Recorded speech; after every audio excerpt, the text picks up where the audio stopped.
Chen Xuan finds himself in the body of a good-for-nothing in a fantastical realm, and he is promptly expelled from his sect. He is falsely accused and humiliated by his own sister, and further tormented and belittled by her genius boyfriend from a prestigious sect. Moreover, as the son of the sect leader, his treatment is even worse than that of a mere servant disciple, as this body is utterly incapable of cultivation. At this moment, a system arrives, and Chen Xuan binds to it, discovering a treasure trove of heavenly materials within. There is nothing the system cannot find, only what one may not conceive. Upon binding, he is granted the cultivation level of an emperor. Thus, Chen Xuan establishes the Yuxian Sect and becomes its leader, expanding the sect while suppressing foes and ruthlessly eliminating adversaries. He begins with a protective spirit beast for the sect. He starts recruiting disciples, challenging and gathering followers along the way. All resources obtained can be exchanged for points, which are used for lotteries and to redeem anything within the system. Do you wish to challenge the Yuxian Sect? Apologies, but even a dog of the Yuxian Sect possesses the cultivation of an emperor. In the supreme Immortal Dynasty, the Immortal Kings and Emperors roll and crawl, crying out in fear. Chapter 1. Wrongly accused upon arrival? Bind the system. In the eastern region, within the main hall of the Yuxian Sect, a young boy clad in red kneels on the ground, bound by chains forged from mysterious iron, resembling a human zongzi. His red robe is tattered, revealing numerous ghastly wounds beneath, the original color of the fabric indistinguishable from the blood that has seeped through.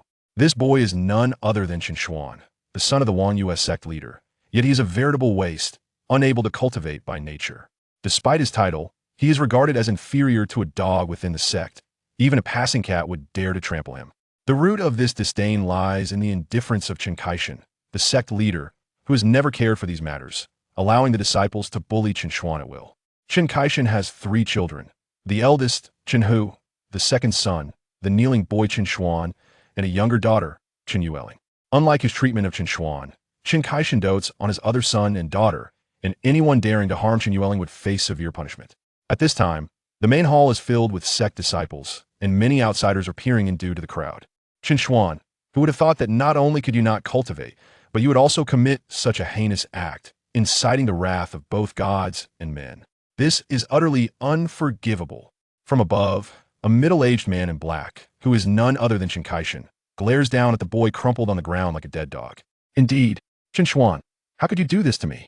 To secretly tame my tea? No matter how much you desire the company of women, you should not have set your sights on me. Beside Chen Xuan, a young girl in a light purple dress weeps, yet her eyes flicker with disdain. She is Chen Yueling, the daughter of the sect leader. Although she claims they are siblings, her gaze reveals utter contempt for Chen Xuan, filled with loathing and disgust. Indeed, Chen Xuan, you incapable of cultivating waste. You have not only disgraced yourself, but also brought shame upon the entire Yuxian Sect. Now, who does not know that the sect leader has a son who is a failure? Yes, every time we encounter disciples from other sects, they bring up this guy. It's utterly humiliating. Exactly. And now he does this. He is nothing but a beast, no? I would say he is even worse than a beast. Within the hall, and even outside, all disciples, whether common disciples or servants, jeered, casting scornful and disdainful looks at the boy in red at the center of the hall. At this moment, seeing that the crowd had nearly finished their jeering, Chen Xuan spoke again. Now speak. Why did you do this to Chen Yueling? Do you wish to ruin her? Just because you cannot cultivate while she can, you treat her this way? Fortunately, someone discovered it in time. Otherwise, Yueling's life would have been ruined by you. As he spoke, Chen Xuan did not forget to glare at Chen Xuan, who remained silent. At that moment, a white-clad youth, appearing somewhat older than Chen Xuan, stepped forward, a trace of cold amusement curling at the corners of his mouth. Second brother, this is where you err. No matter the circumstances, you cannot unleash your lustful audacity upon your own kin. If you confide in me as your elder brother, I could even assist you in finding a sow to alleviate your frustrations. Your current actions make it exceedingly difficult for us. After speaking, the youth glanced back at Chen Xuan and Chen Yueling. As the 3 exchanged glances, a flicker of triumphant mirth flashed in their eyes. Indeed, Chen Xuan, a person of your ilk is naught but a waste. Even coupling with a sow would be a gracious favor. Are you not hastening to admit your faults? Once this matter concludes, I can arrange for a few plump sows on account of our brotherly bond. At this moment, Chen Yueling transformed from her previous tearful demeanor, bursting into laughter. Observing Chen Xuan's prolonged silence, the crowd began to mock him anew. No way. Could Chen Xuan actually be unable to withstand such taunts? Yet, If he had not acted thus, how could he be caught and scorned in the first place? Could he have lost his wits and gone mad? Just look at his eyes. They are utterly vacant. No sane person would appear so dazed. Oh dear, it is indeed a possibility. He has always been a blatant failure, and now he seems to have lost his mind. I believe it would be better to execute him outright. That way, we can avoid further ridicule from other sects. A waste. A fool plus a madman. Chen Xuan truly is a marvel. Why do you think the sect leaders do not simply dispose of him?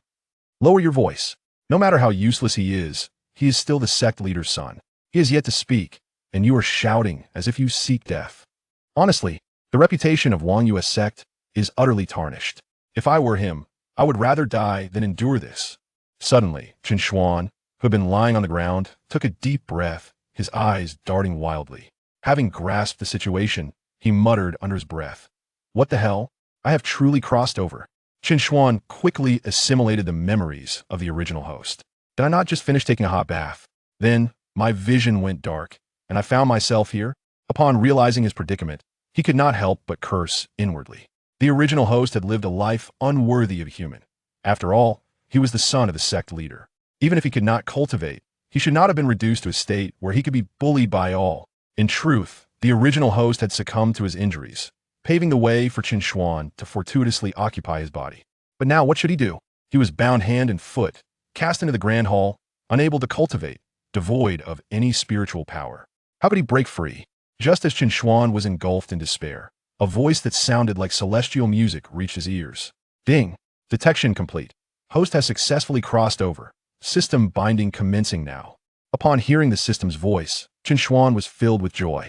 Ding! Binding complete, granting the host a super gift package. Will you accept? The system's voice echoed again in Chen Xuan's ears. Wait, host? What does that mean?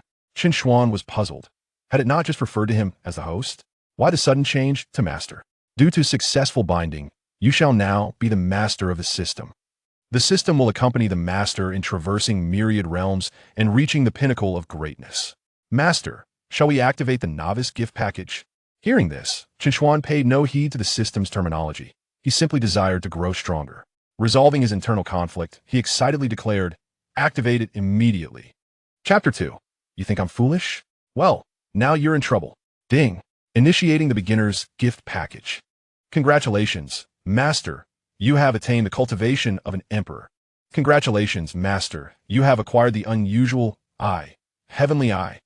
Congratulations, Master. You have received the supreme emperor-level technique, eternal emperor scripture. Congratulations, Master. You have obtained level 2 puppet 2.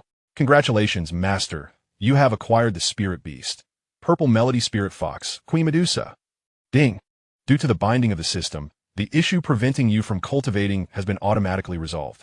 It has detected the imperial bloodline within you and has merged it seamlessly.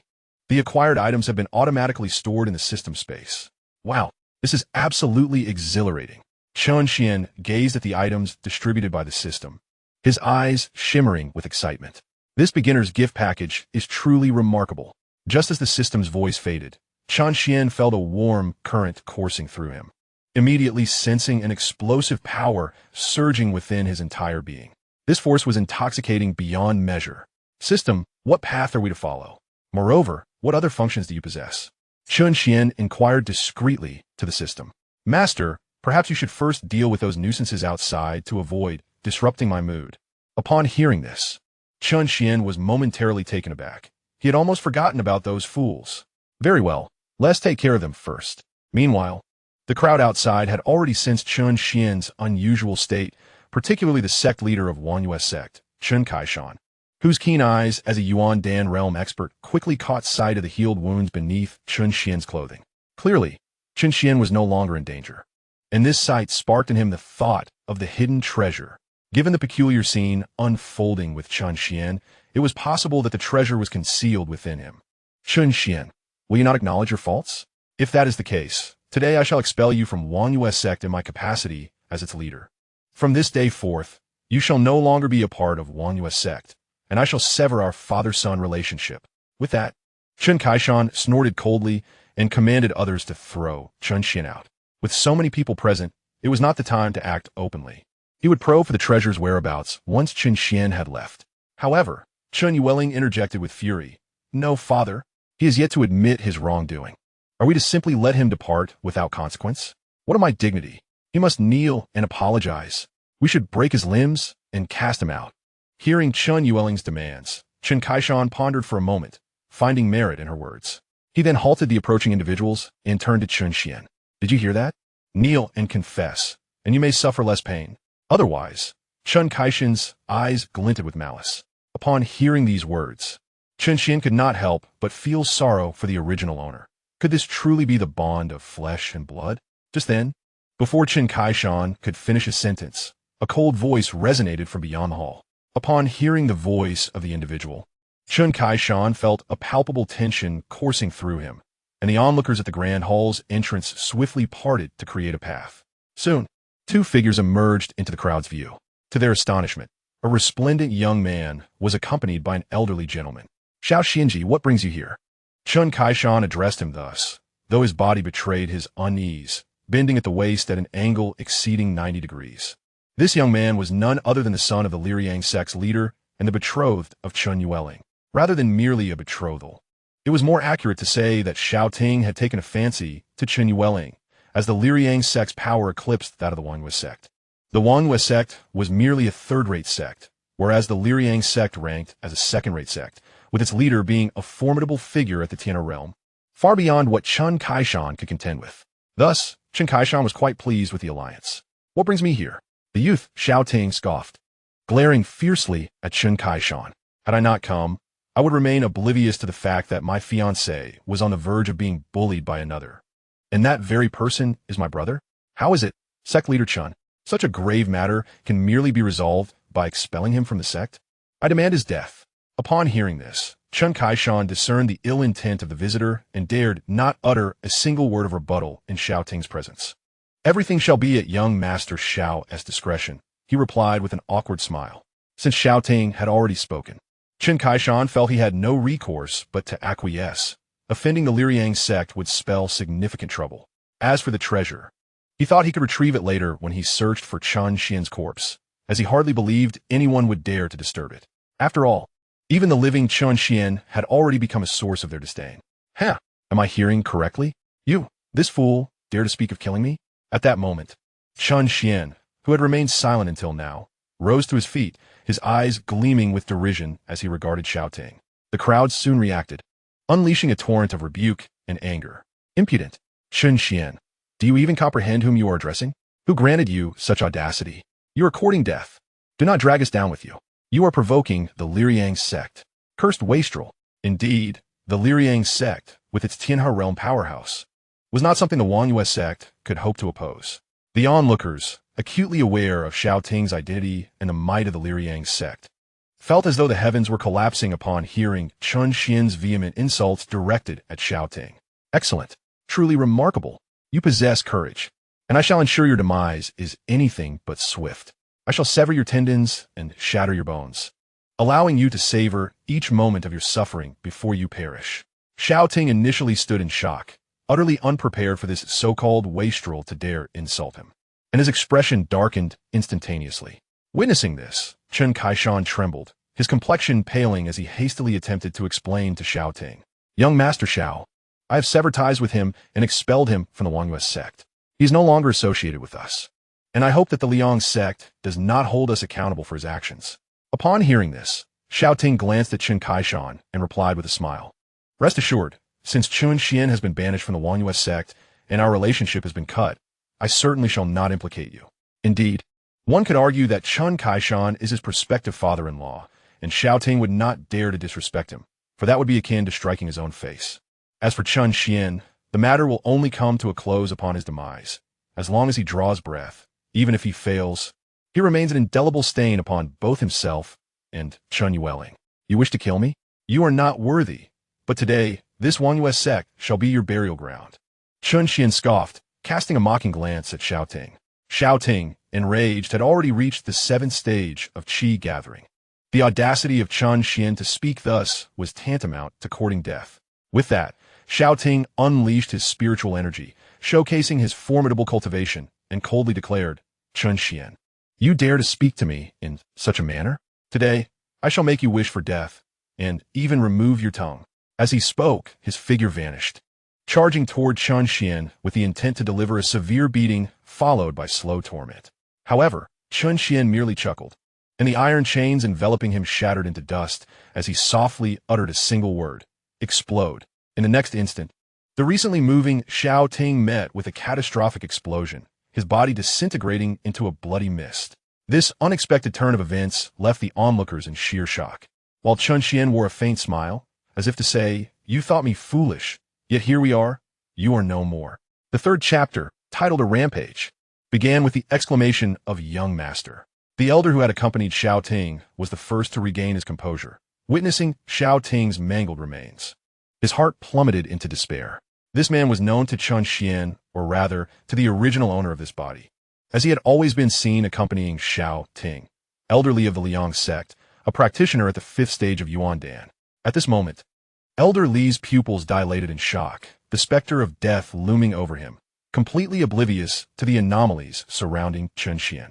Under normal circumstances, Chen Xuan was merely a waste, incapable of inflicting any harm upon Xiao Ting. Yet, the reality was that Xiao Ting had perished in the blink of an eye, with not a single fragment of his body remaining intact. Today, should he return to the Yuxian Sect, he would undoubtedly face the death penalty. Kill Chen Xuan. Elder Li's eyes brimmed with venomous hatred. Was it merely an excursion with Xiao Ting to Yuxian Sect that had cost him his life? Just as Elder Li prepared to charge forward, he was suddenly jolted back to reality. Thus, if Chen Xuan is truly capable of effortlessly slaying Xiao Ting, he must at least be a formidable figure of the Yuan Dan realm, perhaps even surpassing him in strength. After all, while he could indeed eliminate Xiao Ting with ease, it was inconceivable that he could reduce him to a state where not a single part of his body remained unscathed. Meanwhile, many disciples of the Yuxian Sect have dispersed, their faces adorned with expressions of astonishment, predominantly disbelief. Goodness, how could Chen Xuan have suddenly grown so powerful? Was he not a mere wastrel? Impossible. This must be an illusion. I must be seeing things. Are they merely acting? Yet, how could Xiao Ting possibly be bored enough to partake in such a charade with Chen Xuan? This must be an optical illusion. This useless Chen Xuan is only adept at such tricks. On the other hand, Chen Kaishan gazes at Chen Xuan with a darkened expression, his eyes betraying a sense of gravity. How could this fellow have achieved such prowess? It must be due to that treasure. If even a wastrel can become so formidable, if I could lay my hands on it, not only would our Yuxian Sect rise beyond second-rate sects, but we could even ascend to the ranks of first-rate sects. Soon, the gravity in Chen Kaishan's gaze transforms into joy. At that moment, Elderly interjects, "Chen Xuan, I know not what means you employed to attain this strength. However, you dare to slay the young master of the Yuxian Sect. Today, I shall ensure you are captured and delivered to our sect leader for judgment. Chen Kaishan, join me in this endeavor." With these words, Elderly turns to Chen Kaishan, opting for caution by enlisting him to subdue Chen Xuan. Chen Kaishan, at the 9th level of the Yuan Dan realm, is but a step away from transcending to the Tianna realm. It stands to reason that even if Chen Xuan has temporarily acquired combat prowess through some extraordinary means, it cannot last long. The two of them will surely be able to apprehend him. Yes, Elderly, Chen Kaishan readily agrees, for to refuse would invite the ire of the Yuxian Sect. Thus, the two rush towards Chen Xuan. Tiger and Dragon Fist. Elderly bellows, his right hand clenched into a fist, swiftly launching toward Chen Xuan. Wanhua Palm. From another direction, Chen Kaishan unleashes his signature technique, a colossal palm descending upon Chen Xuan. The winds of their strikes howl, creating sharp sounds that pierce the air. Around them, the disciples of the Yuxian Sect, witnessing the combined assault of Elder Li and Chen Kaishan upon Chen Xuan, are first taken aback, followed swiftly by expressions of elation. The earlier scene had genuinely terrified them, for each of them had previously bullied Chen Xuan without exception. Should Chen Xuan survive today, one could never know when he might come seeking retribution. Consequently, they exclaim in unison, "Ha ha ha!" With Elder Li and the sect leader joining forces, Chen Xuan is doomed. Indeed, a mere 5th-level Yuan Dan, and the sect leader is at the pinnacle of the Yuan Dan realm, unmatched beneath the Tianna realm. A trivial Chen Xuan is but an easy catch, daring to slay the young master of the Yuxian Sect, seeking their own demise while hoping to embroil us in trouble. Such fate is deserved. Fortunately, he has been expelled from his sect. As a punch and a palm were about to descend upon Chen Xuan, he remained unperturbed. exhaling a breath that dissipated the previously menacing winds of the fist and palm into nothingness. In the astonished gazes of the crowd, Chen Xuan extended a single finger towards Elderly. In an instant, Elderly exploded before their horrified eyes, his demise mirroring that of Shao Ting, neatly and evenly dispersed. As for Chen Kaishan, he was sent flying by a single slap from Chen Xuan, crashing into the Master's throne, leaving it in ruins. A mouthful of fresh blood erupted from him, his complexion ghastly pale. Of course, Chen Xuan deliberately spared his life, for he still needed to uncover certain truths, allowing him to linger for a while longer. However, Chen Kaishan remained oblivious to his good fortune. Chen Xuan, you are indeed formidable. But do you know that the sect master of Yuxian Sect is a formidable figure of the Celestial River Realm? If you were to surrender obediently, perhaps your death could be less painful. All elders and disciples, heed my command. Let us unite to suppress Chen Xuan. Upon hearing this, the elders and disciples exchanged glances. Chen Kaishan then explained, the young master of Yuxian Sect and an elder have already perished in our Yuxian Sect. If we allow Chen Xuan to depart unscathed, Yuxian Sect will surely hold us accountable. Chen Xuan's strength is not his own. If we join forces, we can undoubtedly revert him to his original state. Upon hearing this, the crowd suddenly understood and voiced their agreement. The sect master speaks true. Why should we be held responsible for Chen Xuan's actions? Moreover, Chen Xuan is no longer a member of Yuxian Sect. Thus, this cannot be considered harm against a fellow sect member. Indeed, given Chen Xuan's current enigmatic nature, if we let him leave freely, he might return to seek vengeance against us. Consider it. Who among us has never bullied Chen Xuan? As for Chen Kaishan, as a 9th-level Yuandan cultivator, he was easily gravely injured by Chen Xuan. Even the entire Yuxian Sect would struggle to contend with him. His words were merely a ploy to buy himself time to escape. Upon hearing Chen Kaishan's remarks, a glimmer of murderous intent surfaced in Chen Xuan's eyes. Although he had not intended to spare these individuals, the sight of them now revealed their utter depravity, corruption to the core. Thus, he would not hold back any longer. Simultaneously, numerous elders and disciples surged toward Yi Chun. In an instant, a dazzling array of martial techniques illuminated the air, all launched toward Chen Xuan. Begone! With a single command, the grand hall collapsed, and the approaching elders and disciples were obliterated before they could even utter a cry. Waves of energy surged forth, sweeping across the entirety of Yuxian Sect. Those still spectating, fleeing, meditating, or cultivating all succumbed to bloodshed and demise. Beneath the remnants of shattered walls, only Chen Kaishan and his 2 sons trembled in fear. Do not inquire why Chen Kaishan had not fled. The truth is there was simply no time. The moment he took a step, everyone else had vanished. Chapter 4. The True Identity of Chen Xuan. After a moment of silence, Chen Xuan's gaze fell upon the trio of Chen Kaishan. At that instant, not only Chen Yueling, but also Chen Hu and even Chen Kaishan himself turned pale, their bodies quivering uncontrollably. Hence, Chen Xuan approached Chen Yueling and the others, inquiring, Chen Yueling, how could I, a mere waste of space incapable of cultivation, have poisoned your tea? Moreover, do you not have your own personal servants? Do you think I am foolish, or do you all consider yourselves to be so? Upon hearing this, Chen Yueling trembled in fear, momentarily at a loss for words. The logic was apparent to anyone present if they chose to think critically. Yet, they selectively concluded that Chen Xuan must be the culprit simply because he was deemed a waste. A waste is meant to be bullied. They would not be so foolish as to offend the daughter of the sect leader for his sake. No, Chen Xuan, it was not my intention. It was my elder brother and father who compelled me to act thus. They claimed you possessed a treasure and sought to tarnish your reputation before expelling you from the sect, forcing you to reveal that treasure, allowing them to seize it effortlessly. They have searched your residence thoroughly, and this was their last resort. A treasure? At these words, Chen Xuan was momentarily taken aback. He had found no such treasure upon his arrival. You, Chen Yueling, do not think that your words will absolve you of blame, do you? Even so, I shall not spare you.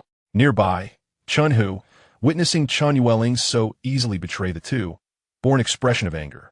Ha! Almost forgot about you. Chen Xuan regarded Chen Hu with a hint of amusement. What do you intend to do? My father is the true culprit. We are merely victims of circumstance. Dear brother, for the sake of our bond, spare me. As he spoke, Chen Hu bowed repeatedly, pleading for mercy. Spare you? Chen Xian's cold laughter echoed. He could not forget how Chen who had treated him over the years. After accepting the memories of the original owner, he realized that these three were the instigators, having initially incited the sect disciples to bully Chen Xian, which led to him becoming the target of relentless harassment within the Yuxian Sect. Oh, by the way, since you were so fond of large sows, may you be reborn into a good family in your next life, aspiring to become a prized breeding boar. Thus, you shall have a continuous supply of plump sows. With that, he did not grant Chen Hu a chance to respond and swiftly struck him down with a single blow.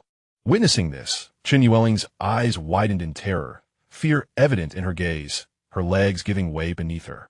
Chen Xian, I beg you, do not kill me. I have not yet lived enough. It was they who forced me to act. Spare me, and I shall comply with your every wish. As she spoke, Chen Yueling deliberately twisted her body, her large, pitiful eyes gazing at Chen Xian. Truly, she was a sight to behold. Observing this, Chen Xian let out a cold sneer. Did Chen Yueling truly believe she could tempt him with her body? It was utterly repulsive to him, who was unaware of the reasons behind Xiao Ting's frequent visits. Did she really think others were oblivious? She had been entwined with him countless times and still sought to seduce Chen Xian. Spare you? Very well. Before Chen Yueling could rejoice, his next words cast her into the abyss. Perhaps in the next life. I assure you, I shall not kill you then. With that, he swiftly ended Chen Yueling's life, her delicate form collapsing to the ground, devoid of any breath. Chen Xian would not forgive them simply for a few pleas for mercy. If apologies were effective, what need would there be for such power? After completing this grim task, he turned his gaze toward Chen Kaishan. Chen Kaishan, how does this outcome strike you? Surprising, is it not? Across from him, Chen Kaishan's face had turned ashen, his body limp, his eyes filled with disbelief. Chen Xian, how could you become so powerful so suddenly? Have you awakened? Could it be that woman has returned? As he spoke, a look of dread filled Chen Kaishan's eyes, as if he had stumbled upon a horrific realization. This was a fear he had never experienced, even when facing the previous Chen Xian or hearing of the Tianhe level strength of the Yuxian Sect's leader. Hearing this, Chen Xian furrowed his brow. Having already attained the strength of an emperor, he sensed that his bond with Chen Kaishan was not that of a biological father and son, a fact corroborated by the imperial bloodline coursing through his veins. This would explain why, over the years, Chen Kaishan and his family had never supported Chen Xian, and had even encouraged the sect's disciples to ruthlessly humiliate him. Who exactly are you referring to? Chen Xian inquired, realizing that the person Chen Kaishan mentioned was likely linked to his true identity. If he could uncover this individual's identity, perhaps he could find his parents. Upon hearing this, a flash of resentment crossed Chen Kaishan's face as he spat. You wish to know?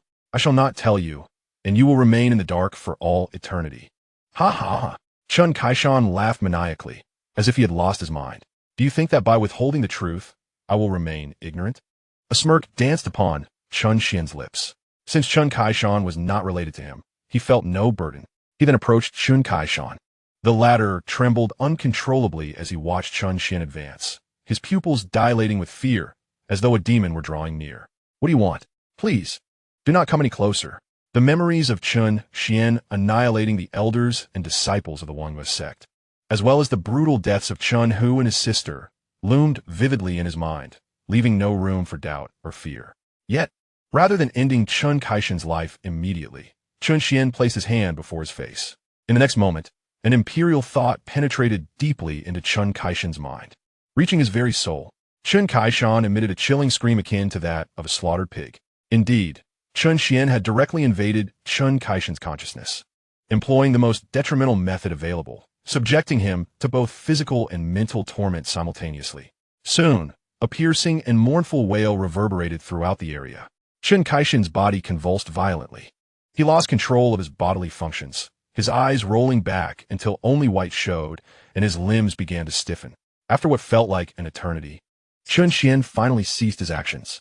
Was it truly so? Chen Kaishan continued to twitch, his movements gradually diminishing.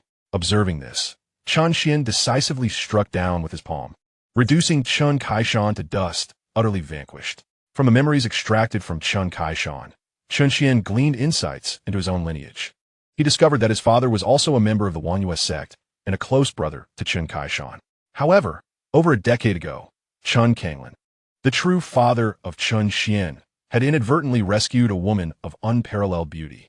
She and Chen Kanglan became husband and wife, resulting in the birth of a male infant, Chen Xuan himself. Unbeknownst to them, the woman hailed from a powerful faction and had sought refuge near the Yuxian Sect due to being pursued. Her strength was extraordinary, and to Chen Kaishan at that time, she appeared almost divine. With her assistance, Chen Kanglan's power surged beyond that of Chen Kaishan in a remarkably short period. Yet, due to the need to restore her own strength and ensure the safety of Chen Kanglan and his son, she ultimately departed alone. Chen Kaishan, believing that the woman had left behind a treasure, stealthily ambushed Chen Kanglan, imprisoning him in the water prison of the sect's forbidden grounds, all the while claiming that Chen Xuan was his own child.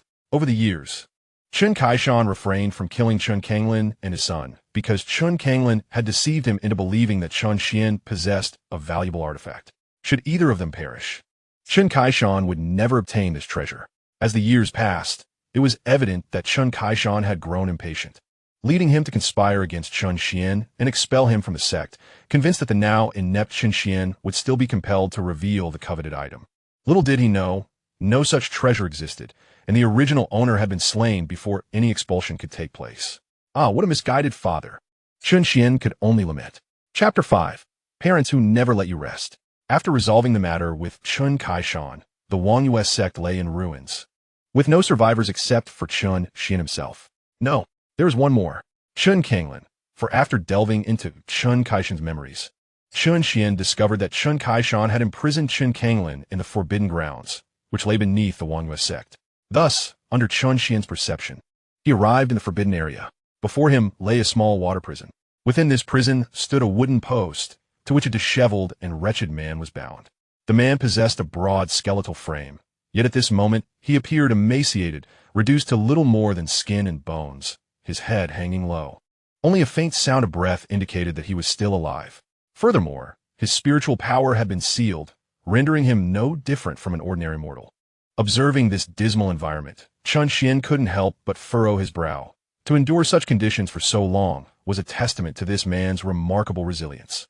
After a brief moment, Chen Xuan slowly approached the man, his footsteps disturbing the water's surface and sending ripples cascading outward. At that moment, the man, who had been staring at the ground, seemed to sense something and struggled to lift his head, but found himself too weak to do so. Finally, he managed to utter, "Chen Kaishan, I curse your mother. You've kept me locked up for so long, torturing me. If you have the guts, just kill me outright.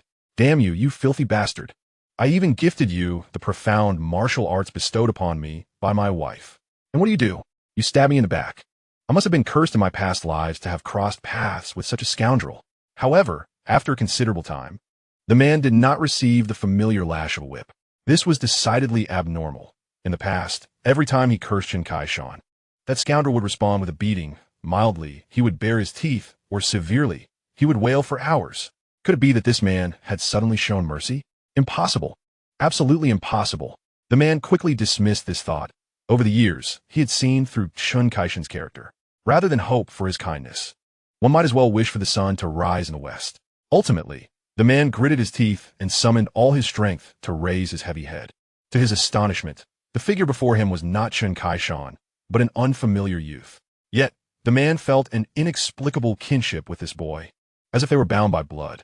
Suddenly, a thought struck him, and his already sunken eyes began to redden, followed by a surge of warmth welling up within him. "Why, you are Xianer." This atmosphere stirred even Chen Xuan's emotions. Was this man truly his biological father, Chen Kanglan? Had he been confined to this lightless abyss all these years? Perhaps influenced by the remnants of the original owner's obsession, Chen Xuan felt his own eyes glisten with tears. "Do not worry. Now that I have assumed your body, your father is my father too. I shall bear the remaining responsibilities." Upon speaking, Chen Xuan felt a profound sense of relief wash over him, a comfort enveloping his entire being. "Father." Just as Chen Xuan was about to express his emotions further, Chen Kanglan seemed to regain a flicker of vitality, a flush of life surging to his face. "Haha, my son, Chen Xuan. I knew you would come to rescue your father. Quickly, untie your old man." This action directly constrained Chen Xuan for 2.5 minutes, leaving all the words he had intended to say stuck in his throat. "Well, no need for awkwardness now. Hurry up, your father is dying," Chen Kanglan shouted, his demeanor contrasting sharply with his previous lethargy. Observing this, Chen Xuan ceased speaking, clenched his hand, and severed all the ropes binding Chen Kanglin, subsequently lifting him and bringing him down to the ground. However, at this moment, Chen Kanglin's physical condition was exceedingly poor. Thus, Chen Xuan had to first break the seals within his body, then gently pressed his finger to Chen Kanglin's forehead, allowing a wave of gentle, spiritual energy to surge into him. Under the nurturing embrace of this energy, Chen Kanglin's complexion visibly improved, and his injuries began to heal. So comfortable. Before long, Chen Kanglin had nearly fully recovered, letting out a series of groans as the aura of the first level of the Yuan Dan realm radiated from him. At this point, it appeared that aside from looking slightly emaciated, Chen Kanglin had no significant issues. After all, with Chen Xuan, a mighty emperor, intervening, it was hardly surprising. As for Chen Kanglin's current strength, Chen Xuan refrained from commenting, yet it was commendable that, after so many years of not cultivating and being sealed, he could still maintain himself at the first level of the Yuan Dan realm. Once Chen Kanglin's issues were resolved, the two exchanged glances, and Chen Kanglin, sensing Chen Xuan's extraordinary nature, inquired, "Chen Xuan, my son, have you now reached the Tianhe realm?" A look of confusion crossed his face, for he distinctly recalled Chen Xuan standing atop the water surface. Only those who had attained the Tianhe realm could soar through the air, hence his question. "No, not the Tianhe realm? That's impossible. Only by reaching the Tianhe realm can one fly, and you were indeed gliding across the water surface. The Yuan Dan realm cannot achieve that. How did you manage it?" Chen Kanglin remarked, in his opinion, even with exceptional talent, Chen Xuan at his age should only be at the Tianhe realm. "Have you considered that I might be above the Tianhe realm?" Chen Xuan said with a hint of amusement as he looked at Chen Kanglin. "Above the Tianhe realm?" Chen Kanglin pondered for a moment before nodding. "That might indeed be possible. After all, your mother is incredibly powerful. Being her son certainly places you in a remarkable position, but since you are already capable of cultivating, your bloodline power must have awakened, correct?" "Indeed, but why am I unable to cultivate? Logically, with such a potent bloodline, I shouldn't be an incapable failure," Chen Xuan questioned. Upon hearing this, a hint of awkwardness appeared on Chen Kanglin's face. Initially, your mother intended to seal your bloodline power, for if it were not sealed, those from her clan would undoubtedly sense it and come to capture us both. They might even kill us. A mere mishap occurred. While your mother was sealing your bloodline power, those individuals had already arrived. In a hurried moment, she inadvertently sealed your cultivation talent as well. Thus, I have been a useless being for over a decade. Upon hearing this, Chen Xuan could hardly contain his laughter, realizing that this incompetence was not innate, but rather a consequence of circumstances. Had it not been for his own identity as a different individual and the presence of a system, his fate would have been dire indeed. What a pair of parents who offer no respite. Chapter 6. Establishing a sect and issuing tasks, the Eternal Emperor's scriptures, to alleviate the awkwardness. Chen Kanglin swiftly shifted the topic. What the Wanhua sect? Looking around, it was nearly reduced to rubble. The original Wanhua sect was no more. Gone. Annihilated. Annihilated? Well done. Chen Kanglin was momentarily taken aback, but upon considering Chen Xuan's current cultivation level, which was at least at the Celestial River realm, it was indeed no challenge to obliterate a sect whose strongest member was merely at the 9th level of the Yuan Dan realm. "Father, what exactly did my mother see in you?" Chen Xuan could not help but voice the question. This seemingly simple father bore no extraordinary traits. His appearance was quite ordinary, and from the memories gleaned, his mother was undoubtedly a great beauty. It was difficult for Chen Xuan to associate these two individuals together, considering Chen Kanglin's somewhat comical demeanor. Isn't that stating the obvious? Your mother was, of course, captivated by your father's charisma and masculine charm. At this remark, Chen Xuan couldn't help but roll his eyes at Chen Kanglin. What utter nonsense! Noticing the reaction, Chen Kanglin's face flushed, and he quickly amended his words. Ahem. Back in the day, your mother was being pursued and had lost all her spiritual energy, nearly falling victim to a beast. At that moment, I happened upon her and rescued her from the jaws of the beast, bringing her back and caring for her diligently. Just imagine, in her most desperate hour, someone like a divine savior came to her aid. Wouldn't he that stir feelings of gratitude? Subsequently, our bond deepened, and thus I won her heart. Of course, I did not force her. After saying this, Chen Kanglin felt the need to further justify himself. However, Chen Xuan found some agreement with this statement. For once his mother regained her strength, she could certainly overpower Chen Xuan with ease. What now? The Yuxian Sect is no more, and we lack a place to stay. Had I known, I would have been more prudent, at least leaving behind a couple of rooms for shelter. What to do? Chen Xuan pondered the same question. The system. Thus, Chen Xuan hastily contacted the system. Hello, system. The Yuxian Sect has been destroyed. Please advise on my next steps, and what capabilities do you possess? Soon. The system's voice resonated in Chen Xuan's mind. Master, I am here. This system aims to forge the strongest sect across all realms. And what you need to do is establish a sect with the objective of expanding it while recruiting disciples. Should any of the disciples establish their own sect, you shall receive substantial rewards. This is an afterword, to be discussed later. The options for expanding the sect's influence include puppets rewarded by the system or drawn from the lottery. Once a puppet card is utilized, it can transform into a living being. Another avenue involves seeking suitable candidates across the myriad realms.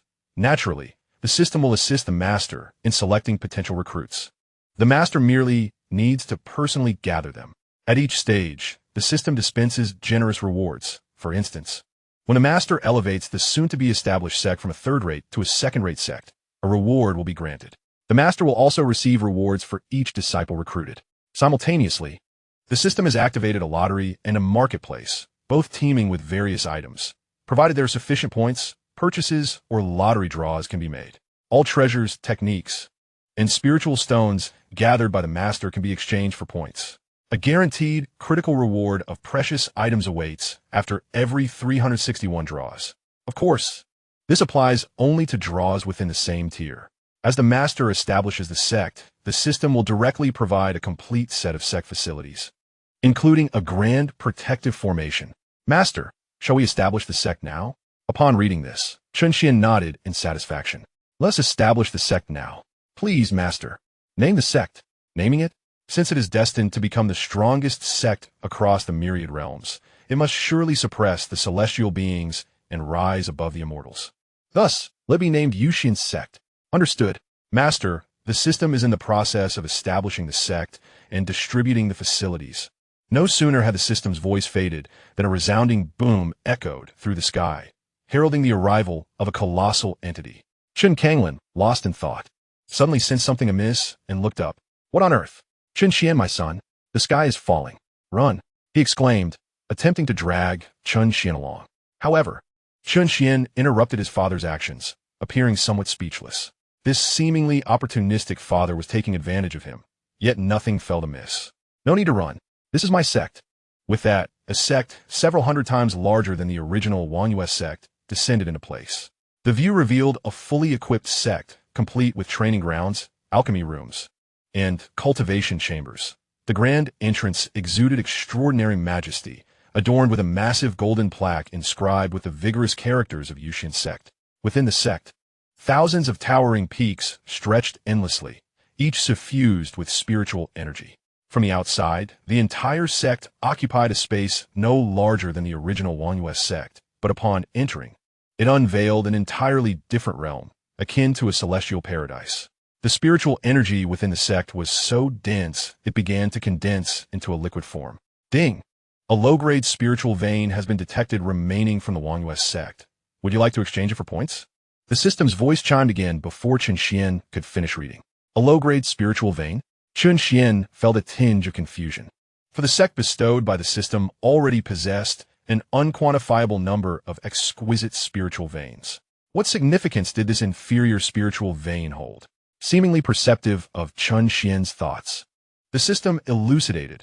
Items rewarded by the system, including those drawn, cannot be exchanged for points. Upon hearing this, Chen Xuan suddenly comprehended. Indeed, exchange was the only course of action. System, proceed with the exchange. The inferior spiritual vein is detected to yield 1 million inferior spiritual stones annually. Thus, the exchange will be based on 1 million spiritual stones. Initiating exchange, a total of 100,000 points will be granted. Points have been deposited into the system space for your use, Master. Beep. Commencing mission issuance. As the sect is established in the vicinity of the Yuxian Sect, the Yuxian Sect will temporarily be classified as a third-rate sect. Main Quest 1. Elevate the Yuxian Sect to a second-rate sect in the Eastern Domain. Gaining the recognition of the masses will yield substantial rewards. Side quest. Seek candidates for sect disciples and obtain generous rewards. The system is currently searching for targets. Minutes passed as the system's voice finally subsided, allowing Chen Xuan the opportunity to review his information. Host, Chen Xuan. Cultivation level, Emperor, 9th Heaven. Bloodline, Eternal Bloodline. Those possessing this bloodline enjoy a lifespan far exceeding that of ordinary beings, doubling that of cultivators of the same realm, and boasting formidable healing capabilities. Physique, Heavenly Eye. Once the visage of an individual has been seen or depicted, one can summon their presence at will, albeit limited to those within the same realm. Information on the individual can also be accessed. This ability can evolve, granting the power to transcend distance and spatial limitations, proving effective even when not in the same realm, and enabling one to hear the spoken words of the observed and their surroundings. Cultivation technique, Eternal Emperor Scripture. Martial skills, none. Wow, this is rather impressive. Upon reading the description of the Heavenly Eye, Chen Xuan could only exclaim, what an astonishing surveillance tool. It may not currently allow for auditory perception, but with the potential to upgrade, it's undoubtedly promising. In a moment of exhilaration, a faint white aura emanated from Chen Xuan, revealing the power of his eternal bloodline within. In a peculiar space, a woman sat serenely in an enclosed chamber, sensing something, a smile gracing her face. My child. Overwhelmed with joy, a single tear cascaded down her cheek. Suddenly, the spatial door swung open, and an ancient voice echoed forth, causing the unshed tears on the woman's face to evaporate instantaneously. Yuli Lian, that aura belongs to your son, does it not? I never imagined you would conceal him for so long. Great elder, I know not what you speak of, the woman replied, her expression unperturbed. Do not feign ignorance. This time, I shall bolster my forces to ensure the capture of both father and son. I am eager to discover who possesses the power to compel you to sacrifice your bloodline.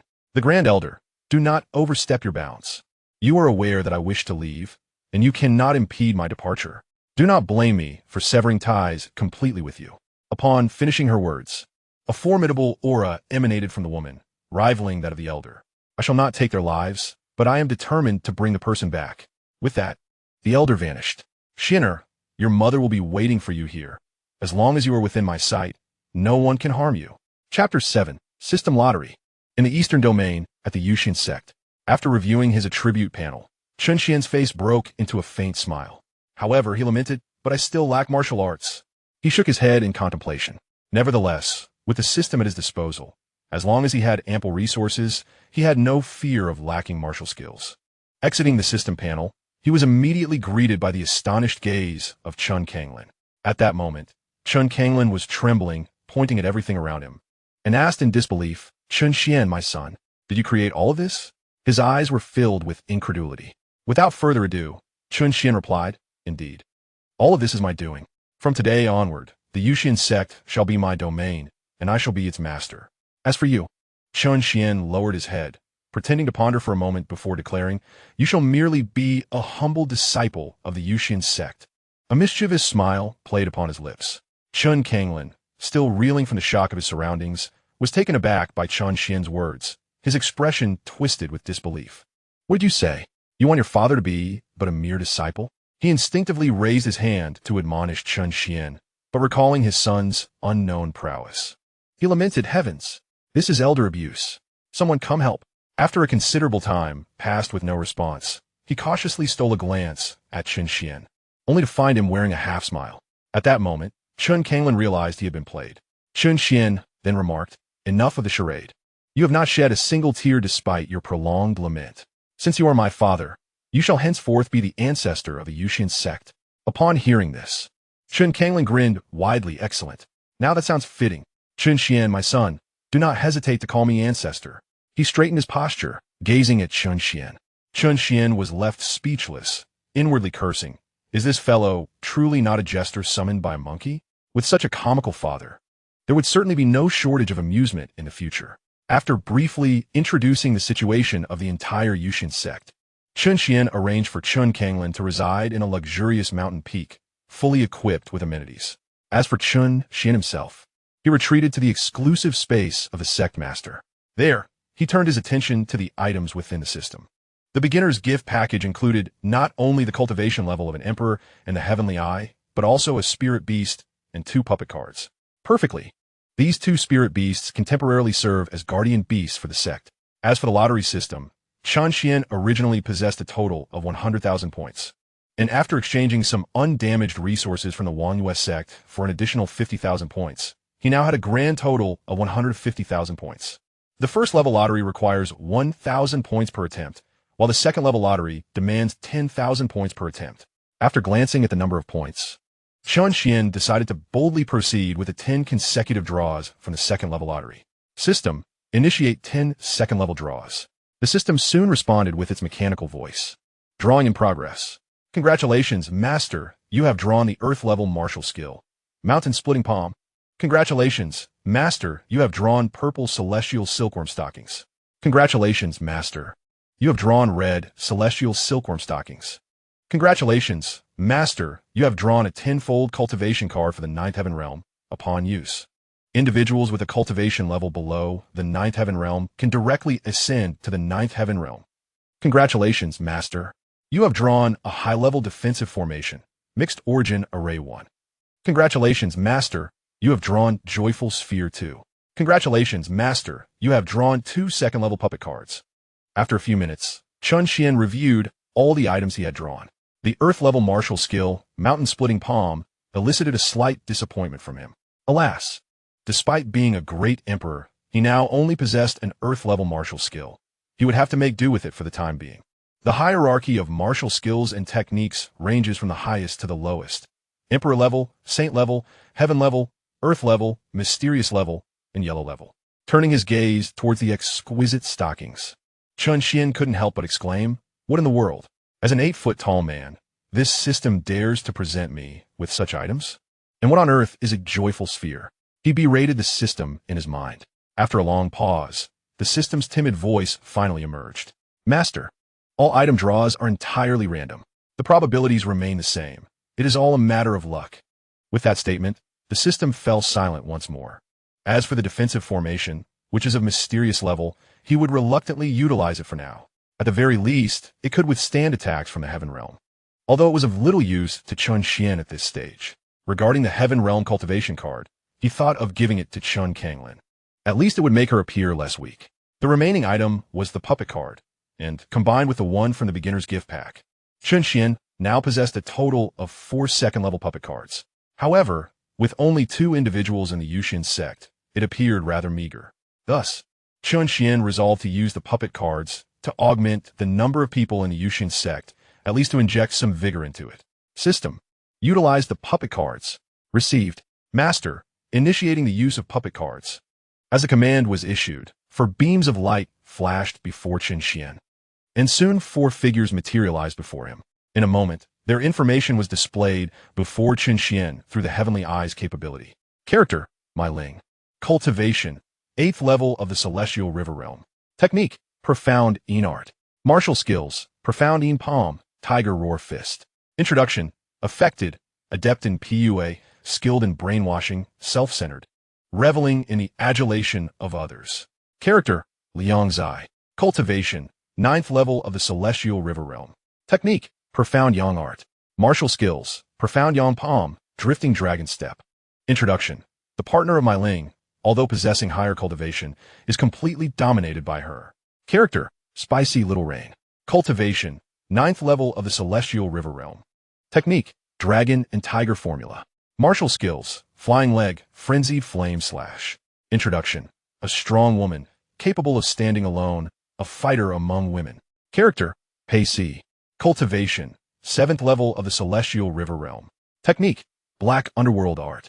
Martial skills. Super Electric Cannon. Black Underworld Palm. Introduction. The gentle husband of Spicy Little Rain.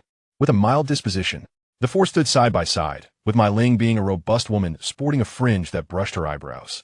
Beside her stood a seemingly frail man. Despite his slender appearance, he was undoubtedly a formidable force. Next was Spicy Little Rain, even more robust than my Ling. Her long ponytail swinging behind her, embodying the seriousness befitting a strong woman. Lastly, there was a man nestled beside Spicy Little Rain, bearing a gentle smile that radiated warmth. Upon their summoning, They immediately discerned Chen Xuan's identity. Consequently, they turned to Chen Xuan with expressions of reverence. Bowing slightly as they spoke, "We pay our respects to the sect master." Chen Xuan regarded them with a smile. Recognizing that all four possess cultivation at the Celestial River Realm, their prowess comparable to the leaders of first-rate forces in the Eastern Domain. This was excellent. He would allow them to challenge those powers to elevate the status of the Yuxian Sect. Indeed, commendable. Chapter 8. The First Genius of the Yuxian Sect. From this day forth, you shall be disciples of the Yuxian Sect. Once I am prepared, I will assign you tasks. For now, you may choose your lodgings. Behind them stood hundreds of spirit peaks, each housing at least 100 rooms. It will be first come, first served. Now, exchange communication stones. And you may rest for the time being, Chen Xuan said, satisfied with the four before him. With their assistance, he could secure numerous powers. At your command, Sect Master. They replied, and together, they departed from the Grand Hall. Soon, they selected a spirit peak as their residence, opting for 2 adjacent houses to remain close. After all, the Yuxian Sect was still sparsely populated, and in such a vast space, the absence of conversation could be quite stifling. Before long, they each organized their rooms. Wow, Little Rain, your husband truly treats you well, one exclaimed. Unlike mine, who has no idea what I desire. Alas, even the words spoken failed to touch my heart. Mai Ling arrived at the courtyard of the spicy Xiaoyu, where she observed Pei Si diligently massaging Xiaoyu's back, exuding an air of utmost attentiveness. Hee, Sister Mai Ling, do not fret. Men must be trained, Xiaoyu cheerfully exclaimed, her forehead gleaming with a radiant sheen. Is that so? I'm immensely grateful to you, Sister Xiaoyu. However, I must say, our Yuxian sect is quite opulent. The sect master claims we are a third-rate sect, but I believe even first-rate sects cannot compare to our grandeur. Mai Ling remarked, indeed, as disciples of the Yuxian sect, we must uphold its honor and adhere unwaveringly to the sect master's commands. Xiaoyu responded with a hint of seriousness. Yes, I can hardly contain my eagerness to venture out. I am merely awaiting the sect master to assign us tasks. Upon saying this, the two exchanged smiles. In the grand hall of the sect master, only Chen Xuan remained, observing that the puppet personnel were in position and the defensive formation had been activated. Chen Xuan began to assess the 2 spirit beasts within the system space. System, release the 2 spirit beasts. Since we possess spirit beasts, they shall serve as a display of prestige. These 2 beasts appear formidable, and one is even the Medusa Queen. I wonder if she truly possesses the half-human, half-snake form. Received. Master, releasing the 2 spirit beasts now. Shortly thereafter, Chen Xuan heard 2 beastly roars, and before him appeared the 2 spirit beasts. One was a large purpline spirit fox, its lustrous purple fur glistening as it stood in the hall, its eyes cautiously regarding Chen Xuan, clearly aware that he was the master here.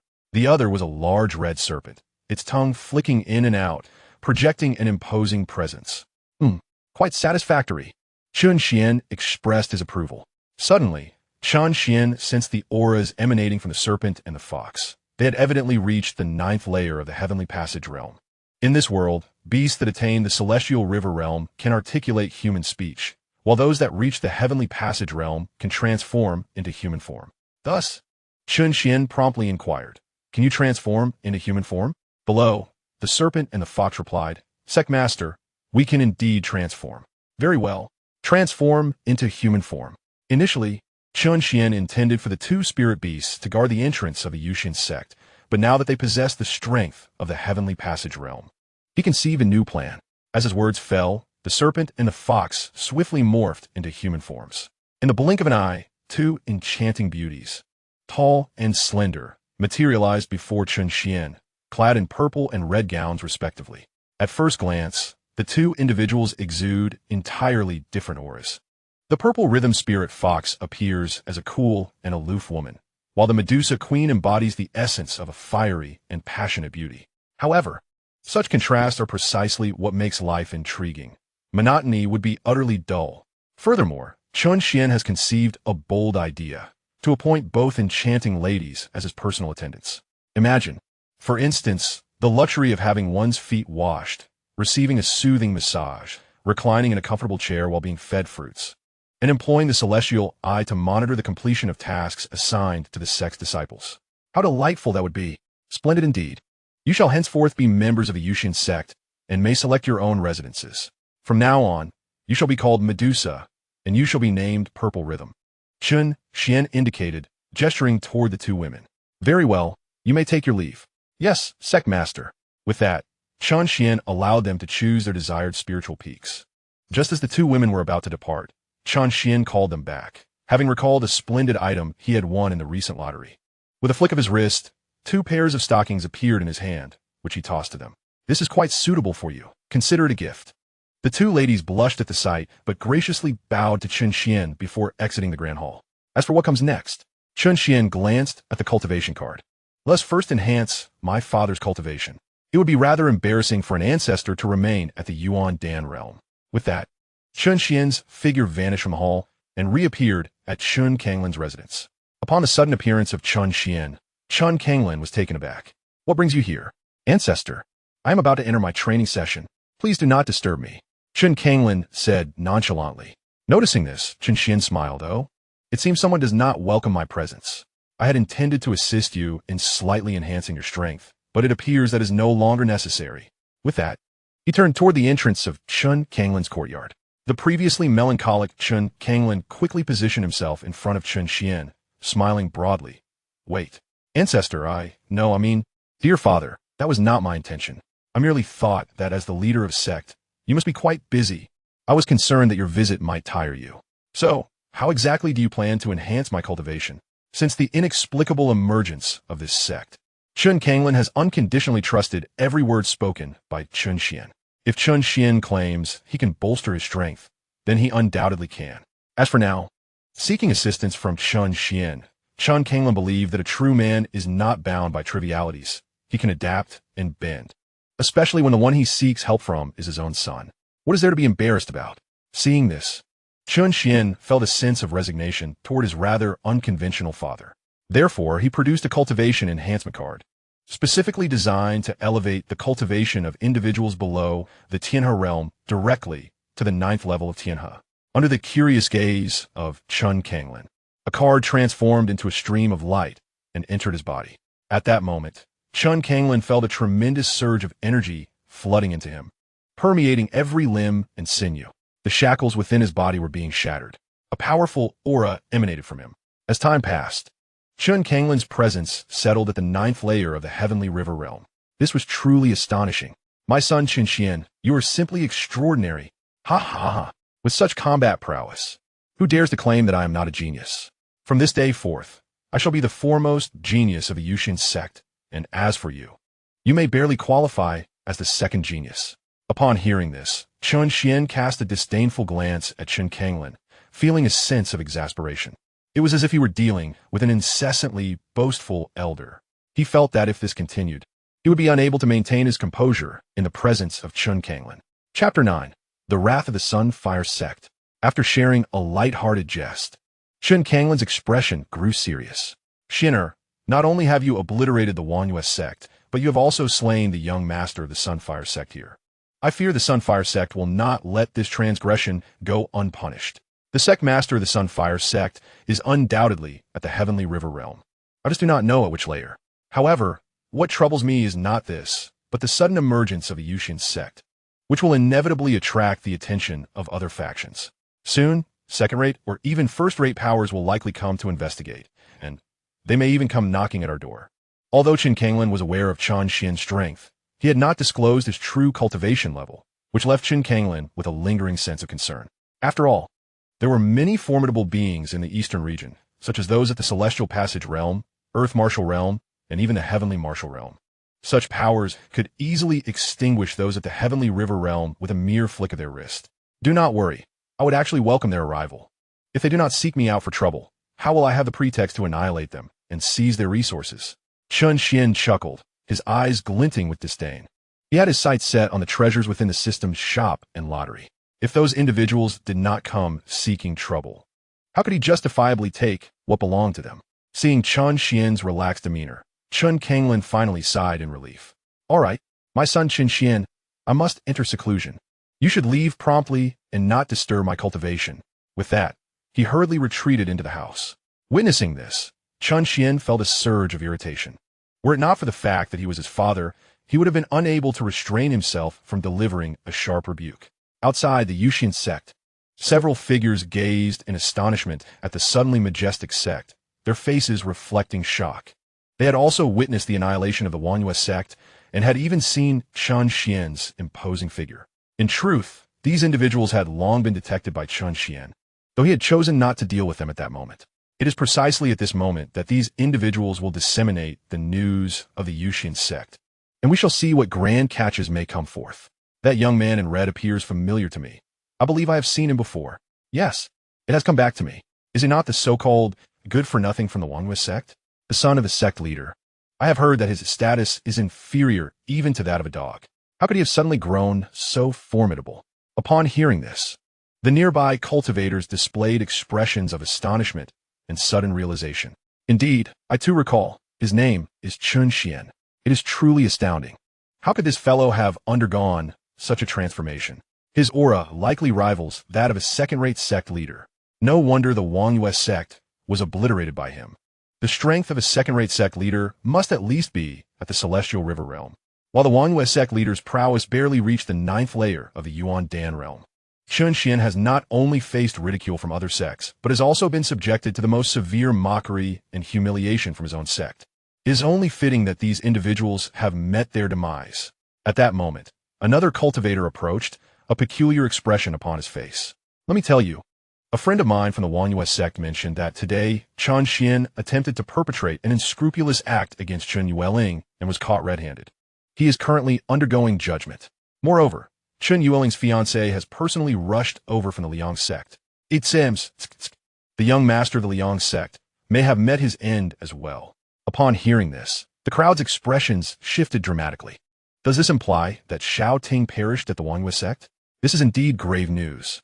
The leader of the Liang sect is a powerful entity at the Celestial River realm and will undoubtedly seek retribution against Chen Xuan.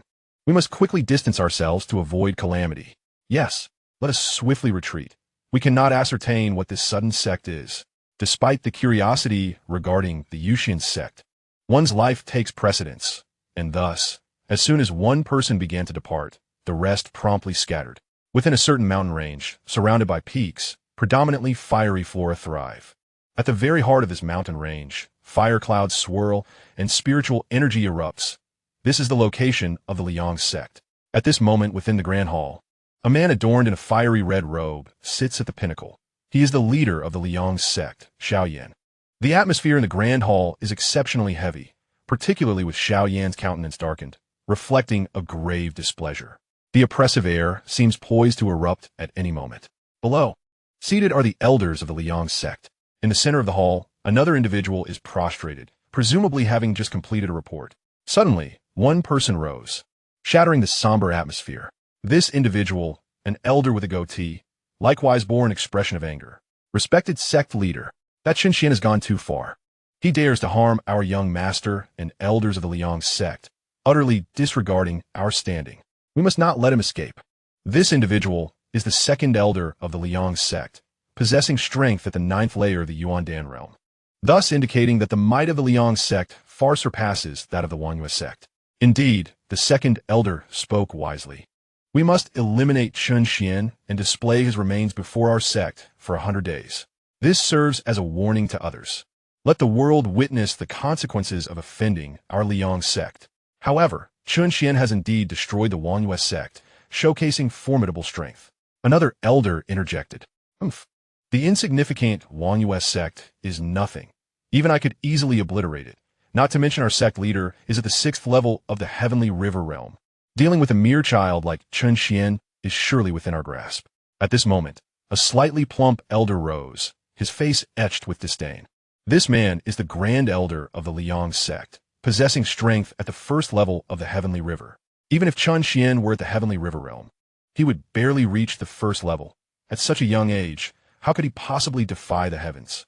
It is likely he obtained some treasure that enabled him to annihilate the Wanyue sect. Indeed, we are a second-rate sect. If others learn that someone from a third-rate sect has trampled upon us, how shall we face the world? Just as others were about to speak, the chairperson, Xiaoyan, emitted a cold snort, instantly silencing the elders. Whether he is Chen Xuan or from the Wanyue sect, Anyone who dares to harm my son shall face a fate worse than death. Grand Elder, come with me. I shall personally sever the head of that Chen Xuan. You will then carry his corpse to various cities, allowing them to witness the repercussions of offending the Yuxian Sect. Yes, sect leader. With that, the two ascended into the sky, departing the hall towards the direction of the Yuxian Sect. Chapter 10. The Doubts of Various Forces. The news of the Yuxian Sect's destruction swiftly spread, causing great upheaval. Particularly, those from other third-rate sects were filled with trepidation. The strength of the Yuxian Sect's leader was nearly the pinnacle of third-rate sections. If Chen Xuan could annihilate the Yuxian Sect, it implies he could also obliterate them. It is said that a new sect named Yuxian Sect has arisen in the former location of the Yuxian Sect. How audacious. To dare claim the title of immortal, they are truly courting death. Do they truly believe that extinguishing a single Yuxian Sect makes them extraordinary? Indeed, Chen Xuan had been regarded as a waste for over a decade. How could he suddenly grow so powerful? Could he possibly have external forces aiding him? Otherwise, how could he single-handedly destroy a sect? I concur. That power may not even belong to him. Are you suggesting he is being manipulated? Enough. Cease your bickering. The young master of the Yuxian Sect has fallen at Chen Xuan's hands.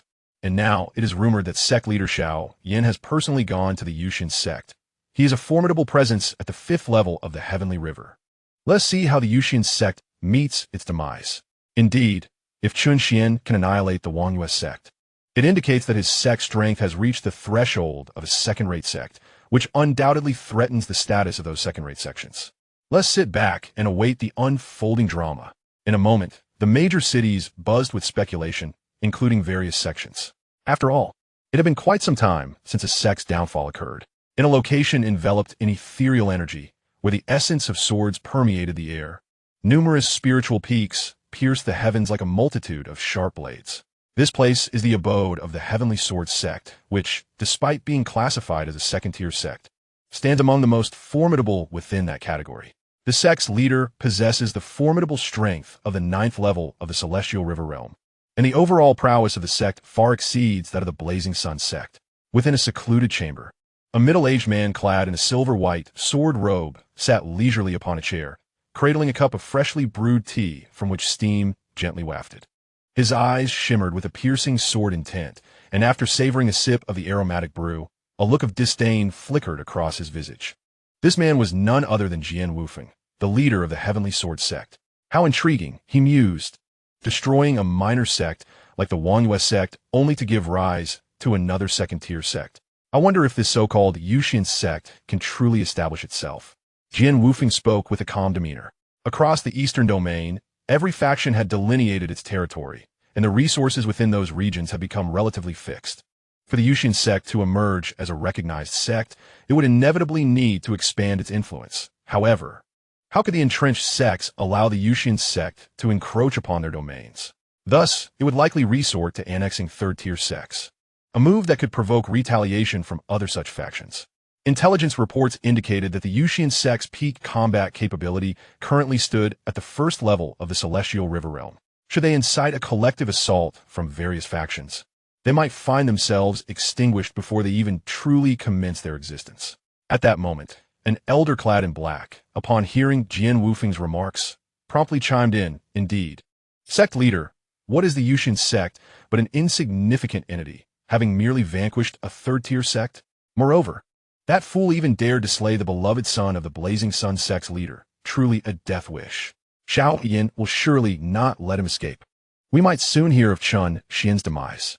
This elder was Jian Wufeng's trusted confidant, possessing strength at the 3rd level of the Celestial River Realm. Attaining such power qualifies one to establish a sect, yet within the Heavenly Sword Sect, he remained a subordinate, underscoring the sect's preeminent status among second-tier factions. Acknowledging the elder's words with a slight nod, Jian Wufeng replied, indeed, merely a jester. There is no need for undue concern. Since Xianxia has already sought to trouble the Yuxian Sect, we need not intervene. However, you may discreetly observe their activities. If the opportunity arises, reclaim their spiritual vein. After all, it is a low-grade spiritual vein. Why let it go to waste? With a respectful nod, the elder responded, yes, sect leader. At this moment, despite it being the height of summer, the mountain range was blanketed in pristine white snow, with frost clinging to the branches. at the heart of the mountains. A sect towered majestically, standing tall and unyielding. This was the domain of the Icebound Sect. The Cold Ice Sect, though a second-tier sect, boasts an overall strength that is on par with the Blazing Sun Sect. More crucially, the Cold Ice Sect and the Blazing Sun Sect have a long-standing enmity. It is only natural for ice and fire to be incompatible. The leader of the Cold Ice Sect, Chen Xuan, possesses a cultivation level at the 5th stage of the Celestial River Realm. For years, the two sects have engaged in a rivalry that has yet to yield a clear victor. However, at this moment, the entire Cold Ice Sect is brimming with enthusiasm, resonating with jubilant cheers. Seated in the main position is a man clad in a blue robe, his hair subtly interspersed with shattered ice shards. Han Xuanzi's face is flushed with joy, and even the elders below are all smiles. Suddenly, Han Xuanzi chuckles several times before speaking. How amusing. The son of Xianxia has met his demise at the hands of the Wanyu sect, and no less at the hands of that waste who has been useless for over a decade. This is absolutely splendid. If Xianxia fails to manage this properly, the entire Blazing Sun sect will surely become a laughingstock among the various factions. How delightful. Truly delightful. Han Xuanzi's happiness is heartfelt. After all, in the numerous disputes with the Blazing Sun sect, neither side has emerged unscathed. Witnessing the Blazing Sun sect suffer misfortune brings him a sense of schadenfreude. As soon as he finishes speaking, a corpulent elder immediately rises from his seat and echoes, indeed, no matter what the Blazing Sun sect does now, they have already become a joke. With the young master gone, won't Xianxia have to quickly sire another child? Otherwise, the Blazing Sun sect will surely decline under his leadership. The elder's words elicit a wave of laughter from the gathered crowd. Exactly. Yet, this Chen Xuan truly possesses guts. To so decisively eliminate Xiao Ting and the elders of the Blazing Sun sect, one must respect him as a man. Others chime in. It is said that Xiaoyan has already hurried to the Yuxian Sect. You should disguise yourself and go create some trouble for the Blazing Sun Sect. At the very least, do not let them extinguish the Yuxian Sect so easily. Han Xuanzi is well aware that this elder is no match for Xiaoyan and thus sees the endeavor as merely a means to create chaos. Ideally, he wishes to witness Xiaoyan's misfortunes, which would be a source of great satisfaction. As you command, sect leader, I shall leave at once. The elder replies and promptly exits the Grand Hall. In the eastern region, sects situated near the Yuxian Sect and the Blazing Sun Sect have dispatched their spies to the scene to gather first-hand information. A storm is brewing. Chapter 11. The Death of Xiaoyan. At this moment, two figures stand in the air above the Yuxian Sect. It is none other than Xiaoyan, the leader of the Blazing Sun Sect, along with the esteemed elder, Ling Bulu. Initially, Xiaoyan regarded the newly emerged Yuxian Sect with indifference. Yet upon witnessing it firsthand, he is struck by a profound sense of awe. How can Yuxian Sect be so vast? Xiaoyan clenches his teeth in disbelief. Although it may appear small from the outside compared to the grandeur within, it is still unmatched by ordinary sections. In the eyes of Xiaoyan, the grandeur of the Yuxian Sect barely reached the level of a relatively weak first-rate power. Moreover, the spiritual energy? This sect undoubtedly possessed more than just a single low-grade spiritual vein, although the protective formation had confined the spiritual energy within the sect. The formation's relatively low tier still allowed a considerable amount of energy to leak out. Typically, a third-rate sect would have one low-grade spiritual vein, while a second-rate sect would possess at least 10. The Liang sect, for instance, boasted 10 low-grade spiritual veins. Yet, upon comparison, Xiaoyan immediately discerned that the concentration of spiritual energy in the Yuxian sect far surpassed that of the Liang sect. Could it be that the Yuxian sect harbored a medium-grade spiritual vein? The mere thought invigorated Xiaoyan. A medium-grade vein was a hallmark of a first-rate sect. If he could seize control of the Yuxian sect, the Liang sect could potentially ascend to the ranks of first-rate sects with such resources. Splendid. Truly magnificent. At that moment, Xiaoyan even felt that the death of his son had been worthwhile. Chen Xuan, come out. How dare you kill the young master of the Liang sect? Face your demise. The oppressive force of Xiaoyan at the 5th level of the Tianhe realm descended upon the Yuxian sect. Yet it failed to affect the sect in the slightest.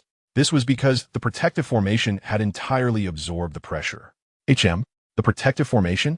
Seeing this, a hint of gravity flickered in Xiaoyan's gaze. Within the uppermost chamber of a spiritual peak in the Yuxian sect, Chen Xuan reclined in a rocking chair, beside a table adorned with an array of fruits. At that moment, Medusa gently offered him a small slice of fruit, asking softly, "Sect Master, is it delicious?" Hearing this, Chen Xuan smiled in satisfaction. "Indeed, it is delightful, with a rich flavor and a juicy texture. Ah, bring me a few of those grapes over there." He gestured toward the grapes on the table. "At once, Sect Master."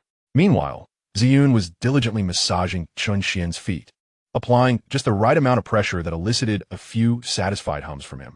"Yes, this is good. You may apply a bit more force." "Of course, Sect Master."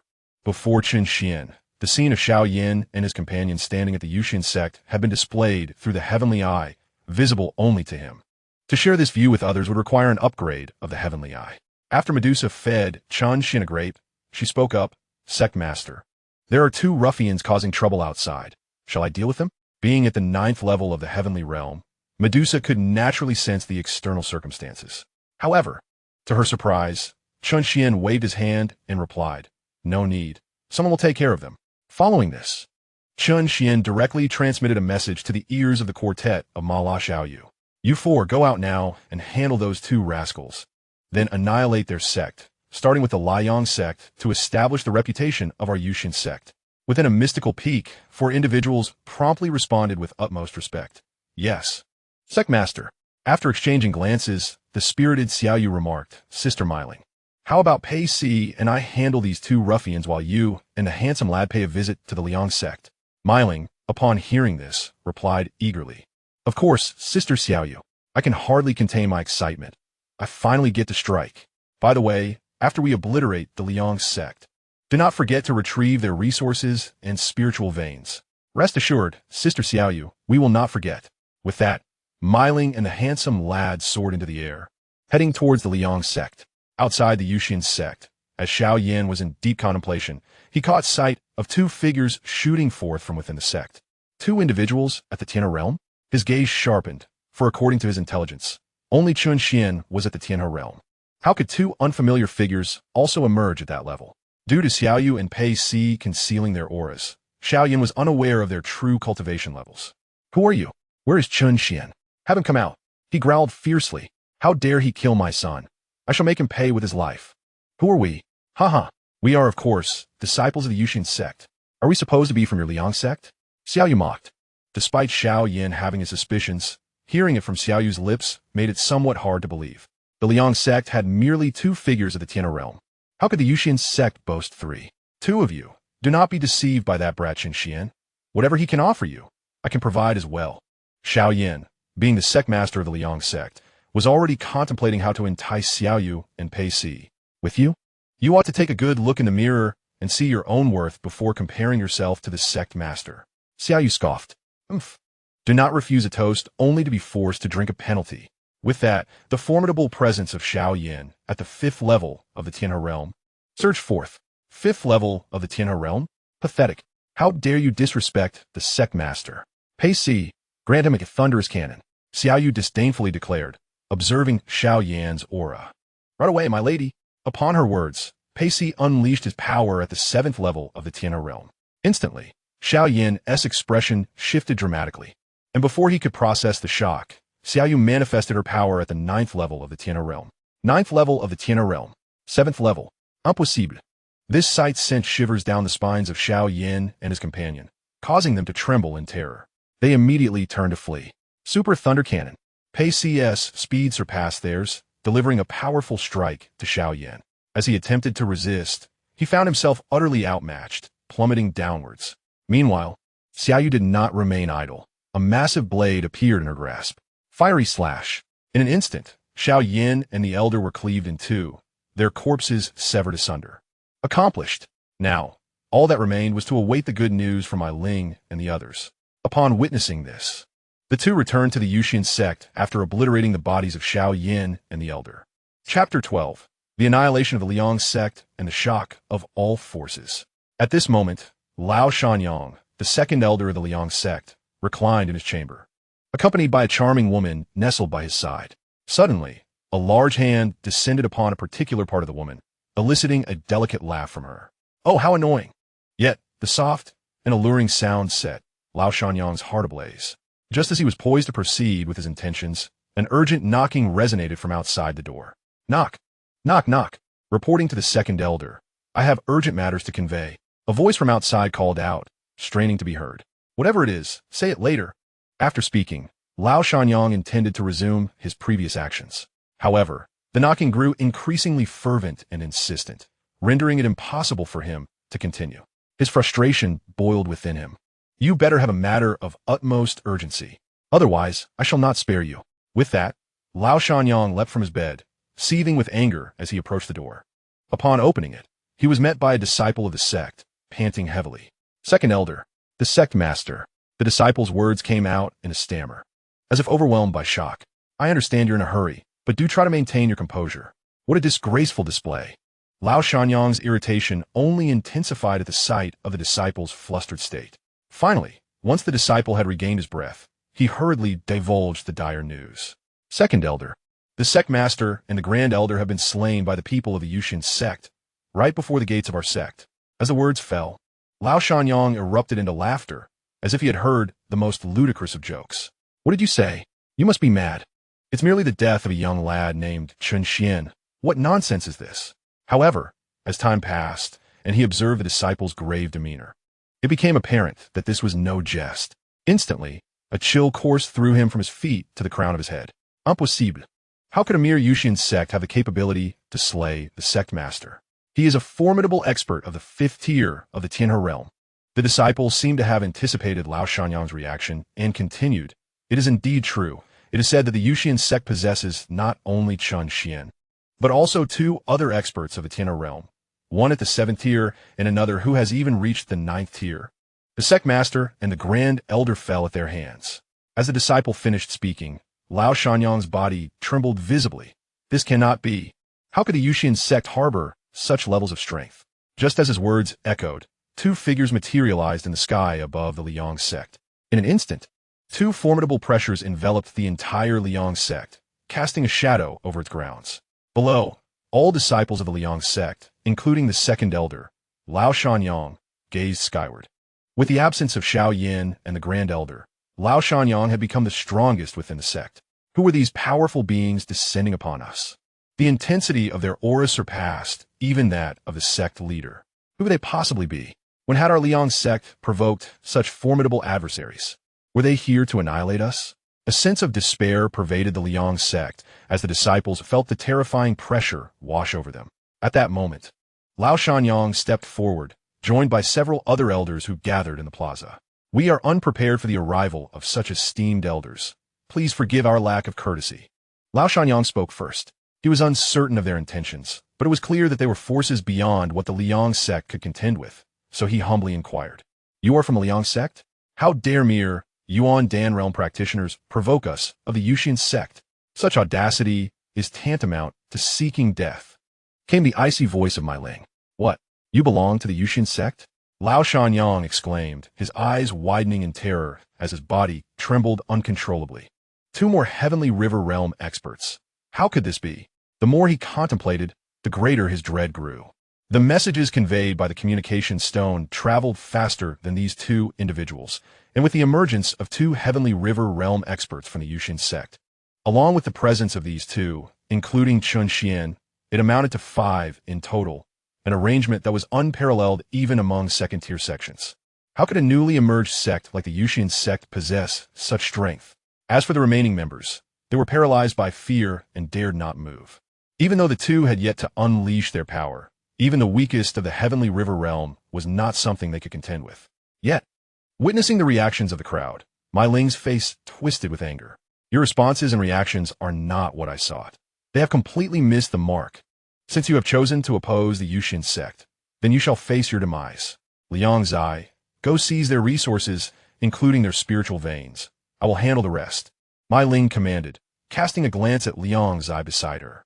Understood, my lady, Liang Zai replied, immediately making his way toward the treasury of the Liang sect, fully obedient to my Ling's orders. As for you, I grant you the penalty of death. With that, the overwhelming pressure from an 8th-tier heavenly river realm expert suddenly radiated from my Ling, instantly enveloping the entire Liang sect, as they felt the terrifying force in the air. Despair filled the eyes of all present. No, we surrender. We are willing to submit to the Yuxian sect. Indeed, All of this was Xiaoyan's idea, and we had no part in it. Spare us, and we shall serve the Yuxian Sect. However, upon hearing these words, My Ling merely offered a cold smile.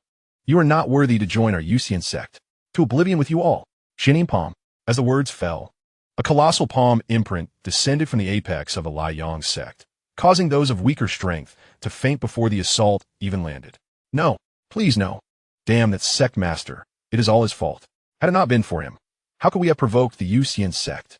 Ah, Xiaoyan, may you suffer a most wretched fate.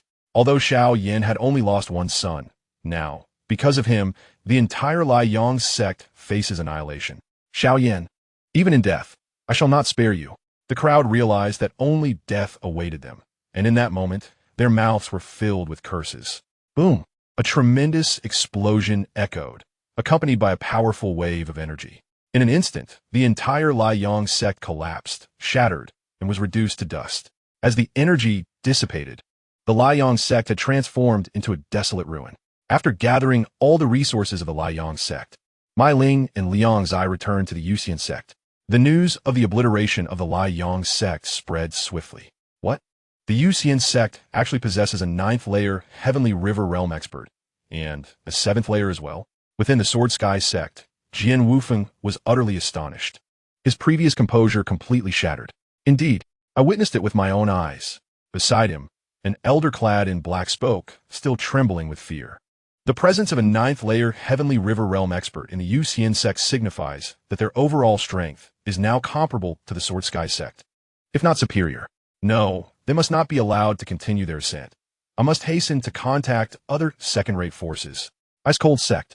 Upon receiving the news, Han Shuangzi nearly lost control, utterly unprepared for the Yuxian Sect's might. It seems the balance of power in the Eastern Domain is about to shift. Moreover, the news of the destruction of the Yuxian Sect was rapidly disseminating across major cities and sections. Chapter 13. The world is in ruins. Yuxian Sect. Upon their return, Mai Ling and Liang Zai promptly surrendered all the resources acquired from the Yuxian Sect to Chen Xuan. Observing the bounty before him, Chen Xuan was elated. System, convert all items into points. As a command was issued, the system quickly responded. Acknowledged, master compiling resources. Detected a total of 10 low-grade spirit veins, 13 million low-grade spirit stones, 7 books of Xian rank martial techniques, and 8 books of Xian rank cultivation methods, which can be exchanged for a total of 245,000 points. Furthermore, with the Yuxian Sect's annihilation of the Yuxian Sect, it has attained the standard of a second-rate sect, upgrading the sect's protective formation to Earth rank and rewarding 2 Tier 3 puppets and 1 Immortal Spirit Fruit Tree. The Immortal Spirit Fruit Tree is in its mature phase. The fruits it bears can enhance a cultivator's aptitude and serve as a sacred healing remedy. Now transplanted within the Yuxian Sect. Main quest: elevate the Yuxian Sect to a first-rate sect. Upon completion, substantial rewards will be granted. As Chen Xuan gazed upon the rewards provided by the system, his eyes sparkled with delight. Although the defensive formation appeared somewhat lackluster, it was certainly preferable to having none at all.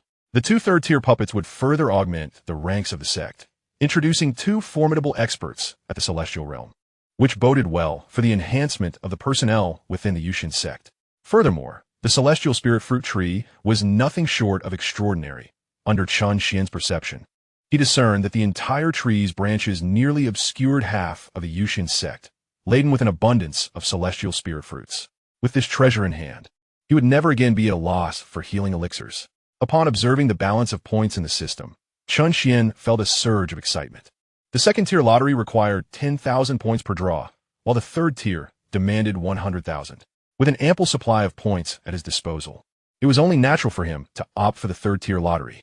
As for the points, he could always seek resources from his fellow sects if necessary. System: initiate 14 draws of the third-tier lottery. Chen Xuan commanded. Received, Master. Commencing the lottery now. Congratulations, Master. You have drawn a Celestial Realm Level 9 Cultivation card. Congratulations, Master. You have drawn a high-grade Earth-tier spiritual weapon, the Fiery Blade. Congratulations, Master. You have drawn a high-grade Earth-tier spiritual weapon, the Meteor Hammer. Congratulations, Master. You have drawn a high-grade Earth-tier spiritual weapon, the Xianbing Sword. Congratulations, Master. You have drawn a high-grade Earth-tier spiritual weapon, the Enchanting Whip. Congratulations, Master. You have drawn a Dreamy Koi too. Congratulations, Master. You have drawn the shimming art, an earth-tier technique. Congratulations, Master. You have drawn a blade of wild grass. As Chen Xuan surveyed the items he had drawn, a mixture of joy and concern washed over him. The cultivation card was undoubtedly useful, while the earth-tier spiritual weapons were perfect for his companions. Yet he could not fathom the significance of a koi or, most absurdly, a mere blade of grass. Chen Xuan harbored serious doubts about the system's integrity. System, have you pilfered my points? Chen Xuan could not help but inquire. No, Master. The probability of drawing any items within the system is entirely random. There is no embezzlement or manipulation involved. Upon hearing this, Chen Xuan anticipated the system's response. However, he shrugged it off, knowing that the points had been exchanged for resources from others, and thus he felt no sorrow. After collecting his items, he promptly summoned the puppets. Before him appeared two identical figures. Character, Tian King Cultivation, Celestial Realm, Level 9. Technique, Heavenly Sound Technique. Martial Skill, Death's Melody. Weapon, Skeleton, 6 Harmony Zither. Character, Death Can. Cultivation, Celestial Realm, Level 9. Technique, Dragon Claw Technique. Martial Skill, Dragon Claw Hand. Weapon, Delicate Iron Claws. The two figures before him, one deaf and the other blind, possess cultivation at the Celestial Realm Level 9. Their combined ultimate skill, a melody that could rend the very soul, had the potential to slay cultivators at the second level of the Earth Martial Realm. Observing this, Chen Xuan nodded in satisfaction. From this day forth, you two shall be disciples of my Yuxian Sect, and you are free to select your spiritual peaks for residence. Should any matters arise, I will instruct you accordingly. Upon hearing this, both individuals promptly replied, Yes, Sect Master. Subsequently, they made their way towards the spiritual peaks. Immediately afterward, Chen Xuan retrieved 4 cultivation cards, bestowing them upon the 4 members of the Spicy Little Rain, and then he applied one to Chen Kanglin. To his surprise, Chen Kanglin was indeed in seclusion. Chen Xuan had initially thought he was jesting. In the next moment, the 5 individuals felt their energies gradually intensifying, a warm current coursing through their bodies, and their auras growing ever more formidable. Wow, my cultivation has actually broken through to the 9th level of the heavenly realm, exclaimed My Ling, joyfully entering the courtyard of Spicy Little Rain. Me too. Not only I, but Pei Si has also ascended to the 9th level of the heavenly realm. This is fantastic. It must be the Sect Master's doing. The Sect Master truly possesses immense power. After saying this, Spicy Little Rain performed a deep bow in the direction of the Sect Master Peak. Thank you, Sect Master. Simultaneously, she did not forget to pull Pei Si to kneel alongside her, prompting Mai Ling and Liang Zai to follow suit, all of them expressing their gratitude. Just as they finished their bows, Chen Xian's voice echoed in their ears. There is no need for such formalities. This is merely a benefit of your status as disciples of the Yuxian Sect. Additionally, I present these 4 Earth-grade spiritual artifacts to you. As for the selection, you may decide amongst yourselves. With that, 4 Earth-grade spiritual artifacts materialized before them. Thank you, Sect Master. The group was overjoyed.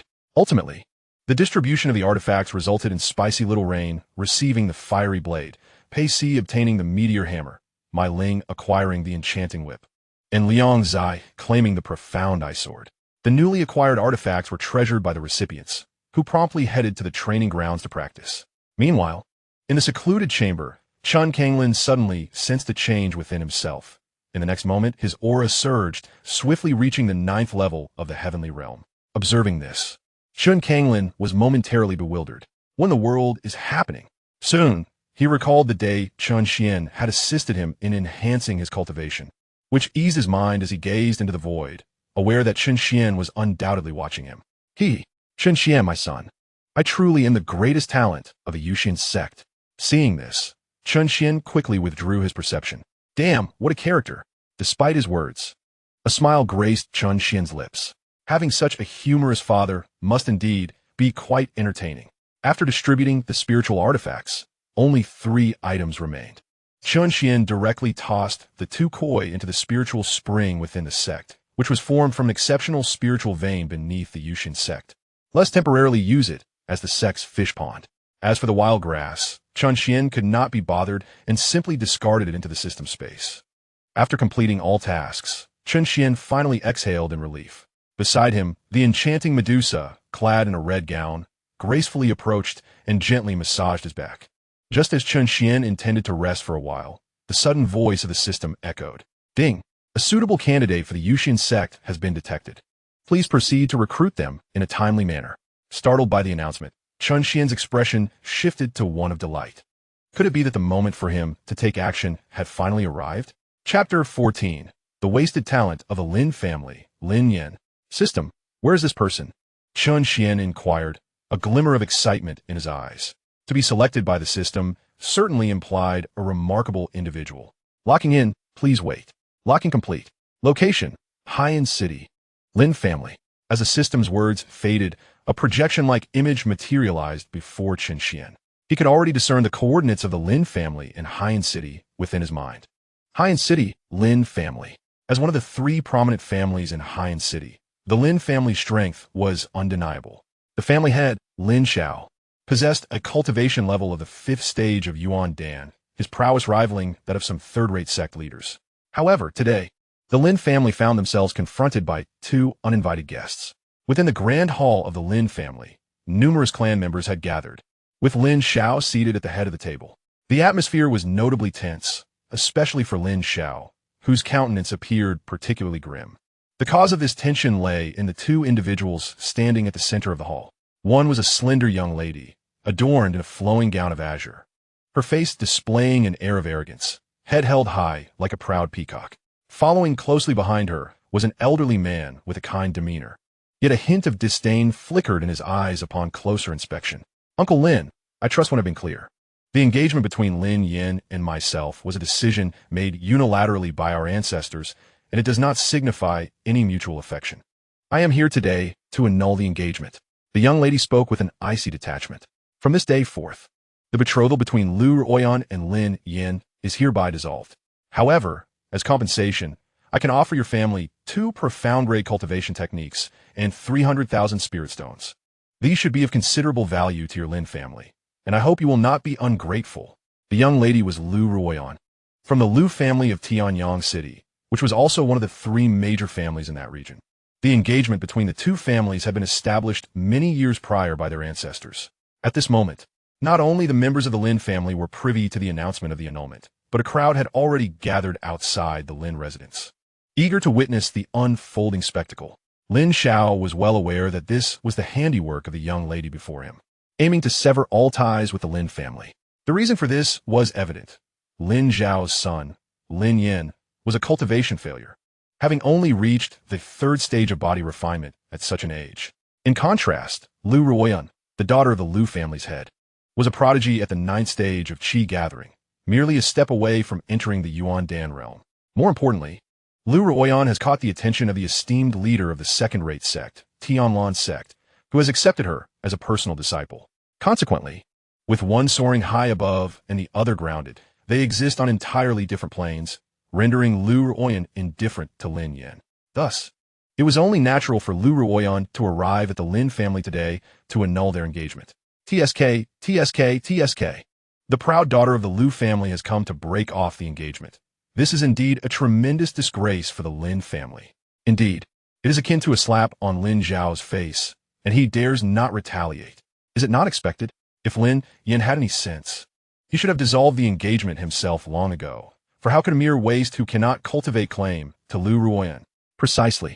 Lu Ruoyan is now a personal disciple of a second-rate sect leader, not someone just any ordinary person can aspire to. Outside the Lin residence, whispers circulated among the crowd. However, Lin Xiao, at the Yuandan realm, naturally overheard these remarks, and his expression darkened further.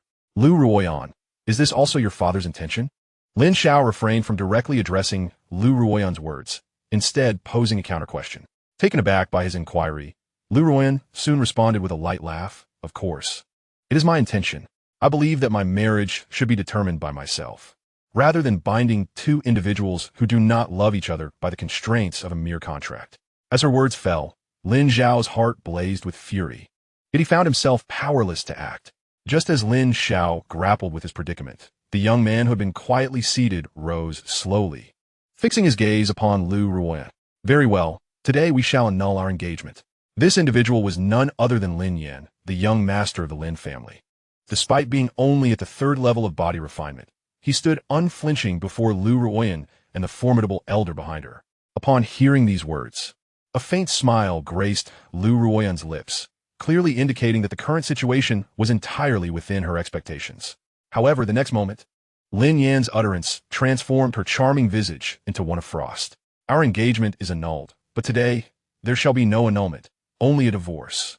As soon as the words escaped his lips, the entire hall fell into a profound silence. Realizing the implication, a chilling light erupted in Lu Ruoyan's beautiful eyes. Were her gaze capable of lethal intent, Lin Yan would have perished 100 times over. What did you say? Lu Ruoyan practically ground her silver teeth as she spat out vehemently. Her chest heaved with barely contained fury, a clear testament to her rage. Yet, in the face of Lu Ruoyan's glare, Lin Yan remained unfazed. While it would be entirely reasonable for Lu Ruoyan to seek to dissolve their engagement, given the vast disparity between them, a mutual discussion would likely have garnered the Lin family's consent. However, Lu Ruoyan chose the most extreme and contemptuous course of action, brazenly dragging the Lin family's reputation through the mud. After today, the Lin family would undoubtedly become the laughingstock of the entire Han city, a topic of idle gossip over tea and meals. This was something Lin Yan could not abide. Moreover, Lin Yan exhibited remarkable decisiveness, swiftly extracting a pen and a sheet of paper, and soon a divorce decree was completed. Following this, amidst the astonished gazes of the crowd, he dramatically tossed it before Lu Ruoyan. The decree had been issued. From this moment forth, we shall have no further entanglements. Lu Ruoyan was utterly taken aback by Lin Yan's rapid actions, unable to intervene in time. As the decree fell at her feet, she even questioned her own vision. Her entire body trembled slightly, not from fear, but from a profound anger that had reached a boiling point. Gasp! The onlookers from the Lin family, as well as those beyond, collectively inhaled sharply, their eyes widening in disbelief. Lin Yan had always been perceived as gentle, even somewhat timid. What had come over him today? Daring to divorce Lu Ruoyan before the elder of the Xianxia sect? This was a stark contrast to the Lin Yan they all knew. After a brief moment, Lu Ruoyan finally regained her composure, her voice laced with icy contempt. Lin Yan, are you courting death? What audacity do you possess as a mere wastrel to dare to divorce me? Gazing at the decree before her, her anger surged, her eyes ablaze with fury. If this were to spread, not only would her Lu family become a laughingstock in Tianyang City, but those from the Xianxia sect would also mock her in secret. This would undoubtedly be the greatest stain upon her reputation. However, Lin Yan's father, Lin Xiao, the head of the Lin family, regarded the young man before him with a hint of admiration. It seemed this boy had changed, and he liked it. Chapter 15. Sleep tight, rise and shine. Ah, the youthful spirit is indeed oblivious to the gravity of the world, acting recklessly without consideration for the consequences. Such actions could jeopardize the entire Lin family. An elderly man, who had been smiling behind Lu Ruoyan, stepped forward. His smile remained unchanged, yet there was now a glint of coldness in his brow. This man was Elder Huang of the Xianxia sect, whose cultivation had reached the 9th level of the Yuan Dan realm. In the next moment, the oppressive aura of the 9th level descended, instantly overwhelming everyone, as if their very bodies were compelled to kneel. At this juncture, Lin Xiao intervened, unleashing his own 5th level Yuan Dan realm power. Although inferior to Elder Huang's might, he managed to withstand the oppressive force. Elder Huang, what is the meaning of this? Lin Xiao felt an immense pressure, given the 4 minor realms that separated them. What do you mean? Elder Huang retorted. Are you feigning ignorance, Lin Xiao? What is Lu Ruoyan's current status? She is a direct disciple of the sect leader of Xianxia sect. How dare your Lin family divorce her? This is a slap in the face to the entire Xianxia sect. Your insignificant little family does not truly believe that being one of the top 3 families in Han City grants you any semblance of pride, do you? Before Xianxia sect, you remain as inconsequential as dust. At that moment, Lu Ruoyan cast a frigid glare at the Lin father and son, almost reveling in their misfortune. Did they not consider who accompanied her, daring to humiliate her so brazenly? Lu Ruoyan mused to herself. Indeed, do not be so ungrateful, Lin Yan. Retrieve the letter of divorce, consent to my withdrawal from the engagement, and kneel to apologize to me, and we shall consider this matter settled. Otherwise, do not blame me for any consequences that may arise. No. As soon as Lu Ruoyan finished speaking, Elder Huang interjected directly. Such an affront to the Xianxia sect cannot be resolved merely with apologies or kowtowing. They must face death. Upon hearing this, Lu Ruoyan was taken aback. Elder Huang hastily elaborated. Miss Ruoyan, you now represent the Tianlan sect, and by extension, its disciples. This matter extends beyond just the two of you. If word of this spreads, even if you ascend to the pinnacle of martial arts, the humiliation of today will linger. Under Elder Huang's relentless discourse, Lu Ruoyan ultimately acquiesced. Indeed, I am a favored daughter of heaven. I am not someone you mere mortals can offend. Remember to be wise in your next life. Elder Huang smiled faintly at this. In the next moment, he vanished from the Grand Hall, and soon after, the people outside the Lin estate met their demise. Completely unaware of how they had perished. After eliminating all who were privy to today's events, Elder Huang leisurely returned to the hall. Curiosity has killed the cat. It is your own curiosity that has brought about your downfall. Do not blame me. With this, a peculiar smile spread across Elder Huang's face. Witnessing this, the members of the Lin family within the hall turned pale, and Lin Xiao exclaimed in anger, Elder Huang, are you not afraid of inciting the displeasure of other factions with such actions? Lin Xiao was acutely aware that he was no match for Elder Huang, but it was now futile to express his concerns. Displeasure? Let anyone who is dissatisfied come forth and speak to the Tianlan sect. With that, the immense power of a ninth-layer Yuan Dan erupted, preparing to strike at the Lin family. Except for Lin Xiao, everyone present was utterly incapacitated. Just as Elder Huang's attack was about to descend upon them, the menacing energy suddenly vanished. In the next instant, Chen Xuan appeared before Lin Yan. Who are you? Elder Huang's expression twitched as he regarded the suddenly materialized Chen Xuan. However, Chen Xuan ignored him entirely and turned to Lin Yan, saying, would you like to join my Yuxian Sect? I am Chen Xuan, the sect master of Yuxian. Lin Yan was momentarily stunned, but then beamed with joy. Yet, he quickly sighed, I would naturally be willing, but I am a cultivation failure. Lin Yan had heard of the Yuxian Sect in recent days and was aware of its annihilation of the Liang Sect, achieving a status of a second-tier sect. At least on the surface, it was not inferior to Lu Ruoyan. However, he could not cultivate. What use would joining a sect be? Unexpectedly, Chen Xuan smiled and replied, no worries. As long as you join the Yuxian Sect, I will have a way to alleviate your burdens and enable you to cultivate normally. As the words fell, Lin Yan's face was visibly alight with excitement and joy. Is it true? Can you truly enable me to cultivate normally? Upon hearing this, Chen Xuan naturally nodded. The system had already assured him that even those incapable of cultivation would experience a transformative awakening upon consuming a celestial fruit. Moreover, for certain exceptional individuals for whom the celestial fruit proved ineffective, the system would prevail. With the system's guarantee, Chen Xuan harbored no doubts. Indeed, it is true. What? Do you still hesitate? Chen Xuan countered. Of course not. I am more than willing. Disciple Lin Yan pays his respects to the sect leader. Good. You are the sect leader of a Yuxian sect, Chen Xuan? Elder Huang was taken aback upon hearing their exchange. The Tianlan sect was certainly aware of this newly emerged sect. Rumor had it that Chen Xuan had reached the first level of the Heavenly River Realm. However, to Elder Huang, this information appeared to be erroneous. Yet the Tianlan sect was also a second-tier sect, and among them, it was notably powerful, with its leader reaching the 9th level of the Heavenly River Realm. In his view, no matter how strong the Yuxian sect might be, it could never rival the Tianlan sect. They were aware that the Yuxian sect had obliterated the Liang sect, but remained ignorant of its true strength. Otherwise, Elder Huang would not have dared to speak so boldly. You would do well not to interfere in this matter, lest you invite calamity upon yourself. Despite knowing that Chen Xuan was of the Heavenly River Realm, Elder Huang mustered his courage to speak. Oh, are you threatening me? At this moment, Lin Yan turned to Lu Ruoyan and declared, Lu Ruoyan, 30 years in the east, 30 years in the west. As long as I join the Yuxian sect, I too shall cultivate. Today's grievances, I shall settle with you in the future. Unexpectedly, Lu Ruoyan laughed. Lin Yan, there are disparities even among second-tier sections. You cannot truly believe that merely joining any second-tier sect will allow you to catch up with me. However, before Lin Yan could respond, Chen Xuan spoke directly. There is no need to wait any longer. As the sect leader of the Yuxian sect, I shall seek justice for you today. With that, Chen Xuan unleashed a powerful slap, striking Elder Huang and sending him flying, crashing into the wall behind, which shattered under the force, leaving his fate uncertain. This act left the onlookers trembling in shock.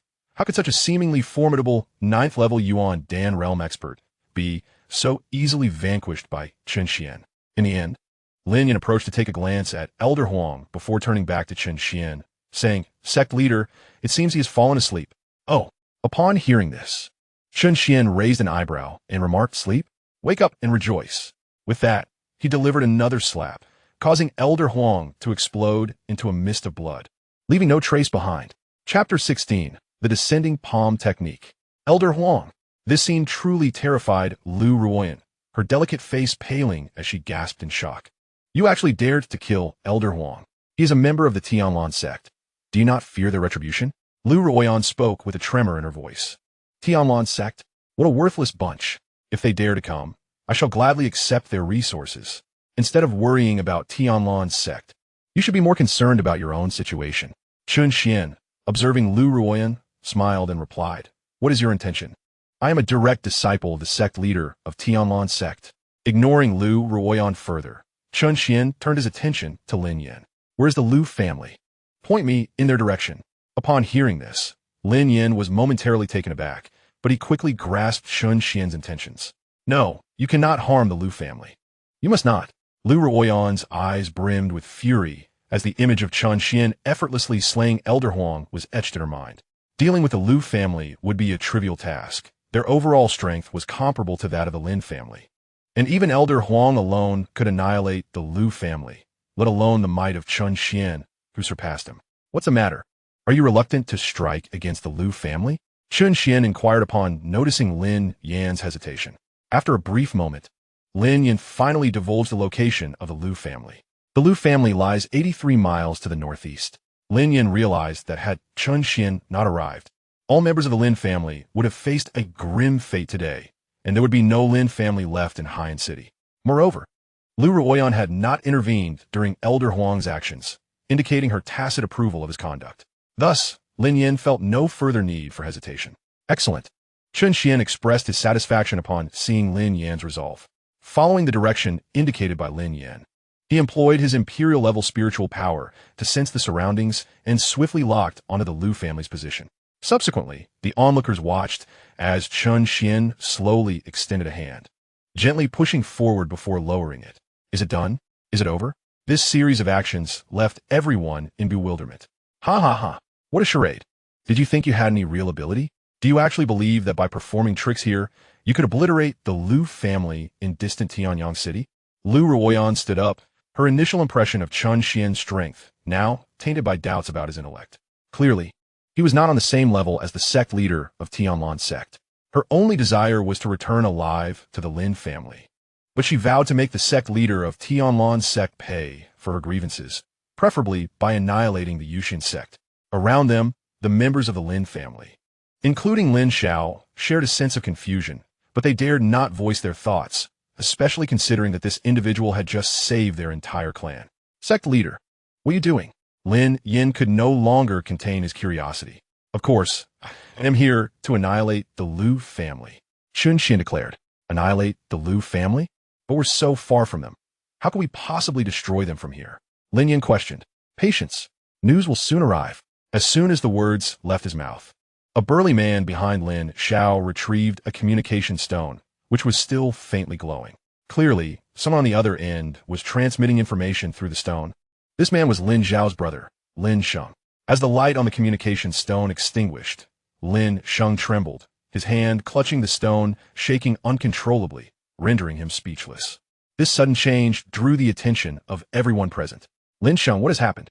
Why such a display of disrespect?" Lin Zhao's face flashed with anger, especially since Chen Xuan was still present. He could not allow him to witness this farce. "Elder brother, the disciples of the Lin family in Tianyang City have sent word." Lin Sheng stammered. "What did they say? Speak clearly." Lin Xiao was nearly beside himself with rage, delivering a sharp slap to Lin Sheng's head. However, Lin Sheng showed no signs of anger at the inexplicable blow. Instead, his eyes were filled with shock. Simultaneously, his gaze shifted from Lin Xiao to Chen Xuan. They said that just moments ago, an anomaly appeared above Tianyang City. A colossal palm imprint descended from the sky with terrifying force, landing directly on the Lu family's estate. The Lu family has vanished entirely, replaced by a massive handprint that extends several dozen zhang deep. It is said that the entire Tianyang City is in a state of panic, with even the city lord having fled. If that palm imprint had not been aimed at the Liu family, perhaps the entire Tianyang city would have been obliterated. As Lin Shang's words hung in the air, silence enveloped the crowd, all eyes fixed upon Chen Xuan. The youth's serene face bore a faint smile, yet an inexplicable chill crept into the hearts of all present. They had witnessed Chen Xuan's actions moments prior, and now the news of the Liu family's annihilation echoed ominously. Could it be that only Chen Xuan was capable of such destruction? Master, did you truly do this? Lin Yin ventured hesitantly. What do you think? Impossible. You must be colluding to deceive me. This is all a lie. I refuse to believe it. Liu Ruoyan, having overheard Lin Shang, wore an expression of disbelief. She hastily retrieved several communication stones from her storage ring and, under the scrutiny of the crowd, began to infuse them with spiritual energy. However, after considerable time, there was still no response from the stones. If only one stone had remained silent, it might have been a coincidence. Perhaps the other party was simply preoccupied. But the silence of all the stones indicated the truth of Lin Shang's words. No, Liu Ruoyan was about to unleash a torrent of anger. But upon meeting Chen Xian's icy gaze, a wave of deathly aura enveloped her instantly. She immediately grasped the situation. What she needed to do now was to safely depart from the Lin family, rather than succumb to impotent rage. Moreover, she was acutely aware that Chen Xian would not hesitate to kill her. Thus, Liu Ruoyan hastily knelt before Lin Yin, understanding that if Lin Yin spoke, her life could be spared. Lin Yin, I was wrong. This was not my intention. It was the Tianlan sect that compelled me to act this way. Please believe me. I love you. You may do whatever you wish with me. From this day forth, I am yours. At that moment, Liu Ruoyan was oblivious to the gazes of the crowd. Survival was paramount, and enduring a modicum of humiliation was a small price to pay. Observing Liu Ruoyan's demeanor, Lin Yin felt a wave of revulsion wash over him. Liu Ruoyan, I have already stated that the divorce has been finalized. Our ties have been severed, and there is no connection between us any longer. Yet you still seek the lives of my family. How could I possibly forgive you for that? With that, Lin Xiao forcefully pushed Liu Ruoyan aside and positioned himself next to Chen Xian. Just as Liu Ruoyan was about to plead further, Chen Xian's gaze sharpened, and in an instant, Liu Ruoyan's entire being disintegrated into fine powder, vanishing from sight. Chapter 17. Lin Yin, comparable to a protagonist of destiny. Very well. Since the matter has been resolved, bid them farewell. I shall take you back to the Yuxian Sect shortly. At least for the time being, you will not be returning. Yes, Sect Master. Following this, Chen Xian leisurely found a chair and sat down. The remaining moments were filled with a poignant farewell between father and son. After about half an hour, Lin Yin emerged and approached Chen Xian. Sect Master, I am ready. Good. In that case, I shall escort you back to the Yuxian Sect. As he spoke, Chen Xian rose to his feet, and the space before him trembled, a fissure in reality subtly tearing open. Wait, Sect Master. Do you have something else on your mind? Noticing Lin Yan's hesitance, Chen Xian inquired further. It's just that an elder from the Tianlan sect perished here, and I am concerned they may send someone to trouble our Lin family. Upon hearing this, Chen Xian chuckled, having momentarily overlooked that detail. That's quite simple. With a wave of his hand, a surge of pure spiritual energy enveloped the entire Lin residence. This is a barrier I have conjured within this realm. The members of the Lin family are utterly safe. Should the Tianlan sect dare to come here seeking trouble, you shall handle it yourself. Handle it myself? Lin Yin could hardly believe his ears. The Tianlan sect was a second-tier sect, not weak among its peers, and their prowess at the Tian'er realm was formidable. While Chen Xian had mentioned he could resolve his cultivation issues, Lin Yin pondered how long it might take for him to reach the Tian'er realm. What? Do you not believe me? Chen Xian remarked with a smile, noticing Lin Yan's incredulity. Rest assured, it is merely the Tianlan sect. Once you arrive at the Yuxian Sect and resolve the issues afflicting you, your thoughts will surely change. Is that so? Lin Yin murmured. With the last of his concerns dissipated, Chen Xian grasped Lin Yan's hand, and they vanished from the sight of the crowd. Yinner, once you reach the sect, take good care of yourself, and heed the words of the sect master. Came the anxious voice of Lin Xiao from behind. Due to his physical condition, Lin Yin had seldom ventured far from the Lin family. Yet, this time, he embarked on his journey to join the sect alone. However, the thought of Chen Xian's formidable prowess and his attitude toward Lin Yin eased Lin Xiao's worried heart somewhat. Go forth, Yinner. Your father awaits the day you become a powerful warrior. At the Yuxian Sect, beneath the divine spirit fruit tree, the surrounding space trembled suddenly. And soon Chen Xuan and Lin Yan appeared before the tree. Although Lin Yan had envisioned the Yuxian Sect in his mind, the reality of it left him profoundly astonished. The vast expanse of the sect, a towering tree reaching the heavens, the abundant spiritual energy surrounding it, along with the majestic floating spirit peaks and grand palaces, all contributed to a breathtaking spectacle that resonated within every cell of Lin Yan's being. In just this brief moment, Lin Yan felt a stir within his long stagnant body, hinting at a potential breakthrough. Had it not been for his physical issues, he might have already begun to ascend. As Lin Yan continued to survey his surroundings, Chen Xuan plucked a divine spirit fruit from the tree and presented it to Lin Yan. The fruit was as large as a human head, emanating an enigmatic aura of Tao, profoundly mystical. Lin Yan gazed at the fruit, his mouth watering. It seemed to possess an irresistible allure for his body. "Sectmaster, what is this?" he inquired. "This is the divine spirit fruit. Once you consume it, the issues plaguing you will be effortlessly resolved." Upon hearing this, a look of joy spread across Lin Yan's face. "Really? If I eat this fruit, I can cultivate normally?" he exclaimed, his excitement palpable. This news was undeniably enticing for him. Although he had not outwardly shown it in recent years, the pressure he bore internally was considerable. Now, hope gleamed before him. Without hesitation, Lin Yan accepted the divine spirit fruit and glanced at Chen Xuan, saying, "Thank you, Sectmaster." After expressing his gratitude, he brought the fruit to his lips, ready to take a bite. However, an unexpected scene unfolded. The fruit instantly transformed into a milky white liquid and poured into Lin Yan's throat. Taken aback at first, Lin Yan quickly sensed a stirring within his body.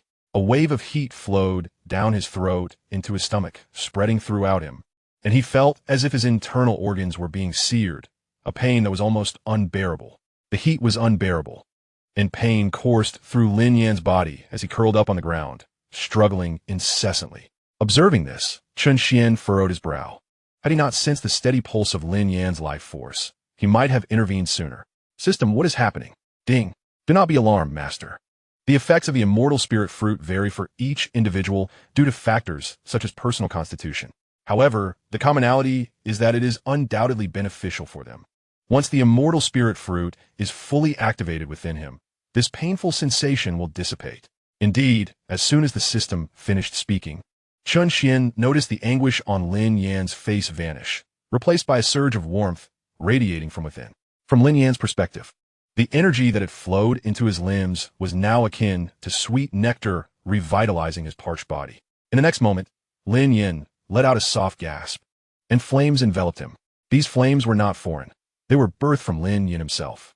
After a brief period, Lin Yan finally returned to normal, his aura now resonating at the third level of the Yuan Dan realm, having astonishingly traversed 2 significant realms.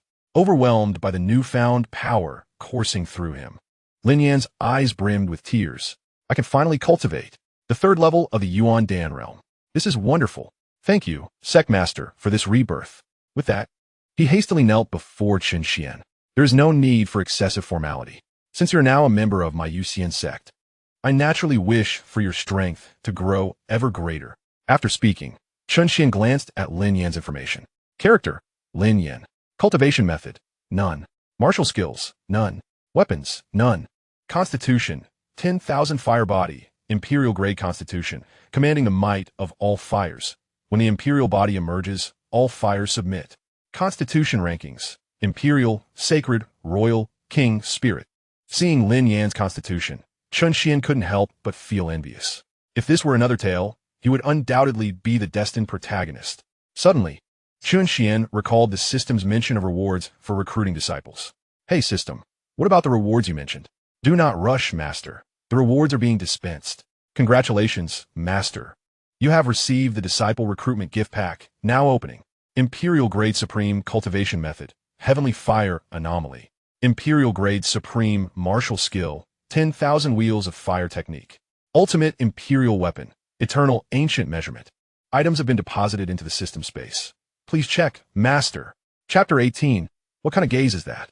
Gazing at the rewards bestowed by the system, Chen Xuan was filled with envy. These were perfectly complementary cultivation methods and martial skills, and more importantly, an ultimate imperial weapon, something even Chen Xuan himself did not possess.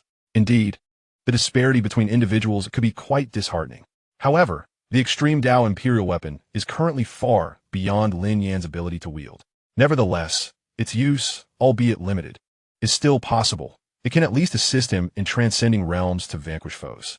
In critical moments, it can even automatically protect its master, serving as a means of survival. Thus, Chen Xuan retrieved these items and presented them to Lin Yan. Here, take this. As Lin Yan beheld the items handed to him by Chen Xuan, his eyes widened in astonishment. Although he was unaware of their true worth, he could discern their extraordinary nature. Master, are these truly for me? Who else would they be for? Is there a third person present here? Upon hearing this, Lin Yan turned to survey his surroundings, confirming that indeed, only Chen Xuan and himself occupied the space. Only then did he accept the items. Thank you, Master. As he grasped the items, the eternal ancient ruler transformed into a stream of radiant light and entered Lin Yan's body, signifying an automatic recognition of its master. Observing this, Chen Xuan couldn't help but glance at Lin Yan with a hint of envy. Possessing a system himself, he found himself somewhat envious of Lin Yan. Very well. Upon your return, immerse yourself in the cultivation of these imperial-level techniques. As for your dwelling, you may choose any of the spirit peaks within the sect. Additionally, apart from yourself, there are currently 6 others in the sect. You can spar with them whenever you have the time. Chen Xuan advised, feeling assured that Lin Yan would rapidly cultivate the imperial techniques, given the weapon's automatic recognition. Understood, Master, Lin Yan responded, preparing to head towards the spirit peaks. Wait, is there something else, Master? Upon hearing Chen Xuan's call, Lin Yan halted. Chen Xuan produced a card from his hand, which was a cultivation enhancement card. Remembering that he had one left from the last lottery draw, he realized it was perfect for Lin Yan's use. Otherwise, considering Lin Yan's current strength at the 3rd level of the Yuan Dan realm, it would take considerable time for him to reach the spirit peaks. With that, the card transformed into a stream of light and surged into Lin Yan's body. Soon, Lin Yan's aura began to rise progressively. 4th level of Yuan Dan, 5th level, 9th level. 1st level of Tian He, 9th level of Tian He, 1st level of Tong Tian, and finally, after reaching the 9th level of Tong Tian, his aura stabilized. Lin Yan was left utterly astonished. Master, have I truly reached the 9th level of Tong Tian? Indeed. Now do you believe what I said?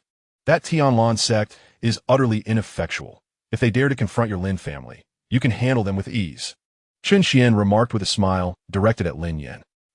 This is simply astonishing, beyond belief. Lin Yan felt as though he were ensnared in a dream.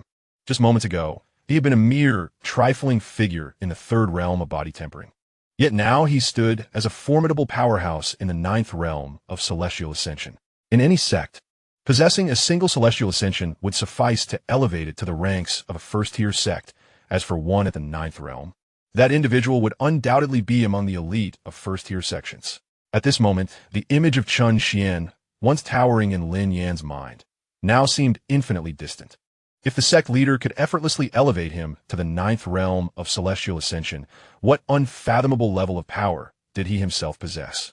Was it the earth martial realm, the heavenly martial realm, or perhaps the divine martial realm, where only the most exceptional beings within the inner domain reside? Lin Yan pondered to himself. At that moment, a figure soared towards him. It was Chen Xuan. The Chen Xuan before him bore no resemblance to the wretched, emaciated youth of yore. His complexion was now vibrant and healthy. Is this young man a recent addition to the Yuxian Sect? Chen Xuan mused, casting a glance at Chen Xuan before focusing on Lin Yan. Upon sensing the formidable aura emanating from Lin Yan, comparable to his own, a flicker of astonishment crossed his features. Lin Yan appeared to be several years younger than Chen Xuan, likely around 15 or 16, yet he possessed the strength of a 9th realm celestial ascendant. This was highly unusual, at least within the Eastern domain. Perhaps such a prodigy could only exist beyond the Eastern domain, or within the inner domain itself. However, upon reflecting that his own strength was not solely the result of personal cultivation, he found clarity in the matter. Indeed, Lin Yan responded, somewhat at a loss for how to address Chen Xuan, who promptly introduced himself. I am Chen Xuan, the foremost genius of the Yuxian Sect. He is my father, the venerable ancestor of the sect. Coincidentally, Chen Xuan interjected at that moment. Chen Xuan shot him a sidelong glance, clearly perturbed that Chen Xuan was interrupting his moment of grandeur. Chen Xuan could only shrug in resignation. Of course, you may also call me ancestor. Lin Yan exclaimed eagerly. Greetings, ancestor. Now, focus on finding your own spiritual peak. Chen Xuan directed Lin Yan to depart. Once Lin Yan had left, Chen Xuan turned to Chen Kanglin. Speak, what brings you to me? Upon hearing this, Chen Kanglin withdrew his smile and replied. The news of our Yuxian Sect's annihilation of the Yuxian Sect has spread widely. It is likely that it won't be long before others come knocking at our door. After listening, Chen Xuan waved his hand dismissively. I am aware. If they come, so be it. A second-tier sect that has overstepped its bounds is no match for someone at the 9th realm of the Celestial Ascension. I could easily dispatch them with a single strike. The more they come, the more experience they offer. My concern lies not with them, but rather with the first-tier sections. As Chen Kanglin spoke, he appeared somewhat dazed. In the past, he had never imagined he would have any association with first-tier sects. Yet here he was, on the brink of such an intersection. Celestial Ascension? Are you not also at that realm? What is there to fear? Moreover, I possess the capability to effortlessly elevate your realms to the pinnacle of existence, which surely places me just a notch above your levels, does it not? Just a notch? Observing Chen Xian's playful demeanor, Chen Kanglin finally felt at ease. After all, Chen Xuan is the sect leader, while he is merely the foremost prodigy of the Yuxian Sect. Any issues will be shouldered by Chen Xuan first. What is there for him to worry about? The eastern domain, where the Yuxian Sect resides, actually falls within the boundaries of the outer domain, which is divided into 4 regions: east, west, south, and north. It is said that the ruler of the eastern domain is merely at the pinnacle of the earth martial realm. Given Chen Xian's confident demeanor, it appears he would face even the ruler of the eastern domain without concern. Therefore, he should simply embrace his role as the foremost prodigy of the Yuxian Sect. By the way, Liang Zai and the others have sent word that within the Sunset Mountain Range, there exists a Xianyang fruit tree, and the Xianyang fruits are on the verge of ripening. These fruits can assist those at the 9th level of the Celestial River realm in breaking through to the Pinnacle realm. Should we not partake in the festivities? They have already reached the Pinnacle realm, rendering the Xianyang fruits less enticing to them. However, considering Chen Xian's need for resources and rare treasures, this inquiry was made. Upon hearing this, Chen Xian pondered for a moment before responding. Very well, I shall take care of it. You focus on being the foremost prodigy. With that, he vanished beneath the spirit fruit tree, casting a sidelong glance at Chen Kanglin before departing. Hey, what kind of look is that? Chapter 19, Xianyang Fruit.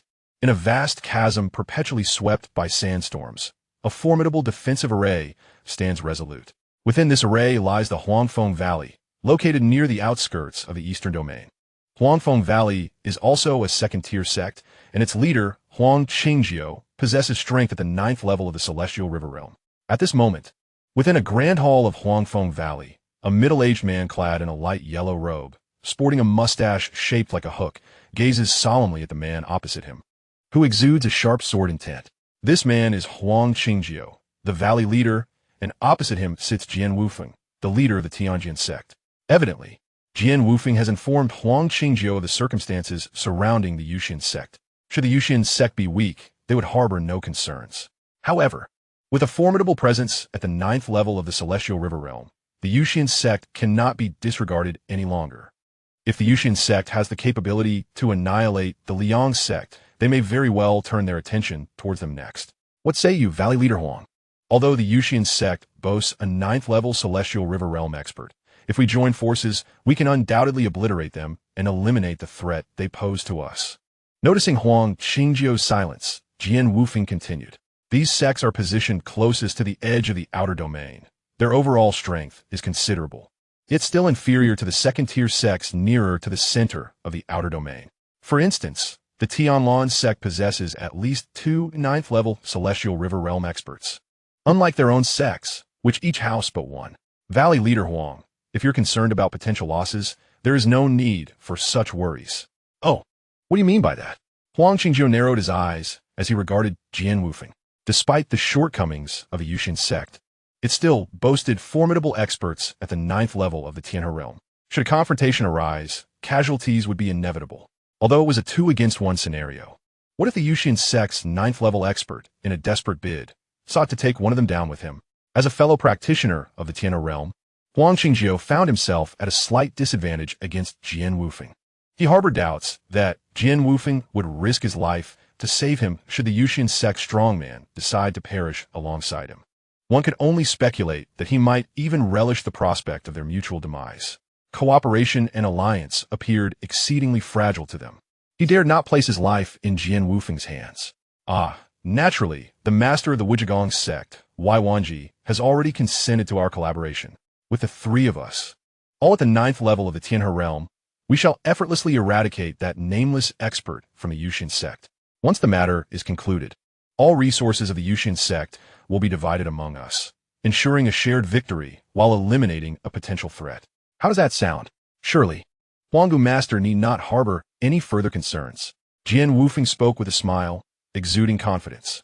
It was clear he understood Huang Qingjiu's apprehensions, and with their combined strength, they had nothing to fear from the Yuxian Sect's 9th level expert. Is that rascal Wai Wanji truly going to join us? Huang Qingjiu mused, lowering his gaze. After a moment of contemplation, he burst into hearty laughter. Since the sect master has spoken thus, it would be ungracious of me to decline. Very well. We shall march upon the Yuxian Sect together. A mere 9th level Tianhe expert, along with a 7th level one, cannot possibly stand against us. However, this endeavor may require a few more days to prepare. What? Does Huanggu Master still have reservations? Jian Wufeng's brow furrowed slightly, revealing his impatience as he wondered why Huang Qingjiu seemed so full of concerns. This subtle shift in Jian Wufeng's demeanor did not escape Huang Qingjiu's keen observation. He hastily clarified, I have another piece of splendid news. Within the setting Sun Mountain range lies a Xianyang fruit tree, and its fruits are nearing maturity. I trust that you understand the significance of the Xianyang fruit to both of us, Master Jian. As he spoke, a smile continuously graced Huang Qingjiu's face. What? A Xianyang fruit tree? And the fruits are about to ripen? Excitement instantly illuminated Jian Wufeng's countenance. He was well aware of the Xianyang fruit's value. Possessing it would enable him to ascend to the Tongtian realm. Upon achieving this, his status would surpass that of second-rate sects, and he could rival even the Tianlan sect, which boasted 2 9th-level Tianhe experts. He might even secure a place among first-rate sections. While it might be the most modest of the first-rate sects, success would attract the resources of the Eastern Domain's sovereign, and in time, he could potentially rival the established sections. However, Master Huang, how could you be so generous as to disclose this information to me? After the initial excitement, Jian Wufeng's face revealed a hint of skepticism. The Xianyang fruit was of great significance to him, and similarly, it held immense value for Huang Qingjiu as well. While a single Xianyang fruit might enhance the odds by 50%, possessing 2 could potentially increase the chances to 90%. He found it hard to believe that Huang Qingjiu would be so magnanimous. A single Xianyang fruit could fetch tens of thousands or even over 100,000 low-grade spirit stones. This was particularly enticing for cultivators who had already reached the 9th level of the Celestial River Realm. While the offering was indeed appealing, one must possess the strength to acquire it. To be candid with the master of the Sword Sect, there resides a fierce fire-sun lion beside the Xianyang fruit tree, also at the 9th level of the Celestial River Realm, and within the Sunset Mountain Range. Numerous other ferocious beasts lurk. Huangfeng Valley alone cannot contend with these Xianyang fruits. I see. Yet even the 2 of us might struggle to seize the Xianyang fruits from those vile creatures. For there are more than one of such 9th-level beasts within the Sunset Mountain Range. Jian Wufeng spoke slowly. There is no need for concern, Master of the Sword Sect. At that time, both Danxia Gorge and the Shadowy Mountain Manor will send their personnel, and united, we should have no trouble dealing with those vile beasts. Upon hearing this, Jian Wufeng felt reassured. Very well, when will the Xianyang fruits be ripe? In 2 days. Then we shall seize the Xianyang fruits in 2 days, and afterward, we will collectively confront the Yuxian Sect. However, regarding the Wuji Palace, Jian Wufeng hesitated. Danxia Gorge and the Shadowy Manor are both second-rate sects. It might not be wise to withhold information from Wuji Palace, as we will need to collaborate with them afterward. Even if that fellow, Yuanji, were to hurry over now, it would be too late, not to mention the more distant Tianlan sect and others. Only we, these remote sects, can seize the opportunity. If that is the case, let us wish for a pleasant collaboration. A pleasant collaboration. At the Yuxian Sect, after Lin Yin selected a spiritual peak, he began to wander around the sect, filled with curiosity, especially towards the expansive medicinal herb garden behind the mountain. Though he could not enter, he could see the dazzling array of precious herbs, which left him quite awestruck. At that moment, Chen Xian's voice reached Lin Yan's ears. Lin Yan, in 2 days. The Xianyang fruits within the Sunset Mountain range will ripen. You are to retrieve them. As for any who attempt to obstruct you, given your strength, repelling them should pose no issue. You need not hesitate in your actions. Strike as you see fit. Do not forget, you have the entire Yuxian Sect behind you. And of course me. We need not concern ourselves with the opinions of others, understand? Upon hearing this, Lin Yan nodded eagerly, akin to a chick pecking at grains. He was quite intrigued by this task, as it marked his first endeavor since joining the Yuxian Sect. Yes, Sectmaster, I will certainly bring back the Xianyang fruits. Chapter 20. Contest for the Xianyang fruits. 2 days later, deep within the Sunset Mountain range, waves of energy surged forth, accompanied by a spreading heat. This phenomenon immediately drew the attention of various forces. Simultaneously, waves of crimson light rippled forth, causing the temperature of the surrounding space to soar dramatically, while an alluring aura permeated the entire Sunset Mountain range. Within the mountains, countless demonic beasts stirred restlessly, their greedy eyes fixated on a towering fruit tree, several dozen zhang in height, deep within the forest. However, the beasts on the periphery dared not approach even slightly. This was due to the presence of several terrifying demonic beasts beside the Xianyang fruit tree, instilling fear in the hearts of the lesser creatures. Meanwhile, the inhabitants of a nearby city, along with numerous wandering cultivators who sensed the unusual occurrence in the Sunset Mountain range, expressed their envy. They were astonished to discover that there existed a Xianyang fruit tree within the mountains, and it appeared to be on the verge of ripening. Indeed, if only we could obtain a single Xianyang fruit, it would be a tremendous boon. Are you dreaming in broad daylight? Not only you and I, but even our city lord lacks the qualifications to covet the Xianyang fruit. It is a treasure of immense allure, even to those of the heavenly river realm. How could it possibly be within our grasp? Let us not even mention the disparity in strength. We are leagues behind. Only the leaders of second-rate sects might have a chance at claiming it. Indeed, did you not see that fiery sun lion? Its power is comparable to that of a 9th-layer heavenly river realm practitioner. It is simply beyond our reach. As the day of a Xianyang fruit's maturity approaches, the Sunset Mountain range has already begun to exhibit various phenomena, rendering it impossible for the nearby cultivators to remain oblivious to the fruit's presence. However, for them, this treasure is merely a sight to behold, unattainable, as they fall far short compared to the powerful sections. Though some wandering cultivators are also formidable, provoking the sect's members over a fruit that might not even be secured would be an unwise course of action. Thus, even those of considerable strength hesitate to act. Yet, while they cannot contend for the Xianyang fruit, they can certainly enjoy the spectacle, as a 9th-layer heavenly river realm battle is imminent. It remains uncertain who will emerge victorious in the end. As the disturbances in the Sunset Mountain range intensified, Huang Qingjiu and Jian Wufeng set forth. It seems the Xianyang fruit has ripened. Let us depart, Sect Master Jian. Indeed, with that, the two transformed into streaks of light, heading towards the Sunset Mountain range.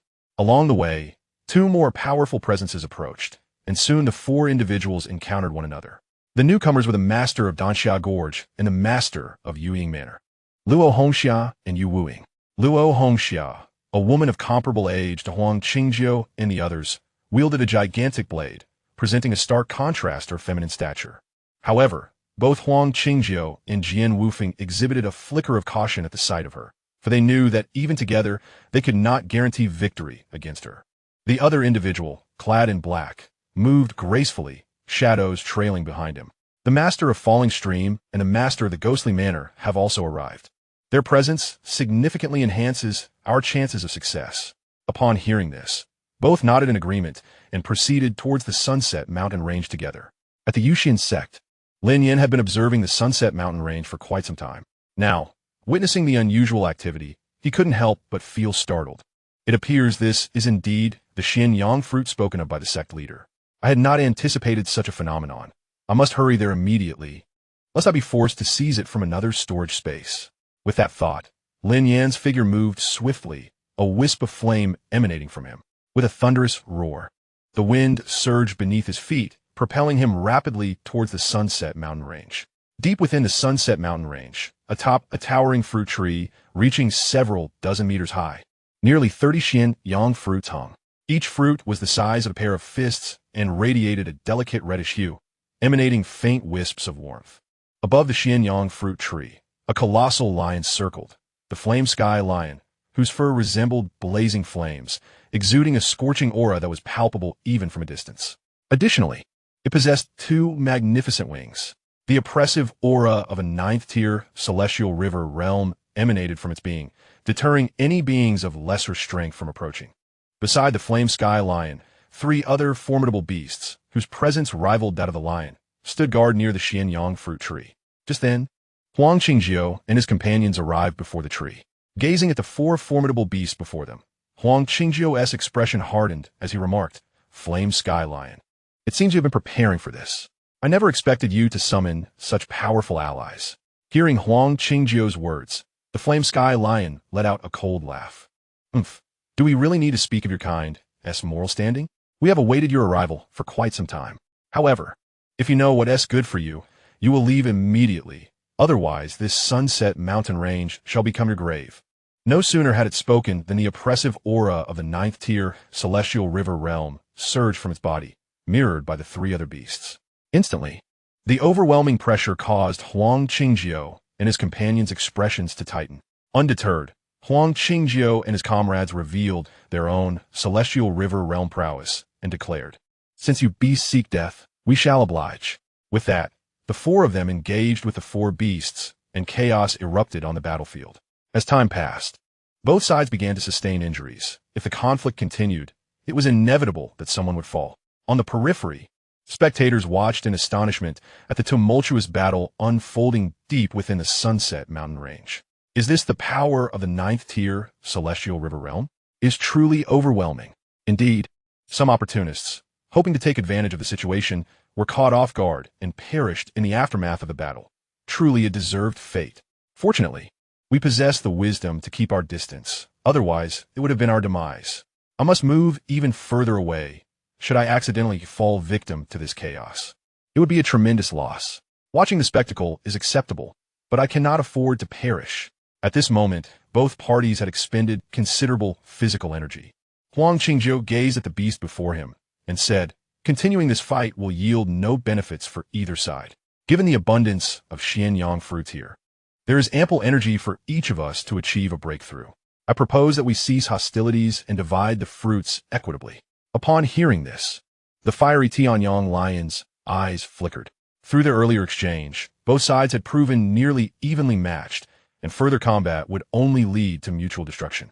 No one wished to sacrifice their life for a few Xianxia fruits. Just as he was about to agree, a voice, brimming with arrogance, echoed through the air. "Ah, I never anticipated my luck to be so fortuitous, encountering ripe Xianxia fruits here. If I can use this to transcend to the celestial realm, my father will surely commend me." Chapter 21. A Genius from the Inner Domain? Listening to these words, the young man seemed intent on claiming the Xianxia fruits from the 8 formidable experts before him. Such audacity was indeed remarkable. Even the leaders of third-rate sects would not dare to speak in such a manner.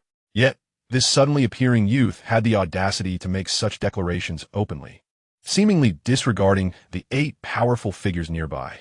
Following the sound, the onlookers beheld a youth clad in regal purple robes, standing majestically in the air. His face bore an expression of arrogance, and when his gaze fell upon Huang Qingjiu and the others, it was laced with disdain. His flowing purple hair and striking features conveyed an air of inscrutable mystery. Upon hearing this exceedingly presumptuous proclamation, Huang Qingjiu and his companions wore grim expressions. However, when they sensed the aura emanating from the youth, which was not weaker than their own, a solemnity and deep apprehension washed over their faces. For this youth appeared significantly younger than them, perhaps merely 25 or 26, yet possessed strength on par with their own. This compelled them to regard him with renewed respect. Thus, Huang Qingjiu clasped his hands in a gesture of respect and asked with a serious tone, "May I inquire which force you hail from? To possess such prowess at such a young age, could it be the Eastern Divine Hall?" Huang Qingjiu speculated.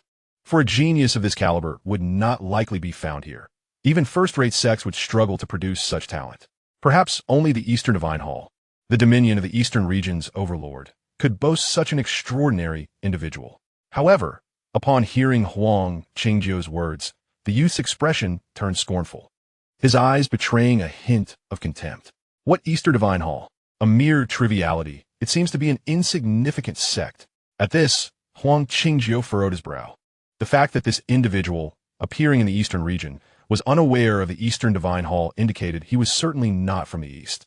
In fact, he might not even hail from the outer realms. After all, even those from the western, southern, or northern regions who had never set foot in the east would likely have heard of the Eastern Divine Hall. The Eastern Divine Hall was to the eastern region what the Western Paradise, Southern Wilderness Temple, and Northern Xian Pavilion were to their respective domains, forces directly governed by the four lords of the outer realms. Thus, another possibility emerged. The youth before them might originate from the inner domain, which was indeed incomparable to the outer realms. Thus, despite the brazen demeanor of the youth before her, he dared not act too forcefully. At that moment, a girl clad in a crimson dress flew in, her gaze sweeping around before finally settling on the young man in purple, her expression tinged with indignation. Xianxia, hand over the spirit sparrow egg at once, lest you invoke my ire. The fury on her face was almost palpable. That spirit sparrow egg was something she had seized from the jaws of a thunderfire python in a mountain range. It belonged to the burning sky spirit sparrow. And although she was uncertain how it had ended up in that secluded area, she knew that once this mystical beast reached its peak, it would rival a formidable warrior of the divine martial realm. To her astonishment, after she had slain the thunderfire python and sought to claim the egg, Xianxia had suddenly snatched it from her grasp. Already injured from her battle, she stood little chance against him. Thus, she had pursued him all the way to the Sunset Mountain Range. Huh, what do you mean by your spirit sparrow egg? Does it bear your name? He mocked. Heavenly treasures belong to those capable of obtaining them. As he spoke, a derisive chuckle escaped his lips. And you, Chen Xuan, are still afflicted by the python's venom. If you do not return to seek an antidote, it may very well jeopardize your foundation. You wouldn't want to suffer a double loss, would you? His smile widened, reveling in the thought of possessing the spirit sparrow egg, which would elevate the Leaf family standing, potentially allowing them to overshadow the Chen family. His warning to Chen Xuan was not born of concern, but rather a desire to rid himself of her, for he knew that should she become enraged, she could be quite a formidable adversary. Moreover, he understood that neither could kill the other, as both bore the legacies of their respective elders. You. Chen Xuan's chest heaved with anger. It seems you intend to use that Xianyang fruit to break through to the celestial realm. But with so many ninth-layer river realm cultivators around, do not falter in the depths of your ambition. With that, she sidestepped, realizing that reclaiming the spirit sparrow egg from Xianxia was futile. Instead, she aimed to create disturbances while he engaged in combat with the others. Huh, Chen Xuan, do you really believe that with our status and strength, dealing with this rabble would be a challenge? He retorted dismissively. They are but insignificant vermin from the outer realms, filthy and lowly. Had I not ventured into this foreign domain, they would never have the privilege of laying eyes on me. His disdain was evident as he barely acknowledged Huang Qingjiu and the others, causing their expressions to darken further, as if they were no more than ants in his eyes. Indeed, this fellow hailed from the inner realm. Even as Li Xiangxiao's scornful words hung in the air, Huang Qingjiu and his companions dared not retort. For even the most insignificant power from the inner realm could easily obliterate their sect. As for Chen Xuan, she seemed accustomed to his arrogance, opting to remain silent while secretly seeking an opportunity. She could not swallow her indignation. As Chen Xuan retreated to the side, Li Xiangxiao finally turned his attention to the gathered individuals and beasts. You all should leave at once. Your presence is unwelcome here. I shall claim the Xianyang fruit for myself. No sooner had he spoken than Huang Qingjiu opened his mouth, but the previously silent Yu Wuying stepped forward. Your Excellency, while it is true that you possess great strength, we were the ones to discover this fruit first. I believe we could share it. He too was wary of Li Xiangxiao, yet the temptation of breaking through to the celestial realm was too enticing to resist. Unexpectedly, upon hearing this, Li Xiangxiao's expression darkened. Share? What are you to deserve such a thing? You are but a trifling sect from the outer domain, and merely standing before me is already a grand honor for you. How dare you utter such nonsense? As he spoke, his eyes gleamed with murderous intent. In the next instant, Li Xiangxiao struck, drawing a sharp blade that lunged towards Yu Wuying. Seeing this, Yu Wuying hastily employed his movement technique to evade, conjuring numerous illusions around him. It was not that he sought to avoid battle, but rather that Li Xiangxiao's overwhelming power instilled great pressure upon him. Their energies were of entirely different calibers. However, upon witnessing the illusions, Li Xiangxiao merely sneered. A mere parlor trick, with a technique unknown to others. Li Xiangxiao's blade locked onto Yu Wuying's true form, piercing through his body and ending his life in an instant. From a distance, the onlookers gasped in shock, their faces etched with fear. Gasp! Yu Wuying of the 9th layer of the celestial realm has perished just like that? He is terrifying. Indeed, he was a genius from the inner domain, fearsome beyond measure. It was no wonder he faced the 8 great powers with such confidence. Clearly, the Xianyang fruit now belonged to this young man. Seeing Yu Wuying's tragic demise, Li Xiangxiao's countenance remained utterly unperturbed, as though it were all part of his expectations. Begone. Today, I am in a good mood, and shall spare you wretched creatures. Now hurry and leave. As he spoke, he glanced at the storage ring on his finger, within which lay his spirit egg. Meanwhile, Huang Qingjiu and the others hastily made their escape, secretly relieved that it was Yu Wuying who spoke out, for otherwise he might have been the one to perish. Chapter 22. Slaying Li Xiangxiao. Just as Li Xiangxiao intended to pluck the Xianyang fruit, a fierce wind swept in, instantly stirring a tempest around the tree. Concurrently, the surrounding temperature began to rise, and a figure gradually materialized before the crowd. Ah, I have finally arrived. The sudden appearance of this individual left the observing cultivators in astonishment. Who could possess such an imposing aura? Even Li Xiangxiao and Qin Zian, who stood not far away, wore expressions of grave concern, their hearts secretly astonished. The youth before them appeared to be even younger than themselves. How could he possess an aura that made even Li Xiangxiao feel a tremor of fear? As he gazed at the boy, a flicker of apprehension surfaced in Li Xiangxiao's eyes. Being a prince of the least sacred dynasty, one of the 6 great sacred dynasties of the inner domain, he had achieved the pinnacle of the celestial river realm at such a tender age. Yet the boy before him seemed even younger, and the oppressive aura emanating from him appeared to surpass his own. Could it be that he was a formidable being of the transcendent realm? Nevertheless, Li Xiangxiao held onto his own pride, and with a cold snort, he inquired, "May I ask which faction from the inner domain you hail from?" Given the aura radiating from Lin Yin, which was not even a deliberate display, Li Xiangxiao could hardly believe that such talent could arise in the outer domain. Upon hearing Li Xiangxiao's words, Lin Yin merely shook his head and replied in a solemn tone, "I am not from the inner domain. I am indeed a denizen of the outer realm." As these words fell, the surrounding cultivators were struck with astonishment, their faces betraying disbelief as they exclaimed, "What? This boy is actually from the outer realm? Impossible. We have never encountered such a figure from the outer domain. How can this be?" Although he is young and does not exude an overt aura, his ability to soar through the air indicates that he is at least a celestial river realm expert. Moreover, the demeanor of the inner domain cultivators towards him clearly suggests that his true strength rivals that of the inner domain's prodigies. Indeed, a celestial river realm expert of such youth is simply unheard of in our outer realm. Even the Easter Divine Temple might not boast one. Exactly. The Easter Divine Temple is the most powerful force in our eastern region, and if even they do not possess such a talent, how could he possibly be from the outer realm? Upon hearing these remarks, Li Xiangxiao's expression darkened, feeling as though Lin Yin was mocking him. To assert that such a powerful prodigy was from the outer realm implied that he, Li Xiangxiao, with all the resources of the inner domain, was only comparable to Lin Yin, which was akin to a slap in the face. Noticing the shift in Li Xiangxiao's demeanor, Lin Yin could only shake his head with resignation, silently lamenting, "Alas, I truly am from the outer realm. Why does no one believe me? My cultivation is merely a gift from our sect leader." Of course, Lin Yin felt no need to further explain himself. It was entirely reasonable that the assembled cultivators did not recognize him, as he had scarcely ventured beyond his own doorstep since his physical troubles began. Soon after, Lin Yan's gaze fell upon the Xianyang fruit tree below, where plump, luscious Xianyang fruits hung temptingly, exuding a significant amount of energy. Is this what the sect leader referred to as the Xianyang fruit? Truly a remarkable treasure.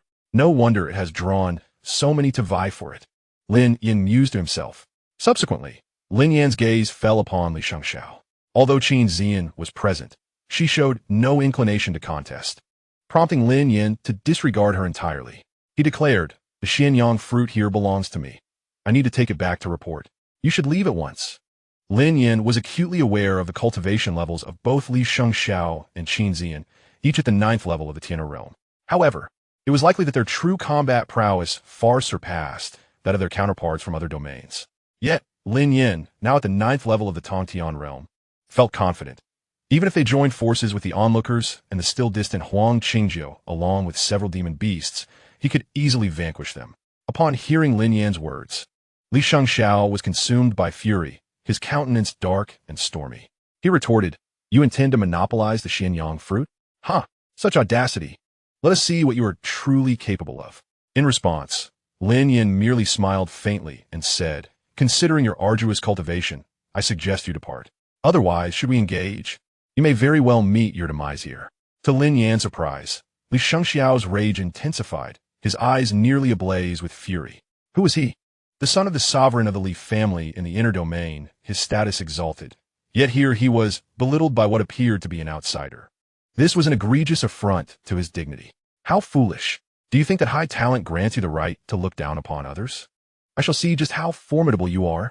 With that, a sharp blade reappeared in his grasp, still stained with the remnants of blood from slaying Yu Wuying moments before. As he spoke, Li Xiangxiao's spiritual power surged, the overwhelming aura of a 9th-level Tianhe cultivator emanating from him, causing the surrounding space to momentarily feel stagnant. Prepare to die. Arrogant wretch. The crowd witnessed his figure dart forward, the blade aimed directly at Lin Yan. As a prince of one of the most powerful factions in the inner domain, he could not tolerate being so scorned in this realm he deemed inferior. Despite having witnessed Li Xiangxiao's earlier prowess, it was evident now that he was fully committed, his ferocity surpassing that of before, leaving the onlookers in astonishment. Is this the genius from the inner domain? Truly terrifying. A single strike could easily end me. Indeed, this young man in purple was formidable. Although he was merely at the Tianhe realm, he might very well contend against even a first-level Tongtian powerhouse. However, another youth appeared equally unfazed by the situation, his expression betraying no hint of panic. Meanwhile, as Li Xiangxiao charged towards him, Lin Yan's eyes reflected disdain, and he coldly scoffed, "If you seek death, I shall oblige." As he spoke, his own spiritual energy surged, flames emanating from his body, revealing the full extent of his Tongtian cultivation. After cultivating the martial arts techniques bestowed by Chen Xuan, Lin Yan astonishingly found himself capable of conjuring various types of flames within his body. As the number of flames increased, so too did the potency of Lin Yan's attacks. Liwa Fa, 5 wheels. In the next moment, Lin Yan uttered a soft incantation, and 5 vividly colored flames swirled forth, instantly transforming into 5 fiery beasts that lunged toward Li Xiangxiao. Impossible. You are indeed a formidable being of the celestial realm. Feeling the aura emanating from Lin Yan, Li Xiangxiao's complexion changed dramatically, and he cried out in disbelief. This move could undoubtedly take his life. In that instant, a chilling sense of death enveloped Li Xiangxiao. "No, you cannot kill me.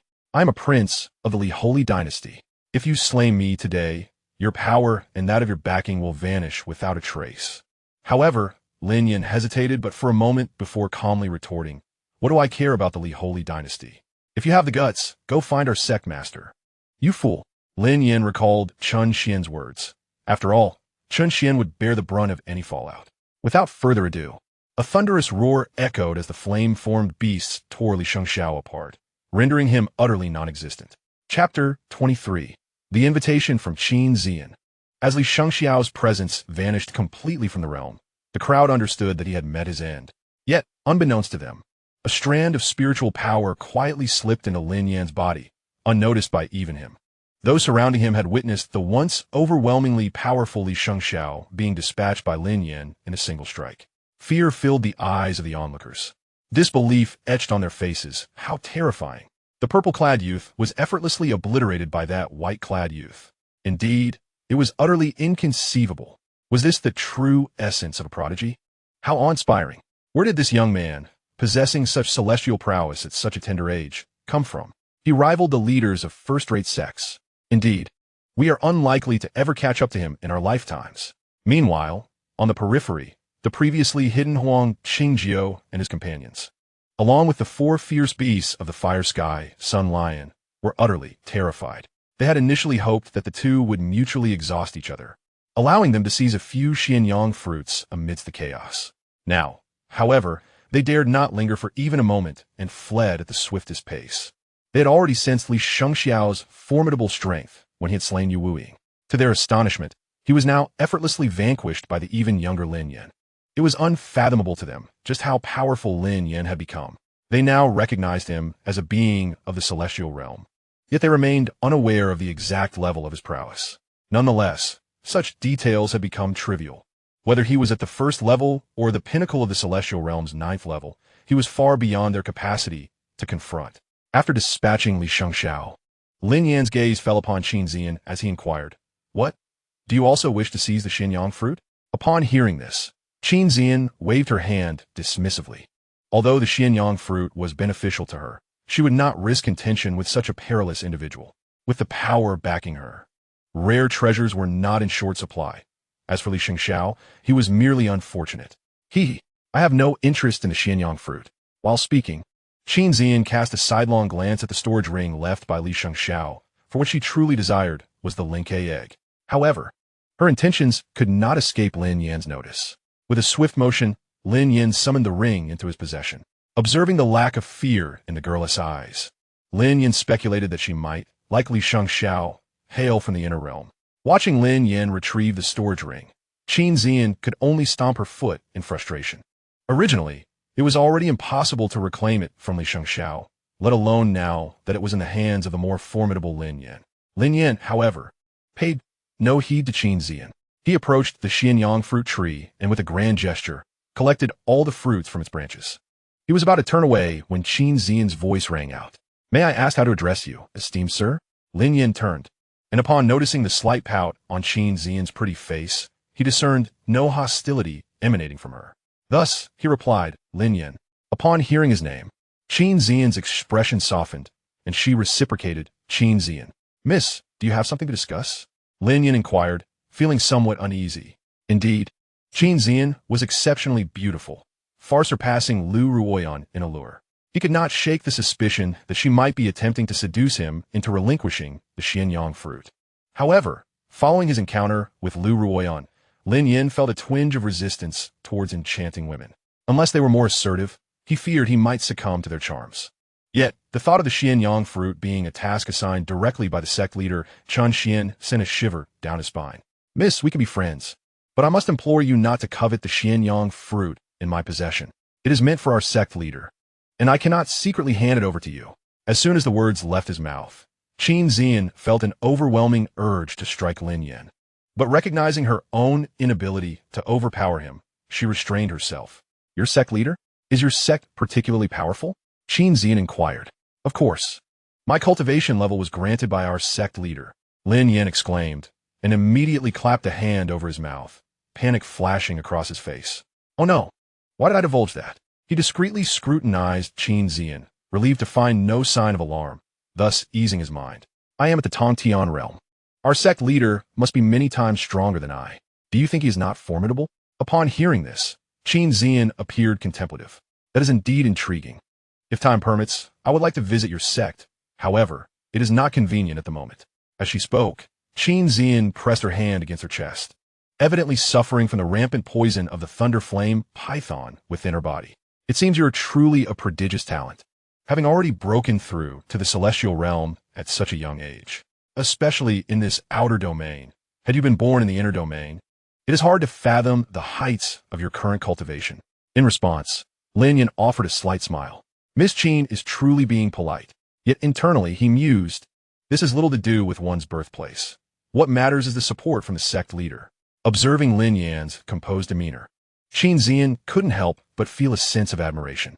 "Have you never considered venturing into the inner domain? The cultivation conditions there far surpass those of the outer domain. Should you enter the inner domain, you would undoubtedly shine brilliantly. The pinnacle of power in the outer domain, at best, only reaches the earthly martial realm. Whereas in the inner domain, the earthly martial realm is quite commonplace, not to mention the heavenly martial realm and the divine martial realm beyond it.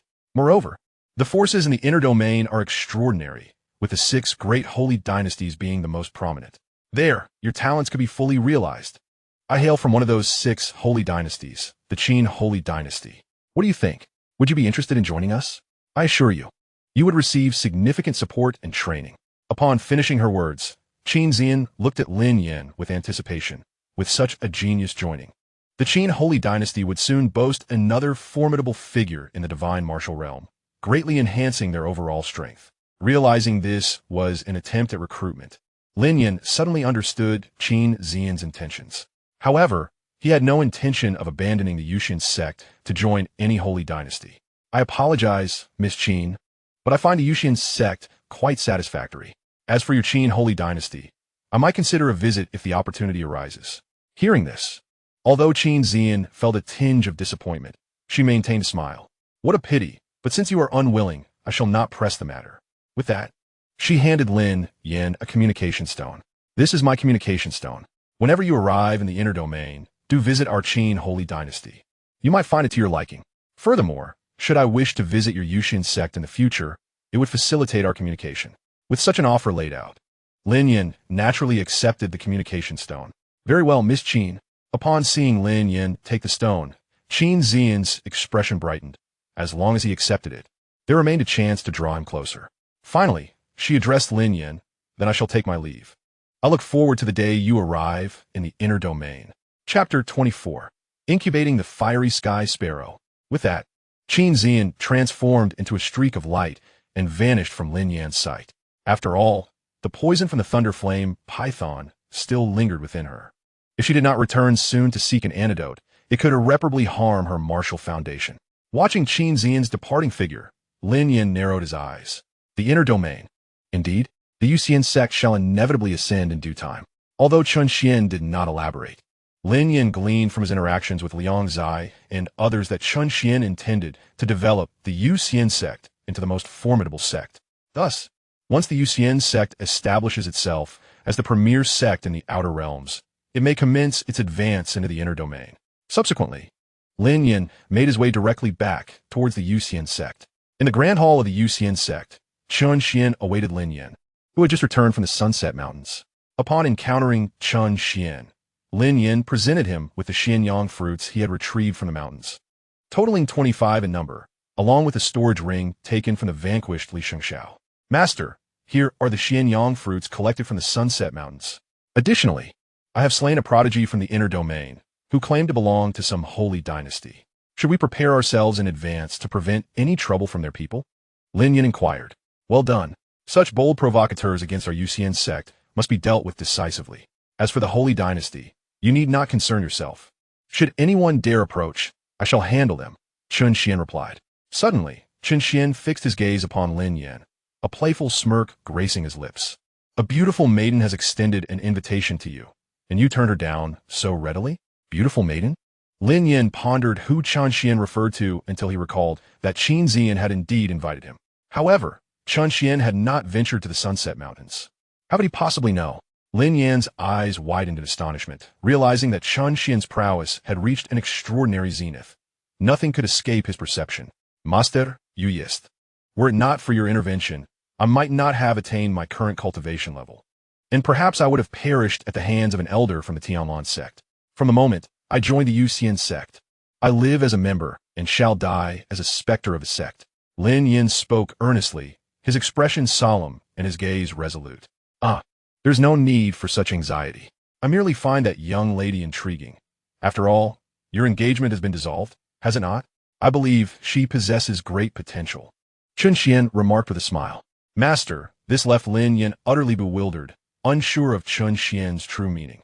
Enough, you may leave now, Chen Xuan concluded. Yes, master, Lin Yan replied, bowing before departing. From the moment Lin Yan set out from the Yuxian Sect, Chen Xuan had observed all that transpired through his celestial vision. His focus on Chen Xuan was due to a system notification indicating that a future disciple would be linked to her, though the specifics remained undisclosed. After Lin Yan's departure, Chen Xuan retrieved Xianxia's storage ring, aware that it contained a spirit sparrow egg. He proceeded to extract it. At the moment the object was extracted from the storage ring, the surrounding temperature subtly increased. It was a colossal egg, towering to the height of a person, adorned with fiery patterns on its shell. System, is it possible to incubate this spirit sparrow egg? Certainly, but it will require 1 million points. The system's voice reverberated in Chen Xuan's mind. What the hell? That's exorbitant. Chen Xuan couldn't help but exclaim.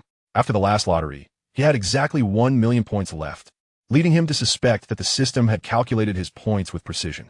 Ding! No need to be upset, Master. It is a worthwhile investment. Once this flame sparrow hatches, it will directly attain the level of Earth Martial Realm. Although Chen Xuan grumbled about the cost, he had already instructed the system to incubate the spirit sparrow egg. It was indeed pricey. Yet, considering it wasn't his personal money, why fret? If it ran out, he could always acquire more from others. Especially since he had just obtained over 20 Xianyang fruits, which could be exchanged for a considerable amount of points. Additionally, there was Li Xiangxiao's storage ring. Although Chen Xuan hadn't examined it closely, a cursory glance revealed it contained numerous valuable items. Incubation process commencing. As the system's announcement echoed, in an instant, a flame sparrow of the 5th level of Earth Martial Realm materialized within the Grand Hall. The hall was ample enough. Otherwise, the creature might have burst through the confines. One must admit, the flame sparrow exuded an air of dominance. Its plumage was a vibrant red, its beak sharp, and atop its head danced a flickering flame.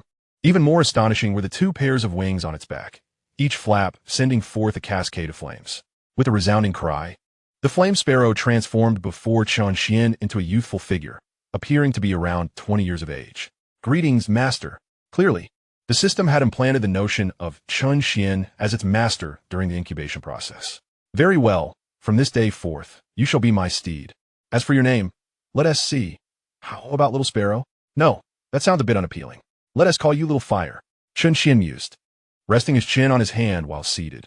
As you command, Master. Now, go find a spirit peak to reside in. With that, he dismissed the flame sparrow. After concluding these matters, Chen Xuan began to assess the contents of Li Xiangxiao's storage ring. Firstly, there were 108,000 medium-grade spirit stones. The conversion ratio between medium-grade and low-grade spirit stones was 1:100. The remainder consisted of some spirit artifacts, which held little value for Chen Xuan. At last, his gaze landed on 3 large chests. The fact that they were chests suggested they might contain valuable treasures, so Chen Xuan opened the first one. However, upon opening it, he felt an urge to drag Li Xiangxiao over to reprimand him, for inside lay an entire chest filled with stockings. Chen Xuan, defying the odds, opened the second box, nearly choking on his own blood.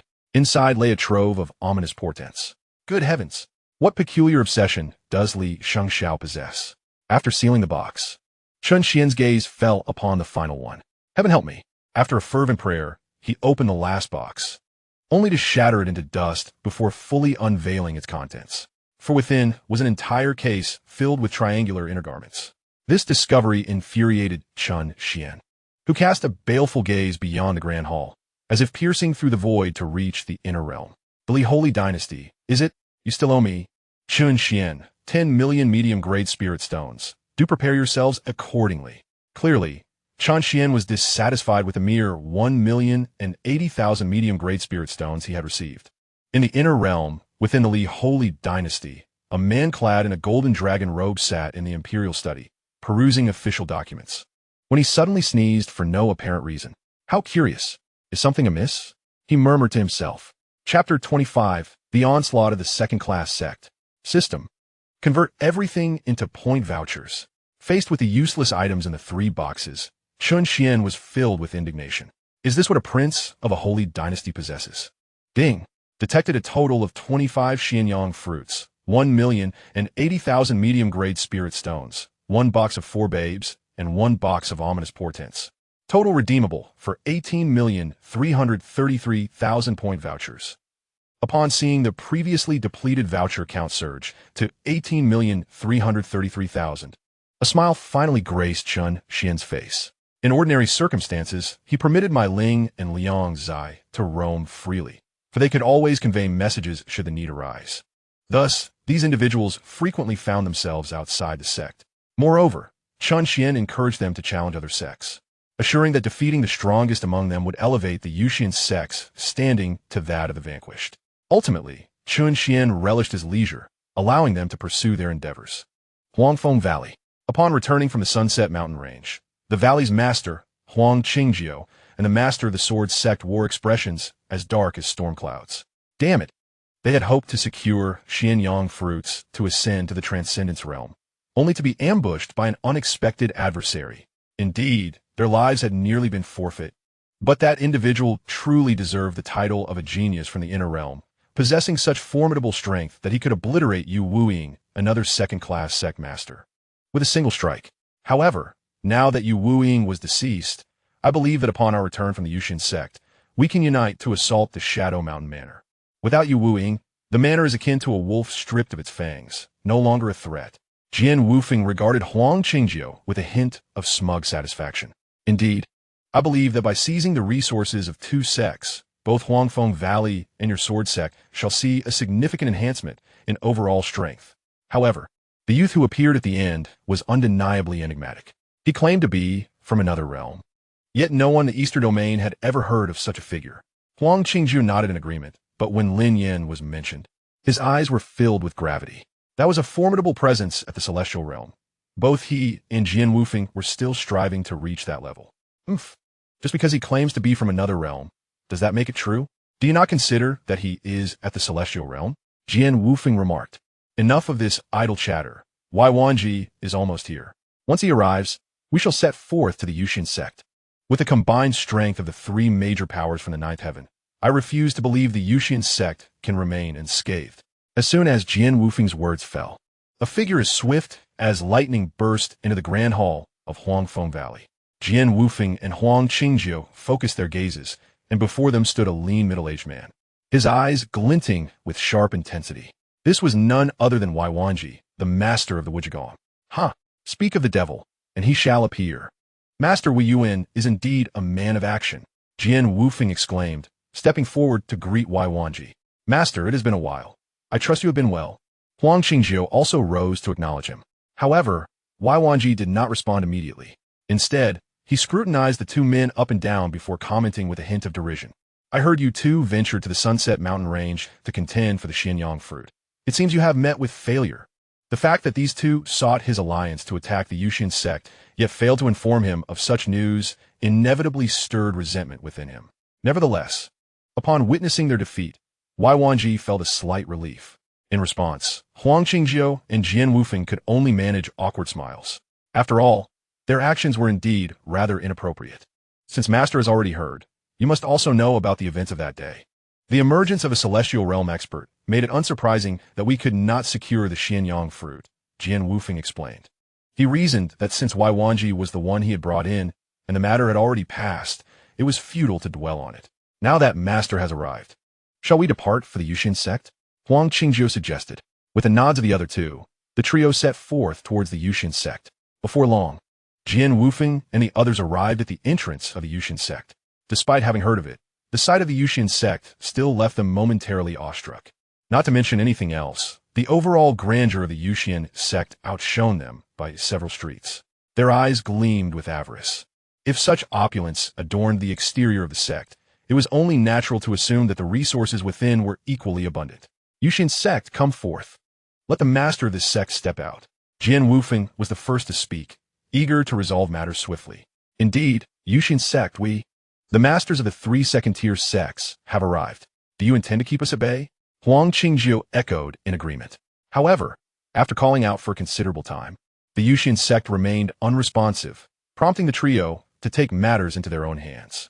With a swift motion, they unleashed a barrage of attacks, only to find that each strike was effortlessly repelled by the formidable defensive array of the Yuxian Sect. Cursed be it! How could they possess such a powerful defense? Frustration mounted as they realized they could not even breach the gates of the Yuxian Sect. Yuxian Sect, we know you have members inside. If you dare, open the door. Do not hide in silence. They shouted, their tempers flaring. Can you truly claim to have any prowess while remaining like turtles retreating into their shells? As dusk approached with no response from the sect, their anger reached a boiling point. A growing crowd gathered around, and with the Yuxian Sect silence leaving them no recourse, the trio contemplated departing when a voice emerged from within the sect. It was none other than Chen Xuan. His lack of response was not intentional. Rather, the sect's defensive array boasted remarkable soundproofing qualities. Chen Xuan, who had previously preferred seclusion, had been awakened by Chen Xuan after being forcefully elevated in cultivation on 2 occasions. With Chen Xuan present, why should he toil in arduous training? He could simply await nourishment from Chen Xuan. Thus, he had taken to playing chess with a few companions during these days. With the likes of Tian Can, Di Can Mai Ling, and Pei Si all having been summoned by Chen Xuan, He now turned to Lin Yan, who stood behind him. Who are you? And what brings you to the Yuxian Sect? Chen Xuan inquired, his gaze frosty as he scrutinized the trio. He sensed that their intentions were far from benign, and thus his words were devoid of courtesy. The trio, who had been on the verge of leaving, felt their ire surge upon seeing a member of the Yuxian Sect emerge, realizing their earlier frustrations were not due to absence, but rather a deliberate dismissal.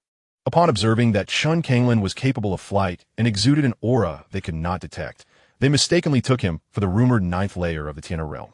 Are you the one from the Yuxian Sect at the ninth layer of the Tianna realm? Jian Wufeng inquired, laden with skepticism. Ninth layer of the Tianna realm? What nonsense! I am the foremost genius of the Yuxian Sect. Unexpectedly, the trio erupted in laughter upon hearing Chen Xuan's proclamation. Ha ha ha! The foremost genius of the Yuxian Sect? At your age, you must be on the verge of becoming a grandfather, yet you still pretend to be youthful? Truly laughable. Jian Wufeng and Huang Qingjiu chimed in, their mockery unabated. Meanwhile, Wai Wanji, typically taciturn, remained silent. Yet upon hearing their derision, Chen Xuan did not allow anger to take hold. After all, with his current cultivation level, he could effortlessly discern the strength of the three before him, the ninth level of the Heavenly River Realm. In times past, he would not have been worthy even to carry their shoes. However, now they were merely insects in his eyes. Speak. You have intruded without invitation. What is it that you seek? Chen Xuan inquired, his expression betraying not a hint of disturbance. What do you think we're here for? Of course, it is to annihilate your Yuxian Sect. Is it not obvious? What a fool you are. Jian Wufeng retorted contemptuously. Oh, to destroy my Yuxian Sect? Just the three of you? As he spoke, a faint smile graced Chen Xuan's lips, and upon closer inspection, one could detect a trace of mockery in his demeanor. Strangely, why was this man unafraid at all? Even if he was at the ninth level of the Heavenly River Realm, he could not possibly contend against the three of us. Could there be something amiss? Huang Qingjiu expressed his doubts. 1 against 3. What chance does he have? Let us end him swiftly. We have already squandered too much time. If we linger, we may attract other forces eager to seize a share of the spoils. And that would indeed be a great loss. Wai Wanji spoke coldly. Hearing this, Jian Wufeng and his companion found merit in his words and were about to strike when Lin Yan stepped forth from behind Chen Xuan. Initially, he had no intention of speaking. However, the audacity of these individuals to insult Chen Xuan was intolerable. Despite Chen Xuan's playful demeanor, he was nonetheless the father of Chen Xuan and a revered ancestor of the Yuxian Sect. At the moment Lin Yan emerged, Jian Wufeng and Huang Qingjiu, who had been rushing forward, abruptly halted. Gazing upon Lin Yan's familiar visage, a chill surged from their feet to the crown of their heads. What are you doing? Why have you suddenly stopped? Wai Wanji's face contorted with rage upon witnessing Jian Wufeng and Huang Qingjiu's sudden cessation. However, upon observing their trembling forms and pallid expressions, he sensed something was amiss. What is happening? Wai Wanji quickly approached the two. You just declared your intent to destroy the Yuxian Sect? Lin Yan's voice bore a frosty edge. Upon hearing Lin Yan speak, Jian Wufeng and Huang Qingjiu were gripped by an even deeper terror. Yes, my lord. The Yuxian Sect has committed numerous atrocities, annihilating the Liang Sect. Thus, we resolved to rid the world of this menace. We did not anticipate your presence here. We shall take our leave at once. They hastily knelt, trembling as they spoke. Jian Wufeng and Huang Qingjiu could scarcely believe they had encountered Lin Yan within the Yuxian Sect. He was a true powerhouse of the celestial ascendance realm. To take their lives would be as effortless as a breath. They had not realized that the Yuxian Sect had ties to someone of Lin Yan's caliber. Had they known, even if they had been given 100 times the courage, they would not have dared to create trouble here. They should have waited until Lin Yan departed before making their move. Yet, they had chosen to confront him while he was present. What are you two doing? Have you lost your minds? A mere child has frightened you to this extent? Wai Wanji scolded angrily. Enough of your nonsense. In your eyes, that little child is indeed a formidable being of the celestial realm. What nonsense are you still uttering? As soon as the words left his lips, Wai Wanji had already knelt down, fear evident in his eyes. He could not fathom that these two would jest at such a moment, which could only mean that the youth before him was indeed a master of the celestial realm. Upon hearing this, Lin Yan gave a cold snort, immediately unleashing the full power of the ninth level of the celestial realm, enveloping Jian Wufeng and his two companions. Since you wish to obliterate the Yuxian Sect, then you three shall remain here forever. As Lin Yan's aura washed over them, the three felt their throats tremble violently, nearly paralyzed by terror. The ninth level of the celestial realm. How could this be? Even so, the instinct for survival compelled them to speak, albeit with great difficulty. My lord. Could there be some misunderstanding? Misunderstanding? I'm a member of the Yuxian Sect, and the one beside me is the ancestor of the sect. What misunderstanding could there possibly be? Lin Yan's gaze was as frigid as ice, regarding them as if they were already dead. Simultaneously, he waved his hand, conjuring a colossal fist enveloped in spiritual flames that surged toward Jian Wufeng and his companions. The oppressive weight of the ninth level of the celestial realm bore down upon them, rendering them utterly immobile. What? You are indeed a member of the Yuxian Sect. The three were shaken to their cores. A master of the celestial realm. If they had known that the Yuxian Sect possessed such a powerful entity, even with thousands of their bravado, they would never have dared to provoke the sect. To speak candidly, even a mere first-level master of the celestial realm could eradicate their trifling second-tier sections. How audacious were they to dream of annihilating the Yuxian Sect? It was akin to searching for death in the dim light of a toilet. Simultaneously, Jian Wufeng and his companions were filled with disbelief. How could such a nascent Yuxian sect possess a master of the celestial realm? Moreover, they were aware that the sect likely had at least one other ninth-level master of the Tianhe realm. As for the other figure claimed to be the ancestor of the Yuxian sect, it was reasonable to surmise that his strength was not inferior to Lin Yan's, perhaps even reaching the earth martial realm. Just moments ago, they had been audaciously boasting before these two. The more terrifying thought was Lin Yan's tender age. Even the prodigies of the Eastern Divine Hall paled in comparison to his talent. But now, it was far too late for regret. Then came a deafening roar as the fiery fist struck the three, disintegrating them into nothingness, their presence completely erased. Just as Lin Yan was about to eradicate the sect behind the three, his communication stone began to chime. He swiftly picked it up and connected. Soon, a voice emerged from the other end. Yenner, the Tianlan sect has come to stir trouble. Just those few words ignited a blaze of fury within Lin Yan. What? Has something happened to your family? Chen Xuan inquired. Yes, ancestor, the people of the Tianlan sect have come to our Lin family seeking trouble. Likely due to the incident involving the death of their elder. Lin Yan replied. Chen Xuan, grasping the situation, said, Return at once. I shall handle things here. I shall dispatch others to extinguish the forces behind them. As for your end, you can manage, correct? Thank you, esteemed ancestor. I can handle it myself, Lin Yan declared. Since the Tianlan sect is merely a second-rate sect, it lacks any formidable beings of the celestial realm. Even if by chance someone were to break through to the celestial realm, they would not stand a chance against Lin Yan, who has reached the ninth level of the celestial realm. After speaking, Lin Yan bid farewell to Chen Xuan and proceeded towards the Lin family in Blackrock City. Chapter 27. Annihilation of the Sword Sect, Yellow Wind Valley, and the Infinite Palace. At the pinnacle of a spiritual peak, Chen Xuan reclined in comfort.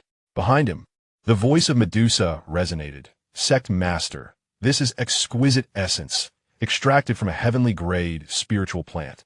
Utilizing this will undoubtedly enhance your experience during this awakening. As she spoke, she applied the essence onto Chen Xuan's back, spreading it evenly. Chen Xuan felt a refreshing coolness that soon permeated his skin, an indescribable sensation. As for the events outside, Chen Xuan was already aware. He promptly conveyed a message to Ma La, Xiao Yu, and the others. Ma La, Xiao Yu, you and your companions are to venture to the Yellow Wind Valley, the Sword Sect, and the Infinite Palace, annihilate these three forces, and retrieve all resources from their sections. Yes, Sect Master. Upon receiving Chen Xuan's directive, they swiftly dispersed, each heading towards one of the three sections. Above the Sword Sect, Ma La Xiaoyu, possessing a robust physique that seemed to surpass even the mightiest of men, wielded a large blade. Her gaze was icy as she surveyed the cluster of buildings below, exuding a palpable aura of menace. Sensing the pressure emanating from above, an elder of the sixth level of the Tianhe realm soared into the air, his eyes cold as ice. Who dares approach? A mere woman, bold enough to cause a disturbance in our Sword Sect? Do you seek death? To his astonishment, Ma La Xiaoyu displayed no fear, her eyes brimming with disdain. I am no delicate flower. I possess strength and means. As she spoke, her cultivation at the ninth level of the celestial realm became evident. In an instant, flames ignited upon her blade, spreading around her, creating a sea of fire behind her. The oppressive force descended upon the entire sword sect. Huh, your sect master dares to obliterate our Yuxian Sect. Truly, they know not the meaning of death. Today, by the command of our sect master, we shall annihilate your sword sect. As she spoke, the overwhelming pressure intensified, feeling the might radiating from Allah Xiao Yu. Not only the elder who had just emerged trembled, but the entire sword sect's cultivators quaked in fear, their eyes wide with terror. How could this be? The Yuxian Sect has only just emerged. How could they possess a formidable being of the celestial realm? Indeed, this is a 9th-level celestial realm cultivator. How could such a power exist in a mere Yuxian Sect? This is inconceivable. It's over. The sect master may already be dead. Who can save our sword sect now? The disciples of the Yuxian Sect have truly descended into madness. First, they annihilated the Liang sect, and now they seek to obliterate our Tian sword sect. Do they not fear invoking the wrath of numerous factions? Yet, Mao's spicy little reign remains unfazed by such concerns. With a fierce swing of her great blade, ablaze with fervent flames, she unleashed a devastating blow upon the Tian sword sect. The ground trembled as stones crumbled and blood splattered, culminating in a cataclysmic explosion that reduced the entire Tian sword sect to ruins. Subsequently, Mao's spicy little reign set her sights on the resource vault of the Tian sword sect. In Huangfeng Valley, Mai Ling and Liang Zai appeared in the skies above. Gazing upon the formidable defensive array, Liang Zai struck with a mighty fist, shattering the protective barrier with ease. In an instant, countless Huangfeng wasps surged into the valley, stirring up clouds of yellow sand as the wind blades lashed against the structures, creating a cacophony of rustling sounds. Who dares to breach our Huangfeng Valley's defenses? Several elders of the Tianhe realm swiftly emerged, albeit all of low rank. Upon their arrival, Mai Ling caressed her face and quipped, "Am I beautiful?" Her nonsensical remark ignited the ire of the elders, who were incensed not only by the breach of their defenses, but also by her frivolous jest. "Beautiful? Have you looked in a mirror? Your weight rivals that of 3 of me." One elder bellowed in anger. Your lack of discernment is astounding. Since you fail to appreciate my beauty, I shall take your tongue." With a flick of her finger, Mai Ling shattered the elder's tongue, causing him to grimace in agony as he collapsed. "Liang Zai, they call me ugly." After her outburst, Mai Ling turned to Liang Zai, seeking solace. Seeing his beloved distressed, Liang Zai immediately began to console her. "Fear not. In my eyes, you shall always be the most exquisite. They are merely speaking nonsense. Do not heed their words." With Liang Zai's reassurances, Mai Ling's smile returned. Liang Zai then turned, wielding the Xianbing sword bestowed upon him by Chen Xuan, and unleashed his mightiest strike, the power of the 9th tier of the Tongtian realm. Before the inhabitants of Huangfeng Valley could react, they were all swept away in an instant. While I can endure insults directed at myself, insults towards my beloved are intolerable. With Huangfeng Valley utterly decimated, Liang Zai took Mai Ling's hand, leading her towards the valley's treasure vault. The same fate befell the Wujigong, as Pei Sei, wielding the power of the 9th tier of the Tongtian realm, found them utterly defenseless. Ultimately, under the force of Pei Sei's tremendous electric cannon, the entire Wujigong was reduced to rubble. After thoroughly pillaging its resources, Pei Sei made his way back in the direction of the Yuxian Sect. He stood in Black Rock City. At this moment, the atmosphere in Black Rock City was fraught with anxiety. Even the lord of the city had taken refuge within the lord's manor, too fearful to emerge outside the Lin family's estate. 3 formidable experts of the Celestial River realm were relentlessly assaulting the barrier surrounding the Lin residence. The members of the Lin family, paralyzed by fear, had retreated into their manor, daring not to step outside. The city lord, possessing only the cultivation of the Yuan Dan realm, naturally refrained from confronting them. The actions of these 3 individuals inevitably drew the attention of the townsfolk. Heavens, these 3 are all Celestial River realm experts. What sins has the Lin family committed to provoke such powerful adversaries? Who knows? Perhaps they have engaged in some heinous acts. Surely not. The Lin family has enjoyed considerable standing in Black Rock City. One can never tell. They might present a facade of virtue while harboring a different agenda behind closed doors. They deserve it. The surrounding cultivators buzzed with speculation. Among them 2 other families who were particularly gleeful, reveling in the misfortune of the Lin family. As one of the 3 prominent families in Black Rock City, their joy would be boundless if the Lin family were annihilated, as it would eliminate a rival competitor. within the Lin Manor, while the family members hid inside. Their hearts were heavy with concern. After all, these three were Celestial River Realm experts. Any one of them could easily obliterate the Lin family. Patriarch, have you managed to contact the young Patriarch? Inquired one of the Lin family members from behind. They were not placing their hopes on Lin Yin, for despite his cultivation, he had only recently begun his journey and was far from being a match for those of the Celestial River Realm. Instead, they relied on Chen Xuan, the esteemed leader of the Yuxian Sect, believing he would surely be able to handle these three adversaries. After all, none had yet breached the barrier established by Chen Xuan. I have made contact. We must remain patient, replied the Patriarch. Chapter 28. Lin Yin returns. Outside the barrier of the Lin Manor, the three elders wore grim expressions as they gazed upon the formidable barrier enveloping the estate. Damn it! How could the Lin family possess such a powerful barrier? Were it not for this tortoise shell, we would have already bathed the Lin family in blood. One exclaimed, seething with frustration. What are we to do? This cannot continue. Do not fret. The sect master is on his way.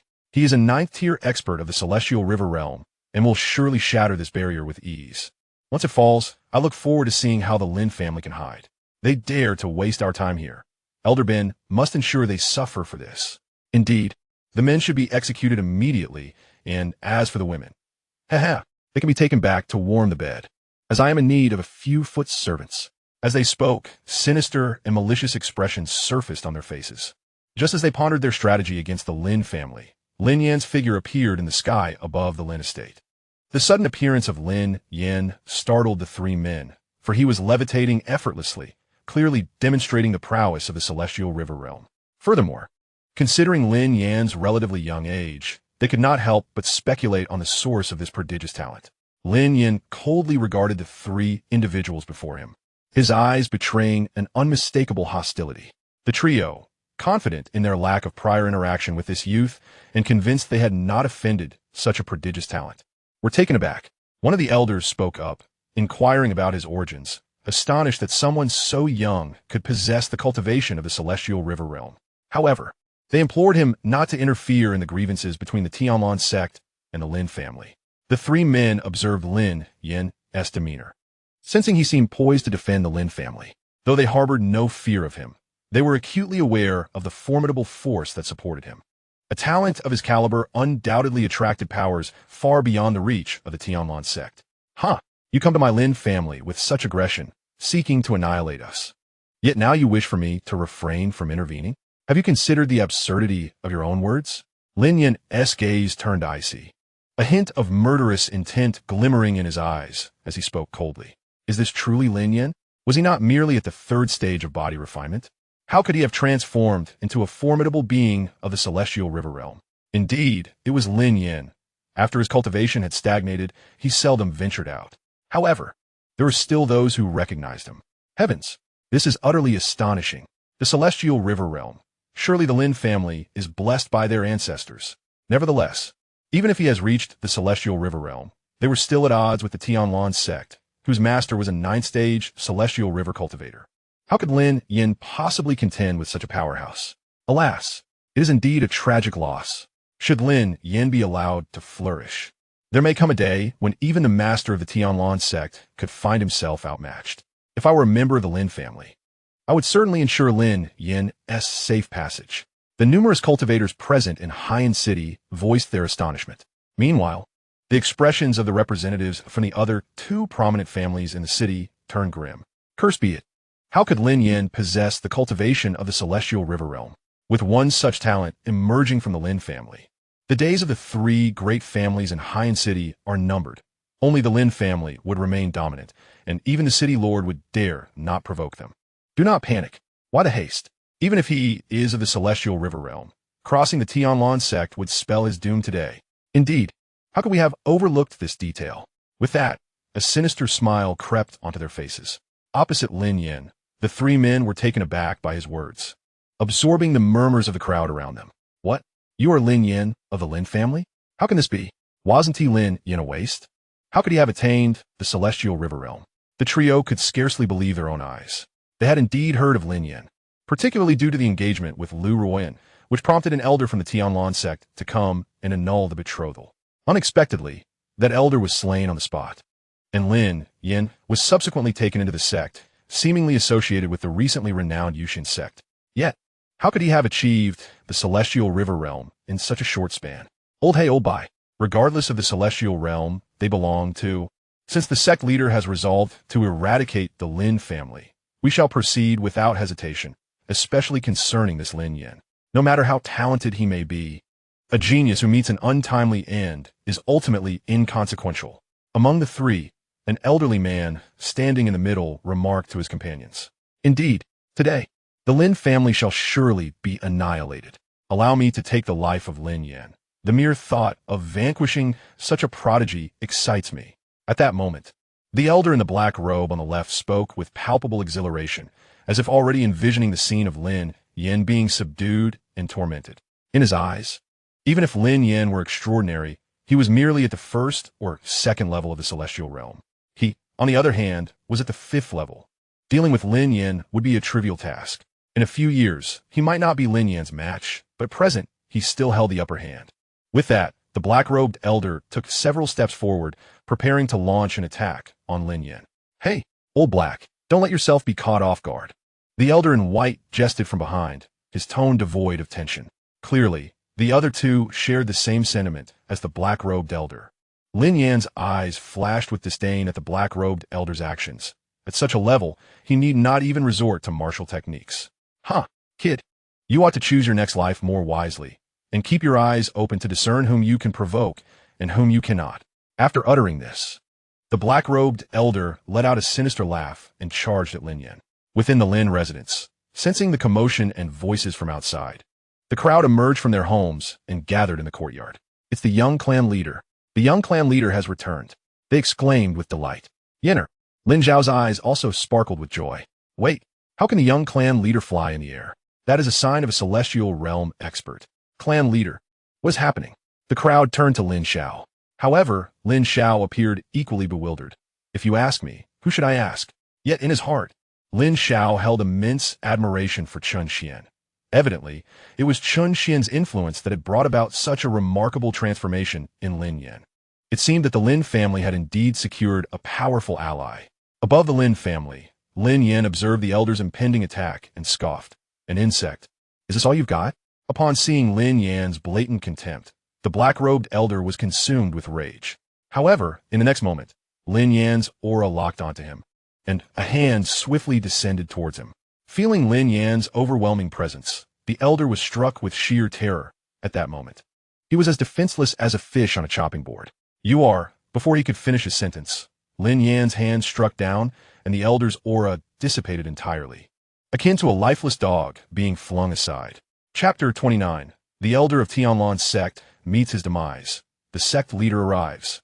"Old black," the elder in white exclaimed, rushing to catch his comrade as he was sent flying.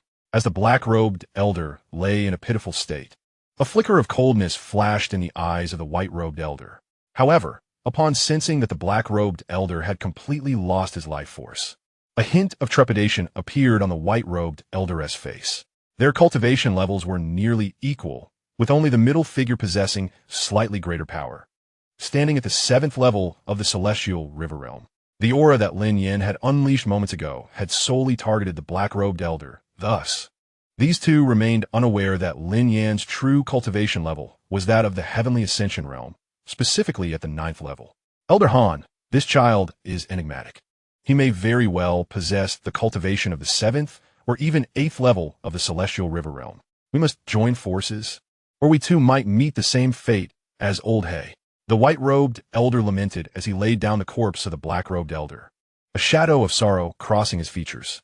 He had shared a brotherly bond with the black-robed elder, and never had he anticipated that his companion would perish in this modest Blackrock city.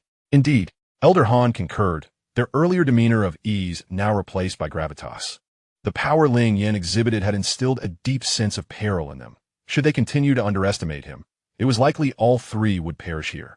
Around them, numerous cultivators of Blackrock City were astonished to witness Lin Yan effortlessly slay the black-robed elder. They gasped in disbelief, exclaiming, "Incredible! Lin Yan has killed the black-robed elder, a formidable master of the 5th level of the celestial river realm. Indeed, Lin Yan is truly terrifying." Could it be that he has reached the 6th level of the Celestial River Realm? Or even the 7th? I cannot believe I have witnessed the fall of a Celestial River expert today. Such individuals are rarely seen. To witness a battle between such powerful beings is beyond comprehension. Among the crowd, 2 individuals from the other prominent families of Black Rock City grew increasingly grim. Damn it, how can Lin Yin be so strong? Capable of slaying a 5th level Celestial River Master? Do not fret, there are still 2 Celestial River Elders remaining. It must have been the black-robed Elder's underestimation that allowed Lin Yin to seize the opportunity. Let us not forget that the leader of the Yuxian Sect is at the 9th level of the Celestial River Realm. Could Lin Yin truly be his match? Indeed, we can only hope that the remaining 2 elders will eradicate Lin Yin within the Lin residence. The members of the Lin family erupted in sharp exclamations upon witnessing Lin Yin dispatch the black-robed elder with such ease. Wow, the young patriarch is truly remarkable. I want to bear his children, exclaimed one enamored girl, her eyes sparkling with admiration. How has the young patriarch grown so powerful? This is undoubtedly a tremendous boon for our Lin family. Yes, with the young patriarch leading us, our Lin family shall undoubtedly become the most formidable family in Black Rock City. Even the city lord will have to regard us with respect. Your vision is far too narrow. The young patriarch's prowess signifies that our Lin family is now on par with certain second-rate sects. Even the strong from sects will have to show us deference. Listening to the voices of congratulations from the crowd, Lin Xiao naturally felt a swell of pride. His gaze towards Lin Yin filled with gratification. No longer was he the timid and ineffectual cultivator of the 3rd level of body refinement, hiding away at home. Instead, he had transformed into a formidable Celestial River Realm expert. Above, after dispatching the black-robed elder, Lin Yan's gaze fell upon the 2 white-clad elders. A voice, cold and devoid of warmth, as if it had emerged from the depths of an icy lake, resonated in their ears. Only the 2 of you remain. Who will come forward first, or shall you both confront me together? His tone dripped with disdain. To attempt a massacre of a Lin family was to strike at Lin Yan's most vulnerable spot. Today, these 3 must perish. And even the Yuxian Sect had no reason to exist. Boy, do not rejoice too soon. The outcome is yet to be determined. The white-clad elder gritted his teeth, clearly perceiving the contempt in Lin Yan's eyes. This was an immense affront to them, to be looked down upon by one they once deemed a mere waste. As the words fell, the 2 exchanged a glance and promptly unleashed their most powerful attacks, hoping to catch Lin Yan off guard. Dragon Tiger Fist, Blood Shadow Palm. They shouted in unison, encircling Lin Yan from 2 directions. From the left came a massive fist of spiritual energy, the winds carrying the faint echoes of dragon roars and tiger howls. On the right, a large blood-red palm print, shrouded in wisps of grayish aura, surged forward. The moment their attacks were unleashed, a tremendous wave of energy spread out, causing the onlookers to turn pale and retreat hastily, fearing they might be caught in the crossfire. While they enjoyed the spectacle, they certainly did not wish to gamble with their lives. However, the seemingly terrifying assaults did not faze Lin Yan. A look of disdain crossed his face. Heavens, how arrogant Lin Yan is. Even the combined might of these 2 could barely challenge an 8th-level Celestial River Realm expert. As the elder strikes were about to descend upon him, the crowd instinctively shut their eyes. In the next moment, Lin Yan effortlessly dispersed their attacks with 2 swift palm strikes, and then launched 2 powerful slaps directly at their faces. Simultaneously, the overwhelming pressure of the Celestial Realm descended upon them. Celestial Realm. You are actually a Celestial Realm expert. The 2 elders' faces drained of color, utterly bereft of any will to resist. Even if they wished to flee under the immense pressure, their bodies were rendered immobile, forced to watch as Lin Yan's assault struck true. Then, the crowd heard 2 resounding explosions. The bodies of the white-clad elders were obliterated by Lin Yan, leaving nothing but remnants behind. Despite having just witnessed the fall of the black-robed elder from the Heavenly River Realm, the event still sent waves of shock through the crowd. After all, 2 figures, revered as paragons of strength in the eyes of many, had been utterly obliterated. Just how powerful is Lin Yan? Could he have already reached the 9th level of the Heavenly River Realm? Gazing at Lin Yan hovering above the Lin residence, the crowd was filled with awe. Within the Lin residence, upon seeing the 3 elders from the Yuxian Sect slain by Lin Yan, a fervent cheer erupted among the onlookers. At the very least, the Lin family was safe for today. After dispatching the 3, Lin Yin clapped his hands and was about to descend into the Lin family courtyard when a voice, laden with fury, rang out from afar. What an audacious child of the Lin family, to have slain 3 elders of my Tianlan sect. What punishment do you deserve? Chapter 30, Arrogance. Turning towards the source of the voice, a man clad in a green sword robe appeared before Lin Yin. A treasured sword was sheathed at his waist. This man was none other than Xianxia, the leader of the Tianlan sect, and one of its most formidable figures. The sight of him momentarily stunned Lin Yin. For this individual was indeed one of the principal architects behind the turmoil, alongside Lu Ruoyan. Of course, had it not been for Tianxian's approval, Lu Ruoyan would not have dared to come to the Lin family to call off the engagement. Lin Yin had no particular desire to marry Lu Ruoyan. Rather, her actions had undeniably humiliated the Lin family, showing a complete disregard for their dignity. However, such considerations had become moot now, as Lu Ruoyan was already dead, and dwelling on the matter served no purpose. What caught Lin Yin off guard was Qianshan's personal arrival, indicating his significant concern regarding the situation, or perhaps more so for the reputation of the Tianlan sect. A mere family from a small city dared to defy the Tianlan sect, effectively slapping its face. Should other sects become aware of this, Tianshan would be reduced to a laughingstock among second-tier sections. Now, Lin Yin understood Tianshan's actions. The law of the jungle prevails, and power commands respect. The strong may act as they please. However, the roles had now reversed. The Tianlan sect was the weaker party in this confrontation. You insolent brat. Surrender peacefully and accompany me back to the Xianxia sect. Bow your head in apology, and I might consider sparing the lives of your Lin family. Otherwise, I shall reduce you to ashes. Tianshan's thunderous voice resonated, causing a ringing in the ears of the assembled cultivators. Hiss! Is this the might of a 9th-level Heavenly River Realm expert? Truly fearsome, just his roar has shaken my very soul. Indeed, it seems Lin Yin is in peril.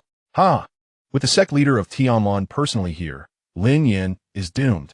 The surrounding cultivators harbored various thoughts as they spoke.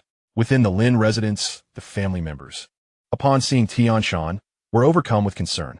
Patriarch, the sect leader of Tianlan, Tianshan, is a 9th-level Heavenly River expert. Can a young master possibly contend with him? If all else fails, let the young clan leader take refuge here. He should seek assistance from the Yuxian Sect. However, Lin Zhao's gaze remained fixed on Lin Yin, believing in his resolve, trusting that he had his own plans in mind. You wish for me to return to the Tianlan sect with you? Very well. But only if you can lay a single finger upon me will I accompany you. Lin Yin remarked with a light chuckle, directing his words toward Tianshan. At this, Tianshan erupted in fury. To him, Lin Yan's words were nothing short of an insult, a blatant disregard for his authority. It had been ages since anyone dared to speak to him in such a manner.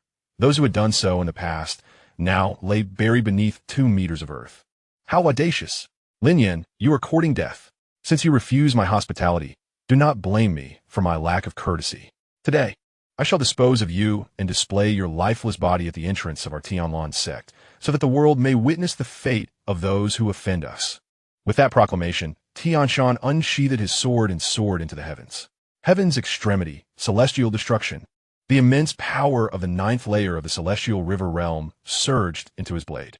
In the blink of an eye, a massive sword of spiritual energy shot forth, carrying with it an overwhelming might directly aimed at Lin Yin. Tianshan, a formidable master of the 9th layer of the celestial river realm, revealed an imposing strength far surpassing that of the previous 3 opponents combined. This was truly terrifying. Was this the genuine power of the Tianlan sect's leader? Lin Yin was in grave peril. The 9th layer of the celestial river realm possessed such fearsome strength. Ha! Lin Yin is doomed. He is finished. With the leader of the Tianlan sect making his move, this little wretch is undoubtedly destined for death. The members of the other 2 prominent families from Haiyan City sneered. Yet, unbeknownst to them, Lin Yin was not comparable to those 3. His prowess at the 9th layer of the celestial realm was beyond Tianshan's imagination. Even a cultivator at the 1st layer of the celestial realm could suppress Xianxia, let alone Lin Yin at the 9th layer of the celestial realm. Thus, under the astonished gazes of the crowd, Lin Yin unleashed a single punch, colliding with Tianshan's assault. To their astonishment, Tianshan's seemingly terrifying attack crumbled like dried twigs, while the residual force of Lin Yan's punch surged relentlessly toward Tianshan. Impossible! How can you be this strong? In disbelief, Xianxia hastily retrieved numerous defensive treasures from his storage ring to withstand Lin Yan's onslaught. With a thunderous explosion, Xianxia was sent flying, his complexion pale and blood spurting from his mouth. Seeing that he had not vanquished Xianxia in a single blow, a trace of dissatisfaction crossed Lin Yan's face. He knew that if Chen Xuan found out, it could lead to his expulsion from his sect. Falsehoods, all falsehoods. Illusions. I refuse to believe it. Xianxia roared, utterly unable to accept the reality before him. Heaven's extremity, radiance of the setting sun. Unyielding, Xianxia unleashed yet another attack, as formidable as the last. As soon as Xianxia opened his mouth, Lin Yan appeared before him, swiftly twisting both of his arms until they broke. A cry of anguish escaped Xianxia as he lost his limbs. However, upon catching sight of the murderous intent in Lin Yan's eyes, fear gripped him. No, you cannot kill me. My elder brother is an elder of the esteemed Tai Chi Hall. If you take my life, he will undoubtedly seek vengeance. Xianxia's words flowed forth, highlighting the formidable power of the Tai Chi Hall, which boasted a master at the 9th level of the Celestial Realm, an entity far beyond the capabilities of the Tianlan sect. As he spoke, Xianxia had already activated a communication stone with his spiritual energy to send a message. Lin Yan sensed this, but made no attempt to intervene. A master at the 9th level of the Celestial Realm? As if that were a unique distinction. With that, he unleashed the oppressive force of his own 9th level Celestial Realm cultivation upon Xianxia. You are at the 9th level of the Celestial Realm? How can that be? Xianxia's eyes widened in shock, his voice quivering. Nothing is impossible. Remember to not to send anyone to my home to call off an engagement in your next life. With that, Lin Yan conjured a flame from his palm, incinerating Xianxia into ashes. Once his task was complete, Lin Yan descended before Lin Xiao, stating, "Father, it is over. Xianxia is dead, and we need not worry about the Tianlan sect any longer. Soon, I shall march to the Tianlan sect and utterly annihilate it." Good. Yenner, take care. Yes, father. After a brief reunion with his companions, Lin Yan set off towards the Tianlan sect. Although a 9th level Grand Elder still resided within the Tianlan sect, he paled in comparison to Lin Yan's 9th level Celestial Realm prowess. Thus, Lin Yan successfully obliterated the Tianlan sect, thoroughly plundering its resources before returning to the Yuxian Sect. Chapter 31. The Obsequious Xiao Dong. Within the Grand Hall of the Yuxian Sect, Chen Xuan gazed at several floating storage rings with delight. These contained the spoils plundered from the Tianjian sect and other sections. Chen Xuan addressed the system, convert all the items within these rings into points. Swiftly, the system responded, detected a total of 45 low-grade spiritual veins, 17 million low-grade spiritual stones, 8 low-grade earth-tier techniques, and 20 medium-grade earth-tier martial skills. This amounts to a total of 630,000 points. As the system's voice faded, all the items before Chen Xuan vanished. The points displayed on the system panel surged to 24,630,000. Chen Xuan's heart brimmed with joy as he beheld the accumulating points. However, he had no immediate plans to spend them, for it seemed that in the eastern region, none could rival him for the time being.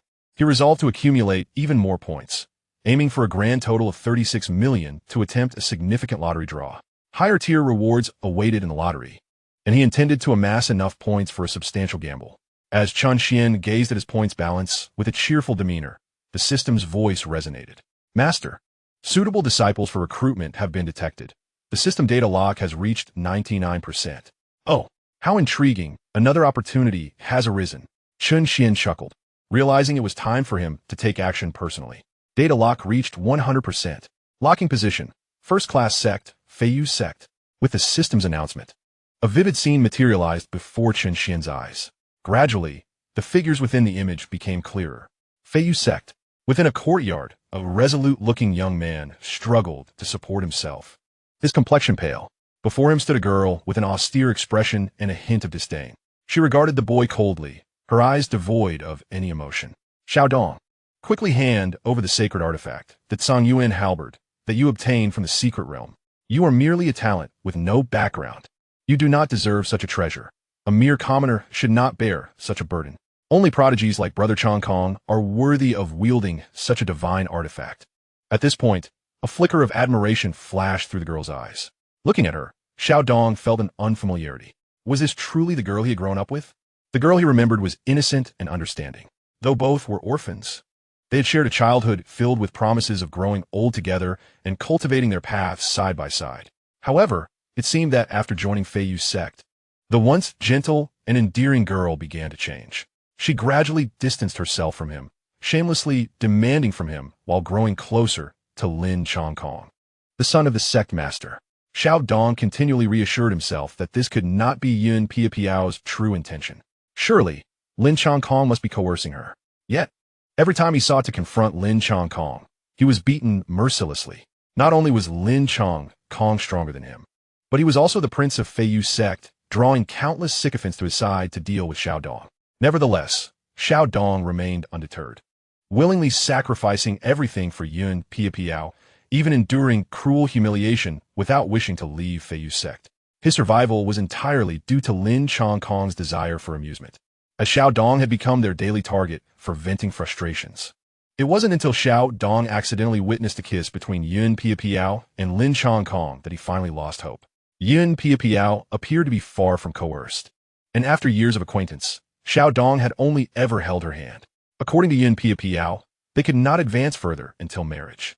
Xiao Dong naturally signifies respect for Yun Piapiao, yet unexpectedly, in a moment of despair, he inadvertently stumbled into a secret realm where he acquired a sacred artifact, only to be discovered by Yun Piapiao. In a bid to bid her a final farewell, Xiao Dong returned to Feiyu. But fate dealt him a cruel hand as Yun Piapiao drugged him, leaving him utterly powerless. Xiao Dong, I once promised to grow old together with you, but we were merely children then. How could such a promise hold any weight? I have now found a man worthy of my lifelong commitment. You cannot possibly stand in my way. If you truly love me, then cease to think only of yourself. Instead, transform your affection for me into blessings for me and Brother Chongkong. This is your moment of sacrifice. Hand over the Tsang Yuan halberd to me. You would merely lose a sacred artifact, but Brother Chongkong might gain the favor of the Eastern Divine Palace, perhaps even that of the Domain Lord. That would be a perfect conclusion.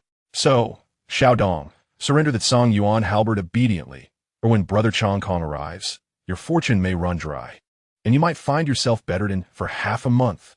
As she spoke, impatience began to mar Yun Piapiao's countenance. Bah, Yun Piapiao, you are utterly shameless. I risked my life to obtain that sacred artifact, and now you think to take it with mere words? How naive you are, Xiao Dong retorted, anger flashing across his face. Seeing this uncharacteristic display from Xiao Dong momentarily stunned Yun Piapiao. This was not the Xiao Dong she knew. Usually, even if he were reluctant, he would dutifully present her with whatever she desired. What had come over him today? Had he taken the wrong medicine? After her moment of surprise, anger swiftly returned to Yun Piapiao's face as she indignantly declared, You dare refuse me? Do you understand the gravity of your actions? You are courting death. Do you truly believe I wouldn't dare to kill you? As she bore a fierce expression, all remnants of affection Xiao Dong had for her evaporated. He could no longer endure the toxicity of this sect, where he faced daily insults and bullying from the disciples, with the elders often joining in rather than intervening. At that moment, a gentle voice emerged from behind Yun Piapiao. Oh dear, who has dared to anger my little Piapiao? I must teach him a lesson. Upon hearing this voice, Yun Piapiao, who had just been aflame with embarrassment, instantly transformed her demeanor, rushing towards the approaching youth. Brother Chongkong, you have finally arrived. It is he, Xiao Dong, who has obtained a sacred artifact.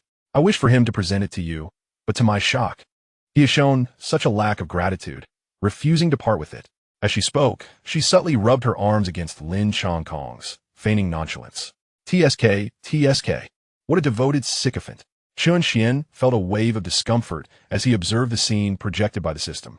Fortunately, Xiao Dong had come to his senses, otherwise he had no intention of accepting him into the sect. Chapter 32. Feverish Yang. Upon hearing Yun Piapiao's words, Lin Chongkong's face illuminated with sheer ecstasy. A sacred artifact. Sister Piapiao, is what you say truly the case? Overcome with excitement, Lin Chongkong grasped Yun Piapiao's wrist tightly, fervently exclaiming, Brother Chongkong, you're hurting me. Yun Piapiao protested, feeling the pain radiate from her wrist. Realizing his loss of composure, Lin Chongkong quickly regained his demeanor, turning to Yun Piapiao with genuine concern. I sincerely apologize, Sister Piapiao. It was unintentional. I was simply too surprised and thrilled. You wouldn't hold it against me, would you?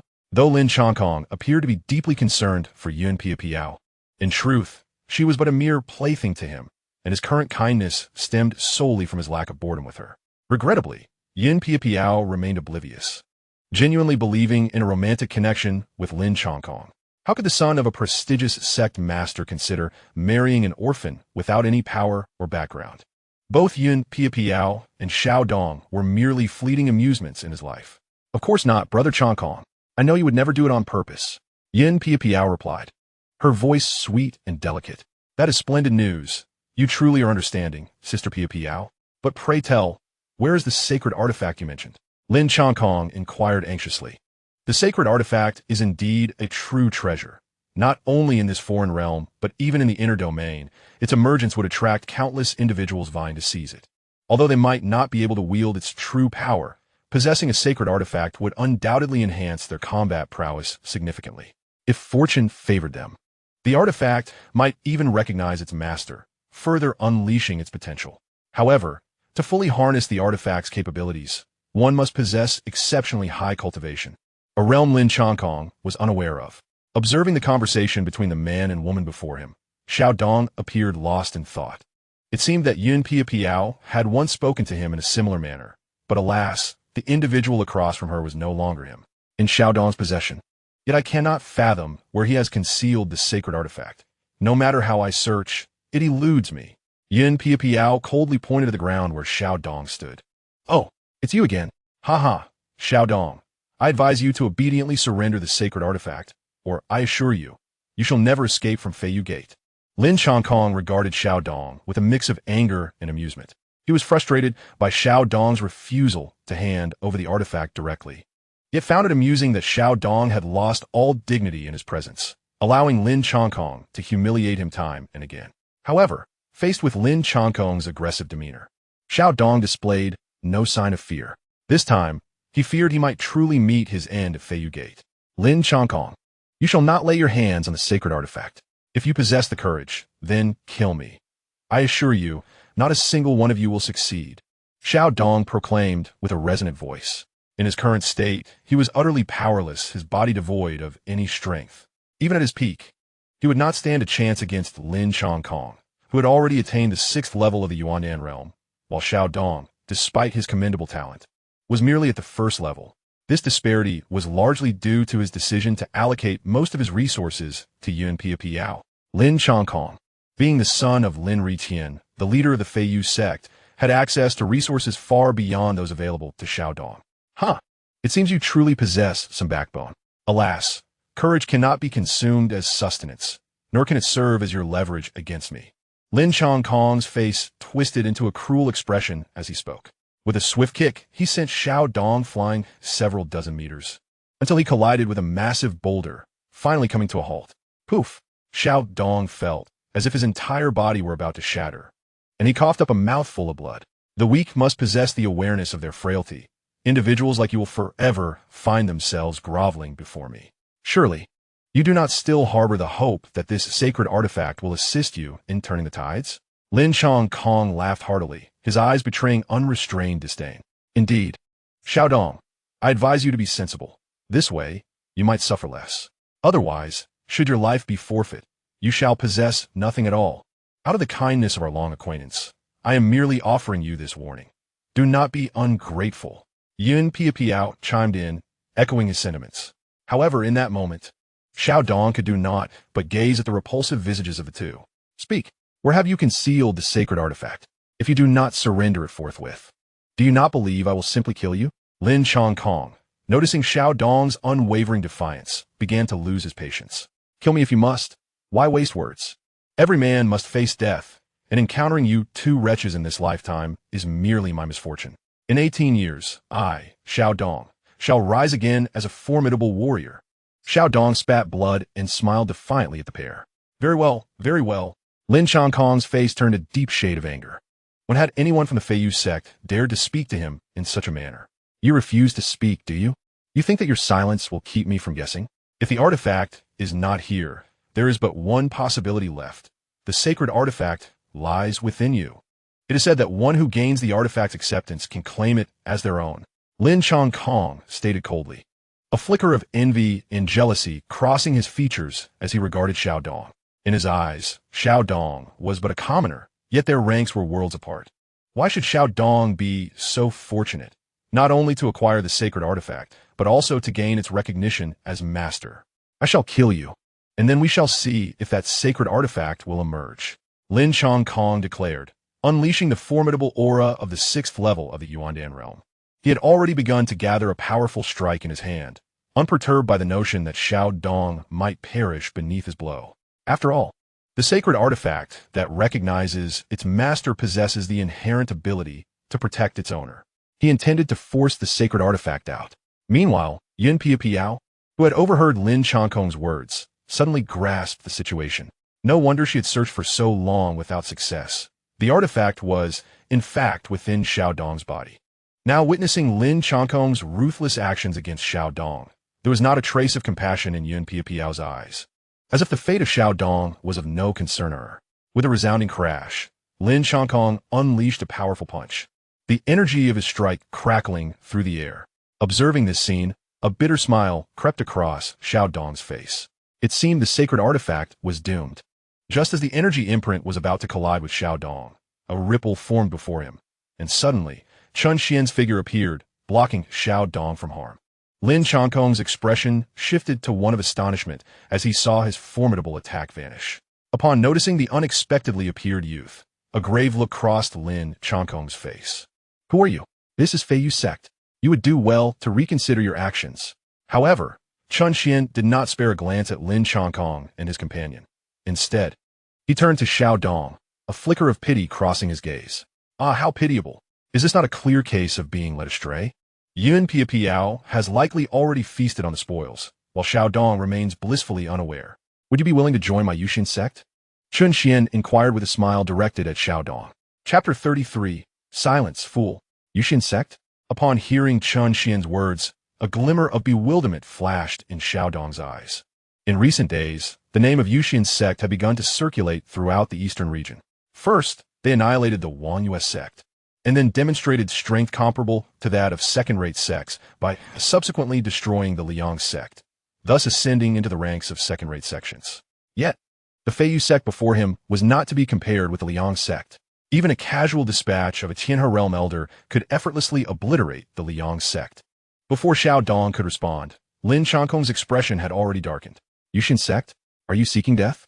A mere second-rate sect dares to intrude upon my Feiyu Sect and even attempts to rescue the sinner before me? Upon learning that Chen Xuan was affiliated with Yuxian Sect, any trepidation Lin Chongkong had previously displayed vanished entirely, let alone a newly emerged second-rate sect like Yuxian. Even the leaders of established second-rate sects would have to bow and grovel before him, Lin Chongkong. 4. The Feiyu Sect could effortlessly annihilate any second-rate sect in the eastern region. In fact, even the combined strength of all second-rate sects would be insufficient to contend with them. Lin Chongkong glared at Chen Xuan's retreating figure, his voice laced with menace.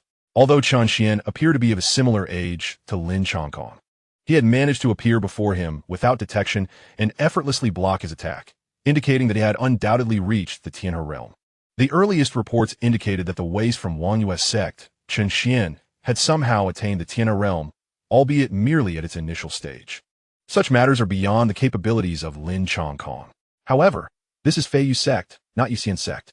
Even if a mere celestial river realm cultivator were to come, they would meet their demise here. Are you the useless Chen Xuan? Lin Chongkong spoke again. How tiresome. Chen Xuan had come here solely for Xiao Dong and not to endure the incessant prattle of the two behind him. With a sudden exhalation, both Lin Chongkong and Yun Piapiao felt themselves overwhelmed by an immense force, causing them to awkwardly kneel. The force was so overpowering that they collapsed onto the ground, akin to a dog in disgrace.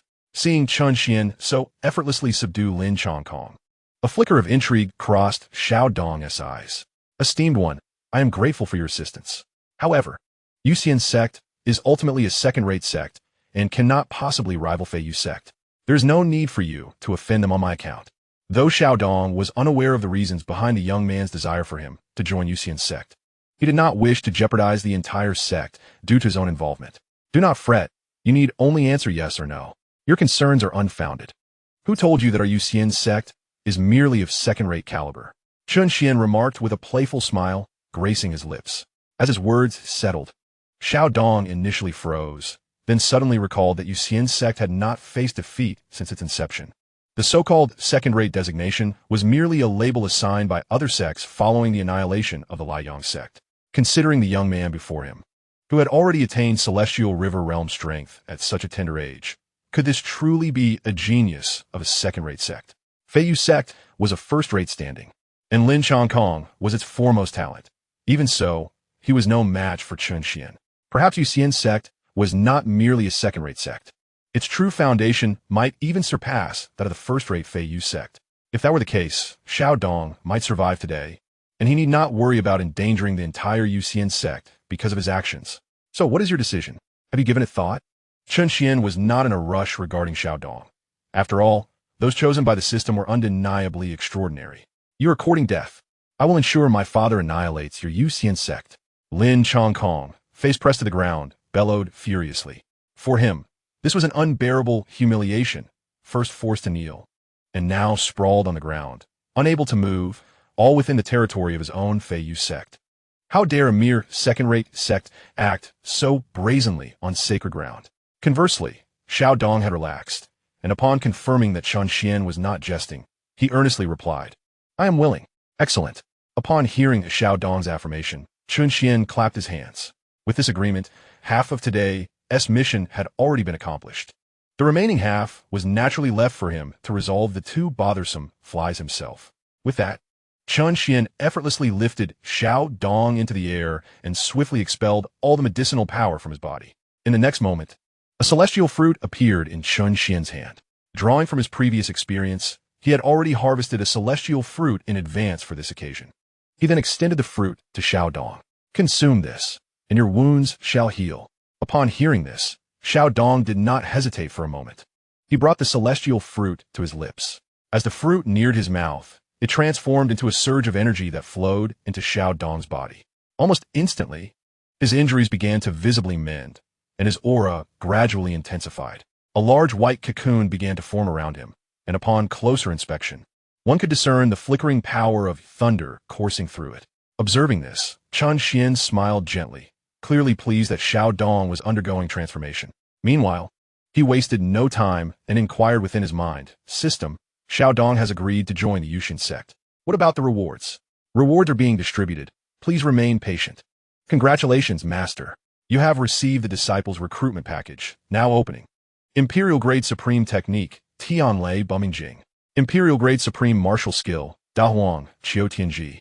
Extreme Dao Imperial Weapon, Wanzhou Yuli Bowl.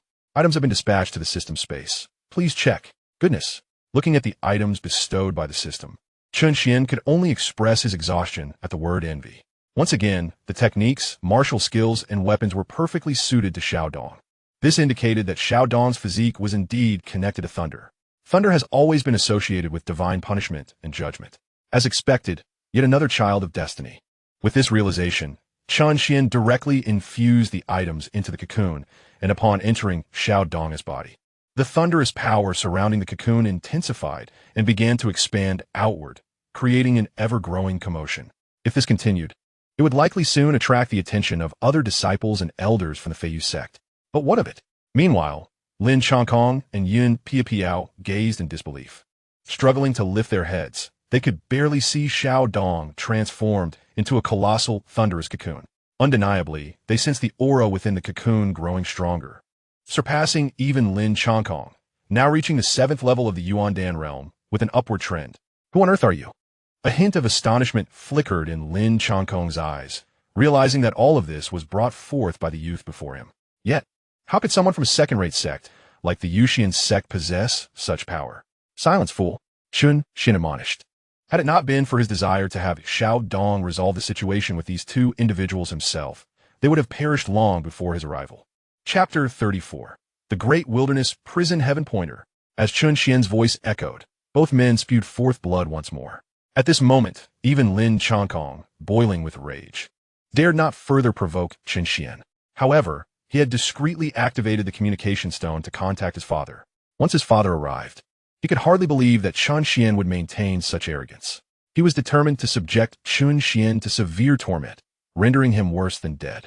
And as for Xiao Dong, he was the true instigator. It was evident that Chen Xuan had come for him. Lin Changkong could only glare menacingly at Chen Xuan. Naturally, Chen Xuan was aware of Lin Changkong's subtle actions. Nevertheless, the arrival of the Feiyu sect was of little consequence to him, regardless of their number. Meanwhile, Xiaodong's transformation did not last long. Soon, the colossal cocoon of thunder began to dissolve gradually. Once the cocoon vanished entirely, Xiaodong's figure materialized before the onlookers. Notably, at this moment, arcs of thunder entwined his form, crackling intermittently. Another significant change was that Xiaodong, who had previously only attained the first level of the Yuan Dan realm, now stood at the first level of the Tian'er realm. In his hand, he wielded a gray-red polearm. Chen Xuan glanced at it and immediately understood. This was the celestial origin halberd, the sacred weapon Xiaodong had acquired earlier. However, now the supreme imperial weapon, the 10,000 ancestors glazed bowl, had seamlessly fused with Xiaodong, causing the celestial origin halberd to be expelled from his body. Xiaodong, gazing at the celestial origin halberd in his grasp, exhibited a hint of embarrassment. "Give it to me," Chen Xuan commanded.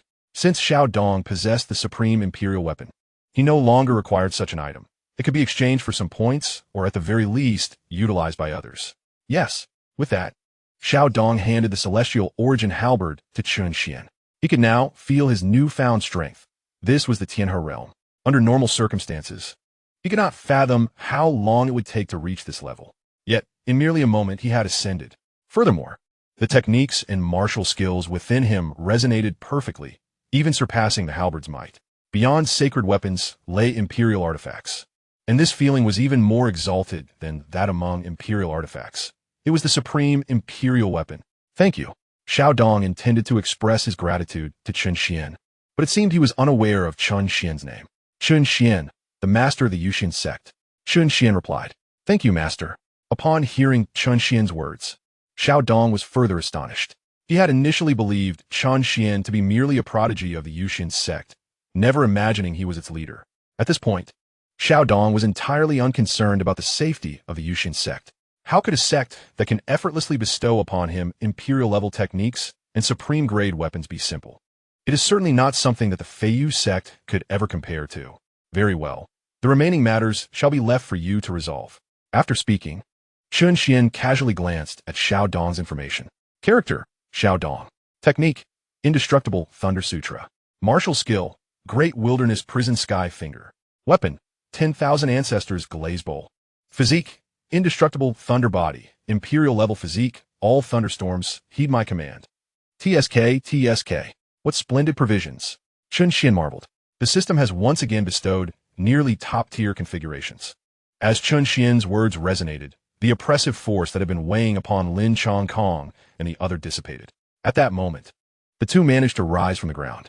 One was at the 6th level of the Yuan Dan realm, and the other at the 9th level of the Gathering Qi realm. Even a first-level heaven-reaching realm practitioner would find themselves a contender against Xiaodong's current combat prowess. With an imperial physique, first-level heaven river realm cultivation, combined with the might of a supreme-grade weapon, the power he could harness, though limited, made Chen Xuan feel that even those at the 5th or 6th level of the heaven-reaching realm would struggle against Xiaodong. Thus, Chen Xuan had no concerns for Xiaodong's safety. Moreover, he was there to fend off the others from the Feiyu sect. The commotion was significant, and Chen Xuan's senses detected several auras rushing toward this direction. Yin Pia Piao, Lin Changkong, you wretched pair, little did you anticipate that today marks your demise. Xiaodong stepped forward, casting a cold gaze in their direction. First level Heaven River Realm. Damn it. Lin Changkong was completely stunned upon sensing the aura emanating from Xiaodong. In such a short span, he had directly broken through a major realm. How on earth did he accomplish this?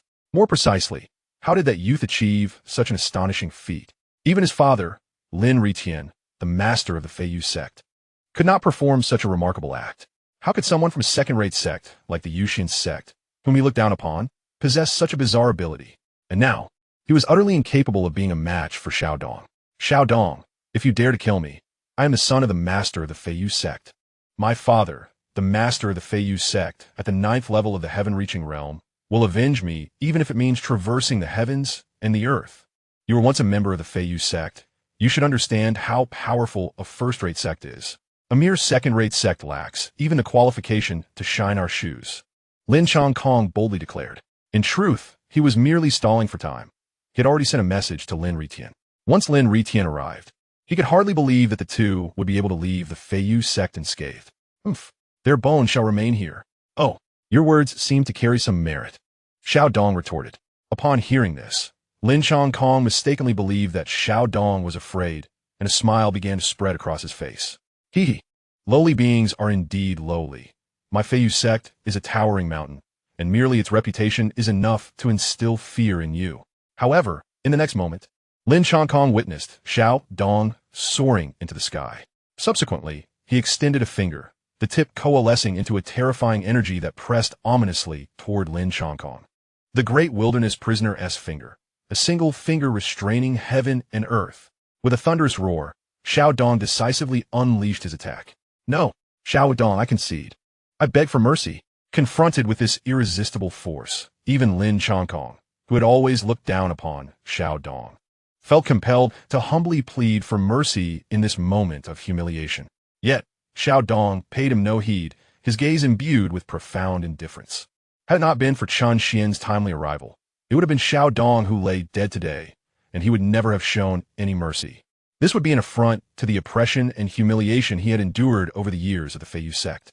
As the finger descended in its entirety, both Lin Chongkong and Yun Piapiao were obliterated, leaving only a deep imprint of the finger on the ground. At that moment, this final scene of destruction was witnessed by a middle-aged man who had just arrived. He sought to intervene, but it was too late. He could only watch helplessly as his son perished before him.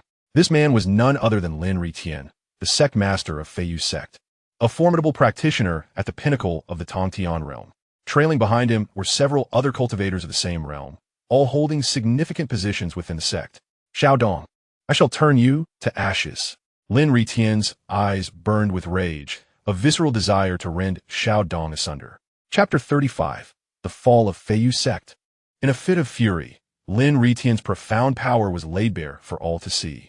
Lin Chongkong was his only son. Throughout his life, he had never so much as raised his voice at him, let alone struck him. To witness his beloved son slain within the very sect he had cherished, and right before his eyes was a torment beyond measure. In his wrath, Lin Ritian conjured a 3-foot-long sword, its blade imbued with a terrifying power. For Xiao Dong, this adversary was still beyond his current capabilities. Meanwhile, the crowd that had followed Lin Ritian encircled the two, cutting off their escape routes. On their faces, anger mingled with palpable fear. The sect master's son had been slain on their territory.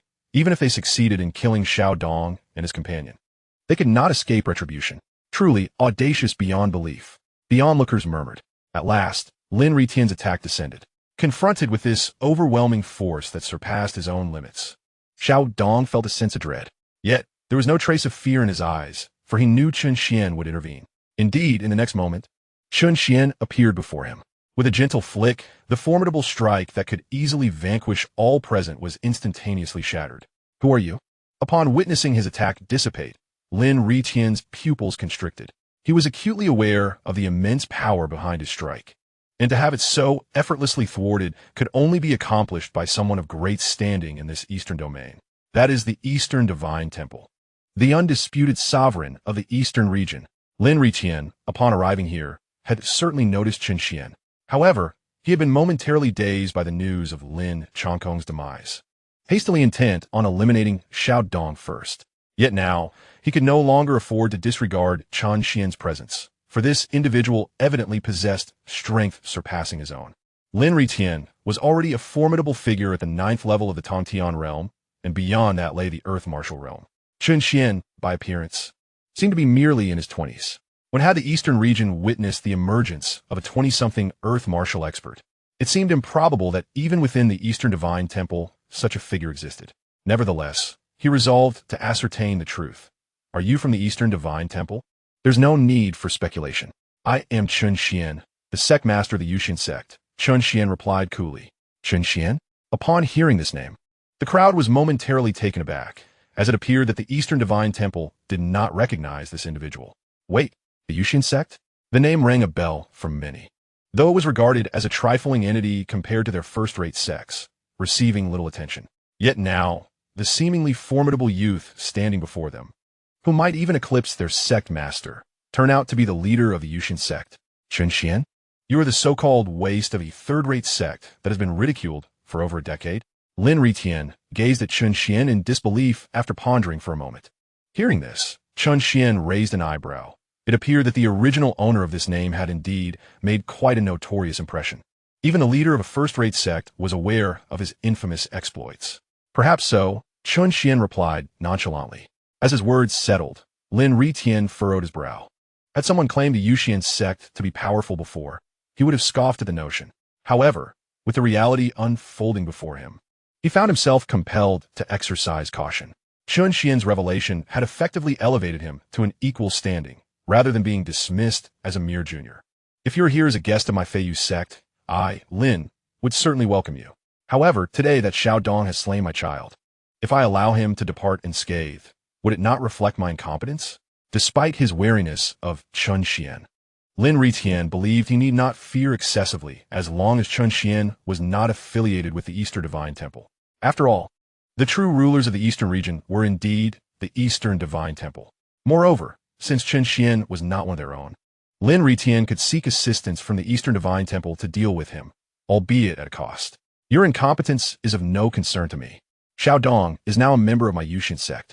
As long as I am here, none shall lay a hand on him. Chen Xuan retorted with a hint of disdain in his eyes. Upon hearing this, Lin Ritian's fury ignited within him. Yet the Earth Martial Realm was not something the Feiyu Sect could contend with.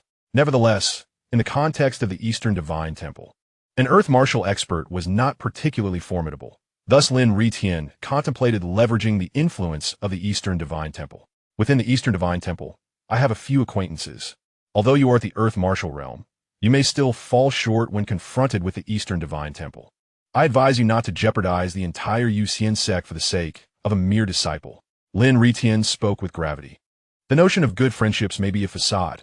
The truth is, I am familiar with them. However, if there were an equivalent exchange, one could indeed be persuaded to take action. What? This Chen Xuan is actually at the Earth Martial Realm. Could it be? At such a young age? How could he possibly attain that level? If the sect master has said so, could it be false? Moreover, you should know the sect master's temperament. If anyone were weaker than him, they would have long since been defeated, making it impossible for him to speak so amiably. The surrounding elders whispered among themselves as they encircled Chen Xuan and his companion. Though they had already speculated upon witnessing Lin Ritian's reaction, the confirmation from Lin Ritian left them stunned and incredulous. Meanwhile, Xiao Dong had completely capitulated to Chen Xuan. However, he no longer believed that Chen Xuan merely possessed the cultivation of the Earth Martial Realm. Are you threatening me? You have sealed your own fate. Chen Xian's previously placid countenance abruptly turned frigid, a glimmer of murderous intent igniting in his eyes. A mere being of the celestial realm dares to threaten an emperor? Insect, perish. As Chen Xian's words resonated, the overwhelming aura of the emperor enveloped the entirety of the Feiyu Sect. This marked the first time Chen Xuan revealed his imperial prowess. Under the crushing pressure of the emperor, all members of the Feiyu Sect were rendered powerless, pinned to the ground. Are you not at the Earth Martial Realm, but at the Celestial Realm? Lin Ritian found himself sprawled on the ground, his eyes filled with terror. In your next life, it would be wise to grow an extra pair of eyes. Do not be so blind, for I despise being threatened. With that proclamation, every individual within the Feiyu Sect perished simultaneously, leaving no trace behind. After extinguishing their lives, Chen Xuan retracted his oppressive presence. He then extended a hand, seizing the spiritual veins and resources of the Feiyu Sect and storing them within his storage ring. Turning around, he encountered the astonished Xiao Dong. Sectmaster, you are at the Celestial Realm? Xiao Dong stuttered in disbelief. He had heard Lin Ritian's words as well. The Celestial Realm? Mere trash. Nothing more than an emperor. Without waiting for Xiao Dong to recover from his shock, Chen Xuan inscribed the words Yuxian Sect upon the ruins of the Feiyu Sect and then whisked Xiao Dong away, disappearing from the scene. Now, only Xiao Dong was privy to Chen Xian's true cultivation level. Even Chen Kanglin remained oblivious. After their departure, many cultivators arrived at the location of the Feiyu Sect. The commotion had been far too great, naturally drawing the attention of numerous onlookers. Heavens, who could possibly annihilate the Feiyu Sect? This is a first-rate sect, with numerous experts at the Celestial Realm. Indeed, this is utterly terrifying. In such a brief span of time, to annihilate a first-rate sect. One must possess at least the strength of the Earth Martial Realm. Wouldn't you agree? Look, there are traces left behind. The crowd was filled with astonishment as they gazed upon the raised remnants of the Feiyu Sect, their hearts gripped by terror. The Yuxian Sect? Could it be that the Yuxian Sect was responsible for the destruction of the Feiyu Sect? Was it the Yuxian Sect, a recently emerged sect? It is said to have reached the standard of second-rate sect, yet the Feiyu Sect is undeniably a first-rate sect. It seems that tranquility in the eastern region is but a distant memory. In the Taiji Hall, a middle-aged man knelt in the grand hall, while a figure clad in a black and white sword robe sat above in a position of authority. Hall Master, my brother, Chen Xuan, has been slain by the people of the Yuxian Sect. I beseech the sect master to grant me permission to avenge my brother. The man, tears streaming down his face, was none other than Tianhe, the brother of Chen Xuan, who had attained the 4th level of the celestial realm. The man seated above was the hall master of Taiji Hall, Tai. He cast a glance at Tianhe and nodded go, but do so swiftly. Do not tarnish the reputation of our Taiji Hall. Thank you, Hall Master. However, before Tianhe could exit the Grand Hall, Tai suddenly called him back. His voice tinged with incredulity. Is there something you wish to convey, Hall Master? Tianhe turned and clasped his fists. Take a look for yourself. With that, Tai scoffed and tossed the communication stone into Tianhe's hands. Upon reading the message transmitted by the stone, Tianhe's expression changed dramatically, as if he had lost his senses. How can this be? The Yuxian Sect has actually destroyed the Feiyu Sect? Does this not imply that the Yuxian Sect possesses the power to obliterate our Taiji Hall as well? Chapter 36. The Apprehension and Alliance of First-Rate Sects. As Chen Xuan and Xiao Dong departed, news of the Feiyu Sect's demise swiftly spread throughout the eastern region, regardless of whether they were wandering cultivators or members of sects. All were profoundly shocked. In various cities and within sects, nearly everyone was engaged in discussions about the Yuxian Sect. In a bustling tavern within one of the cities, the place was nearly packed to capacity. Have you heard? The Feiyu Sect has been destroyed, and it seems those responsible were from the Yuxian Sect. Is that true? The Yuxian Sect only recently emerged. How could they possibly have the strength to annihilate the Feiyu Sect? Perhaps someone has framed them. That notion is misguided. Do you not know? The Tianjian Sect, Huangfeng Valley, and Wuzhigong were all annihilated on the same day. Can you guess who was responsible? You cannot be implying it was also the Yuxian Sect. Indeed, it was the people of the Yuxian Sect. Moreover, even the Tianlan Sect fell to the Yuxian Sect. And the Tianlan Sect's master has an elder brother serving in the Taiji Hall.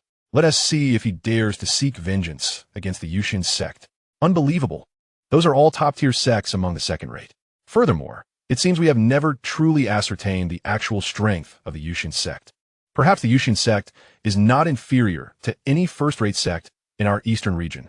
Indeed, it has come to my attention that the actions of the Yuxian Sect have stirred apprehension among the top-tier sects, who seem poised to unite in an effort to annihilate the Yuxian Sect. A captivating spectacle is on the horizon. Perhaps even a prominent sect may meet its demise. In the frosty land of ice, within the grand hall of the Ice Sect, an elder held a letter in his trembling hands, his eyes filled with terror and disbelief. Sect Master, it is utterly astonishing. The strength of the Yuxian Sect is far greater than we imagined. They have systematically obliterated several second-tier sects. And even the first-tier sect, the Feiyu Sect, is rumored to have fallen to them. Simultaneously, the elder handed all the intelligence he had gathered to Han Shuangzi. Upon hearing the elder's report, Han Shuangzi sprang to his feet, astonished and incredulous. What? The Yuxian Sect has annihilated so many factions, and even the Feiyu Sect could not withstand their might. At that moment, Han Shuangzi felt a mix of relief and fear. He was relieved that they had not provoked the Yuxian Sect, yet fearful that they might suddenly be targeted as well. However, after some contemplation, he began to ease his worries. If the Yuxian Sect's power rivaled that of the Feiyu Sect, then the Ice Sect would be nothing more than a mere shrimp in comparison. It seemed evident that the Yuxian Sect had no reason to direct their wrath towards them. Nonetheless, a tinge of concern lingered in his heart, prompting him to address the elder below. You must disseminate this information. Instruct all sect disciples that when they encounter members of the Yuxian Sect, they must bow their heads and walk away. If they direct you eastward, you must not venture west. Understood, Sect Master. I shall convey your orders at once. Amidst swirling mists and towering sword peaks, a formidable sword-shaped sect arose in this region, known as Lingjian Mountain, a first-tier sect in the eastern domain. Lingjian Mountain stands as the most profound among all first-tier sects in the Eastern Domain, for its Mountain Lord is a bona fide Earth Martial Realm powerhouse. Although merely at the first level of the Earth Martial Realm, he is not one to be rivaled by the leaders of other first-tier sects, who are capped at the 9th level of the Celestial Realm. The disparity of a single level is indeed a chasm. At this moment, within the Grand Hall of Lingjian Mountain, 6 sect leaders convened, with the illustrious Ling Longzi, the Mountain Lord, presiding over the assembly. The other 4 leaders included Long Xiao from the Longhu Mountain, a robust figure with a fierce countenance, unmistakably formidable.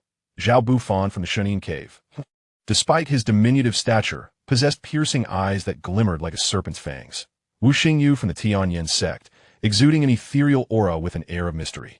And the enchanting Yuxian from the Yuxian Sect, adorned in a delicate pink gown, radiating an alluring fragrance of voluptuous beauty. The final leader was Tai, the master of the Tai Chi Hall, who remained haunted by the Yuxian Sect's annihilation of the Feiyu Sect. Moreover, Tianhe, being an elder of their Tai Chi Hall, might lead to a situation where the Yuxian Sect, due to this connection, could launch an attack on Tai Chi Hall at any moment. Given their current strength, they are utterly incapable of resisting the Yuxian Sect. As it stands, other sects have grown intolerant of the Yuxian Sect's dominance and are eager to unite in an effort to annihilate it. Taiji Hall must contribute to this endeavor. As the gathered individuals took their places, Ling Longzi rose first, casting a discerning glance over the assembly before speaking in a grave tone. Esteemed colleagues, the Yuxian Sect acts without restraint, having recently emerged yet already obliterated numerous sections. Even Feiyu Sect has fallen beneath their might. It is clear to all that if the Yuxian Sect can vanquish Feiyu Sect, they are capable of extinguishing any of our forces present here. Each of our factions cannot simply prioritize their own survival. Thus, I have summoned you all today to discuss a united front against the Yuxian Sect. What are your thoughts? Upon hearing Ling Longzi's words, Long Xiao, the master of Longhu Mountain, stood up, exuding a fierce aura, his voice booming in the ears of the assembly. I concur with the perspective of Master Ling Longzi. The Yuxian Sect is excessively tyrannical, disregarding us first-rate sects entirely, extinguishing us at will. Today, it is Feiyu Sect. Who knows which of us might be next? This poses an extreme danger to us.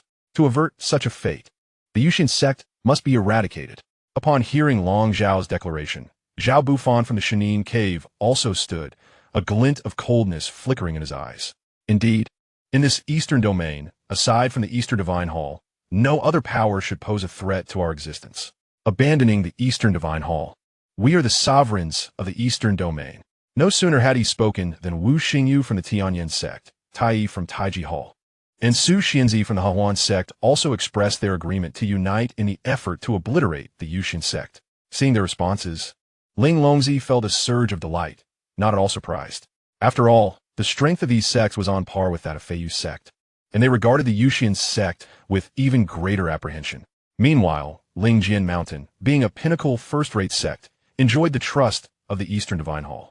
The emergence of a force rivaling Lingjian Mountain posed a potential threat to its standing within the Eastern Divine Hall. Thus, Ling Longzi could not allow such a scenario to unfold. The only solution was to annihilate the Yuxian Sect before it came into the Eastern Divine Hall's purview.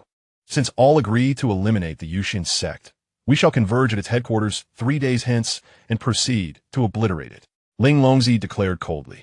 Upon hearing this, everyone nodded in agreement and returned to their respective sects to make necessary preparations. Chapter 37, Absolute Domination. In a picturesque land filled with verdant mountains and melodious birdsong, lay the abode of the Xiaoyao sect. Within the grand hall, an elderly man clad in a green robe clasped his hands in salute. Sect Master, it appears that Lingjian Mountain and others intend to unite to eradicate the Yuxian Sect. Shall we remain passive? The elder was the grand elder of the Xianxia sect, his power having reached the 7th level of the celestial realm. Above him stood Mo Xiaoyao, the sect leader of Xianxia, whose demeanor was carefree and nonchalant. Yet his strength had ascended to the 9th level of the celestial realm. In response to the elder's inquiry, Mo Xiaoyao remained composed, his heart as tranquil as water, and replied calmly, "To join forces in annihilating the Yuxian sect? That is utterly impossible, quite simply out of the question." Upon hearing this, the grand elder furrowed his brow, perplexed, and asked, "Leader, while it is true that our Xianxia sect has always adhered to a principle of caution, Is it not overly prudent this time? After all, the Yuxian Sect is merely a force that has emerged from the fringes of the Eastern Domain. Even though they managed to obliterate the Feiyu Sect, the master of Lingjian Mountain has now intervened. Surely, he will be capable of dealing with that formidable warrior of the Yuxian Sect. With so many sects joining forces and numerous experts at the 9th level of the Celestial Realm, the Yuxian Sect is bound to be eradicated. Upon hearing this, Imo Xiaoyao shook his head and replied softly, "Grand Elder, have you not understood my modus operandi after all these years by my side? Our ability to ascend from a second-rate sect to a first-rate one and maintain our position for so long is precisely due to our steadiness. Unless we have a profound enmity with a sect, why should we provoke them? Moreover, the Yuxian Sect currently seems to possess a formidable warrior of the Earth Martial Realm. Furthermore, have you not inquired about it? The sects that have been destroyed have all, to some extent, provoked the Yuxian Sect. So long as we remain prudent, we shall surely survive until the end. And are you so certain that Ling Longzi, the master of Lingjian Mountain, is undoubtedly a match for the Earth Martial Realm warrior of the Yuxian Sect?" At this, the Grand Elder's lips twitched. Yet he found it difficult to voice any further objections. After all, the Xianxia sect had indeed established its foothold under Imo Xiaoyao's leadership. It was true that while they did not act hastily, when they did, they would ensure total annihilation. He recalled an incident when a certain force offended the Xianxia sect. It would have sufficed for just one expert of the Celestial Realm to obliterate that force. Yet, the entire sect mobilized, 100 strong, marching upon the enemy's stronghold. Not a single mosquito was spared, much less the detritus left behind by the enemy's disciples. The rationale was termed as cautious action. What if a disciple had slipped through the cracks and returned with an extraordinary opportunity to seek revenge on the Xianxia sect? Thus, understanding that Imo Xiaoyao's decision was unyielding, the Grand Elder conceded, "Indeed, leader, I comprehend now. I shall take my leave." With that, the elder's figure flickered and vanished from the Grand Hall. At the Yuxian Sect, Chen Xuan returned with Xiao Dong and unceremoniously cast him into the sect. He instructed Lin Yin and others to help him acclimate to the sect, while he personally selected his place of residence. Certainly, in the end, Xiao Dong chose to reside next to Lin Yin, effectively becoming neighbors. "Brother Lin, you are truly remarkable. To possess the cultivation of the 9th layer of the Celestial Realm," Xiao Dong exclaimed in astonishment as he gazed at Lin Yin. Although Lin Yin appeared slightly younger than him, his prowess far surpassed that of Xiao Dong. "Brother Xiao, there is no need for haste. This is not solely the result of my own cultivation. It was the sect leader who assisted in elevating my abilities. Perhaps he will soon assist you in enhancing your strength as well," Lin Yin elaborated when he noticed Xiao Dong's confusion. Indeed, after hearing this, Xiao Dong was even more incredulous. Heavens, the sect leader is truly extraordinary. Such methods are nothing short of divine. Meanwhile, Chen Xuan, having observed Xiao Dong's swift integration into the Yuxian sect through the celestial eye, concluded the vision. He then retrieved all the resources acquired from the Feiyu sect. System. Convert all these resources into point vouchers, Chen Xuan commanded, his expression brightening at the sight before him. This should suffice for a single 361 draw lottery, he mused. Master, a total of 1 medium-grade spiritual vein, 1 low-grade spiritual vein, 530,000 medium-grade spiritual stones, 450,000 low-grade spiritual stones, 7 advanced Earth-level techniques, and 10 intermediate Earth-level martial skills have been detected. In total, this can be exchanged for 16,700,000 point vouchers, bringing the total balance to 41,333,000. As the system's voice concluded, the items before Chen Xuan vanished, and the balance on the system panel updated to 41,333,000. Elated, Chen Xuan realized he could conduct a third-level draw, costing 100,000 for each attempt, totaling 361 times, equating to 3,610,000. System, initiate 361 third-level draws. He instructed, received, proceeding with the lottery. It has been detected that the items obtained from the current phase of third-level draws will not significantly benefit the sect disciples. Would you like to merge the 361 draws? The guaranteed critical strike from the 361 draws will significantly enhance the probability of acquiring superior items. Upon hearing this, Chen Xuan found the system's suggestion reasonable. Merge. Received, proceeding with the lottery. Congratulations, Master. You have acquired the divine skill, Absolute Overwhelm. Absolute Overwhelm? Chen Xuan mused. quickly accessing his attribute panel. Host, Chen Xuan. Cultivation level, 9th layer of the Emperor realm. Physique, Celestial Eye. Technique, Eternal Emperor Scripture. Martial skill, Mountain Splitting Palm. Special effect, Absolute Overwhelm. Any attack or action by the host can utterly crush opponents who are not more than one major realm below or whose strength is inferior to the host's, reducing them to mere dust. Ah, so this is Absolute Overwhelm? This is indeed a splendid acquisition. Henceforth, when encountering formidable adversaries of the same realm, I need not engage in combat. Merely a casual gesture will suffice to vanquish them. Is this not the legendary notion that even a mere fart could obliterate you? However, after much contemplation, Chen Xuan concluded that such an action would be somewhat unrefined, ultimately abandoning the notion. Nevertheless, it was indeed a remarkable asset. A subtle smile graced Chen Xuan's lips as he glanced at his balance, which still held 523,000 points. After a moment's reflection, he decided against drawing for the time being. At that moment, his communication stone began to chime. Upon connecting, the voice of Tian can emerged. Master, I have learned that the first-rate sects, including Lingjian Mountain, have united with the intent to eradicate our Yuxian Sect. A hint of murderous intent laced his tone. Oh, they possess audacity. Since the fat sheep has presented itself, how could we refuse to take advantage? Please contact them and return to the sect together. Chen Xuan's voice was cold. Yes, master. As the words fell, the communication stone in Chen Xuan's hand gradually dimmed. Chapter 38. Demonstrating the strength of Yuxian Sect. 3 days later, numerous powerful beings had gathered around the Yuxian Sect, most of whom were cultivators from the eastern region, along with some from the other 3 realms. After all, there are connections among the 4 realms. Their purpose for being here was to witness firsthand the spectacle of how these united first-rate sects planned to annihilate the Yuxian Sect. It had been quite some time since a battle of this magnitude occurred among first-rate sects, especially one involving multiple against one. The Yuxian Sect, a magnificent and ethereal establishment, stood towering before the crowd. As onlookers beheld the grandeur of the Yuxian Sect, they couldn't help but exclaim in awe. Wow, is this truly the Yuxian Sect? It is indeed extraordinarily imposing. This aura and display rival any first-rate sect in the eastern region. Indeed, no wonder they have allied. In a one-on-one confrontation, it seems unlikely that any first-rate sect could prevail against the Yuxian Sect. How peculiar it is, having just emerged. How can a Yuxian Sect be so formidable? While the crowd conversed, the powerful figures from the 6 sects arrived. Leading them was Ling Longzi from Lingjian Mountain. Hearing the banter, Ling Longzi's expression darkened, and his animosity towards the Yuxian Sect intensified. Even before engaging, the crowd had already elevated the Yuxian Sect above Lingjian Mountain. How could he possibly endure such a slight?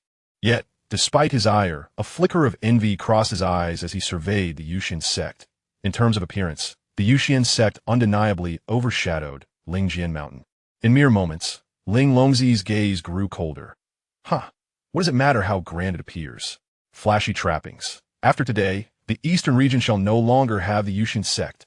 Beside him, Long Xiao, the mountain lord of Longhu Mountain, revealed a wide grin, his eyes betraying unabashed disdain. Indeed, with our 6 sects united, the Yuxian Sect is doomed today, with no chance of escape. In the depths of the divine hidden cave, Zhao Bufan gazed at the Yuxian Sect, nodding in agreement with several others, his eyes brimming with avarice. Indeed, how dare they be so audacious? Once we obliterate the Yuxian Sect, we shall divide its resources among ourselves. Through the defensive array of the Yuxian Sect, Zhao Bufan's gaze fell upon the liquefied spiritual energy within, initially perplexed by the notion of reign within the sect. However, upon reflection, he surmised that this phenomenon occurred only when the spiritual energy reached an extraordinary density. Not even the divine hidden cave nor the spirit sword mountain possessed such formidable spiritual essence. It appeared that the Yuxian Sect was indeed a substantial prize. Within the Yuxian Sect, Medusa and her companions stood in a row, having received prior instructions from Chen Xuan. A total of 6 representatives from the 6 major sects had arrived, comprising 6 formidable individuals at the 9th level of the Celestial Realm, along with 1 from the Earth Martial Realm. Spirit Sword Mountain was the only sect to deploy 2 members, one of whom was among the 6 powerful Celestial Realm cultivators. Chen Xuan had meticulously arranged for the Yuxian Sect, with Mai Ling, Liang Zai, Spicy Lil Rain, Pei Si, Lin Yin, Medusa, and Xian all at the 9th level of the Celestial Realm to contend with the Celestial Realm experts from the 6 major sections. As for Xiaodong, Chen Xuan temporarily lacked a cultivation card for him, so he was instructed to observe for the time being. Although Tian, Can, and Di were also at the Celestial Realm, their combined techniques could rival even those of the 2nd level of the Earth Martial Realm. Thus, they were designated to deal with Ling Longzi. As Medusa and her companions manifested above the Yuxian Sect, their presence elicited gasps of astonishment from the crowd. At this moment, they ceased to conceal their auras, allowing the onlookers to easily discern that they were indeed powerful cultivators at the 9th level of the Celestial Realm. Particularly, the appearances of Medusa and Xian left many cultivators in a state of shock. The revelation that the Yuxian Sect housed such exquisite beauties was simply breathtaking, akin to celestial beings, and their prowess was formidable. Even Ling Longzi's eyes gleamed with greed, as such enchanting figures were within his reach to command with his Earth Martial Realm strength. Whispers arose regarding Chen Xuan. Was he not a member of the Yuxian Sect? Why was he absent from view? It was obvious, despite Chen Xuan's strength, he was merely at the Tenor Realm. While the weakest among them was already at the Celestial Realm, he dared not show himself. Some among the crowd still recalled Chen Xuan, as the emergence of the Yuxian Sect was intrinsically linked to his annihilation of the Wangyu Sect. After the group revealed themselves, they wasted no time in asserting their stance. Medusa took the lead, stating, "We, the Yuxian Sect, seek no trouble with you, yet you have initiated hostilities against us. Therefore, the existence of your 6 major sects is no longer warranted." Unlike her demeanor when addressing Chen Xuan, Medusa exuded an unmistakable queenly presence before the crowd. In that moment, the opposing parties seemed momentarily stunned. However, once they regained their composure, Ling Longzi and his companions wore expressions of fury, emanating a chilling murderous intent. Truly arrogant. It must be said that the foundation of your Yuxian Sect is formidable, yet today it shall be your sect that meets its demise. Observing the formidable lineup displayed by the Yuxian Sect, even Ling Longzi wore a grave expression. Were it not for his cultivation at the Earth Martial Realm, the Yuxian Sect's array could effortlessly overwhelm any first-rate sect in the Eastern Domain. Gentlemen, let us strike directly and obliterate the Yuxian Sect. With that, Ling Longzi unleashed his cultivation at the 1st level of the Earth Martial Realm and charged towards Medusa. However, at that moment, Tian Can and Di stood resolutely before him, declaring, "Ling Longzi, your opponents are us." Ling Longzi's eyes flickered with disdain upon witnessing this. Did these two at the 9th level of the Celestial Realm truly believe they could hinder him? Such delusions. He promptly launched an attack against the pair. Meanwhile, the leaders of several sects found themselves engaged with their own adversaries. Yet, due to the numerical superiority of the Yuxian Sect, these individuals were swiftly suppressed. They only needed to endure until Ling Longzi dealt with Tian, Can, and Di, after which the Yuxian Sect would surely crumble. However, to their astonishment, shortly after the battle commenced, the mountain master of Longhum Mountain, Long Xiao, was abruptly obliterated, his form disintegrating into a cloud of blood mist. How could this be possible? The remaining few gazed in horror towards Long Xiao's direction, where youth engulfed in flames nonchalantly blew on the enormous ruler in his hand, remarking, "Easily dispatched." In that instant, Ling Longzi sensed a perilous aura emanating from Lin Yan. He could feel that despite Lin Yan's mere 9th level of the Celestial Realm, how could he possess the ability to annihilate someone of the same realm like Long Xiao? Ultimately, Ling Longzi's gaze fell upon the eternal ancient ruler in Lin Yan's grasp, his eyes growing increasingly covetous. It must be due to this weapon. Ling Longzi contemplated breaking free from Tian, Can, and Di to rush towards Lin Yan. If he could slay Lin Yan and obtain that weapon, his venture today would yield immense gains. Yet, Tian, Can, and Di would never allow Ling Longzi to breach their defenses. Should he escape their clutches, it would be a farce. This was their first engagement, and they naturally wished to perform admirably before Chen Xuan. Noticing the relentless pursuit from behind, Ling Longzi's murderous intent intensified. "You seek death," he declared Ling Su's sword technique. As his words fell, Ling Longzi unleashed his most potent strike at the Earth Martial Realm. Instantly, the air was filled with sharp sword energy, transforming into an energy sword that surged towards Tian, Can, and Di. Observing his assault, a cold smile crept onto Ling Longzi's lips. "Huh, 2 mere 9th level Celestial Realm practitioners dare to obstruct me, truly seeking their doom." With that, he turned away, convinced that even if they survived, they would be gravely injured. For now, defeating Lin Yin and acquiring that weapon was paramount. It is capable of sensing what could undoubtedly be deemed a treasure, with over 90% probability indicating it is a sacred artifact. With this sacred weapon in his possession, his combat prowess would be significantly enhanced. Faced with the formidable strike from Ling Longzi, both Tian Can and Di can remain unfazed. The two exchanged glances across the void, and then their weapons clashed together with a resounding force. An immense surge of spiritual energy flowed into their weapons. A heart-wrenching melody ensued. In the next moment, their combined attack manifested as a sonic wave, hurtling towards the sword strike unleashed by Ling Longzi. The duo's sonic assault was unmistakable. The sound waves had materialized into numerous skeletal soldiers that crashed violently against the terrifying sword energy. Those observing from the shadows covered their ears, overwhelmed by a cacophony that rendered them momentarily disoriented. Some of the weaker ones even bled from their ears, crimson seeping through their fingers. In the heavens above, the two forces collided. Although Ling Longzi was undeniably powerful, at least in the eyes of the others, seemingly insurmountable, the synergy of the two proved even more formidable, their might reaching the level of a second-tier Earth martial realm.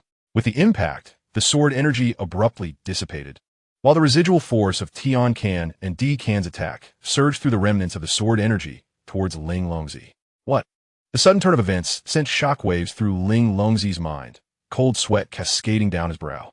In a frantic moment, he barely managed to defend himself. Nevertheless, he was still sent flying by their onslaught, crashing to the ground and spitting blood. How could this be? You are clearly in the celestial realm. How can you wield power comparable to the Earth martial realm's second tier? Ling Longzi's eyes brimmed with incredulity, a flicker of astonishment igniting within them. Alas! How could it be that a practitioner of the Earth martial realm, like Ling Longzi, was gravely injured?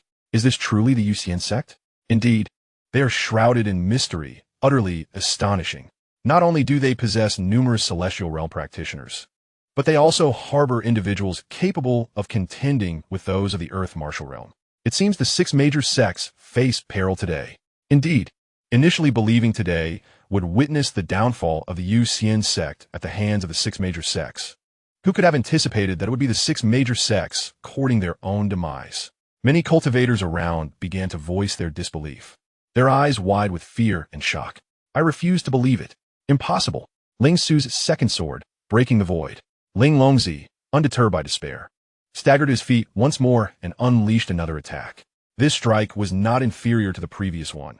However, due to his injuries, its potency had diminished considerably. Once more, a heart-wrenching melody. Tian Can and Di Can united once again to execute their combination technique. This time, they struck Ling Longzi down, leaving him incapacitated and his fate uncertain. Meanwhile, Lin Yin, having freed his hands, joined forces with Medusa and her companions, effortlessly dispatching several foes. Ultimately, only the master of the Tai Chi Hall, Tai Yi, remained. Before him lay Tai Yi, collapsed on the ground, his eyes filled with terror, his entire body trembling uncontrollably. Apart from him and Ling Longzi, all others had perished. Even the mightiest Ling Longzi lay in the pit like a lifeless dog, with disbelief etched on his face. He uttered, "This is absolutely impossible. How can this be? How can the Yuxian Sect possess such strength?" Observing the despondency in Tai Yi, Medusa scoffed and remarked, "There is nothing impossible. I have long foretold that you are courting death.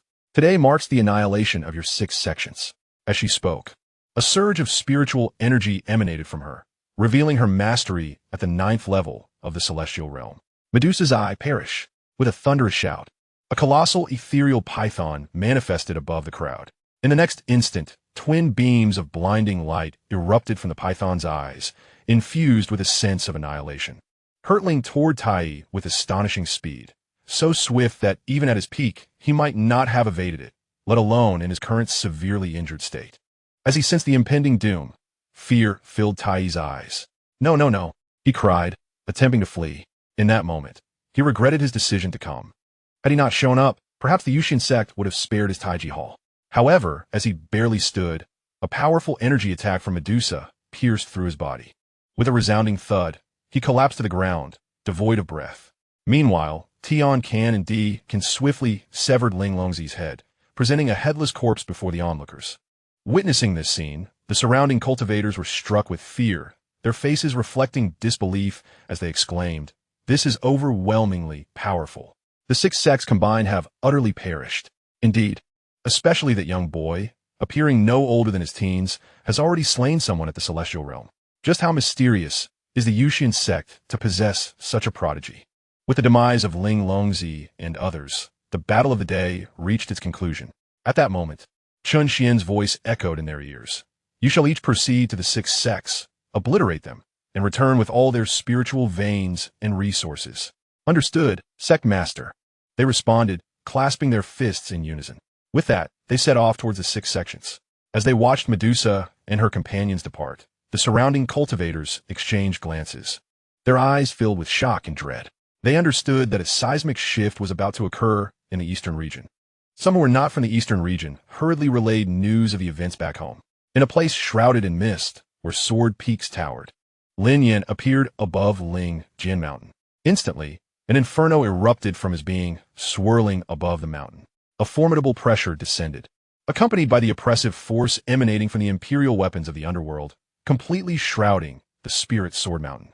Below, the disciples of Spirit Sword Mountain gazed up at the youth standing upon flames, their expressions filled with terror, their bodies trembling uncontrollably. Some were so frightened that they lost control of their bladders. "Spirit Sword Mountain, your leader's attempt to annihilate our celestial sect has led to your demise. Now I shall escort you on your final journey." With these words, Lin Yan raised the eternal ancient ruler high. Fire departure technique, 6 wheels.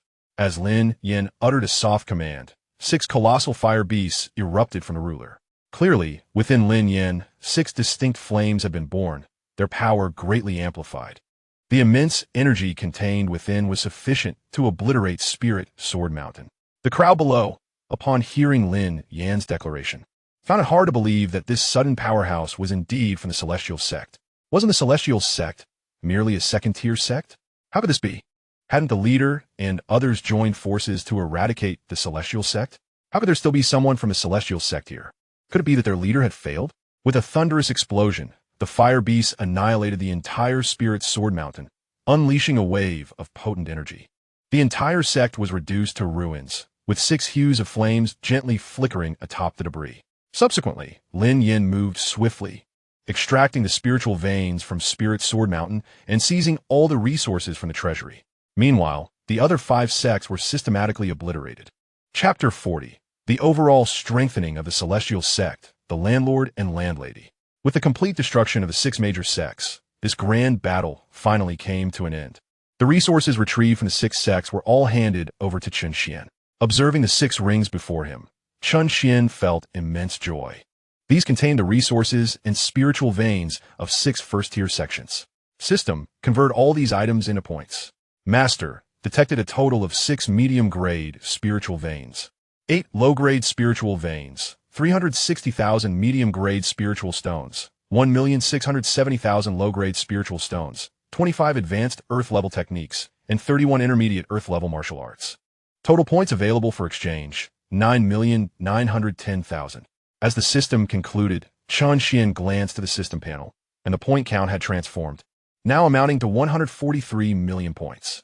With a thought, the system panel reappeared before him. Host, Chen Xuan. Cultivation level, 9th layer of the Great Emperor. Physique, Celestial Eye. Technique, Eternal Emperor Scripture. Martial skill, Mountain Shattering Palm. Weapon none. Mount, Flame Sky Spirit Sparrow. Special ability, Absolute Overpowering. Points, 100,433,000. Gazing at the point count on the system, Chen Xuan's heart soared with joy. He could now directly proceed with the 10 consecutive draws at level 5.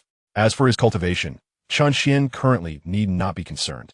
There is no one from the outer realms who can rival him for the time being. Moreover, the amount of points he possesses is insufficient for any significant enhancement of his cultivation. Thus, Chen Xuan decided to engage in a lottery. With the new system, he initiated 10 level 5 draws and 4 level 4 draws. Received, Master, commencing the lottery. Congratulations, Master. You have obtained a card for cultivation enhancement to the 9th level of the Heavenly Martial Realm X6. Congratulations, Master. You have acquired a card for upgrading the quality of a Heavenly Grade Weapon X4. Congratulations, Master.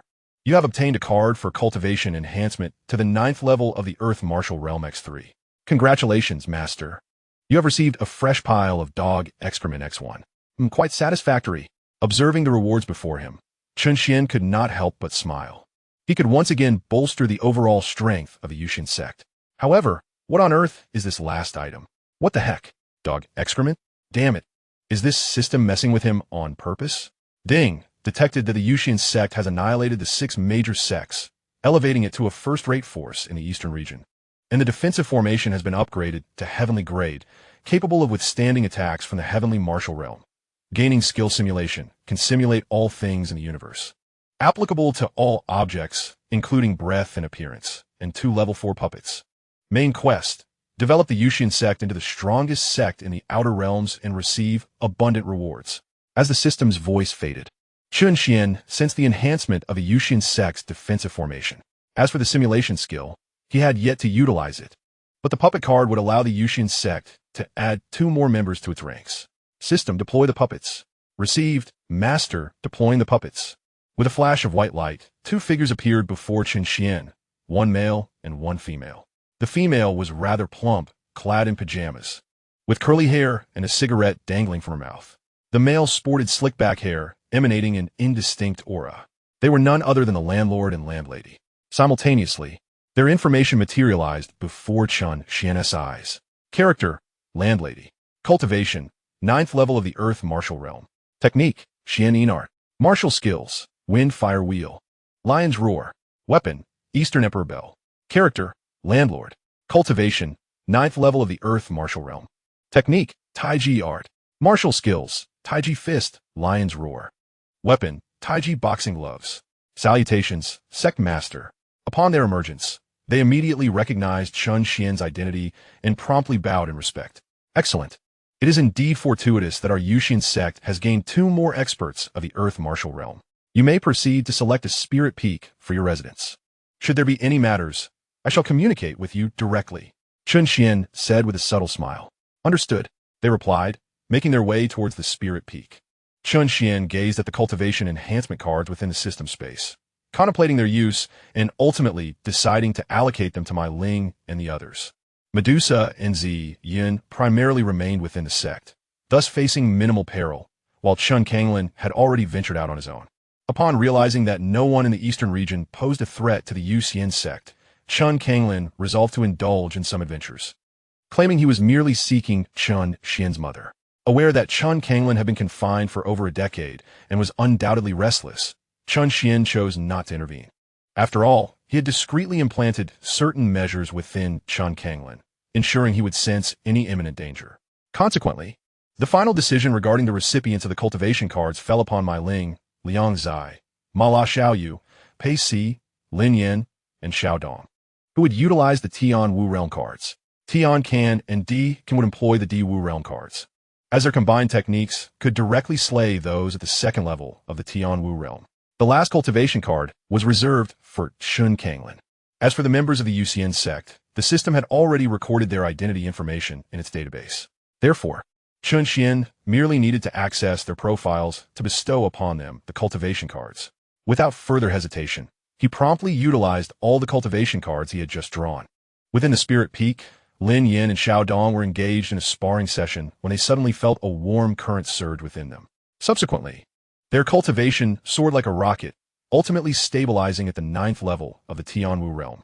Once their auras steadied, Xiao Dong, astonished, turned to Lin Yan and exclaimed, "Lin brother, I have ascended directly from the 1st level of the Tianhe realm to the 9th level of the Tianwu realm. This is utterly remarkable. What on earth is happening?" Hearing this, Lin Yan smiled, seemingly unfazed, and explained, "Xiao brother, there is no need for alarm. This is precisely the means by which our sect leader has aided us in enhancing our cultivation. Look, we have now emerged as the pinnacle of power in the eastern region. Truly, the sect leader is extraordinary," Xiao Dong declared, his eyes brimming with admiration. "Indeed, joining the Yuxian Sect was the wisest decision you ever made. Here, what once seemed impossible is now within our grasp. In fact, we may even become the legendary emperors of power in the future." Lin Yan's voice grew increasingly fervent, his gaze reflecting profound reverence for Chen Xuan. He understood that everything he had attained was thanks to Chen Xuan. The notion of becoming an emperor? Listening to Lin Yan's words, Xiao Dong's eyes shimmered with hope. Similar occurrences transpired across the other spirit peaks, with several individuals expressing their gratitude towards Chen Xuan in unison. Thank you, sect leader. In the western region, within a tavern, Chen Kanglin was savoring roast duck and fine wine, relishing the moment. Suddenly, he felt a tremendous surge of power within him, nearly toppling the table. The 9th level of the D Wu realm? Goodness, that's my son. After confirming his situation, Chen Kanglin realized that this was the handiwork of Chen Xuan. Unfazed, he took another generous bite of meat, his lips involuntarily curling into a smile that he could not suppress. Chapter 41. The Attitude of the Eastern Divine Hall. The God of Death. Once everyone was settled, Chen Xuan suddenly recalled an important detail. When he had searched Chen Kaishin's soul, he had glimpsed the visage of his mother. Wasn't it possible to see her current condition directly through the celestial eye? How foolish of him! Chen Xuan smacked his forehead in frustration. In the next moment, a mysterious glow flickered within his eyes. An image materialized before him. It revealed a pitch-black space, where a woman of ethereal beauty and grace sat serenely in the center. Profound energies swirled around her. This was none other than Chen Xuan's mother, Yulian. However, despite being able to see Yulian through the celestial eye, they could not communicate directly. Chen Xuan was unaware of her current cultivation level or her precise location, as it was evident that she was in a confined space. At the very least, he could ascertain that his mother was safe and that they shared the same realm. Otherwise, the celestial eye would not have been able to lock onto her image. This was indeed good news for Chen Xuan. With the continuous growth of the Yuxian Sect, he firmly believed that they would eventually reunite as a family. Within a grand and imposing hall, a man clad in a blue robe sat grimly in the foremost seat. Below him were a dozen or so formidable warriors at the Earth Martial realm, their cultivation levels ranging from the 1st to the 7th tier. The aura emanating from the blue-robed man was terrifying, reaching the 9th tier of the Earth Martial realm, making him one of the most powerful figures in the Eastern region. Vice Hall Master Yang. The Yuxian Sect has become exceedingly arrogant, having obliterated 6 major first-rate sects in one fell swoop, not to mention previously annihilating several second-rate sects. They are clearly disregarding us in the Eastern Divine Hall. Indeed, although Ling Longzi was not particularly strong, he had spent some time with our Eastern Divine Hall. One must show respect to those who have ties. He should not have been killed so easily. How will the people of the Eastern region view us now? Exactly. The Eastern Divine Hall represents heaven in this region, and the Yuxian Sect dares to offend even the heavens. This is an affront that cannot be forgiven. The elders of the Eastern Divine Hall expressed their outrage at the Yuxian Sect's actions, vocally condemning them. Indeed, the Yuxian Sect must be taught a lesson so they understand who truly reigns in this Eastern region. If they dare to openly annihilate 6 sects today, who knows what audacity they may display tomorrow, perhaps even daring to defile our Eastern Divine Hall. More importantly, the actions of the Yuxian Sect undeniably undermine the overall strength of our Eastern domain, which is certainly not a favorable situation for us. The man clad in a blue robe, Yang Cheng, the Vice Master of the Eastern Divine Hall, listened to the words of the crowd, his face increasingly filled with fury. In his view, the Yuxian Sect's actions were nothing short of a provocation against the Eastern Divine Hall. Such blatant disregard for the Eastern Divine Hall must be met with a formidable response. Hearing Yang Cheng's words, the elders below unanimously echoed their agreement. Indeed, we must teach the Yuxian Sect a lesson, one that they will remember for a lifetime. Yes, Vice Master Yang, the Master is currently in seclusion. Your words carry the highest authority.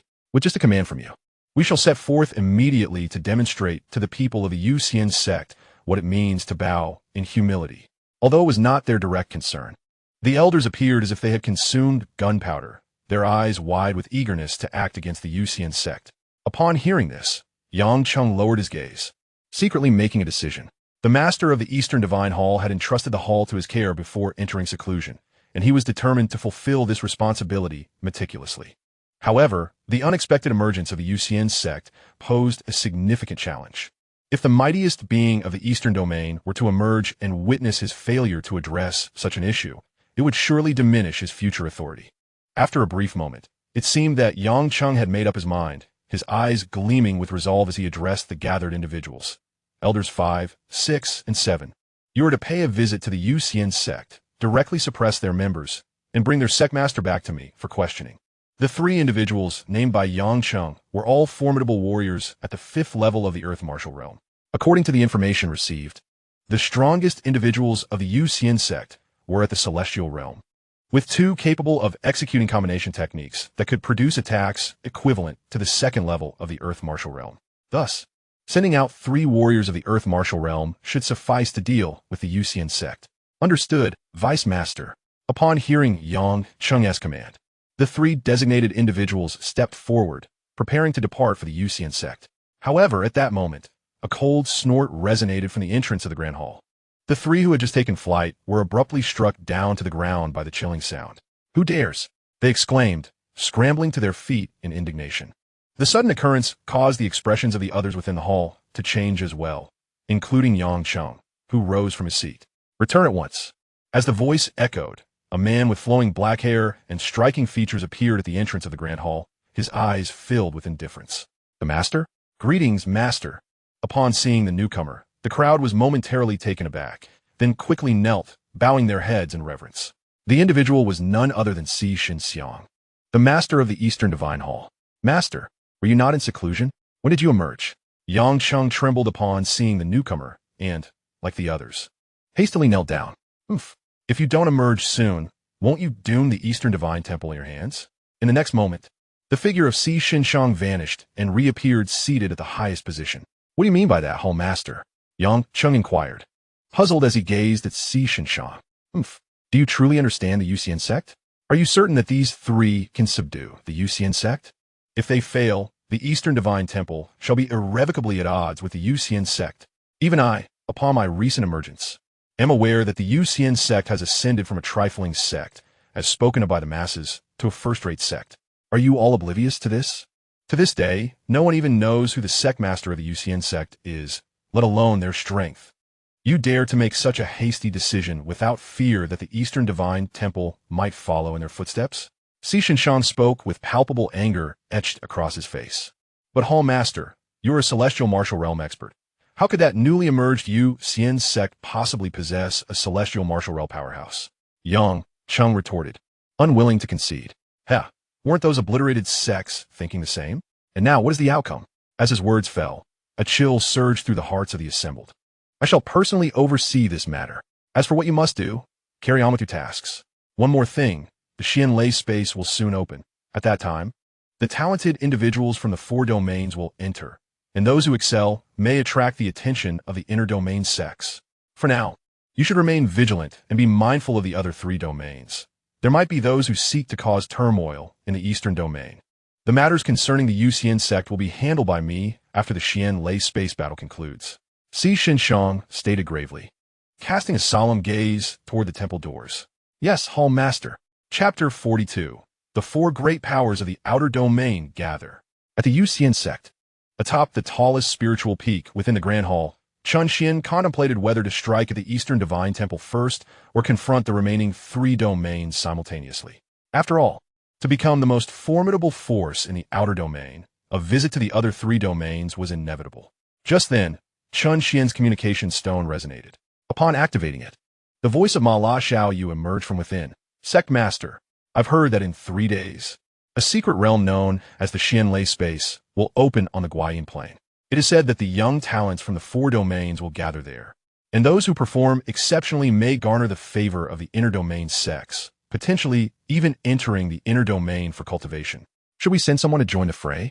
The Guayin Plain? 4 days now, the members of the Yuxian Sect, under Chen Xuan's direction, have eradicated those sects that dared to provoke them. In their spare time, they also gather various information. The Guayin Plain lies between the inner and outer domains. However, Chen Xuan was not particularly interested in Ma La Xiaoyu's words, for he had no desire to affiliate with any other sect. Unexpectedly, at this moment, the system suddenly spoke. "Master, you must venture into the Xianlei space. There lies an object of great significance for your future." "What could it be?" Chen Xuan inquired. To his surprise, the system remained silent. However, something deemed useful by the system must be extraordinary. "Liu Yu, what are the requirements for entering the Xianlei space?" Returning to the sect master, anyone under the age of 25 is eligible to enter. "All right, I understand." With that, Chen Xuan ended the communication. He decided to go alone. for he felt uneasy about sending others, especially since the system had personally made the request. Caution was paramount. 3 days later, at the Guin Plain.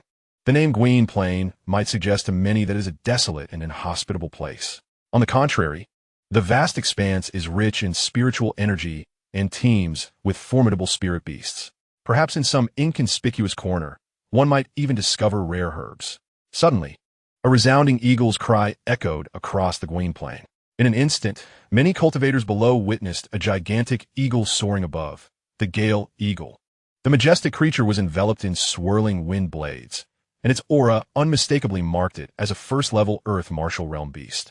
Although many present lacked the qualifications to enter the Xianlei space, they were fortunate to witness the gathering of prodigies from distant realms. This battle would reveal glimpses of the future for the four realms, for those entering the Xianlei space were the pinnacle talents from each domain. Primarily, they hailed from the East Domain's East Divine Hall, the West Domain's Western Paradise, the South Domain's Southern Wilderness Temple, and the North Domain's Northern Profound Pavilion. Of course, other sects from the four realms also had their talented individuals eligible to enter, albeit with slim chances. Perched atop the Gale Eagle were several figures, among them the leader, the master of the East Divine Hall, Xianxia. Beside him stood a young man, appearing to be about 22 years old, Xianxia, the master's son. Behind them, a host of elders accompanied their own talented disciples into battle. The Gale Eagle came to a halt before the entrance of the Xianlei space. Younger, do you remember everything I told you? Xianxia asked the young man beside him, his gaze heavy with concern. I understand, father. I will certainly find it. With that, Xianxia's attention shifted towards the entrance of the Xianlei space, his eyes glinting with an unknown intent. Below, upon seeing the figures atop the giant eagle, the crowd began to murmur, hiss, is this the grandeur of the East Domain's ruler? To possess an Earth Martial Realm beast as a guide. Indeed, the foremost figure must be the Domain Lord of the East. I've heard he has reached the third level of the Heaven Martial Realm. Truly formidable. Indeed, without even considering the prospect of entering the inner realm, merely gaining admission to the Eastern Divine Temple would be a source of immense pride for my family. How ridiculous. Even second-rate sects would reject you, yet you dare to aspire to join the Eastern Divine Temple?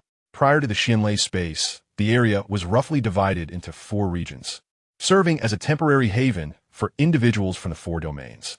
The Eastern Domain occupies a corner of this division. Mo Xiaoyao, the leader of the Carefree Sect, cast a glance in the direction of Xianxia and then surveyed those around him, a flicker of relief flashing in his eyes. Beside Mo Xiaoyao stood a youth, unmistakably his son. Although he harbored little hope for his son to be favored by those of the inner realm, it remained a chance nonetheless. At the very least, the Xianlei secret realm might yield other rewards. Within it, the Xianlei Pearl harbored a fragment of thunderous energy, which could be utilized to enhance one's physical form. An elderly man stood beside Mo Xiaoyao, his face radiating admiration towards him. Leader, it is indeed your prudence that has spared our Carefree Sect from annihilation. The elder chuckled awkwardly. Of course, or how else could I be the leader? Mo Xiaoyao retorted with a sidelong glance at the elder. Soon, a formidable creature, a lion with 4 fleshy wings, soared towards them from the distance. The 4-winged frenzied lion, the crowd exclaimed in astonishment. This was yet another beast of the Earth Martial Realm. Then, a resounding thud echoed as the 4-winged frenzied lion landed within the confines of the Western Domain. A robust man clad in official attire descended, his eyes bright and penetrating. This man was none other than Mo Cheng, the Lord of the Western Domain. Following him were several individuals, evidently gathered for the Xianlei space. Mo Cheng briefly surveyed the entrance to the Xianlei space, which was clearly shrouded by a barrier, indicating that it had not yet truly opened. His gaze then shifted to Xianxia, a mysterious smile gracing his lips. Xianxia, I have heard that a new sect has recently emerged from your Eastern Domain, swiftly ascending to the ranks of a first-rate sect and annihilating 6 first-rate sects in a single day. It seems the prestige of your Eastern Divine Temple in the Eastern Domain is not as formidable as one might expect, allowing an upstart sect to wreak such havoc. Isn't this a slap in the face to your Eastern Divine Temple? Ha ha ha. Among the 4 domains, the relationship between the Western and Eastern domains was the most strained, with the 2 domain lords possessing comparable strength. Thus, upon hearing of such a thorn in the side of the Eastern Domain, Mo Cheng seized the opportunity to mock. Rather than concern yourself with the affairs of my Eastern Domain, perhaps you should tend to your own Western Domain. The Yuxian Sect might very well become the next Eastern Divine Temple. After all, it is a force of my Eastern domain, and when the time comes, we may join forces and directly obliterate your Shitian mansion. Xianxia retorted, unyielding and resolute. Ha ha ha. Moreover, what if you were to first swallow our Eastern Divine Temple? Chen remarked. I cannot ascertain whether the Yuxian Sect can consume our Eastern Divine Temple, but at least your Western Heavenly Mansion cannot. Xianxia retorted with a sneer. You, Xianxia, do not presume that I am intimidated by you. If you dare, come forth and engage in battle. Come if you dare. I'm not afraid of you. As they spoke, their spiritual power surged, and the oppressive aura of the heavenly martial realm resonated throughout the air. Witnessing this, the surrounding crowd, filled with dread, hurriedly distanced themselves, fearful of being caught in the crossfire of their impending clash. Just as they were about to strike, a melodious Buddhist chant echoed through the air. Umaba, esteemed gentlemen, as domain lords, must you act so recklessly and invite ridicule from the onlookers?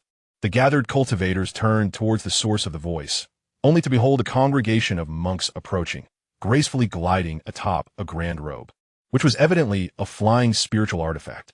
They were indeed from the Southern Wilderness Temple. As the members of the Southern Wilderness Temple arrived, the final faction, the North Xian Pavilion of the Northern region, also made their entrance. Chapter 43. You foul-mouthed scoundrel, did you neglect to brush your teeth this morning? The master of the North Xian Pavilion, Bai Songyun, was a handsome man clad in a brocade robe, his long azure hair flowing elegantly. Alongside him stood Nan Yuanjing, the head of the Southern Wilderness Temple. With their arrival, all four of the most formidable forces from the Outer Realms were now assembled.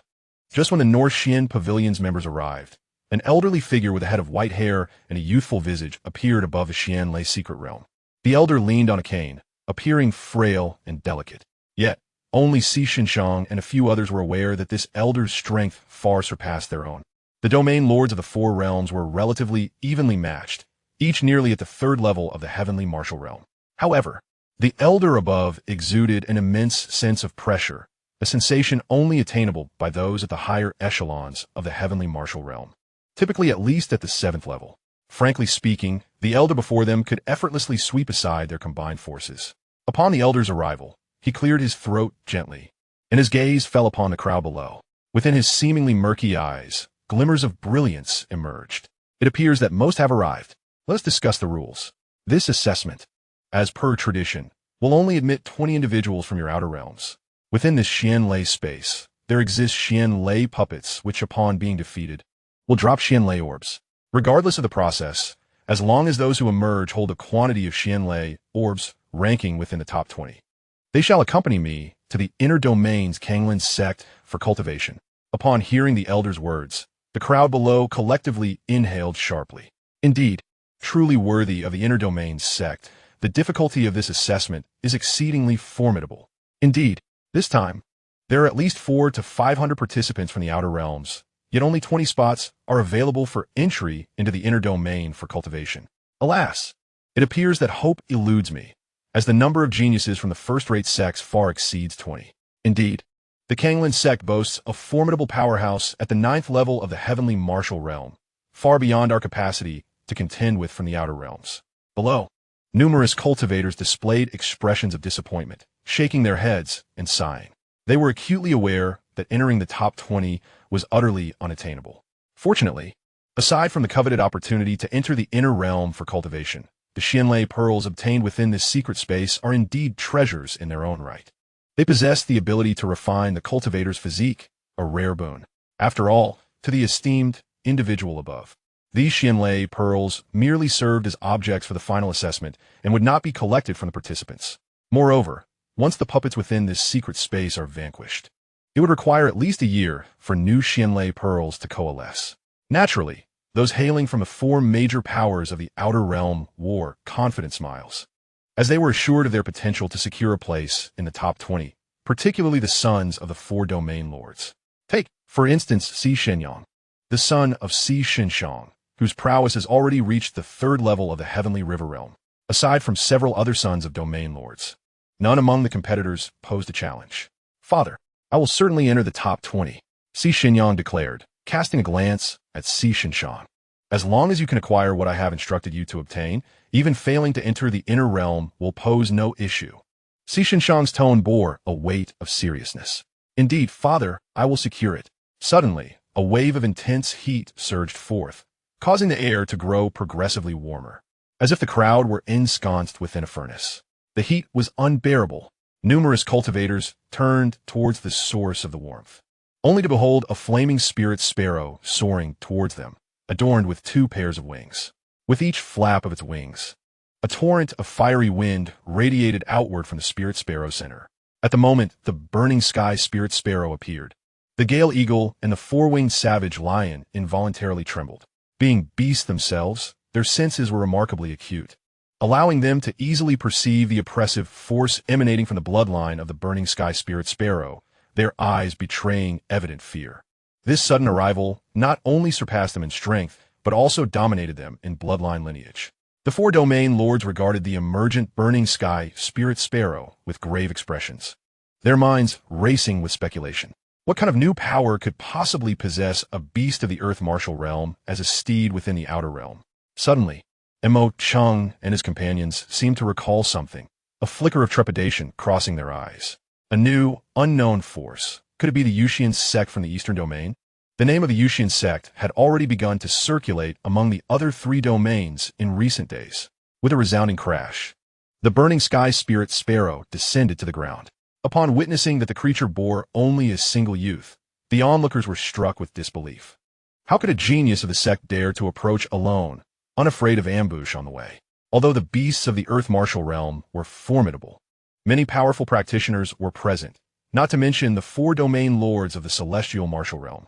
As Chen Xuan stepped down, Mo Cheng, who relished the unfolding drama, turned to Xianxia and remarked, Xianxia, this individual must be the genius from your Eastern Domain's mysterious sect, the Yuxian Sect, am I correct? How is it that you allow them to act with such impunity before you? Hearing Mo Cheng's words, Xianxia's gaze fell upon Chen Xuan. However, he withdrew his gaze almost immediately. What happens in my Eastern Domain is of no concern to you. Do you reside by the sea? Xianxia replied coldly. Nearby, the elders of the Eastern Divine Hall contemplated intervening, but were halted by a mere glance from Xianxia. Though they were uncertain of his intentions, his silence commanded their obedience. Upon hearing this, a trace of astonishment appeared on Chen Xuan's face. He had anticipated that Xianxia would directly confront him, thus providing him ample reason to retaliate against the Eastern Divine Hall. To his surprise, things unfolded differently. What a pity, Chen Xuan murmured softly. Xianxia, you truly are spineless. You cower before a mere fledgling, and it fills me with shame to be ranked alongside you as one of the 4 domain lords. Mo Cheng spat vehemently. He sought to provoke Xianxia into action against Chen Xuan, hoping to instigate a direct conflict between the Eastern Divine Hall and the Yuxian Sect. Regardless of the outcome, it would not affect his Western Heavenly Mansion. You foul-mouthed fool. Did you forget to brush your teeth this morning? Chen Xuan shot back, a glimmer of murderous intent flashing in his eyes. Chapter 44. I gift you a pile of dog waste. You seek death. Enraged by Chen Xuan's public insult, Mo Cheng prepared to strike, intent on tearing him apart. Stop! An elder from the inner domain bellowed, interrupting Mo Cheng's attack. The Xianlei space has been activated. Any matters can be resolved after the secret realm assessment concludes. As the elder's voice echoed, the entrance to the Xianlei secret realm suddenly began to warp. Countless delicate arcs of lightning surged forth, coalescing into a purple vortex. Clearly, this was the entrance to the Xianlei secret realm. The Xianlei space has truly opened. Below, many gaze in awe at the emerging vortex, their eyes gleaming with excitement. This signified the official commencement of the assessment. At this moment, the elder from the inner domain cast a sweeping glance over the crowd and spoke in a deep voice. The Xianlei space has officially been opened. Those who meet the criteria may enter the secret realm, with the ultimate acquisition of the Xianlei Pearl serving as the decisive criterion. However, only individuals under the age of 25 are permitted entry. Otherwise, they will be instantly obliterated by the Xianlei at the entrance. This secret realm appears to possess the capability to assess the bone age of cultivators. Should anyone exceeding the age of 25 attempt to force their way into the secret space, they will be reduced to mere dust by the Xianlei at the entrance. There have been precedents for this. Once, a defiant individual who had just turned 26 attempted to sneak in, only to be utterly annihilated, leaving no remains behind. Since then, no one has dared to employ such cunning tactics. Below, the cultivators qualified for entry were filled with excitement, hastily making their way toward the entrance of the secret realm. Hurry, don't block the way. Don't delay my search for the Xianlei pearl. Observing this, Chen Xuan's eyes flickered as he glanced at Mo Cheng before proceeding toward the secret realm. Initially, he contemplated eliminating Mo Cheng, yet he deemed the matter at hand more pressing. As for Mo Cheng, he could afford to live a little longer. Meanwhile, the burning sky spirit sparrow transformed into a youthful figure and kept pace with Chen Xuan. Due to its recent hatching, it had yet to reach the age of 1, though the nature of the system made it appear as a teenager. The crowd, witnessing the young fire spirit's desire to enter the secret realm, exchanged scornful glances. How foolish!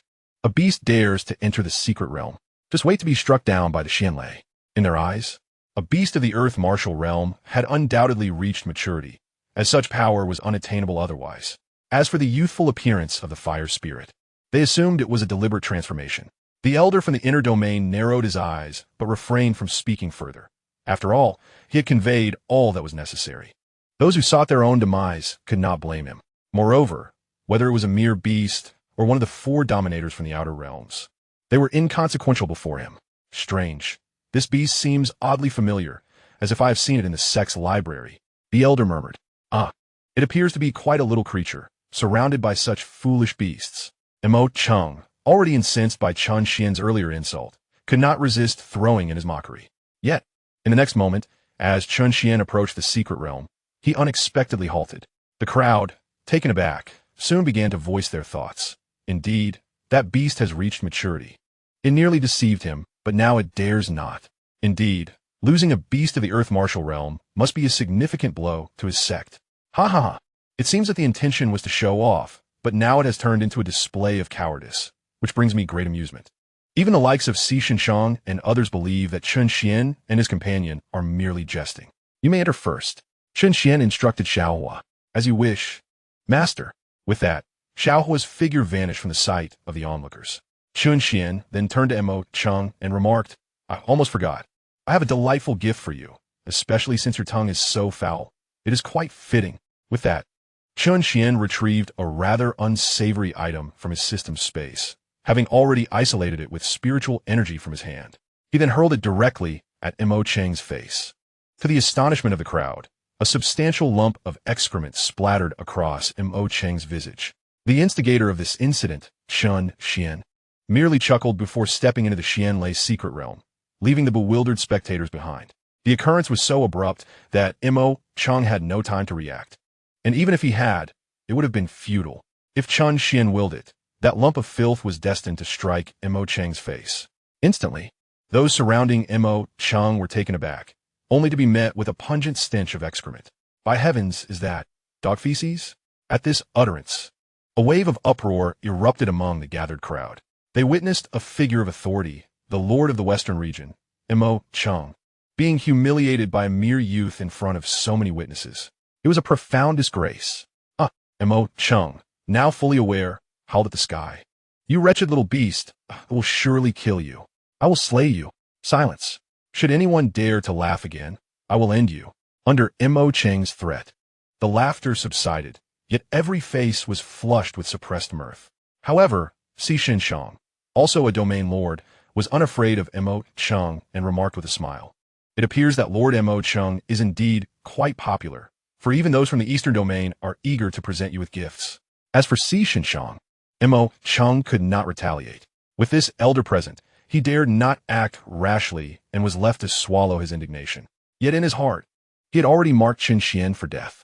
Once the secret realm concluded, even if the elder attempted to intervene, he would ensure that Chen Xuan met his demise. Otherwise, he would become the greatest laughingstock of the outer realms. What an amusing young man. The elder above had witnessed the scene, a glimmer of amusement in his eyes. He then settled into a meditative posture, closing his eyes. However, it was not long before he abruptly opened them, excitement shimmering within. The burning sky spirit sparrow. Indeed, that is a burning sky spirit sparrow. He laughed heartily, marveling at the serendipity of encountering such a high-caliber spirit beast in the outer realms. feeling truly favored by the heavens. As the conversation unfolded, a glimmer of avarice suddenly ignited in the elder's eyes. It was no surprise that this spirit beast could traverse the realm of Xianlei. Clearly, it was still in its juvenile stage. Possessing the strength of the Earth Martial Realm at such a tender age, one could only speculate how formidable it would become in maturity. If that beast were indeed the Celestial Fire Sparrow, it would all make perfect sense. A mature Celestial Fire Sparrow could even attain the power of the Divine Martial Realm, ranking among the most elite forces within the inner domain. In contrast, the leader of their Yuxian Sect was merely at the 9th level of the Heaven Martial Realm. On the other side, Chen Xuan, after passing through the outer purple arcs of lightning, felt a momentary sting in his eyes. In the next instant, he found himself in an unfamiliar space, saturated with the purple energies of thunder. The entire area resembled a tempestuous sea of lightning. Beside him stood the Celestial Fire Sparrow. Before them lay an array of puppets, each ensnared by arcs of lightning. It appeared that the Xianlei pearls were likely ensconced within these puppets. Initially, the puppets seemed aimless, their gazes vacant, but upon sighting the two, they surged forward as if they had encountered a delectable feast. Their previously hollow eyes now burned with a frenzied intensity. Boom! However, as the puppets charged, Chen Xuan waved his hand. Bang! Bang! Bang!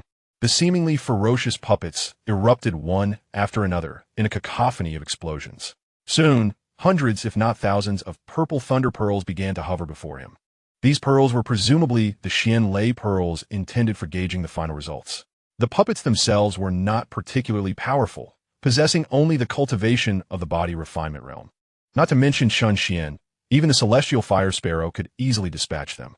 Though Chen Xuan did not rely on these Xianlei pearls to enter the inner domain, they could certainly be exchanged for some valuable tokens, which he had no intention of wasting. Consequently, with a swift inhale, all the floating Xianlei pearls rapidly flew into his grasp.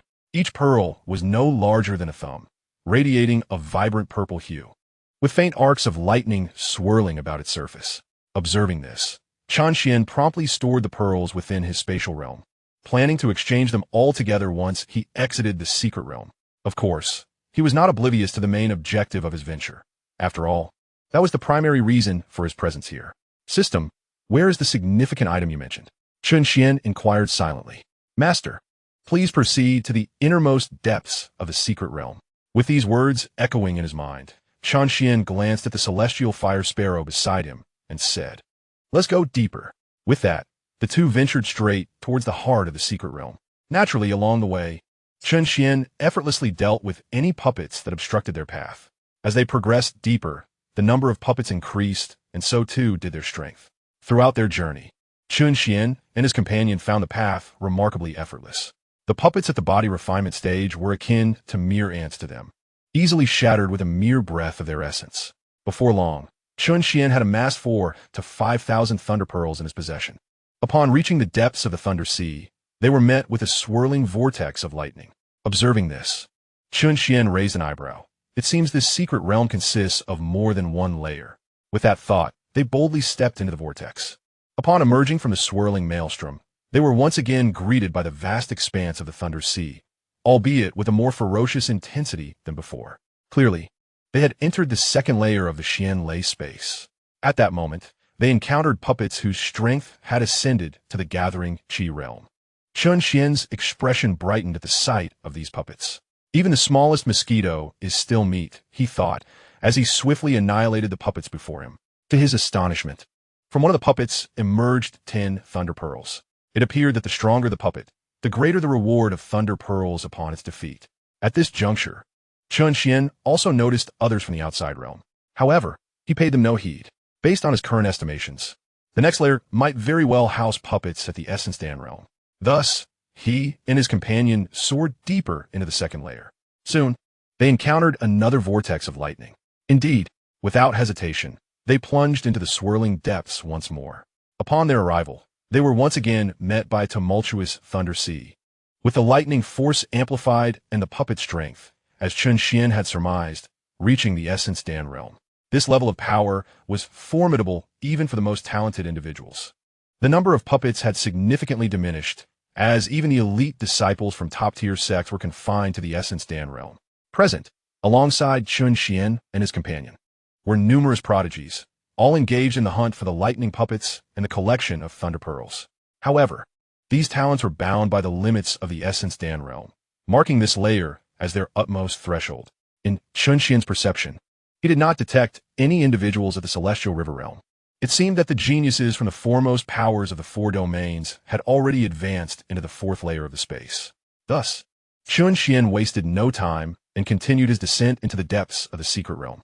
He effortlessly eradicated any puppets that obstructed his path, collecting the thunder pearls as he went. The puppets deeper within exhibited increasing strength, some even reaching the pinnacle of the Essence Dan realm, a level that posed a significant challenge even to the elite disciples. While a single puppet might be manageable, facing dozens or even hundreds simultaneously would only lead to certain doom. Consequently, many remained on the fringes of the third layer, hesitant to venture further into the unknown. As Chen Xuan and Xianxia ventured deeper into the abyss, astonishment painted the faces of those around them. Wasn't he the prodigy of a Yuxian Sect? Did he dare to delve into the depths, courting death? Indeed, although the Yuxian Sect had risen to the status of a first-rate sect, even they, the geniuses of first-rate sects, dared not tread further. His folly was astounding. It was true that within lay puppets of the Tianhe realm, should he proceed, a path of demise awaited him. In the eyes of the onlookers, Chen Xuan's cultivation was presumed to be on par with theirs. Such an act was unequivocally a dance with death. Upon reaching the fourth level, Chen Xuan continued his descent into the depths. This level was predominantly occupied by individuals from the four most formidable powers of the outer realms, and their reactions mirrored those of the previous crowd. Convinced that Chen Xuan was indeed seeking his end, deep within this layer, puppets of the ninth tier of the Tianhe realm awaited. Even they could not hope to contend with them. In their hearts, they had already resigned to the belief that Chen Xuan and his companion would not emerge alive from the Thunder Sea. Yet within this secret realm, two pairs of eyes were fixed upon Chen Xuan and his companion. One belonged to an elder, whose form appeared ethereal, resembling a spectral entity. He was, in fact, the master of this secret realm, the Xianlei Martial King, a formidable being who had once reached the pinnacle of the first tier of the divine martial realm. The other figure was none other than Xianxia, positioned within the first layer of the Xianlei space. Gazing at the elder before him, Xianxia felt a surge of excitement. It was his father who had informed him of a divine martial realm expert's legacy hidden within this secret space. Only through a special method could he summon the remnant soul of this elder. Now that he had succeeded, it signified his potential to inherit the legacy of this divine martial realm powerhouse. Chapter 46. All present are worthless. Observing Chen Xuan and his companion in the projection, even the Xianlei Martial King displayed a flicker of astonishment. He could discern that both Chen Xuan and Xianxia possessed cultivation at the Earth Martial Realm. Xianxia was already at the 5th tier of the Earth Martial Realm, while Chen Xuan had suppressed his formidable power to the 9th tier of the Earth Martial Realm. Otherwise, should he unleash his full aura, the entire secret realm might face annihilation. Of course, the Xianlei Martial King was unaware of this. Who would have thought that such a young cultivator at the 9th tier of the Earth Martial Realm would emerge from the outer realms? Truly remarkable. Having achieved the first tier of the divine martial realm in life, he had been renowned even within the inner realms. In his youth, he had even journeyed to the central divine continent, the very heart of this domain, where geniuses were countless. Even with his extraordinary talent, he had only managed to linger in the middle ranks. Meanwhile, Xianxia, upon hearing the words of the Xianlei Martial King, widened his eyes in shock and murmured softly, "What? The prodigy hailing from a Yuxian Sect possesses an astonishing cultivation level of the 9th layer of the Earth Martial Realm." Initially, he believed his father's reluctance to confront the Yuxian Sect stemmed from the impending secret realm. However, it now appears that his father may have foreseen certain revelations. Indeed, the might of the Yuxian Sect has evidently surpassed that of their Eastern Divine Hall. The reason for Xianxia's musings lies in the fact that Xianxia is adept in a form of divination. Naturally, such techniques cannot be employed lightly. Their usage may lead to a reduction in lifespan or even pose a threat to life itself. The inheritance within the Xianlei space was derived from Xianxia's calculations through this divination technique. This revelation ignited Xianxia's curiosity regarding the origins of the Yuxian Sect. Could it be that their power emanates from the inner domain? Otherwise, it would be inconceivable for such a level of genius to arise in this outer domain. The Xianlei Martial King also took note of Xianxiang's shifting expression. With a slight smile, he reassured him, "Do not be too disheartened. Some are born true dragons, soaring through the skies. A feat we may pursue our entire lives without ever catching up to." Once, the Xianlei Martial King had considered himself exceptionally gifted, destined to become a formidable force within this realm. Yet, upon arriving in the Central Divine Continent, he encountered the true essence of genius. Hearing the words of the Xianlei Martial King, Xianxiang's lips twitched. He mused inwardly that this old man had offered no comfort, but rather seemed to deliver a subtle blow. However, unbeknownst to the Xianlei Martial King, who continued, "Though your talent may not be the most outstanding with my inheritance, you shall undoubtedly reach the 9th layer of the Earth Martial Realm. With a stroke of fortune, you might even attain the realm I once held, the Divine Martial Realm. A level of power that stands as a pinnacle even within the inner domain. Due to the constraints of this secret realm, he could only bestow his inheritance upon the one who awakened his spirit. Otherwise, he would have insisted on passing his legacy to Chen Xuan. Although Xianxiang's talent does not rival Chen Xuan's, it would at least ensure his inheritance would not be severed." Upon hearing these words, Xianxiang's eyes gradually sparkled with excitement. "The 9th layer of the Earth Martial Realm? Even the Divine Martial Realm? As long as I can grow, my future shall eclipse that of my father. Ha ha ha. Perhaps I can even establish my own influence within the inner domain." With this thought, Xianxiang felt invigorated, his mindset already surpassing that of other geniuses from the 4 major forces of the outer domain. Now, having accepted the inheritance of the Xianlei Martial King, Xianxiang's cultivation level had ascended from the 3rd layer of the Celestial River Realm to the 7th layer. Observing the transformation in Xianxiang's demeanor, the Xianlei Martial King displayed a satisfied expression and nodded, saying with a smile, "Since you have received my inheritance, allow me to grant you one final gift." With that, the Xianlei Martial King waved his right hand, causing the entire Xianlei secret realm to tremble in response, especially in the 4th layer where Chen Xuan and his companion resided. However, after a brief moment, a look of perplexity appeared on the face of the Thunder King. Within this secret realm, besides his own legacy, there existed something even more precious. This object, even he had yet to fully comprehend its nature. All he knew was that it was a sphere. Yet, within this sphere seemed to lie boundless power of thunder. It was precisely due to this object that he had been relentlessly pursued, ultimately fleeing to the outer realms. Little did he anticipate that he would ultimately meet his demise here. Furthermore, it was because of this sphere that he managed to leave a fragment of his soul behind, awaiting a fated individual to inherit his legacy. As the Thunder King contemplated, his gaze suddenly darted towards the image before him. There, he beheld Chen Xuan grasping a sphere entwined with thunder. Upon witnessing this, the Thunder King instinctively thought to reclaim the thunder sphere from Chen Xuan. However, upon further reflection, he considered that perhaps Chen Xuan's discovery of the sphere was indeed destiny. Thus, he decided to acquiesce to the will of heaven. In the next moment, the Thunder King turned his hand once more, conjuring swirling vortices that appeared before the crowd. To their astonishment, these vortices swept everyone from the secret realm directly to the presence of the Thunder King and Xianxiang. Even the puppets converged around the group. This sudden shift sent a wave of shock through the cultivators, but once they realized there was no immediate danger, they began to relax. However, when they saw that both Chen Xuan and Xiaohu were still alive, astonishment filled their eyes, and they exclaimed in disbelief, "How is this possible? You two are still alive?" Gazing at Chen Xuan and Xiaohu, the crowd appeared as if they had seen a ghost, utterly unable to fathom how the two had emerged unscathed from the depths of the Thunder Sea. After all, the puppets there possessed strength at the 9th layer of the Celestial River Realm, and their numbers were considerable. Just a single puppet could annihilate them all, let alone the multitude present. It was truly unfathomable that these two from the Yuxian Sect could survive such peril. Could it be that they had simply been fortunate? Or had they hidden in a location devoid of puppets, thus escaping with their lives? Upon hearing the crowd's remarks, Chen Xuan dismissed them with disdain, stating, "Mere Celestial River puppets are nothing of consequence. In my eyes, all of you present are worthless." At Chen Xuan's derision, the expressions of the crowd darkened, particularly those geniuses from the Western Heavenly Mansion, Southern Wilderness Temple, and Northern Xuangu. In their view, the Yuxian Sect barely possessed the strength of a first-rate sect. Thus, although Chen Xuan hailed from the Yuxian Sect, a genius from first-rate sect was not sufficient to command their respect.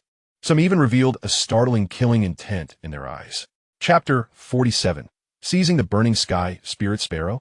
Not merely a genius among the four great powers, Chen Xuan can be regarded as an indiscriminate force of destruction, inciting ire among those prodigies from the first-rate sects, some of whom even exhibited signs of aggression. At that moment, the voice of the Thunder King resonated through the air. Silence. As he spoke, an overwhelming aura emanated from the Thunder King, instantly filling the space with a palpable sense of oppression. Upon sensing this energy, the crowd instinctively looked upward towards the Thunder King, their eyes brimming with fear, some even trembling in their stance. After all, this was the pressure emanating from the realm of the celestial martial arts. Due to the recent altercation involving Chen Xuan and his companion, they had overlooked the presence of the Thunder King until now. Now, confronted by the multitude of thunderous puppets hovering above and the imposing figure of the Thunder King, fear and confusion clouded their hearts. They were left pondering the elders' true intentions in gathering them here. As the crowd quieted, the Thunder King gazed upon them and spoke in a deep voice. I am the Thunder King, the master of this secret realm. The reason for summoning you all here is to announce that this young man beside me is my successor. With that proclamation, the Thunder King brought Xianxia forward. Upon hearing these words, expressions of envy and jealousy spread across the faces of the onlookers, particularly among the sons of the other three domain lords. Their eyes nearly ablaze with fury. To be acknowledged as a king of martial arts, one must be at least at the pinnacle of the celestial martial arts realm. Such formidable beings were non-existent in the outer regions. Even the four domain lords themselves only reached the 3rd level of the celestial martial arts, far from the 9th level. It was unlikely that they could even attain the 6th or 7th levels without special opportunities in the future. Xianxia's extraordinary fortune in receiving the legacy of a martial king was astonishing, prompting the three onlookers to covertly scheme to inform their elders of this news, intending to have them seize Xianxia's inheritance. However, Chen Xuan felt no envy over Xianxia's acquisition of the Thunder King's legacy and deemed it unnecessary to intervene. Yet, how could the avarice in the eyes of these individuals escape the notice of the Thunder King? His gathering of the crowd was, in truth, a warning. Should any among you, or your sects, dare to lay a hand on my successor, do not blame me, the Thunder King, for my lack of courtesy. As he spoke, the floating puppets in the sky transformed into bolts of lightning, merging into the essence of the Thunder King's spirit. In the next instant, a resounding boom echoed, and a formidable energy erupted from the Thunder King, imbued with the essence of thunder. At that moment, the Thunder King's cultivation had reached the 7th level of the celestial martial arts. Sensing the aura emanating from the Xianxia martial king, the crowd was enveloped in astonishment. This was the martial king after his fall. Had he been his prime, he would undoubtedly have reached the 9th level of the heavenly martial realm, perhaps even ascending to the divine martial realm. Contemplating this, the jealousy in their eyes intensified. However, under the formidable presence of the Xianxia martial king, they dared not overtly express their feelings. The Xianxia martial king let out a cold snort and then declared, although I am merely a manifestation of my soul, and my time is limited, should I discover anyone daring to harm my disciple, do not blame me for my lack of courtesy. Of course, this presupposes that your sect possesses the strength to withstand the wrath of a 7th level heavenly martial realm expert. As the Xianxia martial king articulated, no one would dare to offend a powerful figure of the heavenly martial realm, especially one whose strength surpassed even that of external domain experts. Moreover, this was merely the last remnant of the Xianxia martial king's soul. Once its energy was expended, it would vanish completely, and those who attempted to seize it would pay with their lives. Ultimately, the Xianxia martial king transformed into a Xianxia pearl, which fell into the hands of Xianxia. Simultaneously, a voice emanated from the pearl. In the event of danger, channel your spiritual energy into the Xianxia pearl, and I shall intervene personally. Following this proclamation, a profound silence enveloped the scene. With the Xianxia martial king's intervention, the puppets had already been entirely converted into his power. Coupled with Chen Xuan's retrieval of the pearl from the 4th level, it would not be long before the space here collapsed entirely. Thus, the crowd rushed toward the exit. Ultimately, before the secret realm could completely disintegrate, all the cultivators managed to escape.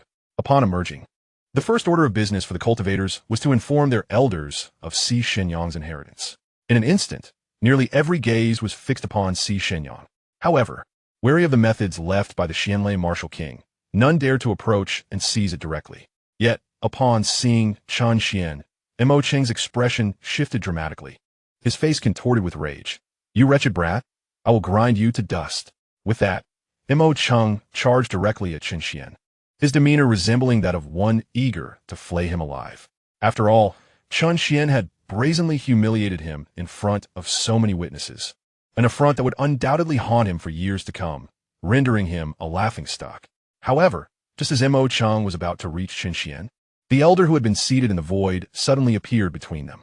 Observing this, Mo Cheng hastily reined in his power, his face darkening as he addressed the elder. "Elder you? What do you mean by this?" In the presence of this man, Mo Cheng dared not exhibit the slightest disrespect. For not only was this elder's strength far superior to his own, but the power behind him was even more formidable. However, the elder known as Elder Yu, whom Mo Cheng referred to, completely ignored him and turned his attention to Chen Xuan and the little fire beside him. He was well aware that the little fire was transformed from the burning sky spirit sparrow. With a smile on his face, he said, "Young man, why not give me your spirit beast? I shall ensure Mo Cheng does not lay a single finger on you. With my presence, I guarantee he cannot harm you in the slightest." Chen Xuan initially wondered what this old man was up to. It turned out he had set his sights on his mouth. However, he was not inclined to agree. "I don't think so." As soon as the words left his mouth, Elder Yu's expression darkened considerably. Meanwhile, Mo Cheng began to chuckle. Just moments ago, he had been concerned that Chen Xuan was shielded by Elder Yu, preventing him from taking action. To his surprise, this fellow turned out to be quite the naive one. This was splendid. He figured there would be no need for him to intervene, as Elder Yu could easily crush Chen Xuan. "Huh, boy, you bloom when given a bit of sunlight. You don't actually believe I am negotiating with you, do you? Truly oblivious to your own mortality. Can you truly refuse what I desire?" With that, he struck out with his palm, intent on killing Chen Xuan. Yet, the next moment sent chills down the spines of all present. Chen Xuan simply flicked out a hand, and Elder Yu was obliterated, his blood mist showering down upon Mo Cheng, staining him crimson. Chapter 48. You do not realize your mistake. You realize you are about to die. How is this possible? How can this fellow be so powerful? Wasn't he merely a genius from the Yuxian Sect? Indeed, to effortlessly slay Elder Yu, a high-ranking expert of the heavenly martial realm, at least at the 7th level, only to perish in the outer realms. This would spell disaster for the Yuxian Sect. The Kanglan Sect will certainly not let the Yuxian Sect off the hook. We can only hope that the Kanglan Sect's wrath will be directed solely at the Yuxian Sect and spare us. Witnessing Chen Xuan effortlessly slay Elder Yu, the onlookers were not only shocked, but also worried that the sects from the inner domain would blame the entire outer realm for this incident. If that were to happen, the Kanglan Sect would surely unleash a bloodbath upon the outer realms. Among the many cultivators, the most astonished were undoubtedly the 4 domain lords. In this outer realm, they were the strongest beings, yet they were taken aback that a member of the Yuxian Sect could so easily annihilate an elder from the inner domain, whose strength far surpassed their own. Does this not imply that the power of the Yuxian Sect far exceeds theirs? This newly emerged sect could rival the great powers of the inner domain. Of course, the one most terrified at this moment was Mo Cheng, the domain lord of the western region. Just moments ago, he had harbored thoughts of killing Chen Xuan. It was fortunate that Elder Yu had intervened. Otherwise, it would have been him who was just struck down. However, he soon realized a grave issue. He had offended Chen Xuan. And even though he had narrowly escaped death this time, the danger still loomed. However, it was inevitable that Chen Xuan would seek retribution.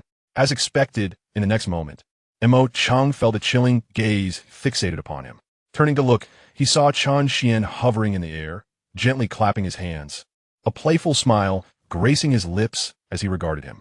In that instant, Mo Cheng's heart quaked, and he began to tremble uncontrollably, as if the one staring at him was not merely a youth, but an ancient and fearsome demon. Recognizing the gravity of the situation, Mo Cheng hastily flew before Chen Xuan, his face twitching with anxiety. He bowed repeatedly in midair, pleading for Chen Xuan's mercy. The Elder Yu had perished at the mere strike of Chen Xuan's hand. How could he, a mere cultivator at the 3rd level of the heavenly martial realm, expect any leniency? In the face of life and death and the weight of humiliation, he understood the choice he must make. Even if his remaining years were to be spent as a subject of ridicule, he would accept it. "Senior, I am but a fool who fails to recognize greatness. And I have offended you. I earnestly beseech your forgiveness. All the blame lies with me. I foolishly insulted you without discernment, even daring to raise my hand against you. I am utterly deserving of death.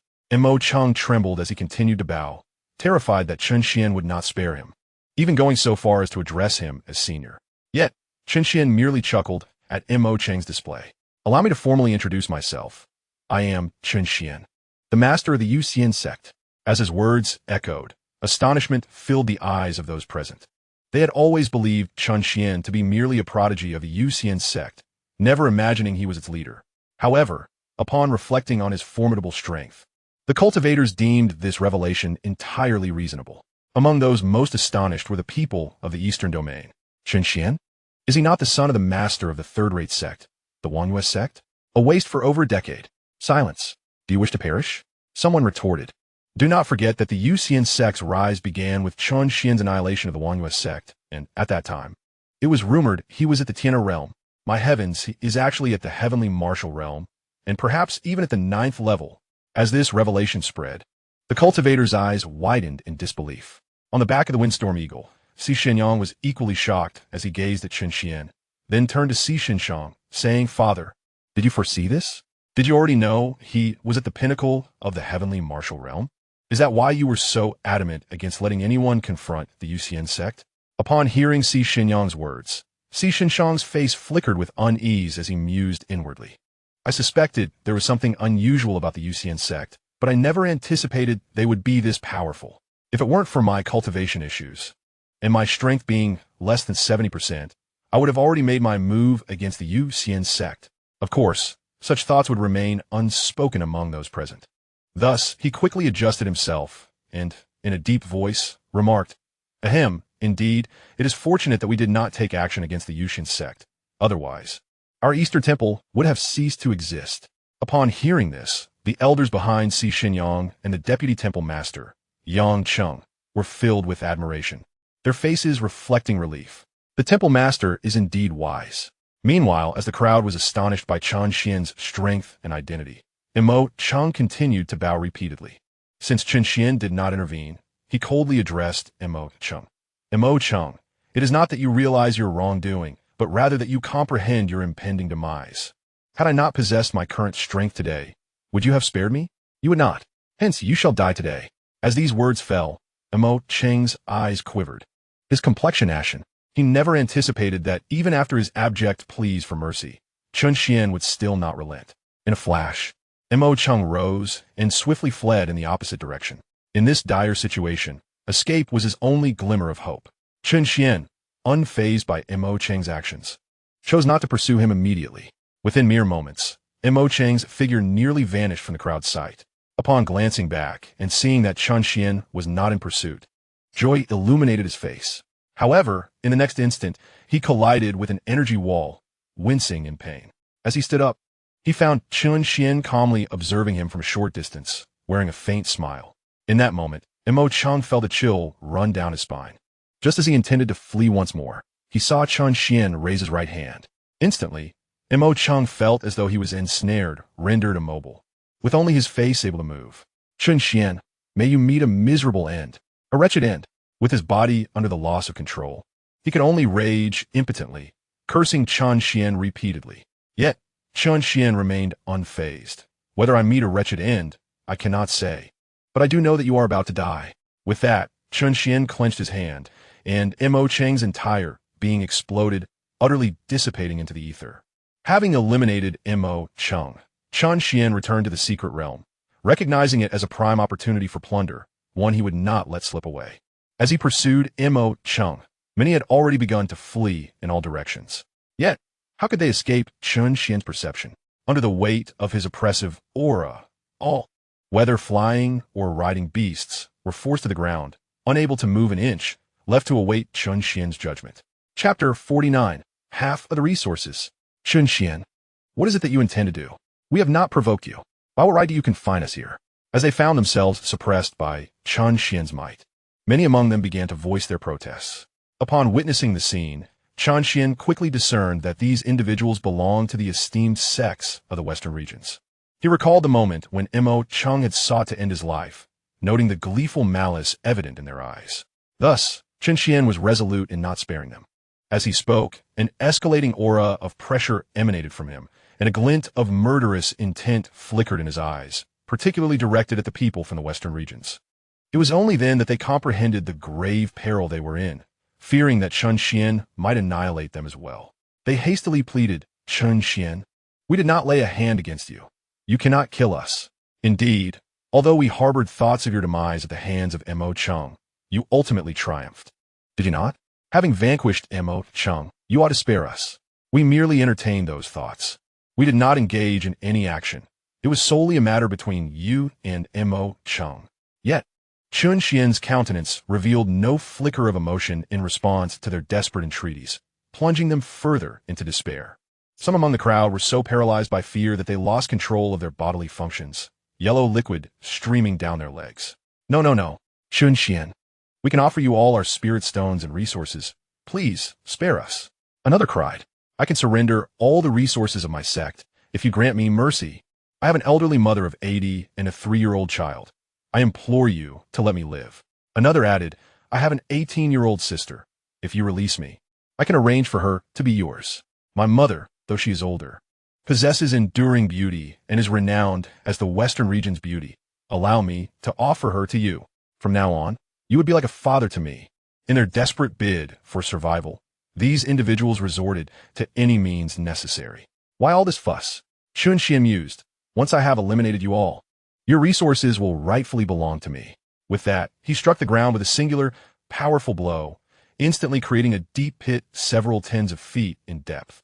As for the individuals from the western regions, they vanished entirely, leaving no trace behind. Following this, Chen Xuan sent a message to Lin Yin, Xiaodong, and the others. Proceed to the western regions, obliterate the western heavenly mansion and all first-rate sects, and bring back all their resources. Let everyone witness the consequences of offending our Yuxian Sect. Understood, Sect Master. In the distant Yuxian Sect, the members, upon receiving Chen Xuan's message, promptly set forth towards the western regions. Meanwhile, those who had witnessed the fall of the western region's lord, Mo Chung, and the effortless obliteration of the western cohort by Chen Xuan were engulfed in terror, their bodies trembling uncontrollably. Subsequently, the remaining domain lords of the 3 regions knelt before Chen Xuan, exclaiming, We are willing to submit to the Yuxian Sect. We beseech you to show mercy. Observing the 3 most powerful domain lords kneeling, the first-rate sect members were gripped by even greater fear. Originally, Xianxia contemplated whether to summon the remnant soul of the Thunder Martial King to test if he could eliminate Chen Xuan. After all, having acquired the legacy of the Thunder Martial King, his pride had escalated to an entirely different echelon. However, before he could act, Xianxia swiftly struck him on the head, admonishing, You little rascal, if you wish to court death, do not drag me down with you. If you intend to make a move, we shall sever our father-son ties first. Thereafter, your actions will be of no concern to me. Hearing this, Xianxia abandoned the thought. Furthermore, he recalled the words of the Thunder Martial King, who had once said that many geniuses exist in this world, and individuals like them might only reach the starting point of others throughout their lives. In contrast, Chen Xuan had already attained the pinnacle of the heavenly martial realm at such a young age. Thus, he was destined to become a formidable presence in the divine martial realm, potentially ranking among the revered or saintly figures within the central divine continent.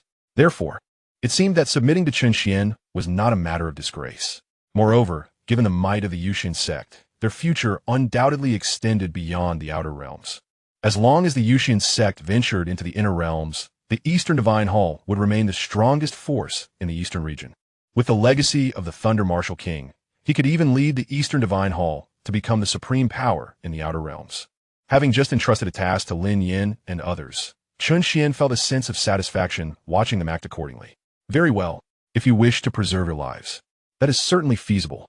However, all present forces must deliver half of their resources, including spiritual veins, to the Yuxian Sect within 2 days. I have memorized all of you in your affiliated sections. Remember, in 2 days, if any faction fails to submit their resources to the Yuxian Sect, I shall personally pay a visit. At that time, it will not merely be a matter of half the resources. As he concluded, Chen Xuan's tone grew increasingly frigid. Upon hearing this, the crowd, particularly the sect leaders, wore expressions of bitterness. Nonetheless, compared to the outcome in the Western region, their situation was far more tolerable. At that moment, they all regretted their decision to participate in this assessment, but alas, it was far too late. As you command, my lord. Upon hearing this, Chen Xuan nodded in satisfaction. Now, please hand over your storage rings and the thunder pearls obtained from the secret realm.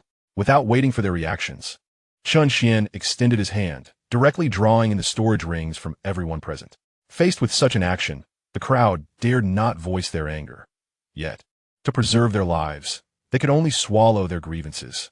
After completing everything, Chen Xuan leaped onto the back of the now transformed little fire and soared towards the Yuxian Sect. It was only when the crowd saw Chen Xuan's figure vanish from their sight that they dared to rise. Anger radiated from their faces. Cursed be the Yuxian Sect. Cursed be Chen Xuan. How dare he treat us this way? Indeed, he has slain an elder of the Kanglin sect within the inner domain. It is very likely that Kanglin will soon send forth its forces to obliterate the Yuxian Sect. Just wait, his days of ease are numbered. Yes, such arrogance will surely meet its reckoning when Kanglin descends upon the Yuxian Sect. I am eager to witness whether they can still maintain their mirth at that moment. I shall be there to observe. In the eyes of these individuals, while the Yuxian Sect may be formidable, it pales in comparison to the sects of the inner domain. Thus, they firmly believe that Chen Xuan and the Yuxian Sect are destined to be eradicated by the sects of the inner domain. However, the three domain lords, Xianxia and his companions, exchanged glances filled with flickering thoughts, remaining silent. Regardless of whether the Yuxian Sect prevails or the Kanglin Sect emerges victorious, neither outcome is one they wish to provoke. Speaking less may help them avoid unwarranted calamities. Let us depart. Under the leadership of the three, they swiftly took their sect members and fled. The Guane Plain returned to its former tranquility. Chapter 50. The Chaotic Immortal Pearl.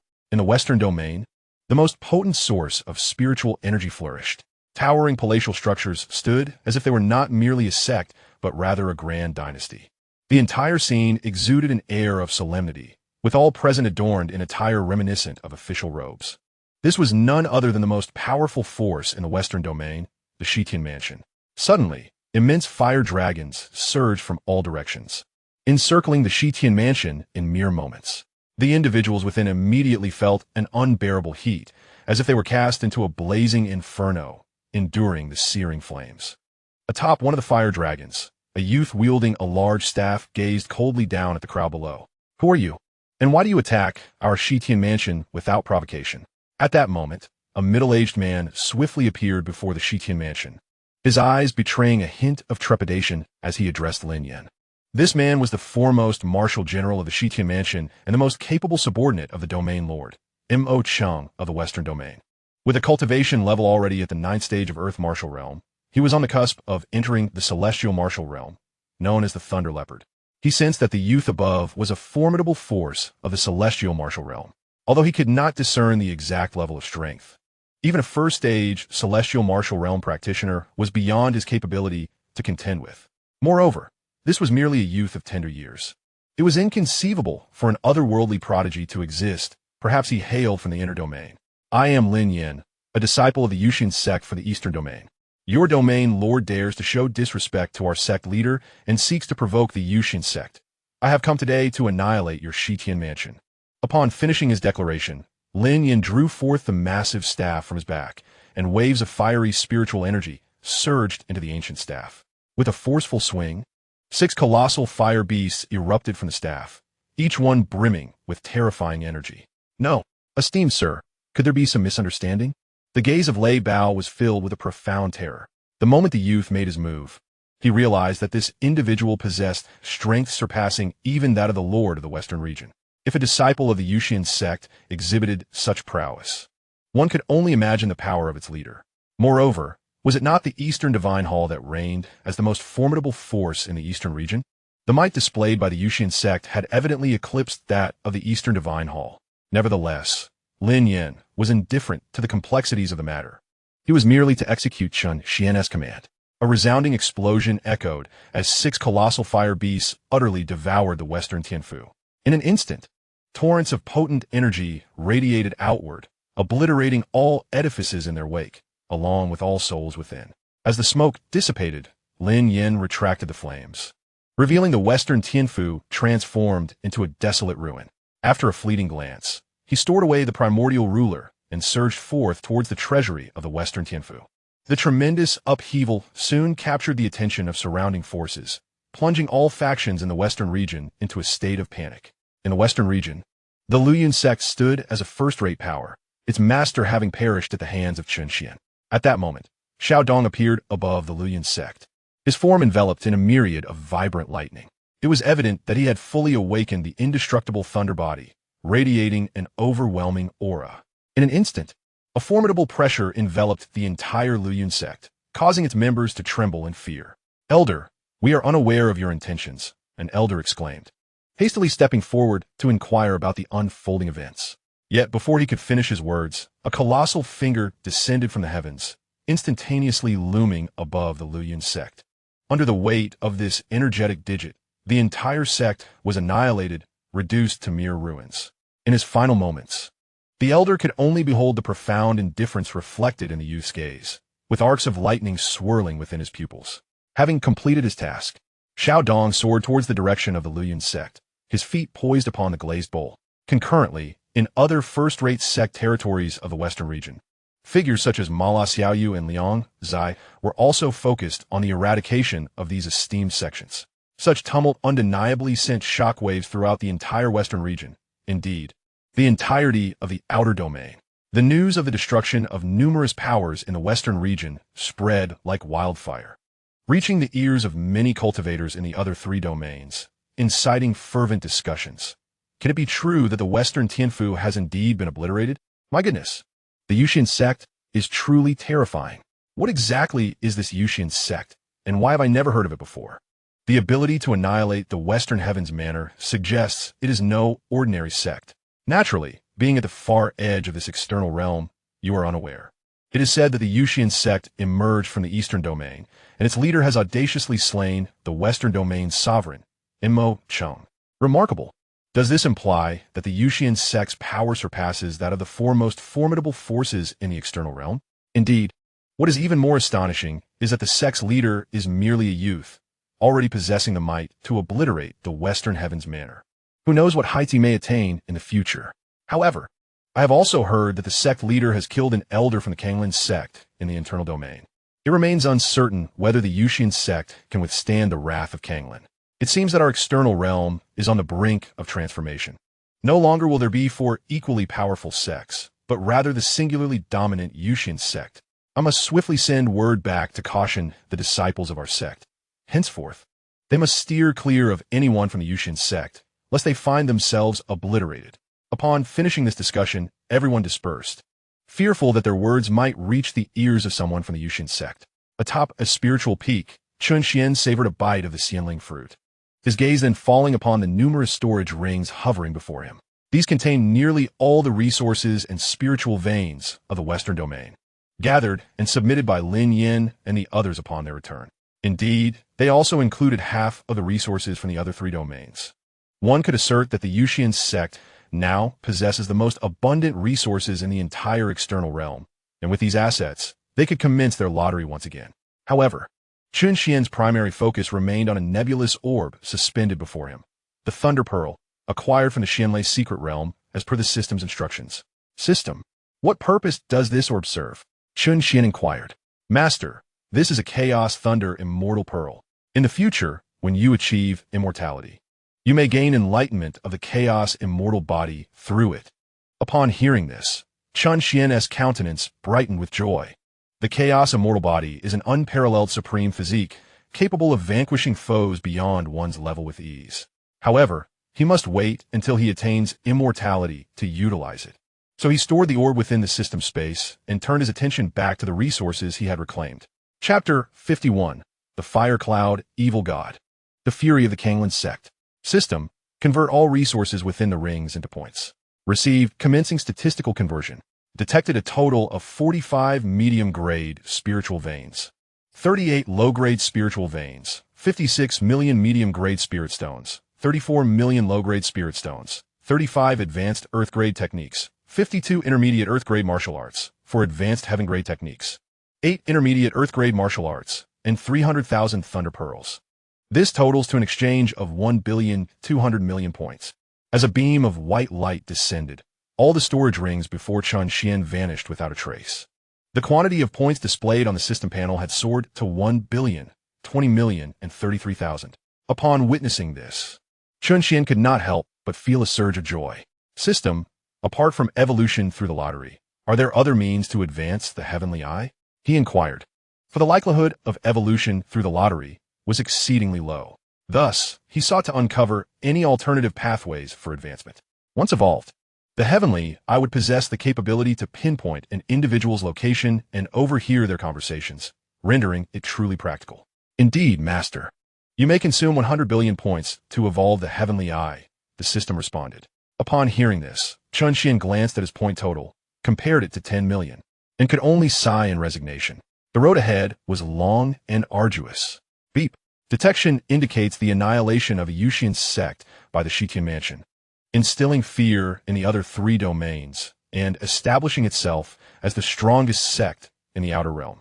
The defensive formation has been upgraded to Heavenly Tier Advanced, capable of withstanding attacks from the Divine Martial Realm, and a level 5 puppet has been created. Master can develop the Yuxian Sect into the inner domain. Upon reaching the inner domain, the system will continue to issue mainline missions. The system continued. As the system's words resonated, Chen Xuan sensed a tremor in the grand defensive formation enveloping the entire Yuxian Sect. Soon after, the formation began to radiate a series of golden glows. It appeared that the upgrade of the defensive formation had been completed.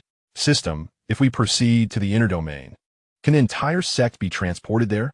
Chen Xuan asked again, for this sect was his foundation. He would not tolerate the need to reconstruct the sect upon arrival in the inner domain.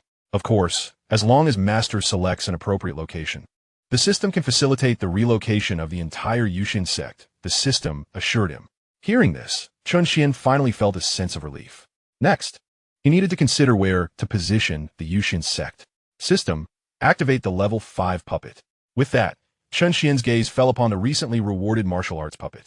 By utilizing this puppet, the Yuxian Sect would gain an additional powerhouse at the Heavenly Martial Realm. Received. Activating the puppet, the system replied. As the words faded, a figure materialized before Chen Xuan. This individual was an elderly man with a receding hairline, clad in a short-sleeved garment and wearing flip-flops, exuding an aura of carefree abandon. Character, Fiery Cloud, Evil God. Cultivation, 9th level of Heavenly Martial Realm. Technique, Muscle Transformation Classic. Martial Arts, Frog Technique, Soaring Crane, Seizing Dragon Technique. Weapon, Lotus Blossom Hidden Weapon. Upon his emergence, the Fiery Cloud, Evil God promptly bowed to Chen Xuan. I, the Fiery Cloud, Evil God, pay my respects to the sect master. Chen Xuan nodded with satisfaction. Excellent, excellent.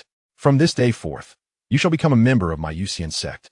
Now, you may choose a spiritual peak to reside in. I will notify you of any matters that arise. As you command, sect leader. With that, the Fire Cloud, Evil God vanished in an instant before Chen Xuan. In the inner domain, at the Xianxia Sect, within a grand hall, a man clad in a blue brocade robe sat majestically upon the highest seat. He was of formidable stature, his visage exuding an imposing presence, and, at this moment, his countenance was marred by immense fury. Below him stood over a dozen elders, their expressions equally grave. This man was none other than Lan Xian, the sect leader of the Xianxia Sect, whose cultivation had reached the 9th level of the Heavenly Martial Realm. As he perused the news relayed from the outer domain, a chilling aura emanated from him, and he exclaimed in wrath, Damn the Yuxian Sect!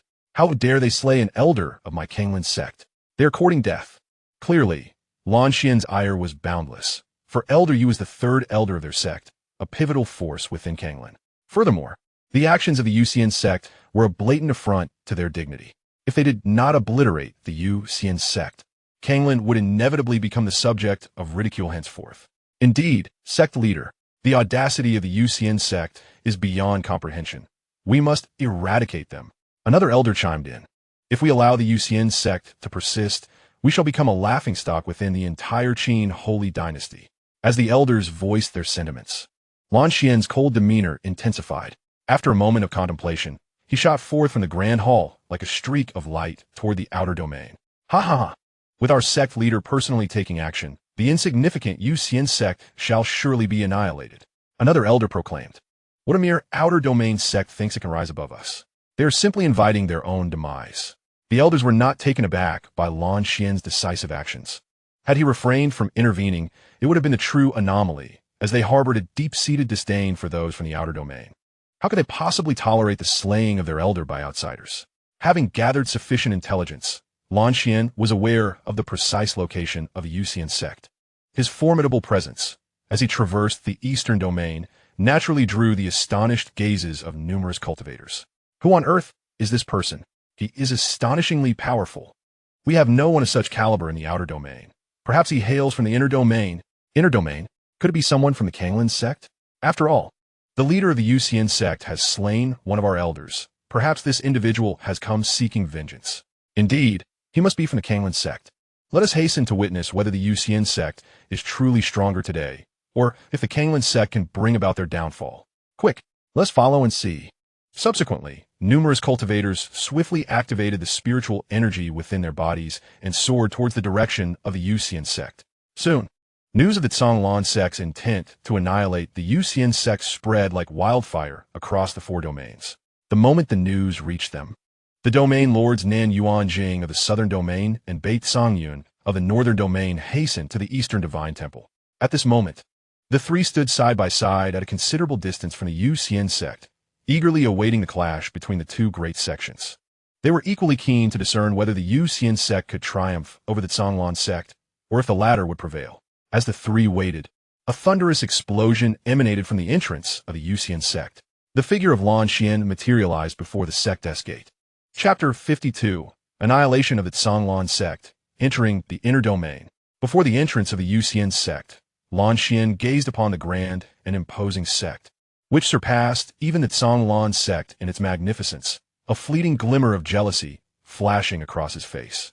This was swiftly replaced by a fervent greed. Yet almost immediately, that greed morphed into fury. After all, to seize control of the Yuxian Sect, the first step was to annihilate its members. As these thoughts coursed through Lan Xian's mind, he conjured a formidable sword of spiritual energy in his hand and directed it towards the gate of the Yuxian Sect. A resounding crash echoed as the energy sword struck fiercely against the sect's grand plaque. However, the anticipated scene of destruction did not unfold. Instead, a ripple emanated from the exterior of the Yuxian Sect. A defensive formation? Lan Xian's gaze sharpened as he murmured softly. Yet, to think that a sect's defensive array could deter him was a gross underestimation of his capabilities.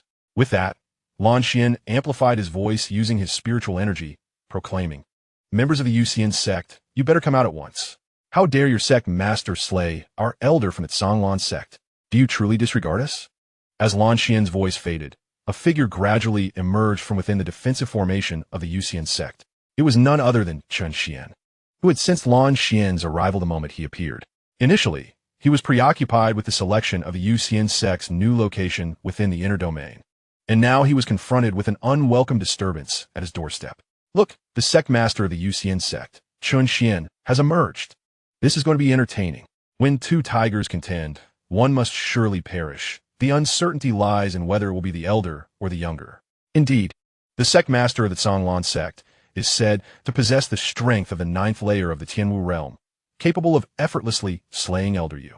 This matter does not concern us. We shall merely observe. Exactly. As Chen Xuan stepped forth, the excitement among the onlookers reached its zenith, anticipating the imminent clash. The question lingered, who would ultimately emerge victorious? Before the esteemed Yuxian Sect stood Lan Xian, whose ire ignited upon encountering a youth before him. To Lan Xian, this was nothing short of an affront, a blatant display of disdain from the Yuxian Sect. How dare they send a mere boy to confront him? Did they truly believe that a child could elicit mercy from him? Preposterous. Who are you? What brings you to my Yuxian Sect? Chen Xuan inquired, his voice steady. Upon hearing this, Lan Xian's fury intensified. It was utterly intolerable. Not only had they slain an elder from the Zhonglan Sect, but now they dared to question his purpose? You insolent brat, I am Lan Xian, the leader of the Zhonglan Sect. Your audacious sect has the audacity to kill my elder, and you send a mere child to humiliate me? Fetch your master at once. Lan Xian nearly bellowed in his rage, nearly driven to madness by the Yuxian Sect's insolence. Elder! Chen Xian's brow furrowed slightly as realization dawned upon him. He recalled that he had recently dispatched an individual from the inner domain before entering the Xianlei secret realm, rumored to be an elder of the Yuxian Sect. It appeared that this individual sought retribution. I am the leader of the Yuxian Sect. Moreover, your elder deserved his fate for attempting to seize my steed. If not him, who else would I slay? Chen Xuan retorted, his voice laced with cold disdain. The audacity of the Yuxian Sect to confront him after their theft was astonishing. It was akin to searching for waste with a lantern in a latrine. At his words, Lan Xian was momentarily taken aback, only to erupt into laughter. Ha ha ha! You, a mere yellow-haired boy, claim to be the leader of the Yuxian Sect? To him, Chen Xian's ability to soar through the air was merely a mark of having reached the Tianhe realm. More importantly, he could hardly believe that Chen Xian was the sect leader. Reports indicated that their master had slain Elder Yu. If that were true, then Chen Xian must be a high-level Tianwu realm expert. Such a young age for one of that caliber was unprecedented, even in the inner domain. Oh, it seems you harbor doubts, but that matters not. Your audacity to cause trouble at my Yuxian Sect seals your fate. Today, you shall meet your demise. With that proclamation, Chen Xian's aura surged dramatically, binding Lan Xian in place with an almost instantaneous force. Under this immense pressure, Lan Xian found himself unable to even twitch a finger. What did this signify? It indicated that the youth before him far surpassed his strength, while he himself was already at the pinnacle of the Tianwu realm. Above the Tianwu realm lay the divine martial realm, a pinnacle of power even within the inner domain. How could a sect leader from the outer domain possibly possess such prowess?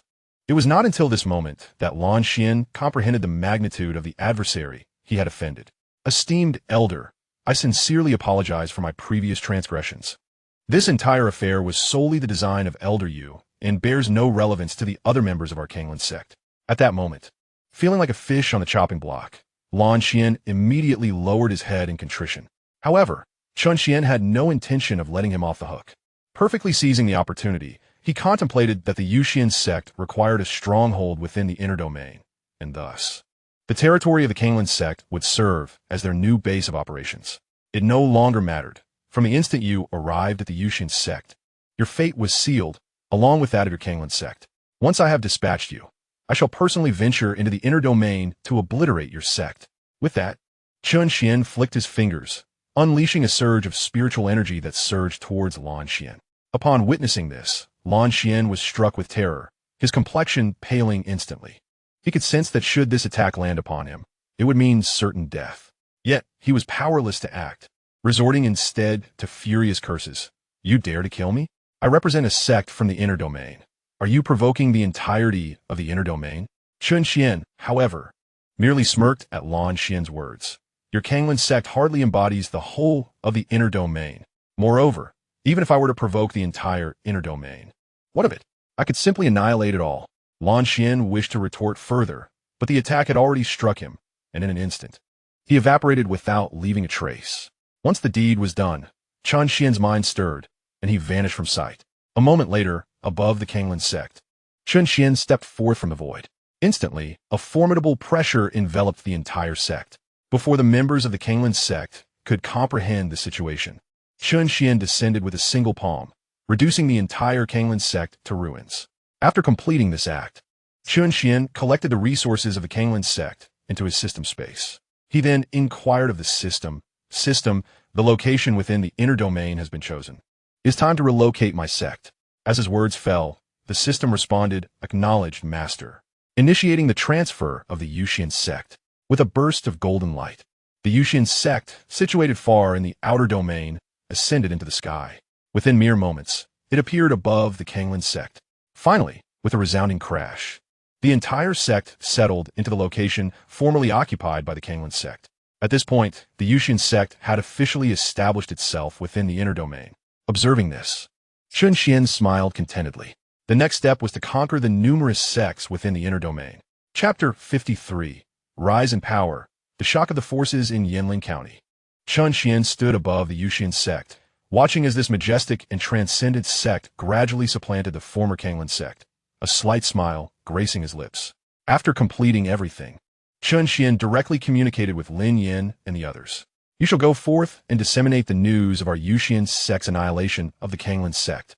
Although Chen Xuan was aware that many had already sensed the commotion during the obliteration of the Yuxian Sect and were approaching to uncover the events that transpired, he believed that with Lin Yin and his companions taking action, the news would spread even more swiftly.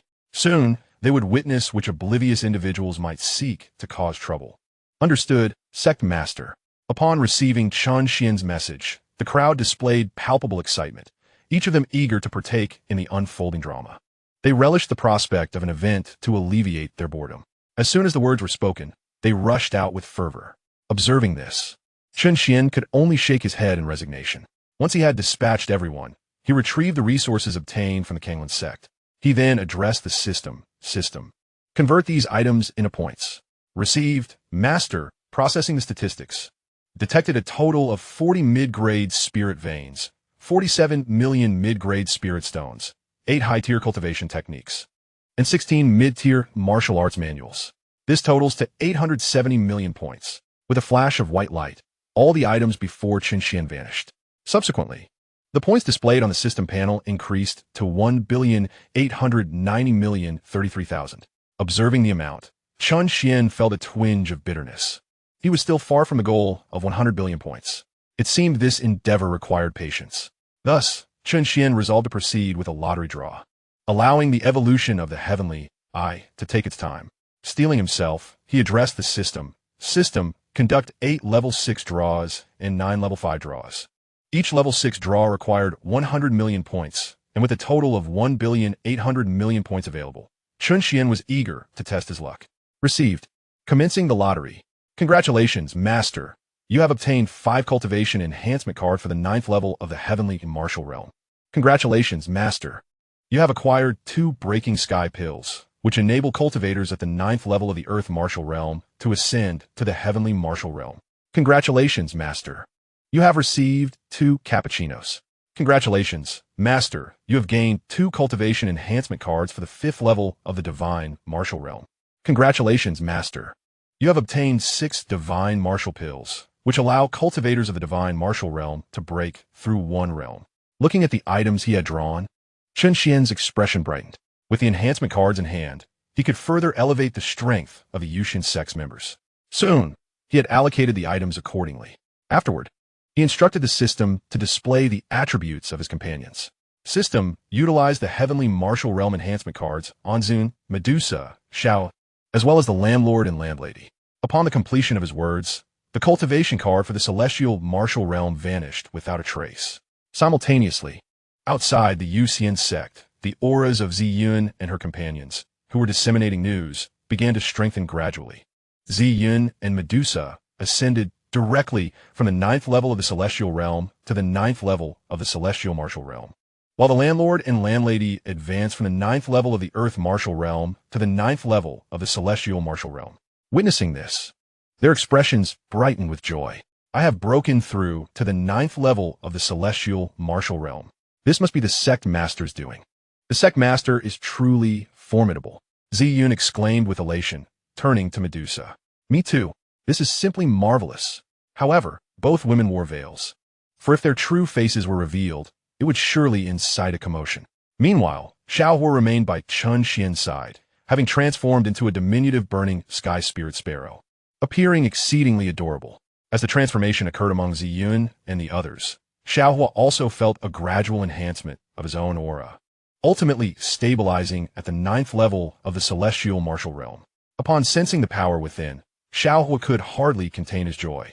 The highest limit for us burning sky spirit sparrows should be around the 5th or 6th level of the Divine Martial Realm. Ordinarily, reaching the 9th level of the Celestial Martial Realm would require at least maturity. And how little time has passed since I just hatched. This is simply astonishing. Master, I have broken through to the 9th level of the Celestial Martial Realm. Xiaohua exclaimed, his eyes brimming with excitement. Of course, he understood that all of this was the work of Chen Xuan. Indeed, you will soon become even stronger. Chen Xuan nodded in agreement. Finally, Chen Xuan applied the Breaking Sky Pill to the severely injured duo, enabling them to break through to the 1st level of the Celestial Martial Realm. The only 2 Divine Martial Realm cultivation cards were bestowed upon Lin Yin and Xiao Dong, allowing them to ascend from the Celestial Martial Realm to the 5th level of the Divine Martial Realm.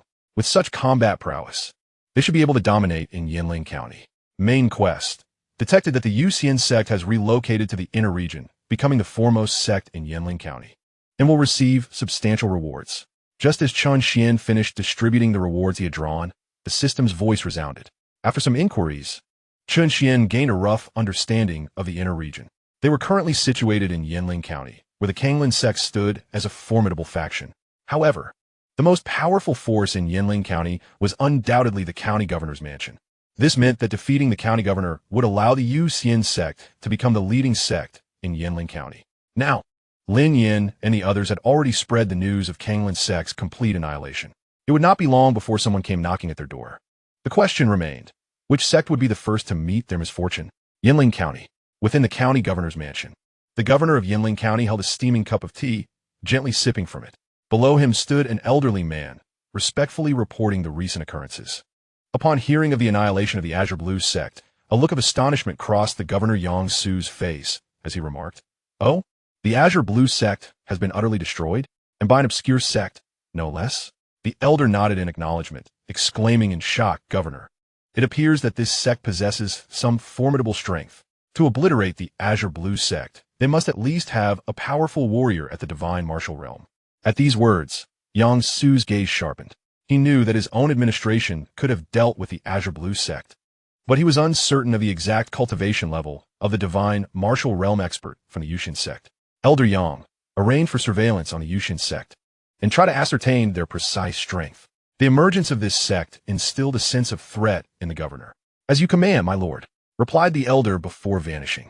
In a place suffused with spiritual energy stood the Lingquan Taoist Temple, one of the major sects within Yinling County. In the temple's grand hall, a man clad in Taoist robes occupied the seat of honor, his face contorted with rage and murderous intent. This man was Ling Wuya, the master of the Lingquan Taoist Temple, and Lan Xian of the Azure Blue Sect was his dearest friend. Now, not only had Lan Xian perished, but the entire Azure Blue Sect had been eradicated. Upon receiving this news, Ling Wuya was consumed by fury. "What a Yuxian Sect! I shall uncover your true identities.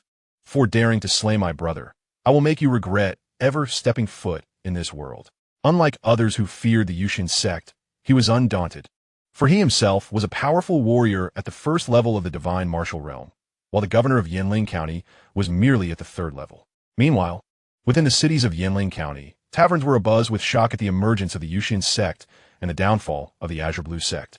Chapter 54. The Annihilation of Ling Wuya. A new candidate emerges. Boom. Upon learning that his closest friend, Lan Xian, had met his demise at the hands of the Yuxian Sect's leader, Ling Wuya was filled with an inexpressible rage. He had grown up alone, and during his most desperate times, when he nearly faced death, it was Lan Xian who saved him. Lan Xian was undoubtedly the most cherished person in his life. Thus, hearing this news was unbearable for him. At this moment, Ling Wuya was soaring towards the direction of the Azure Blue Sect, more accurately, towards the Yuxian Sect. With his aura fully unleashed, Ling Wuya propelled himself at an unprecedented speed, creating sonic booms in the air behind him. Along the way, fellow cultivators recognized him, and upon witnessing his fierce demeanor, their expressions turned to shock and fear. "Hiss! That's Ling Wuya, the master of the Lingquan Taoist Temple. Where is he headed?" This direction appears to be that of the Yuxian Sect. Indeed, it is the path of the Yuxian Sect. The Zhonglan Sect has been annihilated by them. And Ling Wuyo, the leader of the Lingquan Taoist Temple, has been a longtime friend of Lan Xian, the head of the Zhonglan Sect. He must be seeking trouble with the Yuxian Sect. I concur. It is said that the master of the Lingquan Taoist Temple, Ling Wuyo, has already reached the first stage of the divine martial realm. It seems the Yuxian Sect may be in grave peril. However, obtaining victory is not guaranteed. The Yuxian Sect's ability to obliterate the Zhonglan Sect indicates they possess at least formidable experts surpassing the heavenly martial realm, half-step divine martial realm, or even true divine martial realm warriors. Let us hasten to observe. This promises to be a splendid spectacle. Meanwhile, numerous individuals from various cities are making their way towards the Yuxian Sect, eager to learn the outcome of this grand battle. Shortly after, a thunderous boom reverberates. A powerful pressure engulfs the surroundings, casting a shadow over the sky. Then, a man clad in a Taoist robe materializes before the Yuxian Sect, his formidable spiritual energy unmistakably radiating. causing many eager spectators to withdraw a considerable distance. Should a conflict ensue, they would undoubtedly be caught in the chaos, which would be most unfortunate. At that very moment of Ling Wuyo's arrival, Chen Xuan had already sensed the disturbance. Consequently, he soared from within the Yuxian Sect, positioning himself in the sky above. Upon noticing someone emerge, Ling Wuyo's expression shifted, followed by a furious roar. "You insolent brat, summon your sect leader forth immediately, or I shall raise your Yuxian Sect to the ground today." Hearing this, Chen Xuan furrowed his brow. He did not recognize the man, and thus inquired, "I'm a sect leader of the Yuxian Sect. Who might you be? Do you dare to cause trouble here, seeking a death wish?" Ling Wuyo was momentarily taken aback. In his perception, the leader of the Yuxian Sect could not possibly be a mere youth, even if not an elder. Yet here stood a young man. Dismissing Chen Xuan's words with a cold laugh, he retorted, "Foolish boy, I am a master of the Linquan Taoist Temple in Yanlin County. Lan Xian, the leader of the Zhonglan sect whom you annihilated, was my dear friend. I have come today for vengeance and to obliterate your Yuxian Sect." At this revelation, Chen Xuan understood the source of Ling Wuyo's ire. Nevertheless, he regarded the Linquan Taoist Temple as inconsequential. "So, it is, however, it was the Zhonglan sect that instigated conflict with us first. Their incompetence led to their demise. Whose fault is that? Since you have come seeking trouble, you shall remain here." Chen Xuan replied coldly. In response, Ling Wuyo's gaze hardened, and he declared, "Haha, boy, since your sect leader dares not show himself, I shall first slay you and then eradicate your entire sect." With that, Ling Wuyo let out a sinister laugh, his spiritual energy surging forth, revealing his formidable prowess at the first stage of the divine martial realm. In an instant, a formidable oppressive aura enveloped the area within a radius of several thousand meters, suffusing the heavens and the earth with an overwhelming sense of pressure. The onlooking cultivators, sensing Ling Wuyo's profound cultivation, were gripped with fear and began to voice their astonishment. "How audacious! This boy dares to claim he is the master of the Yuxian Sect. He is truly courting death," said one. "Indeed, he is like a newborn calf unafraid of tigers. If he were to plead for mercy, he might yet salvage his life." As the crowd murmured, Ling Wuyo, the master of Linquan Taoist Temple, produced a whisk and with a powerful flick, unleashed an unparalleled surge of spiritual energy that hurtled towards Chen Xuan's face. In that moment, many of the more timid onlookers shielded their eyes. Yet, in the face of what appeared to be an insurmountable strike, Chen Xuan merely exhaled gently, causing the terrifying assault to dissipate entirely. "What? This is impossible." Ling Wuyo, the architect of the attack, was acutely aware of its formidable strength. Even a cultivator of the same realm would find it almost impossible to withstand such a blow with such ease. At that moment, an icy dread surged from his feet to the crown of his head. Could it be that this boy is truly the master of a Yuxian sect and possesses the second tier of the divine martial realm? Only such a formidable being could effortlessly dismantle my attack. In a flash, Ling Wuyo turned to flee. This was not out of a lack of desire to avenge Lan Xian, but rather an acknowledgement that facing an opponent of superior strength would likely lead to his demise. Retreating temporarily, he resolved to seek another opportunity in the future. However, to his astonishment, as he turned, he felt a sudden emptiness in his chest. Glancing down, he discovered a gaping wound had been inflicted upon him. Turning around, he saw the young man slowly retracting his right hand. In the next instant, Ling Wuyo was utterly obliterated, reduced to mere powder scattered across the sky. The surrounding cultivators, witnessing Ling Wuyo's disappearance, were struck with disbelief. "Incredible! The master of Linquan has been slain," they gasped. "Indeed, that young man is the master of the Yuxian Sect. How astonishing!" Yes, this sect that had obliterated the Kanglin sect possesses such extraordinary power, capable of effortlessly slaying Ling Wuyo. That individual must have attained the second tier of the divine martial realm. It is truly terrifying. We should steer clear of the Yuxian sect in the future, lest we suffer the same fate as Kanglin and Ling Wuyo. With that, the onlookers hastily fled, fearful that lingering too long might seal their own fates. After vanquishing Ling Wuyo, Chen Xuan intended to proceed to eradicate Linquan Taoist Temple. Unexpectedly, at that moment, the voice of the system echoed in his mind. "Ding! A disciple of the sect meeting the criteria has been detected. This individual's life is in jeopardy. Please proceed at once." Locking onto location, Qin Holy Dynasty, Imperial Palace. Upon hearing the words, Chen Xuan resolved to first rescue the individual chosen by the system from the imperial palace. As for the Lingquan Taoist temple, the landlords were instructed to obliterate it, ensuring that all their resources were retrieved. Understood, Sectmaster. The landlords, upon receiving their orders, immediately set forth towards the Lingquan Taoist temple. Chapter 55. The annihilation of the Lingquan Taoist temple and the reincarnation of the Ice Emperor. At Lingquan Taoist temple, the landlords swiftly arrived above its grounds. Their spiritual powers surged, enveloping the entire temple in a formidable aura. Suddenly, a black-robed elder materialized before them with a whoosh. This individual was the second master of the Lingquan temple, possessing a cultivation level of the 8th stage of the heavenly martial realm. His expression grave. He regarded the landlords with caution, clasping his fists in greeting, and inquired, "Might I ask what brings you esteemed visitors to my Lingquan temple?" Perceiving the overwhelming power emanating from the two, the elder sensed their superiority. In response, the landlord lady exhaled her cigarette, disdainfully retorting, "Humph. We are members of the Yuxian Sect. How dare your master provoke us? Such audacity is tantamount to courting death. We have come today, under the sect master's orders, to eradicate your Lingquan temple." With that, the landlord lady produced the Eastern Emperor bell, directing its mouth towards the temple. Lion's roar technique. In cooperation with the landlord, a colossal lion's phantom materialized behind them. Subsequently, waves of sonic attacks descended upon the Lingquan temple below. With a resounding explosion, a surge of formidable energy erupted, utterly demolishing the Lingquan temple and reducing it to mere ruins. Witnessing this, the black-robed elder glared at the two in fury, roaring, "You dare to annihilate our Lingquan temple. The county lord will not let this transgression go unpunished. This is the county lord's territory, and your audacious actions will surely incur his wrath." In response, the landlords exchanged glances of scorn. To them, Sect Master Chen Xuan was invincible. Not even the county lord of Yinling, nor 10 of him, could possibly contend with Chen Xuan. A mere county lord of Yinling, indeed. We hope he possesses the sense to refrain from troubling our Yuxian Sect. Otherwise, he shall be the one to meet his demise.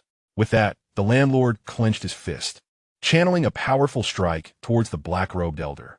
With a thunderous crack, the elder vanished from their sight. Having dealt with him, the two swiftly moved towards the treasury of the Lingquan temple.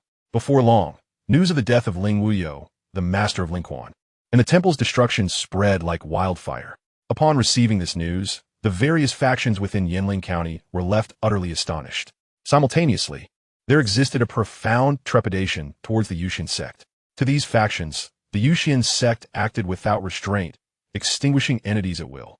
Moreover, the Lingquan Taoist temple held substantial influence throughout the entirety of Yinling Prefecture, signifying that should the Yuxian Sect desire to annihilate their sect, it could undoubtedly accomplish such a feat. Consequently, a palpable sense of anxiety pervaded the air. Within the confines of a secluded chamber in the prefectural governor's residence, an elderly man respectfully knelt before an individual seated before him, uttering, "My lord, the Yuxian Sect has obliterated the Lingquan Taoist temple. As for their overall strength, we have not ascertained it thoroughly to avoid alarming them.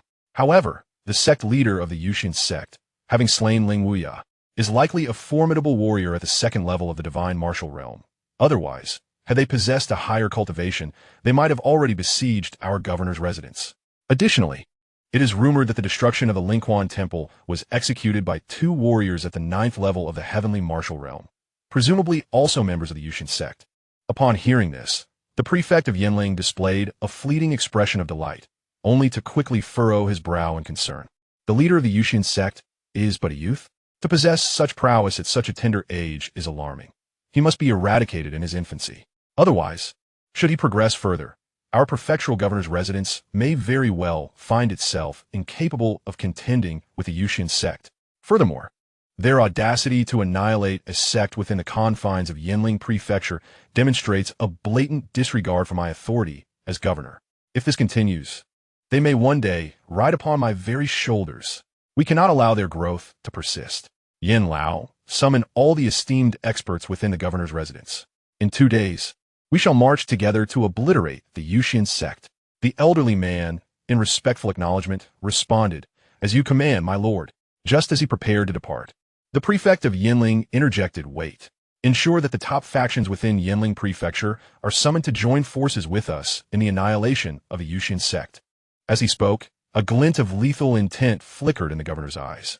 Not only did he intend to eradicate the Yuxian Sect, but he also sought to ensure that every precaution was taken. Understood, my lord. With that, the elderly figure vanished from sight. Meanwhile, Chen Xuan was en route to the Qin Dynasty Holy Palace. During this journey, he attentively monitored the third individual selected by the system through the projected imagery. Within the frame, one could observe a modest palace adorned predominantly in hues of blue, accented with white, exuding a rather frigid ambience. Four figures occupied the scene, one clad in a resplendent golden dragon robe, intricately embroidered with 9 vividly lifelike golden dragons, poised as if to ascend the heavens. The robe's collar and cuffs were embellished with gold trim, radiating a dazzling brilliance. Upon his head rested a crown, his visage handsome yet imposing, with deep-set eyes that conveyed boundless wisdom and strength. This was none other than Xianxia, the sovereign of the Qin Dynasty Holy Court, though his countenance was presently marred by a cloud of worry. On the other side stood a beautiful woman clad in a resplendent red phoenix robe, intricately embroidered with a phoenix poised for flight, its feathers shimmering with a kaleidoscope of colors. This woman was none other than the queen of the Qin Dynasty, Meng Yuwei. At that moment, she held the hand of an exquisite young girl lying on a bed. The girl wore a delicate light blue gown, typically a sight of breathtaking beauty. Yet now, she lay curled upon the bed, her body encased in a layer of frost. On the opposite side was another girl dressed in a red gown, whom Lin Yan would undoubtedly recognize as Qin Xian, the very person he had encountered in the Sunset Mountain Range. Hang in there, Huan. Mother will surely find someone to save you. The beautiful woman wept as she grasped the girl's hand. Your Majesty, where is the physician? Why haven't they arrived yet? She turned to a man beside her and inquired. Sighing heavily, the man replied, Your Highness, you know that the cold poison has reached its final, most explosive stage. In the past, it could be suppressed, but now all physicians are a loss. No, I refuse to believe it. Qin Xian cried out, collapsing to the ground, her hands resting on the legs of the girl on the bed. The moment their skin touched, she felt as if her own hands were freezing. It was unimaginable what pain her sister was enduring at that moment. System, what is happening? Chen Xuan asked. He realized that this girl was the one he was meant to bring back to the Yuxian Sect. However, it seemed she was in the most dire condition thus far. Master, this individual is the reincarnation of the Ice Empress, but she is afflicted by a cold curse. The cold curse will erupt 10 times in total, with the final time being the most severe. If the curse cannot be broken, she will vanish without a trace, never to reincarnate again. Chapter 56, Breaking the Cold Curse. The mention of the Ice Empress and the cold curse brought a slight smile to Chen Xian's lips. It appeared this individual was destined to be the most formidable figure in the Yuxian Sect's lineage. However, he needed to act swiftly. Her condition was becoming increasingly critical, and it seemed she could not hold on much longer. Within the palace, Queen Meng Yuwei's eyes brimmed with tears, her distress nearly overwhelming her. Huan, you cannot die. As she spoke, she began to weave a complex hand gesture. Simultaneously, a strand of hair above her head gradually transformed from black to white. Upon witnessing this, Xianxia, the sovereign of the Qin Dynasty, swiftly intervened. You are mad. This is a forbidden technique. If you attempt it, you may only have a few days left to live. More importantly, even if you succeed in casting this forbidden spell, it will not save Huan. Moreover, if she were to regain her consciousness at this moment, she would undoubtedly oppose your actions. Xianxia bellowed fiercely. Both of these individuals held immense significance for him. Yet, in the current predicament, he found himself utterly powerless, forced to watch helplessly as his daughter faced death before his very eyes. As he spoke, Xianxia infused his own spiritual energy into the body of the young woman lying on the bed, striving to suppress the frigid poison within her. However, this icy affliction was not merely capable of freezing the flesh. It was gradually eroding her very soul as well. Such a phenomenon had never before been witnessed in the annals of the Inner Realm's history. Thus, with each outbreak of the cold toxin, Xianxia and his companions could only resort to sheer force to contain it. Now, they faced the final outbreak, one that would signify the end of Qin Huan's life. The princess of the Qin Holy Dynasty was destined to perish. Even in death, I must save Huan. Meng Yuwei cried out in anguish. At that moment, Qin Xian was also in tears, pulling Meng Yuwei close. Mother, please do not say such things. I cannot bear to lose 2 loved ones in a single day. Upon hearing Qin Xian's words, Meng Yue's bloodshot eyes began to gradually regain their composure. Meanwhile, within the recesses of the young woman's consciousness, the last remnants of her awareness began to dissipate. Am I truly destined to die? Qin Huan thought bitterly, sensing her own physical condition and the state of her soul. Her consciousness transcended her body, her gaze falling upon the 3 individuals beside the bed. Yet, beneath her exterior lay a profound resentment, or perhaps even hatred. Li Mingyao, Gong Sun Su, you 2 have brought me to this dreadful state. I loathe you, wishing I could rend you both to 1,000 pieces. As these thoughts coursed through her mind, an astonishing fury ignited in Qin Huan's eyes. One was her betrothed, the other her closest friend. Had it not been for her, how could they have ascended to the realm of the emperor? However, to her utter disbelief, her seemingly caring fiancé had secretly engaged in an affair with Li Mingyao, conspiring against her. On the day of her marriage to Gong Sun Su, they had joined forces to inflict mortal harm upon her. Fortunately, a fragment of her lingering soul managed to escape and reincarnate within the Qin Holy Dynasty. It was only after the 9th outbreak of the cold toxin a year ago that she regained memories of her past life. Yet, even with her restored memory, her current strength was insufficient to eliminate the latent danger she faced. She had hoped that once she regained her power, she could exact her revenge, only to discover that this body bore a naturalized curse. In her prime, breaking this curse would have been effortless, but not now. In this inner realm, no one possessed the ability to dispel such a curse. How capricious fate can be. Just then, Chen Xuan's figure appeared directly behind the group. Let me take over. His words startled Xianxia and the others. Upon turning around, he unexpectedly encountered a youth standing behind several individuals, a smile gracing his lips. Although Xianxia felt perplexed, his mind was consumed with thoughts of how to save his precious daughter. Upon noticing a stranger intruding into the palace, he was about to admonish when the youth's next words lodged in his throat. I can save her, Chen Xuan stated calmly. At this, Xianxia's expression brightened momentarily, only to be swiftly replaced by skepticism.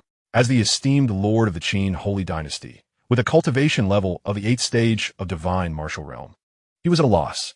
The lad before him appeared to be of similar age to his daughter and had the audacity to claim he possessed a solution. Young one, you must realize where you are. Do not jest with this emperor. Depart now, and I shall consider this incident as though it never occurred. Xianxia frowned and warned. Is that so? If that is the case, then I shall take my leave. Chen Xuan feigned turning to leave. Given that these individuals were all closely related to Qin Huan, he had no intention of resorting to violence. However, just as Chen Xuan turned, the queen, Meng Yue, called out to him. Young hero, I implore you to lend your hand to save my daughter. If you can rescue her, I will agree to any conditions you set, even if it means trading my life for hers. Your Majesty, Xianxia interjected sternly. He harbored no belief in Chen Xuan's words. My husband, we have no other options. Even if we must gamble on a dead horse as if it were alive, what could be worse than our current predicament? Meng Yue said, wiping away the tears at the corners of her eyes. Upon hearing this, Xianxia fell silent for a moment, then took a few steps back. Please. Seeing this, Chen Xuan smiled and replied, Fear not. With me present, your daughter shall not perish today. However, I do have a request. At this declaration, Xianxia's brows furrowed. They had yet to save the girl, and already conditions were being proposed. Nonetheless, Meng Yue stepped in front of Xianxia. Young hero, please speak. Whatever we can do, we shall exert ourselves to fulfill. It is not an arduous task. I merely require that after I rescue your daughter, she must join my sect, Chen Xuan stated. Join your sect? At this revelation, the group exchanged glances. Within this inner domain, their 6 great holy dynasties already represented the most formidable power. What sect could possibly rival the Qin Holy Dynasty? Of course, they did not voice these thoughts aloud. They would even consider trading a life for a life, let alone something as simple as joining a sect. What is the name of your sect, if I may inquire? Meng Yue asked tentatively. Yuxian Sect. Upon hearing this, the others looked at each other once more. After confirming they had never heard of this sect, bewilderment spread across their faces. However, Qin Xian suddenly seemed to recall something, exclaiming in surprise, Are you saying that your sect is called the Yuxian Sect? Qin Xian's eyes shimmered with disbelief as she gazed at Chen Xuan.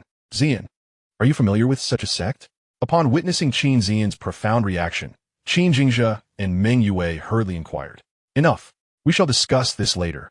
If we continue, she may truly perish. With that, Chen Xuan approached the bedside and retrieved a celestial spirit fruit from his system space, placing it before Chen Xuan. Instantly, the fruit transformed into a liquid, flowing into Chen Xuan's mouth.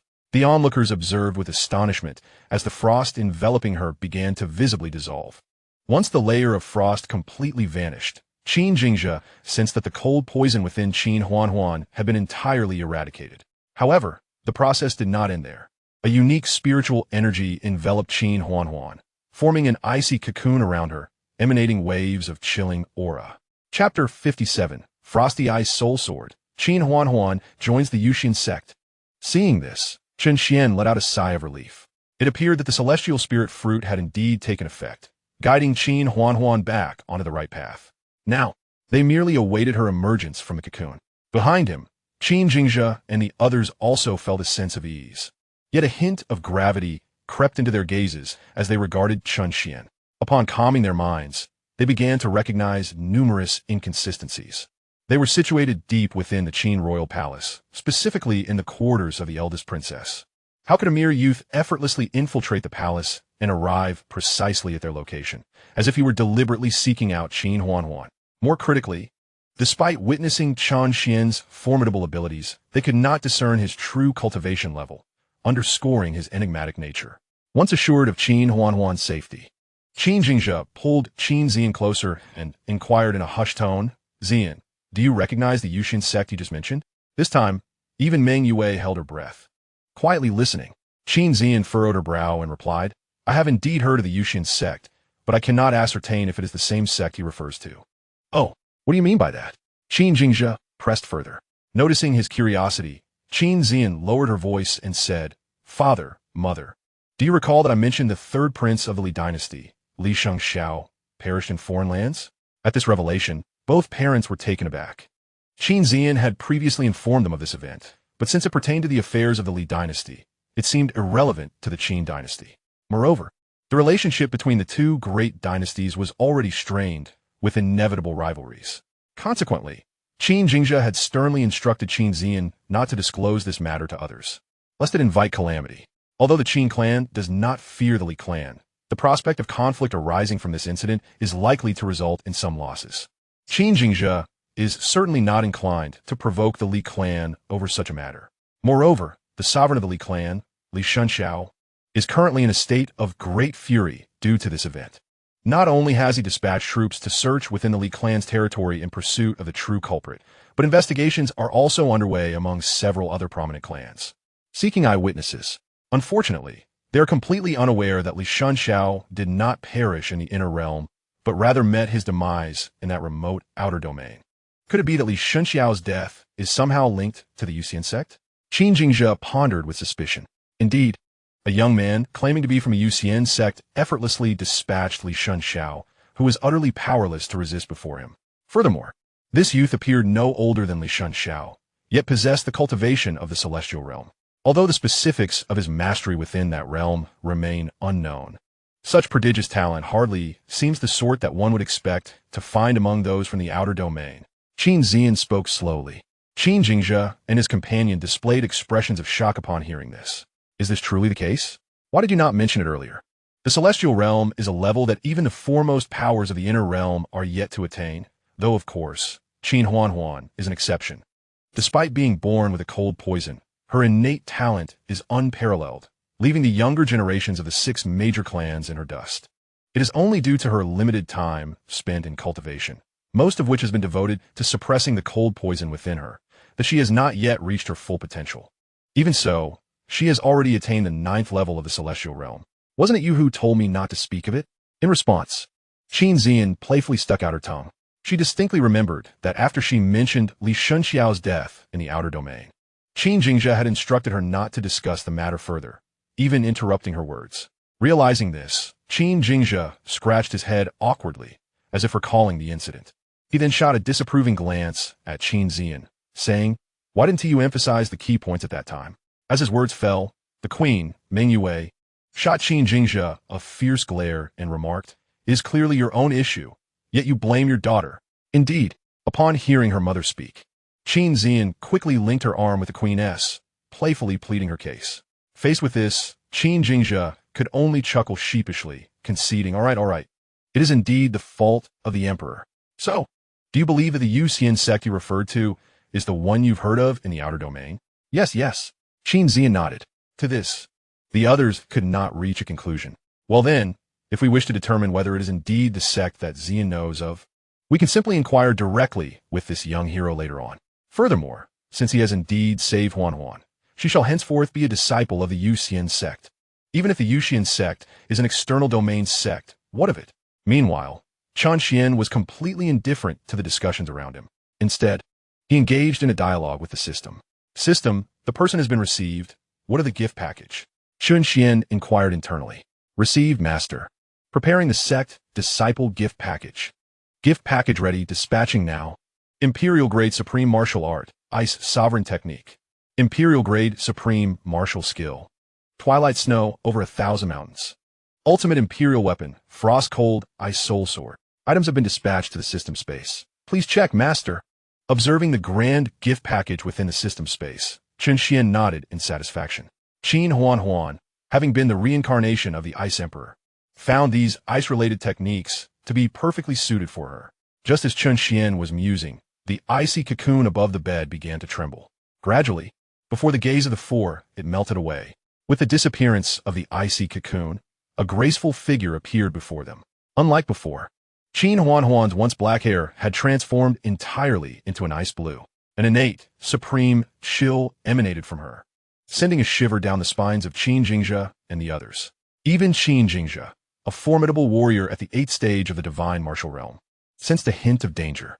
This danger did not arise from a suppression of strength, but rather from a pressure at the bloodline level. Her once black eyes had also changed to ice blue, resembling 2 springs of ice, exuding an unusual beauty. Qin Huan, I pay my respects to the sect master. She clasped her fists in greeting. Although she had been enveloped in the icy cocoon, she was aware of her surroundings and understood that Chen Xuan had rescued her. She recognized that even if Chen Xuan had merely invited her to join the Yuxian Sect, he would not utter a word of complaint, even if it cost her life, provided she first dealt with her 2 enemies thoroughly. Very well, since you are now a disciple of my Yuxian Sect, consider these gifts as my offering to you. As he spoke, Chen Xuan directly cast forth the rewards from his system. Unsurprisingly, these items naturally fused with Qin Huan. Initially, Qin Huan had not anticipated much from Chen Xuan's gifts. After all, she had been an emperor in her past life. What could these trifles from the inner domain offer that would catch her eye? Moreover, through her conversations with Chen Xuan and the others, she learned that the Yuxian Sect was merely an external domain sect.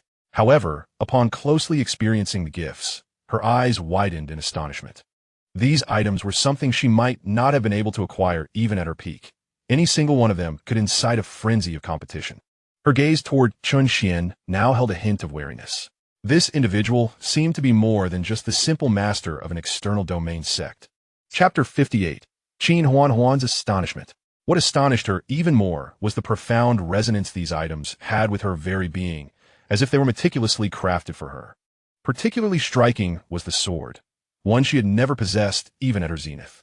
At that moment, her gaze towards Chen Xuan sparkled with intrigue.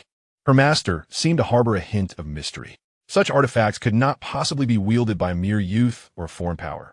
Even in the central divine continent, they would surely incite a tempest of chaos and bloodshed. Thank you, master. After absorbing the items gifted by Chen Xuan, Qin Huan clasped her fists in gratitude. Very well, since your matters have been resolved, take the time to bid farewell to your family. After your farewells, you shall accompany me back to the Yuxian Sect. Chen Xuan instructed her. Yes, master. With that, Qin Huan approached Xianxia and the others, kneeling before them. Father, mother, your unfilial daughter regrets not having served you properly over the years, while you have constantly worried about my health. Though she had regained the memories of her past life, the love of a father and mother was something she had never experienced in her previous existence. Moreover, having promised Chen Xuan to join the Yuxian Sect, their encounters would inevitably become scarce. It was unrealistic to think she could remain within the Qin Holy Dynasty after joining the sect. My dear daughter, how can you say such things? You are our flesh and blood. How can we not cherish you? Dreamy Wei's voice trembled as tears fell. Indeed, as long as you are alive, this is the best outcome. Furthermore, Should you encounter any insurmountable troubles at the Yuxian Sect, do not hesitate to send word to your father, and I shall ensure assistance arrives promptly, Xianxia declared emphatically. He was already convinced that the Yuxian Sect Chen Xuan spoke of was indeed the one Chen Xuan had heard about. Yes, daughter understands. Sister, woo-woo. At that moment, Chen Xuan arrived by Chen Xuan's side, her eyes brimming with reluctance. Enough, Xuan. I am departing, and the burden of our Chen holy dynasty shall soon rest upon your shoulders. Your talent for cultivation is not lacking, but you must stop being so playful. Otherwise, you would not still be at the 9th level of the Tianhe realm. After I leave, you must learn to assist father and mother, understand? Chen Xuan gently stroked Chen Xuan's head, equally reluctant. This headstrong girl had not been diligent in her cultivation. And with only these 2 daughters, and no other princes or princesses, Chen Xuan harbored some concern. Enough with this emotional display. It's not as if we shall never meet again. Xuan, though you are joining my Yuxian Sect, aside from your duties, you can always return to your holy dynasty whenever you wish. If anything arises, I will communicate directly with you, Chen Xuan said with a hint of irritation. The demeanor of these individuals made him feel as though he were the villain who had torn apart their family. Is that truly the case? Upon hearing this, the group felt a surge of joy. Of course, this sect master never speaks in vain. With this declaration, their earlier sorrow dissipated. At that moment, Chen Xuan stepped forward, gazing at Chen Xuan with a touch of hesitation. Yet, she ultimately mustered the courage to inquire, Young master, the Yuxian Sect you mentioned, is it located in the Outer Realms? It was evident that her curiosity lingered, a sentiment shared by Xianxia and the others. Upon hearing her words, Chen Xuan was taken aback. He had not anticipated that Chen Xuan was aware of the Yuxian Sect's location in the Outer Realms. However, he soon recalled that on the day Lin Yan had acted in the Sunset Mountain Range, he had glimpsed this young lady through the celestial eye, even teasing Lin Yan at the time. Lin Yan then chuckled. You are indeed the little girl from the Sunset Mountain Range, aren't you? You are correct. It is the Yuxian Sect you imagine, though we have since relocated from the Outer Realms to the Inner Realms. Our sect is now situated within Yanling County. Is it truly so? But how did you come to know? Chen Xuan exclaimed in astonishment, initially intending to question how Chen Xuan could possibly know her. Yet, upon recalling that Lin Yan was a member of the Yuxian Sect, she surmised that perhaps Chen Xuan had learned of her through Lin Yan. Yanling County? Upon hearing this, Xianxia furrowed his brow slightly. Does that not place it within the borders of our Qin holy dynasty? The mere thought of this brought expressions of delight to the faces of Xianxia and the others. It was almost right beneath their noses, thus it could hardly be considered a separation. However, the disciple of your sect, Lin Yan, has slain Li Xianxia, the prince of the Li holy dynasty. Although they have yet to uncover the truth, the closer you are to them, the greater the danger you face, especially since they will inevitably discover the truth. Chen Xuan cautioned, reminding them that the strength of the Li holy dynasty was not inferior to that of their own Qin holy dynasty. To Chen Xian's disdain, he retorted, the Li holy dynasty? If they dare provoke the Yuxian Sect, I would not hesitate to erase them from existence. At his words, Xianxia's expression faltered. Even he did not possess the utmost confidence in defeating Li Xianxia, the sovereign of the Li holy dynasty, let alone obliterating them. This young man truly spoke with audacity. Nevertheless, Chen Xuan was ultimately the savior of his daughter, so he refrained from voicing any objections. Meanwhile, Chen Xuan's eyes sparkled. After Chen Xuan presented those precious items, her perception of him had shifted. The ability to produce such valuable treasures suggested that the Yuxian Sect might indeed possess some formidable trump cards. Well then, since we have bid our farewells, let us take our leave. With that, Chen Xuan enveloped Chen Xuan and vanished in an instant. Upon witnessing this, Meng Yue and her companions hurriedly opened the door, fixating their gaze on the direction in which the two had departed. However, Xianxia spoke up, follow them discreetly, ensuring they do not detect your presence. Be prepared to assist the Yuxian Sect when necessary. As his words fell, a shadow seemed to vanish behind Xianxia. Upon returning to the Yuxian Sect, Chen Xuan immediately contacted Medusa and others to come and escort Chen Xuan. He then swiftly returned to Lingfeng. The previously calm Chen Xuan was utterly astonished upon entering the Yuxian Sect, as she could perceive the purity and richness of the spiritual energy within. It was evident that beneath the Yuxian Sect lay exceptional spiritual veins, and not just one. Such a phenomenon could not possibly exist within the inner realm. Furthermore, the towering tree before her was enigmatic. Merely standing beneath it stirred the energy within her body. From this tree, she sensed a familiar aura, reminiscent of the energy present when Chen Xuan had rescued her. As she spoke, her gaze fell upon the celestial spirit fruit hanging from the tree. It must be this fruit, and beside it was a spiritual spring, which astonishingly was formed from a top-tier spiritual vein. Within it, a koi swam leisurely, exuding an aura of the earth martial realm. What an extraordinary place this is. Even the Ice Emperor Palace from her past life pales in comparison. At that moment, Medusa and the others approached. Upon seeing them, Chen Xuan was once again taken aback. Each of them, without exception, were formidable beings at the Heaven Martial Realm, and the last two youths had even reached the Divine Martial Realm. Is this truly a sect from the Outer Realm? Chapter 59. The Invasion of Various Forces. Such a lineup, not only in the Outer Realm, but even within the Inner Realm, constitutes a top-tier force, aside from the 6 great sacred dynasties. More importantly, among them were 2 youths who appeared to be of a similar age to her, yet had already attained the Divine Martial Realm. What heights might they reach in the future? It was nearly inconceivable. Moreover, with the resources available at the Yuxian Sect, her recovery time could be significantly accelerated. Previously, it might have taken her hundreds of years to regain the strength for revenge, but now it could potentially be achieved in mere decades. How could this not fill Chen Xuan with delight? Welcome. This is our new companion who has just joined the Yuxian Sect, and what a beauty she is. Medusa stepped forward to speak first. It must be said that Chen Xuan, having returned from the brink of death, now resembled an ice-cold beauty. Her serene and ethereal countenance startled those present. Thankfully, as they were all members of the Yuxian Sect, Chen Xuan managed to temper her icy demeanor in their presence. Additionally, it was important to note her remarkable composure. She was not to be outdone even by the standout Medusa among them. Welcome, welcome. Surrounded by the crowd, Medusa was greeted with warm gestures from everyone present. Seeing such amiability, Chen Xuan felt a sense of relief. She had been apprehensive about how well they would get along, but it seemed promising. The days ahead might indeed be quite intriguing. Chen Xuan, I look forward to your guidance in the future, she declared, bowing respectfully to several individuals. After a brief period of familiarization, Medusa and the others led Chen Xuan towards the Spirit Peak, leaving behind a few bewildered male companions. Within the grandest Spirit Peak, Chen Xuan observed the harmonious interactions among the group and smiled faintly. Shortly thereafter, Chen Xuan's attribute panel materialized before him. Character, Chen Xuan. Technique, Ice Sovereign Art.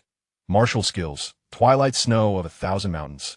Eternal Ice Encapsulation. Weapon, Frost Cold Ice Soul Sword. Physique, Profound Ice Imperial Body, Imperial Level Physique, mastering the essence of extreme cold. An Emperor of Ice Attributes. P.S. Reincarnation of the Profound Ice Empress. Gazing at Chen Xuan's panel, Chen Xuan nodded. With the synergy of the system and the immortal spirit fruit, both Lin Yin and Xiao Dong possessed the ability to defeat foes beyond their level. Chen Xuan, however, wielded an additional martial skill, presumably one she cultivated in her previous life. 2 days later, various factions within Yinling County were stirring with anticipation. They held no fondness for this newly emerged sect, especially given their audacious actions. Having swiftly obliterated the Azure Blue Sect and the Spirit Spring Monastery upon their arrival, the next to face annihilation could very well be their own. Thus, the existence of the Immortal Sect loomed over them like a sharp blade. However, none of their factions stood a chance against the Immortal Sect. Even the Spirit Spring Monastery, which boasted a formidable presence with a first-level divine martial realm expert, served as a cautionary tale. The strongest among the remaining sects were hardly any match for the Spirit Spring Monastery. Yet, the situation had changed. This time, it was the county governor of Yinling who had issued a proclamation, rallying all forces within the county to jointly eradicate the Immortal Sect. With the support of the county governor, they were naturally the first to respond. In the major cities of Yinling County, discussions were already rife. Have you heard? The county governor has announced a call to unite forces to eliminate the Immortal Sect. Of course, the county governor is a third-level divine martial realm expert, far beyond Ling Huai's capabilities. With the many powerful sects joining forces, the Immortal Sect is bound to meet its demise. Such a pity, but they brought this upon themselves. Don't they realize whose territory they are in? This is an outright provocation against the county governor. Let us hurry and head over. Otherwise, we might miss the spectacle. With that, Many hurried towards the direction of the Immortal Sect. Wisps of purple clouds floated by, and spiritual energy surged in the vicinity of the purple cloud pavilion. Within the grand hall, a man clad in a purple robe gazed sternly at the assembly below. "Esteemed colleagues," he intoned gravely, "the county lord has personally issued a directive. What are your thoughts?" This man was none other than Zimming, the head of the Ziyun Pavilion. Having uttered these words, the elders below began to voice their opinions in unison. "Pavilion Master, I believe this is the opportune moment. With the formidable strength of the county lord at our back, the annihilation of the Yuxian Sect should pose no challenge. Indeed, should we refrain from action, we may incur the county lord's displeasure, which could lead to dire consequences for us." Upon hearing the elders' remarks, Zimming nodded thoughtfully. "Very well. In that case, esteemed elders, let us proceed to the Yuxian Sect together and assist the county lord in its obliteration. At your command, Sect Master." As his words resonated through the hall, a dozen figures vanished into thin air. Nestled among the verdant mountains was a sect that stood resolute, the Qinglian Holy Sect, situated in the Yanjing County. The leader of this sect, Qing Buhui, was a formidable figure at the first tier of the divine martial realm. Qing Buhui's gaze seemed to pierce through the mountains as he looked toward the Yuxian Sect, murmuring to himself, the Yuxian Sect? Do they really fancy themselves as immortals? They are utterly ignorant of the meaning of death. Even a strong dragon cannot suppress a local snake. How dare they act so arrogantly upon their arrival? As if they were royalty? Elders, heed my command. Let us advance toward the Yuxian Sect and bring about its ruin. With that declaration, Qing Buhui soared into the sky. "At your command, Sect Master." Behind him, the elders hastily followed, their eyes alight with excitement. Before long, numerous factions within Yanjing County had congregated before the gates of the Yuxian Sect. Gazing upon the grandiose and imposing structure, many cultivators, including the sect leaders, were struck with astonishment. So this is the Yuxian Sect? It certainly appears formidable. Indeed, it seems even more opulent than our own sect. But what does luxury matter? Today, the combined forces of Yanjing County shall ensure the Yuxian Sect's downfall. After today, it shall no longer exist. Indeed, witnessing so many factions converge to assault a single sect is quite rare. Even if the Yuxian Sect falls today, that alone is a significant achievement. At the forefront stood the most powerful sect leaders of Yanjing County, including Zimming and Qing Buhui. However, they remained still, awaiting the arrival of the county lord. Boom! Amidst the discussions, an overwhelming aura suddenly surged from behind. Turning to investigate, they beheld the imposing figures of the county lord's retinue, led by Yang Su, a third-tier master of the divine martial realm. An elder beside him wielded power at the second tier, followed by a dozen experts at the heavenly martial realm level. Is this the might of the county lord's estate? It is utterly terrifying. It seems that the county governor's mansion alone could obliterate the Yuxian Sect. Indeed, the steward of the county governor's mansion is unmatched by anyone else. It appears that today, the Yuxian Sect is destined for annihilation. Witnessing the formidable presence of the county governor's mansion, the gathered cultivators expressed their astonishment. Chapter 60. Mortals foolishly attempting to defy heaven. Upon the arrival of Yang Su, the county governor of Yanling, he first cast a sweeping gaze over the myriad forces present. Observing that nearly all factions boasting formidable cultivators of the ninth tier of the heavenly martial realm had assembled, a triumphant smile graced his face. He nodded in satisfaction. The actions of these individuals greatly appealed to his vanity, showcasing the true influence of a county governor.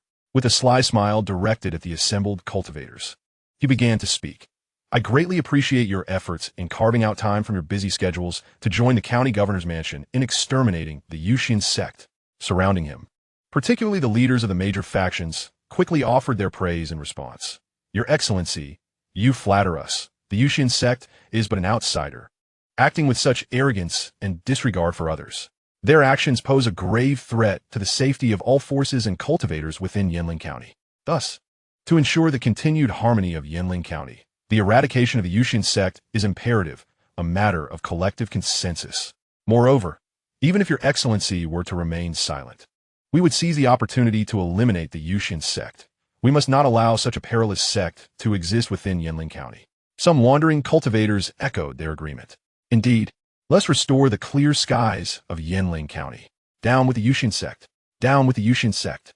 Listening to the fervent declarations surrounding him, Governor Yang Su narrowed his eyes, his smile widening with delight. Very well, if that is the case. Let us rally the full strength of Yanling County to obliterate the Yuxian Sect. With our combined efforts, the Yuxian Sect shall surely be reduced to ashes. Having spoken, Yang Su directed his gaze toward the Yuxian Sect, a glimmer of greed flickering in his eyes. Soon, everything belonging to the Yuxian Sect would be claimed by the county governor's mansion. Within the Yuxian Sect, atop the highest spiritual peak, Chen Xuan could keenly perceive the unfolding events outside, taking in the entirety of the situation. Regarding the actions of the Yanling County forces, he merely smiled faintly, a hint of amusement gracing his lips. In his eyes, these individuals were merely delivering resources. How could he not feel pleased? In the next moment, his voice resonated throughout the Yuxian Sect. Everyone, a grand feast is upon us. Swiftly, let us go forth and reap our bounty. Yes, on the other spiritual peaks. The members had long been itching for action. Upon hearing Chen Xuan's command, they immediately surged forth from the Yuxian Sect. As both sides stood suspended in the air, facing each other, even the county governor Yang Su could not help but feel a tremor of shock at the sight of so many formidable cultivators from the Yuxian Sect.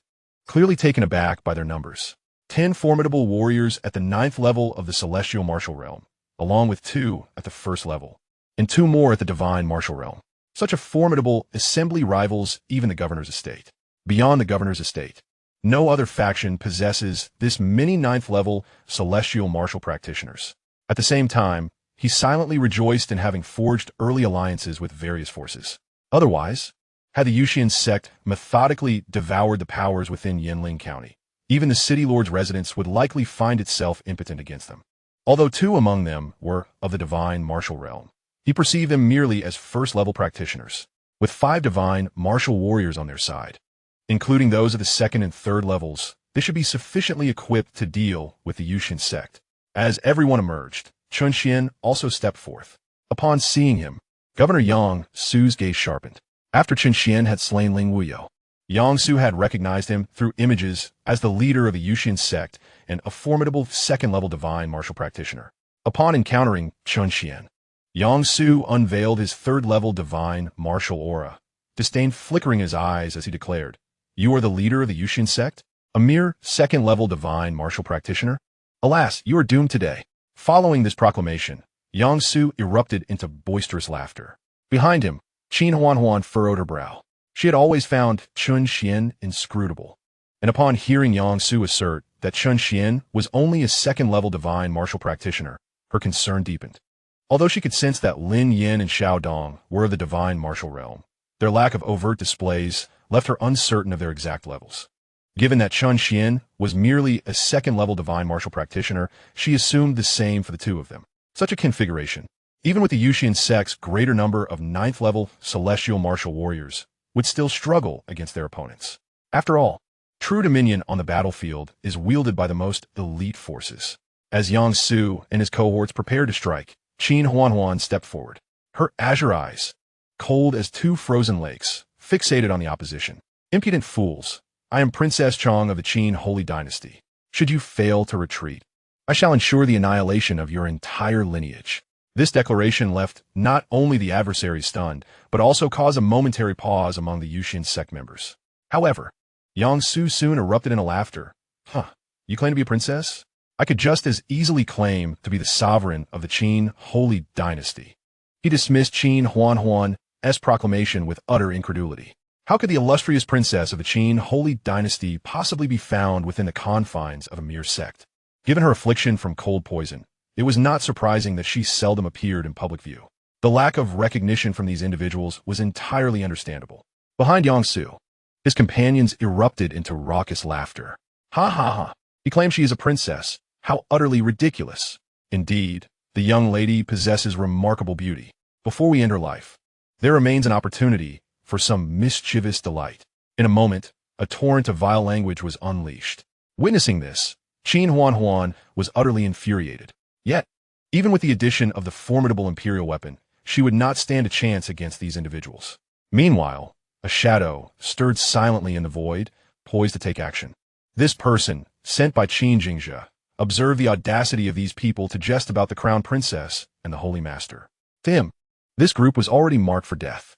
However, Before he could intervene, Lin Yin and Xiao suddenly unleashed the power of the fifth realm of the divine martial stage.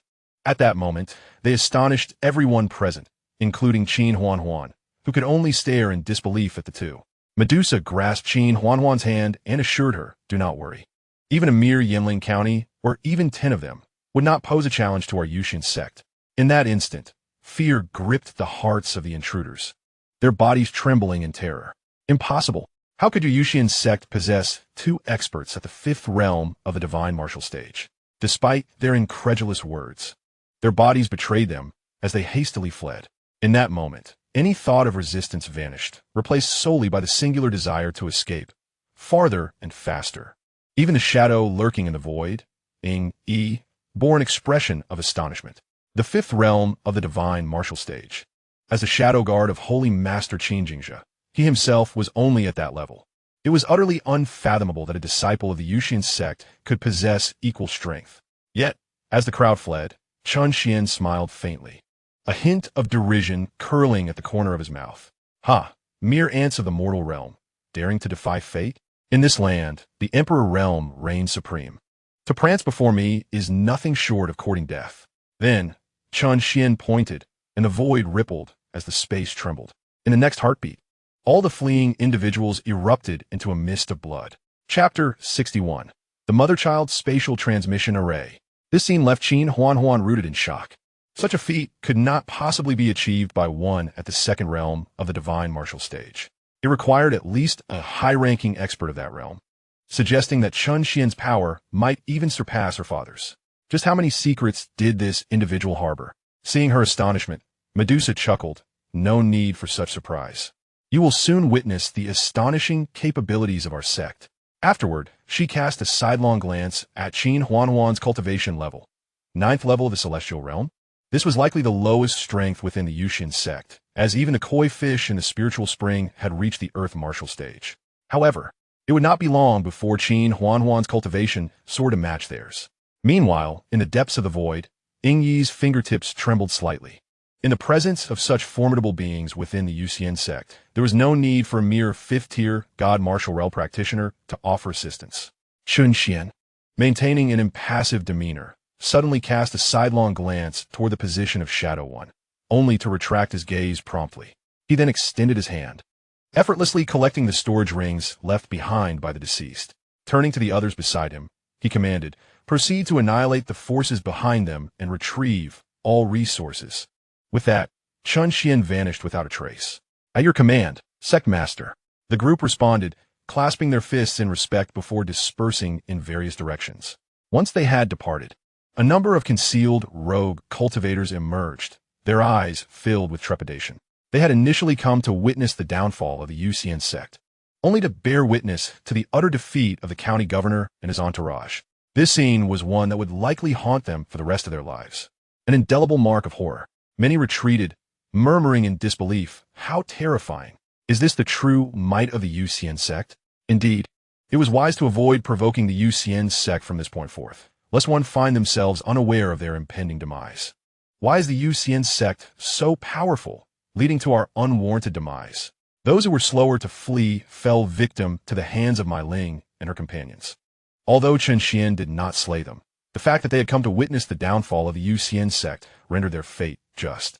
Under the assault of Lin Yin, Xiao Dong, and others, the county governor's office, Ziyun Pavilion, and the Qinglian Holy Sect, among numerous forces involved in the extermination of the Yuxian Sect, were systematically obliterated. Soon, news of the upheaval in Yinling County spread far and wide, reaching even the most remote corners, where people learned of the county governor's demise. In an instant, the cultivators were engulfed in shock, their expressions a mix of disbelief and astonishment. Is it true? Did the Yuxian Sect annihilate the county governor and those top-tier sects? Of course it is true. If you doubt it, you can visit their sect's location. It has been reduced to ruins. Indeed, all sects that had participated in the siege of the Yuxian Sect had been eradicated. How could the Yuxian Sect be so powerful? It's utterly terrifying. Indeed, it is said that some survivors have reported the presence of 2 5th-tier God martial realm experts within the Yuxian Sect. It is no wonder they could so effortlessly obliterate numerous factions. However, while the Yuxian Sect was undeniably strong, Yinling County belonged to Lingzhou. The extermination of a county governor under Lingzhou's jurisdiction would undoubtedly provoke the wrath of the Spirit King. We must keep our distance to avoid attracting disaster. Indeed, the actions of the Yuxian Sect would surely invite the judgment of the Spirit King. In a broader sense, they had offended the royal family, placing the Yuxian Sect in grave peril. Simultaneously, many individuals secretly rejoiced that they had not participated in the commotion, having heard that some who did were unfortunate enough to perish on the spot. On Lingfeng Mountain, Chen Xuan gazed at the resources before him with immense delight. This time could truly be regarded as a bountiful harvest. He then communicated with the system in his mind. System, convert all these resources into points. Received, Master. Processing the statistics. Detected a total of 300 medium-grade spiritual veins, 200 million medium-grade spiritual stones, 56 advanced heavenly-grade techniques, and 108 intermediate heavenly-grade martial arts. In total, these can be exchanged for 5 billion and 10 million points. With a flash of white light, everything before Chen Xuan vanished. Subsequently, the point count on the system panel transformed into 60 billion and 13 million points. Observing this, Chen Xuan commanded, System, proceed with 361 5-star draws. Received, initiating the draws. Detected that the items obtained from the current 5-star draws will not greatly benefit the sect's disciples. Should the 361 draws be fused? Due to the guaranteed critical hit from the 361 draws, fusing them will significantly enhance the probability of acquiring superior items. Fuse. Received. Executing the draw. Congratulations, Master. You have obtained the Mother and Child Spatial Teleportation Array. Note, the Mother and Child Spatial Teleportation Array allows the main teleportation array to be established within the sect, enabling disciples to carry the Child Teleportation Array. In the face of danger, they can directly use the Child Array to transport to the Mother Array, disregarding restrictions such as secret realms and forbidden zones. Additionally, one can directly teleport to any sect disciple who possesses the Child Array through the Mother Array. Upon seeing the acquired item, Chen Xuan could not help but feel elated, as this would greatly shorten the travel time for everyone, while also providing a means of protection. Indeed, it was a most worthy critical hit. System. Proceed with 26-star draws. Received, initiating the draws. Congratulations, Master. You have obtained 3 cards for 9th level God, Martial Realm Cultivation. Congratulations, Master. You have obtained 2 cards for 7th level God, Martial Realm Cultivation. Congratulations, Master. You have obtained 9 God-breaking pills, which allow a 9th level Heavenly Martial Realm Cultivator to break through to the 1st level of God Martial Realm. Congratulations, Master. You have obtained 6 God Martial pills, which allow a God Martial Realm Cultivator to break through 1 level of cultivation. As the system's voice concluded, Chen Xuan began distributing the items. The 9th level God Martial Realm cards were allocated to Xianxia Shun, Chen Xuan, and Chen Xuan. With the 9th level God Martial Realm Cultivation, Chen Xuan could at least hold his own in the inner domain. The 7th level God Martial Realm cards were given to Tian Can and D Can, elevating them directly from the 1st level of Heavenly Martial Realm to the 7th level of God Martial Realm. The God-breaking pills were utilized on the peak practitioners of the 9th level of Heavenly Martial Realm. Thus, aside from that one koi fish, all members of the Yuxian Sect had achieved a cultivation level above the God Martial Realm. The Divine Martial Pills, combined with the remaining 6 from the previous batch, were administered to Lin Yin, Xiao Dong, and Medusa, resulting in Lin Yin and Xiao Dong achieving the 9th level of the Divine Martial Realm, while Medusa reached the 5th level. On a spiritual peak, Chen Xuan was absorbing spiritual energy for cultivation when she suddenly felt her internal power surge, ultimately stabilizing at the 9th level of the Divine Martial Realm. This unexpected transformation left Chen Xuan in a state of alarm, prompting her to burst through the door, fearing she had fallen into a state of demonic cultivation. The commotion attracted Medusa and the others, who quickly explained that this was all a result of Chen Xuan's methods. Dear Sister Xuan, look, your cultivation now surpasses mine. Medusa chuckled. It was at this moment that Chen Xuan noticed Medusa had advanced to the 5th level of the Divine Martial Realm, having previously been at the 9th level of the Heavenly Martial Realm. Observing the changes in everyone around her, Chen Xuan gradually came to accept this reality. At that moment, her curiosity about Chen Xuan deepened. Could he truly be a reincarnation of an immortal? Chen Xuan murmured to herself. Such feats were beyond her reach even at her peak, let alone achieving such rapid advancements for so many individuals. Was this truly within the capabilities of a mere mortal? It was no wonder that Lin Yin and Xiao Dong had already become divine martial powerhouses at such a young age. The reason was now clear. It seemed that the day of her vengeance was drawing near. In that instant, Chen Xuan felt immensely grateful for her decision to join the Yuxian Sect. Not only for revenge, but, with Chen Xian's enigmatic techniques, perhaps she could ascend to the realm of immortals in the future. At this thought, even with her memories from her past life, excitement sparkled in Chen Xuan's eyes. Chapter 62. Tang Lu and Little Rabbit. After distributing the items, Chen Xian nodded in satisfaction. He then focused his mind, and the system panel reappeared before him. Host, Chen Xian. Cultivation, Emperor 9th Layer. Physique, Heavenly Eye. Technique, Eternal Emperor Scripture. Martial Skill, Mountain Crusher Palm. Weapon, Song Yuan Halberd. Mount, Burning Sky Spirit Sparrow.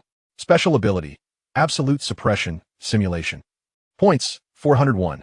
033, 000. Gazing at the remaining points, Chen Xian shook his head. Once again, he had become financially destitute. It seemed he would need to devise a plan to acquire more resources. Just then, the system's voice echoed. Detected the destruction of a Yuxian Sect's governing house in Yanling County, becoming the foremost sect in Yanling County. Reward, 2 level 6 puppets. As the system's voice faded, 2 puppets appeared within the system space. Chen Xian was delighted. Level 6 puppets represented the caliber of divine martial realm experts. With this, the Yuxian Sect had gained 2 formidable allies. Thus, Chen Xian commanded, System, deploy the 2 level 6 puppets. Received. The master is currently utilizing the 6th level puppet. As the system's voice faded, 2 figures materialized before Chen Xian. One was a youthful boy with striking dual-colored eyes, one blue and the other a deep crimson. His dark blue hair flowed elegantly, and his handsome visage bore a hint of resolve. He wielded a trident in one hand, while a longsword rested upon his back. The other figure was a girl, not entirely human, adorned with 2 delicate, pink rabbit ears atop her head, suggesting she was a spirit rabbit transformed into human form. The moment they appeared, their information promptly surfaced before Chen Xian. Character, Tang Lu. Cultivation, 9th level of Divine Martial Realm. Technique, Xiantian Skill. Martial Arts, 13 Styles of the Sea God, Annihilation.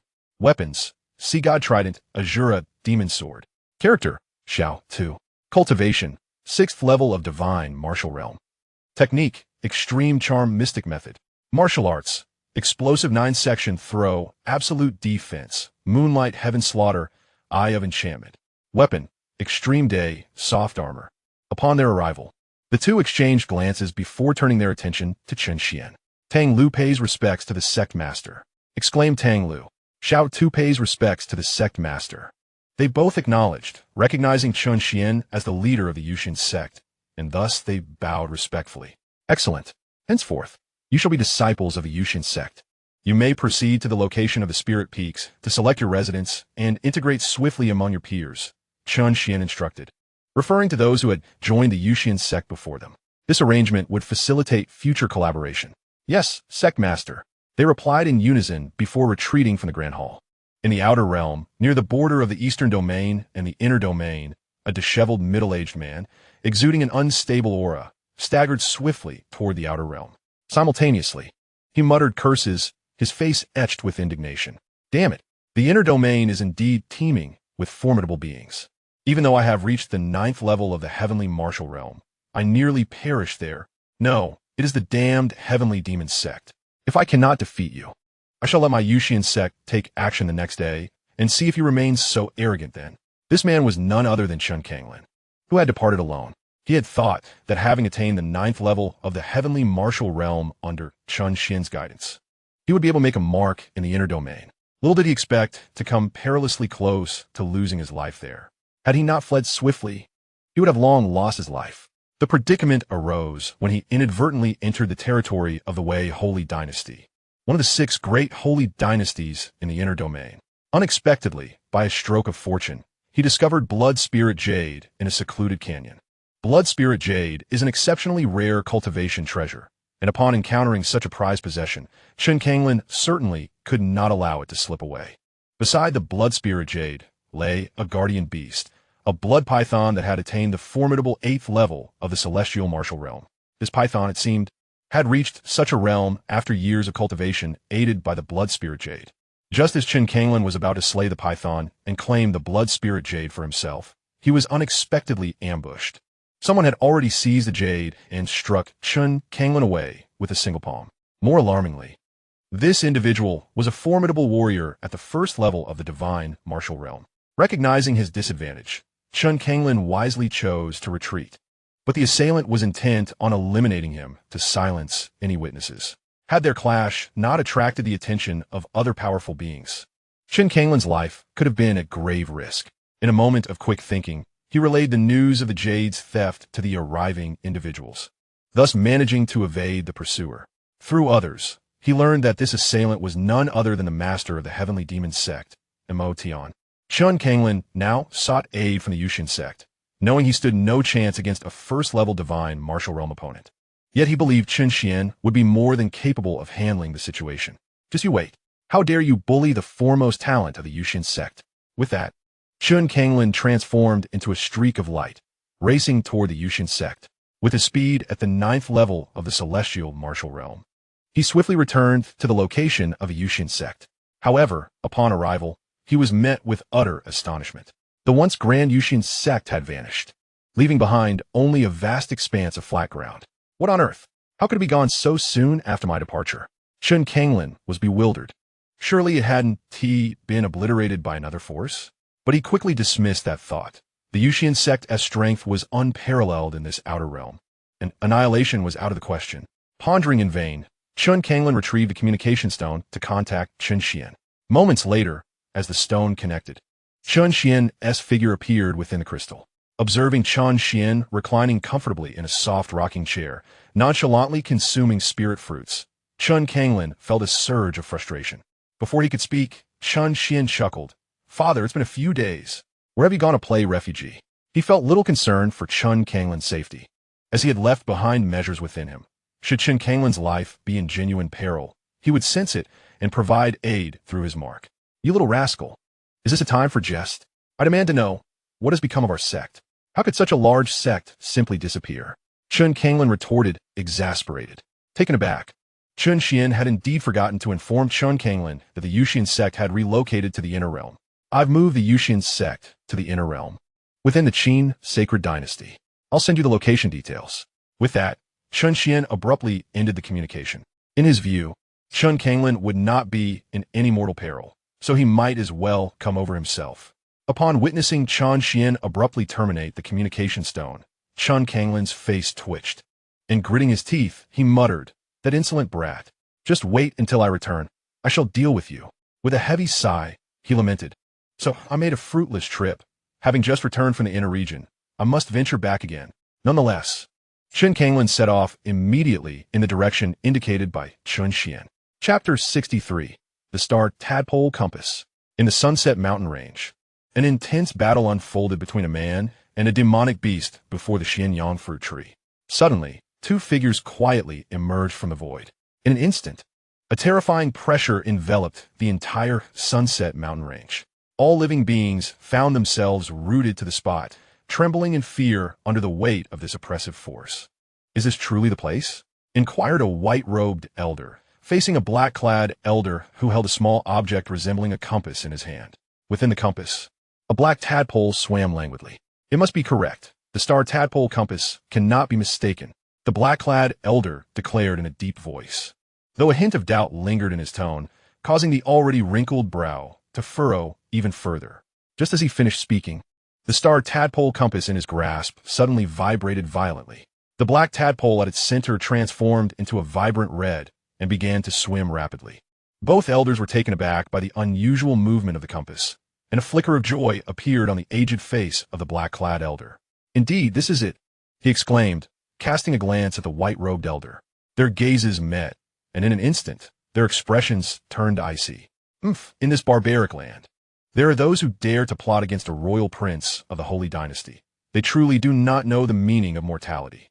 A flicker of murderous intent flashed in the eyes of the white-robed elder as he spoke coldly. The black-clad elder shared a similar sentiment. However, despite having located the site of the third prince's demise, they remained ignorant of who had perpetrated the act. It was likely that those bold enough to kill a prince possessed formidable strength in this outer realm. Once we uncover the identity of the force behind this heinous act against the prince, we shall annihilate their entire clan. The black-clad elder proclaimed solemnly, "Old Black, is this truly your character?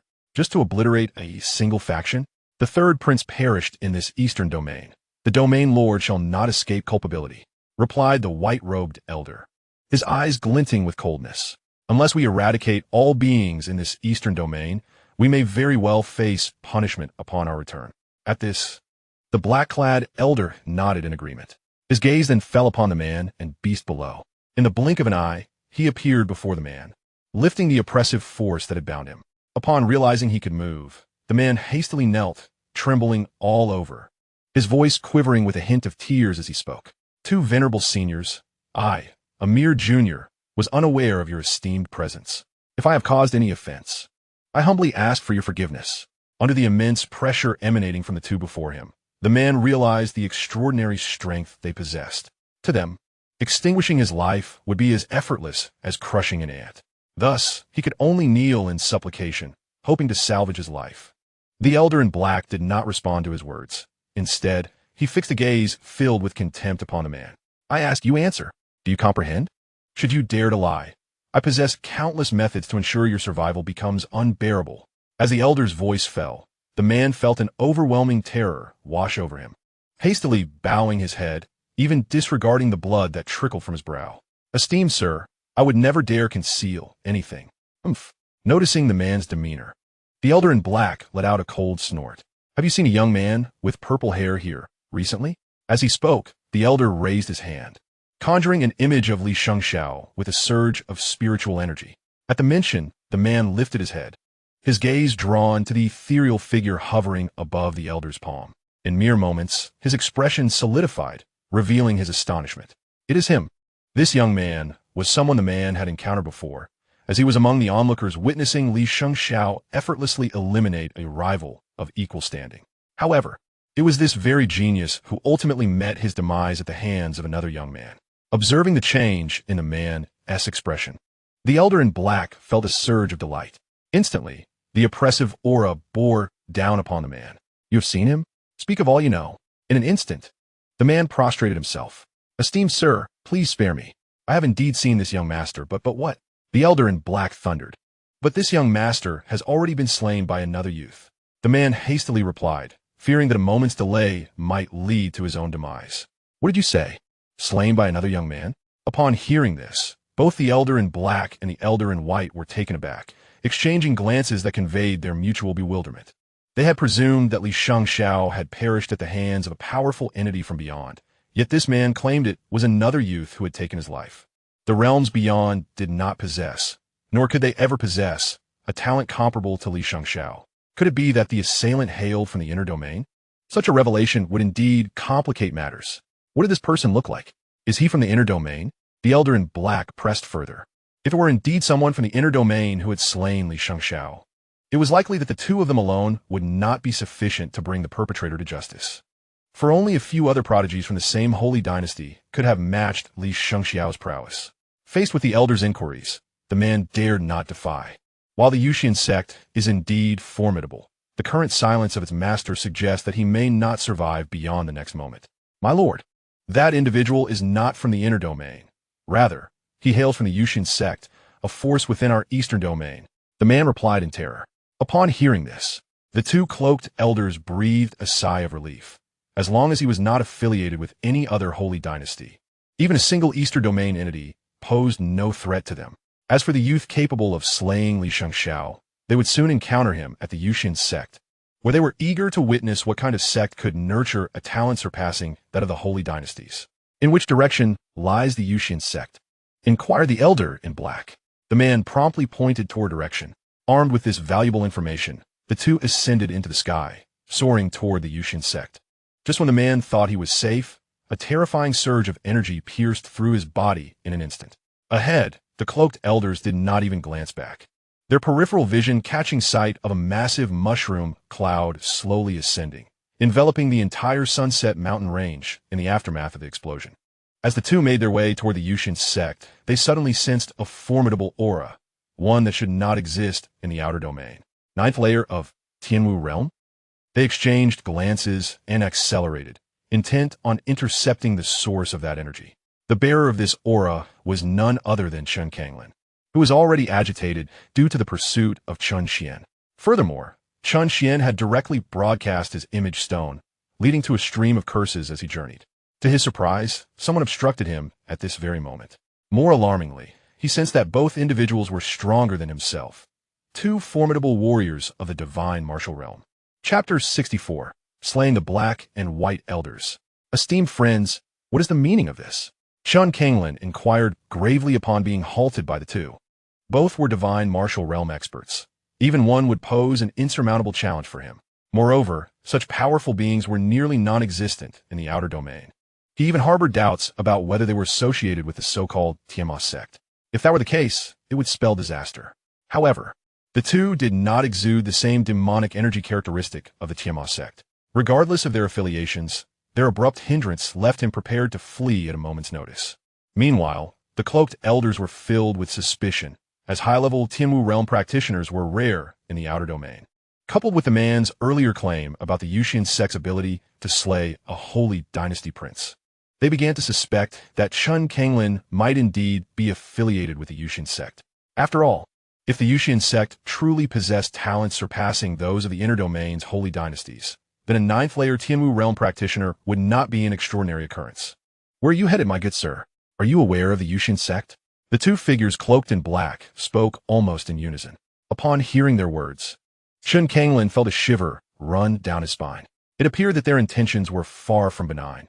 It was highly likely they had come to stir up trouble. In an instant, Chen Xuan's thoughts shifted to the other members of his sect. Surely, they must have offended some formidable force, and now retribution was at hand. What a bunch of nuisances! Chen Xuan silently lamented. They had fled, leaving the burden of their troubles upon him. He resolved that upon his return, he would assert his authority as the esteemed ancestor of the sect and deliver a stern reprimand to his wayward disciples. However, this was not the moment for such thoughts. As his mind raced, a faint smile curled at the corners of Chen Xuan's lips. Ah, of course, I am returning to the inner domain, he declared with feigned mystery. The two were unaware that an extraordinary sect had emerged in the eastern domain. Oh, what do you imply? The elder in white asked, narrowing his eyes as he scrutinized Chen Xuan, testing to discern whether he spoke the truth. It is precisely as my friend mentioned, the Yuxian Sect, Chen Xuan continued. He was taken aback to learn that such a powerful sect existed in the outer domain, and that the leader of the Yuxian Sect was a formidable figure at the first level of the divine martial realm, nearly claiming his life in the process. Huh. Upon my return, I shall certainly report to our sect leader and urge him to send forces to obliterate the Yuxian Sect. How dare a mere sect from the outer domain disregard us? Chen Xuan exclaimed, his face betraying his fury. Coupled with his somewhat tattered attire, the two figures momentarily paused. Upon hearing this, the cloaked elders suddenly realized the gravity of the situation. Indeed, it seems there is a being of the divine martial realm. No wonder they dared to slay a prince of our holy dynasty. The elder in white sneered, a glimmer of excitement sparking in his eyes. Now that they had identified the perpetrator, they could return to exact vengeance upon the Yuxian Sect without delay. They could scarcely endure another second wasted in the outer domain. Are you two seeking trouble with the Yuxian Sect? Chen Xuan inquired. Indeed, the followers of the Yuxian Sect have audaciously slain a prince of the Li Holy Dynasty, and we have come, under the command of the Holy Lord, to eliminate the true culprit. The elder in black replied. The fact that Chen Xuan claimed to be from the inner domain somewhat eased their vigilance. Moreover, his somewhat ethereal aura did not seem feigned, rendering them relatively cordial towards him. You must exercise caution. The leader of the Yuxian Sect is a formidable figure at the first level of the divine martial realm. I consider myself fortunate to have escaped from his grasp. However, I must hasten to tend to my injuries. Gentlemen, I bid you farewell. With that, Chen Xuan passed by them, soaring towards the direction of the inner domain. Yet, at that moment, his heart raced, fearful that these two might yet again impede his progress. Upon hearing that Chen Xuan hailed from the inner domain and was departing in the same direction, the two men refrained from further obstruction. Had Chen been from the outer domain, they would have swiftly dealt with him. As they observed Chen Xuan's departure, they continued their flight towards the Yuxian Sect. However, as they soared through the skies, an unsettling feeling began to gnaw at them. In the next moment, they abruptly turned back, pursuing Chen Kanglin with fury in their eyes. Damned be it, they had been deceived by that fellow. He might very well be associated with the Yuxian Sect. It dawned on them that since the sect master of Yuxian had injured him, and they were on their way to confront the Yuxian Sect, logically, he should have accompanied them to obliterate the sect. Why had he fled? Ahead, upon noticing that the two had vanished from sight, Chen Kanglin hastened his pace, aiming to completely elude them. Unexpectedly, their presences drew nearer. Damn it! Chen Kanglin realized that their suspicions had been aroused, compelling them to return. It was not long before they intercepted him once more. Why do you obstruct me when you're not seeking trouble with the Yuxian Sect? Chen Kanglin feigned composure.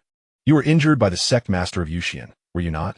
We are merely here to assist you in avenging yourself. So please accompany us. The elder in black sneered. Their intention was to subdue Chen Kanglin and take him away. If he had no ties to the Yuxian Sect, they would release him later. But if he did, they would eliminate him to avert any future threat. That will not be necessary. I can seek my own vengeance.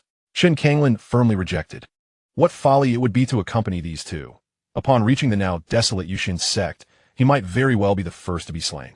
This is non-negotiable.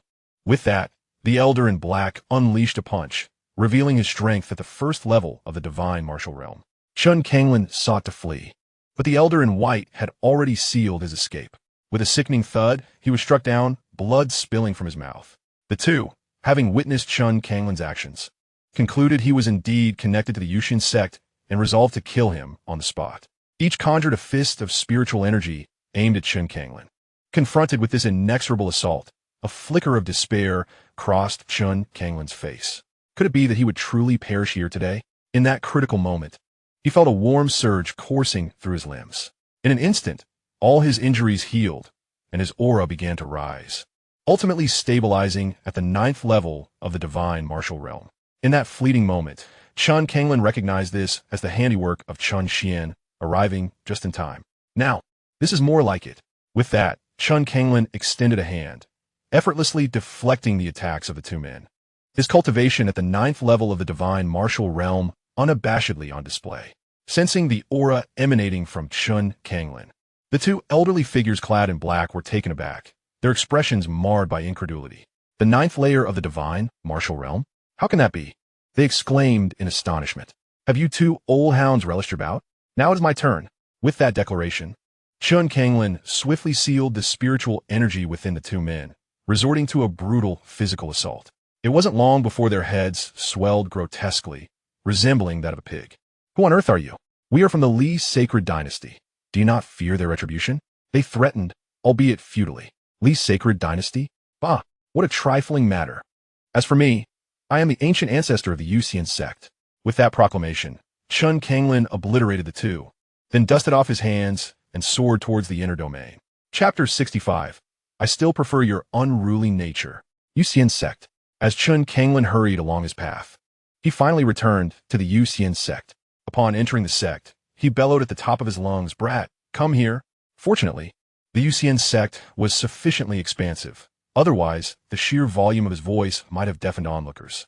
Observing this, Chen Xuan appeared before Chen Kanglin with a smirk, having materialized from a spirit peak. Unable to contain his laughter at Chen Kanglin's disheveled appearance, he chuckled. "What are you laughing at, you brat?" Chen Kanglin retorted, somewhat irked. At that moment, others began to arrive as well. The newcomers, including Qin Huan, were unfamiliar with Chen Kanglin, prompting Lin Yin to enlighten them regarding his identity. "We pay our respects to the ancestor." The crowd clasped their fists in greeting. Seeing everyone gather, Chen Kanglin lamented, "You ungrateful lot. You truly have put me through torment." "Ancestor, what transpired? Why do you look this way?" They inquired with genuine concern. Chen Kanglin then recounted the events that had unfolded during this period. Upon hearing his tale, expressions of anger surfaced on their faces, including Chen Xuan's. Though he found his surrogate father's antics occasionally unseemly, he recognized him as the biological father of this body. Thus, learning that someone dared to bully Chen Kanglin in the inner domain naturally ignited a desire for retribution. Tianmo Sect? Li Sacred Dynasty? Chen Xuan snorted, a glimmer of cold light flickering in his eyes. "Tang Lu, Hui Yun Xie Shen. You two shall proceed to the Li Sacred Dynasty and annihilate it, bringing back all their resources." By now, he had a rough understanding of the strength of the Sacred Dynasty's leaders, generally at the 8th layer of the divine martial realm. Moreover, with a few reclusive elders backing them, there might even be a 9th layer powerhouse among them. Thus, sending Tang Lu and his companion to obliterate the Li's sacred dynasty posed no issue. As you command, Sect Master. Upon finishing their words, the two transformed into streams of light and surged forth towards the direction of the Li Holy Dynasty. Observing this, Chen Xuan initially contemplated alerting Chen Xuan. However, upon reflecting that not only she, but also the other two were at the peak of the 9th layer of the divine martial realm, she concluded that annihilating the Li Holy Dynasty would not pose much difficulty. Thus, she refrained from voicing her thoughts. As for the Heavenly Demon Sect, let us proceed, Father. I shall accompany you. Although Chen Kanglin's current prowess was more than sufficient to handle the Heavenly Demon Sect, he felt a surge of eagerness. Father, do you possess the coordinates of the Heavenly Demon Sect? Chen Xuan inquired. Certainly. With that, Chen Kanglin provided the coordinates to Chen Xuan.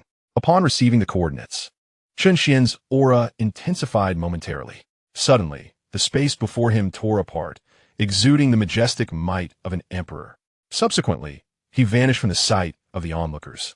Accompanied by Chen Kanglin, feeling the overwhelming imperial aura released by Chen Xuan in that fleeting moment, Chen Xuan's eyes widened, filled with incredulity.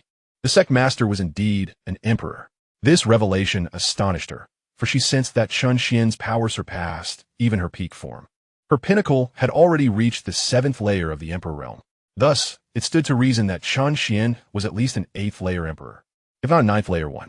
However, upon further reflection, this seemed quite plausible, based on the techniques Chen Xuan had previously demonstrated. Chen Xuan speculated that he might indeed be a reincarnation of a true immortal. Such a level of cultivation would thus be entirely reasonable. Behind her, aside from Xiaodong, who had already discerned Chen Xuan's identity as an emperor, the others were equally astounded. Wow, the sect master is actually a legendary emperor. How impressive. No wonder he possesses such mysterious abilities. Meanwhile, Xiaodong observed the bewildered expressions of the crowd and, slightly taken aback, inquired, "Did none of you know before?" "No." "You did?" "Indeed. And you didn't inform us?" "Did you ever ask me?" At the Heavenly Demon Sect, a rift in space tore open, from which Chen Xuan and his companion emerged. The moment they stepped out, Chen Xuan unleashed his oppressive aura, enveloping the entire Heavenly Demon Sect. Instantly, panic swept through the sect. Suddenly, a figure soared forth from the Heavenly Demon Sect, hastily kneeling, too fearful to gaze upward at the identity of the imposing presence. "Unbeknownst to your esteemed self, we have failed to extend a proper welcome. We humbly beseech your forgiveness." The sect master, Emotion, spoke with a reverberating voice. This aura, this oppressive might, undoubtedly far exceeded his own. Even the sovereign of the Wei Holy Dynasty would pale in comparison to such overwhelming presence. Old Emotion. What is this?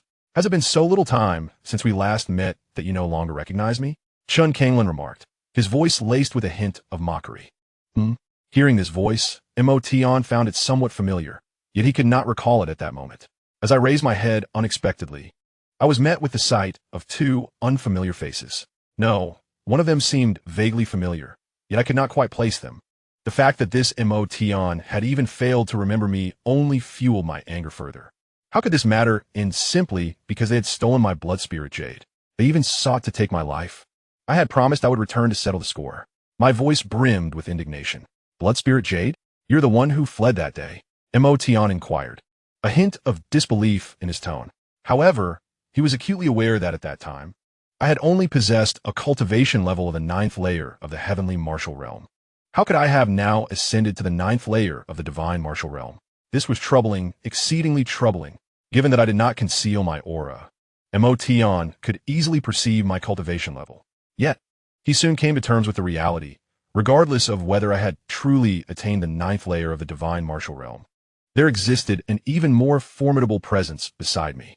Should he fail to yield today, it might very well spell the demise of his Xianxia sect. "My lord, I beseech you for mercy. I was blind to your greatness and offended you that day. I am willing to return the blood spirit jade and offer half of Xianxia sect's resources as recompense." In that moment, Emotion had entirely lowered himself. Faced with an insurmountable disparity in strength, he had no room for resistance. Observing Emotion's demeanor, I could not help but smirk. I must admit, I am quite unaccustomed to this version of you. I much preferred your rebellious spirit. As the words left my lips, I struck out with my palm directly towards Emotion. Though he wished to resist, the chasm of 8 cultivation realms proved insurmountable. With a single palm strike, Emotion was obliterated. Meanwhile, Chen Xuan was not idle. He extended a finger, and under the weight of his energy imprint, the entire Yuxian Sect crumbled, vanishing entirely from existence.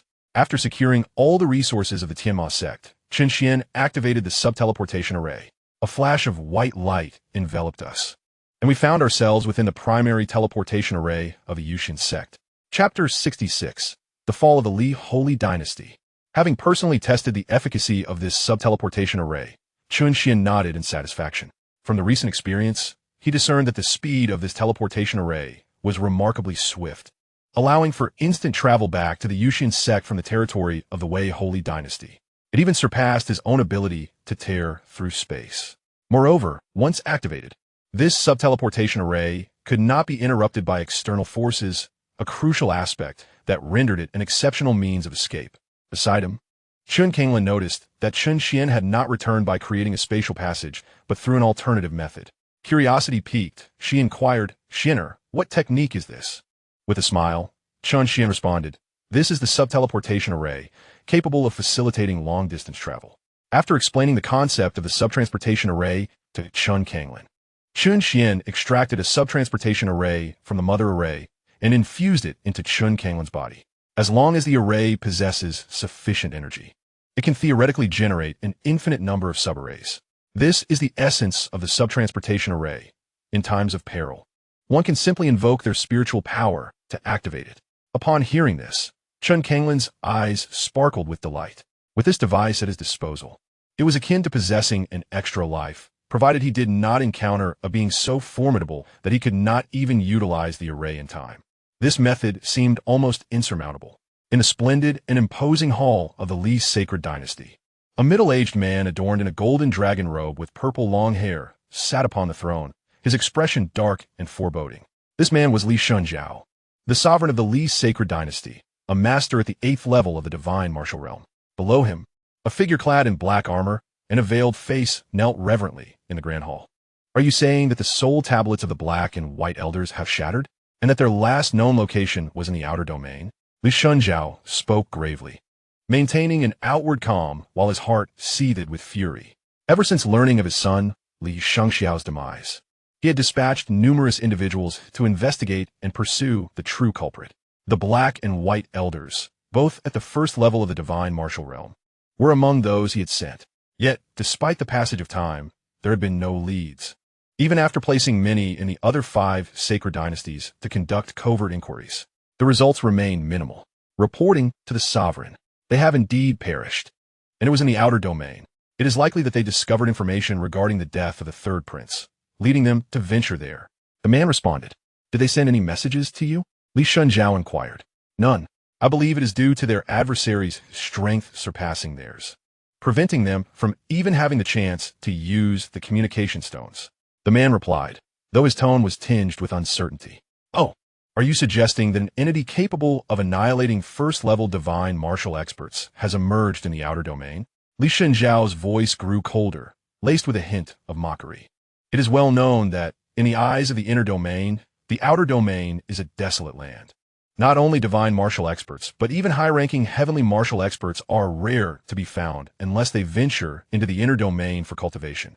Yet, the individual before him claimed that there were beings in the outer domain capable of effortlessly dispatching 2 first-level divine martial experts. This would indicate at least a 3rd-level divine martial expert or beyond." Upon hearing this, the man's visible eyes suddenly narrowed.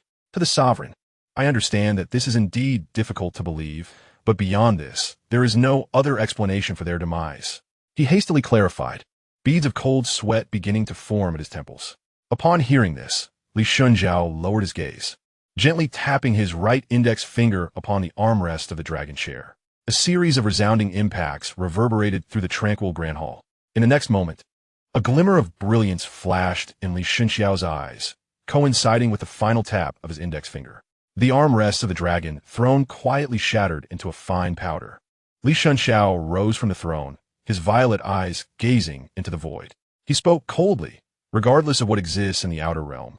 Since it relates to my son's demise, and even two formidable warriors of the divine martial realm have perished there, I demand an explanation. It seemed that something extraordinary had emerged from the outer realm.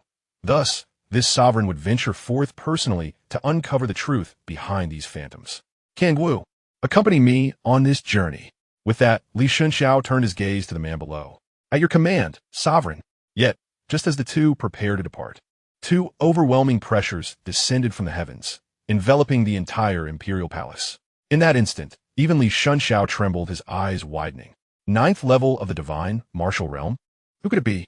With these words, Li Shunxiao propelled himself directly out of the hall. Above the palace of the Li sacred dynasty, Tang Lu and the fire cloud, evil god, hovered in the air, their formidable auras fully unleashed without the slightest pretense.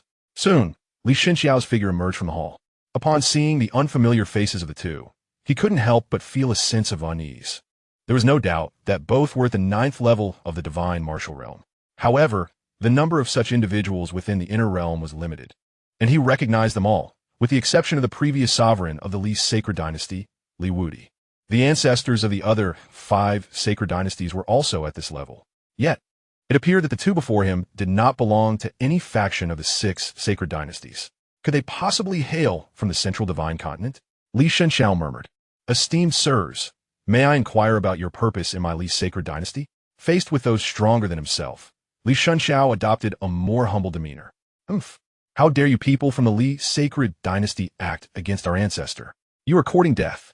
Tang Lu's blue eyes regarded Li Shunxiao with cold indifference. Esteemed ancestors, have you perhaps misunderstood? When have we ever offended your ancestor? I implore you to clarify, Li Shunxiao hastily replied. A dying man need not say so much. Brother Fire Cloud, shall we simply eliminate them? Tang Lu proposed. Agreed. Fire Cloud, evil god, nodded. You must not go too far. Our ancestor is also at the 9th level of the divine martial realm. As these words fell, an elder with white hair soared from the depths of the Li sacred dynasty's palace, his cultivation reaching the 9th level of the divine martial realm. Upon seeing the newcomer, Li Shunxiao rejoiced. Ancestor, these two inexplicably seek to attack our Li sacred dynasty. I beseech you to vanquish them. However, scarcely had the words left his lips when Tang Lu charged forth, wielding a trident of resplendent azure. Poseidon S3 styles. With a thunderous roar, Tang Lu transformed the trident into 3 formidable spears, thrusting them towards Li Shunxiao. The overwhelming pressure rendered Li Shunxiao momentarily paralyzed, his expression shifting to one of dread. He lacked the confidence to withstand such an assault. The ancestor of the Li sacred dynasty, Li Wudi, sought to assist, yet in the blink of an eye, the figure of the fire cloud, evil god, materialized before him. Your opponent is me. In the realm of martial arts, speed reigns supreme. Frog skill. As the words echoed, the fire cloud, evil god, crouched in the void, drawing in spiritual energy to swell his form. Behind him, a colossal spiritual energy frog rapidly took shape. In the next instant, it lunged directly at Li Wudi. Already weakened, Li Wudi stood no chance against such a terrifying strike, and was swiftly pierced through, crashing heavily to the ground. Meanwhile, Tang Lu had likewise dispatched Li Shunxiao, drawing forth the demonic sword from his back and unleashing a single slash. The entire imperial palace collapsed into ruins. After completing their task, the two extracted resources from the treasury of the Li sacred dynasty and activated the teleportation array. Vanishing from the scene. Chapter 67. The Greed of the Spirit King. In the Yuxian Sect, Chen Xuan beheld the resources before him and could not help but smile. He then addressed the system, convert all these resources into point vouchers. Received, Master. Commencing statistics. Detected, 3 high-grade spiritual veins, 60 medium-grade spiritual veins, 29 million high-grade spiritual stones, 74 million medium-grade spiritual stones, 20 high-tier advanced techniques, 33 high-tier intermediate martial arts, 2 holy-tier intermediate techniques, for holy-tier intermediate martial arts. Total convertible to 333,400,000,000 point vouchers. As the system's voice faded, everything before Chen Xuan vanished. Shortly thereafter, the data on the system panel transformed, reflecting 337,503,000. Chen Xuan then called forth his own panel. Host, Chen Xuan. Cultivation, ninth layer of the Great Emperor. Physique, Celestial Eye. Technique, Eternal Emperor Scripture. Martial skill, Mountain-shattering palm. Weapon, Sung Yuan Trident. Mount, Burning Heaven Spirit Sparrow. Special abilities, Absolute Domination, Simulation. Point vouchers, 337,503,000. Upon seeing this, Chen Xuan nodded in satisfaction. However, a glance at his weapon caused his brow to furrow. This was still the item Xiao Dong had procured from the secret realm. And now, with the acquisition of the extreme Dao Emperor weapon, it had become redundant. One could accurately say it was cast aside in favor of the latter. Although Chen Xuan himself held it in low regard, even those above the divine martial realm coveted holy artifacts immensely, despite not being able to unleash its true power. Possessing a sacred artifact would undoubtedly significantly enhance one's combat prowess. It is easy to surmise that if it were discovered that the Yuxian Sect possessed such an artifact, it would attract those eager to seize it. Thus, Chen Xuan, with a flicker of thought, hung the Tsingyuan halberd upon the highest branch of the spirit fruit tree, extending this branch beyond the confines of the protective barrier. The might of the sacred artifact radiated without concealment. In an instant, the scattered cultivators and practitioners from other sects nearby displayed expressions of astonishment. Gasp! The Yuxian Sect actually possesses a sacred artifact and dares to brazenly display it above their sect. Do they not fear the covetous eyes of rival factions? Surely, one must be deranged to provoke the Yuxian Sect, the preeminent power in Yinshan County. Who would dare challenge them, let alone attempt to steal their sacred artifact? It seems so. While no faction in Yinshan County would dare take action, we cannot discount the ambitions of other counties. Not to mention the lord of the continent above them. It appears the Yuxian Sect is stirring the pot. One wonders whether they genuinely possess such strength or if they're merely a morsel to be devoured by other powers. Whatever the case, there shall be a spectacle to witness. As the crowd dispersed, the news of the Yuxian Sect possession of a sacred artifact quickly spread, racing towards powers beyond Yinshan County. In Lingzhou, within a grand hall, a handsome young man stood at the center, gazing outside. Beside him, an elderly man knelt, seemingly having just reported recent events in Lingzhou to the young man. This young man was none other than the Lord of Lingzhou, the Ling King, of the Qin Holy Dynasty that ruled over 7 continents and 21 counties. Each lord governs 3 counties, and Yinshan County falls within the dominion of Lingzhou. Upon hearing the elder's words, the Ling King's eyes flared with fury. However, upon learning that the Yuxian Sect possessed a sacred artifact, a glimmer of greed flickered in his gaze. As a 6th-tier warrior of the divine martial realm, acquiring this artifact could potentially elevate him to the most powerful lord among the Qin Holy Dynasty. Furthermore, such an opportunity was exceedingly rare. Sacred artifacts are even more elusive than sacred-level techniques and martial skills. Currently, the royal family possesses sacred-level techniques and martial skills, yet does not own a single sacred artifact, underscoring the rarity of such treasures. To discover that a sect in Yinshan County possesses one is truly enticing. He must obtain this sacred artifact at all costs. A cold smirk crossed his face. Are you saying that the Yuxian Sect has not only eradicated several powers within Yinshan County, but has also obliterated the county lord mansion? The Ling King cast a glance at the elder beside him, inquiring. Upon hearing the Ling King's question, the elder trembled slightly and hastily replied. Indeed, it is true. The events in Yinling County have spread, and many are now aware of what transpired there. It appears that the Yuxian Sect is not a native force of Yinling County, but rather an entity that has recently emerged within its borders. I believe the Yuxian Sect has acted with excessive arrogance and tyranny, showing utter disregard for your esteemed self. My lord, have we uncovered their origins or their true strength? The voice of the Spirit King, cool and detached, resonated. He was not particularly concerned about the fall of the various powers in Yinling County. Compared to the sacred artifact, what did it matter if Yinling County were completely obliterated?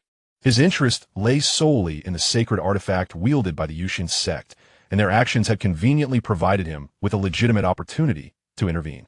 According to the eyewitnesses who survived the scene, those from the Yuxian Sect were able to effortlessly slay the county governor of Yinling and the strongest among other factions. Coupled with the sacred artifact, the Yuxian Sect possesses at least the strength of the 4th or even 5th realm of the divine martial realm. However, this is merely a conservative estimate, the elder replied slowly. The 4th or even 5th realm of the divine martial realm. The Spirit King murmured. The strongest in Yinling County was the county governor, Yang Su, whose power resided in the third realm of the divine martial realm. The strongest among the remaining factions generally hovered around the first realm. While the Yuxian Sect was not a native force of Yanling County, their decision to settle there suggested that their strongest members were likely not overly formidable, perhaps only at the first or second realm. After all, why would they remain in such a small county otherwise? It seemed plausible that they could only slay the county governor and other factions with the aid of the sacred artifact. After all, the Yuxian Sect, empowered by the artifact to reach the fourth or even fifth realm, would be beyond the capabilities of the county governor to contend with. Regrettably for them, the Spirit King himself was at the sixth realm of the divine martial realm. Even with the enhancement of the sacred artifact, they would not pose a threat to him. Send out the order. The Yuxian Sect's unilateral annihilation of the county governor's residence is not merely a provocation to my Lingzhou, but also an affront to imperial authority. Assemble all cultivators of the divine martial realm, and above from Lingzhou, to join me in Yanling County and eradicate the Yuxian Sect. Such a violent and dangerous sect deserves to be exterminated for the sake of justice. As you command, my lord, the elder said respectfully before departing from the Grand Hall. Ha! The sacred artifact, it belongs to me. He cackled, the glimmer of greed in his eyes intensifying after the elder's departure. Chapter 68. The Shock of Xianxia. The Spirit King approaches. The Qin Sacred Dynasty. The Grand Palace of the Great Qin. The sovereign of the Qin Sacred Dynasty sat regally upon the exalted dragon throne. Exuding imperialoha. Below, civil and military officials were gradually withdrawing, evidently having just concluded the morning court session. As all present in the Grand Hall exited, an air of anticipation lingered. Once a figure of imposing majesty, the Emperor Xianxia let out a heavy sigh. Furrowing his brow, he rose and vanished into the vastness of the Grand Hall. In a secluded courtyard adorned with lush bamboo and blooming flowers, a gentle stream flowed gracefully through. At a stone table within the courtyard, a beautiful woman dressed in a resplendent phoenix robe smiled warmly as she observed several dancers performing nearby. This woman was none other than the Empress of the Qin dynasty, accompanied by two young maidens of similar age, Qin Zian and Qin Huan, who were joyfully appreciating the dancer's performance. Suddenly, the figure of Xianxia appeared in the courtyard, striding purposefully towards the trio of women. Stop! You may withdraw for now. The Empress, Meng Yue, immediately sensed something amiss in Xianxia's demeanor and signaled the dancers to cease their movements. Rising from her seat, she approached him with concern etched across her face, inquiring, Your Majesty, you appear unwell. Has there been some troubling news from court? Father! Qin Zian and Qin Huan stood, bowing respectfully to Xianxia. There is no need for such formalities. Upon seeing Qin Huan, Xianxia's face brightened with joy. It seemed that, as Chen Xuan had mentioned, Qin Huan could indeed return to the Qin clan's territory at any time, aside from pressing matters. Yes, father. Qin Huan nodded in affirmation. Initially, she had not intended to return so soon, as travel required considerable time. However, with a newly established mother-son spatial teleportation array, she could now traverse from the Qin dynasty to the Yuxian Sect in an instant, making her journeys far more convenient. As they conversed, Xianxia had already taken a seat on one of the stone benches, his gaze resting upon the three women, revealing a hint of worry in his eyes. The Li dynasty has been destroyed, and to this day, we remain ignorant of who was responsible for its downfall. What? How is that possible? The words echoed through the air, met with gasps of disbelief from the Empress Meng Yue and Qin Zian, their faces etched with shock. They were well aware of the formidable strength possessed by the Li dynasty, and it was precisely this knowledge that rendered them so astonished. Like the Qin dynasty, the Li dynasty was one of the 6 great dynasties of the Inner Realm, its foundation undeniably robust. While disparities existed among the 6 great dynasties, they were negligible. At the pinnacle of power, their strengths were almost indistinguishable. Thus, it was nearly inconceivable for one dynasty to obliterate another, unless they were both to perish in the attempt. Yet, thus far, aside from the demise of the Li dynasty, the other 4 great dynasties had shown no signs of disturbance. Moreover, even if the 2 great holy dynasties were to unite against the Li dynasty, it would be implausible for there to be no signs of disturbance whatsoever. Individuals from other holy dynasties would undoubtedly catch wind of the situation. This enigmatic silence is perplexing. Who is responsible for this? Is it the people from the other holy dynasties? Meng Yue inquired. There's been no news, no leads or clues to speak of. as if they have inexplicably vanished from the inner realm. Only the ruins of the Li dynasty attest to their annihilation, Xianxia stated solemnly. Currently, the leaders of the other 4 holy dynasties are also fervently searching for clues. After all, a threat capable of effortlessly obliterating the Li dynasty poses the same danger to the remaining 5 holy dynasties. At any moment, they might turn their attention towards us. The Qin dynasty. Learning from the fate of the Li dynasty, we possess no means of resistance. Xianxia sighed heavily, lifting a cup of freshly brewed tea from the table and taking a sip. His brow was etched with concern. How could this be? Could it be that the Li dynasty has offended someone they should not have? Or perhaps someone from the central divine continent has intervened? Yet, there lies a forbidden sea separating the central divine continent from the inner realm, unless one utilizes the teleportation array within Tianling City. It would be foolish for the Li dynasty to deliberately provoke such a formidable force from the central divine continent, especially since there have been no reports of powerful figures from their arriving in the inner realm via the teleportation array. Meng Yue remarked. Suddenly, amidst the ongoing speculation, Qin Huan could not contain her laughter. Sister, what is the matter with you? Qin Xian asked, her delicate face reflecting concern. Xianxia and Meng Yue also directed their gaze towards Qin Huan, their expressions filled with confusion. Huan, what is this about? Xianxia inquired. I know who has destroyed the Li dynasty. Upon uttering these words, Xianxia was so astonished that he rose to his feet. They, the 5 holy dynasties, had dispatched numerous individuals to gather intelligence without any leads. Yet Qin Huan now claimed to know who was responsible for the Li dynasty's destruction. This was quite unbelievable. Are you certain you are not jesting? Xianxia asked again, skepticism evident in his eyes. Indeed, Huan, this is not the time for such jokes. Meng Yue echoed. Of course, I am not joking. The one who obliterated the Li dynasty is none other than our Yuxian Sect. Qin Huan then proceeded to relay the gist of the events to the others, seeing that they still harbored disbelief. Qin Huan directly unleashed her aura at the 9th level of the divine martial realm. In that moment, even Xianxia's countenance changed, his eyes wide with astonishment. The 9th level of the divine martial realm? How can this be possible? After years of cultivation, he had only attained the 8th level, and yet Qin Huan, having joined the sect for merely a few days, had already surpassed him. This is the prowess of our sect leader. After Qin Huan's personal demonstration, the others finally believed her words. However, even so, they remained unsettled for quite some time. Fear not, father and mother. As long as you do not provoke the Yuxian Sect, they shall not lay a hand on you. As for the other several holy dynasties, we can only pray they do not act foolishly, Qin Huan declared. Naturally, she would not disclose the reasons behind the downfall of the Li holy dynasty, for the holy dynasties were in a state of inherent competition. Indeed, Xianxia was already frightened, realizing that the Yuxian Sect must possess formidable beings at the level of a venerable. And Chen Xuan was still the sectmaster of the Yuxian Sect. Recalling how he had dared to speak to Chen Xuan that day sent chills down his spine. Daughter, upon your return, speak well of your father, so that your sectmaster does not cause us any trouble. Upon witnessing this, the others could not help but laugh, for it was the first time they had seen Xianxia in such a state. Lingzhou. At the forefront of the Lingzhou Prefecture's Grand Hall stood the Ling King and a dozen others. The atmosphere was grave as they prepared for departure. The Ling King, upon seeing that everyone had gathered, allowed a cold smile to cross his lips and then addressed his companions. Let us set forth for Yanling County. Chapter 69. The Annihilation of the Ling King. Yanling County. At this moment, a sense of inexplicable oppression filled the entire region. Suddenly, several figures streaked across the heads of the cultivators in Yanling County, emitting a terrifying aura that caused everyone to pause, struggling to breathe.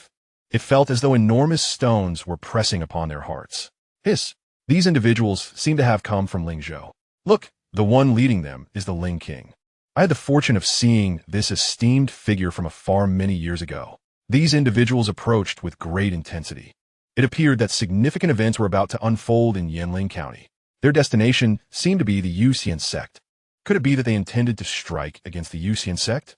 No need to state the obvious. Do not forget that Yanling County is under the jurisdiction of Lingzhou. The audacity of the Yuxian Sect to openly obliterate several sects within Yanling County, including the county magistrate's office, is tantamount to slapping the Ling King in the face. Indeed, it seems the Yuxian Sect is in grave peril. The forces of the Ling King's estate are not to be compared with the county magistrate's office. Come, let us hasten and see for ourselves. With those words, many cultivators rushed towards the direction of the Yuxian Sect. Boom! Before long, the powerful figures from Lingzhou had arrived before the gates of the Yuxian Sect. In an instant, the Ling King beheld the sacred artifact mentioned in the information. A weapon resembling a halberd hung, suspended in the air above the Yuxian Sect, emanating an aura unmistakably indicative of a sacred artifact. For a moment, the Ling King found himself breathless, as this sacred artifact appeared like a beautiful maiden, alluring him with an irresistible charm. As a few individuals contemplated forcefully seizing the sacred artifact, Chen Xuan, situated within the confines of the Yuxian Sect, allowed a faint smile to grace his lips. At last, they have arrived. With that, Chen Xuan's figure effortlessly traversed the protective barrier of the Yuxian Sect, materializing before the assembled crowd. Upon witnessing the sudden appearance of the youth, the onlookers were momentarily taken aback. "Who are you?" inquired the leading spirit king, his voice piercing the tension. Upon hearing this, Chen Xuan chuckled, amusement dancing in his eyes. "You dare intrude upon the territory of the Yuxian Sect and seek to claim my sacred artifact, yet you inquire about my identity? Do you not find that somewhat ludicrous? As for myself, I am indeed the sect master of the Yuxian Sect." The crowd exchanged bewildered glances and then erupted into laughter, clearly disbelieving Chen Xuan's assertion. "You insolent brat, cease your jesting and summon your sect master," they retorted. "Indeed, how audacious of your Yuxian Sect to annihilate the governor's manor. This is a blatant disregard for the Spirit King and his esteemed authority. You must provide us with an explanation, or today shall mark the end of your Yuxian Sect's existence." The Spirit King's followers chimed in, their voices a chorus of indignation. "Alas, it appears the Yuxian Sect is truly in dire straits." One murmured, "Oh, what leads you to such a conclusion?" The visitors from Lingzhou were all formidable warriors of the divine martial realm, totaling 15 in number. Such a formidable assembly, it seemed, would surely overwhelm even the Yuxian Sect. "What, all from the divine martial realm?" gasped the surrounding cultivators, though one among them hesitated to believe. The weight of the speaker's prowess, an esteemed ninth-tier warrior of the heavenly martial realm, silenced any rebuttal he might have mustered. After the remarks of the crowd subsided, the Spirit King took a measured step forward, his gaze fixed upon Chen Xuan. "Young man, summon your sect master, and if you surrender the sacred artifact to me, perhaps I might allow your Yuxian Sect to remain unscathed." Though the Spirit King articulated these words, his inner thoughts diverged. He was wary of the Yuxian Sect's divine martial warriors. Even if he could not be threatened directly, they could pose a danger to his loyal subordinates. It was imperative that he did not endanger them here.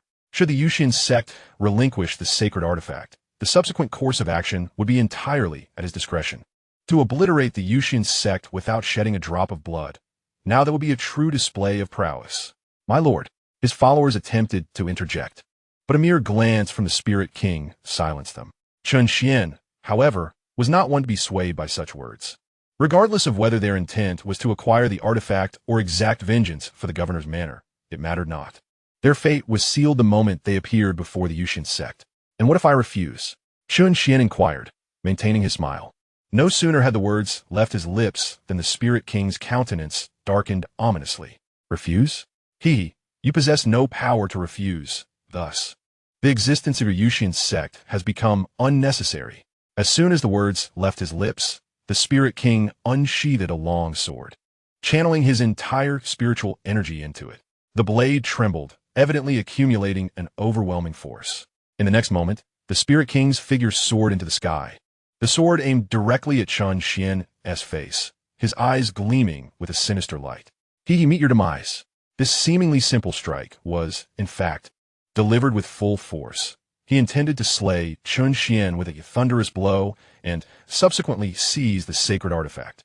However, in the face of this terrifying assault, Chen Xuan remained unfazed, a faint smile lingering on his lips. This reaction undoubtedly bewildered the Spirit King, while those behind him were filled with derision, laughing as they remarked, "Indeed, a foolish brat, claiming to be the leader of the Yuxian Sect, yet he is rendered dumbstruck the moment the Spirit King strikes. It truly amuses me. Indeed, he is utterly oblivious to his own mortality. But why have the Yuxian Sect members not emerged yet?" Some among them expressed doubt. Just as everyone anticipated that Chen Xuan would be pierced and slain by the Spirit King's sword, the blade, imbued with terrifying spiritual energy, halted a mere 3 fingerbreadths from Chen Xuan's face, unable to advance further. What? The most astonished was the Spirit King. For what he believed to be a fatal blow had not even grazed the hem of Chen Xuan's garment. This was exceedingly bizarre. The fellow must be feigning weakness to deceive him. As the Spirit King contemplated this, he attempted to withdraw his sword and retreat. However, to his despair, not only could he not move the sword in his hand, but he also found himself unable to control his own body. It was at this moment he realized the magnitude of the being he had provoked. His eyes were instantly filled with dread. "Senior, have mercy." At this moment, he believed that Chen Xuan's demeanor was merely a facade, not his true self, and thus hastily pleaded for mercy. Yet, Chen Xuan's subsequent words sent a chill coursing through him. "After going to such lengths to draw you here, how could I allow you to leave so easily?" As the words fell, Chen Xuan raised his right hand and pointed at the tip of the sword. Before the astonished eyes of the crowd, the radiant long sword began to dissolve in a fine powder. And it did not end there. The Spirit King himself vanished completely from their sight. Gulp, gulp, gulp. At that moment, all that could be heard was the sound of people swallowing nervously, their minds rendered blank. "Flee!" someone shouted, and the remaining 14 individuals scattered in all directions. Chapter 70. The Annihilation of the Spirit King's Mansion. The Prince's Calculations. Just a moment ago, the confident and resolute experts of Lingzhou were now utterly terrified. After all, that was the Spirit King, the mightiest man of Lingzhou. Before this youth, they were utterly powerless, meeting their demise without leaving even a trace of their remains. Moreover, the individual before them appeared unfazed throughout, having not even resorted to the use of a sacred artifact. It is difficult to fathom the extent of his formidable prowess. At this juncture, if they did not flee, when would they? They did not aspire to outrun their adversary, but merely to outpace their comrades, which would suffice. If that individual were to divert his attention towards their companions, it would afford them a glimmer of hope. However, the remaining 14 had scarcely made any headway when figures of comparable strength obstructed their path.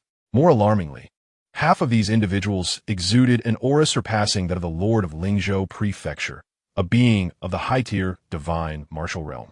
In an instant, the group came to a halt, their hearts trembling, their eyes filled with despair. No, no, no. It is inconceivable that the Yuxian Sect possesses so many formidable warriors of the divine martial realm. This must be a deception. Ha ha. With such a lineup, even the royal family would pale in comparison. An illusion. It must all be an illusion. Faced with the sudden emergence of these divine martial realm powerhouses, the onlookers were on the brink of madness. Shadow wings slash. Some, unwilling to accept their fate, attempted to break through. One cultivator of the second tier of the divine martial realm brandished a massive blade, channeling all his strength to strike fiercely towards Lin Yan. The blade, imbued with second-tier divine martial energy, conjured a colossal flaming avian that hurtled toward Lin Yan's face. Although he sensed the pressure emanating from Lin Yan, the latter appeared merely as a youth in his teens.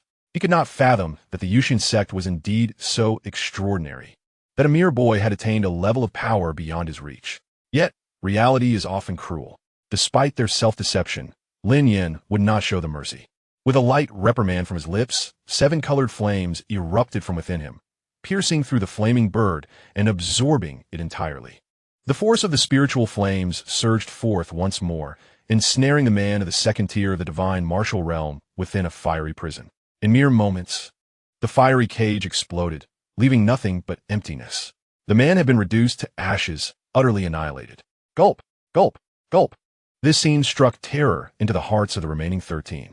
In an instant, they all knelt in supplication, no longer daring to entertain thoughts of resistance. "Spare us, Senior. Spare us. This was not our intention. It was all the fault of the Spirit King. Indeed, we were but pawns in this." Great wilderness prison sky finger. Unmoved by the pleas of the remaining individuals, Xiao Dong remained resolute. A colossal finger, entwined with thunderous energy, descended suddenly, obliterating all in its path.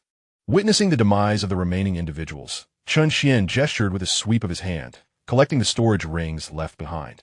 He then commanded, "Proceed to the Spirit King's manor, annihilate it, and return with all the resources." With that, Chen Xuan's figure vanished from sight. "Understood, Sovereign." With these words, Xiao moved swiftly towards Lingzhou, prompting the others to retreat to the Yuxian Sect. After all, one person alone, Xiao, was more than sufficient to bring ruin to the Spirit King's manor. Gasp! Is this the true power of the Yuxian Sect? They possess so many formidable warriors of the divine martial realm. Indeed, it is utterly terrifying. Even the people of the Spirit King's manor fell at the hands of the Yuxian Sect. Never again should we show disrespect to the members of the Yuxian Sect. Otherwise, we shall meet a similar fate. The surrounding cultivators, witnessing this outcome, were left in disbelief. They had never anticipated that all members of the Spirit King's manor would perish in Yanling County. Initially believing it to be a one-sided massacre by the Spirit King's manor, they were astonished to discover the overwhelming strength of the Yuxian Sect.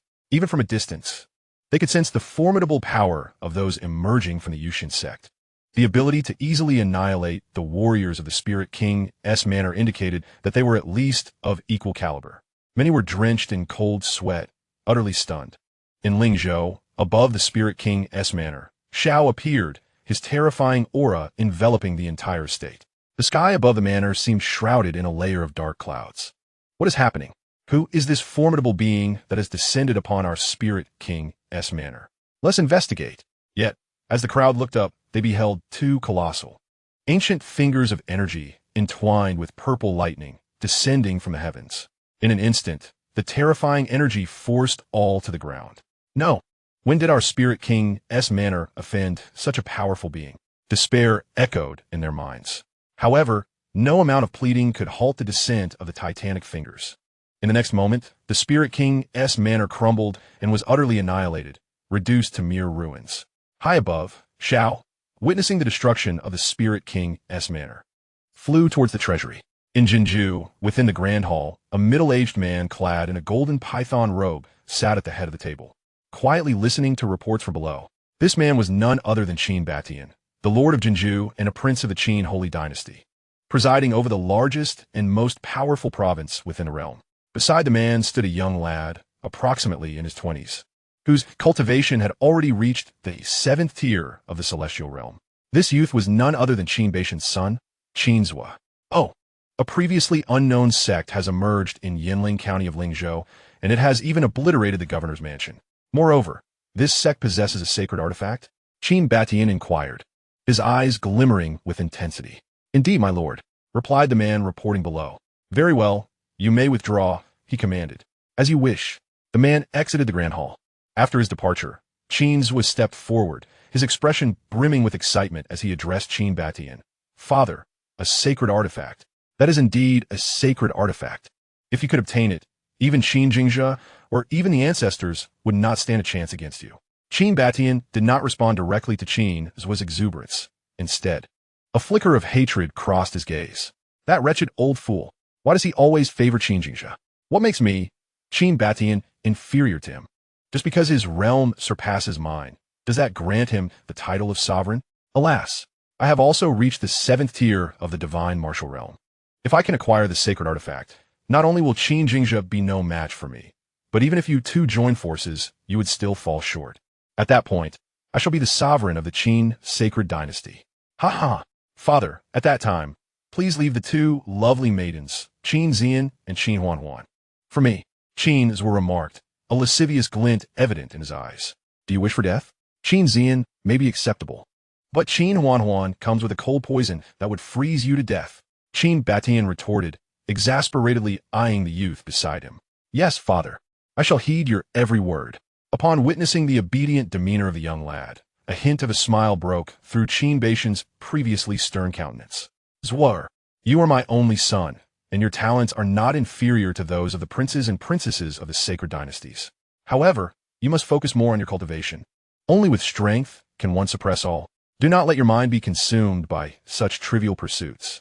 When you possess overwhelming power, what woman would not willingly fall into your embrace? True, Qin Huan's talent is indeed monstrous, but alas, she is destined to be short-lived. Otherwise, you and the other talents of the sacred dynasties would never see the light of day beneath her brilliance. Her innate cold poison? It signals the impending end of her life. As long as I successfully acquire that sacred artifact from the Yuxian Sect, not even Xianxia or that old coot will be my match. Furthermore, if I advance further, with the sacred artifact in hand, I shall be the foremost individual in the inner domain. Given time, unifying the 6 great sacred dynasties will be but a matter of course. Ha ha ha.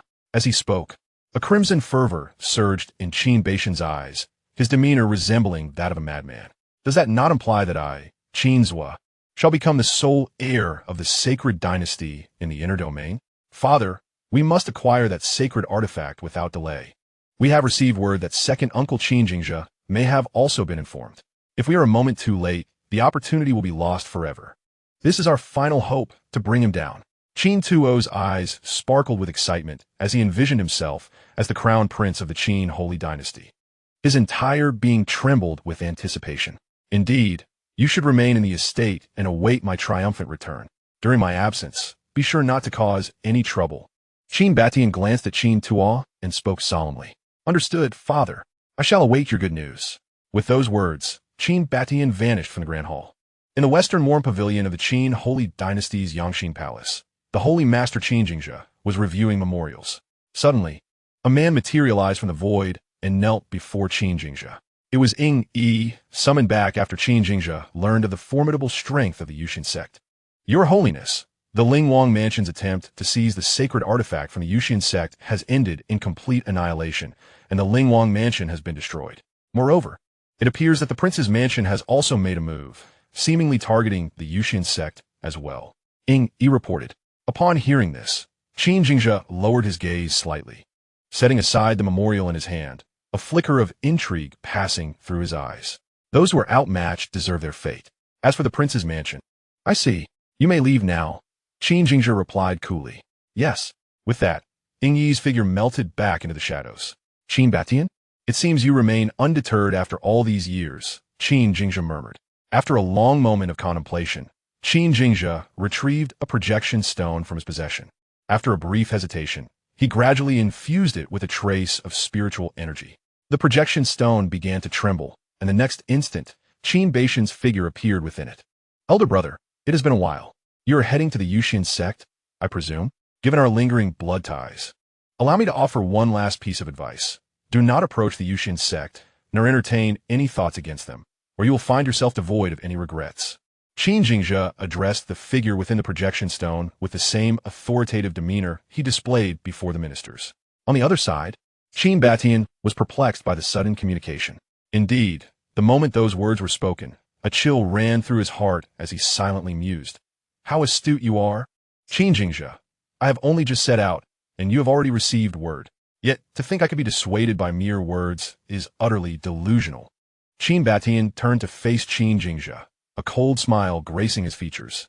Indeed, I refuse to accept this. My contributions to the Chen Holy Dynasty rival yours. Why should that old man bestow the position of Holy Master upon you solely because my strength is slightly inferior? I will not concede. Patience. For when I acquire the sacred artifact of the Yuxian Sect, not even you, nor the combined might of you both, shall stand a chance against me. I am the sovereign of the Chen Holy Dynasty, and I shall demonstrate that Chen Batian is not inferior to you. Xianxia, gazing into the image stone, Xianxia discerned that Chen Batian would not relent. Alas, I have said all that needs to be said. How you proceed is your affair. I believe I have been more than benevolent towards you. Upon hearing this, Chen Xuan's countenance darkened completely, and he crushed the image stone in his hand. Bah, what benevolence! Do not think that sparing my life once has earned my gratitude. Everyone knows this is but a humiliation from you. Xianxia, await my return. Once I possess the sacred artifact, you shall obediently relinquish your throne. As he spoke, a fierce expression emerged on Chen Xuan's face. He hastened to the Yuxian Sect with utmost urgency to seize the artifact. Catching a glimpse of the individuals behind him, Chen Batian declared, "Those who bring calamity upon themselves shall not live." Xianxia, gazing at the extinguished image stone in his hand, sighed deeply. Just then, the door creaked open, and Meng Yue entered, cradling a bowl of spiritual broth. Your Majesty, what has transpired? Having shared a bed with Xianxia for decades, Meng Yue easily sensed his unease. Chen Batian has gone to the Yuxian Sect to claim the sacred artifact. Upon hearing this, Meng Yue deduced the unfolding events. Had you not shown mercy back then, he would have perished long ago. It seems he still covets the position of sovereign. Meng Yue's expression hardened. He is ultimately my elder brother. You may consider him as such, but he has never regarded you as kin. Even Huan and Xian are not exceptions. When Huan suffered from the cold poison, the officials in the court fervently sought solutions. Yet not only did he offer no assistance, but he also took pleasure in our plight. Does he truly see us as family? Meng Yue spoke without restraint. Qin Baishan's animosity towards the couple was one matter, but his disdain for Qin Xian and Qin Huan was another, undoubtedly breaching her final threshold. Thus, her words now reflected years of pent-up grievances. Seeing this, Qin Jingzhe rose and embraced Meng Yue, whispering, I apologize for the injustices you have endured all these years. I have spoken my piece to him. How he chooses to act is now his own fate. Meanwhile, under Qin Baishan's orders, the group hastened towards Lingzhou in Yanling County with remarkable speed. Once again, the entirety of Yanling County was engulfed in inexplicable terror. Chapter 72. Qin Huan strikes, eternal ice sealed. Hiss, what is happening? Why has Yanling County been so tumultuous of late? Which faction is responsible this time? It appears they are heading towards the Yuxian Sect. It appears that this is His Highness the Prince, a member of the royal family. Could it be that the prince has come to extinguish the Yuxian Sect, representing the will of the royal lineage? Let us hasten our steps, for the royal forces have already made their move. It seems that the Yuxian Sect is in grave peril this time. Below, the numerous cultivators of Yanling County, upon witnessing yet another group of formidable warriors entering their domain, were filled with astonishment, accompanied by a hint of exhilaration. Over the past few days, they had discerned that as long as they did not provoke the Yuxian Sect, they would remain unscathed. They noted that Yanling County still harbored many factions, albeit the strongest sects were merely at the 9th level of the Tianwu realm. These individuals had not participated in the siege against the Yuxian Sect, and thus posed no concern, not to mention the scattered cultivators. Boom, boom, boom. In no time, the powerful figures of the royal household, led by Prince Qin Batian, assembled before the Yuxian Sect. Gazing upon the grand and imposing sect, even Qin Batian found himself momentarily entranced, particularly when his gaze fixated upon the weapon suspended above the sect's entrance. The glimmer of greed in his eyes intensified. A sacred artifact. Itishindu do sacred artifact. But wait, what is this fruit? Merely by observing it, I can sense my long-stagnant cultivation beginning to stir. After a brief moment of shock, Qin Baishan's gaze fell upon a celestial spirit fruit nestled among the branches beside the Tsungyuan halberd.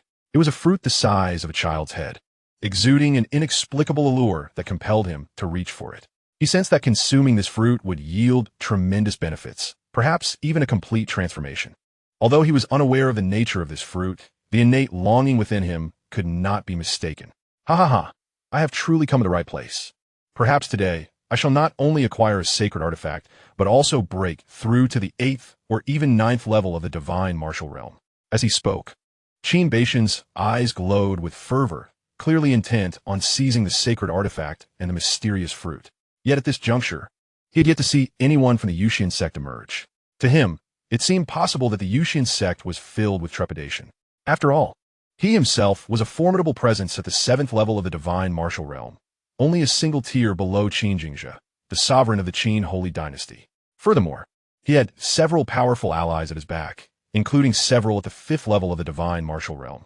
Thus, without further hesitation, Qin Batian surged forward, intent on claiming the sacred artifact and the celestial fruit. The sacred artifact is mine. Congratulations, my lord, on acquiring the sacred artifact. Congratulations, my lord, on acquiring the sacred artifact. Congratulations, my lord, on acquiring the sacred artifact. Congratulations, my lord, on acquiring the sacred artifact. The powerful figures of the royal household echoed their felicitations from behind him. However, just as Qin Baishan's hand was about to grasp the sacred artifact, a chilling beam of sword light suddenly shot forth from within the Yuxian Sect. In an instant, it reached right before Qin Batian. Faced with this unexpected turn of events and the assault, Qin Batian could only hurriedly defend himself. Despite his efforts, he was still repelled and sent flying back to his original position. However, his left hand was now ensconced in a layer of frost, and the frigid energy was gradually seeping in, eroding his very being. What astonished him even more was that, despite his attempts to expel the icy force from his body, he found it futile. He could merely manage to slow the pace of its invasion. How could this be? For the first time, terror etched itself across Chen Xuan's visage. The inability to counter this attack signified that the individual behind it possessed power that was at least on par with his own, if not superior. But how could this be? Within the Qin sacred dynasty, only two individuals surpassed his cultivation: the current sovereign, Qin Xianxia, and the ancestral elder of the Qin clan. When had such a formidable being emerged from this suddenly appearing sect? Who are you? I am a prince of the Qin sacred dynasty. Are you intending to oppose us? Chen Xuan spoke in a deep tone. Oppose the Qin sacred dynasty? You mustn't place such a heavy label upon us, Yuxian Sect. Moreover, with your standing, I doubt you can truly represent the Qin sacred dynasty. Am I not correct, Your Highness, or should I say, dear uncle? A voice, as cold as a millennia-old ice valley, slowly echoed. In an instant, Chen Xuan's brow furrowed. The voice seemed vaguely familiar, yet he could not immediately recall its owner. Furthermore, few could injure him so easily, and this voice evidently belonged to a woman. Just as the last words fell, Chen Xuan's eyes widened in disbelief. Impossible? Absolutely impossible? The only one who could address him as uncle and wield ice-attribute spiritual power within the Qin sacred dynasty was none other than the Grand Princess, Chen Xuan. Yet, even if Chen Xuan's talent was extraordinary, she was still a junior. How could she possibly possess strength that surpassed his own? This defied all logic. Just then, a graceful figure stepped forth from the Yuxian Sect. Dressed in a flowing blue gown, she resembled a blue enchantress. Her ice-blue eyes radiated an inherent chill. Not cultivated, but rather an intrinsic attribute, as if she were a supreme being surveying all living souls. Chen Xuan, is it truly you? Upon finally laying eyes on the newcomer, Chen Xuan remained astonished, his eyes quivering. He could feel the terrifying aura emanating from Chen Xuan. It was not the 7th level of the divine martial realm, nor the 8th, but the 9th. Impossible, absolutely impossible, Chen Xuan exclaimed. The last time he encountered Chen Xuan was during the 9th outbreak of the cold poison. At that time, she was merely at the 9th level of the Tongtian realm, yet now she had astonishingly ascended to the 9th level of the Shenwu realm. Nothing is impossible. Chen Xuan, you dare to trespass into my sect and audaciously attempt to seize the sacred artifact. This is a capital offense. Chen Xuan coldly regarded the members of the prince's mansion, devoid of any emotion. As she spoke, a 3-foot-long sword materialized in her hand, the frost-cold ice spirit sword. The moment the sword appeared, the temperature in this realm plummeted sharply, and one could almost perceive the gentle descent of snowflakes and ice crystals. Altogether, kill her. Quickly. This cannot be her true strength. She must be employing some sort of trick. Once the effect wears off, she will undoubtedly revert to her original state. Chen Xuan bellowed, a flicker of horror crossing his eyes. However, before anyone could make a move, Chen Xuan had already vanished from her spot, only to reappear in the sky above. Gripping the frost-cold ice spirit's sword tightly, her ruby lips parted, eternal ice seal. In an instant, Chen Xuan and his companions were encased in ice, transforming into lifelike ice sculptures. With another swing of her sword, the frozen figures shattered, dispersing into a flurry of icy powder. Gulp, gulp. Chapter 73. The Suspicion of Wei Songtian. Witnessing this group of powerful figures from the prince's mansion meet their demise at the hands of the Yuxian Sect, the surrounding onlookers fell silent, only the sound of swallowed breaths filling the air. Hiss! Even the strong from the prince's mansion have perished here.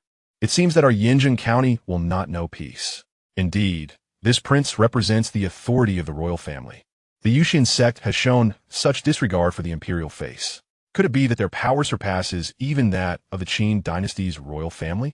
I believe it is wise for us to retreat for a while. When the city is on fire, the fish in the moat suffer. If the royal family truly launches an attack on the Yuxian Sect, I fear that even the many factions in Yinzhen County will not escape unscathed. You are right. You all continue your discussion. I shall take my family to the neighboring Fengxia County to avoid the storm. Let's go. With that, the crowd dispersed like startled birds, retreating hastily. Meanwhile, Chen Xuan landed atop the defensive array of the Yuxian Sect, her delicate face adorned with traces of frost. She gazed in the direction of Chen Xuan's demise, her eyes slightly lost in thought. Suddenly, Chen Xuan's figure appeared beside her. Noticing, he spoke. If you find it difficult to take action, I can have Lin Yin and the others handle it. Clearly, he was aware of the relationship between Chen Xuan and Qin Batian. Upon hearing this, Qin Huan turned to meet Chen Xian's dark gaze and sheathed her frost-cold ice spirit sword. It is merely the prince's mansion. Leave it to me. Evidently, she sensed that Chen Xian had misunderstood her. When Qin Batian and his entourage arrived, Qin Huan had indeed sensed their approach, which was why she proposed to step forward and resolve the matter. Although Qin Batian is nominally her elder uncle, the bond between them is even weaker than that of ordinary strangers. Apart from a negligible blood relation they share, in her eyes, Qin Batian is no different from any passerby. In fact, he might even wish for her untimely demise. In this life, her only kin are her parents and younger sister. As for this so-called uncle, he holds no significance. In her previous life, she was the Ice Empress, a superlative force of the Emperor realm. Qin Batian is unworthy of even holding her shoes. The brief moment of distraction she experienced was merely out of regard for Xianxia. She understands that ultimately, Xianxia still values their connection. Otherwise, he would not have spared Qin Batian's life after the latter's treachery. However, with Qin Batian's arrival at the Yuxian Sect, the ensuing events are beyond Xianxia's control. Therefore, without hesitation, Qin Huan resolved to eliminate these individuals. Today, even if she had not acted, Qin Batian and his cohorts would certainly not escape this place. Sectmaster, I shall venture to Jianzhou to tidy up the remaining matters. Very well, go ahead. Upon finishing her words, Qin Huan soared into the sky with a surge of icy energy. Watching her departing figure, Chen Xuan nodded with a smile before returning to the Lingfeng. Indeed, as Qin Huan is the reincarnation of an emperor from her perspective, these individuals are merely slightly larger ants. Soon, Qin Huan had obliterated the prince's residence, and the spoils of war were swiftly transported back using the teleportation array, delivered into Chen Xian's hands. System, convert all these resources into points. Chen Xian instructed the system internally. Received, Master, tallying the results now. Detected, 180 mid-grade spiritual veins, 80 million mid-grade spiritual stones, 10 high-tier heavenly techniques, 16 mid-tier heavenly martial arts, 1 mid-tier sacred technique. Total convertible points, 2,600,000,000. Subsequently, the data on the system panel reflected this change, now amounting to 363,500,000,000. Host, Chen Xuan. Cultivation, 9th layer of the Emperor realm. Physique, celestial eye. Technique, éternelle en proscripture. Martial arts, mountain splitting palm. Weapon, Sun Yuan halberd. Mount, burning sky spirit sparrow. Special abilities, absolute suppression, simulation. Points, 363,500,000,000. Observing the current balance of points, Chen Xuan smiled. Internally, he commanded the system. System, initiate 7 level 7 draws and 36 level 6 draws. Received, commencing the draws. Congratulations, Master. You have obtained 2 9th layer cultivation cards of the respected realm. Congratulations, Master. You have acquired 12 9th layer cultivation cards of the divine martial realm. Congratulations, Master. You have received 8 breaking respect pills, which allow a 9th layer divine martial practitioner to break through to the 1st layer of the respected realm. Congratulations to the Master for acquiring the divine martial pill, which enables a breakthrough in the divine martial realm. Congratulations to the Master for obtaining the pure spirit grass. Congratulations to the Master for receiving the black bear essence robe. Observing the items drawn, Chen Xuan immediately utilized them to enhance the overall strength of the Yuxian Sect. Ultimately, Lin Yan and Xiao Dong employed the cultivation card of the 9th level of the Venerable Realm, reaching the 9th level of the Venerable Realm. The others, after using their cultivation cards, elevated their prowess to the 9th level of the Divine Martial Realm, while the remaining 8, including Medusa and Chun Kanglin, attained the 1st level of the Venerable Realm. The rest of the individuals were at least at the 9th level of the Divine Martial Realm. Thus, each of them could traverse the inner domain with ease. Meanwhile, the events occurring within the Qin Holy Dynasty began to spread to the territories of the other 5 great holy dynasties. As for the Li Holy Dynasty, since the lineage of Li Shanzhao had perished, the strongest branch of the Li clan re-established the imperial palace of the Holy Dynasty. However, their strongest member only reached the 7th level of the Divine Martial Realm, which posed no threat to the other 4 holy dynasties. Currently, their greater concern lay with the Qin Holy Dynasty, or rather, the formidable force of the Yuxian Sect that had suddenly emerged within it. In the southeastern region of the Inner Domain, a magnificent and grand area filled with golden skyscrapers belonged to the Wei Holy Dynasty, one of the 6 great holy dynasties. Within a grand hall, a man adorned in luxurious sable fur, with a formidable physique, sat at the highest seat of the hall, clutching a report delivered by his subordinates. His expression appeared somewhat grim. This man was Wei Tsongtian, the sovereign of the Wei Holy Dynasty, whose cultivation had reached the 8th level of the divine martial realm. It seemed that an extraordinary force had emerged within the Qin Holy Dynasty, yet it remained uncertain whether this force was friend or foe. Leaning on his chair, Wei Tsongtian propped his chin with his hand, his eyes flickering with contemplation. The royal houses of the spirit kings and princes across 2 provinces of the 7 in the Qin Holy Dynasty had been eradicated. Yet Xianxia showed no signs of action. "My lord," one of the kneeling figures responded, "the spies hidden within the Qin Holy Dynasty have detected no activities. Something is amiss." Given Xianxia's character, he would not remain indifferent in the face of such events. Moreover, recent news from Tianmong County indicated the sudden annihilation of the Tianma sect. Considering these circumstances, the perpetrator is highly likely to be a sect force emerging from the Qin Holy Dynasty. This method bears striking resemblance. The Qin Holy Dynasty? The Yuxian Sect? Could it be that the dynamics of the inner domain are about to undergo a significant transformation? Chapter 74. The 4 great holy dynasties unite. As he pondered, Wei Tsongtian rose from his seat and strode past the individuals below, reaching the entrance of the hall, his gaze fixed upon the horizon. If Xianxia refrains from taking action, it indicates that the opposing force possesses a strength that instills fear in the Qin clan. If the 2 factions are not at odds, it would be acceptable. However, should they join forces, they could potentially dismantle the other holy dynasties one by one. Suddenly, he inexplicably thought of the Li Holy Dynasty, which seemed to have been completely annihilated. At this realization, a flicker of terror crossed Wei Tsongtian's face. Moreover, once this thought emerged, it surged uncontrollably like a torrential flood. To obliterate the Li Holy Dynasty, at least 2 formidable warriors at the 9th level of the divine martial realm would be required. The Qin Holy Dynasty has one such individual. And if the suddenly emerging Yuxian Sect also possesses a warrior of the same caliber, the destruction of the Li Holy Dynasty is not beyond the realm of possibility. Furthermore, as of now, Wei Tsongtian remains unaware of the true depth of Yuxian Sect's capabilities. However, judging by the current stance of Xianxia, or rather the Qin Holy Dynasty, it is evident that Yuxian Sect possesses at least 1 peak warrior at the divine martial realm. Should these 2 powerful factions forge an alliance, it is conceivable that the other 4 holy dynasties could soon meet the same fate as the Li Holy Dynasty. Realizing the peril posed by the Qin Holy Dynasty, Wei Tsongtian's body trembled with urgency.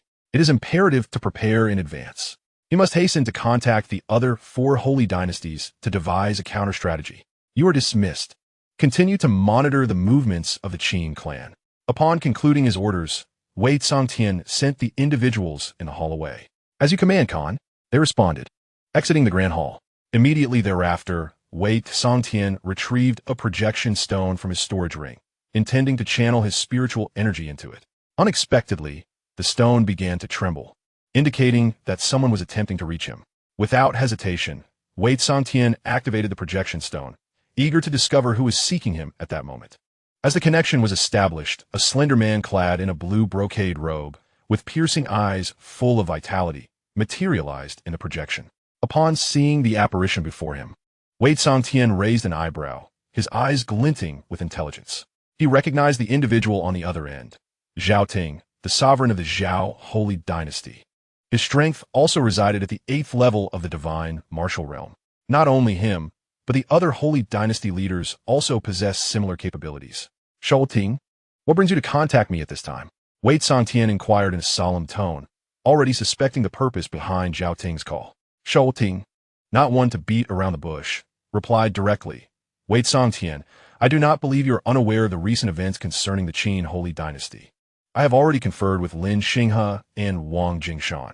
We strongly suspect that the annihilation of the Li Holy Dynasty is connected to the Qin Holy Dynasty. More precisely, it is linked to the Qin clan and that Yuxian Sect." At these words, Wei Tsongtian felt a wave of relief wash over him and replied, "So you have made contact already?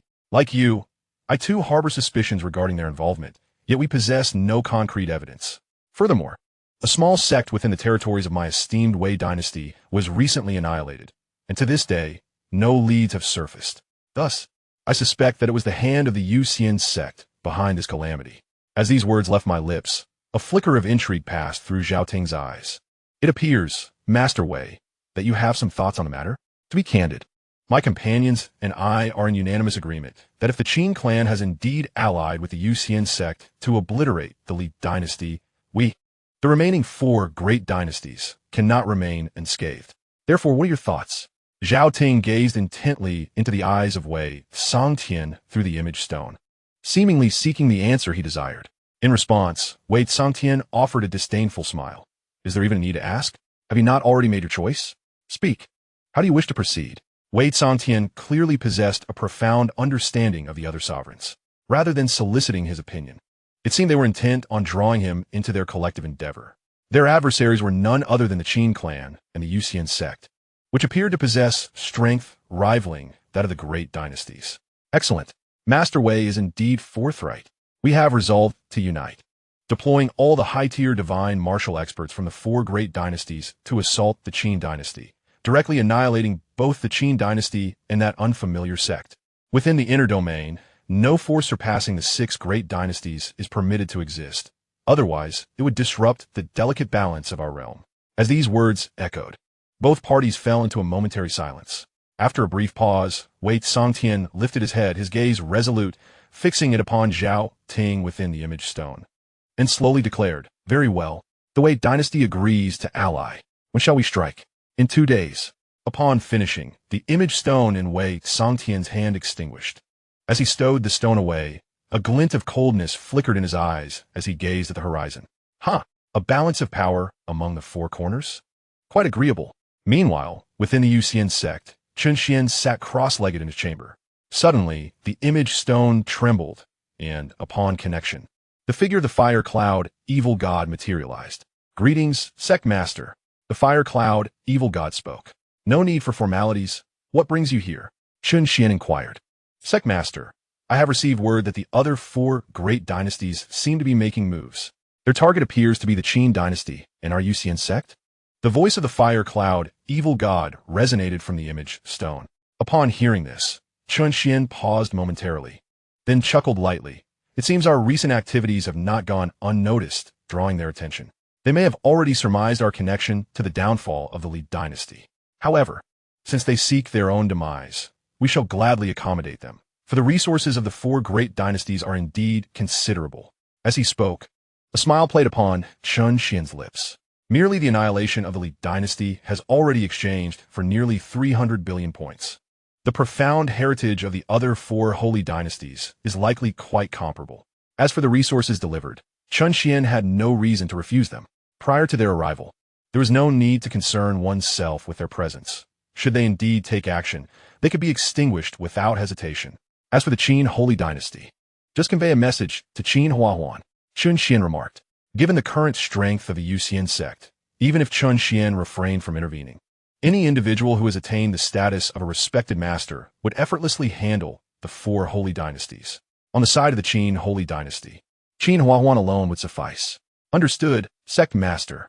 With that, Chen Xuan terminated the communication stone and resumed his exploration of the enigmatic black hole. 2 days later, at the Fulong mountain range, the formidable powers of the 4 holy dynasties converged. At first glance, an overwhelming aura reverberated throughout the Fulong mountain range.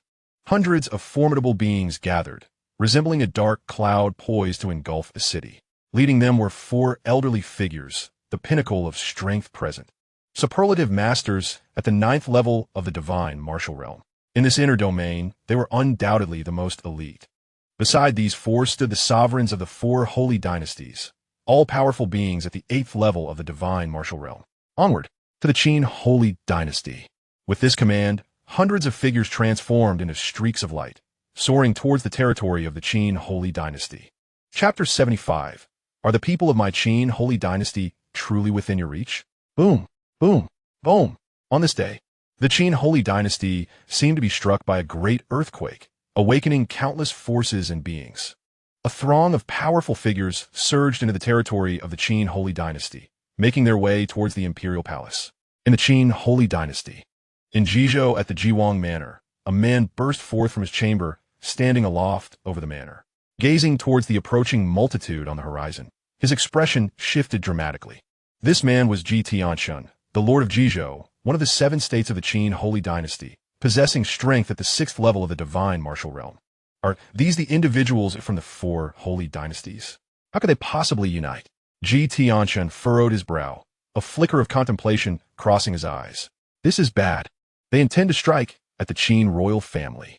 All experts above the divine martial realm in Jizhou, heed my command. Follow this king to the imperial city to support the holy emperor and repel the invaders. In an instant, Xianxia's voice resonated throughout the entirety of Jizhou. Moments later, a dozen experts of the divine martial realm swiftly emerged from the Jizhou manor, gathering at Xianxia's side.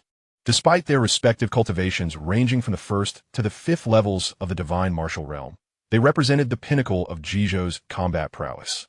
Let us proceed.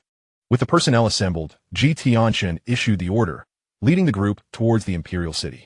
Meanwhile, within the Qin Holy Dynasty, the lords of Yuzhou, Weizhou, Hezhou, and the final Yinzhou were also mobilizing their divine martial realm experts towards the imperial city.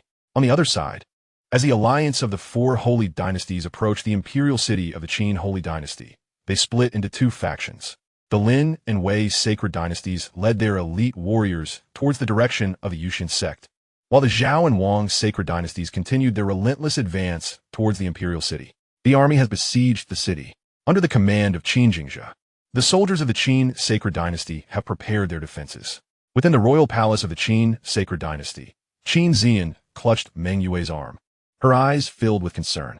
Mother, will father and the others be safe? Clearly, she was aware of the alliance formed by the 4 sacred dynasties. Such a magnitude of warfare had not occurred in a long time. The moment the Li sacred dynasty was annihilated, the long-standing tranquility of the inner realm had already been shattered, with turbulent currents surging beneath the surface. Do not worry, your grandfather has emerged from his seclusion. He is a formidable expert at the 9th level of the divine martial realm, and will surely be fine. Meng Yue reassured Qin Xian, though her own eyes mirrored the same anxiety. If only my sister were here. She has also attained the 9th level of the divine martial realm. With her presence, our chances of success would undoubtedly be greater. As Qin Xian spoke, she turned her gaze towards the Yuxian Sect. The Yuxian Sect could not escape the impending turmoil. Her father had mentioned that their targets were not only the Qin clan, but also the Yuxian Sect. Otherwise, the 4 sacred dynasties would not have united. I hope we can endure this calamity. Meng Yue sighed softly, pulling Qin Xian into a room.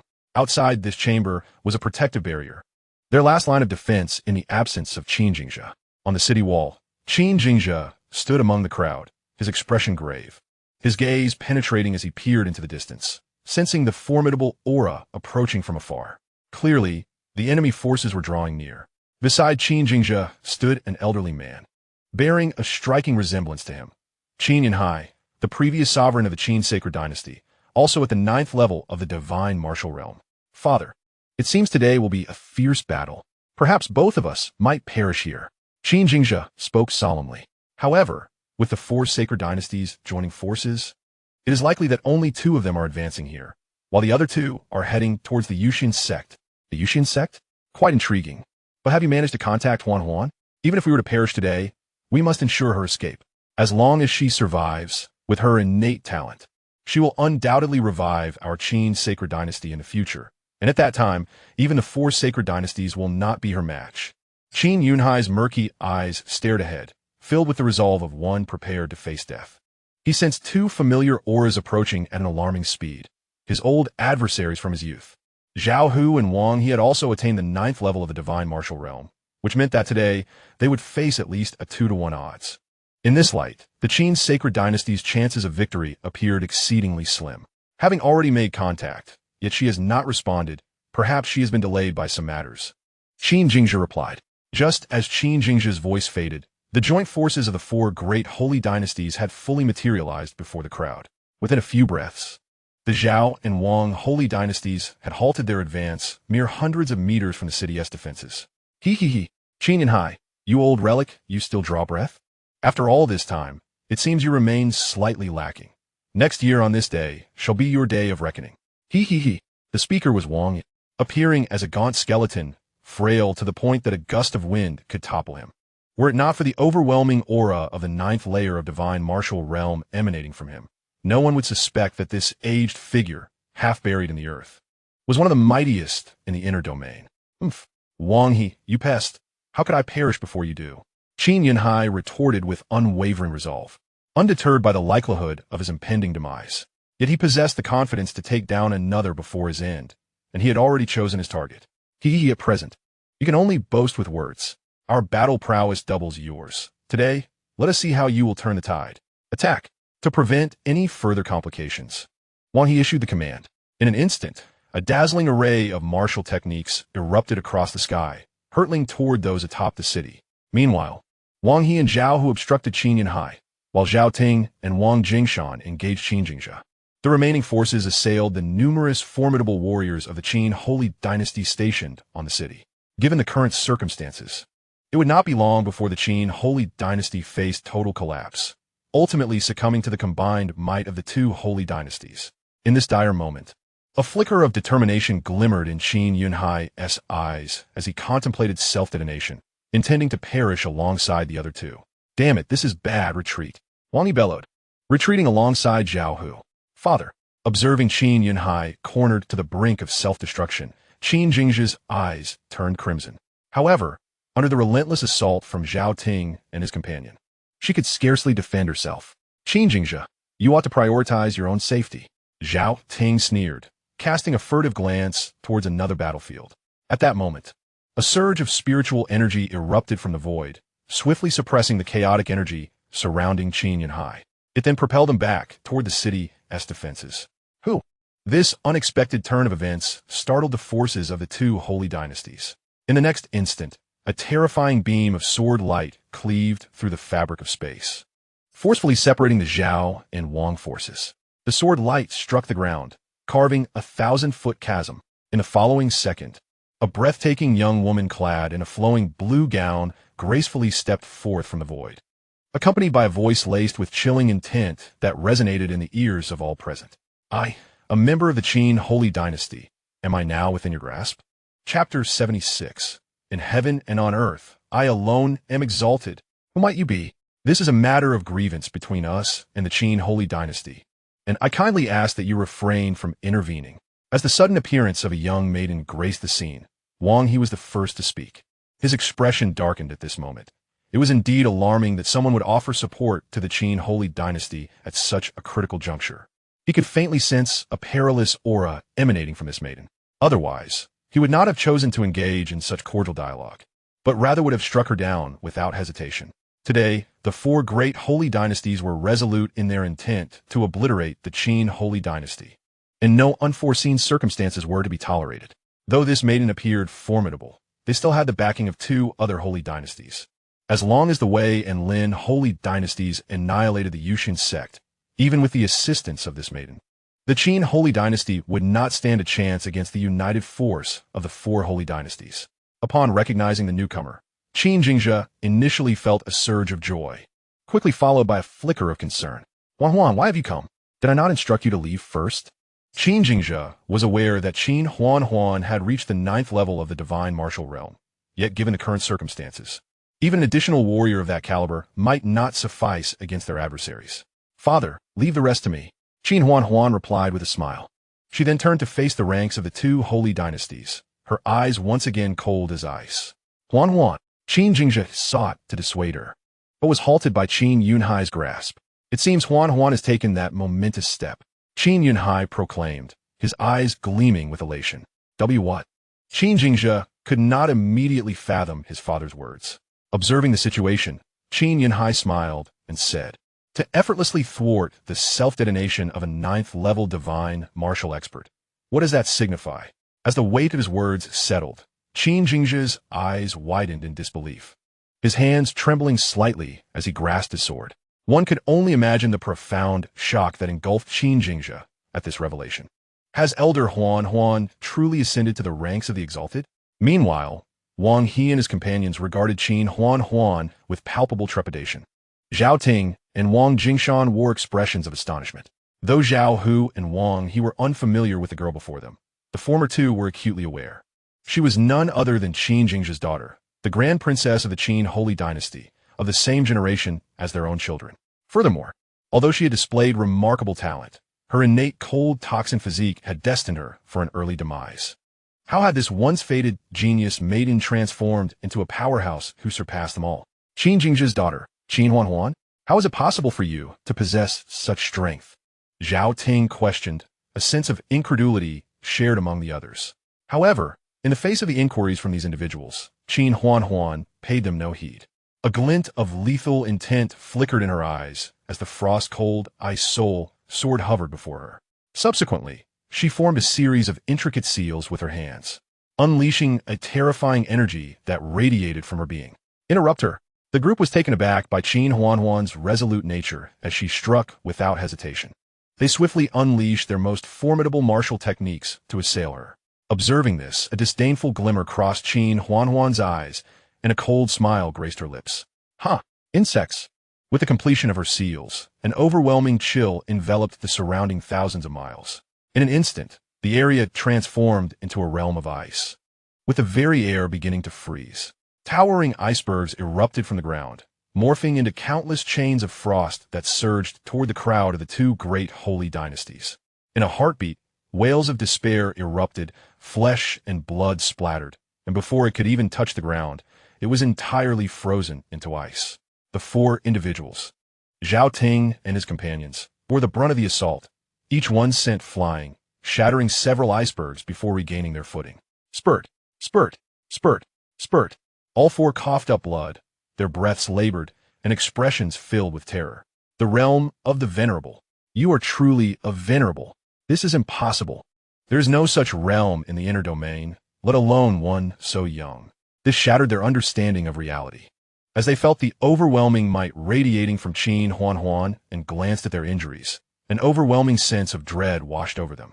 More alarmingly, nearly 80% of their forces had perished in such a brief moment. It's over. Completely finished. Exchanging glances, they surged upward once more, though this time in the opposite direction. Yet, how could Qin Huan allow them to escape? Grasping the frost-cold ice soul sword once more, her icy gaze shifted, her red lips parting to utter, "In heaven and earth, I alone am supreme." A more terrifying sword energy instantaneously rent through the remaining few, piercing the bodies of Zhao Ting and his companions under the astonished gazes of Qin Jingzhi and others. Thud, thud, thud, thud. As the four ice sculptures fell and shattered into powder, the temperature of the world gradually warmed, and the scene of frozen desolation vanished as if it had merely been a figment of their imagination. Only the lingering wounds upon them bore testament to the reality of the events that had transpired. The top-tier powerhouses of the Zhao and Wang holy dynasties had all perished. Father, grandfather, I shall venture to the Zhao holy dynasty and the Wang holy dynasty. I leave this place to you. Upon finishing her words, Qin Huan vanished from sight. The Yuxian Sect. Before the gates of the Yuxian Sect, only 4 individuals remained kneeling upon the ground, trembling and filled with palpable dread. They were Wei Cangtian, Wei Jinghong, Lin Xinghe, and Lin Tianjin. The others had long since been reduced to ashes. Surrounding them were disciples of the Yuxian Sect, each emanating an aura of reverence that struck fear into their hearts. Among them was a young man with mysterious flames dancing in his palm, another enshrouded in violet lightning, and a captivating beauty radiating charm. Without exception, each of these individuals surpassed the 4 in strength, the weakest among them being at the 9th level of the divine martial realm. They had come with unwavering confidence, only to be annihilated with a mere glance. Most terrifying of all was the young man clad in red, seated at the mountain gate, who was revealed to be the sect master of the Yuxian Sect.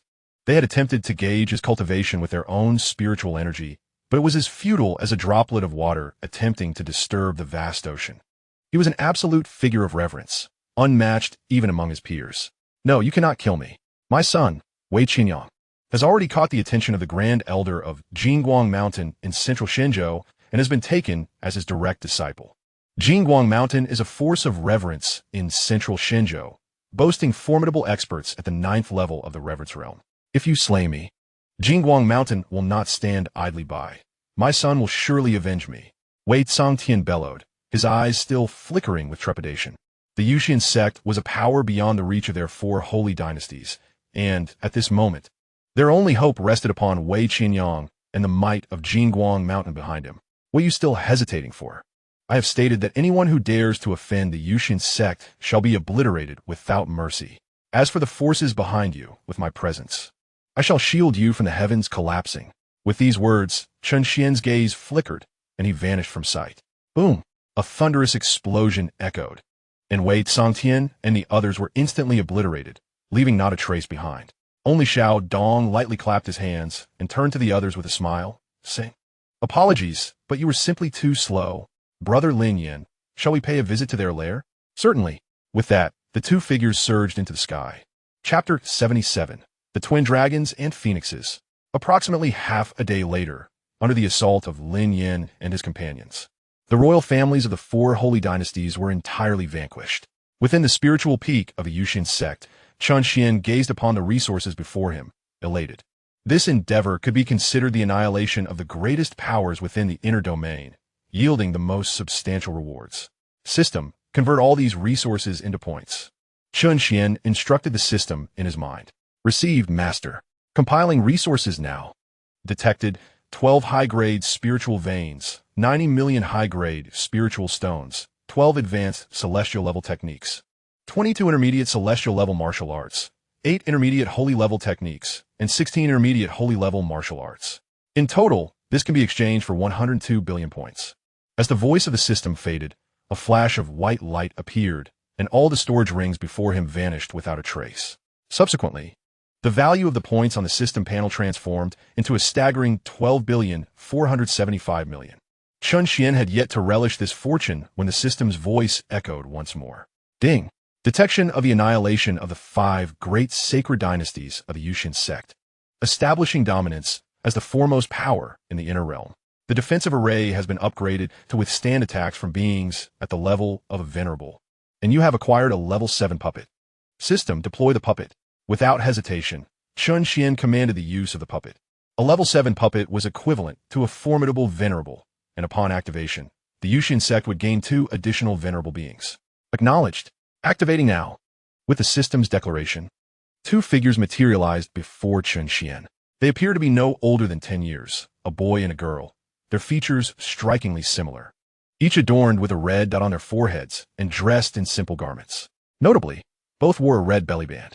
Despite their tender age, they emanated an overwhelming presence. The moment they appeared, information materialized before Chen Xuan. Character, Longhua. Cultivation, 9th level of the Venerable Realm. Technique, Fierce Sun Technique. Martial Arts, Auspicious Dragon Fist. Solar, Transforming Fist. Weapon, Sacred Sword. Character, Fenghua. Cultivation, 9th level of the Venerable Realm. Technique, Bright Moon Technique. Martial Arts, Fiery Phoenix Fist. Lunar, Transforming Fist. Weapon, Sacred Sword. The 2 immediately bowed respectfully to Chen Xuan, their voices tinged with youthful innocence. Longhua pays respects to the Sect Master. Fenghua pays respects to the Sect Master. Chen Xuan couldn't help but smile at this sight. Very well, from this moment forth, you shall be members of the Yuxian Sect. You may choose a spirit peak to reside in, and should you have any uncertainties, feel free to inquire with others. I will notify you should any matters arise. Yes, Sect Master. With that, Longhua and Fenghua departed from the Grand Hall. Ding! Detected suitable candidates for recruitment. Target, Zhao's Sacred Dynasty, Imperial Capital. After their exit, the system's voice resonated once again, this time indicating the presence of individuals selected by the system. A smile crept across Chen Xuan's lips as he gradually rose and vanished from his location. Central Divine Continent, Northern Region. On a mountaintop where spiritual energy surged, and radiant hues illuminated the surroundings, stood a magnificent sect. This was the location of Jingguang Mountain, one of the sect powers in the northern region. Within a side hall, a young boy clad in green robes knelt in the center, his eyes a deep crimson, tears streaming down his face. Master, you must help your disciple exact revenge. The boy pleaded, gazing up at the man before him. The man, corpulent and round, with a double chin, emanated a terrifying aura despite his appearance. This individual is a formidable warrior at the 8th level of the Honored Realm, the Grand Elder of Jingguang Mountain, Jin Tianxin. However, at this moment, upon witnessing the distress of his cherished disciple, His heart was filled with sorrow. The young man in question is Wei Qianyang, the son of the sovereign of the Wei clan, a holy dynasty in the inner domain. Although he fortuitously joined the central sect of Jingguang Mountain 2 years ago, he has remained rather unremarkable among the numerous disciples, often fading into the background. Fortunately, just days prior, this seemingly average Wei Qianyang unexpectedly awakened the holy body of the Greenwood. Once a holy body is awakened, even the weakest among them possesses the potential to ascend to the saint realm in the future. Before Wei Qianyang's awakening, he was the only one at Jingguang Mountain who had such a body, alongside Jin Pejuan, the son of the Mountain Lord. Thus, Jin Tianxuan promptly sought out Wei Qianyang and took him as his personal disciple. With Jin Tianxuan's innate talent, he would likely reach the peak of the honored realm in his lifetime, while Wei Qianyang holds the promise of potentially entering the ranks of saints. In such a scenario, as his master, Jin Tianxuan would not only gain prestige, but also a powerful ally in the form of a saint. This could elevate the status of Jingguang Mountain amidst the multitude of strong figures within the central domain. What has transpired, my disciple? Speak to me. Jin Tianxuan gently supported Wei Qianyang, his tone laced with concern. However, perhaps the devastation wrought by the fall of the Wei clan was too great a burden for Wei Qianyang to bear. He found himself at a loss for words. Take your time, my disciple. Do not rush. I shall see who dares to bully you in Jingguang Mountain. I will ensure they face dire consequences. Jin Tianxuan declared vehemently. Wei Qianyang was now his prized possession, and he cherished him deeply. In Jingguang Mountain, as long as Wei Qianyang did not provoke Jin Pejuan, he could handle the rest without issue. Wait, you haven't crossed paths with Jin Pejuan, have you? Jin Tianxuan inquired with growing concern. Given Wei Qianyang's close association with him, he believed he would not dare to offend Jin Pejuan. Yet, the magnitude of his reaction suggested otherwise. If he had indeed offended Jin Pejuan, there would be little recourse but to swallow his pride. No, master, it is not the young mountain lord, but rather someone from the inner domain. Wei Qianyang, suppressing his grief, spoke solemnly. The inner domain? Upon hearing this, Jin Tianxuan breathed a sigh of relief. As long as it was not Jin Pejuan, he had no regard for those from the inner domain. Please, my disciple, recount your tale in detail. I shall certainly advocate for you. Jin Tianxuan asserted with conviction. Master, my father is the sovereign of the Wei clan, one of the 6 holy dynasties of the inner domain. However, just yesterday, I received a message from the inner domain stating that my father and the entire Wei clan have been completely annihilated, and the assailants appear to have reached the honored realm. Master, I find myself unable to contend with the esteemed realm. However, the enmity of my obliterated clan is a grudge that cannot be overlooked. If I do not avenge this grievance, I fear I shall be tormented by inner demons for the rest of my days, and my journey in martial arts will be forever halted. Upon uttering these words, Wei Qianyang seemed to lose all his strength and collapsed onto the ground. Hearing this, Jin Tianxuan's anger flared. He had placed all his hopes on Wei Qianyang. Should Wei falter or even regress in his cultivation, it would be a grievous loss. More importantly, he might never find another prodigious sacred body to take as his disciple. The esteemed realm? How astonishing it is that even the inner domain boasts such beings. Rest assured, my disciple, I shall accompany you on this journey and assist you in exacting vengeance upon those who murdered your father and obliterated your clan. As Jin Tianxuan spoke, a scornful glint flashed in his eyes. Though he was surprised to hear of the emergence of a revered being in the inner domain, it was merely a fleeting thought. Even if they were a revered being, they were but a fledgling in that realm, while he was a formidable presence at the 8th level of the esteemed realm. A powerhouse in the northern territories, let alone compared to the inhabitants of the inner domain. Thank you, master. Please follow me. Upon hearing Jin Tianxuan's words, Wei Qianyang's face lit up with joy. He then led Jin Tianxuan away from Golden Ridge Mountain. Chapter 78. The Blind and Crippled Youth. In the Zhao Sacred Dynasty, the imperial capital, the obliteration of the Zhao royal family instilled a sense of dread and trepidation among numerous families in the capital. However, upon witnessing that the mysterious powerhouse solely targeted the royal family without infringing upon other factions, the populace's anxiety began to dissipate. How terrifying! What forces could have provoked our Zhao royal family to such an extent that they were eradicated in such a short span? Indeed, the royal family was the mightiest force in our Zhao sacred dynasty. The woman who appeared that day seemed even more formidable, likely surpassing the Saint Lord in strength. as conveyed by other prominent families. With the fall of the royal family, the capital is bound to become lively again, particularly with the Murong family's considerable influence, overshadowing the other three prominent families. Do you think the Murong family will ascend to become the new royal family? Hush, be silent. The little tyrant of the Murong family is approaching. If he hears us daring to discuss their matters in public, he will surely drag us away to be fed to the dogs. As these words were spoken, the previously animated crowd dispersed in fear. Just then, a thundering sound of hooves echoed from the end of the long street.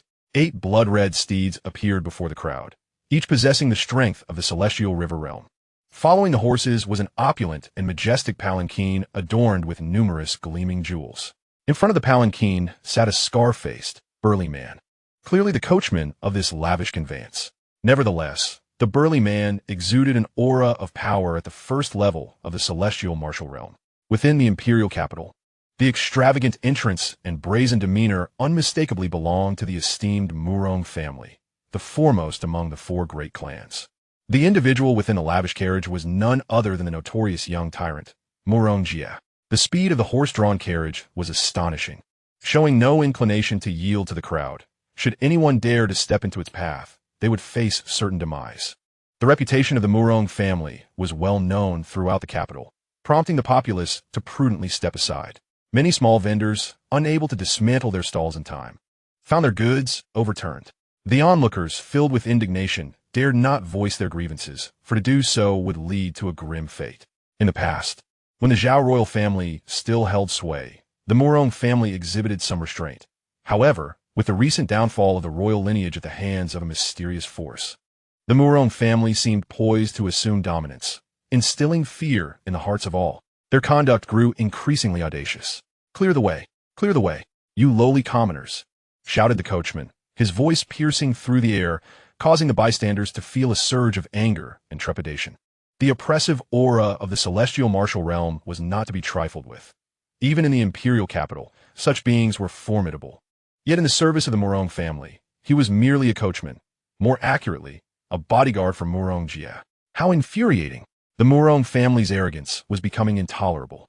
If they were to ascend as the new ruling family of our Zhao sacred dynasty, our lives would undoubtedly become even more unbearable.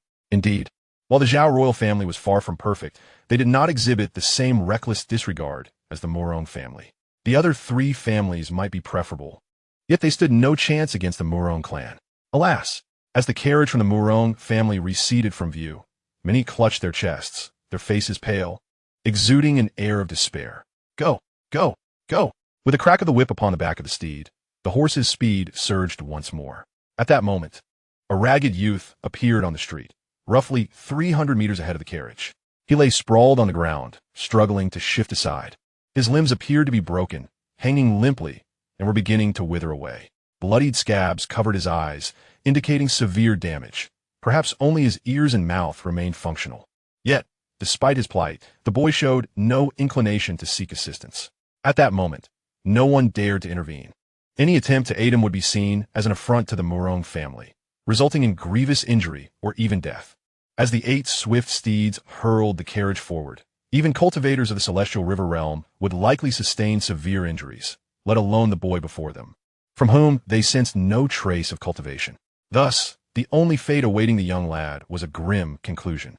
Those of lesser courage instinctively shielded their eyes, unable to bear witness to the impending bloodbath. Meanwhile, the coachman had already spotted the youth. Instead of slowing down, he cruelly lashed the reins again, urging the 8 steed horses into a frenzy. A cruel smirk crept upon the coachman's lips. "Ha! Lowly beasts, prepare to meet your demise." Under the gaze of the onlookers, the carriage hurtled directly towards the boy. In an instant, the youth was struck and sent soaring through the air. Yet, inexplicably, the startled steeds came to an abrupt halt. The carriage emitted a deafening crash, and the coachman's face blanched in horror as he hastily knelt down.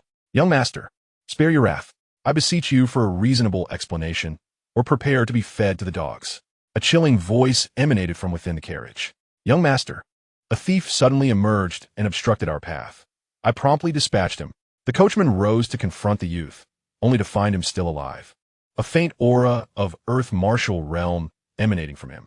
The coachman's expression hardened. It appeared the boy was a crippled practitioner of the Earth martial realm, which explained his survival amidst the chaos. Indeed, in that perilous moment, the boy had summoned the last vestiges of his strength to protect himself, which inadvertently startled the steeds. It seemed he was a prodigy. How fortuitous that I have the chance to eliminate such a talent. After assessing the youth, the coachman sneered. This boy, of similar age to Murongjia, had already attained the Earth martial realm. Such prodigies were scarce in the inner domain, likely fleeing from vengeful foes. However, this encounter had drawn the ire of Murong's young master, placing his life in jeopardy. Thus, he could not allow the boy to live. Only by eliminating him could he secure his own survival. With that, the coachman extended his hand, his spiritual energy surging as he prepared to strike the boy down. In the next moment, the coachman felt a chilling sensation at his wrist, followed by a flicker of white light. He then beheld his hand severed at the root, the break as smooth as glass. Chapter 79. The Dual-Eyed One. Bang! The crowd gasped as the coachman was sent hurtling backward, sliding across the ground for over 100 meters, leaving a long trail of crimson in his wake. Only when he came to a halt did his body erupt in a violent explosion of flesh and blood. Gulp! Gulp! Gulp! Is he dead? The onlookers, astonished by the sudden downfall of the once arrogant coachman, were struck with terror. Who, pray tell, would dare to brazenly extinguish a member of the Murong family in the imperial capital, even if he is merely a stable hand? This undeniably constitutes a provocation towards the entire Murong family, humiliating them before so many witnesses. As this thought crossed the minds of the onlookers, their gazes shifted to the side of the blind youth, where another young man clad in crimson had appeared. Although some harbored doubts, the evidence was irrefutable.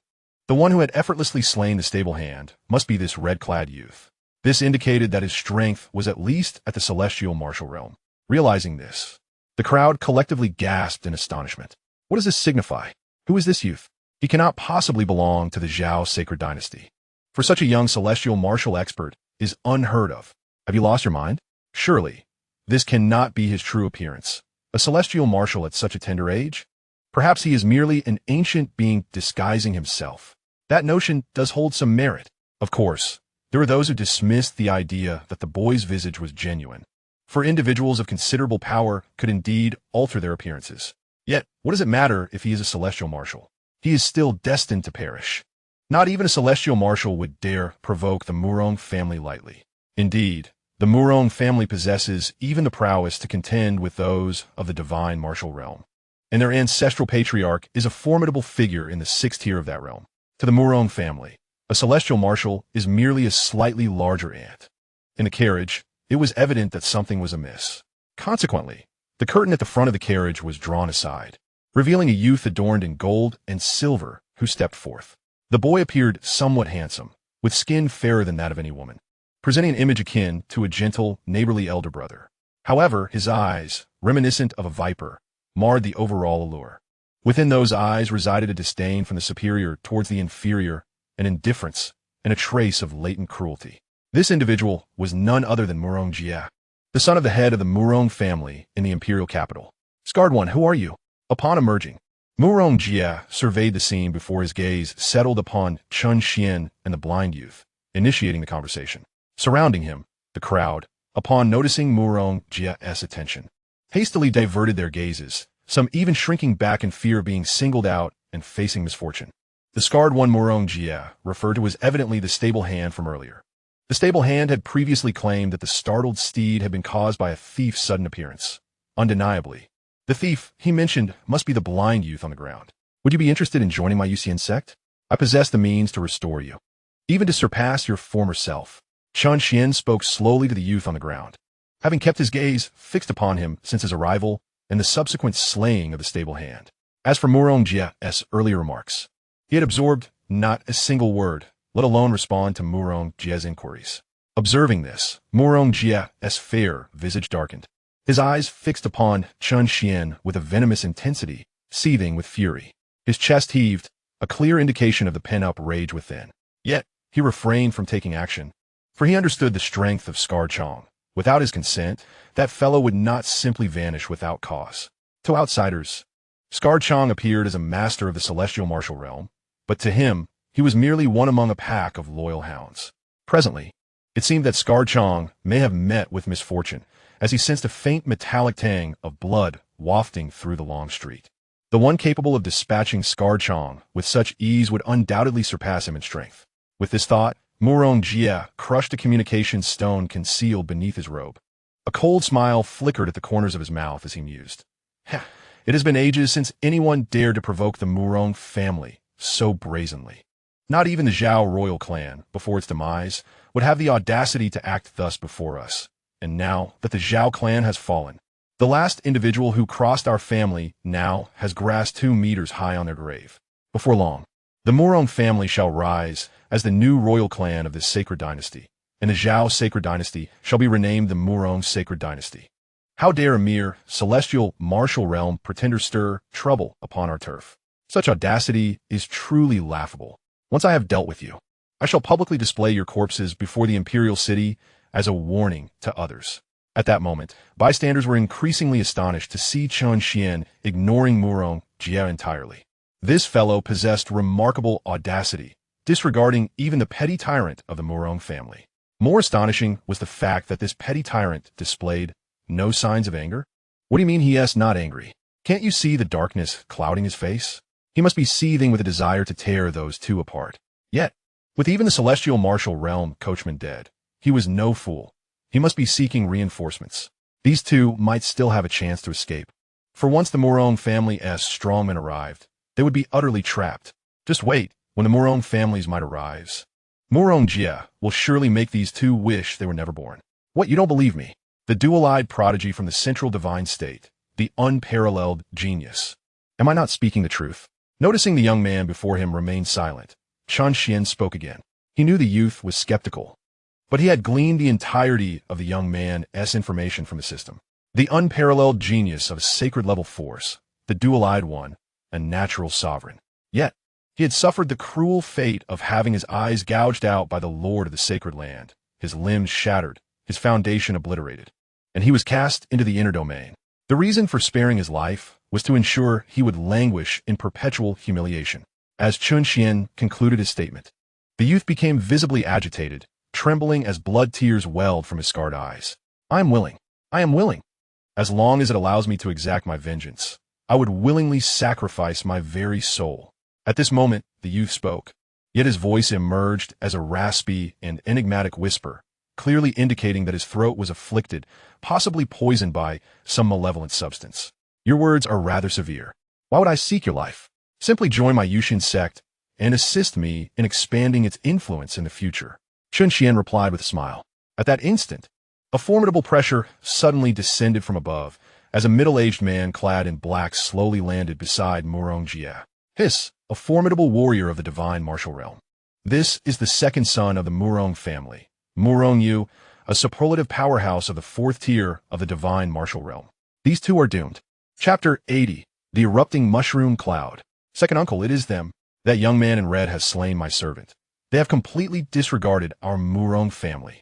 Second uncle, that young man in red is a warrior of the celestial martial realm. Eliminate them and display their bodies above the imperial city, so that everyone may witness the fate of those who offend the Murong family.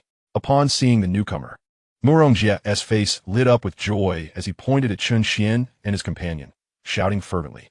Upon hearing Murong Jie's words, the middle-aged man, Murong Yu, narrowed his eyes and gazed intently at Chen Xuan.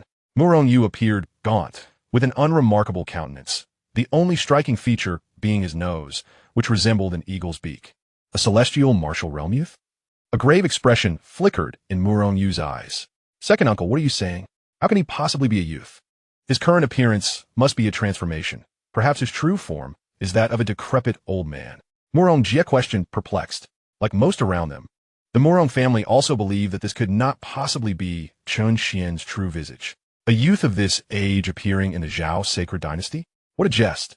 Not even the former prince of the Zhao sacred dynasty possessed such terrifying talent. My senses do not deceive me.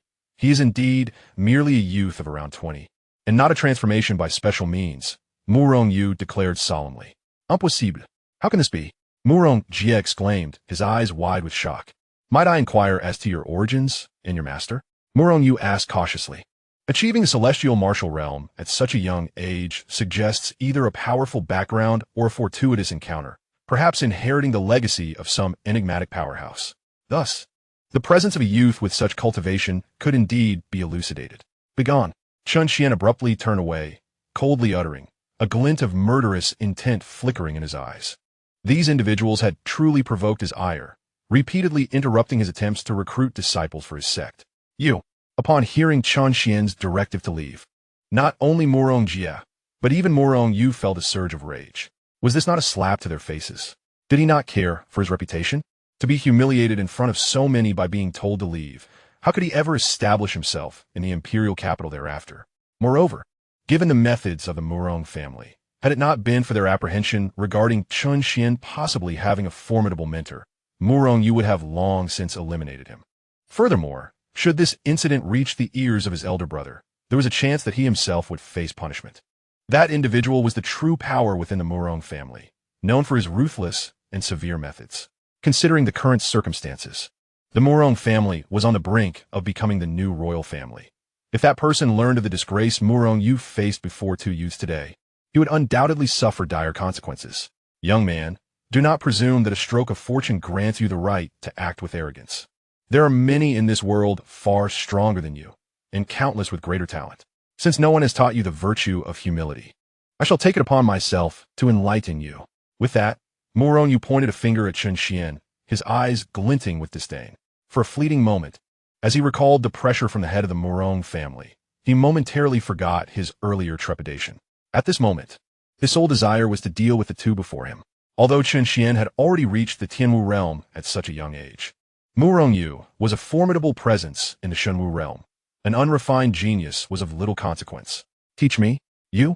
Chen Xuan observed the oblivious Murong Yu with a cold smile. If you no longer wish to keep your hand, I can assist you. As the words left his lips, the onlookers witnessed Murong Yu's finger, which pointed at Chen Xuan, suddenly shatter. Blood splattered across the faces of both Murong Yu and Murong Jie, staining them in crimson. Realizing what had transpired, Murong Yu hastily clutched the base of his right hand with his left, letting out a pained scream, his eyes betraying a look of horror. You are not in the Tianwu realm. What exactly are you? In that moment, Murong Yu staggered backward, his gaze trembling as he stared at Chen Xuan in disbelief. How could a Tianwu realm individual so easily shatter his arm before a fourth-tier Shenwu realm expert like himself? As for Murong Jie, he was already paralyzed with fear, his eyes glazed over as he stumbled backward. The uncle he had once been proud of was utterly powerless before this man. Who was he? What kind of being had they provoked? Seeing Murong Yu's terrified expression, Chen Xuan couldn't help but smile, a smile that to Murong Yu appeared devilish. It seems you have yet to learn your lesson. If you no longer wish to keep your head, I can assist you with that as well. With that, the crowd watched in horror as Murong Yu's head burst apart like a ripe watermelon, red and yellow matter splattering across Murong Jie's face. Following this, Murong Yu's headless corpse toppled backward, leaving the onlookers in stunned silence. Murong Yu has perished. Who exactly was this young man? What kind of being was he, that he could so effortlessly slay Murong Yu, a formidable powerhouse of the divine martial realm? Could it be possible that the individual before us is allied with those who annihilated the Zhao royal family? Upon utterance of this thought, many began to find it plausible. This is truly splendid. The Murong family is notorious for their malevolent deeds, dominating the weak and committing unspeakable atrocities. At last, someone has come to deal with them. However, one cannot help but wonder if he intends to eradicate the entire Murong family, and whether he might not also eliminate us in the process. Surely not, for that mysterious figure merely extinguished the Zhao royal family without harming others. In the wake of Murong Yu's demise, only Murong Jie remained, trembling upon the ground. Esteemed elder, noble sir, young hero, no, my lord, I was mistaken. Spare my life, and I assure you I shall never dare again.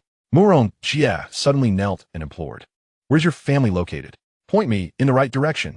Chen Xuan replied coolly. What? My lord, our Murong family lies 100 miles to the east. As he spoke, Murong Jie gestured in that direction. Upon hearing this, Chen Xuan closed his eyes and attuned himself to Murong Jie's indicated direction, swiftly locating the Murong family estate. Then, with a mere thought, a colossal handprint descended from the heavens. In an instant, the entire Murong family was obliterated in an explosion, reduced to mere ruins. Those present at a distance could witness a brilliant mushroom cloud, radiating flames and a terrifying aura, rising from the site of the Murong family. Witnessing this scene, Murong Jie collapsed to the ground, his gaze vacant as he stared at the direction of the Murong family, bursting into frenzied laughter. Ha ha! The onlookers felt parched, unable even to shift their gaze. The Murong family has been annihilated? Simultaneously, many of their image stones began to tremble. Upon connection, a chorus of voices erupted. Wow, brothers, did you hear? The Murong family has been obliterated, flames soaring to the sky. The Murong family is finished. Fresh morning news. The foremost family of the four great families is no more. Chapter 81. The Eye of Rebirth. Jin Tian's wrath approaches. Oof. With a light snort from Chen Xuan, an invisible wave of energy surged outward, sending those around him sprawling in disarray. In an instant, all present ceased to marvel at the annihilation of the Murong family and fled in a panic, fearing that lingering even a moment longer might cost them their lives. Thus, soon the long street was left with only Chen Xuan and the blind youth. Finally peace. Chen Xuan sighed, then turned his gaze to the boy. Having dispensed with the bothersome flies, it was now time to formally recruit the youth into the sect. Before him, Chen Xuan deftly flipped his right hand, revealing a fruit the size of a human head, exuding an inexplicable fragrance and imbued with an air of mystical profundity. This exquisite fruit was none other than the celestial spirit fruit. As he presented it to the young lad, the fruit vanished of its own accord, seamlessly merging into the boy's being. Immediately, the laws of the great Tao intertwined, forming a colossal cocoon large enough for two, enveloping the youth within. Detection indicates the completion of the disciple recruitment task, preparing the disciple gift package. Gift package ready, distributing now. Emperor Grade Supreme Technique, Twin Eye Treasure Art. Emperor Grade Supreme Martial Skill, Qilin Step. Ultimate Emperor Weapon, the Chaos War Halberd. Items have been dispatched to the system space. Please check, Master. At this moment, the voice of the system resonated within Chen Xuan's mind, and upon hearing it, a smile crept across his face. The system's response was notably swift this time, observing the young boy undergoing a transformation. Chen Xuan smiled gently and infused the rewards from the system into the cocoon before casting a glance towards the direction of the Murong family, then vanishing from his location. Having already obliterated the Murong clan, it was only fitting that their resources did not go to waste. After a brief span, roughly the time it takes to brew a cup of tea, Chen Xuan returned to his original spot. By then, the cocoon had begun to thin, the laws of the great Tao fading away, indicating that the boy was nearing the final stage of his metamorphosis. Suddenly, a soft crack echoed in the air. Chen Xuan looked up to see a fissure appear on the cocoon's surface, which rapidly spread, engulfing the entire structure. At last, the cocoon shattered, revealing the figure of the young lad before Chen Xuan. Compared to before, the boy's limbs had fully restored, radiating the power of the fifth layer of the heavenly martial realm. His eyes resembled an endless starry sky, profound and ancient, evoking a sense of awe that felt almost sacrilegious with each glance. More significantly, within his pupils lay two distinct orbs, emanating a supreme and regal aura, capable of intimidating even the most nefarious of foes. Yet, Chen Xuan discerned a subtle flaw within the boy's gaze. One of the smaller pupils bore a slight imperfection, a remnant of its former completeness, which, despite its undeniable strength, rendered it imperfect. So this is the twin pupil? Indeed formidable. That missing fragment must have been the result of someone's malevolent act. As Chen Xuan pondered this, the youth knelt on one knee, addressing Chen Xuan with reverence. Disciple sure, he pays respect to the sect master. He could acutely sense the magnitude of his transformation, now at the fifth layer of the heavenly martial realm, surpassing even his former zenith. For he had been merely at the fourth layer when his eyes were taken. Furthermore, he could feel the full awakening of his twin pupils. The path to achieving sanctity now lay within reach. One day, he will undoubtedly return to the sacred grounds he once frequented, reclaiming the eyes that were taken from him to complete the missing piece of his existence. Well done, indeed. You're truly a wielder of the dual eyes. Chen Xuan exclaimed joyfully, casting a smile at Shuri. Should this individual grow, he would undoubtedly become a formidable force in the future. Simultaneously, Shuri's information appeared before Chen Xuan. Character, Shuri. Technique, dual eye treasure art. Martial skills, Qilin steps, sky repairing technique, light of the dual eyes. Weapon, chaos war halberd. As Chen Xuan examined Shi Yi's martial skills, he noted that, aside from the Qilin steps rewarded by the system, there were two additional techniques. It was reasonable to assume these were innate to the dual eyes. This is to be expected, for certain powerful physiques naturally come with formidable martial skills, which may evolve into even greater techniques as they develop to their fullest potential. Let's depart. Follow me back to the sect. As for your vendetta, we shall soon journey to Central Divine Continent, and then you shall have your chance for revenge. Chen Xuan spoke slowly, activating the teleportation array, and together with Shi Yi, they vanished from the location. Upon entering the Yuxian Sect, Shi Yi was awestruck by the grandeur of its construction. The level of opulence surpassed even that of the sacred ground he had previously known. Every aspect, from the spiritual peaks and veins to the colossal tree standing in their midst, left him utterly astonished. However, considering Chen Xuan's effortless restoration of his dual eyes and the overwhelming martial skills and weapons within him, everything began to seem quite ordinary. While he was uncertain why such a sect existed in the inner domain, he was certain that the strength of the Yuxian Sect's leader surpassed that of the sovereign he had known before. Very well. You may choose a spiritual peak to reside in. Some members may be temporarily absent from the sect, but once they return, you can become better acquainted with them. Yes, sect leader, Shi Yi replied, cupping his fists in respect.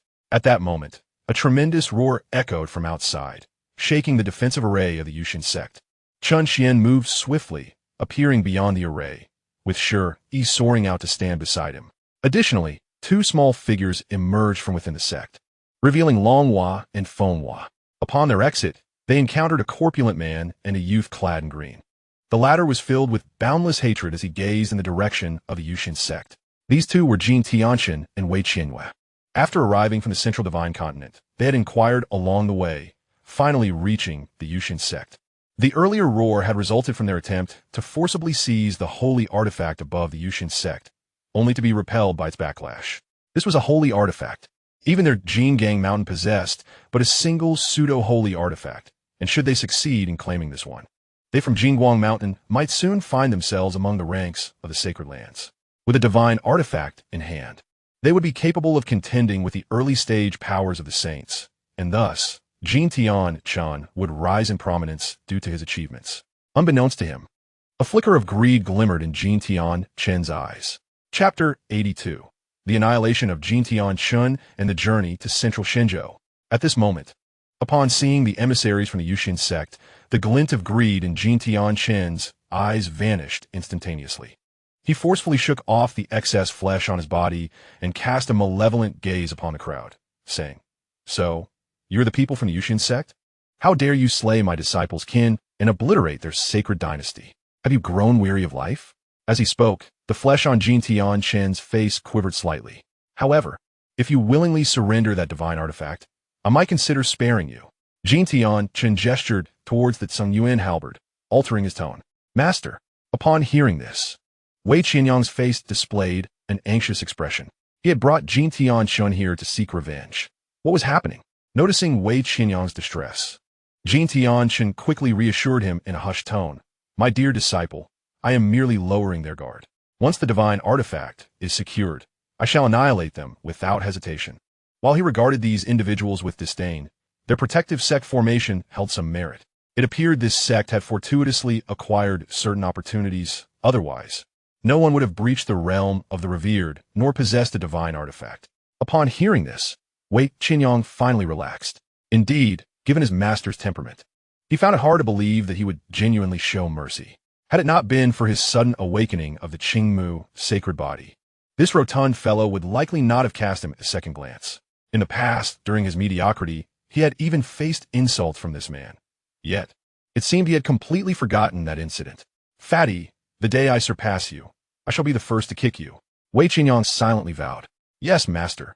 I was indeed narrow-minded and inconsiderate." Wei Qianyang apologized, glancing at Jin Tianchen. "No matter, as long as you understand my intentions."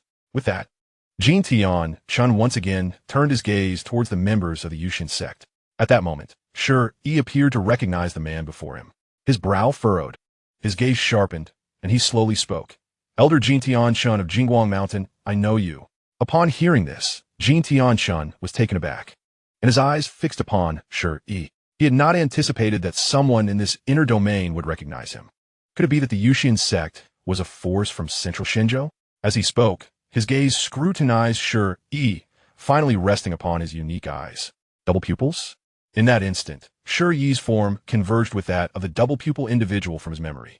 The holy son of the Red Heart Sacred Land, the double pupil Shi. However, Jin Tianchen soon erupted into hearty laughter, his eyes filled with derision. In the Northern Realm, it is widely recognized that Shi was once the holy son of the Crimson Heart Sacred Land, though that status has long since been relinquished. Indeed, to be precise, he is now merely the former holy son. It is said that his dual pupils were extracted, rendering him limbless and exiled from the sect. And who would have imagined that the once illustrious holy son of a sacred domain would find himself wandering in the inner region? It is nothing short of ludicrous. Jin Tianchen's eyes gleamed with unabashed mockery.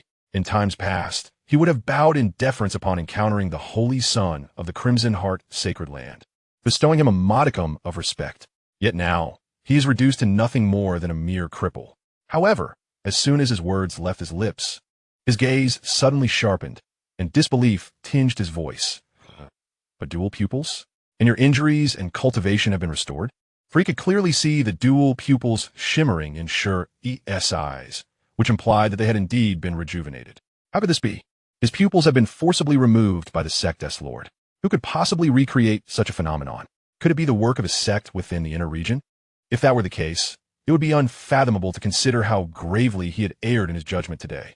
The recreation of dual pupils is a feat that not even the Lord of Sacred Land could accomplish, let alone those of quasi-emperor stature.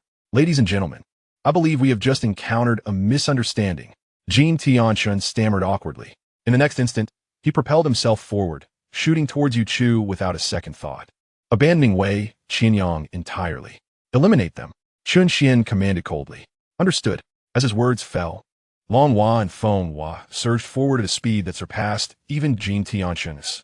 Witnessing this scene, not only was Shi taken aback, but Wei Qianyang was also engulfed in shock and dread. These two appear to be no older than 10, yet their aura was more formidable than that of Jin Tianchen, who was at the 8th level of the Venerable Realm. Could it be that these children were already at the 9th level? As this thought crossed his mind, Shi glanced over at Xianxia. Is this the depth of the Yuxian Sect? He had believed himself to be exceptionally gifted. Yet the prowess of these two individuals from the Yuxian Sect far surpassed his own. While Long Hua and Feng Hua pursued Jin Tianchen, Shi was not idle. He turned his gaze toward Wei Qianyang and stepped forward, causing the space around him to tremble and resonate. The Qilin step. Wei Qianyang, fully aware that Shi intended to attack, was already engulfed in despair due to Jin Tianchen's abandonment, and now he trembled with fear. The holy son of the sacred land was a pinnacle he could never hope to surmount.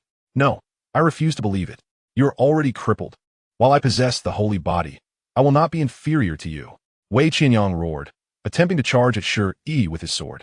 However, Shi merely took 3 steps, and under the weight of overwhelming pressure, Wei Qianyang was utterly obliterated, reduced to nothingness.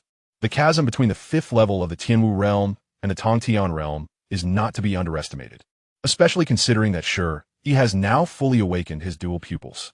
On the other side, Long Hua and Feng Hua had already intercepted Jin Tianchen. How could 2 mere children possibly possess the strength of a respected realm? Break for me. Jin Tianchen's gaze was piercing as he unleashed a powerful punch, intent on annihilating Long Hua and Feng Hua. However, the duo effortlessly thwarted his attack. Solar Variability Fist, Fiery Phoenix Fist. With their simultaneous strike, Long Hua's fist, imbued with blazing energy, resembled a radiant sun, exuding divine might, while a flurry of smaller fists followed suit, all aimed at Jin Tianchen. Conversely, Feng Hua's Fiery Phoenix Fist, a delicate pink punch, subtly concealed a spirit flame phoenix that chirped softly, charging fiercely towards Jin Tianchen. Under this dual onslaught, Jin Tianchen found himself with no means of escape. He was reduced to ashes amidst their assault and vanished without a trace. Subsequently, the two returned to Chen Xuan's side. Since someone from central Shenzhou has already made a move against us, there is no time like the present. We shall head to central Shenzhou today. You remain at the sect for now, while I go ahead to select a location for the sect. You can arrive directly via the teleportation array when the time comes. Chen Xuan instructed. With that, he transformed into a streak of light, hurtling towards central Shenzhou. Yes, Sect Master. Let us go, brother. Sure, we will familiarize you with the sect. With that, the group shifted their forms and vanished into the grand formation of the sect.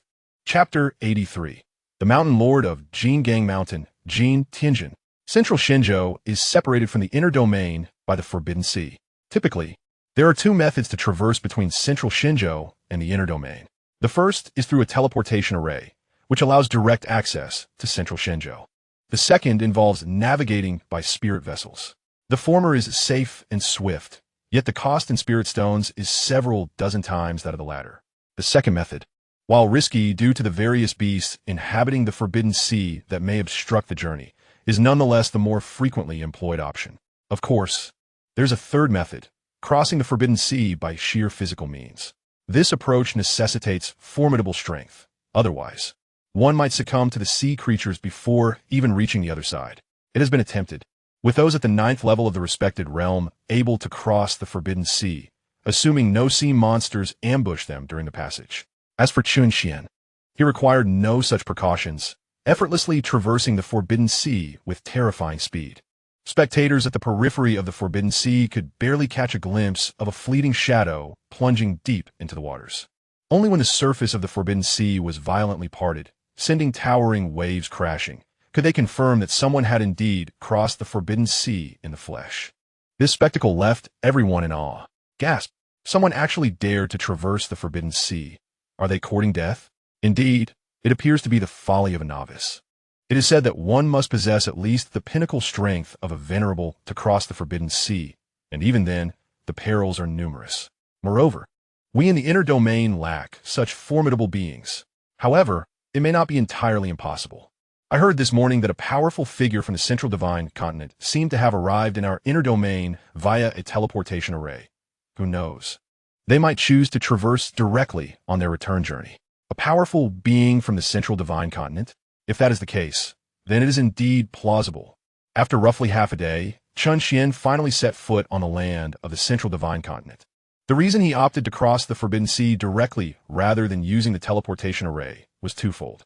Firstly, he had never visited the Central Divine Continent and wished to witness for himself whether the Forbidden Sea was as mystical as others claimed.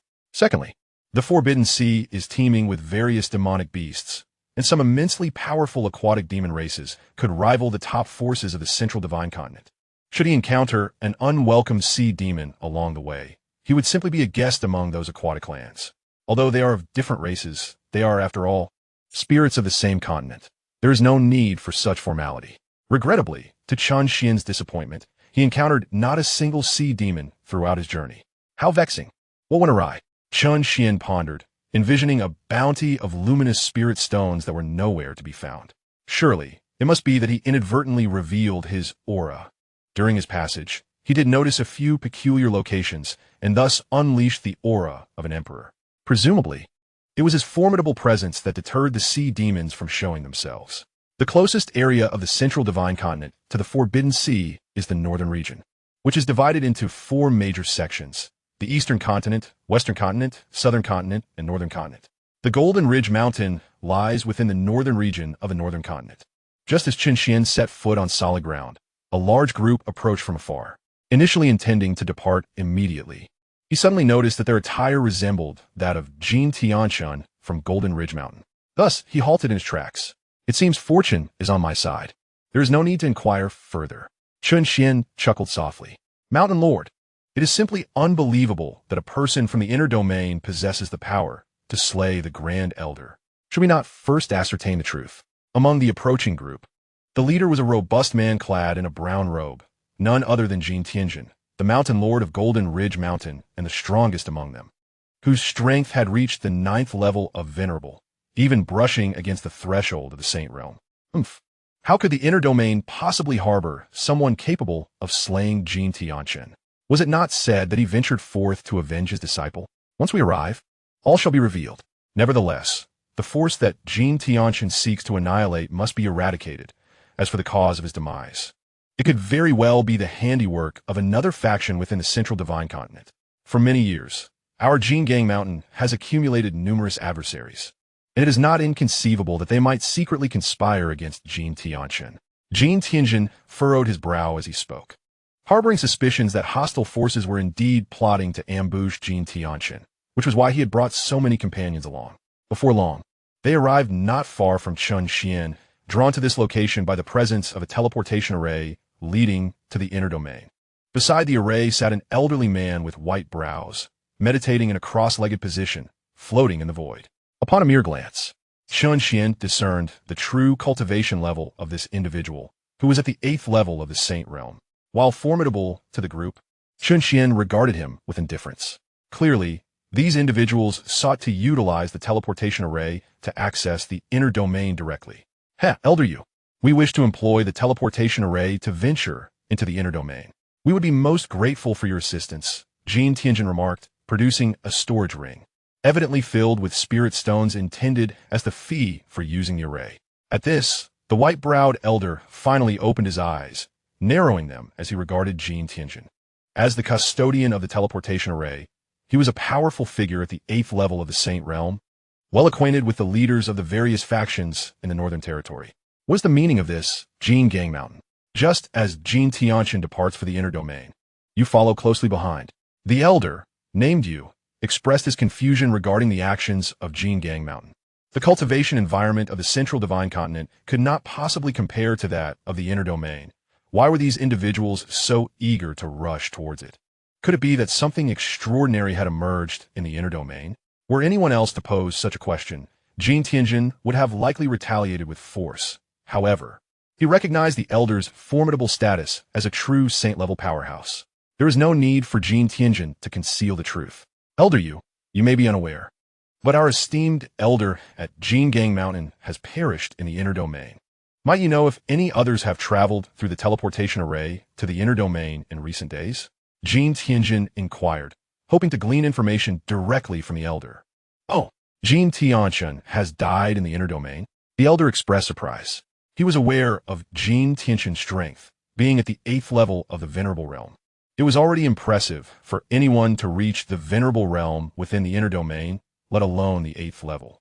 To slay Jin Tianchen, one would need to be at least at the 9th level of the Venerable Realm. So, you suspect that other forces from the Central Divine Continent are involved? Jin Tianchen nodded, yet the elder's subsequent words deepened his confusion.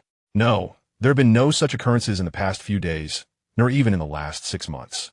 Oh, I almost forgot, half a year ago, a young fellow from the Yuxian Sacred Ground was indeed thrown into the inner domain. You don't suspect him, do you? Yuxian's Sacred Ground? The one with the dual pupils? Shuri? That seems improbable.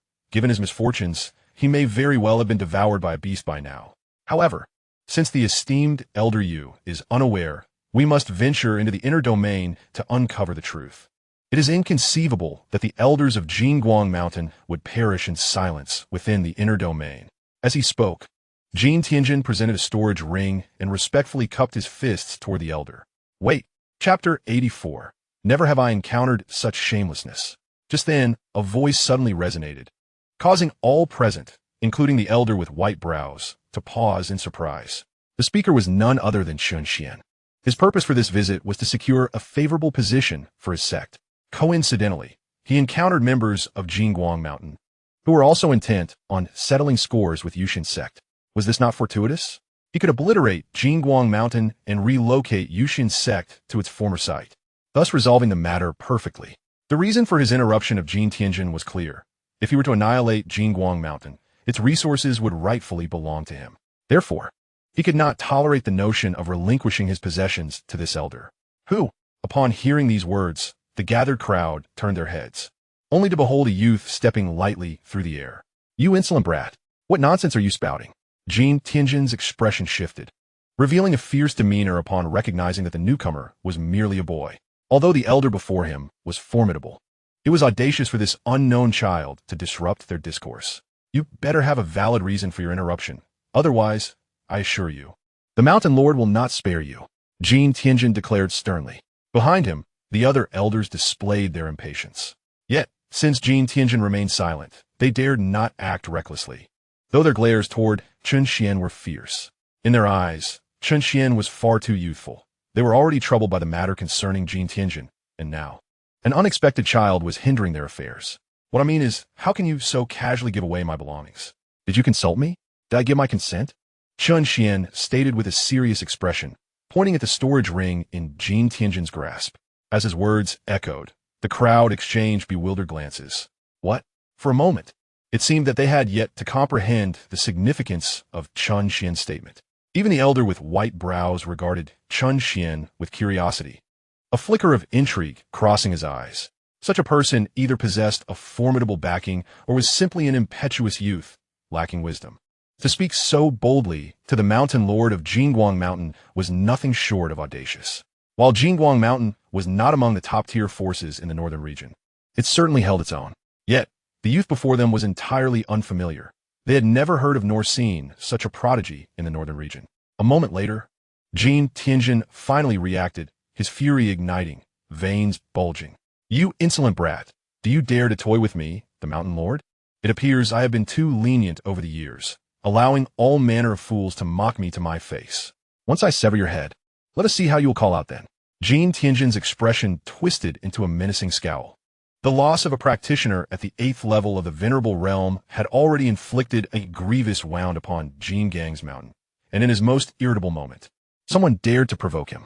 Did they truly think he was made of clay? As he spoke, spiritual energy surged within him, revealing the aura of a 9th level venerable. In an instant, those behind him displayed expressions of malicious delight. Ha! What an ignorant fool has appeared. When a mountain lord strikes, he shall find himself unable to live or die. Indeed, how dare this lowly creature seek amusement at our expense? They had already envisioned Chen Xuan's tragic fate. Unlike the others, the elderly man with white eyebrows, floating in the void, wore a solemn expression, his curiosity intensifying. For he perceived not a trace of fear in Chen Xuan's eyes, but rather a hint of playful intrigue. More importantly, he could not sense Chen Xuan's cultivation level. If Chen Xuan were standing on the ground, it would be understandable to regard him as an ordinary person. Yet, here he was suspended in midair, indicating he was anything but ordinary. Was there no record of this individual in the eastern continent? Could he perhaps be a prodigy from one of the other 3 continents? The white-browed elder murmured, a flicker of wariness crossing his gaze. If he hailed from a quasi-imperial power, it would justify his audacity in belittling the crowd. No. You misunderstand. I am not jesting with you. Whereunto you seeking Jin Tianjin to avenge him? I am the one who killed Jin Tianjin, and I have come to you directly. You need only confront me, thus sparing you the journey to the inner domain. Once I eliminate you, all that you possess will rightfully belong to me. What do you say, esteemed guests? Am I not correct? Chen Xuan smiled as he regarded the crowd. What did you say? You killed Jin Tianjin? Upon hearing this, Jin Tianjin shuddered, scrutinizing Chen Xuan anew. He could hardly believe that this youth could have slain Jin Tianjin. How old could he possibly be? Nevertheless, since he had knowledge of Jin Tianjin's demise, it was evident that the boy must be connected to it, or at the very least, aware of something significant. Therefore, capturing the youth would surely unveil the truth behind Jin Tianjin's death. You impudent child, since you claim to have slain Jin Tianjin, do not blame me for being ungracious. Regardless of your involvement in his death, I must at least provide him with an explanation. As he spoke, Jin Tianjin's spiritual energy surged once more, forming a massive hand of energy, intent on seizing Chen Xuan. Witnessing Jin Tianjin's move, the onlookers exchanged knowing smirks. I have encountered foolishness before, but never such unparalleled folly, willingly walking into one's own demise. It's utterly laughable. However, that seemingly invincible spiritual hand abruptly halted just 3 inches from Chen Xuan's face, followed by a subtle tremor that caused it to shatter, transforming back into pure spiritual energy that melded with the surrounding space. What? Impossible. Upon witnessing this scene, Jin Tianjin and his companions exclaimed in astonishment. The elder with white eyebrows also felt his pupils contract sharply. He could effortlessly block Jin Tianjin's attack, but how could a mere youth accomplish such a feat? A terrifying thought surged within the elder's mind. This individual is undoubtedly a formidable powerhouse, and his strength far surpasses my own. The 9th layer of the Sage realm? No, a semi-emperor realm expert. Only someone of that caliber could evade his perception. Among semi-emperor figures, who is not renowned, this particular semi-emperor is entirely unfamiliar to him. At that moment, a fine sheen of cold sweat began to bead at the elder's temples. I warned you, yet you did not believe. Thus, I must take action. As his voice fell, Chen Xuan pointed, unleashing a stream of spiritual energy from his fingertip. In an instant, it split into numerous razor-sharp wind blades that encircled the individuals of Jingguang Mountain. The wind blades incessantly generated smaller, sharper blades that mercilessly sliced through their bodies. In that moment, the air was filled with anguished cries and desperate howls. No, Senior, spare us. We were wrong. We are willing to submit to you. Jin Tianjin was utterly terrified, cursing Jin Tianxun inwardly for drawing such a formidable enemy upon them. Paying no heed to their pleas for mercy, Chen Xuan merely snorted, and the people of Jingguang Mountain were reduced to dust, vanishing without a trace. Seeing this, Chen Xuan waved his hand and seized their storage rings, then turned to the elder with white eyebrows. Elder, do you not agree with my earlier assertion? These are already my possessions. If I were to give them to you, I would have to ask for them back. How troublesome. Chen Xuan regarded the elder with an innocent demeanor. Indeed, you speak wisely. Realizing that Chen Xuan might be a semi-emperor, the elder no longer held onto his heirs and respectfully replied while landing on the ground. Oh, by the way, where is Jingguang Mountain? Just as Chen Xuan was about to depart, he turned back to inquire. The elder, having just breathed a sigh of relief, felt his heart race. My lord, Jingguang Mountain is located 1,500 miles west from here. Very well, thank you, elder. Should you dare deceive me, I shall not hesitate to return and remove your head. With that, Chen Xuan vanished in a flash, leaving the elder drenched in cold sweat, reflecting on Chen Xuan's words. The elder could only think to himself, I have never encountered such audacious shamelessness. Certainly, merely contemplating it, yet should it be articulated. He genuinely fears the severed heads of others. Chapter 85. The Sacred Land of Pure Heart, Qi Hua and Qi Yin. The Quasi-Emperor Realm? When did such a youthful quasi-emperor emerge on the eastern continent? The white-browed elder gazed intently at the vanishing figure of Chen Xuan, his gaze penetrating, as he slowly activated a communication stone in his hand. Jinggang Mountain. Following the direction indicated by the elder, Chen Xuan swiftly located Jinggang Mountain. Subsequently, with a single palm strike, he obliterated the entire Jinggang Mountain, reducing it to a deep pit. System, relocate the sect. Upon completing this, Chen Xuan communicated with the system in his mind. Having gained experience from the previous relocation, the subsequent transfer of the entire sect became a familiar endeavor. Before long, an imposing sect descended from the heavens, ultimately settling in the original location of Jinggang Mountain. Thus, he officially entered the central divine continent. Chen Xuan then promptly reappeared in his own spiritual peak. He subsequently extracted all the resources gathered from the Murong family and Jinggang Mountain. System. Convert all these resources into point vouchers. Received compiling data. Detected 31 high-grade spiritual veins, 80 million high-grade spiritual stones, 10 high-tier celestial cultivation techniques, 14 mid-tier celestial martial arts, 12 mid-tier saint-level techniques, and 20 mid-tier saint-level martial arts. In total, these can be exchanged for 111 billion point vouchers. After the items before him vanished, the point voucher balance on the system panel transformed into 235,750 million. Observing the balance, Chen Xuan's expression brightened. System, conduct 10 draws at level 8 and 30 draws at level 7. Chen Xuan instructed the system in his mind. Received, commencing the draws. Congratulations, Master, you have acquired a level 9 cultivation card for the Saint Realm. 2. Congratulations, Master, you have acquired Saint Pills. 4. Congratulations, Master, you have acquired Breaking Saint Pills. 4. Congratulations, Master, you have acquired a level 9 cultivation card for the Venerable Realm. 15. Congratulations, Master, you have acquired Breaking Venerable Pills. 6. Congratulations, Master, you have acquired a useless pill furnace. 1. Congratulations, Master, you have acquired Joyful Orbs. 6. As the system's announcements concluded, numerous elixirs materialized within the system's space. Initially, Chen Xuan utilized the level 9 cultivation cards for the Venerable Realm to elevate all disciples still at the Divine Martial Realm and early Venerable stage to the 9th level of the Venerable Realm. As for the Saint Realm cultivation cards, considering that He still needed to reclaim the missing corner of the eye, priority was given to enhancing Yi and Lin Yan's cultivation to the 9th level of the Saint Realm. The Breaking Saint Pills were administered to Xiao Dong, Medusa, Qin Huan, and Tang Lu.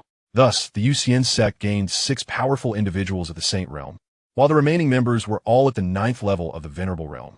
In the spiritual peaks of the back mountain, Shi sensed the sudden surge of power within him, his expression shifting as he rushed out. At one point, he even began to wonder if there was something amiss with himself. Upon sensing the commotion, Lin Yin and the others hurried out to explain, which allowed Shi to finally relax. At that moment, Chen Xuan's voice resonated. Shi, given your current cultivation level, avenging yourself should not pose a challenge. Therefore, proceed with your designated tasks and complete your dual pupils. As for how to achieve this, I trust you already possess the answer within. In response, Shi, with a respectful demeanor, clasped his fists across the void and replied, "Yes, master.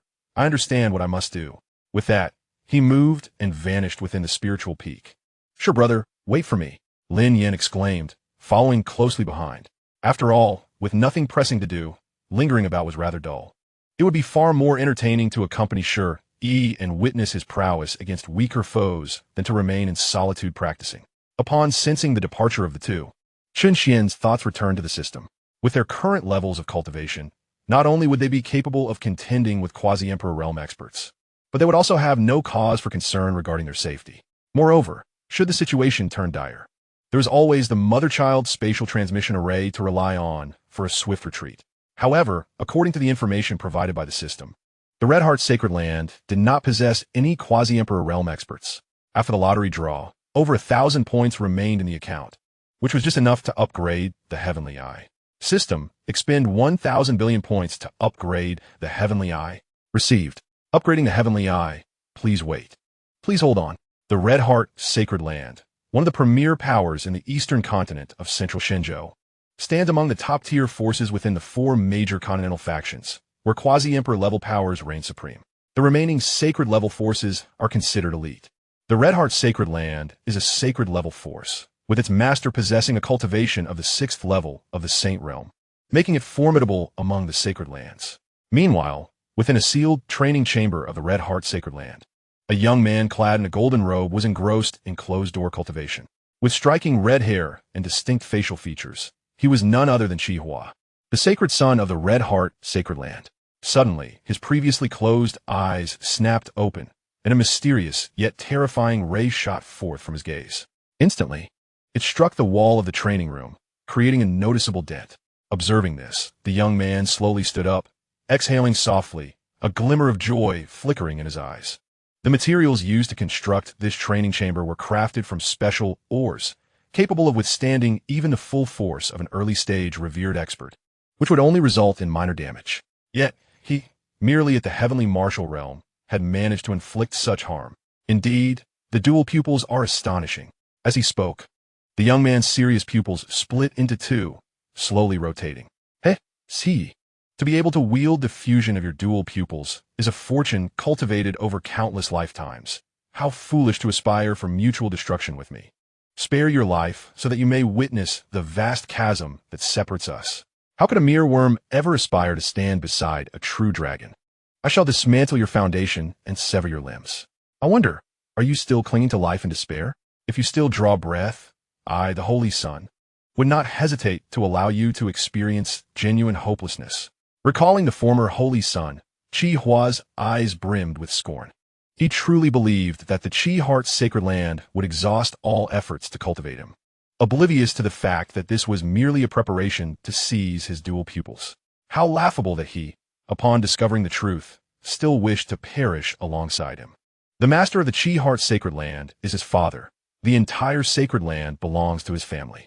How could a mere genius of the heavenly martial realm contend with him? At that moment, the door to the training chamber swung open, revealing a middle-aged man gazing expectantly at the youth within. The man, with flowing crimson hair, bore a striking resemblance to Qihua.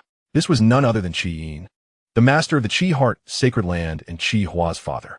"How is it, my son? Have you succeeded?" Qi Yin asked gently, his eyes filled with warmth. "Father, I have succeeded. In just half a year, I have ascended from the first to the pinnacle of the heavenly martial realm. With the power of my dual pupils, I can even contend with those at the 1st and 2nd levels of the venerable realm." Qihua replied, a satisfied smile gracing his lips. "That is splendid, truly splendid. Our efforts have not been in vain. The dual pupils are among the most powerful physiques in existence. With such strength, it is only natural. With you in the Qi heart sacred land, we may one day witness the rise of an emperor. Qi Yin exclaimed, gripping Qi Hua's shoulders with excitement. In his lifetime, he could only aspire to the peak of the Saint Realm, but with the dual pupils, Qi Hua's future was boundless. Indeed, father, I shall become an emperor, and then even the ancient clans shall be beneath my feet. Qi Hua declared boldly, a moment of unparalleled confidence radiating from him. Suddenly, a formidable pressure surged forth, causing Qi Yin to halt momentarily. The aura of the Saint Realm. Who could it be? Father. Even Qi Yin felt a twinge of oppression beneath this aura, let alone Qi Hua, who was of the heavenly martial realm. At that moment, Qi Hua's body tensed, his knees slightly buckling under the weight. Reacting swiftly, Qi Yin waved his hand, dispersing the oppressive force that had been bearing down on Qi Hua, allowing him to stand upright once more. Who dares to stir trouble within our Qi heart sacred land? Qi Hua inquired, confusion etched on his face. The sacred land was a top-tier power in the northern region. No one would be foolish enough to intrude upon a sacred ground unless driven by a profound vendetta. While friction between sacred lands was inevitable, it had never escalated to such brazen audacity. Let us go and discover the source of this disturbance. I am keen to see who dares to wreak havoc on the territory of my Qi heart sacred land. The gaze of Qi Yin seemed to penetrate the walls of the training room, locking onto the intruder outside with a fierce intensity. A flicker of ruthlessness flashed through his eyes. As he spoke, he grasped Qi Hua's shoulder, and the two vanished from the training chamber. Simultaneously, a palpable panic engulfed the entire Xianxia sacred land. This was the pressure of a saint. Aside from the Lord of Xianxia and a few elders of the Saint Realm, who could remain composed under such overwhelming force, they began to shrink back, trembling in fear. Above the Xianxia sacred land, Shi Yi and Lin Yin stood side by side, coldly observing the sacred ground below. Yet, a distinct emotion flickered in Shi Yi's eyes. Xin sais blang. I have returned, he murmured, gazing at the familiar structure below. This sacred land had been his home for over a decade, a place filled with memories of youthful bravado, the emergence of his dual pupils. Each moment as vivid as if it had occurred yesterday. He once believed that with his dual pupils, he could lead the Xianxia sacred land to new heights. His master had often whispered this very notion in his ear. Even his master's son appeared somewhat overshadowed by his brilliance. He once considered the Xianxia sacred land his family, willing to dedicate everything to safeguard its honor. Yet in the end, he learned that it had all been a cruel deception. From the moment his dual pupils manifested, he had been ensnared in a grand web, unable to escape or break free, left to be dissected like a lamb awaiting slaughter. That fateful day, he uncovered the truth, only to have his dual pupils ripped away. The obedient younger brother who had followed him transformed overnight into a stranger. Their words struck him like daggers, piercing the softest recesses of his heart. My dear brother, did you truly believe that the Xianxia sacred land would wholeheartedly nurture you? You are merely a dog residing in our domain. Your dual pupils are too dazzling. Yet I am the son of the Lord of Xianxia. How can I endure living in your shadow, becoming a laughingstock? You are but an orphan. You do not deserve to possess such a gift. It was absurd. He could hardly fathom these words emanating from the once obedient boy who had been by his side for over a decade. Perhaps this was their true nature. With this thought, a dull ache throbbed in Shi Yi's heart. Just in his early 20s, he had lived ensnared in a deception for years. However, at the moment he had his dual pupils extracted, he had severed all ties with the sacred land of Crimson Heart. What followed was the time for vengeance. Yet he chose to refrain from unleashing his aura. At that moment, Qi Yin and Qi Hua appeared in the plaza of the sacred land of Crimson Heart, their eyes ablaze with indignation. Soon after, several figures darted out from the sacred land, joining the father and son duo. These individuals were elders of the sacred land, their powers primarily at the early stages of the Saint Realm. When Qi Yin and Qi Hua discerned the identity of the newcomer, their expressions changed dramatically. "Ti, you are alive. You dare return? Very well. This time I shall personally defeat you and show you who the true prodigy is." After the initial shock, a glimmer of joy appeared on Qi Hua's face. Although he had incapacitated Shi Yi 6 months ago, he had never bested him personally, which had remained a thorn in his heart. After all, having been suppressed for over a decade, he could never surpass Shi Yi, the towering peak. Now, this fellow had returned from the dead. Once he personally vanquished Shi Yi, his heart would surely ascend, propelling him forward with boundless potential. However, unlike Chen Xuan wore an exceptionally grave expression, for he sensed the saintly aura emanating from Lin Yan.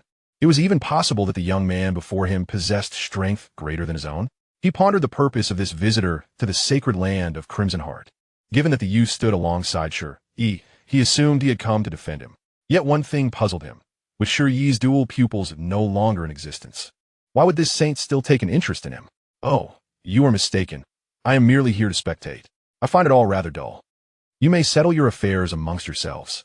Lin Yan yawned, casting a glance at Qiyin. With Shi's current cultivation, he need not intervene.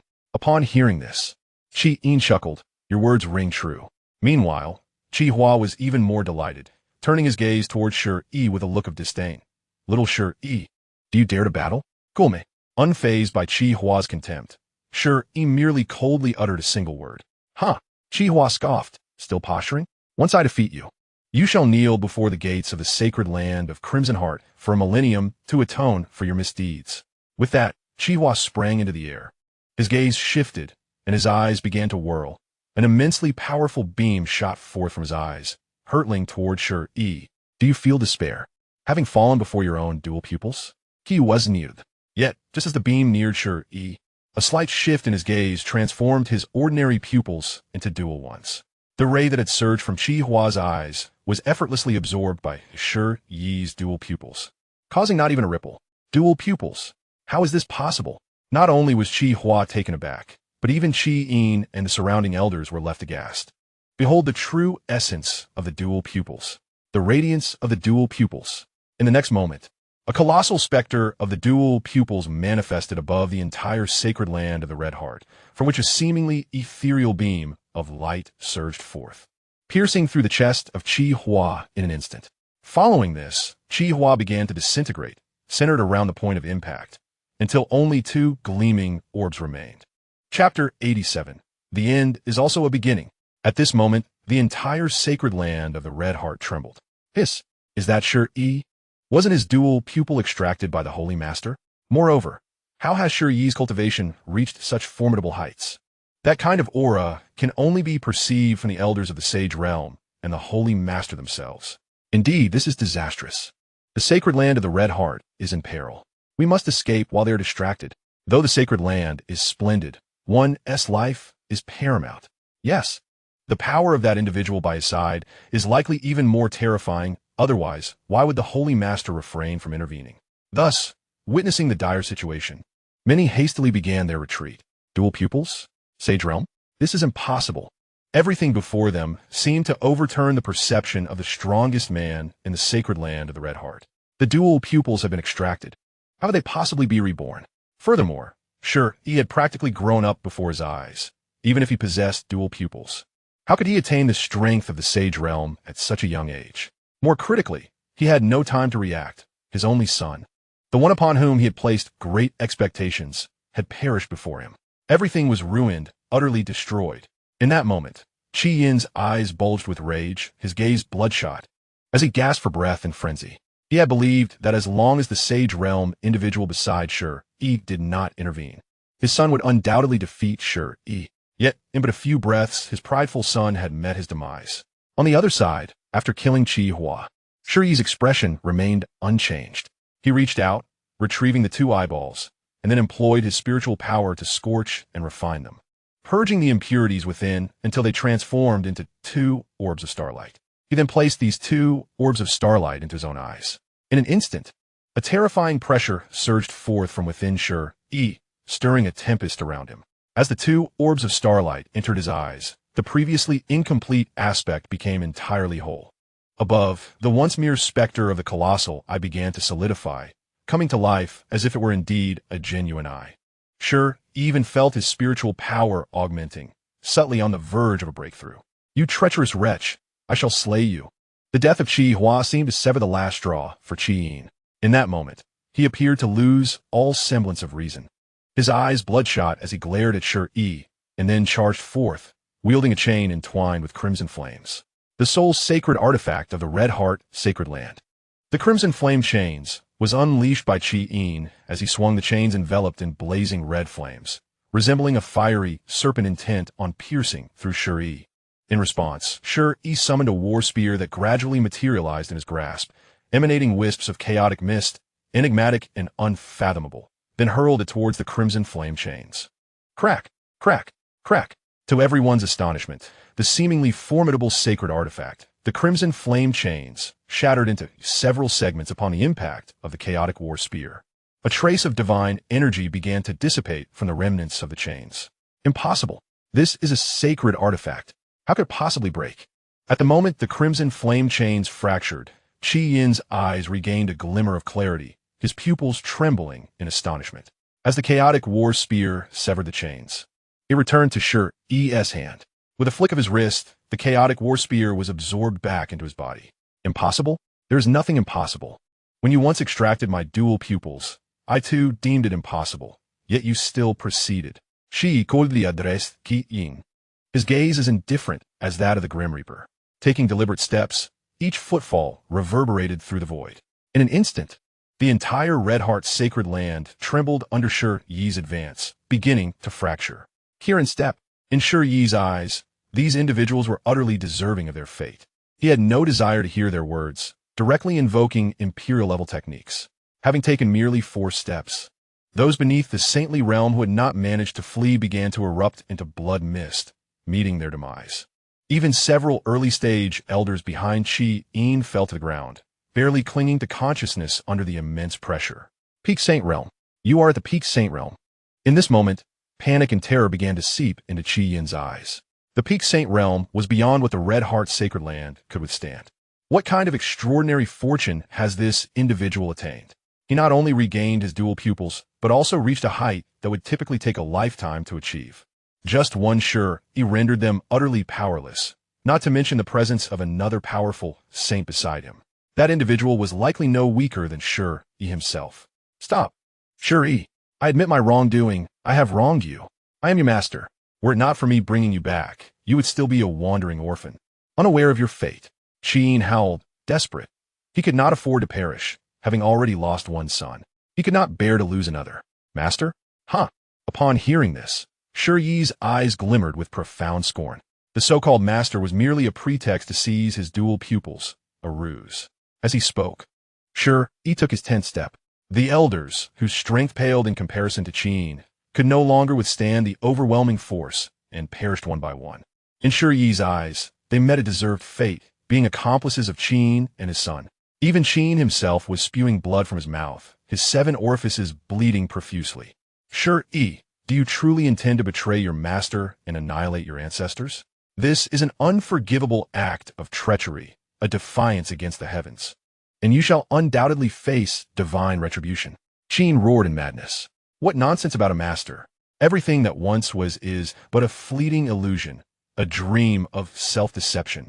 Since the day you gouged out my dual pupils and crippled my path, all bonds between us have dissipated into smoke, leaving only enmity. Today, you shall perish. The sacred land of the Red Heart will be obliterated. Shi's voice, though not loud, resonated with a thunderous impact. Lin Yin, standing beside him, felt a pang of sympathy, realizing how dire Shi's circumstances were. Compared to Shi, his own experience of being jilted seemed far less grievous. However, after today, Shi would completely sever ties with his past and soar to new heights. With a series of steps, Qi Yin could no longer bear the strain and exploded into a mist of blood. The entire sacred land of the Red Heart crumbled beneath this force, rendered a desolate wasteland, devoid of life. After a brief silence, Shi slowly exhaled a breath of murky air, a hint of relief glimmering in his eyes. He then reached out his hand to seize all the spiritual resources of the sacred land before turning to Lin Yin. Brother Lin, let us depart. Upon hearing this, Lin Yin nodded, and the two transformed into streaks of light, vanishing from sight. Ding! The evolution of the heavenly eye is complete.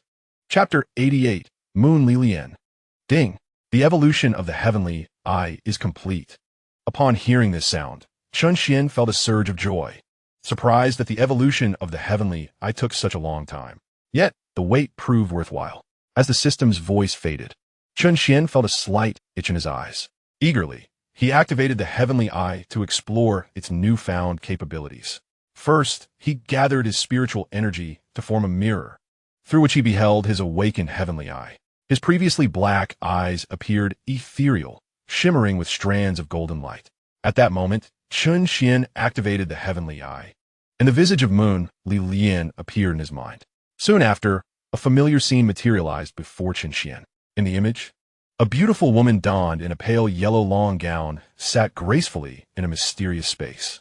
Despite her meditative posture, Chen Xuan could discern her tall, exquisite figure. Her fair skin seemed as delicate as porcelain. This woman was none other than Chen Xuan's mother, Moon Li Lian. Unlike the previous encounter, this time Chen Xuan could distinctly sense the proximity between himself and the woman within the enigmatic space, as if they were face to face. It was likely due to the profound bloodline connection they shared.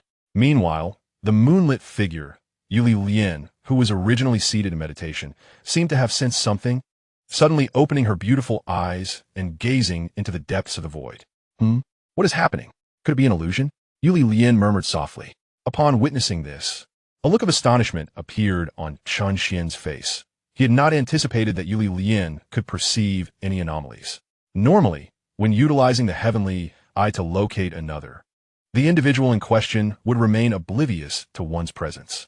System, what is going on? Chen Xuan promptly inquired within his mind. Beep. Master, this is due to the bloodline connection between you and your mother. You possess the residual bloodline power left by your mother, which, although fully integrated within you, has fortuitously deepened the sense of connection between you two. Upon hearing this, Chen Xuan suddenly understood. If the heavenly eye could be easily detected by others, it would indeed be rather ineffective. Meanwhile, after scanning the area for a moment, Li Lian seemed to find no irregularities and was about to close her eyes once more. At that moment, Chen Xuan's voice resonated. Mother. Huh? Startled. Li Lian halted her actions, trembling slightly, her voice quavering. The only one who could address her as mother was her child, who had been far away in another realm, still in swaddling clothes. Yet, considering the distance, it seemed impossible for her to hear him speak. Surely, she was merely overwhelmed by nostalgia, leading to hallucinations. Li Lian chuckled at her own folly and began to retract the surging energy that had arisen from her excitement. Mother, it is I, your Xianer. Seeing Li Lian's disbelief, Chen Xuan spoke again. Simultaneously, he had locked onto Li Lian's location through the heavenly eye, creating a spatial passage while communicating with her. Before the evolution of the heavenly eye, although he could see Li Lian, he was unable to converse with her or ascertain her precise position. After the evolution, everything had become remarkably clear. Thus, Chen Xuan was determined to bring Li Lian to the Yuxian Sect. Xianer, is it truly you? At that moment, Li Lian sprang to her feet, her eyes filled with disbelief as she gazed into the void. There was a glimmer of crystalline tears in her eyes. It was unimaginable for a mother to be separated from her child while he was still in swaddling clothes. 20 years had swiftly passed. Had her longing been tangible, it would have surely formed a river. Now, even while she remained in her clan's territory, she could hear her child calling for her. As soon as Li Lian finished speaking, a subtle ripple unexpectedly emanated from the void before her, causing her expression to shift dramatically. This was the sacred ground of the Eternal Life Imperial clan, who could, or would dare to, brazenly tear through the fabric of space. Such an act would require immense audacity, and even more importantly, formidable strength. After all, merely trespassing on the clan's territory could invoke the boundless wrath of the imperial lineage. Even among those of the same imperial bloodline, few would dare to undertake such a reckless endeavor. In that moment, Li Lian felt as if she were facing a grave threat. Her spiritual energy surged in preparation, unable to fathom that this was the handiwork of Chen Xuan. Despite Chen Xuan's remarkable talent, he was still quite young, and given the cultivation environment of the Outer Realms, he might not even compare to his contemporaries within the Eternal Life Imperial clan. With a flash, Li Lian retreated, her demeanor growing frosty, bracing herself for the impending confrontation. Possessing formidable strength herself, she was eager to discern who had the audacity to intrude upon the ancestral grounds of the Eternal Life Imperial clan so openly. As the rift in space widened to the size of a person, her spiritual assault was primed and ready, awaiting the emergence of the intruder to subdue them. In no time, the passage fully formed, and a figure gradually stepped forth from the spatial rift. It was a young man clad in crimson, and upon gazing at his face, Li Lian felt an inexplicable familiarity wash over her. More significantly, an undeniable aura of bloodline connection resonated between them. In an instant, The attack she had conjured dissipated, tears cascading from her eyes like precious pearls as she stared in astonishment at the young man before her. Who else could it be but the child she had longed for over the past 20 years? Xianxia. With that, Yulian rushed forward, enveloping the young man in a tight embrace, pouring forth the emotions of 2 decades of yearning. Mother! Chen Xuan exclaimed joyously, sensing the profound cultivation level emanating from Yulian. She had attained the realm of the true emperor, not merely a quasi-emperor. Though she was at the first level of the emperor realm, she was the most powerful individual Chen Xuan had encountered thus far. As a cup of tea passed, Yulian's emotions began to stabilize. However, she soon sensed something amiss, her brows furrowing as she turned her gaze towards Chen Xuan. Xianxia, what is your level of power? To have so effortlessly entered the sacred ground of the eternal life imperial clan, your cultivation must be on par with mine. This implied that Chen Xuan was at least at the emperor realm. But how could this be possible? Chen Xuan was merely 20 years old, even if he had trained in the outer realms. It was inconceivable that the prodigies within the eternal life imperial clan could reach the emperor realm at such a young age. Mother, please come with me. We can discuss everything later. Chen Xuan Urja, Iwalilian. Chapter 89, A Family Reunion. Leave? Upon hearing this, Yulian was momentarily taken aback. Immediately following, she nodded subtly. The reason she willingly remained in her ancestral land was, on one hand, to safeguard Chen Xuan and his father. Now that Chen Xuan had revealed a strength that even made her feel apprehensive, it was only natural for her to leave this place. Very well. With that declaration, Chen Xuan activated the transmission array, and in an instant, their figures were enveloped in a radiant white light, vanishing from this enigmatic realm. During their journey, Chen Xuan briefly elaborated on the sect he was currently establishing. As for his power, he concocted a tale, claiming it was a legacy bestowed upon him by a mysterious formidable being, thus explaining his cultivation level. After all, one could hardly admit to possessing a system, which was unnecessary. It was quite normal for everyone to harbor their own little secrets. Upon emerging from the primary transmission array of the sect, Yulian was profoundly astonished by Chen Xuan's mastery over the Yuxian Sect. The spiritual veins within the sect, along with its facilities, were entirely comparable to those of the everlasting imperial clan. However, the most significant aspect was the celestial spirit fruit tree, which exuded a deadly allure upon her first sight. Xianxia, is this the sect you mentioned? Yulian inquired, her eyes wide with astonishment. Indeed, mother. There is someone else who is surely eager to see you. Chen Xuan replied, a mischievous smile gracing his lips. Father, hurry out and see who has arrived. Chen Xuan bellowed, his voice resonating throughout the entire Yuxian Sect, amplified by his spiritual power. In an instant, not only was Chen Xuan startled, but other disciples also hurriedly flew toward the source of the commotion. You little rascal! What hast to hurry about? Chen Xuan exclaimed, somewhat helpless. On a spiritual peak, he stood in the courtyard before a small barrier, within which were 2 crickets, one black and one red, each the size of a child. These were star crickets, a type of spirit beast, though not particularly strong. They possessed the cultivation of the celestial river realm, which Chen Xuan had captured in a nearby mountain range. He was currently engrossed in watching the 2 crickets battle. Come on, bite him, little red. Target his underbelly. Little black, strike from behind. That is her weak point. Chen Xuan shouted excitedly, watching the duel unfold. Just as Chen Xuan called out to him, the 2 crickets appeared to tire from their skirmish and lay still on the ground. Rest for a moment, both of you. We shall determine the victor upon my return. With that, Chen Xuan soared toward the celestial spirit fruit tree. As his figure disappeared from the cricket's view, the black and red crickets exchanged a momentary glance, their breathing growing heavy. Subsequently, the 2 crickets began to engage in an intimate display within the barrier. By the time Chen Xuan arrived, others from the Yuxian Sect had already gathered. Child, you have disturbed the venerable ancestor's duel with the cricket. If there is nothing of utmost importance, I shall not show you mercy. As Chen Xuan's voice resonated, a gentle yet slightly cold tone reached his ears. Oh, so, you deem me an inconsequential person? Upon hearing this, a smirk of schadenfreude appeared on Chen Xuan's lips. Father, may you seek your own fortune. With that, he beckoned the others to depart. Before Chen Xuan's arrival, Chen Xuan had already introduced Yulian to them. Since she was Chen Xuan's mother, she naturally held the esteemed title of ancestor within the Yuxian Sect. Upon hearing Chen Xuan's words, the others exchanged brief greetings before hastily taking their leave. Ancestor, We have matters to attend to. We shall return to Lingfeng first. You may converse at your leisure. Once the crowd dispersed, only Yu Lian and a bewildered Chen Kanglin remained beneath the celestial fruit tree. Oh, how beautiful! At first glance, Chen Kanglin was struck by her exquisite beauty, mistaking her for a newly recruited disciple of Chen Xuan. Yet, something about her seemed familiar. Upon a second glance, he realized she bore a striking resemblance to someone he knew. After a few more scrutinizing gazes, his eyes widened in disbelief. Lian, is it truly you? In that moment, even a man of his stature felt a blush creeping into his cheeks.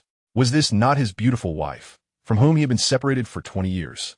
Without hesitation, he stepped forward and embraced Yu Lian. Oomph. Did you not just claim I was an inconsequential person? Yu Lian feigned a pout. Naturally, she had restrained her own aura, recognizing that Chen Kanglin had attained the 9th level of venerable status. Yet, before her, a great emperor, he still appeared feeble. Chen Xuan possessed strength that even she could not fathom, having established this sect. It was evident that Chen Kanglin's cultivation was a result of Chen Xuan's influence. Otherwise, with Chen Kanglin's innate talent, achieving such a level in merely 20 years would be impossible. Who said that? Who dares to call me a scoundrel? Chen Kanglin, unabashed, wrapped his arms around Yu Lian's slender waist. After all, she was his wife. What was the harm in softening before her? Humph. You remain as incorrigible as ever. Not a child anymore, yet still so glib. Yu Lian lightly chided, piercing through Chen Kanglin's intentions. In response, Chen Kanglin sheepishly chuckled. Hee, if I were not so smooth-tongued, how could I have won your heart, my graceful swan? Grateful that she had raised Xian well, he added, otherwise, I would surely not spare you. Yu Lian raised an eyebrow, her expression turning serious. Upon hearing her words, Chen Kanglin's face stiffened, unsure of how to reply. Should he confess that shortly after her departure, he had been ambushed and imprisoned for over a decade, only to be rescued by Chen Xuan? If he were to utter such truths, Yu Lian might very well strip him of his skin. Upon encountering Chen Kanglin in silence, Yu Lian paused, her brows knitting together. What is the matter? Are you concealing something from me? Hearing this, Chen Kanglin was taken aback and hastily replied, No, of course not. Xian'er is our child, naturally exceptional. He continued, Come, my dear wife, it has been over a decade since we last met. Don't you think we should reminisce? As he spoke, a hint of servility graced his expression. You old rascal. Despite her retort, Yu Lian followed Chen Kanglin as they soared into a mystical peak, the Tanfan sacred ground. Within the grand hall of the sacred ground stood a man clad in radiant feather garments at the high seat, his eyes sparkling like brilliant stars. This man was the lord of the Tanfan sacred ground, Chen Xuan, whose power had reached the 9th level of the Saint Realm. The Tanfan sacred ground was already among the top sects beneath the quasi-emperor level in the Northern Territory. Beside Chen Xuan stood a young girl in a flowing blue dress. Her long hair cascading like a waterfall, her skin translucent. Her eyes possessed an innate allure that captivated the heart. She was Chun Yao, the saintess of the Tanfan sacred ground and daughter of Chen Xuan. At the foot of the hall, a man in a black robe knelt. His face bowed to the ground, unwilling to meet the gaze of Chen Xuan above him. You mean to say that the Qixin's sacred ground has been obliterated? Indeed. My lord, the man replied. Father, we must uncover the mastermind behind this. The news of our impending union with the Qixin sacred ground has already spread throughout the Northern Territory and the Eastern continent. Now, someone has eradicated the Qixin sacred ground, which not only undermines our prestige, but also blatantly disregards our Tanfan sacred ground. If we fail to address this matter appropriately, we risk becoming a laughingstock in the Eastern continent. How will other forces perceive us? The matter of my marriage is minor. Yet the reputation of the Tanfan sacred ground is paramount. We cannot allow such individuals to trample upon our dignity while remaining in the Eastern continent. Chen Yao stepped forward, grasping Chen Xiang's hand with a playful pout, though a fierce killing intent flickered in her eyes. 6 months prior, upon learning that the son of the Qixin sacred ground, Qi Hua, had successfully seized the dual pupil with the assistance of Qi Yin, the Tanfan sacred ground resolved to forge an alliance with the Qixin sacred ground. As powerful beings of the Saint Realm, they were acutely aware of the latent potential that the dual pupil possessed. Previously, the bearer of the dual pupil had merely been the orphan Shi Yi, who, despite his remarkable talent, lacked a formidable background, causing the Tanfan sacred ground to harbor reservations. However, once the dual pupil was transferred to Qi Hua, the son of the Qixin Sacred Grounds Lord, the situation transformed immensely. Qihua and Chunyao were both offspring of the lords of their respective sacred grounds, representing a true match in status. Although the Tanfan Sacred Grounds foundation surpassed that of the Qixin Sacred Ground, the future potential of Qihua, possessing the dual pupil, was boundless. He was destined to transcend the saint level and at least attain the status of a quasi-emperor. How to express this? The Tanfan Holy Land does not suffer any losses. More importantly, the mutual affection between the two young individuals is truly the epitome of perfection. Yet, now there are those who dare to act with such audacity after the news of an alliance with the Qixin Holy Land has already been released from their Tanfan Holy Land. To disregard the dignity of the Tanfan Holy Land and obliterate the Qixin Holy Land is undoubtedly a stinging slap in the face, as fiery as it gets. Who could possibly have the power to annihilate the Qixin Holy Land? Such an individual must possess strength surpassing that of Qin, who is already at the 6th level of the Saint Realm. Thus, the assailant must be at least at the 7th level, if not the 8th. A grave look flickered in the eyes of Saint Xuan. At the 8th level of the Saint Realm, there are only 2 such individuals in the Tanfan Holy Land, while at the 9th level, there is but one, himself. If the assailant is merely at the 8th level, it would not be a cause for concern. However, if they are indeed at the 9th level, even he would have to prepare for battle. Return to the Holy Master. A disciple who managed to escape from the Qixin Holy Land reported, "We have gathered intelligence indicating that the assailant belongs to the Yuxian Sect." The Yuxian Sect? When did such a formidable sect emerge in the Eastern continent, capable of annihilating a holy land? It should not be so obscure. Saint Chen's gaze shifted, his eyes twinkling like a star. According to the information from his subordinates, the Yuxian Sect does not appear to be a force from the Eastern continent, but rather a newly emerged sect that took over the position of a former revered power in the northern border. The Yuxian Sect first obliterated that revered power before establishing their presence there. And the individual responsible for the destruction of the Qixin Holy Land is someone you would never have guessed. Furthermore, we have all heard his name. Below, a man spoke, his expression betraying disbelief. "Oh, who is it?" The eyes of Saint Xuan, the holy master of the Tanfan Holy Land, sparkled with curiosity. Even Chunyao, who had initially appeared somewhat irate, looked on with intrigue. It is none other than Shi, the former holy son of the Qixin Holy Land. It is said that he not only restored his dual pupils, but also possesses power that surpasses that of the holy master of the Qixin Holy Land. On that day, he single-handedly brought about the demise of the Qixin Holy Land. The man spoke, his face reflecting shock. "What? How is this possible?" Upon hearing this, Chunyao exclaimed. Her eyes filled with astonishment. She could not possibly be unfamiliar with Shi, as her fiancé, Qihua, had taken his dual pupils from him. Yet, had it not been said that he was incapacitated and cast out of the central divine continent? How could he still be alive, and moreover, possess the strength to obliterate the Qixin Holy Land? Father? This cannot be true. Chunyao turned to Saint Xuan, unable to believe the reality of the situation. However, confronted with his daughter's skepticism, Saint Xuan, the most powerful figure in the Tanfan Holy Land, remained silent, his eyes narrowing slightly, revealing a hint of extreme danger. "I see now. The Qixin Holy Land truly deserves its fate. An organization that fails to achieve success and only brings about its own ruin." After a brief moment, Chen Xuan let out a cold snort, his eyes glinting with frost. "Father, what do you mean by this?" Chunyao inquired in confusion. "What do I mean? It is merely the consequence of the incompetence of those fools from the Red Heart Sacred Land. If one does not eradicate the roots, the spring breeze will foster new growth. Having already gouged out his dual pupils, they did not kill him outright. Instead, they sought to humiliate him, condemning him to a life of enduring pain. Yet, they failed to foresee the backlash that would befall the entire Red Heart Sacred Land as a result. Those born with dual pupils are clearly favored by fortune, and their failure to eliminate him sealed the fate of the Red Heart Sacred Land. From the birth of his dual pupils to the extraction of his treasure, and then to his exile within the inner domain, it seemed that this young man would never rise again. However, one cannot underestimate the whims of destiny. This world is never devoid of opportunities, nor of fortune and luck. Clearly, that young man's luck defies the heavens. Not only has he obtained great fortune, but he has also garnered the support of a mysterious powerhouse. It is evident that the destruction of the Red Heart Sacred Land was orchestrated by the forces behind him, namely the so-called Yuxian Sect. Upon reaching this point, even Chen Xuan could not help but feel a wave of emotion. He had initially believed that the two sacred lands could unite their strengths. Yet unexpectedly, before they could even proceed with their plans, the Red Heart sacred land was utterly obliterated. As for the claim that a single individual, Shi, had annihilated the Red Heart sacred land, Chen Xuan suspected it must have involved the power of the sect.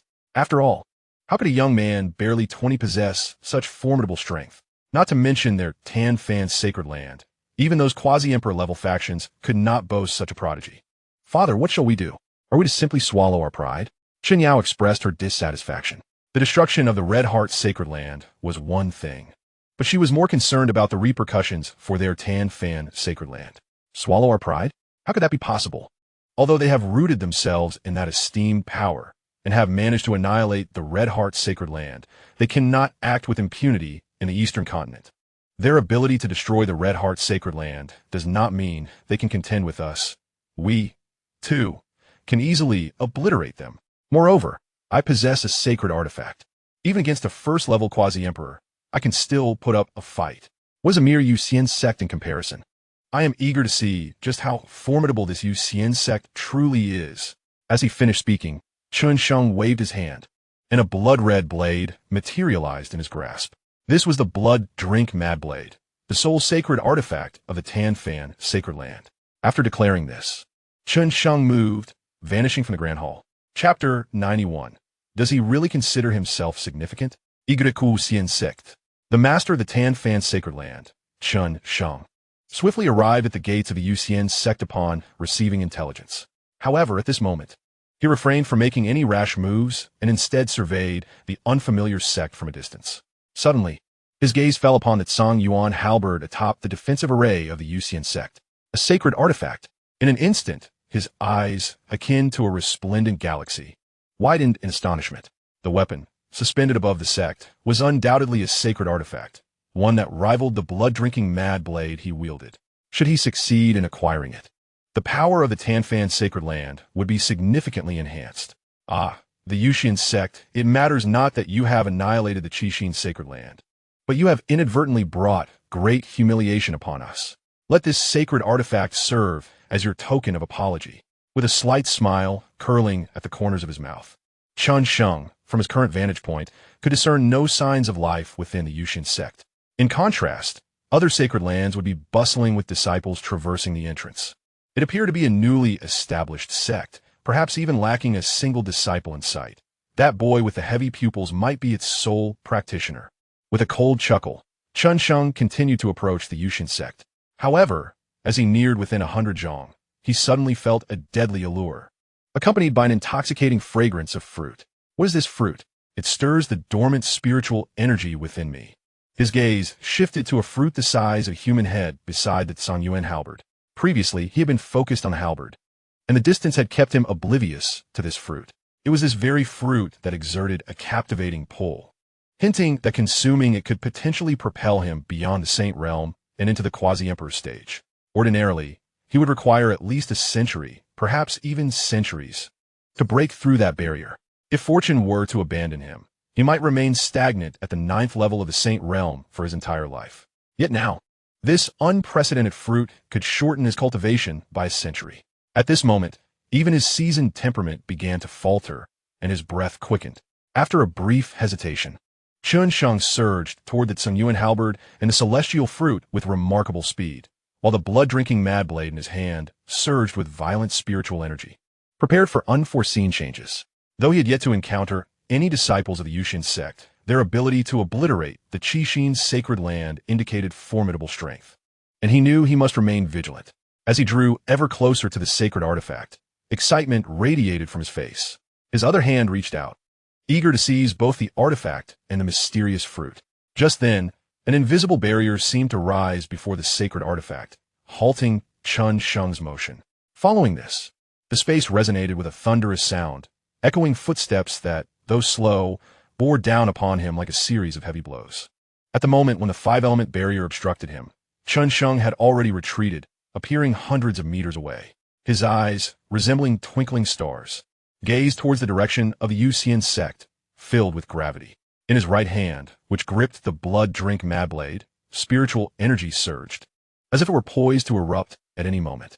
As footsteps drew nearer, a youthful figure emerged from the Yuxian Sect, a young man clad in white. Tall and handsome, he bore a subtle smile at the corner of his mouth. What captured attention even more was the presence of dual pupils in his eyes. As the young man slowly advanced, a faint, almost imperceptible heavy pupil phantom flickered behind him, occasionally materializing. A wielder of the heavy pupils? Upon witnessing this individual, Chen Xuan, the master of Tan Fan's sacred land, felt his starry eyes contract sharply. What astonished him more than the boy's dual pupils was the palpable wave of spiritual energy emanating from youth. Undoubtedly at the 9th level of the Saint realm, the density of his energy even surpassed Chen Xiang's own. How could this be? Chen Xiang gasped in disbelief. Before him stood, undoubtedly, the former saint son of the Xianxia sacred land, of whom he had heard. This was the very person responsible for the annihilation of the Xianxia sacred land.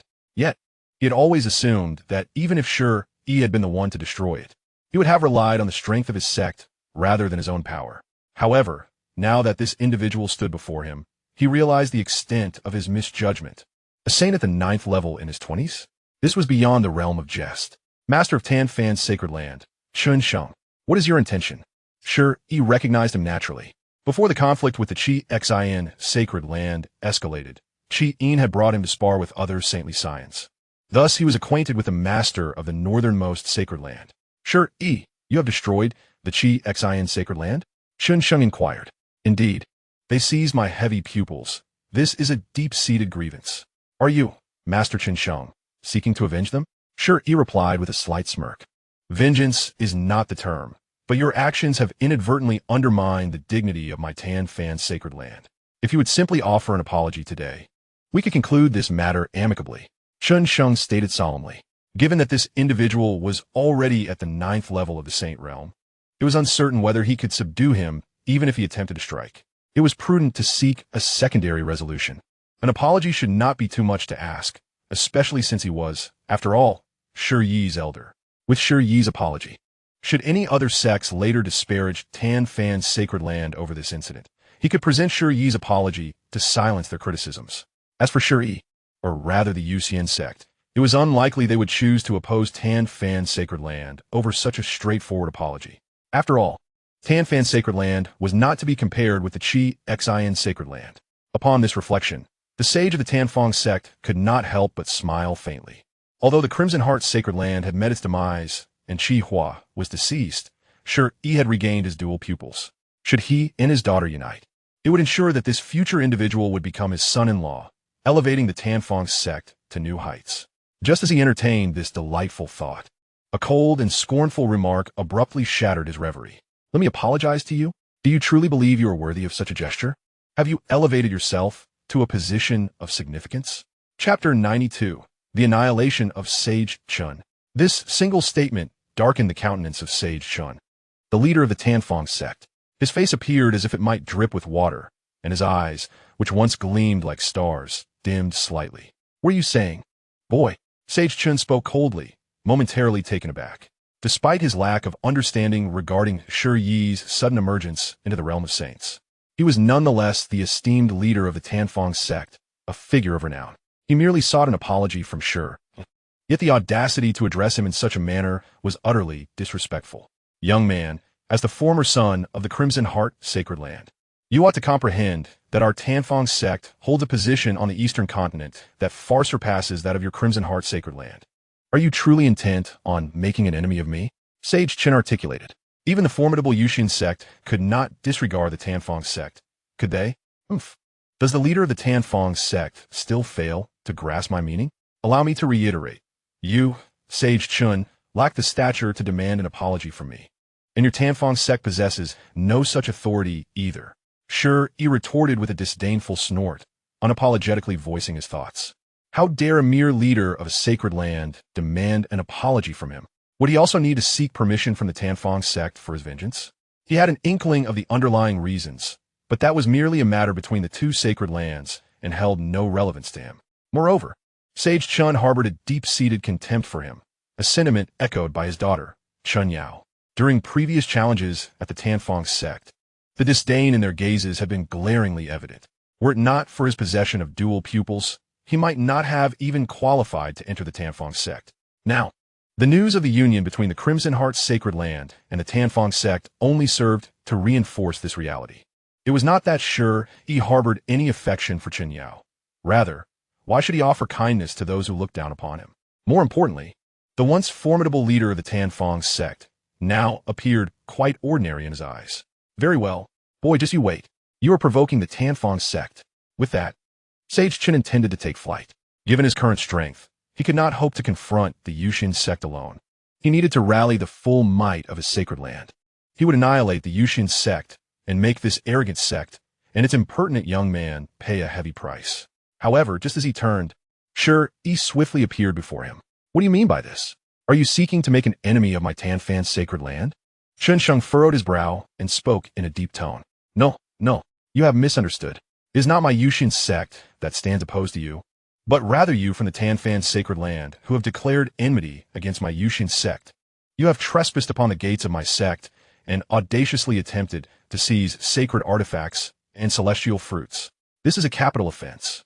As he concluded, Yi's tone turned utterly frigid. His dual pupils locked onto Chen Sheng's figure as if ready to strike at the slightest movement. Very well, you indeed possess some audacity. I, the sovereign of the saint, have witnessed countless tempests over the years, yet never have I been humiliated by a mere child such as yourself.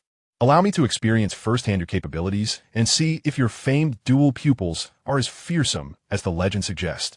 Realizing that today would not end amicably, Chen Sheng gripped his blood-red great sword, his spiritual energy surging around him, exuding an aura that seemed capable of tearing through space. He could not believe that he would be outmatched by this suddenly empowered youth. After all these years of cultivation, did he truly believe he had trained in vain?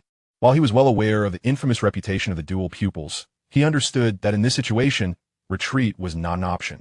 Furthermore, even if he were to concede that he was no match for Yi, he refused to believe that Yi could truly prevent his escape. Celestial Bloodwing Slash. Chen Sheng struck first, wielding his weeping blood sword with a fierce swing. In an instant, a radiant celestial phoenix erupted forth, shimmering with starlight, its wings an ominous crimson hue. This martial technique was a high-tier sacred skill, unleashed through the power of a sacred artifact by Chen Sheng. It was likely that even formidable opponents of the same realm would have to retreat from its brilliance. Displaying the might of a peak saint, Chen Sheng smirked slightly.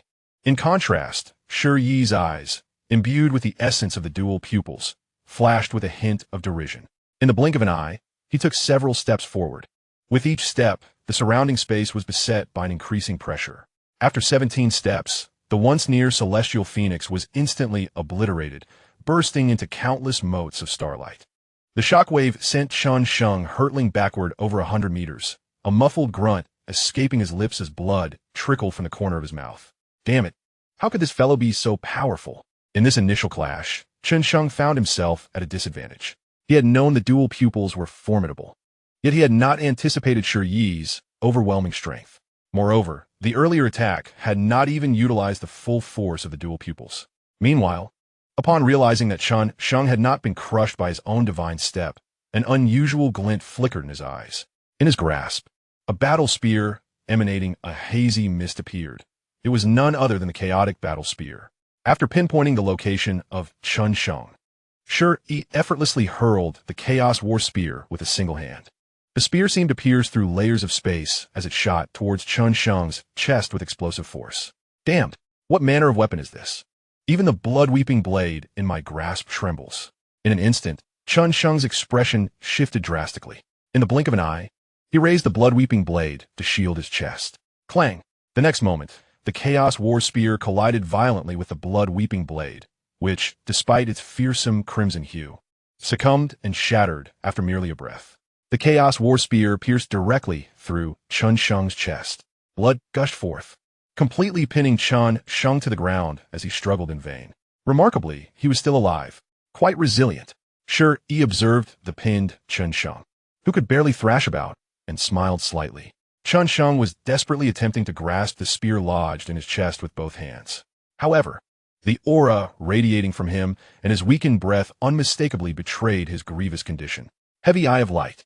Since he yet lives, let me deliver another blow. With a soft command, the phantom of the heavy eye rose slowly behind Yi, appearing both ethereal and formidable. In the next moment, a surge of terrifying spiritual power erupted from the heavy eye, crashing into Chen Xuan in an instant. After a flash of white light, only a deep pit remained. Tanfan's Sacred Land's master, Chen Xuan, is dead. Observing this, Shi retracted the Chaos War Spear and cast his gaze toward the direction of Tanfan, Sacred Land. Soaring forward. Chapter 93. The Ancient Emperor Clan. At Tanfan's Sacred Land, Shi stood aloft in the skies, his white robes billowing in the wind. His four eyes gazed down upon the vast sacred land below, once perceived by him as a superpower exponentially stronger than the Crimson Heart's Sacred Land, now appearing far less daunting. In this moment, hovering above the sacred land, he resembled a supreme deity, coldly surveying the multitude of Tanfan Sacred Land. The oppressive aura of a peak saint radiated downward, with mysterious glimmers flickering within his eyes, dancing across his visage. Who dares to disrupt my Tanfan Sacred Land? Boom, boom, boom, boom. Figures exuding terrifying auras surged forth from Tanfan's Sacred Land, gathering in the martial arena at its heart. All eyes were fixed solemnly upon the figure in the sky, a sense of dread creeping into their hearts. The individuals emerging were all at the Saint Realm, with the strongest among them being two elderly men clad in dark brown robes, their appearances nearly indistinguishable. Clearly, they were twins. Heavy Eye? What is happening? The crowd murmured in confusion. At that moment, the saintess of Tanfan's Sacred Land, Chen Yao, also appeared in the martial arena. Upon seeing Shi Yi's face, it was as if a thunderbolt had struck her heart. The color drained from her face in an instant. She was acutely aware of her father's intentions, and now, with Shi Yi's unexpected appearance, a dreadful thought began to take root in her mind. Regardless of your excellency's reasons for coming to our Tanfansheng land, I advise you to depart at once. Otherwise, do not blame us for our lack of courtesy. One of the twins spoke sharply. Their Tanfansheng land was the most formidable sanctum in the Northern Realm. Even if the intruder were a sage, it was unacceptable for anyone to trespass without permission. Tanfansheng land? I regret to inform you that, starting today, there shall be no more Tanfansheng land upon this eastern continent. As the words fell, Shi leapt high into the air. A colossal eye appeared above the sanctum, obscuring the sun and radiating divine light. The dual pupils within that gigantic eye seemed to possess an enchanting power, captivating all who gazed upon it. With just one glance, many found themselves ensnared. In that moment, the weaker members of Tanfansheng land were rendered dazed, their minds entranced by the enormous eye above. Alarmed, they shouted, "We must stop him." Some early-stage sages felt a sense of confusion creeping into their minds. But it was only after a furious shout from two elder sages at the 8th stage that they regained their senses. Subsequently, the crowd sprang into action, unleashing a chaotic array of martial techniques imbued with terrifying spiritual power toward the celestial eye. Behold the eye technique, the radiance of the heavy eye. Witnessing the assembled forces unleash their formidable martial arts, Shi remained unfazed, murmuring softly. In the next moment, the heavy eye erupted with supreme divine radiance, cascading down and engulfing the entirety of Tanfansheng land. After 10 long breaths, the overwhelming divine light gradually dissipated, and the surrounding world slowly returned to clarity. Yet, Tanfansheng land had been transformed into a desolate ruin. Observing the devastation, Shi retracted the heavy eye and reached toward the underground spiritual veins of Tanfansheng land. The eternal life, imperial clan, the ancestral land. Moonli Lian, I never expected your son to possess such capability. Having reached the central divine continent in such a short span of time, you may not be aware, but those sent by the clan have already sensed your son's presence and are now precisely tracking his location. Once his position is fully pinpointed, they will effortlessly bring him back. I am eager to witness what makes this boy, who has caused you to sever your bloodline, so extraordinary, compelling you, a transcendent being with divine veins, to forsake your own future. The Emperor clan of the Celestial Heavens, under the leadership of Si Tian Dao, is now firmly established in the position of clan master. Had you two united back then, it is unimaginable how powerful your offspring would have been, perhaps even capable of extricating our eternal life imperial clan from its plight.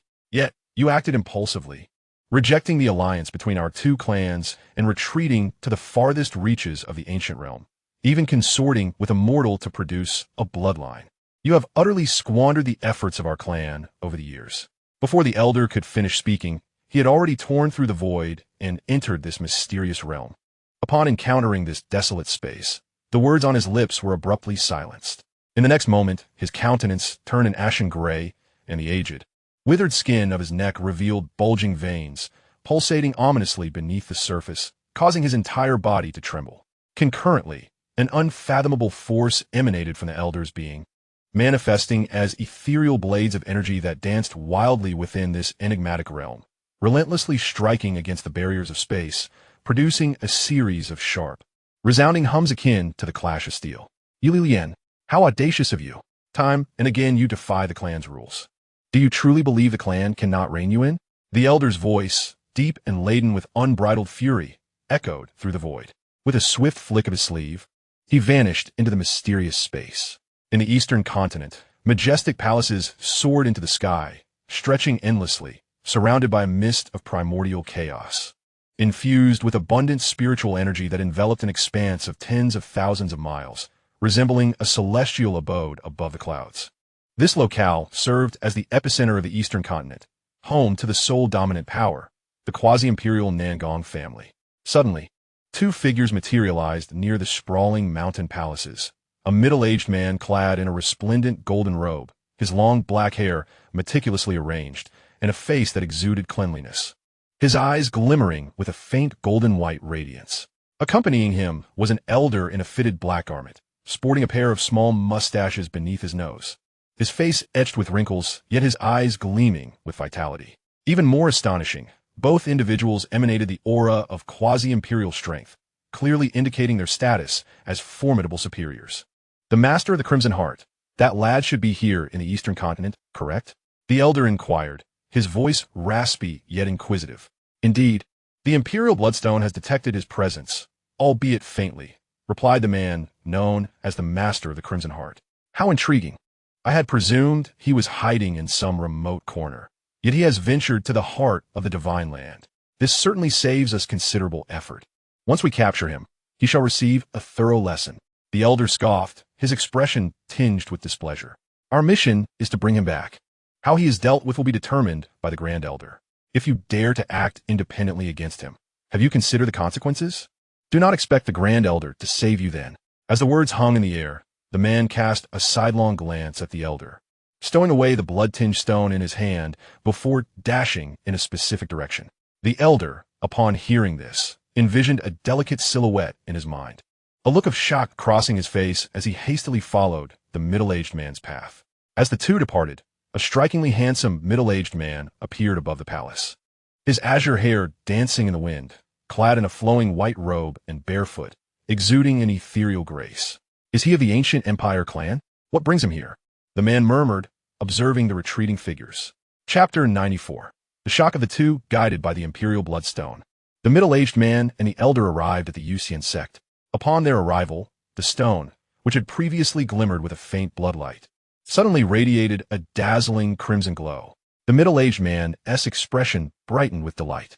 It seems our quarry is indeed here. With that, his golden-white eyes took in the entirety of the Yuxian Sect. The audacity to display a sacred artifact so openly is rather intriguing. He quickly spotted the azure yuan halberd hovering above the sect. Though surprised, his gaze swiftly shifted away. While sacred artifacts may be esteemed in the eastern continent, he hailed from an imperial lineage, where imperial weapons were commonplace. Thus, he was not easily awed by a mere sacred artifact. However, when his gaze fell upon the sect's plaque, he was abruptly struck by a profound resonance, akin to the reverberation of a mighty bell, crashing into his consciousness. The sensation was elusive, vast as the cosmic expanse, and in that moment, he inexplicably felt his own insignificance. How could this be? This was merely a small sect in the northern reaches of the eastern continent. Not even within his imperial clan had he encountered something so astonishing. What manner of sect is this? Lost in thought, a grave expression suddenly crossed the middle-aged man's visage. Red Heart Pulsemaster, shall we take action? We, of the imperial clan, stand before them, and yet no one has come forth to greet us. How presumptuous! Behind him, the elder noted the man's silence, even his lack of words, and thus interjected, "Allow me to step forward. I am curious to see what makes that one's progeny so extraordinary." As he spoke, a hint of regret and mockery flickered in the elder's eyes. The person he referred to was naturally Yulian, the most exquisite and gifted daughter of the eternal life imperial clan in millennia. Yet, no one expected such a noble, untouchable goddess to unite with what they deemed a lowly ant from a distant realm, and even bear offspring. More critically, Yulian had sacrificed her divine lineage in the process, compromising her own potential. And what of her child, even if endowed with that divine essence? The child's father possessed a life level too low to not hinder its progress. Thus, to the elder, or indeed to all of the eternal life imperial clan, Yulian's child seemed to pale in comparison even to the talents of their clan's lesser branches. Wait, the middle-aged man spoke, not only due to the profound essence he sensed from the plaque of the Yuxian Sect, but also because he harbored a certain trepidation towards Yulian. Their mission was solely to retrieve the child born outside by Yulian, and there was no need to provoke unnecessary calamities. However, as soon as he uttered his words, the elder had already unleashed his attack. Though the elder's strength did not quite match that of the middle-aged man, he still possessed the formidable power of a third-level quasi-emperor. Moreover, the current defensive array of the Yuxian Sect was utterly incapable of withstanding such an onslaught. With a resounding crack, the elder's spiritual energy struck, creating a fissure at the point of impact, which quickly spread like a spider's web, enveloping the entire defensive barrier. For the first time, the protective shield formed by the Yuxian Sect's defense array was shattered. Upon witnessing this, a look of fury appeared on the middle-aged man's face, his eyes narrowing as he glared at the elder, his voice deep and commanding. Chong Lao, everything is to be governed by my orders. Who permitted you to act on your own? Should you continue this reckless behavior and calamity befall us, do not blame me for not forewarning you. The elder trembled, his aged visage betraying his internal conflict. He pondered briefly, but ultimately refrained from voicing his thoughts. He found it perplexing that this was merely a small sect. Was such caution truly warranted? Moreover, he had not harmed anyone. Yet, he begrudgingly acknowledged the middle-aged man's point. If he were to provoke Yulian, it was likely that no one from his clan would come to his aid, for Yulian was known to confront even the clan's most venerable elder head-on. How could he, an ordinary elder, expect to fare any better? As the defensive array of a Yuxian Sect was breached, the scene within unfolded before their eyes. Goodness, this aura of spiritual energy. Are we certain this is merely a small sect from the eastern continent? Even an imperial clan would pale in comparison. They exchanged astonished glances, their eyes wide with disbelief as they beheld a towering tree, its branches adorned with hundreds of fruits the size of human heads. The thousands of ethereal peaks surrounding it appeared equally extraordinary. Just a glance ignited a fervor within them, a primal urge to pluck and consume these treasures, to refine them. Their instincts told them that these were indeed remarkable finds. At that moment, a beam of spiritual energy suddenly shot forth from the Yuxian Sect. This attack seemed to pierce through layers of space, catching the two off guard, and in an instant, it materialized before the elder. To their astonishment, it struck the elder's chest, a seemingly light wisp of spiritual energy that, in an instant, dealt a devastating blow, sending the elder hurtling backward, his body skimming along the ground for over 1,000 meters. With a thud, as the elder finally came to a halt, he coughed up a mouthful of ancient blood, his entire being diminished to a state of utter weakness. Chong Lao, although the middle-aged man was not the target of the attack, in that fleeting moment, he too felt an imminent, lethal threat. With a startled cry, he vanished from sight, only to reappear beside the elder, assisting him to his feet. Upon raising his gaze, he was astonished to discover a youth clad in crimson standing before the gate of the Yuxian Sect, seemingly having materialized there without warning. The boy's eyes sparkled like stars, radiating a divine brilliance, and his strikingly handsome visage exuded an air of tranquility and self-assuredness. What left the middle-aged man in utter shock was the realization that he could no longer discern the boy's true essence. It was highly probable that this individual possessed strength far surpassing his own. As a practitioner at the 9th level of the quasi-emperor realm, he understood that anyone above him must be a genuine emperor-level powerhouse. Such beings were undoubtedly among the elite of the ancient realms, an existence that could scarcely be found within a minor sect in the northern region of the eastern continent. Moreover, upon the boy's arrival, the imperial bloodstone in his possession began to fracture. This stone was specifically meant to locate the child left behind by Yulian. Did this not imply that the youth before him was indeed Yulian's offspring, the very target of their quest? Intruding upon the gates of my Yuxian Sect and breaching our defensive formation, If you do not provide a satisfactory explanation today, I shall not hesitate to eradicate you.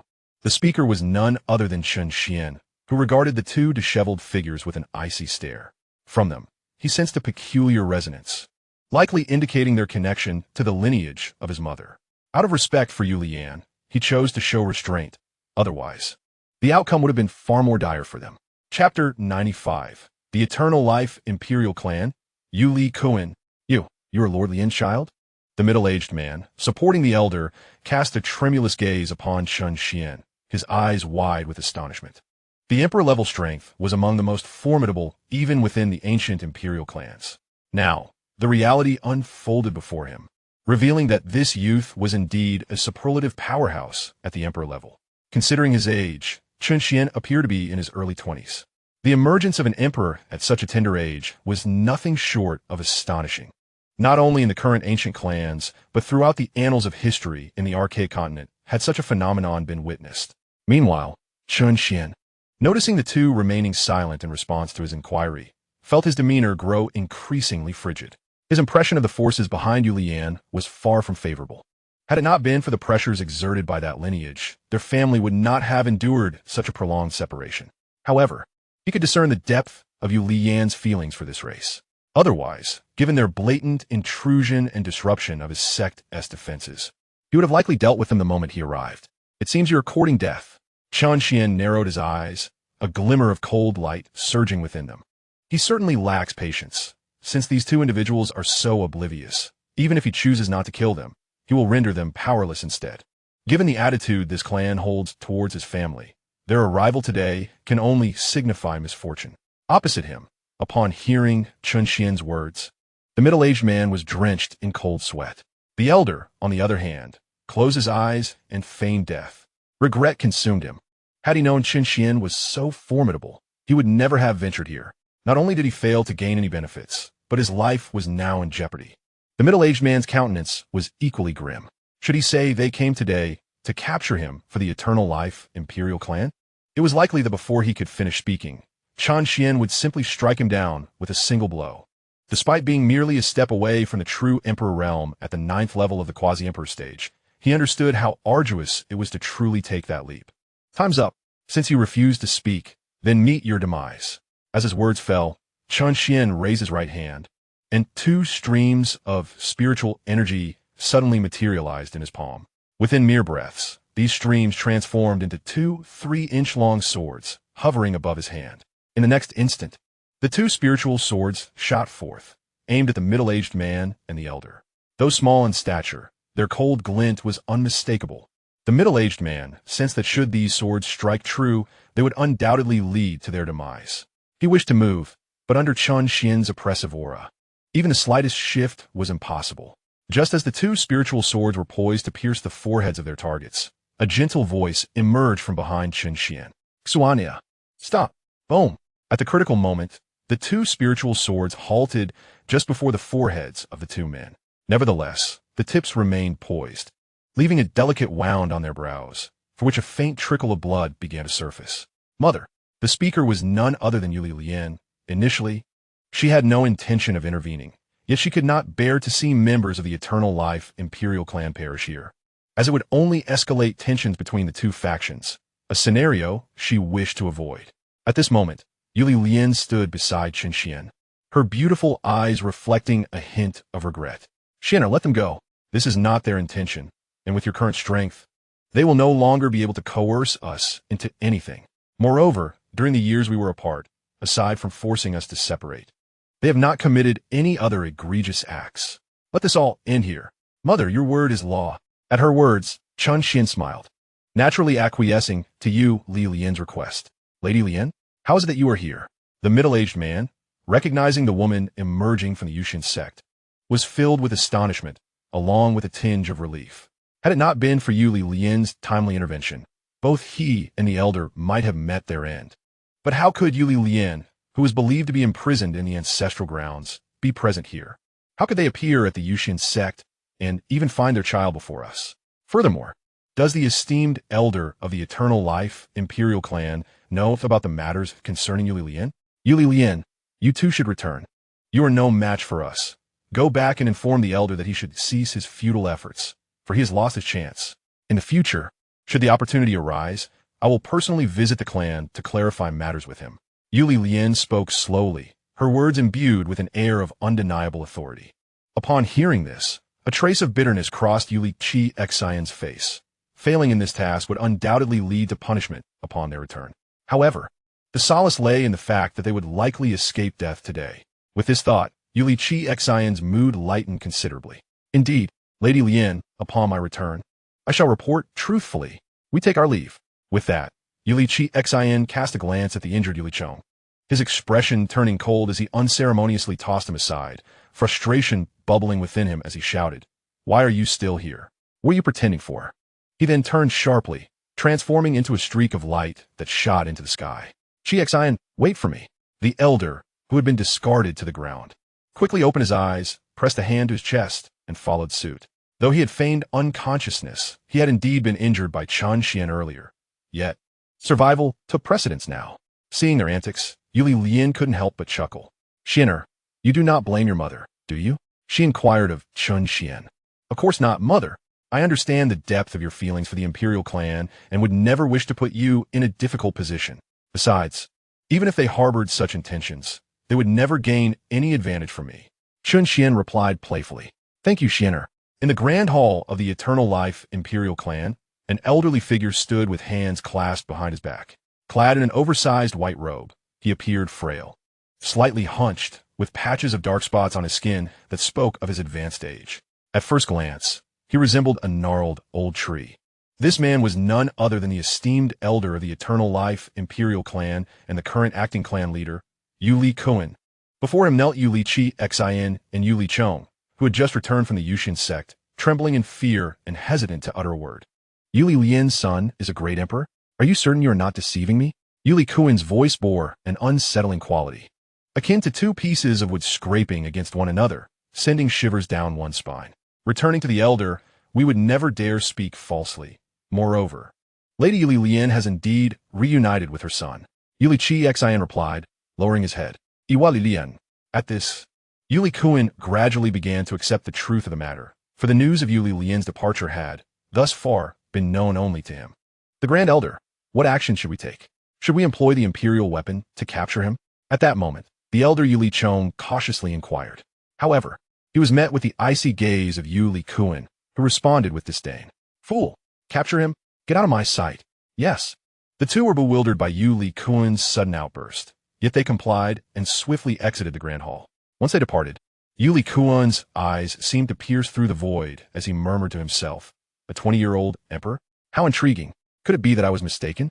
If so, I shall refrain from meddling in your affairs any further. I am curious to see how far that young man can go.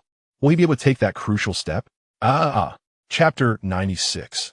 The extreme north ice field in central Shenzhou, on the northern continent, lies the extreme north ice field.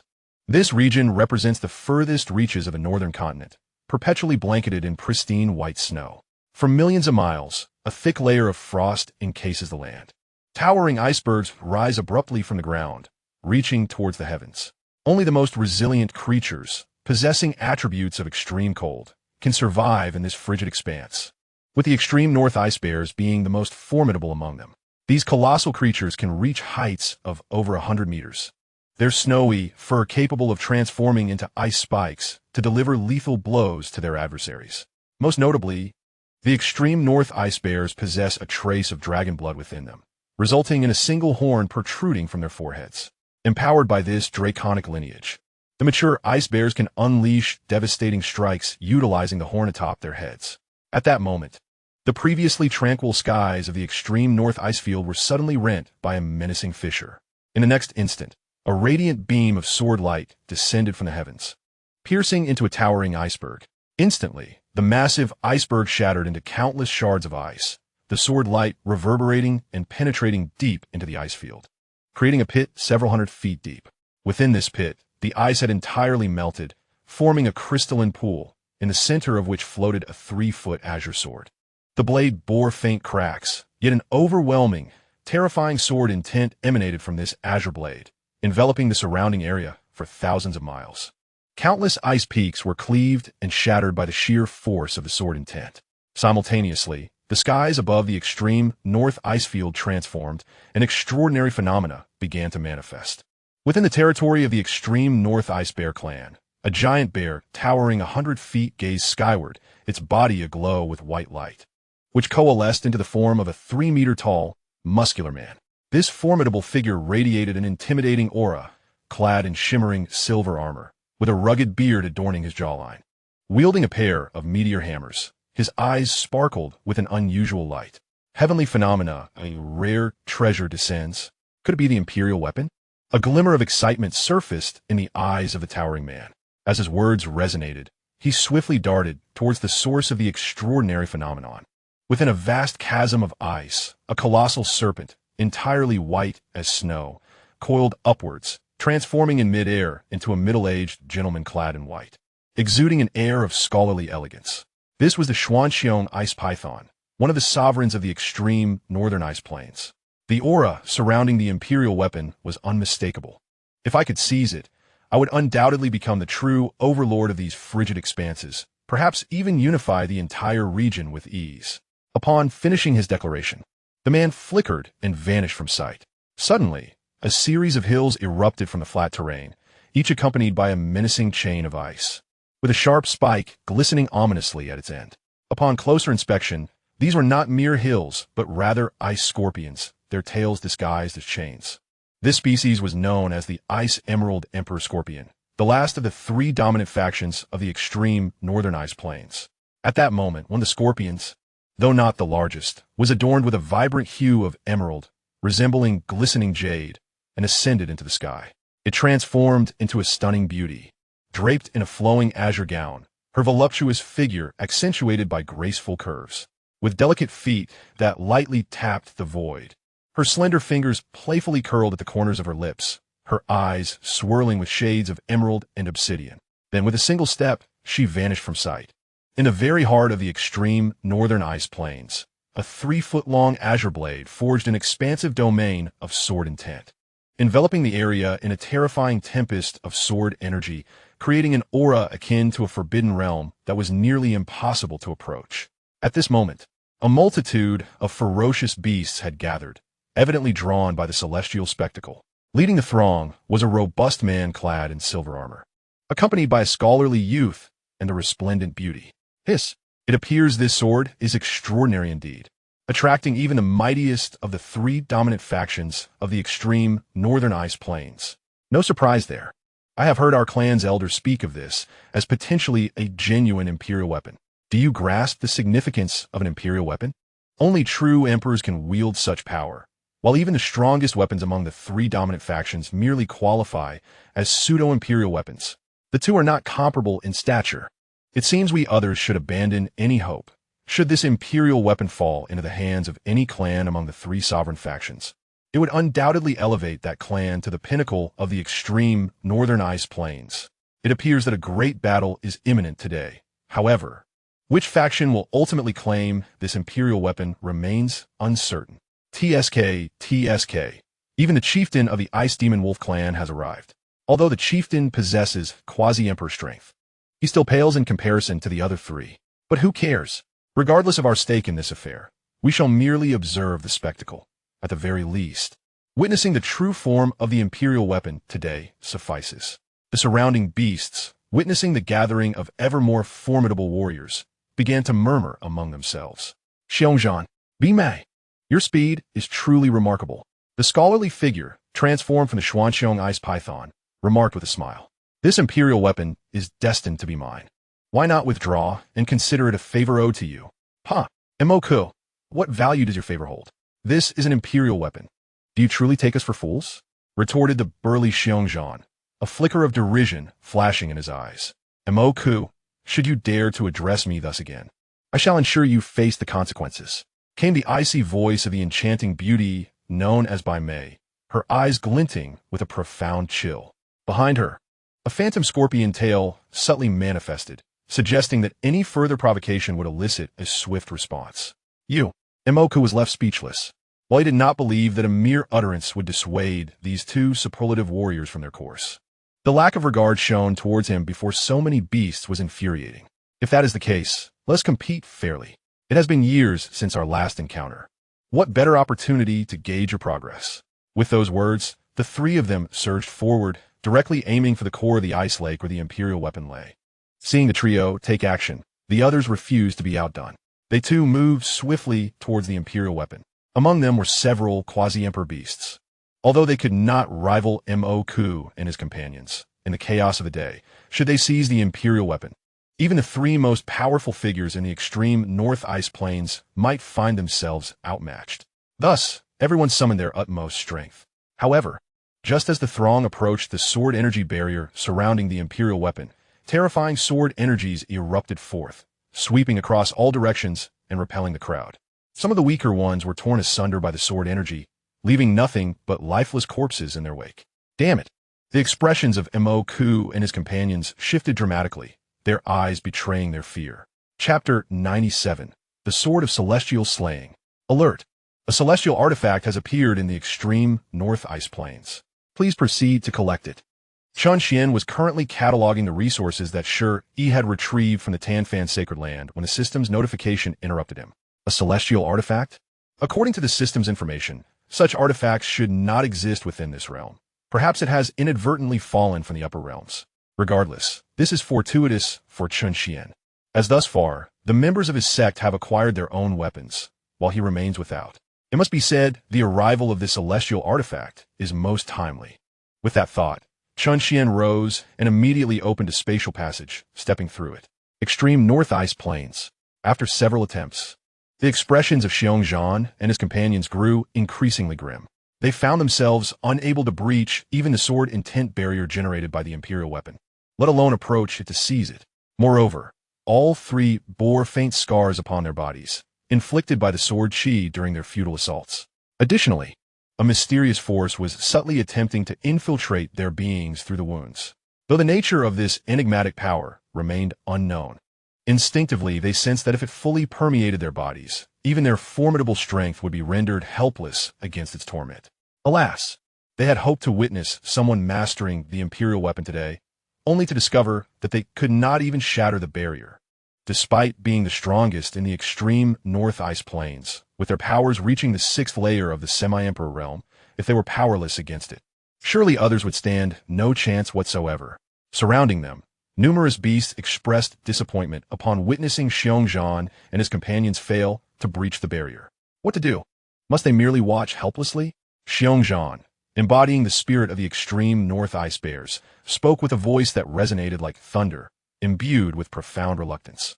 Truly, the Imperial weapon is formidable. We have exerted our utmost, and yet cannot penetrate this sword intent barrier. The prospect of acquiring it seems exceedingly remote. Nearby, the enchanting figure of the Ice Emperor Scorpion, transformed from the beast itself, remarked solemnly. Her countenance mirrored their despair, for given the current circumstances, breaching the sword intent barrier appeared utterly implausible, let alone mastering the Imperial weapon.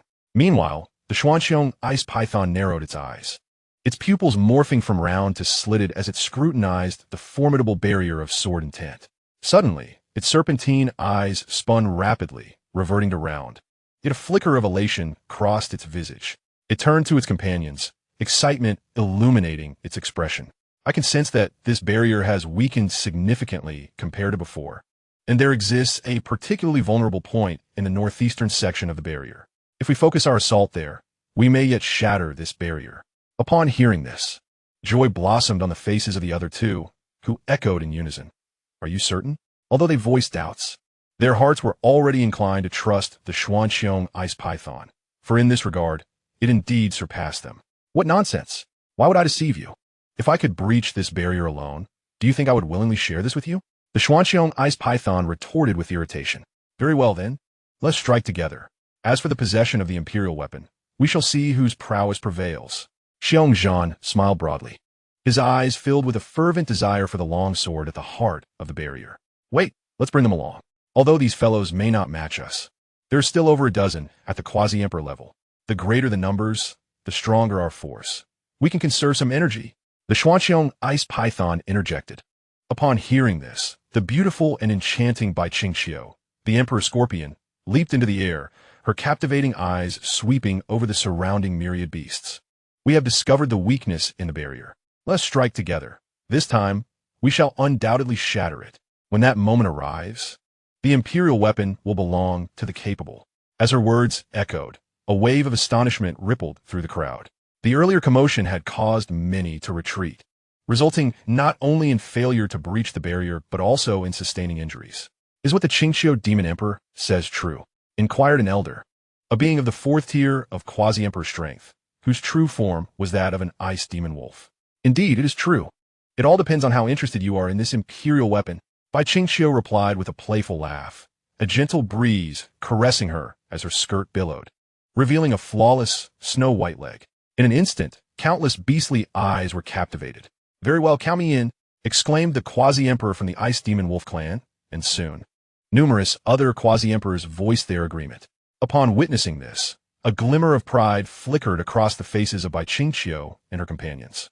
Once the barrier was shattered, their true opponents would still be the other two, while the other demon clans merely served as a means to their end. Everyone, let us strike together. At this moment, Xianxia commanded, and nearly all beasts at the quasi-emperor level prepared, including a significant number at the saint level. Exploding Ice Bear Fist, Ice Blood Stab, Tail of the Xianxia, Demon Wolf Claw. In unison, the myriad beasts unleashed their most formidable techniques, targeting the location indicated by Bai Xianxia and her companions. A cacophony of demonic powers surged forth, and the space within hundreds of feet began to tear asunder. After several breaths, the storm of ice particles that had filled the air gradually dissipated. Yet to the dismay of all, the barrier of sword intent remained unbroken. What is happening? Is it possible that even together we cannot breach this barrier? It seems we are destined to be without the imperial weapon. This scene extinguished the flickering hope that had just ignited among them. Even Xianxia and Bai Xianxia turned their gazes towards the Xuanxiong ice python, Luo. Crack! Just then, a faint sound akin to shattering glass resonated through the air. Following the sound, the crowd beheld a crack emerging at the point of impact from earlier. And before anyone could speak, the fissure spread across the entirety of the barrier. Soon, under the watchful eyes of all, it completely shattered, dispersing into wisps of spiritual energy that vanished into the cosmos. At that moment, a terrifying wave of sword energy erupted from the 3-foot azure peak, sending everyone hurtling back several hundred meters. The barrier is broken. Quick, seize the imperial weapon. Unbeknownst to who first uttered the call, a moment later, all eyes converged upon that 3-foot azure blade, each eager to seize it for themselves. Suddenly, an unexpected turn of events unfolded. At that instant, the gaze of every individual fixated upon the imperial weapon, revealing the alteration surrounding it. A slender hand emerged from the void, and before the astonished crowd, it grasped the 3-foot azure blade. Shortly thereafter, a youth clad in crimson fully materialized before the assembly. This newcomer was none other than Chen Xuan. Upon securing the sword in his grasp, discerned its name, the Heavenly Slayer. Chapter 98, The Ice Serpent of the Vast Sea. With the divine artifact in hand, and under the system's influence, Chen Xuan effortlessly mastered it and comprehended its essence. The Heavenly Slayer, a genuine celestial artifact hailing from the celestial realm, appeared to have suffered severe damage, thus relegating it below the rank of a celestial weapon. Nevertheless, according to the system, should Chen Xuan transport it to the celestial realm, its spirit would autonomously revive, thereby restoring the Heavenly Slayer to its former glory. Despite this, the current caliber of the Heavenly Slayer remained unmatched by imperial weapons. As for the opposing faction, the trio led by the extreme North Ice Bear, comprised of quasi-imperial realm powerhouses, was on the verge of exploding with fury, after toiling for an extended period to breach the imperial weapons barrier. Just as they were poised to relish their triumph, the prize was snatched away. How could they not be enraged? Moreover, a crucial point emerged. The individual before them was a mere human. Had the imperial weapon fallen into the hands of any beast residing in the extreme North Ice field, they might have accepted it. However, if it were to be claimed by a human, it would undoubtedly provoke their collective wrath. Brat, relinquish the imperial weapon in your possession, or you shall not depart from this place unscathed. Upon witnessing Chen Xuan clutching the imperial weapon, the Ice Bear's general, Xianxia, proclaimed with an unmistakable tone of menace. Not only Xianxia, but also the Xuanxiong Ice Python, Luo, and the Ice Emperor Scorpion, Bai Xianxia, regarded Chen Xuan with grave expressions. The snake-eyed Xuanxiong Ice Python fixated intently on Chen Xuan, as if ready to strike at the slightest movement. The stillness among the group stemmed from their trepidation towards the imperial weapon in Chen Xuan's possession, compounded by the fact that this human had evaded their senses and seized the imperial weapon first. It was likely that he possessed at least quasi-imperial strength. With the imperial weapon in tow, should a confrontation arise, they could suffer significant losses. You desire it? Then come and take it. At this juncture, Chen Xuan finally acknowledged the surrounding beasts, a playful glint in his eye. Not to mention that none among them were at the imperial realm. He possessed a quasi-celestial artifact, which would allow him to easily sweep through the throng of beasts. Foolish child, this is the extreme north ice field, our territory. Do you really believe that we shall allow you to leave unscathed, wandering in here all alone? Indeed, surrender the imperial weapon, or you shall meet a gruesome end. The despicable human race is courting death. The surrounding multitude of demons erupted in a cacophony of jeers, particularly the lesser demons. Upon witnessing the more formidable demon lords of quasi-emperor rank refraining from action, were filled with confusion. On the opposite side, Chen Xuan noted the inaction of the demons, and, losing interest in provoking them further, prepared to turn away and tear asunder the void to depart. As he turned, the quasi-emperor-level demons grew anxious, especially the elder of the Ice Magic Wolf clan. Excluding the three dominant powers, his strength was the most formidable. His earlier restraint stemmed from an implicit wariness of the other three. However, now that Chen Xuan was genuinely preparing to leave, it was evident that the opportunity to contest the imperial weapon would slip away. The Ice Magic Wolf howled. The Ice Magic Wolf claw. Observing Chen Xuan begin to rend the space around him, the elder of the Ice Magic Wolf clan transformed into his true form in an instant. In a flash, a colossal frost wolf, over 100 meters in length, manifested before the onlookers. The immense creature radiated an aura of frigid air, shrouded in a faint layer of dark energy, particularly evident around its four claws, which had turned completely black. With a thunderous howl, it sought to interrupt Chen Xuan's movement, simultaneously unveiling its razor-sharp claws, lunging fiercely toward him, likely poised to rend him apart in the next moment. The Ice Magic Wolf Patriarch was magnificent. Ha ha! This foolish human dares to seize the imperial weapon in the presence of so many of our kind, utterly oblivious to his impending doom. The surrounding lesser demons, particularly those of the Ice Magic Wolf clan, chimed in with derision. Meanwhile, the trio of bear warriors exchanged glances, their forms surging with intent to launch an assault on Chen Xuan. Yet at that moment, Chen Xuan abruptly turned, a smile spreading across his face. His deliberate slowness was a calculated ploy. Having come this far, it would be remiss not to seize some resources to take back, lest his journey be in vain. In the next instant, the demons witnessed Chen Xuan grasp the imperial weapon in his hand and gently sweep it toward the advancing Ice Magic Wolf. Whoosh! The blade of light sliced through the air, cleaving the great white wolf above into two, rendering it silent. This spectacle instantaneously transformed the expressions of the three bear warriors, who had just begun their assault. They recoiled in horror, their eyes betraying their shock. Quasi-Emperor Level 9. This individual could actually wield the peak strength of a Quasi-Emperor. Realizing this, the trio hastily retreated. At that moment, rationality prevailed. Their lives were at stake, and they dared not contest Chen Xuan further. The peak Quasi-Emperor could effortlessly crush the three of them, and even if all the demons present united, they would still stand no chance against this human. The reason they did not dare speculate that Chen Xuan was of the Emperor realm was that there were no emperors in the extreme North Ice Plains. Not just there, but throughout the entire northern continent. No demon or human existed at the Emperor level. As they spoke, the three fled in different directions, not daring even a glance back. As the three most formidable individuals present made their hasty retreat, the remaining members of the demon clan fled in a frenzied panic. However, Chen Xuan obstructed the Ice Demon Wolf tribe. You have a quarter of an hour to surrender all the resources of your Ice Demon Wolf clan to me. Otherwise, I shall not hesitate to annihilate your entire lineage.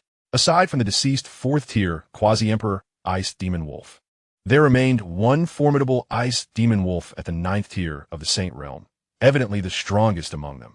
Understood, my lord. I shall return immediately to gather all the resources of my clan. With their most powerful member fallen, he dared not show the slightest defiance, and promptly knelt, pleading for mercy. Never mind, I will accompany you. With that, Chen Xuan seized the Ice Demon Wolf and instructed it to lead the way as they soared towards the clan's territory. At that moment, A sound reminiscent of a dragon's roar echoed from afar, and within mere breaths, it arrived not far from Chen Xuan. Two white dragons, one large and one small, emerged. The larger one spanned several thousand feet, its scales shimmering in the sunlight, undulating like waves upon the ocean, reflecting a kaleidoscope of colors. The Hanhai Ice Dragon. Upon witnessing the two white dragons before him, the Saint Realm Ice Demon Wolf gasped in astonishment, clearly taken aback. Not only the strong of the Ice Demon Wolf tribe, but also other beast clans from the extreme northern ice plains exhibited similar shock. Even the extreme north ice bears, Xianxia ice pythons, and Ice by Emperor scorpions halted in their tracks, their expressions of disbelief rivaling those of the other demon clans. The Hanhai Ice Dragon lineage? How could this be possible? Furthermore, they could sense the overwhelming oppressive aura emanating from the giant ice dragon, undoubtedly of the 9th tier quasi-emperor level. Moreover, if the extreme north ice bears, Xianxia ice pythons, and Ice by Emperor scorpions were regarded as royal clans of the extreme northern ice plains, then the Hanhai Ice Dragon lineage was the indisputable imperial clan. At the height of their power, the Hanhai Ice Dragons not only possessed formidable strength, but also had emperor-level warriors among them. Yet thousands of years ago, due to certain circumstances, the Hanhai Ice Dragon lineage had incurred the wrath of humanity and was obliterated, leaving no trace of their bloodline. What could possibly explain the appearance of two Hanhai Ice Dragons now? As the demon clans were consumed by astonishment, the two Hanhai Ice Dragons had already positioned themselves before Chen Xuan, taking the forms of an elder and a youth. The elder donned a flowing white robe. His figure slightly stooped, yet his eyes sparkled with vitality. Beside him stood a youth who appeared to be in his teens, also clad in a white robe, with cascading white hair and several silver scales adorning his cheeks, subtly radiating a golden halo in the sunlight. Elder Yuanpin, are you certain that this is an artifact surpassing the imperial weapons? The youth's gaze was fixed upon Chen Xuan, located hundreds of meters away, his voice tinged with excitement. Indeed, Chong Kong, our clan once possessed imperial weapons, and, among them, we ranked prominently. Yet in comparison to this 3-foot azure blade, they pale significantly. This is undoubtedly a creation not born of the archaic continent, but rather from the upper realms. You are the last hope of our clan. Before our ancestors met their demise, they imparted their own fates and bloodlines to you. It is precisely because you absorbed and fused the essence of numerous forebears' bloodlines that you emerged from your shell a decade ago. Undoubtedly, the power of your bloodline embodies the pinnacle of our clan's legacy spanning millennia. Should you acquire this divine artifact today, your chances of vengeance would undoubtedly multiply. The elder humbly responded, "Very well, but do you possess the confidence to seize that divine object from the youth, or to defeat him?" The youth inquired further. Given that the individual before us managed to procure the artifact from formidable beings, such as the Arctic ice bear, his strength must be formidable. Although the artifact played a significant role, he should not be underestimated. Naturally, within the human race, there are no peak quasi-emperors, at least not among those in central Shenzhou. The ancient imperial clans possess such beings, yet in such a short span, they are likely unaware of the emergence of this artifact in the Arctic ice field. The ancient imperial clans remain secluded within their hidden realms, and it would take them considerable time to arrive, as they seldom venture out of their secluded worlds, rarely setting foot in central Shenzhou. I, however, stand at the pinnacle of the quasi-emperor realm, and our beastkin are inherently stronger than humans. Although he has obtained the divine artifact, he will surely struggle to wield its full power. Moreover, I possess a pseudo-imperial weapon, with all my strength. I can even contend against a first-tier great emperor for a brief period. While I cannot claim to know every quasi-emperor in central Shenzhou, I am familiar with most. This fellow, I have never encountered. He seems merely a novice in the quasi-emperor realm. He is no match for me.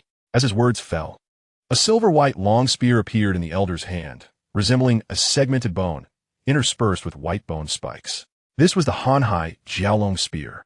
Its shaft was crafted from the bones of the Hanhai Jiaolong, allowing its kin to perfectly harness the power of this pseudo-imperial weapon.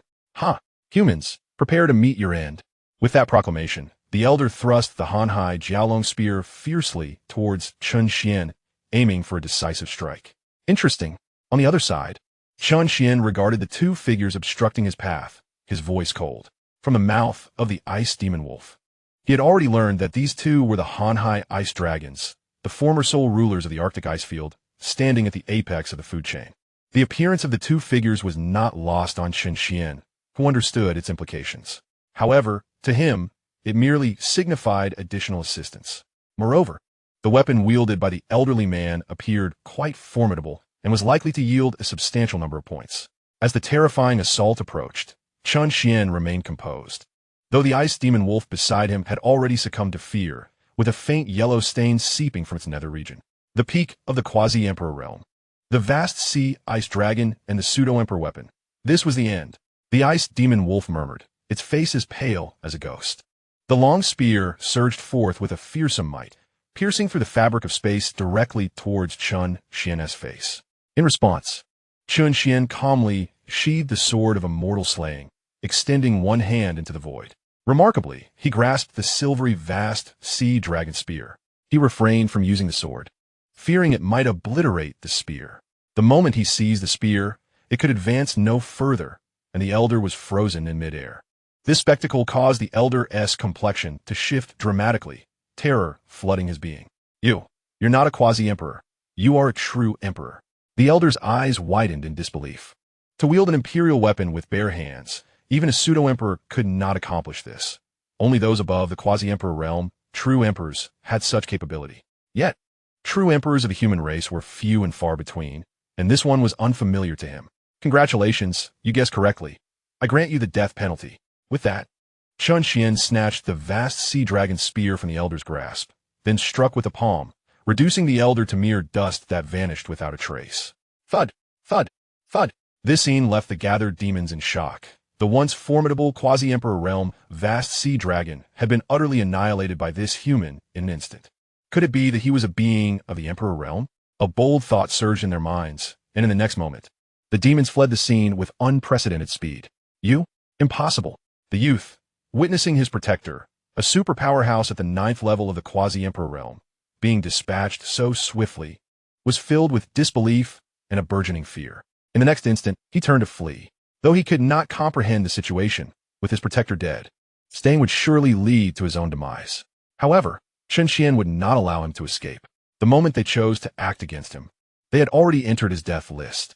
With a flick of his finger, a strand of spiritual energy shot forth, piercing through the back of the youth's head and exiting from his brow. Bang! The youth fell to the ground. After completing this, Chen Xuan pulled the ice demon wolf and vanished from the scene. Just after Chen Xuan departed, a phantom spirit emerged from the icy lake and dove into the youth's corpse. After a brief moment, the wound on the young man's head gradually healed, and in the next instant, the once lifeless youth astonishingly opened his eyes. That old scoundrel of the blazing sun dared to conspire against me.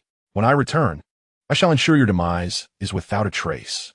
With that, the young man cast a glance in the direction Chen Xuan had departed, a glint of cunning flashing in his eyes as he coldly remarked, "Such celestial artifacts are not meant for someone of your insignificant status in the lower realms to possess." Chapter 100, The Nangong Family. In the extreme northern ice plains, within the territory of the Ice Demon Wolf clan, Chen Xuan held a storage ring in one hand. Glancing back at the devastated lands of the Ice Demon Wolves, a slight smirk graced his lips before he stored the ring into the system space. Just as he was about to leave, the system's voice resonated. Ding! New candidates for sect disciples detected. Locking on. Locking complete. Eastern Continent, Quasi-Emperor level force, Nangong family. Please, Master, hurry to recruit sect disciples. As the words fell, Chen Xuan's figure paused mid-departure, his gaze shifting towards the Eastern Continent before he vanished from sight. Eastern Continent, Nangong family. The mountains stretched endlessly, palaces rose majestically, and where spiritual energy converged stood the only quasi-emperor level force in the Eastern Continent, the Nangong family. As the sole hegemonic force of the region, no other faction dared to provoke the Nangong family within their territory. Even the lords of sacred lands were required to notify the Nangong family in advance should they wish to pay their respects. However, at this moment, outside the defensive barrier of the Nangong family, dozens of figures emanating a terrifying aura lingered in the void. The weakest among them possessed the strength of a venerable, while the leaders exuded the oppressive might of quasi-emperors. This indicated that the visiting party's power was not inferior to the Nangong family, matching them as a quasi-emperor level force. Within the barrier, a man clad in white stood at the forefront. He was strikingly handsome, with sky-blue hair billowing in the wind. and his eyes glimmered with a hint of azure. This man was none other than the current patriarch of the Nangong family, Nangong. Behind Nangong stood dozens of individuals, their aura equally formidable as those outside the barrier. Yet, at this moment, a grave expression lingered in Nangong's eyes. Among the group outside the barrier was an elder he recognized, one whose strength surpassed his own. The visitors were formidable beasts from the Forbidden Sea, known as the Six-Eyed Flying Fish, and leading them was the most powerful among their kind, Yuling Hong, whose cultivation had reached the 8th tier of Quasi-Emperor. In previous times, Nangong would not have feared the Six-Eyed Flying Fish clan, for their own ancestor also stood at the 8th tier of Quasi-Emperor. Unfortunately, their ancestor had recently passed away due to the exhaustion of his lifespan. Unexpectedly, it has not been long since the formidable members of the Six-Eyed Flying Fish clan have almost entirely mobilized to invade the territory of the Nangong family. It is evident that they have long been aware of the demise of the Nangong family's ancestor and have come prepared. Yulingfeng, what is the meaning of this? Do you intend to wage war against the Nangong family? Nangong inquired solemnly, gazing at the imposing group of six-eyed flying fish warriors. In response to his words, a middle-aged man stepped forward from among the six-eyed flying fish. He was slender, with a dark complexion, exuding an undeniable aura of menace. What was particularly striking was that this humanoid form of the six-eyed flying fish possessed an additional pair of eyes above and below their two main eyes, resulting in 3 pairs of eyes, 6 pupils rotating simultaneously, instilling a sense of inexplicable pressure.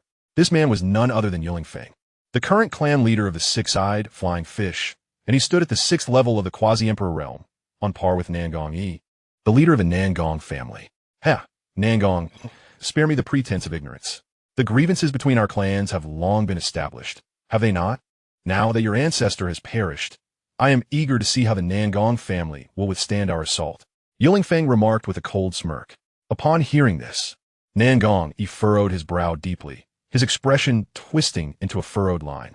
He was well aware of the animosity Yulingfeng referred to. A century ago, the ancestor of the Nangong family, Nangong II, and the ancestor of the six-eyed flying fish clan, Yuling had clashed over the acquisition of a spiritual essence, resulting in hostility. At that time, Nangong II had seized the spiritual essence, leaving Yuling gravely injured and ultimately forced to retreat. This ignited an extraordinary wrath within the six-eyed flying fish clan. However, even Yuling had proven no match for Nangong II, rendering any revenge unattainable for them. Yet, the current circumstances are different. With Nangong II now deceased, there exists no one within the Nangong family capable of contending with Yuling of the six-eyed flying fish clan.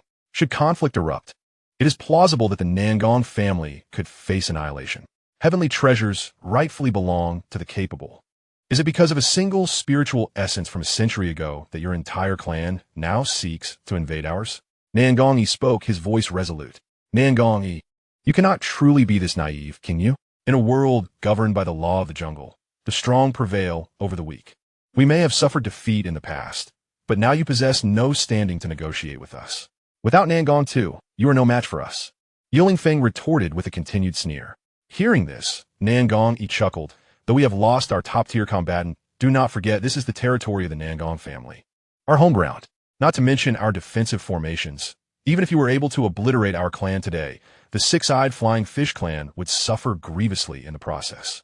While I dare not speak of other matters, I can assure you that the Moon Spirit Peak will accompany me in our downfall.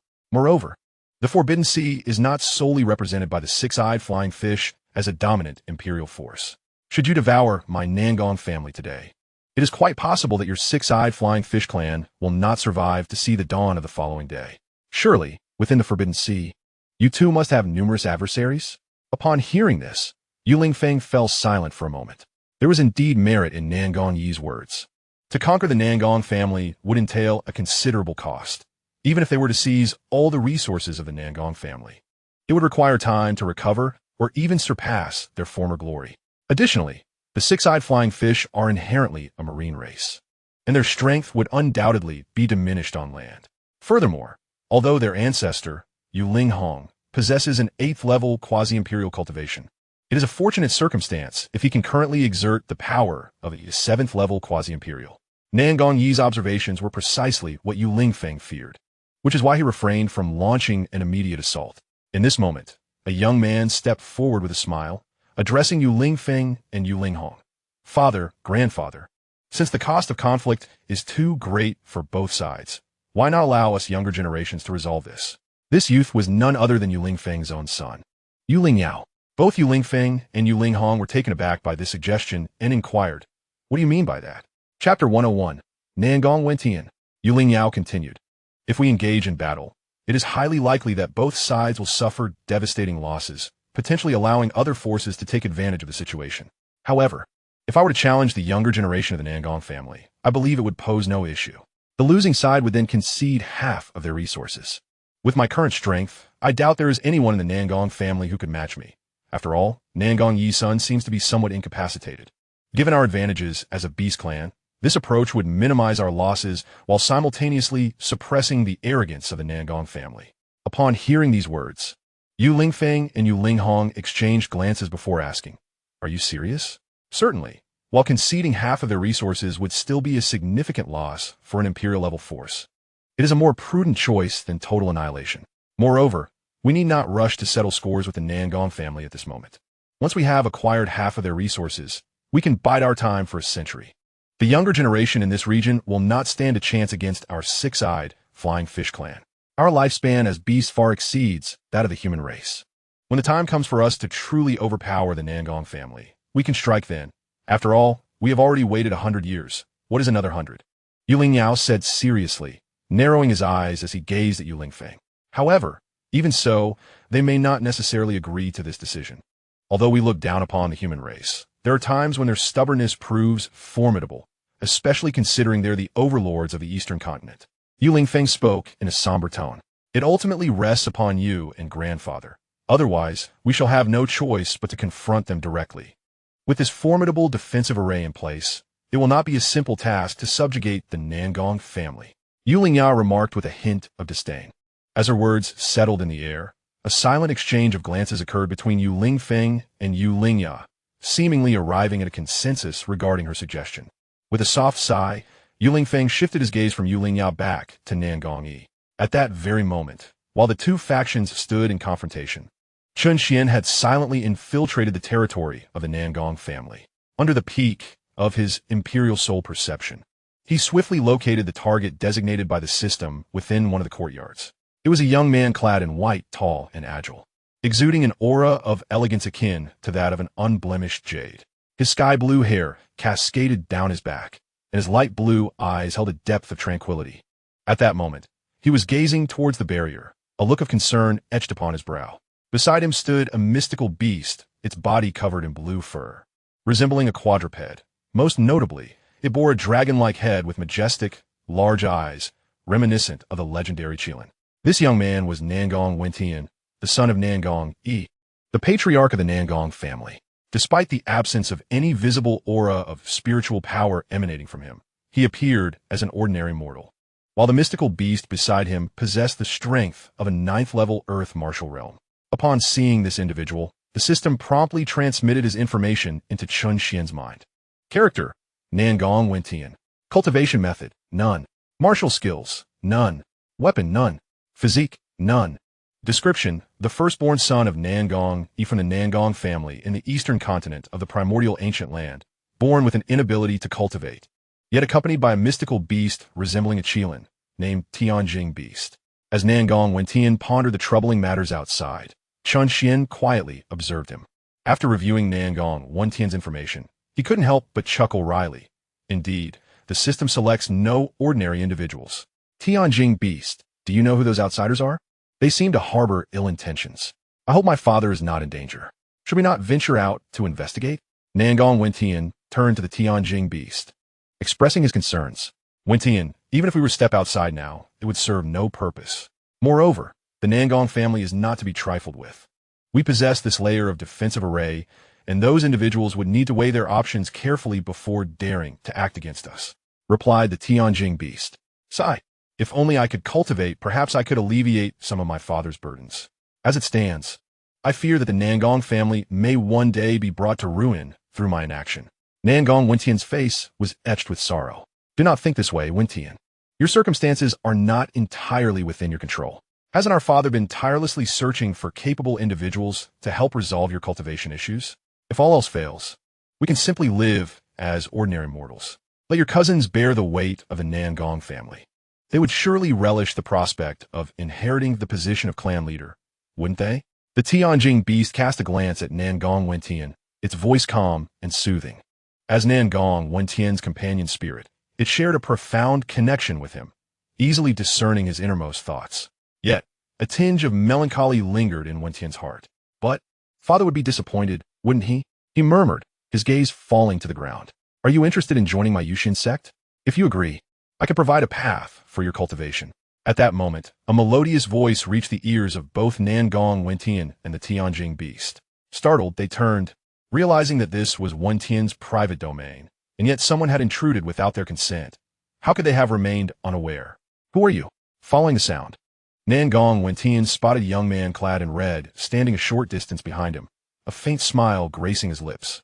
I am Chen Xuan, the leader of the Yuxian Sect. What do you say? Join us, and I shall guide you on your path to cultivation. Chen Xuan explained. Wentian, this individual appears formidable. The Tianjing beast whispered to Nangong Wentian, its keen eyes fixed on Chen Xuan. Although it possessed only peak Earth martial realm strength, its sensitivity to spiritual energy was exceptional. It could not discern Chen Xuan's exact cultivation level, but an instinctive awareness from its very bloodline conveyed that Chen Xuan was indeed powerful. Formidable? Nangong Wentian was taken aback by this assertion.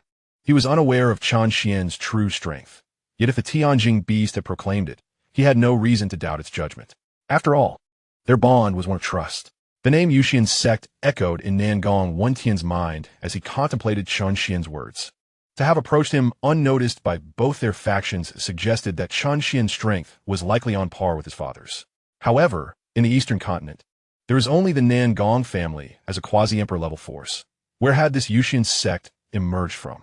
Have you considered it? You need not worry that I would harbor ill intentions towards you. If I truly wished to act against the Nangong family, none within your clan could thwart me. Sensing Nangong Wentian's apprehension, or perhaps confusion, Chen Xuan continued to elucidate. Meanwhile, Chen Xuan enveloped the entire courtyard with the aura of his emperor-level cultivation. In an instant, Nangong Wentian and the Tianjing beast felt as though they were drowning in the depths of an ocean, suffocating and unable to breathe. Merely a fleeting moment passed before Chen Xuan retracted his emperor's presence. Yet even so, both Nangong Wentian and his companion were drenched in cold sweat, their garments thoroughly soaked. They gasped for air, struggling with visible anguish. After several moments, the two finally regained their composure, their eyes wide with astonishment as they gazed at Chen Xuan. Disbelief etched across their faces. This sensation was one they had never experienced, not even in the presence of his father. Even during the lifetime of the elder ancestor of the Nangong clan, it was likely that he could not compare to this individual. Are you truly one of the legendary emperor-level powerhouses? Nangong Wentian stammered, looking at the smiling youth before him, his voice betraying his shock. Given his status, he surely had considerable knowledge of the ancient continent. In Central Divine State, there were no true emperor-level cultivators among the 4 minor continents. Aside from the Eastern continent, where the Nangong clan resided, the dominant forces on the other 3 continents were on par with their own. Of course, this was merely the visible strength. In reality, a ranking could easily be established. However, one fact was indisputable. There were no genuine emperors among the 4 continents. Otherwise, a force possessing an emperor-level cultivator would have long since unified Central Divine State.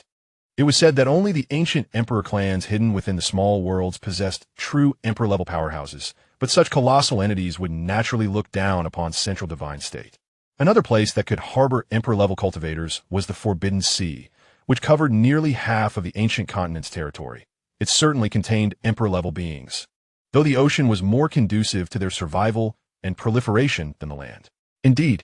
So, are you now interested in joining my Yuxian Sect? Just a nod from you, and the issue of your inability to cultivate will be effortlessly resolved, Chen Xuan said with a smile, observing the somewhat dazed youth before him. Hearing this, a glimmer of joy flickered in Nangong Wentian's eyes, though a hint of caution lingered deep within. Why would you choose me? I am but a waste, inherently incapable of cultivation. Would it not be better to recruit a true prodigy? A prodigy? In my eyes, you're far more suited to join the Yuxian Sect. Moreover, should you agree, I can guarantee the safety of your Nangong clan. Chen Xuan continued. Indeed, upon hearing this, a shadow of concern crossed Nangong Wentian's face. After exchanging a glance with the Tianjing beast and taking a deep breath, he seemed to have made up his mind. I agree. As his words fell, Chen Xuan smiled and, with a flick of his right hand, produced a fruit the size of a human head. Subsequently, Chen Xuan tossed the celestial spirit fruit into Nangong Wentian's hands, smiling as he said, "Consume it. Once you do, you shall commence your cultivation from this day forth." As his words fell, a palpable excitement blossomed on Nangong Wentian's face, mirrored by the enthusiasm of the Tianjing beast beside him. The bond between the two was so profound that Nangong Wentian's ability to cultivate was equally beneficial for the creature. Upon hearing this, Nangong Wentian hesitated no longer. After all, if Chen Xuan truly harbored ill intentions, he would not have wasted so much time on him. It was evident that, in Chen Xuan's eyes, he was merely a non-cultivator, and even the entire Nangong family might seem insignificant. Thus, Nangong Wentian lifted the celestial spirit fruit to his lips, and, just as it made contact, the fruit instantaneously transformed into a liquid that surged into his mouth. Subsequently, a vast cocoon of energy enveloped both Nangong Wentian and the Tianjing beast, with various hues of spiritual energy swirling around the surface of the cocoon. System. Since he has consented, should the disciple package not be issued now? Chen Xuan inquired of the system, witnessing Nangong Wentian's transformation by the celestial spirit fruit. Of course, Master. Preparing the disciple package for the sect. Detection complete for the disciple recruitment task. Initiating the distribution of the sect disciple package. Package ready. Distribution underway. Imperial Grade Supreme Technique. Beast Spirit Forging Method. Imperial Grade Supreme Martial Skills. Ice Shatter, Flame Strike, Lightning Flash, Purple Lightning Strike, Whirlwind Break. Ultimate Imperial Weapon. None. Due to the unique constitution of Nangong Wentian, no additional weapons are required. The items have been transferred to the system space. Please check, Master. Upon witnessing this, Chen Xuan promptly sent these items into the energy cocoon, awaiting the completion of Nangong Wentian's final metamorphosis for a perfect conclusion. Meanwhile, outside the Nangong family's barrier, Yu Lingfeng was engaged in conversation with Nangong Yi. Nangong Yi, you must consider this carefully. Allowing the younger generation to determine the outcome is already our greatest concession. Moreover, even if you were to lose, we would only require half of the resources from your family. In comparison, I trust you understand how to make a choice. Furthermore, the competition between both parties is governed by the Heavenly Dao contract, bound by the laws of the Heavenly Dao. Once concluded, regardless of the victor, neither side may initiate further hostilities against the other, lest they incur the wrath of the Heavenly Dao, leading to utter annihilation. Yu Lingfeng remarked with a mocking smile directed at Nangong Yi. Upon hearing this, Nangong Yi's countenance darkened significantly, his expression reflecting utmost displeasure. Should a confrontation ensue, they might have a chance to severely damage the six-eyed flying fish clan, but if the younger generation were to engage in competition, they would surely face defeat. Setting aside Nangong Wentian, it is not that the other young members of the Nangong family are weak, but rather they fall somewhat short when compared to the lesser patriarch of the six-eyed flying fish clan. However, one advantage is that the Nangong family currently lacks the power to threaten lives. Yet, should they refuse, it is conceivable that both sides might indeed plunge into war, with a certainty of devastating consequences. Even if they could significantly weaken the six-eyed flying fish clan, the Nangong family would likely find themselves on the brink of annihilation. While Nangong Yi pondered these matters, a familiar voice resonated from behind. Father, allow me to experience the genius of the six-eyed flying fish clan. As the words fell, an eerie silence enveloped both parties, the faces of the Nangong family members reflecting a mix of confusion, for they recognized the voice all too well. Nangong Wentian, the current patriarch Nangong Yi's son, was he not deemed a waste who could not cultivate? What was he doing speaking up at this moment? When even the other talents of the Nangong family dared not claim they could best the geniuses of the six-eyed flying fish clan. On the other side, the members of the six-eyed flying fish clan, after a brief moment of shock, wore expressions of derision. Clearly, they had deduced the identity of the newcomer from the reactions of the Nangong clan. Chapter 103. The Celestial Crystal Beast transforms into a divine weapon. The Celestial Crystal. In the courtyard, Chen Xuan observed the retreating figure of Nangong Wentian, a slight smile gracing his lips. Simultaneously, information regarding Nangong Wentian unfolded before Chen Xuan's eyes. Character: Nangong Wentian, Skill: Beast Spirit Forging Method. Cultivation level: threefold Divine Martial Realm. Martial techniques: Ice Shatter, Flame Strike, Lightning Flash, Purple Lightning Strike. Whirlwind Break. Weapon: Celestial Crystal Sword. Physique: Beast Spirit Body. Inherently possesses a Beast Spirit Body, which comes with a companion beast capable of merging in battle. The companion beast can transform into a divine weapon for the Beast Master and protective armor, greatly enhancing the combat prowess of the Beast Master. Naturally, everything occurring outside was within Chen Xuan's perceptive grasp, and he had already relayed this information to Nangong Wentian.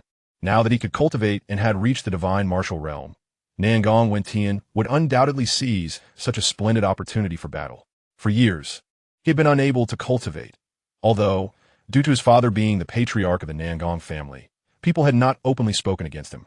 Yet whispers had circulated behind closed doors. This battle would serve as his chance for vindication. In a mere few breaths, Nangong Wentian appeared before the crowd. He was a youth with azure hair, lazily leaning against the exotic beast beneath him. With a roar from the celestial crystal beast, they swiftly made their way to Nangong Yi's side. "Father, since he wishes to challenge the younger generation of our Nangong family, let me entertain him," Nangong Wentian exclaimed as he leaped down from the celestial crystal beast, addressing Nangong Yi with fervor. "Wentian Yu." Upon witnessing this scene, even Nangong Yi's pupils constricted. He beheld Nangong Wentian floating effortlessly in the air, a clear indication that Nangong Wentian possessed the innate ability to traverse the skies. Furthermore, due to the proximity of Nangong Wentian and the celestial crystal beast, Nangong Yi, with his cultivation at the 6th level of the semi-emperor realm, could easily sense the power emanating from both, which was at least on par with the 3rd level of the divine martial realm. In that fleeting moment, Nangong Yi felt as though his very soul had become disordered. He had searched tirelessly for a solution to the predicament surrounding Nangong Wentian. Yet now he witnessed something astonishing. Nangong Wentian appeared to have commenced his training and had even reached the divine martial realm. This was nothing short of miraculous. "Father, leave that person to me. After it's over, I shall explain everything to you," Nangong Wentian respectfully addressed Nangong Yi. In this world, where strength reigned supreme, many would abandon their offspring if they were deemed useless. However, Nangong Yi was different. He had consistently shielded his son. Otherwise, Nangong Wentian would not have been able to live so carefree beneath the shadow of such a dominant force. "Very well, go ahead," observing the seemingly transformed Nangong Wentian. A sense of satisfaction filled Nangong Yi's eyes, accompanied by profound joy. From this day forth, his son would no longer be considered a waste, but rather the true young patriarch of the Nangong family. In the past, while others may have harbored dissenting thoughts under his oppressive gaze, they dared not voice their opinions in his presence. However, after today's battle, Nangong Wentian would conquer all within the Nangong family through his own strength. Patriarch? This behind Nangong Yi. Many were taken aback by Nangong Wentian's unusual demeanor, their minds swirling with confusion. Some, however, began to piece together the puzzle, yet remained silent. "Nangong Wentian? Ha ha!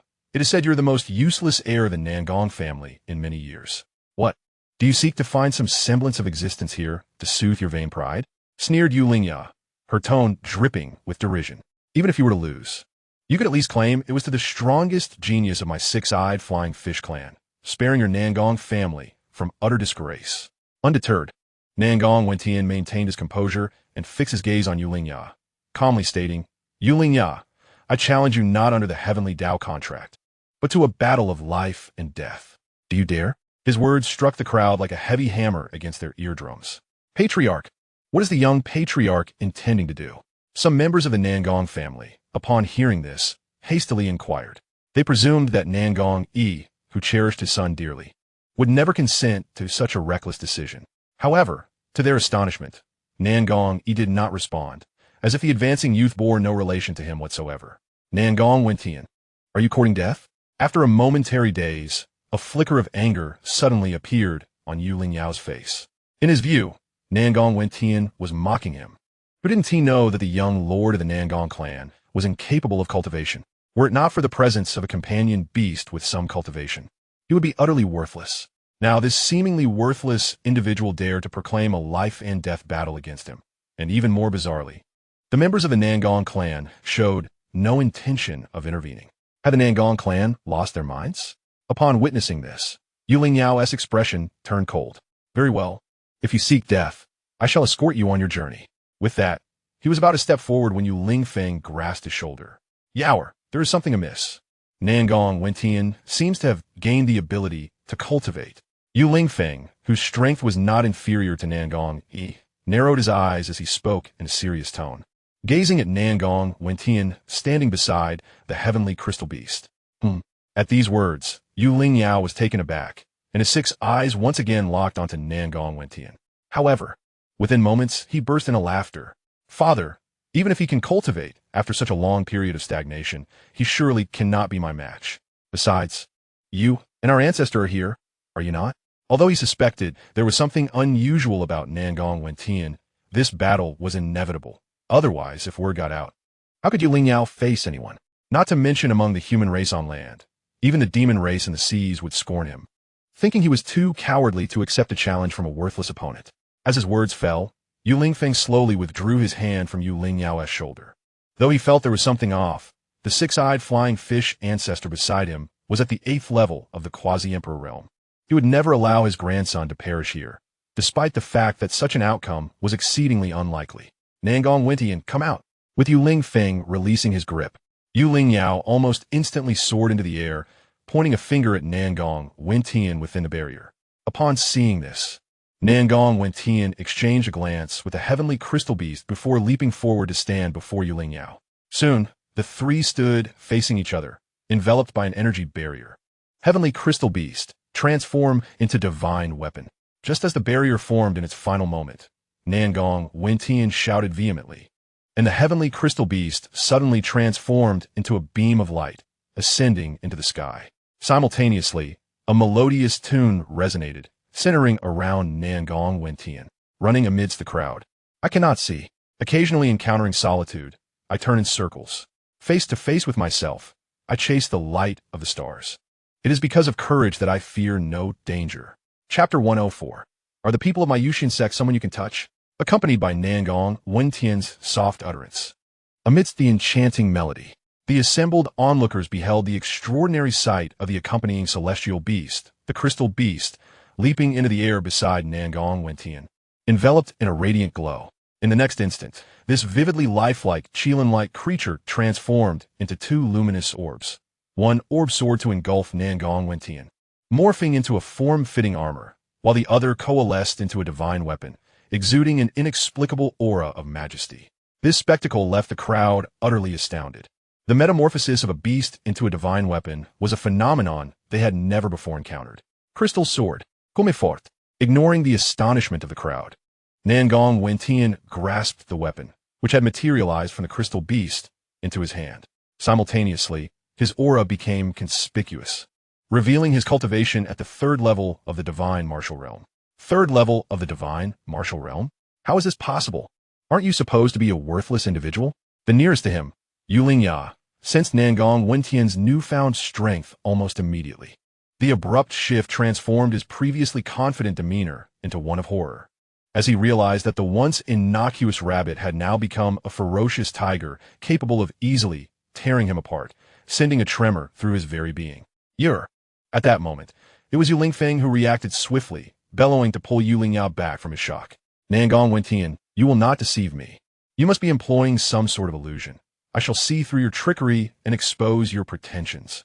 Regaining his composure, Yu Lingyao declared solemnly, still bearing an expression of seriousness. Elder, what is happening here? Indeed, Elder, how could the young master suddenly possess the 3rd level of the divine martial realm? How can this be? Brother Wentian actually.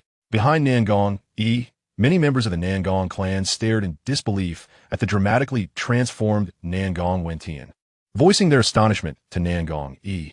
The younger generation of the Nangong clan gazed curiously at the young master who had languished in the shadows for nearly 20 years. Their eyes filled with confusion. Despite the inquiries from the crowd, Nangong Yi refrained from providing any explanations. Water Dragon Slaying Strike. Nangong Wentian, prepare to be reduced back to your original form, and you shall understand just how ludicrous you truly are. Worthless beings ought to remain among their kind. How dare you show your face here? Yu Lingya grinned, clearly convinced that what Nangong Wentian exhibited was merely an illusion.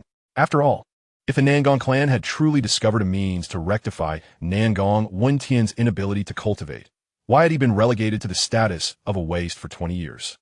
With a decisive swing of his sword, a fearsome water dragon coalesced above Yulinya's head, roaring as it surged toward Nangong Wentian. The water dragon's roar was accompanied by countless strands of water-infused sword energy piercing through the void, producing a hissing noise as it aimed to penetrate and rend Nangong Wentian apart. The strike rendered the younger generation of the Nangong family pale with fear. Among them, the most formidable only reached the 9th layer of the heavenly martial realm. Had Yulinya aimed that blow at them, it is likely that none of the younger members of the Nangong family could withstand it, suffering grave injuries at best or death at worst. Could Brother Wentian truly withstand such an assault? Several young maidens from the Nangong family, their faces tinged with worry, gazed skyward at the armored youth wielding a divine weapon. Although they sensed Nangong Wentian's cultivation at the 3rd layer of the divine martial realm, it was still hard for them to believe, leaving them momentarily unable to discern truth from illusion. Meanwhile, facing the approaching water dragon, Nangong Wentian's expression hardened. Not long ago, such an attack would have easily claimed his life. However, now, Thunderstrike, despite it being his first battle, he had envisioned this moment countless times in his mind. In an instant, the full might of the 3rd layer of the divine martial realm erupted, coupled with the enigmatic powers of the celestial crystal beast and the beast's spirit body. His strength surpassed that of an ordinary practitioner at the same level. Thus, the spectators beheld as Nangong Wentian gripped the divine weapon transformed from a companion beast. A purple electric dragon slowly materializing behind him, its body crackling with frenzied arcs of electricity. Go! With a fierce swing of his sword, the formidable purple electric dragon, its momentum eclipsing that of Yulinya's water dragon, devoured the latter whole. Ultimately, it crashed violently into Yulinya, who, despite being a beast of extraordinary lineage, felt his chest cave in, blood spurting from his mouth, before he collided with the barrier and succumbed into unconsciousness. Yet this was not the end. As it was a battle for life and death, distinctions must be made, and with Chen Xuan's assurance, Nangong Wentian harbored no fear of the six-eyed, flying fish clan's formidable warriors. His mission was to eliminate Yulinya. As for the clan as top experts, should they intervene, Chen Xuan would undoubtedly handle them. I shatter. With a flick of his wrist, the armor and divine weapon in his grasp transformed from purple to blue. Subsequently, a colossal ice dragon coalesced, surging towards the fallen Yulinya. You dare! Witnessing his precious son, the most talented of the six-eyed flying fish clan, on the verge of demise beneath Nangong Wentian's sword, Yulingfeng roared in fury and vanished, intent on interrupting Wentian's assault. At that moment, another figure stood boldly in his path. Yulingfeng, do you think I, Nangong Yi, am insignificant? At this moment, Nangong Yi was undoubtedly the most exhilarated, not only because Nangong Wentian had begun to cultivate, but also because he possessed the prowess to defeat the prodigies of the six-eyed flying fish clan. Who could dare to label his son a failure now? Even if a battle against the six-eyed flying fish clan were to commence today, he would protect Nangong Wentian. However, upon seeing Nangong Yi blocking his path, Yulingfeng's expression darkened. The two were evenly matched, and it was impossible for him to break through in such a short time. Thus, Yulingfeng turned to the elder behind him, the most formidable warrior of the six-eyed flying fish clan. If Nangong Yi could obstruct him, who could stand in the way of Yulinghong? How miraculous it was! The transformation of a waste into a genius was indeed amusing, but it would end here. As the words fell, Yulinghong's figure vanished in an instant, and the next moment, an ancient hand appeared mere inches from Nangong Wentian's face. A smug smile gracing Yulinghong's features, his visage wrinkled like a pleated skirt. The sensation of extinguishing a genius must be delightful. This scene caused the faces of the Nangong family members to change drastically, not only because none could contend with Yulinghong, but also because it was too late to intervene. Some of the more timid souls had already closed their eyes. In the next moment, however, the once self-satisfied Yulinghong's expression shifted abruptly, his pupils constricting as he lost control over his own body. Simultaneously, a cool, ethereal voice resonated, pressing down upon Yulinghong's very soul like a great bell. Are you truly capable of challenging a member of the Yuxian Sect? Chapter 105. The Annihilation of the Six-Eyed Flying Fish Clan. Boom! The first to bear the brunt was the elder of the Six-Eyed Flying Fish Clan, Yulinghong. When the voice lightly reached his ears, It sent a tremor through his soul, plunging him into an abyss of terror. The youthful voice, imbued with supreme power, seemingly suppressed him. In the presence of this voice, even at the 8th level of the quasi-emperor realm, he resembled a mere insect, gazing up at a deity. He could no longer claim ownership of his body or the spiritual energy within. It felt as though his own soul was an outsider, helplessly witnessing his body being manipulated by others. Humph! With a soft snort, a young man clad in red gradually emerged from the void, an imperial might emanating slowly from his being. Thud! Thud! The members of the six-eyed flying fish clan fell like dumplings, cascading down until only Chen Xuan, Nangong, and Nangong Wentian, wielding the heavenly crystal sword, remained suspended in the air. An emperor-level powerhouse? Not only were the fallen warriors of the six-eyed flying fish clan taken aback, but Nangong appeared utterly dazed, parched, and speechless, his eyes wide with disbelief as he beheld the red figure nearby. At this moment, Nangong felt as though his heart might leap from his chest. This was an emperor-level powerhouse, standing at the pinnacle of the food chain on the ancient wilderness continent, a terrifying presence seldom seen, even in central Shenzhou. Given the current situation, it appeared that this suddenly manifested emperor was seemingly aligned with their side. Suddenly, Nangong seemed to grasp something, as his azure eyes locked onto Nangong Wentian. Could it be? With this thought, the shock in Nangong Yi's heart was swiftly replaced by exhilaration. Indeed, the Nangong clan could not resolve the issues surrounding Nangong Wentian. But if an emperor-level powerhouse intervened, perhaps the problem could truly be alleviated. Furthermore, the fact that Nangong Wentian had begun to cultivate and possess the cultivation level of the 3rd tier of the divine martial realm served as the best proof of this. It was undoubtedly this mysterious emperor who had intervened to resolve the cultivation impediment faced by Nangong Wentian. It appeared that there was a notable connection between Nangong Wentian and this emperor. If the emperor had acted due to the conflict with Yulinghong, then the Nangong clan would indeed have double blessings today. As for the six-eyed flying fish clan, they could only pray that this emperor would not turn his wrath upon them. An emperor-level powerhouse. How could this be? How could an emperor appear here? Yulinghong, Yulingfeng, and the other six-eyed flying fish powerhouses all turned pale, their expressions marked by deep dread. Regardless of whether this existence was affiliated with the Nangong clan, it was unfortunate that he seemed to stand with them. If an emperor-level powerhouse chose to strike against them, they would have no means of resistance. In an instant, Yulinghong frantically brainstormed strategies in his mind. Soon, Yulinghong's eyes sharpened, and with great effort, he managed to prop himself up, turning to Chen Xuan and saying, "Senior, this matter concerns our relationship with the Nangong clan. If you have ties to the Nangong clan, we shall withdraw at once. I hope for your understanding." Yulinghong naturally did not believe that the youthful figure before him was genuinely a young man. He was undoubtedly an ancient fiend who had lived for over a millennium. Their immediate priority was to depart quickly, for if they delayed, they might find it impossible to leave at all. "You seem to have misunderstood my intentions. I stated that you cannot harm anyone from my Yuxian Sect, and that Nangong Wentian has just joined my Yuxian Sect.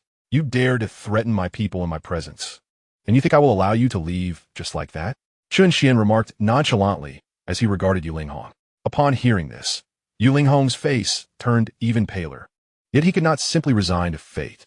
"Senior, our six-eyed flying fish clan is a subsidiary force of the angry sea dragon whale clan in the Forbidden Sea. If you were to kill us, the angry sea dragon whale clan would surely seek retribution. They too possess emperor-level strongmen." At this juncture, Yulinghong could only invoke the name of the angry sea dragon whale clan, hoping that this emperor would exhibit some trepidation upon hearing of their formidable reputation. Thus, the members of the six-eyed flying fish clan could secure their survival. The individuals currently present were nearly all the foremost warriors of their kin. Should they perish here, even if that singular entity refrained from obliterating the remaining members of the six-eyed flying fish clan, the other beast tribes within the Forbidden Sea would undoubtedly devour them. As for the angry sea whale clan, the loss of elite combatants would render the six-eyed flying fish clan utterly devoid of value in their eyes, leading to the inevitable abandonment of the remaining clansmen, who would simply be replaced by a new vassal force. The Forbidden Sea is vast, teeming with innumerable beast tribes. Yet true imperial-level forces are exceedingly rare. Consequently, to be recognized as a vassal of the angry sea whale clan is regarded as a supreme honor among the other beast tribes. Should the angry sea whale clan extend an invitation, countless factions would vie eagerly to become their subordinates. However, as for the words of Moon Spear Hong, A smirk of derision crossed Chen Xuan's face. Are you of the six-eyed flying fish clan attempting to threaten me? With Chen Xuan's words. Dozens of the six-eyed flying fish clan's warriors exploded in a gruesome display, their bodies splattering with pale, purple blood. In an instant, all the formidable members of the clan met their demise simultaneously, without so much as a chance to struggle. This scene caused cold sweat to drip down the brows of the Nangong family members within the barrier, their hands trembling slightly beneath their sleeves. All of them swallowed hard, their gazes vacant as they beheld the crimson figure before them. Very well, spend the remaining time bidding them farewell. I shall venture to the Forbidden Sea. With that, Chen Xuan handed a teleportation array to Nangong, Wentian, and shot off towards the direction of the Forbidden Sea. Yes, Sect Master. Whether it was resolving his own cultivation issues or effortlessly annihilating the formidable warriors of the six-eyed flying fish clan, Nangong Wentian felt an even deeper admiration for this imperial powerhouse. Simultaneously, he quickly reassessed his own position. From this day forth, he would be a disciple of the Yuxian Sect, henceforth addressing Chen Xuan as Sect Master. Thus, Nangong Wentian turned and approached Nangong Yi, recounting the events that had transpired. The Yuxian Sect? When did such a powerful sect emerge in the eastern continent? Despite Nangong Yi feeling a sense of incredulity, the reality before him left no room for disbelief. Wentian, since this senior has resolved your physical issues and permitted you to join the Yuxian Sect, you must act according to his wishes once you enter. Do you understand? Nangong Yi advised, looking at Nangong Wentian with concern, anxious that he might inadvertently offend this formidable being. The wrath of an emperor could very well serve as a cautionary tale for the six-eyed flying fish. Yes, father, I shall diligently fulfill my duties, for the sect leader is akin to my benefactor. I will certainly contribute my strength to the Yuxian Sect. As his words echoed, Nangong Wentian activated the transmission array in his hand. Instantly, a radiant white light enveloped him, and he promptly vanished into the void, disappearing from the sight of the onlookers. Chapter 106. The Four Generals of the Demon Clan. At the Yuxian Sect, within the spiritual peak of the sect leader, Chen Xuan laid out all the resources he had gathered over this period. To the casual observer, over 100 storage rings floated before him. System. Convert all these items into points. Chen Xuan instructed the system internally. Understood, Master. Commencing statistical analysis. Detected 245 high-grade spiritual veins, 60 million high-grade spiritual stones, 16 supreme-grade spiritual veins, 30 million supreme-grade spiritual stones, 45 intermediate-level holy techniques, 60 intermediate-level holy martial arts. For advanced imperial-level techniques, 10 intermediate imperial-level martial arts. 1 pseudo-emperor weapon, the vast sea dragon spear. The total redemption value amounts to 30,601,845,000,000 points. As the system's voice concluded, all the resources before Chen Xuan vanished, and, simultaneously, the points balance on the system panel transformed to 30,601,857,005,000. Gazing at this impressive points balance, Chen Xuan felt a surge of joy. This indeed represented a considerable gain. Moreover, with his cultivation having stagnated at the Emperor realm for quite some time, it would not be long before he could lead the Yuxian Sect away from the ancient continent. It was imperative that he earnestly elevate his own cultivation. Thus, Chen Xuan inquired, System, what realm lies above the Emperor realm, and how many points are required to enhance my cultivation? Master, above the Emperor realm is the Divine realm. It requires 10 unmatched crystals to advance 1 level of cultivation, and 1 unmatched crystal can be redeemed for 10 trillion points. Upon hearing this, Chen Xuan felt overwhelmed. It seemed the resources he had painstakingly amassed were insufficient to elevate him even a minor tier. Do not be disheartened, Master.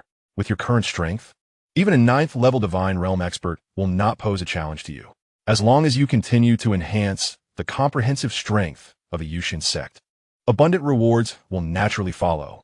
Detected that the Yuxian Sect has obliterated the Xianxia Holy Land and the Tan Fan Holy Land, and rescued the dominant force of the East Continent, the Nangong family. The comprehensive strength has been recognized as the foremost in the East Continent, establishing the Yuxian Sect as the leading sect of the region. Rewards are now being issued. Rewards for level 9 puppets. Upgrade of the sect's defensive formation capable of withstanding attacks from peak Emperor-level experts, and the sect clone token. Upon hearing this, Chen Xuan was elated. Level 9 puppets signified the strength of quasi-emperor experts, thus bolstering the Yuxian Sect's might further. He was somewhat surprised by the sect clone token. After examining its description, he realized its significance. In essence, it enabled the creation of a subsect that is smaller than the main sect. The main sect is the Yuxian Sect, where Chen Xuan resides. The sect's division order allows the Yuxian Sect to branch into countless smaller sects, essentially functioning as subsects. This enables the Yuxian Sect to establish a presence across various regions of the ancient wilderness continent. The layout of these subsects closely resembles that of the main sect. Yet their resources are contingent upon the main sect, with only a fraction, 1/10, of the resources available to them. Observing this, Chen Xuan felt an overwhelming sense of joy. This development meant that the Yuxian Sect could extend its reach across the myriad realms, not merely confined to the ancient wilderness continent. Moreover, the sect is equipped with a spatial teleportation array, facilitating seamless travel between subsects. This is undoubtedly a remarkable convenience. What perfect timing! Chen Xuan exclaimed with a smile. He then conveyed a message to Mai Ling and others. Mai Ling, Liang Zai, you are to establish a subsect in both the inner and outer domains, and gather exceptional talents. Those who are suitable may be directly admitted into the sect. Setting aside the center of the ancient wilderness continent, known as Central Shenzhou, it is possible that some extraordinary prodigies may emerge in the inner and outer regions.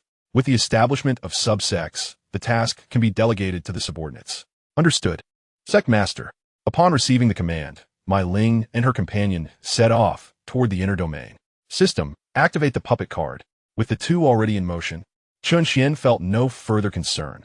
Their prowess ensured their invincibility. Should the need arise, he could assist in enhancing their strength later.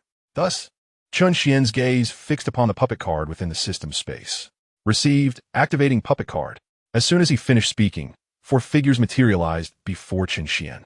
The first was a man wielding a cerulean sword, its blades swirling with the elements of fire, wind, and water. The second was a man holding a treasure umbrella shrouded in mist, clearly a top-tier weapon capable of stirring the elements when unfurled. The third figure bore a jade pipa. Yet the sight of a burly man carrying such an elegant instrument appeared somewhat comical. Lastly, the final man clutched a talisman resembling a weasel, faintly shimmering with a purplish golden glow. Undoubtedly, all 4 were tall and possessed somewhat fierce visages. Simultaneously, their information appeared before Chen Xuan. Character, Mo Leeching. Cultivation, 9th stage of the quasi-emperor realm. Technique, King Feng Classique.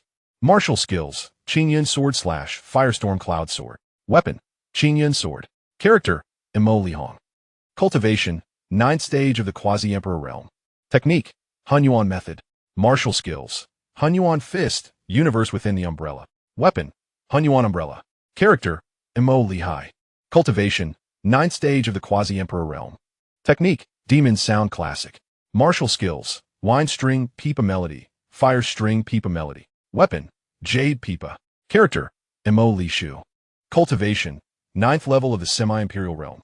Technique, Myriad Foam Technique. Martial skill, Heavenly and Earthly Law Manifestation. Weapon, Purple Gold Weasel. Upon their emergence, the 4 individuals immediately knelt before Chen Xuan in reverence, for they were well aware that he was the esteemed leader of the Yuxian Sect. From this day forth, you 4 shall be members of the Yuxian Sect. You may choose your own spirit peaks for residence, and should any matters arise, I shall communicate with you. Understood. Sect leader.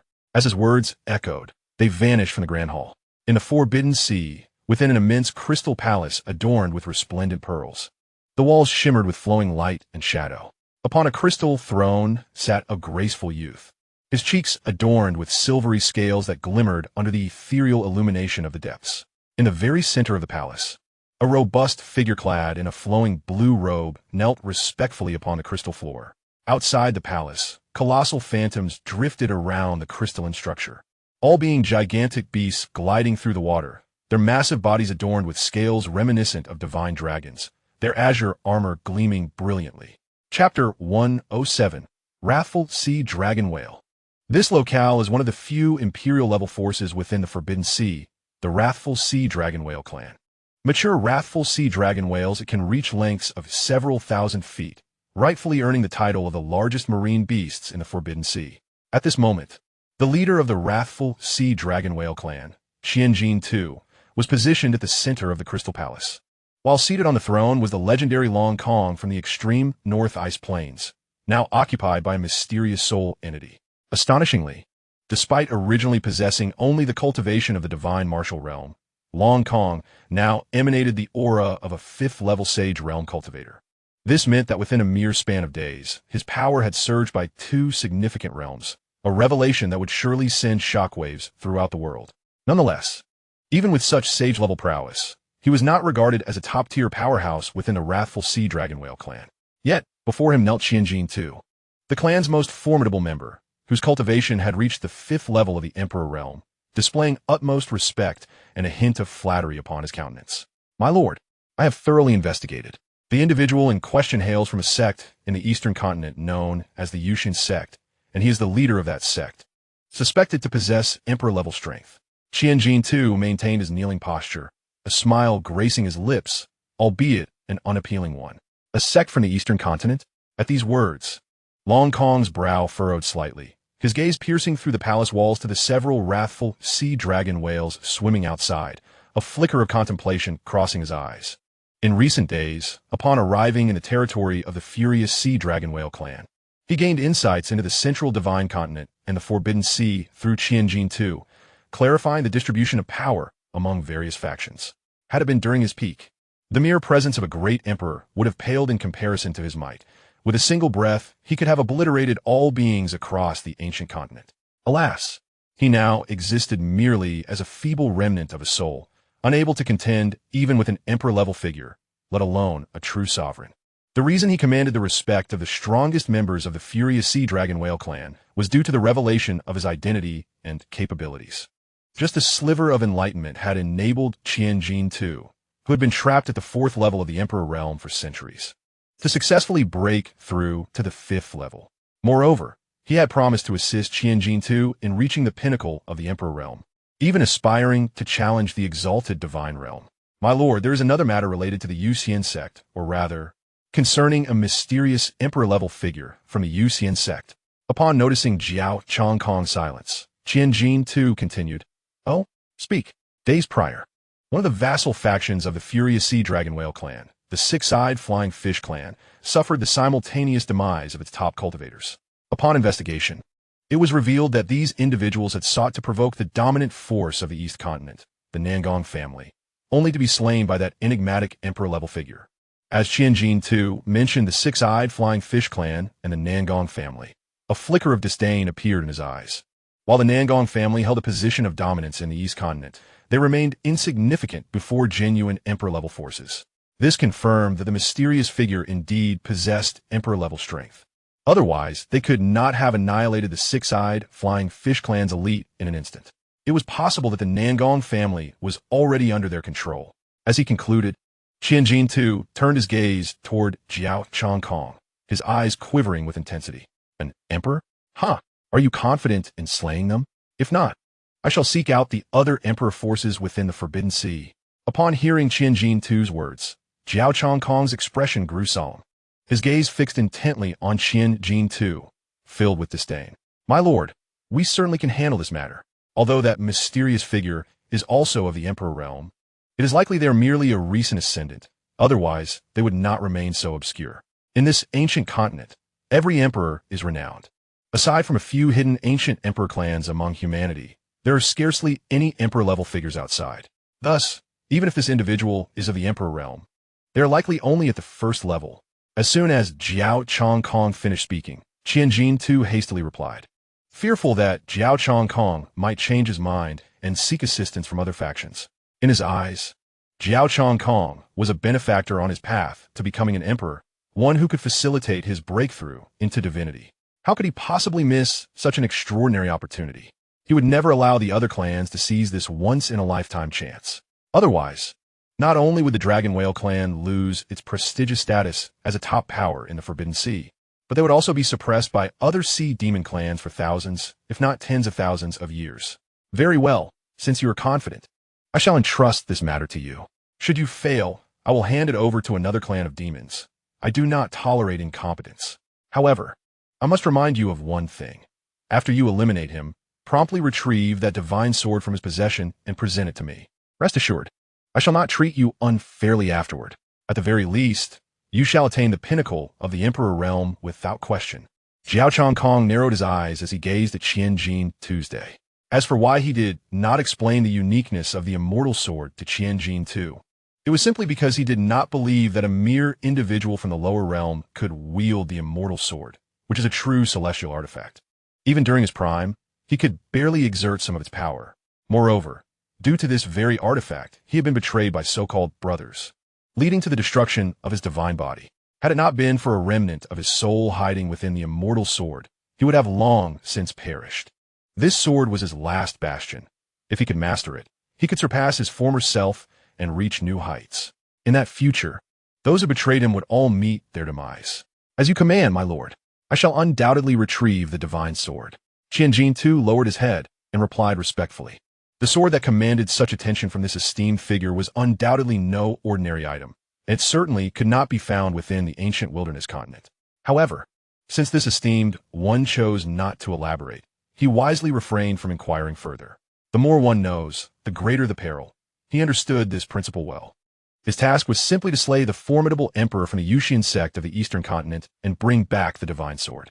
There was no need for him to know more, nor did he possess the qualification to do so. With that, Qianjin Tu's towering form slowly rose, and after bowing to Jiao Kong, he turned and leaped from the crystal palace, transforming into a colossal blue dragon whale as he sped toward the ocean surface. A timeless, profound, and resonant call echoed across the sea. Chapter 108.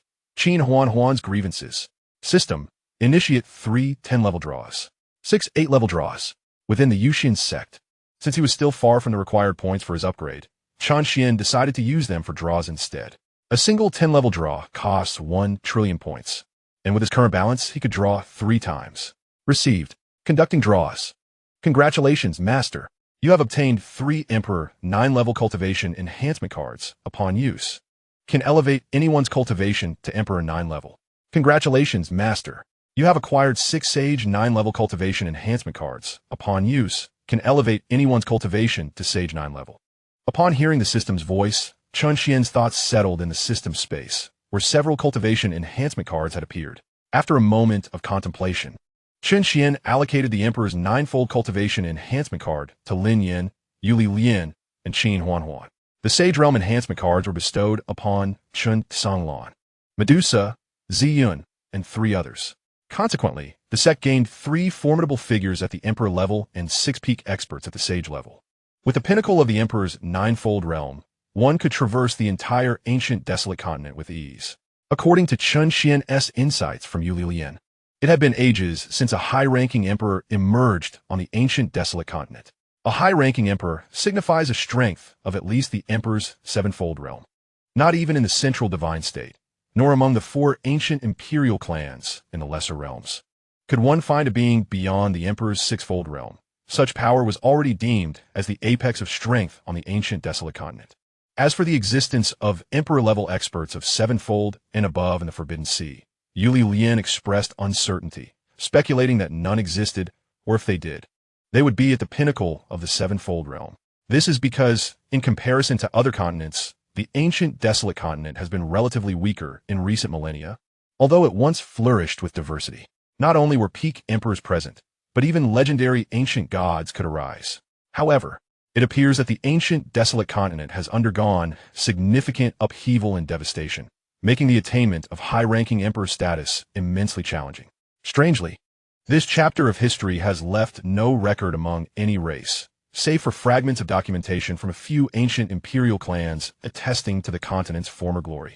Upon enhancing their cultivation, particularly Yuli Lian, who experienced an unprecedented and bewildering surge in strength, her charming face was imbued with astonishment.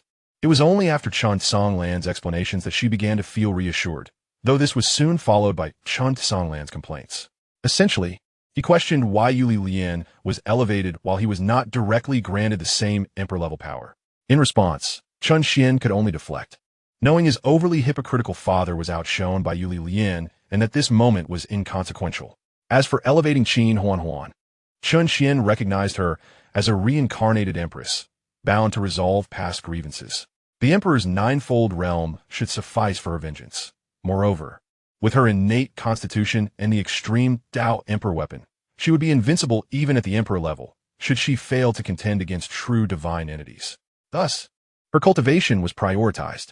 As anticipated, shortly after Chen Xuan enhanced everyone's cultivation, the image stone connected to Chen Xuan began to resonate.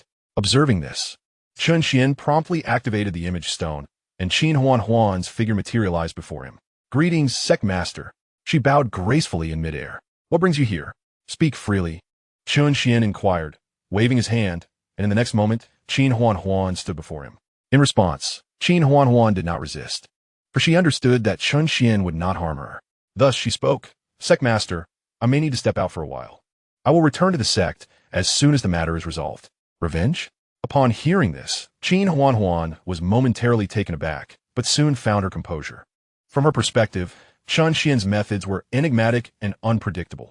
He possessed immense power and could effortlessly elevate the strength of those within the Yuxian Sect. He was undoubtedly a reincarnation of a great being, not merely at the level of an emperor, but rather a legendary ancient deity. It was clear that her identity as a reincarnated being could not escape Chen Xuan's perception. Her current cultivation surpassed that of her previous life by 2 realms, truly reaching the pinnacle of the emperor's domain. Had she been forced to cultivate anew, it would have taken her several hundred years. Yet, from the moment she joined the Yuxian Sect, even less than a year had passed, and she already found herself with an opportunity for revenge. "Yes, I seek vengeance." As she spoke, a fierce glint of hatred ignited in her icy gaze. "In my past life, I hailed from the Xianling continent, rising from the mortal realm alone to attain the 7th level of the Emperor's domain, known as the Ice Empress. I founded the Xianbing Imperial Palace, establishing one of the most formidable powers in the Xianling continent. Throughout my journey, I formed bonds with 2 close friends. However, all of this was merely my own delusion. Otherwise, I would not have faced such a tragic fate. One became my fiancé, the other my confidant. Their talents in cultivation paled in comparison to mine. Yet I was indifferent, believing that it was through my assistance that they truly broke through to the Emperor realm. However, before me, they often exhibited a subtle rivalry. To my astonishment, they had long been entangled in a secret affair, their hearts pledged to one another.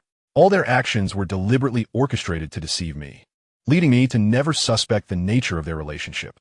Their prolonged patience was merely a means to leverage my protection and resources to ascend to the true Emperor realm.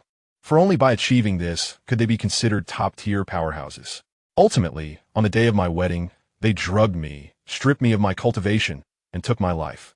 Had I not retaliated in my dying moments, allowing a fragment of my soul to escape, I would have perished completely.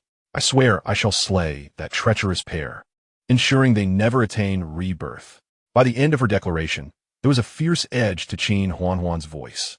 It was evident that this affair had dealt her a significant blow. As Chen Xuan spoke, Chen Xuan nodded gently. "Of course, you may proceed. Should you require assistance, do not hesitate to ask. Linya may accompany you. Thank you for your kindness, Sect Master. With their talents, they shall never step into the higher realms of the Emperor domain in this lifetime. With my current cultivation, dealing with them will be more than sufficient," Chen Xuan explained. Chapter 109. The Realm of Illusory Gods. Since you have your own plans, go ahead and execute them. If you require assistance, feel free to reach out to them directly, Chen Xuan said, nodding at Chen Xuan. As Chen Xuan had already become a member of the Yuxian Sect, Chen Xuan was naturally very supportive of her desire for revenge. "By the way, you mentioned that you were once from the Xianling continent, and we are here on the ancient continent. How do you intend to travel to the Xianling continent?" Chen Xuan inquired, as he was indeed not very clear about the means of passage between the 2 continents. Furthermore, he had not encountered any beings from other continents on the ancient continent for quite some time. Upon hearing this, Chen Xuan appeared somewhat taken aback, clearly surprised by Chen Xuan's extensive knowledge, yet it seemed she had little understanding of other continents. After a brief pause, she continued, "Sect Master, each continent possesses a colossal teleportation array known as the Domain Teleportation Array. This array serves as the sole passage for communication between the myriad realms, and all the teleportation arrays across the continents lead to a singular location, referred to as the Void Divine Realm." The Void Divine Realm? Upon hearing this, Chen Xuan's gaze flickered, and his expression shifted slightly. This was indeed the first time he had heard of such a place. He had inquired about the realms above the emperor level from the system sovereign and learned that the realm above the emperor was that of the ancient gods. Could it be that this realm was inhabited by the ancient gods? Noticing Chen Xuan's expression, Chen Xuan surmised that he was unfamiliar with this place. Although she was somewhat curious, she quickly continued, "Indeed, the Void Divine Realm is a unique space, or rather, a special world, serving as the central hub for all continents. The domain teleportation arrays of any continent lead to the Void Divine Realm, and beings from other continents can only reach another continent through the teleportation array of the Void Divine Realm. Furthermore, the limit of cultivation within the Void Divine Realm is the pinnacle of the Emperor level, and it is said that even ancient gods are suppressed to the Emperor level upon entering the Void Divine Realm. Throughout history, the Void Divine Realm has been a melting pot of diverse beings and intersecting powers, effectively delineating numerous sects and schools. In my previous life, I also entered the Void Divine Realm, and to put it frankly, while the pinnacle Emperor-level cultivators from various continents are indeed rare, they are certainly not uncommon in the Void Divine Realm. This is due to a mysterious rule of power within the Void Divine Realm, where time does not elapse. As long as one is not killed, one can achieve immortality and possess infinite lifespans. Thus, many pinnacle Emperor-level cultivators, whose time is running out and who see no hope of breaking through to the ancient god realm, choose to enter the Void Divine Realm to prolong their existence. Within the Void Divine Realm, as long as they are not killed by others, they can almost live forever. However, they're also eternally trapped within the Void Divine Realm, and should they attempt to leave, they will meet with the annihilation of their souls. The Void Divine Realm can accommodate these dying individuals, but it will never permit them to challenge the laws of the Void Divine Realm. Fortunately, the realm of illusions bears a striking resemblance to the true expanse of the continent, making it an ideal sanctuary for those nearing the end of their lifespans. Coupled with the accumulation of resources over the years, the opulence of the realm of illusions far surpasses that of half the mortal world. Provided one possesses an ample supply of spirit stones, one can indulge in all manner of pleasures, including exquisite wines, delectable cuisines, and even enchanting companions. At this point, a flicker of reverence crossed Chen Xuan's eyes. It was evident that the creators of the realm of illusions must be individuals of extraordinary prowess, beings beyond her imagination. "Is that so?" murmured Chen Xuan, curiosity sparking in his gaze. Indeed, Chen Xuan's words had piqued his interest, and he contemplated a visit to experience this so-called realm of illusions for himself. However, do you know where the teleportation array of the ancient continent is located? Chen Xuan was aware of the teleportation array connecting the inner domain and the central divine province. Yet he remained oblivious to the array that linked to the realm of illusions. Upon hearing this, Chen Xuan furrowed her brow slightly, then took a deep breath and replied, "The teleportation array of the ancient continent should be under the control of the ancient emperor clan. The array above the Xianling continent is governed by the major imperial factions, and only the most elite forces have the privilege to establish communication with other continents. The quasi-imperial forces beneath the imperial level can only enter the realm of illusions when summoned by those in power." As she spoke, Chen Xuan turned her gaze to Chen Xuan, her eyes flickering with intent. The ancient emperor clan? Realizing her implication, Chen Xuan recalled that his mother, Yuxian, was indeed a member of the ancient emperor clan, and she might possess knowledge of the teleportation array's whereabouts. Consequently, Chen Xuan flipped his right hand, summoning a crystal stone that captured images and infused it with his spiritual power. Soon, amidst a gentle tremor, a graceful figure materialized upon the surface of the crystal stone. "Mother." The apparition was none other than Yuxian. Upon hearing his call, she smiled softly and inquired, "Xian'er, is there something you wish to discuss with your mother?" Her countenance and tone radiated an undeniable excitement. It was likely related to her sudden ascension to the pinnacle of the Emperor realm, a feat unseen in the ancient continent for nearly a millennium. Indeed, Xuan requires passage to other continents and needs to utilize the teleportation array of the ancient continent. "Do you know its location?"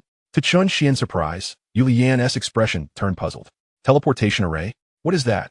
Not only was Chen Xuan intrigued, but even Chen Xuan appeared bewildered, clearly astonished that Yuxian was unfamiliar with the concept of a teleportation array. Thus, Chen Xuan proceeded to elucidate the workings of the teleportation array in the realm of illusions. Upon hearing this, Yuxian's beautiful eyes widened in astonishment. realizing that such a teleportation array existed in every continent. According to ancient texts, Yulian was aware that there existed other continents in this world. Yet she had never contemplated the possibility of a central point connecting these continents, allowing passage to them. Perhaps this so-called interdomain teleportation array had been destroyed. For not only the Eternal Life Imperial clan, but even among other ancient Imperial clans, there were no records of such a teleportation array. Moreover, our several ancient Imperial clans deduced that the ancient wilderness continent must have endured a great calamity, resulting in the obliteration of many entities during that cataclysm. Thus, Yulian hesitated. Just as she spoke, Chen Xuan interjected, "Impossible. The interdomain teleportation array cannot be destroyed. Unless the entire ancient wilderness continent disappears, it will always exist." Observing Chen Xuan's unwavering conviction, Yulian hesitated as well, for it was evident that Chen Xuan possessed greater knowledge in this regard. Chapter 110. The Arrival of Qianjin II. Upon hearing this, Yulian fell into a brief silence before replying. Since Miss Xuan asserts this, there must be some underlying truths that I am unaware of. Therefore, I shall return to my clan to ascertain whether they have any information regarding the interdomain teleportation array. This matter is of great significance, and I can also reach out to others among the Imperial clans to gather their opinions. In that case, I thank you, Sister Lian.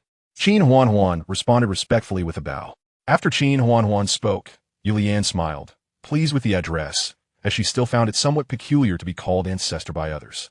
Moments later, Yulian tore through the fabric of space and swiftly vanished before the two. Let's proceed with this for now. I will await my mother's return from the clan to see if there are any overlooked messages. Chen Xuan remarked to Chen Xuan. Indeed, Sect Master, Chen Xuan replied, preparing to depart, knowing that Yulian's journey would inevitably consume some time. During this interval, she would not remain idle and could seek clues regarding the interdomain teleportation array. At that moment, a tremendous sound reverberated, echoing throughout the entire Yuxian Sect. An enemy attack? Upon hearing the commotion, Chen Xuan and Chen Xuan exchanged knowing glances, then swiftly vanished from their location, reappearing outside the sect's defensive array.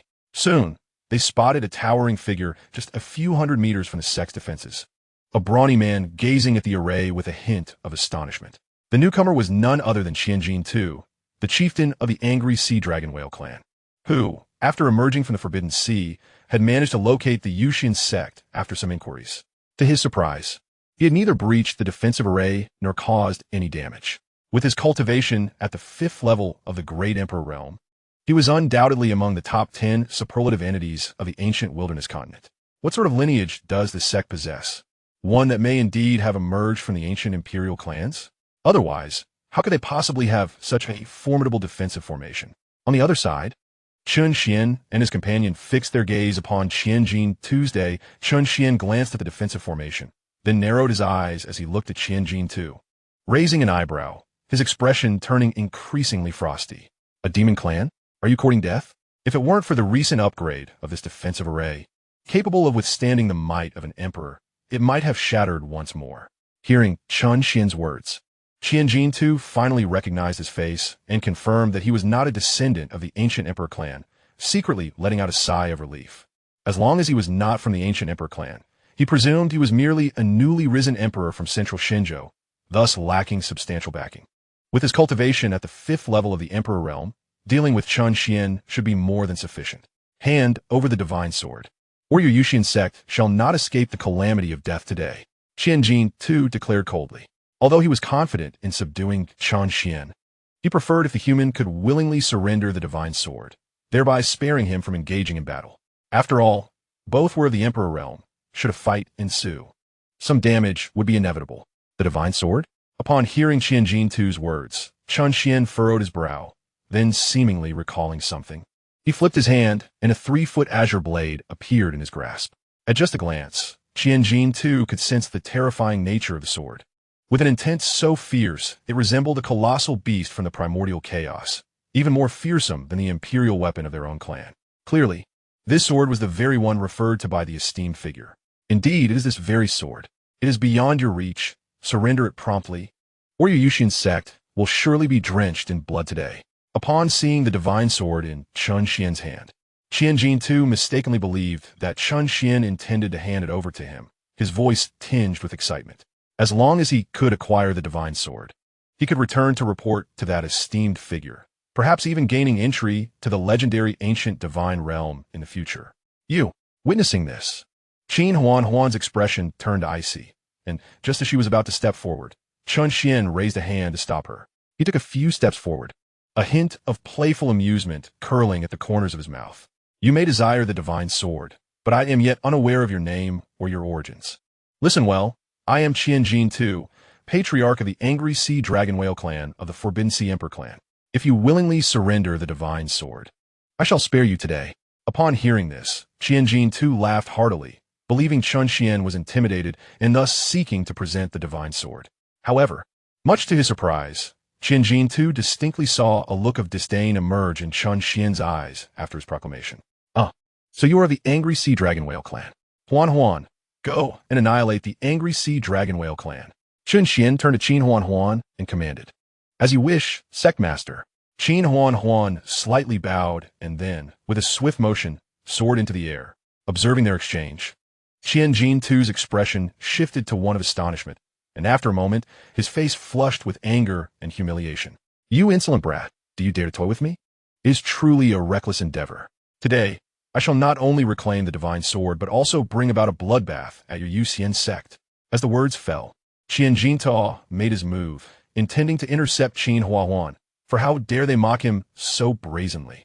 He held no qualms about taking Chen Xuan back as a concubine, for her beauty was indeed remarkable. It would not tarnish his reputation. Moreover, he did not believe that Chen Xuan possessed the power to annihilate their new Hai Long Jing clan, while there were forces capable of obliterating them on this ancient continent. Even should they consume the new Hai Long Jing clan, he could ensure that the adversary would suffer grievously, perhaps even relegated to the lowest tier of imperial powers. Just as this thought crossed his mind, Chen Xuan's figure darted past him, vanishing before their very eyes, making her way towards the Forbidden Sea. What? In an instant, Qianjin II's pupils constricted sharply. He had failed to intercept Chen Xuan, although he had not exerted his full strength. It was no small feat for someone to so effortlessly breach his defenses, unless they were of equal caliber. When had the human race produced two formidable beings at the emperor level? One was Chen Xuan, and the other was the man before him, Chen Xuan. Were you truly? At that moment, a foreboding sensation surged within Qianjin II. Do you not desire the divine sword in my possession? Here, take it. As he spoke, the peak aura of an emperor emanated from Chen Xuan with overwhelming force. An emperor at the pinnacle? This is impossible. In an instant, Qianjin II's expression shifted dramatically, a sense of impending doom enveloping him, and he turned to flee. Despite his protests of disbelief, he had already covered 100 miles in mere moments. He indeed sought advancement, but in the face of life and death, he understood the necessity of making the right choice. A peak emperor was not someone he could contend with. Thus, even if it meant defying the orders of that esteemed figure and failing to retrieve the divine sword, he had to escape from this place. Chapter 111. The Annihilation of the New Hai Long Jing Clan. At this moment, one thought consumed Qianjin II's mind. Escape. The farther, the better.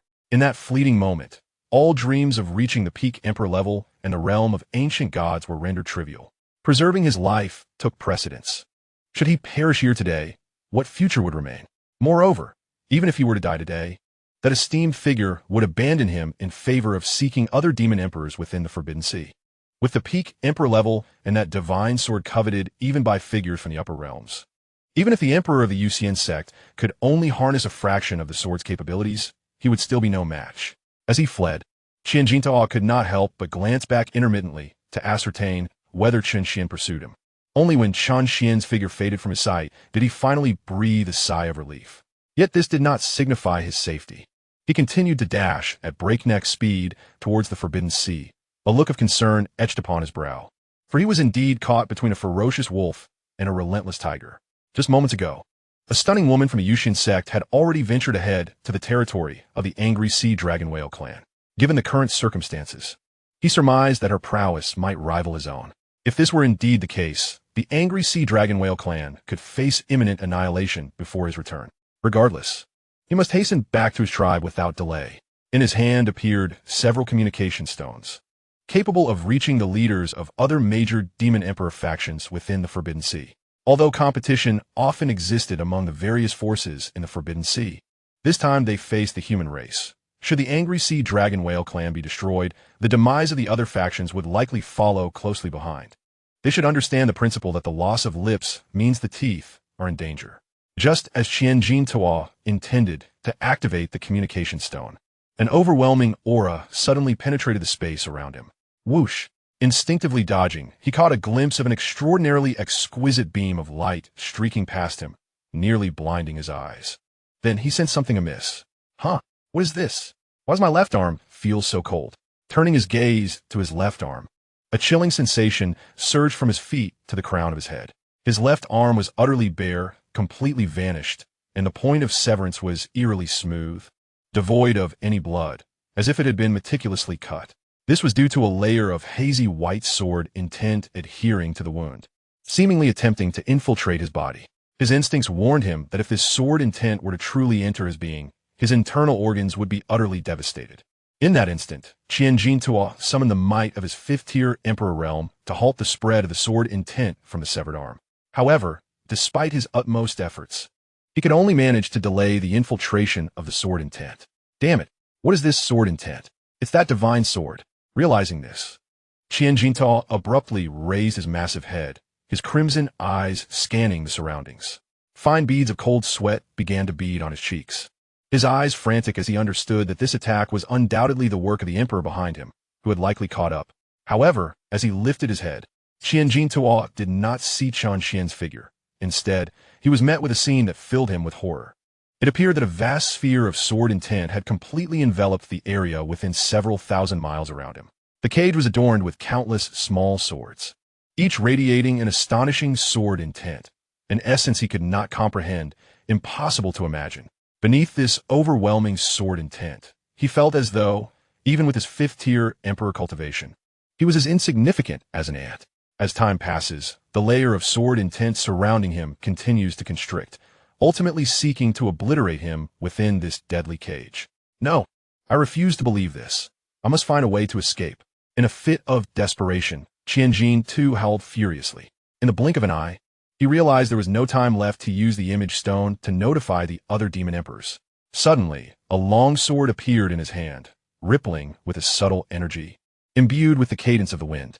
In that moment, an unseen force enveloped him, a powerful gale swirling around his figure. This sword was the sole imperial weapon of the angry sea dragon whale clan, known as the Wind-Coming Sword. As a precaution, Xianxia had brought forth his clan's only imperial weapon, and now it was time to put to use. Yet, could this weapon alone grant him the means to escape?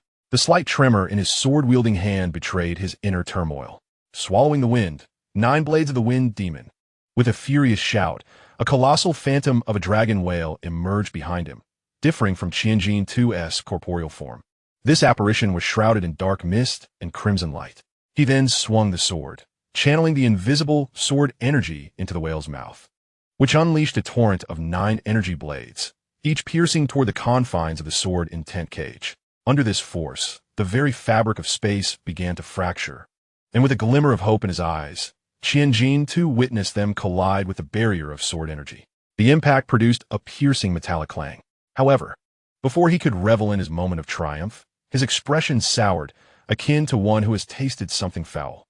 For the energy blades infused with wind energy barely sustained themselves for 3 breaths before being utterly extinguished by the overwhelming sword intent of the cage. Simultaneously, Chen Xuan's figure gradually materialized before Xianxia, his crimson robes dancing in the wind, a divine sword gleaming in his right hand.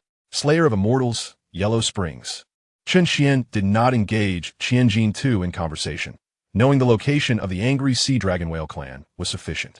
With a light reprimand, the Slayer of Immortals erupted with unparalleled sword intent, resembling a lethal strike from the underworld, aimed directly at Xianxia. Witnessing this, Xianxia's complexion changed drastically.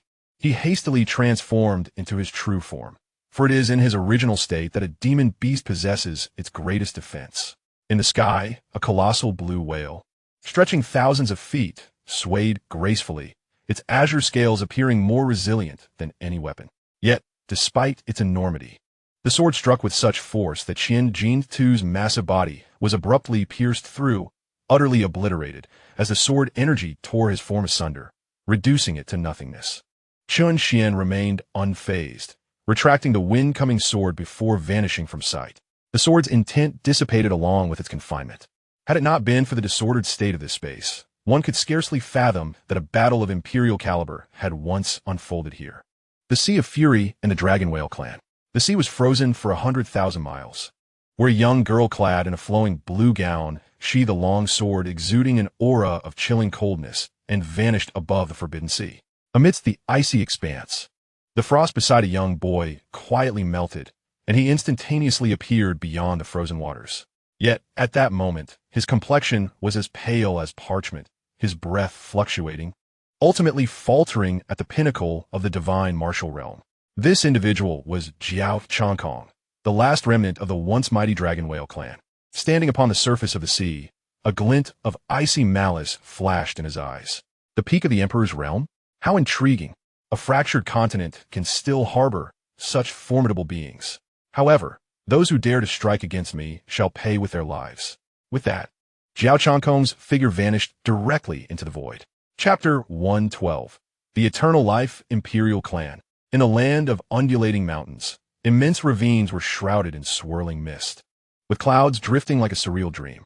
This was the abode of the Eternal Life Imperial Clan, one of the 4 great imperial clans of the ancient continent, renowned for its rich spiritual energy. Within a magnificent hall, an elderly figure sat at the highest position, the walls and columns of the hall radiating an abundant aura of spiritual energy. Clearly, these structures were embedded with numerous high-grade spiritual stones, allowing one day of cultivation here to equate to several days, if not more, in the inner realms. Such grandeur befits the title of the most esteemed power in the ancient continent. In the center of the hall, 3 middle-aged men knelt in a semi-reverent posture, their expressions filled with respect as they gazed upon the seemingly decrepit elder above. Had Chen Xuan been present, he would undoubtedly recognize one of these men as the individual who had recently visited the Yuxian Sect, Yuxian. They were the leaders of the 3 branches of the Eternal Life Imperial Clan, Yuxian, Yuli Feng, and Yuli Qingcheng. In truth, Yuli Lian was the rightful head of the Heavenly Branch and was being nurtured as the clan leader of the Eternal Life Imperial Clan. Had it not been for her unauthorized departure, which incited the wrath of Yuli Kuan, leading to the revocation of her title, she would still hold that position. Among these 3, Yuli Xianxia was at the 9th level of the Quasi-Emperor realm, while the other 2 were at the 1st level of the Emperor realm. Although Yuli Lian also occupied the 1st level of the Emperor realm, it was due to her self-inflicted damage to her divine pulse. Otherwise, she might have already reached the 4th level of the Emperor realm, the same level as Yuli Kuan. Subsequently, she would have formally assumed the position of clan leader of the Eternal Life Imperial Clan. Regrettably, all of this was thwarted by Yuli Lian. Hence, Yuli Kuan had been so enraged over the years, confining Yuli Lian within the ancestral grounds. In his perspective, if the divine offspring of the 2 clans were to unite in a formidable alliance, it is unfathomable to consider the extraordinary talents their progeny could possess, potentially breaking the ancient curse that has plagued the wasteland continent for nearly 10 millennia, preventing the emergence of high-ranking emperors. The individual who had originally intended to forge a marital alliance with the Eternal Life Imperial Clan, the son of the Sky Emperor clan, known as Citian Dao, has now ascended to the 4th level of the Emperor realm, marking him as the most powerful force outside of the slumbering ancestors of the imperial clans. After a considerable pause, Yuli Kuan, whose face appeared gaunt and almost skeletal, opened his eyes and gazed solemnly at the 3 individuals below him. His expression slightly grave. "I have summoned you today to convey an important matter." Upon hearing this, the hearts of the 3 skipped a beat, their heads bowing respectfully as they replied in unison, "We beseech the elder to provide guidance." The seriousness displayed by the clan's most formidable presence was indicative of a matter of great significance. Recently, the Sky Emperor clan seemed to be orchestrating something. Among the 4 great imperial clans, they were renowned for their tyranny, yet they had unexpectedly called back all their kinsmen from the outside world, which was inconsistent with their usual conduct. As he spoke, a look of grave concern crossed Yuli Kuan's face, his bony hand gently rubbing the armrest of his chair, producing an unsettling sound. Observing this, the 3 members of the Yuli clan exchanged glances of surprise, their brows furrowing in contemplation. The Sky Emperor clan? While they are formidable, surely they would not resort to direct aggression against us. A hint of doubt lingered in their eyes, recalling the tumultuous relationship stemming from the events involving Yuli Lian and Si Tiandao, which had led to a rapid deterioration of ties between the two clans, with increasing friction. Indeed, members of the Sky Emperor clan often ridiculed the Eternal Life Imperial clan over this matter, even targeting them during the pursuit of opportunities. Such occurrences were not uncommon, yet they were merely the actions of lower-ranking individuals and had not escalated to a point of irrevocable enmity. Thus, the higher-ups had turned a blind eye. The elder was not entirely certain of the specifics, but he harbored an ominous premonition. It was prudent to prepare for any eventuality. Given the current standing of the four great imperial clans, the overall strength of the Eternal Life Imperial clan appeared to be at the bottom. Should we act carelessly, it could lead to our clan's descent into irretrievable ruin. As the acting clan leader of the Eternal Life Imperial clan, I shall not allow our legacy to be obliterated on my watch. Therefore, I command the three of you to investigate this matter personally. But take heed not to alert the enemy. With a sigh, Yuli Kun expressed his concerns. As you command, Elder, we shall proceed with utmost caution. They responded respectfully. Just as the three concluded their remarks, the head of the Xinmai clan, Yuli Feng, interjected, shifting the conversation. Elder, as per the words of the Xianxia clan leader, it appears that Yuli Lian's son has already attained the Emperor realm. Why not bring him back to our clan and nurture him as a potential future leader? A 20-year-old emperor is nothing short of extraordinary and astonishing. This could represent a miracle unseen in the history of the Wasteland continent. Perhaps he could guide our clan to new heights. As the words fell, an eerie silence enveloped the scene, with even the two figures beside Yuli Feng trembling slightly. The reason was simple. Yuli Lian and her child had become the taboo that the Eternal Life Imperial clan had refrained from mentioning for 20 years. Although she now displayed the prowess of an emperor, could this individual truly lower themselves enough to allow Yuli Lian's child to join the Eternal Life Imperial clan? Moreover, it was evident that Yuli Lian's child harbored no fondness for the clan. As the three pondered in their minds, Yuli Kun spoke. No need for that. I have yet to manage Yuli Lian, let alone her child. I can only imagine that the boy possesses a temperament as stubborn as hers. He has his own destiny. We need not interfere. A 20-year-old emperor is beyond our reach. You need only focus on the tasks I have entrusted to you. An emperor? Huh. I have a foreboding that a calamity will befall the ancient continent. And even the emperors may appear as fragile as tofu in the face of such disaster. Upon hearing these words, the expressions of the three changed dramatically, filled with astonishment at Yuli Kun's proclamation. For aside from his fourth-tier emperor realm, he also possessed knowledge of divination, which had previously aided the Eternal Life Imperial clan in averting calamities. Yet now, he spoke such ominous words. Had he foreseen something dire? Seeing their astonished countenances, Yuli Kun's expression softened, and he waved his hand dismissively. You need not worry too much. Perhaps I have misinterpreted my senses. However, this only deepened the concern of the three, and just as they were about to speak again, a graceful figure silently appeared within the grand hall, standing behind Yuli Xianxia and the others. Chapter 113. The Return of Yu Lilian, Iwa Lilian. Upon the sudden appearance of Yu Lilian in the hall, Yuli Kun uttered a raspy sound. His eyes, filled with a mix of astonishment and trepidation, squinted into a narrow slit. He sensed something was amiss. Indeed, something was profoundly wrong. He had previously been able to perceive the first-tier emperor realm of Yuli Lian, but now he could no longer discern her specific cultivation level.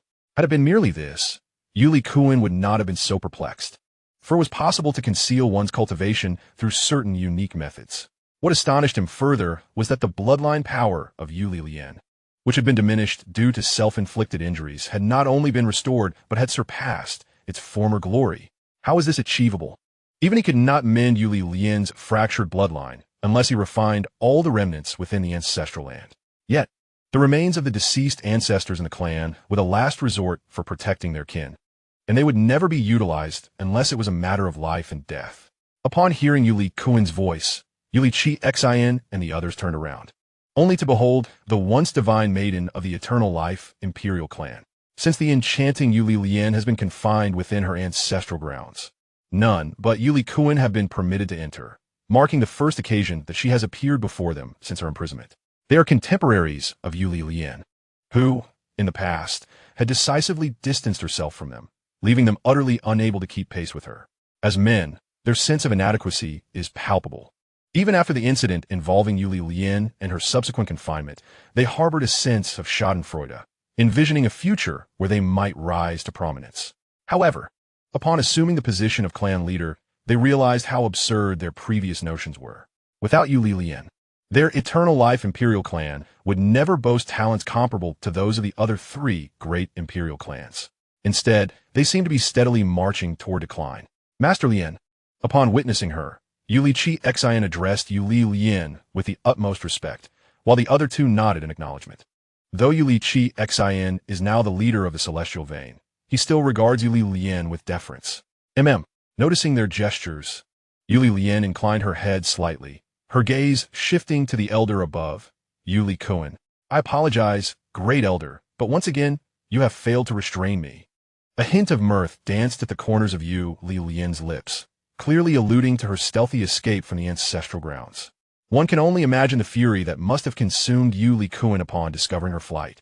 Iwa Lilian, do you think you can repeatedly flout clan rules without consequences?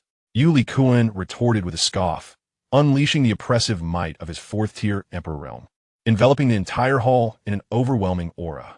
In an instant, Yuli Xianxia and his companions felt their bodies tense, their faces paling, particularly Yuli Xianxia, the weakest among them, who struggled to remain upright. Despite this display, Yuli Kuan's expression softened considerably, for if Yuli Lian's bloodline had indeed fully recovered, she could still reach the heights of the celestial Tao and become the leader of the eternal life imperial clan. How tedious, Yuli Lian remarked languidly, extending a delicate hand forward with a gentle push. This motion dissipated the immense pressure emanating from the emperor realm, rendering it utterly inconsequential. The scene left Yuli Xianxia and the others astounded, nearly leaping in surprise, while even Yuli Kuan abruptly rose from his seat, his expression reflecting shock as he regarded Yuli Lian. As the strongest within the eternal life imperial clan, he was acutely aware of the implications. If Yuli Lian could effortlessly neutralize his oppressive force, it suggested that her power was not only on par with his, but perhaps even superior. Yet, how could this be? It had only been a matter of days since her departure. How could she have ascended at least 3 realms in such a brief span? Moreover, what this restored bloodline power? Could it be that Yuli Lian had encountered some fortuitous opportunity during her time away? Not only has he restored his bloodline power, but he has also ascended several realms. Have you reached the 4th realm of the Great Emperor? Yuli Kuan inquired laboriously, grappling with disbelief. Yet the evidence lay before him, prompting such speculation. The 4th realm of the Great Emperor? No. Upon hearing this, a flicker of disappointment crossed Yuli Kuan's eyes. Since Yuli Lian had asserted this, perhaps she had obtained some artifact that dissolved his imposing aura. However, before he could voice his thoughts, Yuli Lian's next statement left him utterly astounded. I am certainly not at the 4th realm of the Great Emperor, but rather at the pinnacle of the Great Emperor. As she spoke, the force of the pinnacle of the Great Emperor emanated from her, sending Yuli Xianxia and his companions crashing to the ground in utter disarray. Yuli Kuan was also forced back into his seat, his eyes wide and his pupils dilated, filled with shock. The pinnacle of the Great Emperor? He stammered, his voice trembling, while an inexplicable excitement ignited within him. The pinnacle of the Great Emperor, let alone the pinnacle itself, even the weakest tier of a high-level Great Emperor.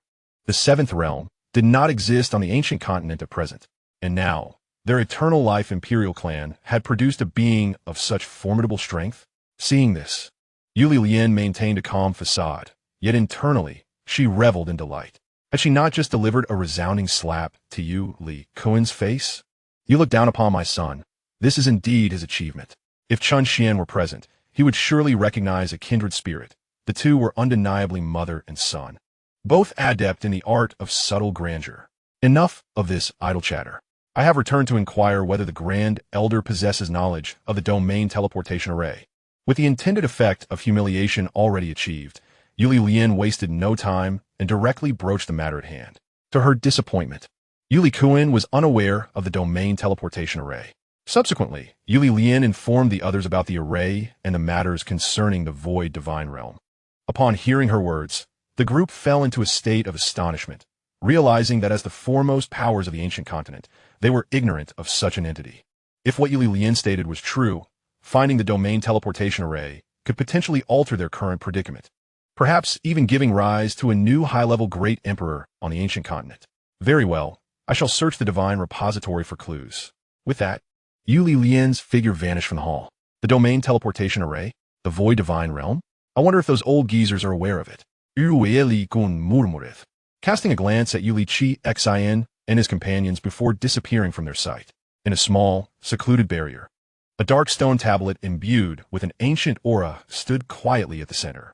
The entire barrier exuded a dim atmosphere, with purple lightning arcs flickering in the surrounding space.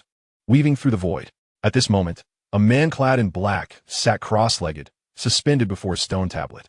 His dark attire and flowing black hair gave him an ethereal appearance, unbound and gently swaying, with faint arcs of lightning dancing through his strands.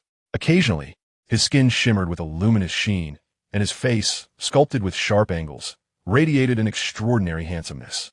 Beneath his arched brows lay elongated eyes, glimmering with a myriad of iridescent hues, capable of ensnaring the unwary. His high nose and moderately full lips were subtly adorned with a dazzling smile. Suddenly, a deep sound emanated from within him, followed by an overwhelming aura that instantly filled the entire barrier, an unmistakable presence of the sixth realm of an emperor. How splendid! Dao, with your current prowess, you rival the ancestors, perhaps even surpassing them. At that moment, an elder stepped forward, his face alight with excitement, his hands fidgeting as if he were more thrilled than if he had achieved a breakthrough himself. Upon hearing this, the man in black's expression turned icy. He slightly inclined his body, furrowing his brow as a glint of sharpness flickered in his eyes, causing the ambient temperature to drop perceptibly. In an instant, the elder reacted, a hint of panic crossing his visage. "Is my fault, please do not be angry, clan leader." Upon hearing this, the man in black turned his head, rising to his feet. His lips moved, and a voice devoid of warmth emerged. "I am destined to stand atop the ancient continent and to venture into the realm where only ancient gods can survive. My position as the leader of the imperial clan is but a temporary placeholder. The ancient continent is not my terminus. When the time comes, you shall elect a new leader for the imperial clan, but I shall clear all obstacles for the Xianxia imperial clan before I depart." As these words fell, the elder dared not retort, instead displaying utmost reverence. To an unknowing observer, one might perceive their relationship as merely that of superior and subordinate. In truth, they shared a father-son bond. This place was the ancestral ground of the Xianxia imperial clan, one of the four great clans of the human race. The man in black was none other than Xian Dao, the current leader, while the elder behind him was Xian Jing, the previous leader and the father of the young man. The words of the clan leader ring true. In response to Xian Dao's demeanor and tone, Xian Jing showed no signs of displeasure. Just then, a golden light suddenly emerged from the stone tablet, and, as the brilliance intensified, it coalesced into a 7-inch golden figure before the tablet. The visage of this golden figure was indistinct, yet upon its appearance, both Xian Dao and Xian Jing knelt simultaneously, bowing their heads to the ground, hands placed at their foreheads, their expressions filled with reverence. "We pay our respects to the Divine One," they spoke in unison. Such excitement over merely the 6th level of the Emperor realm. What would happen if you were to ascend to the pinnacle of the Emperor realm? You might well perish from sheer exhilaration. A voice, both elongated and tinged with playful mockery, emanated from the golden figure. "Thank you for your enlightening words, esteemed deity." "It seems I have been short-sighted," replied Xian Dao, his gaze fixed on the golden figure before him, his knees still bowed. Behind him, Xian Jing dared not utter a sound, fully aware of the terrifying prowess embodied in the figure before him. From Xian Dao's words, he could surmise that this individual had undoubtedly reached the realm of the ancient gods in life. His own cultivation at the 5th level of the Emperor realm was derived from the influence of this divine figure, as was Xian Dao's elevation to the 6th level. Originally, he had been at the 4th level of the Emperor realm, on par with Yu Liquan of the Eternal Life Emperor clan. However, he had now surpassed her. Even Xian Dao had ascended directly from the 4th to the 6th level, rivaling the mightiest among the 4 great emperor clans. The 6th level was a realm possessed only by the slumbering ancients of those clans, whose decaying forms dared not awaken easily from their slumber. It could be said that Xian Dao now stood as the strongest among the 4 great emperor clans. Does the esteemed deity have any commands? Xian Dao's demeanor shifted from indifference to profound respect, his posture humble. Ah, you are indeed astute. The golden figure cast a glance at Tiandao, before suddenly dissipating into a flurry of golden light, only to reform behind the two men. The tone of the voice transformed from elongated to ethereal. Since you have attained the 6th level of the Emperor realm, we may proceed to the next step. The next step? Indeed. This is your pathway to the higher Emperor realm, even the path to becoming an ancient god. This mere statement was imbued with a potent allure for Tiandao and his companion. In a flash, Tiandao rose from the ground, joy illuminating his eyes. Is it true, esteemed deity? Can this truly lead me to achieve the form of an ancient god? After a brief moment, Tiandao seemed to realize his impropriety and knelt once more, yet the excitement in his gaze remained undiminished. Indeed, have you not already witnessed my capabilities? Are you not curious about my true identity? With a swift motion, the golden figure appeared seated atop the black stone tablet, crossing its golden legs in a relaxed manner. Please, esteemed deity, enlighten us. Tiandao clasped his fists together, his eyes sparkling with anticipation. The reason he referred to this figure as a deity was that even the recorded high-level emperors lacked such prowess, leading him to speculate that this being was once an ancient god. However, all was mere conjecture. It seemed this figure was about to reveal its secrets. It is said that 10,000 years ago, a new ancient deity was born on the primordial continent, marking the last emergence of such a being. This was because the day of his ascension coincided with his downfall. The path to divinity is, in essence, the final route to purifying one's inner demons. Only by vanquishing these inner foes can one attain enlightenment and become a deity. However, this particular deity defied the heavens, coexisting with his own inner demons. And together they ascended to godhood, thereby challenging the very laws of the universe. Ultimately, he faced retribution from the heavenly order and fell. For the celestial laws would not permit the emergence of any being that violated its rules. Thus, the heavens unleashed divine punishment, resulting in the demise of this new ancient god, which inflicted severe damage upon the primordial continent, hindering the emergence of high-tier emperors, let alone new deities. The ancient god, deeply pained by the devastation his existence wrought upon the primordial continent, expended the remnants of his divine power to leave behind a legacy. Should anyone in the future manage to acquire this legacy and successfully step into the divine realm, the primordial continent could begin to heal, aided by the divine light that descended upon the land at his ascension. I am but a fragment of consciousness, born from the ancient god's lingering will, gradually gaining sentience. Hence, it is not inappropriate for you to refer to me as the Divine One. Indeed, I can be considered a part of that ancient god. As these words fell, Tiandao and his companion exchanged glances, astonishment etched upon their faces. They grasped a crucial point for the golden figure's declaration. The ancient god had left behind his legacy at the moment of his demise, and the Divine One before them was a manifestation of that lingering will. This revelation suggested that the Tiandi clan might seize a significant advantage by obtaining this ancient god's legacy. Contemplating this, both men involuntarily swallowed hard. If the Tiandi clan were to acquire the ancient god's legacy, they would undoubtedly become the unrivaled behemoth of the primordial continent. Thank you, Divine One, for your enlightenment. However, I wonder where this ancient god's legacy might be found? Tiandao inquired, his face radiating confidence. Since the Divine One spoke thus, it implied that they were indeed chosen by the ancient god, marking them as the true heirs of fortune. With a cold snort, the golden figure observed Tiandao's barely concealed smile. This is what I wish to convey regarding the next steps of our plan. Are you aware that within the ancestral grounds of the other 3 great imperial clans lies an identical black stone tablet? The ethereal voice of the golden figure resonated, as if emanating from a true deity high above, sending tremors through the hearts of Tiandao and his companion with mere words. I am but a dullard. I humbly seek the Divine One's clarification, Tiandao replied with a humble countenance. This is, in fact, a protective stone left by the ancient god to safeguard his legacy. Only by shattering these 4 stone tablets can the ancient god's relics manifest, granting you the opportunity to inherit his legacy. Since the essence of this being is shaped by its obsessions, it shall naturally uphold its final wishes, allowing the ancient god's legacy to manifest in the present world, thereby seeking the most suitable heir. Over the span of millennia, the monuments of the Crimson Flame Emperor clan, the Yin Yang Ancient Emperor clan, and your own Sky Emperor clan have completely fused with this being's divine power. This being is the key to unlocking the relics. With its assistance, you may seize the initiative. As long as you bring it to the monument of the Eternal Life Emperor clan, it can directly activate the legacy of the ancients. Of course, even without this being's intervention, the relics can still be opened, albeit after a wait of 3,000 years. This being is indifferent to the passage of time. But are you truly willing to wait? As the words were spoken, a hint of amusement could be discerned at the corners of a shadowy figure's mouth. At this juncture, the breaths of the two from the Sky Emperor clan became increasingly rapid.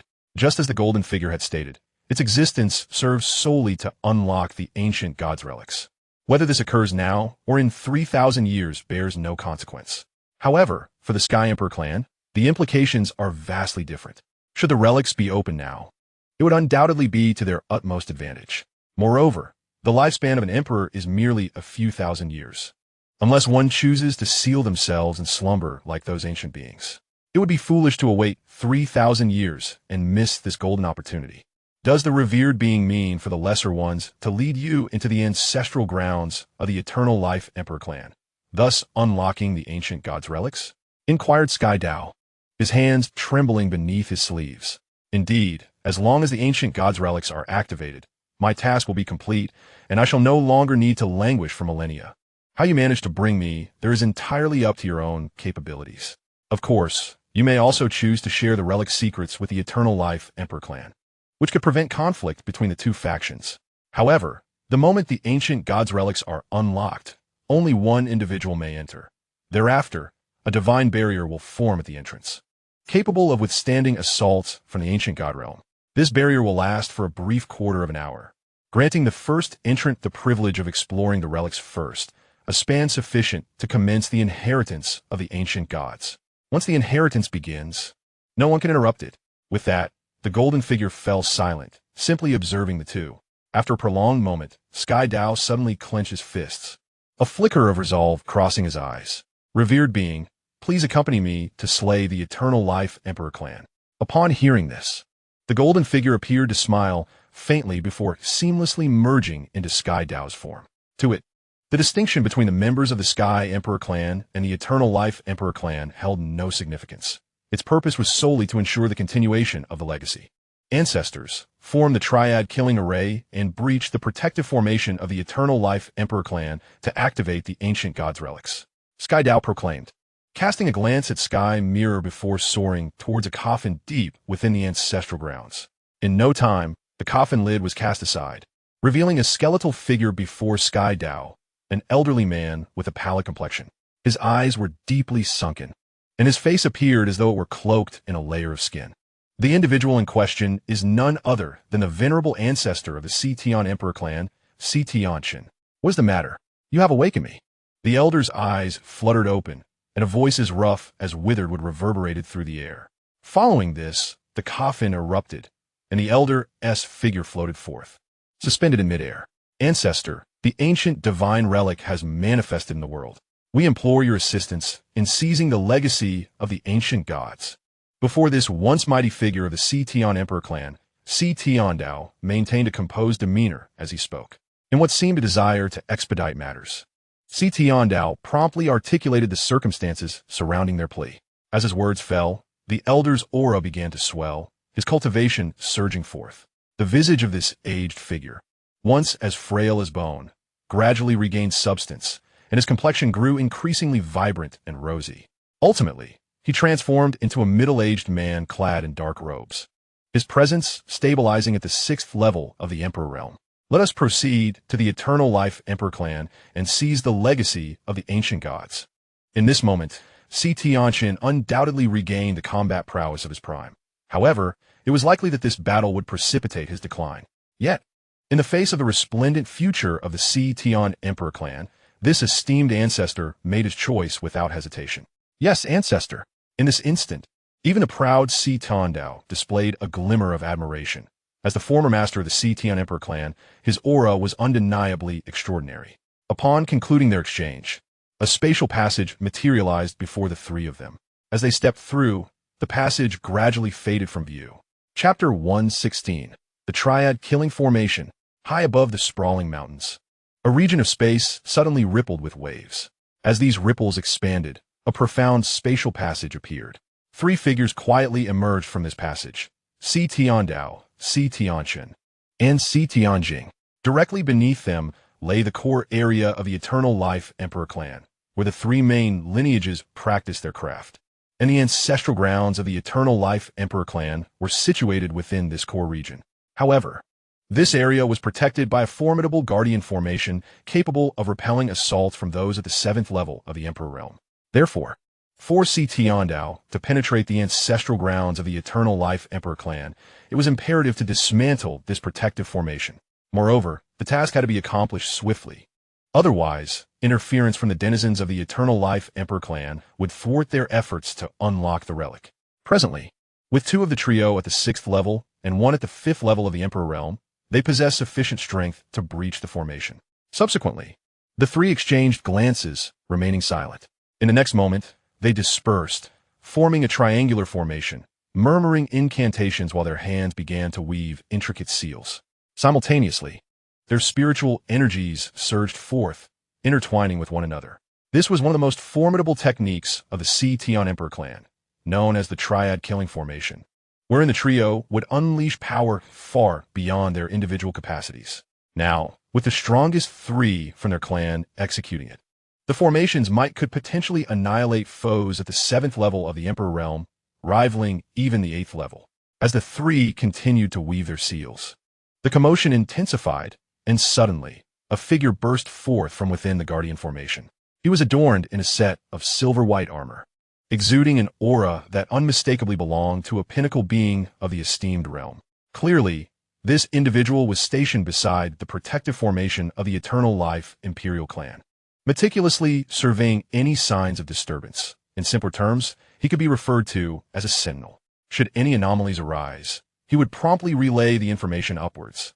Who are you, to dare trespass into the domain of the Eternal Life Imperial clan? What are your intentions?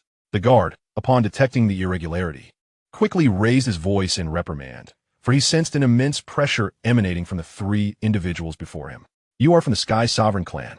His eyes widened in shock as he observed the flickering arcs of purple lightning dancing around the trio. This location was an isolated microcosm, accessible only to members of the four great imperial clans. Among these clans, only the Sky Sovereign clan possessed the power intertwined with thunder. Moreover, the relationship between the Sky Sovereign clan and the Eternal Life Imperial clan was already tenuous. The audacity of these three formidable figures to appear brazenly before the protective formation of the Eternal Life clan was astonishing. As he spoke, the guard discreetly crushed a communication stone within his sleeve, realizing that he stood no chance against the trio before him and must urgently report his findings. You should hasten your retreat. When the powerful of the Eternal Life clan emerge, you shall find no way back.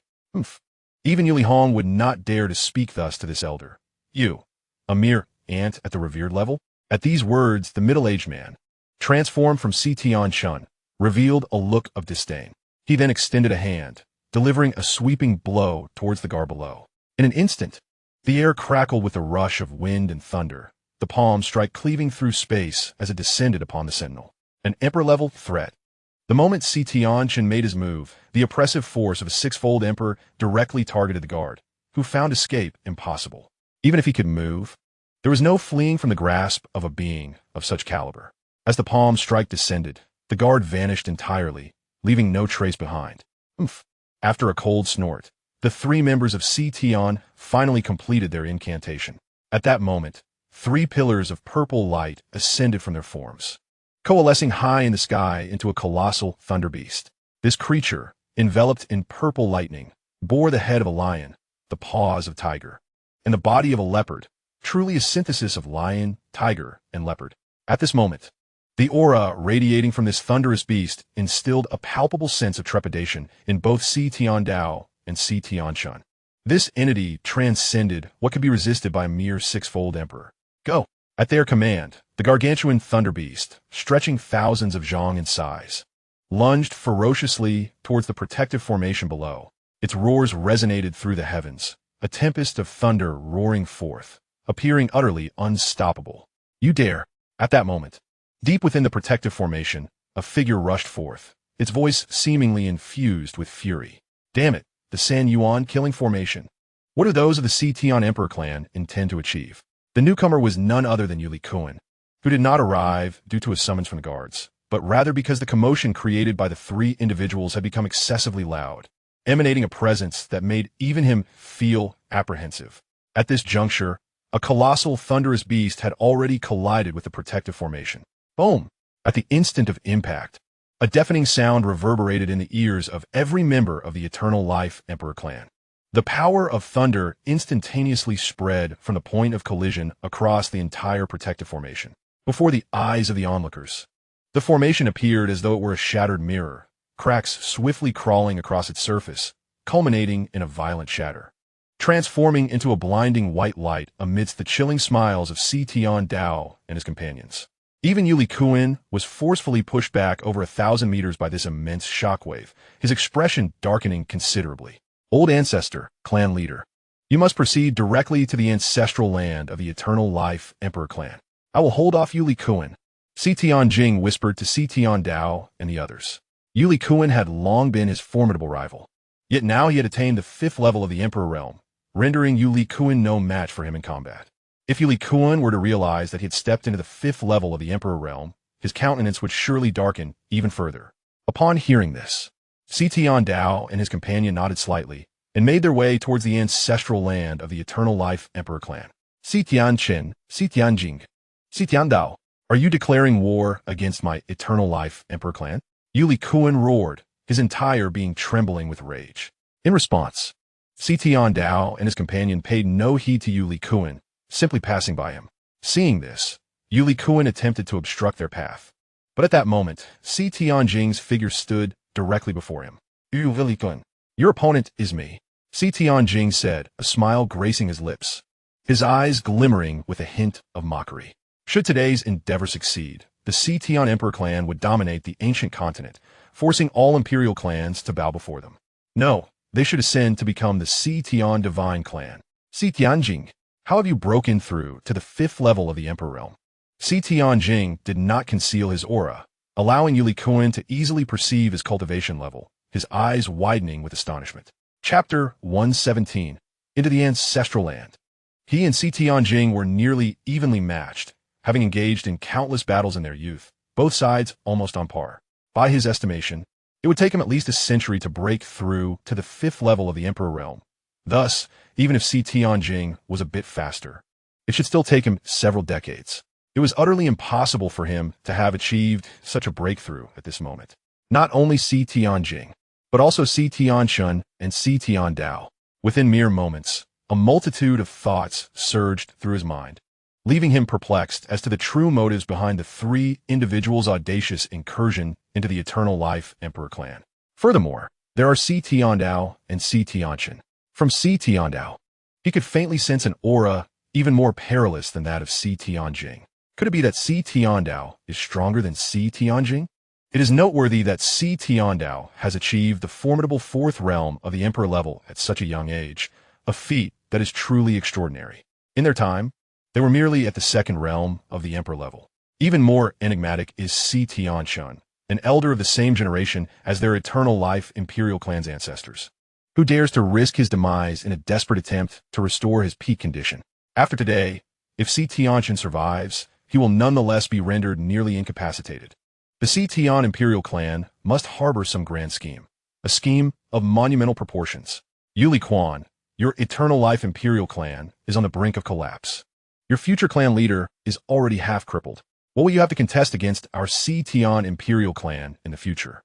Had you allowed Yuxian to marry my son back then, your clan might have had the chance to serve us as subordinates. Alas, after today, your Eternal Life Imperial clan will have no reason to exist. Xianxia has completely blocked Yuxian, and without Yuxian's obstruction, who among the Eternal Life Imperial clan could possibly hinder the two from Xianxia Dao? Upon hearing this, Yuxian's eyes glistened with an ominous fury, his wrath surging within his chest. They're moving towards the ancestral land. What sinister plot does your Xianxia Imperial clan truly possess? As the two conversed, Yuxian was nearly overwhelmed by Xianxia, sustaining numerous injuries. A gaping wound stretched from his chest to his abdomen. After another fierce clash, Both retreated over 1,000 meters. At the sight of Yu Liquan's injury, wisps of white spiritual energy surged forth, seemingly mending his wounds autonomously. This is also the bloodline power of the Eternal Life Imperial Clan, endowed with formidable healing capabilities, and their lifespans exceed those of the other major Imperial clans. In contrast to the other three Imperial clans, the abilities of the Eternal Life Imperial Clan lean towards healing rather than enhancing attack. Meanwhile, Tiandao and his companion moved as if through an unguarded realm. However, just as they were nearing the ancestral land of the Eternal Life Imperial Clan, a graceful figure emerged from the void, standing before them. The newcomer was Yuli Lian, her countenance bearing an unmistakable chill. Upon seeing the two, her gaze turned increasingly frigid. Years ago, she had disregarded Tiandao's intentions and left on her own accord. Tiandao sought to dominate her, rather than merely engage in a simple union. Yet, as the divine maiden of the Eternal Life Imperial Clan, she possessed her own pride and could never yield to another. Iwa Lilian. Upon encountering the suddenly appeared Yuli Lian, Tiandao narrowed his eyes and spoke in a low voice. To him, the moment she consented to the union, she was already his woman, meant to be under his control and obedient to his commands. He had not anticipated that Yuli Lian would selfishly escape and even bear offspring with a mere ant, which was not only a slap in the face to the Tian Imperial Clan, but also a personal affront to him, Tiandao. Wretched woman. At that moment, Tiandao's expression grew increasingly somber. After today, he intended to subject Yu Lian to the myriad sufferings of the mortal realm. I will deal with her. You proceed to unlock the ancient divine ruins, Xianxia remarked, casting a glance at Tiandao. Understood. The two planned to act separately, but unexpectedly, a long whip materialized in Yu Lian's hand, which she promptly directed towards them.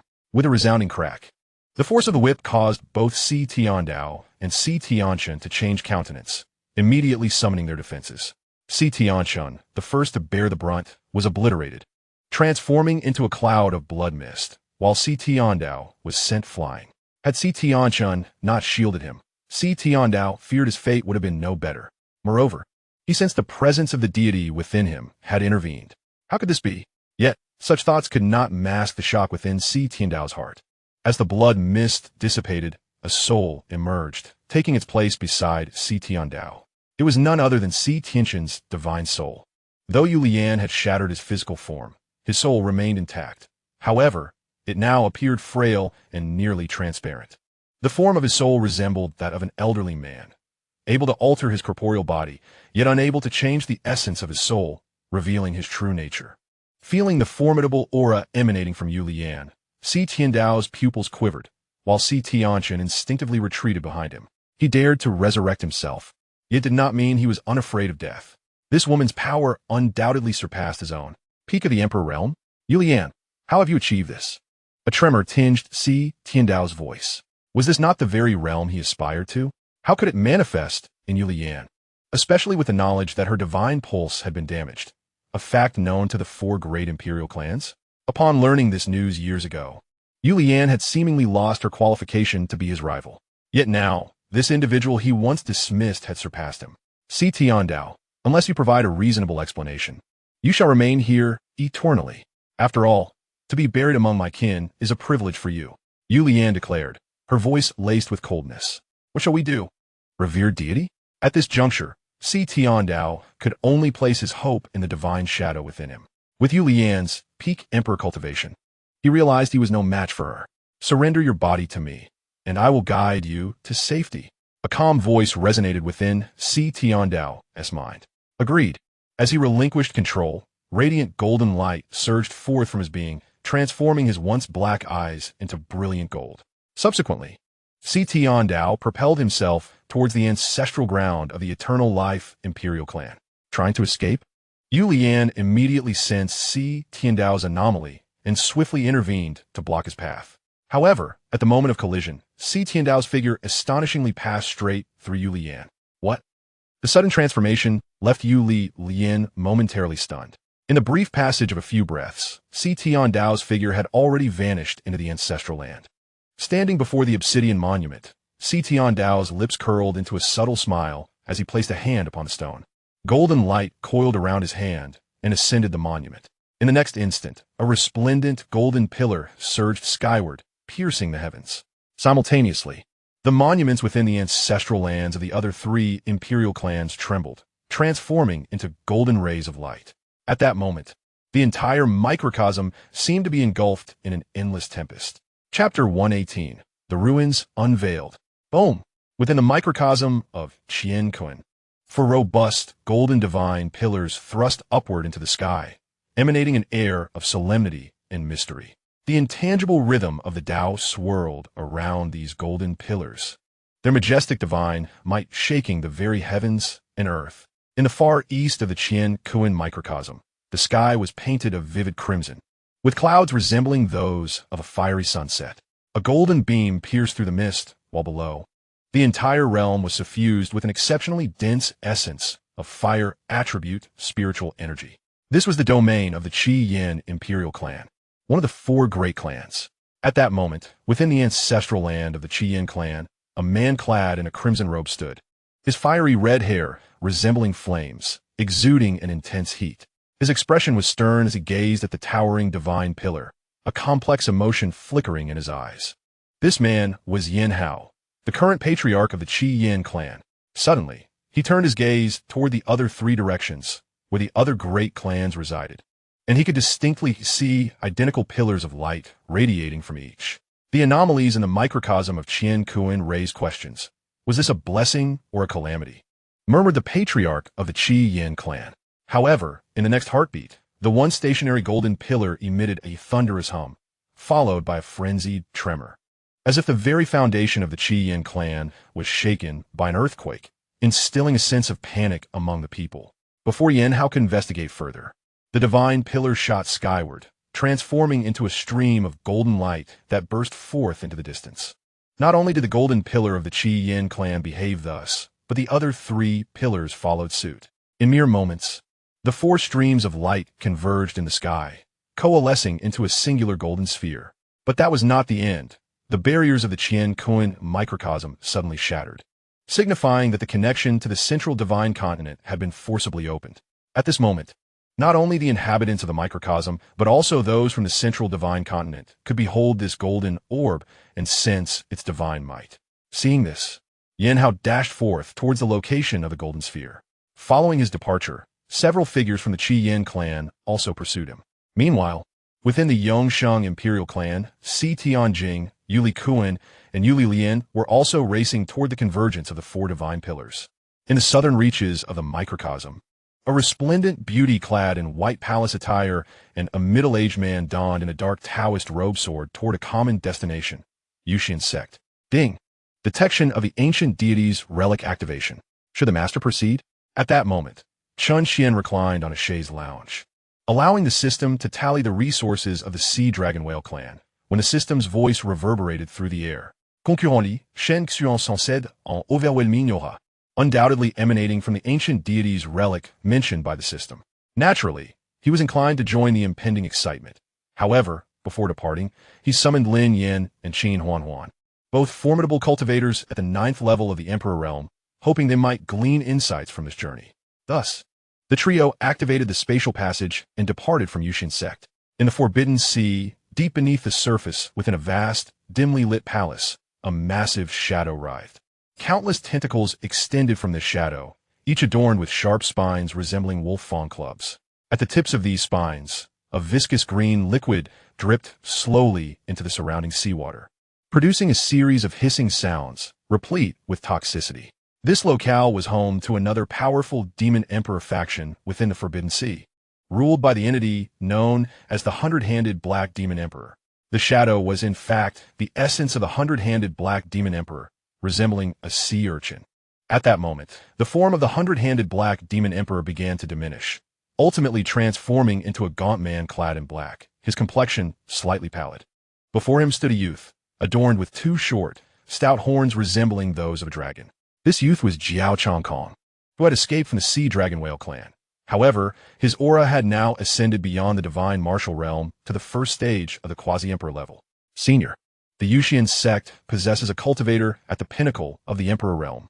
Not even I, nor the combined forces of the entire Forbidden Sea, could rival such a being. The hundred-handed black demon emperor chuckled awkwardly. In recent days, he had unraveled the mystery behind the demise of the Sea Dragon Whale clan. Though he, like Qianjin too, aspired to reach the pinnacle of the emperor realm, preserving his own life took precedence. Upon hearing this, Zhao Changkong refrained from immediate response. As the hundred-handed black demon emperor noted, a peak emperor cultivator could nearly sweep aside any faction on the ancient continent. Since you, at the 6th level of the emperor realm, are unable to achieve this, I shall elevate you to the pinnacle of the emperor realm. In terms of physical prowess, your beastkin possess an advantage. This should suffice, Zhao Changkong declared gravely. At these words, a wave of elation washed over the hundred-handed black demon emperor. Suddenly, both turned sharply, their gazes piercing through the boundless ocean toward a luminescent orb in the sky. The aura of the ancient deity? Zhao Changkong soon inquired, excitement glimmering in his eyes. Could it be an ancient deity's legacy? I never imagined this continent still harbored such a heritage. In this moment, even the usually tranquil Zhao Changkong felt a surge of excitement. Senior, what is this? The hundred-handed black demon emperor, sensing the commotion, inquired. If my conjecture holds true, this must be the legacy of the ancient gods. If you can seize this inheritance, not only will you reach the pinnacle of the emperor realm, but attaining the ancient god level will also be within your grasp. Let's proceed. With that, Zhao Changkong surged forth from the depths of the sea, the hundred-handed black demon emperor following closely behind. In the falling moon realm, a territory within the central divine continent, the inhabitants were all captivated, gazing at the golden sphere illuminating the sky. Surrounding the golden orb, numerous spatial passages emerged, from which individuals began to appear. Among them were members of the 3 great imperial clans, Yuli Lian, Si Tianjing, and Yin Hao, as well as representatives from the last human imperial lineage, the Yin imperial clan. Even those from quasi-imperial forces within the central divine continent gathered to witness the spectacle. Upon closer inspection, it became apparent that the golden sphere resembled a spherical barrier, within which appeared to be an entrance.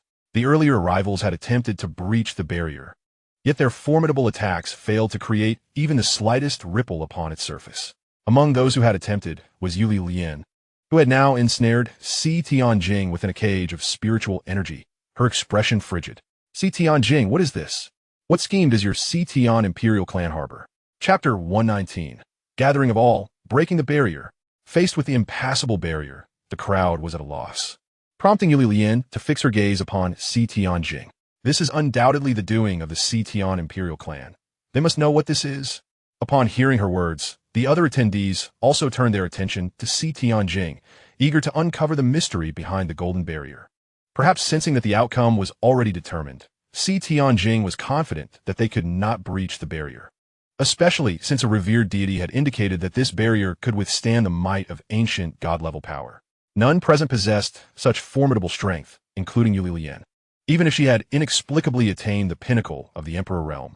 The disparity between her power and that of a true ancient god was akin to the difference between a firefly and the bright moon, an insurmountable chasm.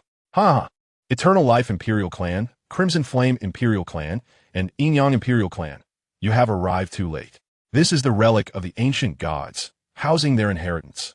The sovereign of our Si Tian Imperial Clan has already entered the relic and is receiving the legacy of the ancient gods. Henceforth, the Si Tian Imperial Clan shall be the sole divine lineage of the archaic continent, and you shall all be but worms beneath our feet. Despite being restrained by the formidable Yuli Lian, Si Tianjing exhibited no sign of fear. He wagered that she would not dare to kill him. Regardless of his current status as a mere captive, once Si Tiandao successfully inherited the legacy of the ancient gods and emerged from the relic, Yuli Lian must reluctantly release him.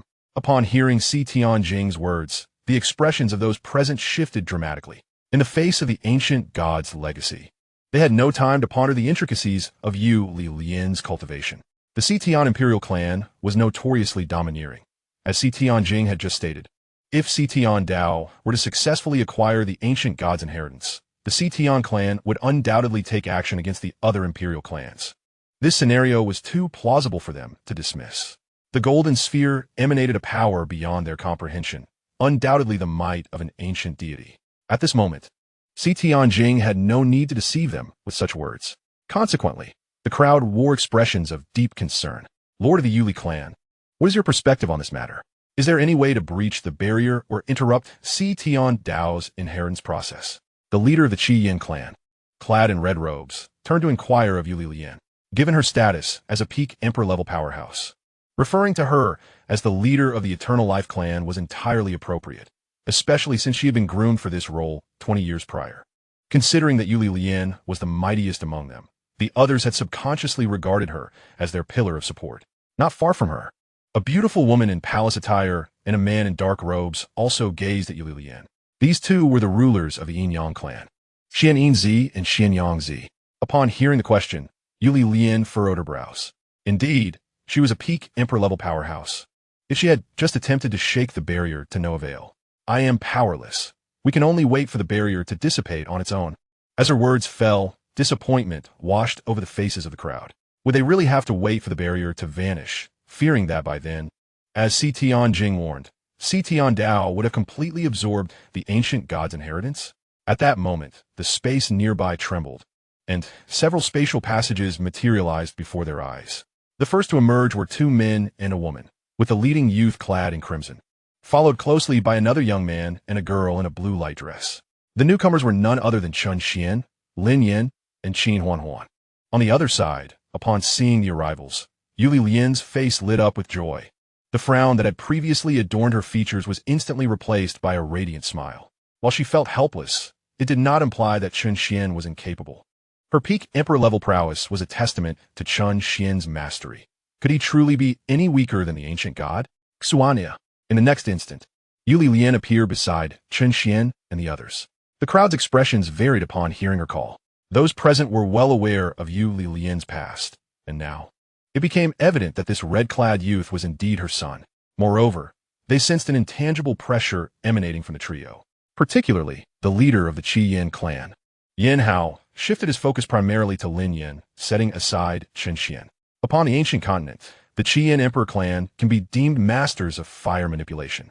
Yet, as he gazed upon the youth behind Chen Xuan, he felt the elemental fire energy within him stir restlessly, as if standing before not a mere boy, but a deity of flames. Shinner, this is an ancient divine relic. The Si Tian Emperor clan's Si Tian Dao has already entered the relic and is likely beginning to receive its inheritance.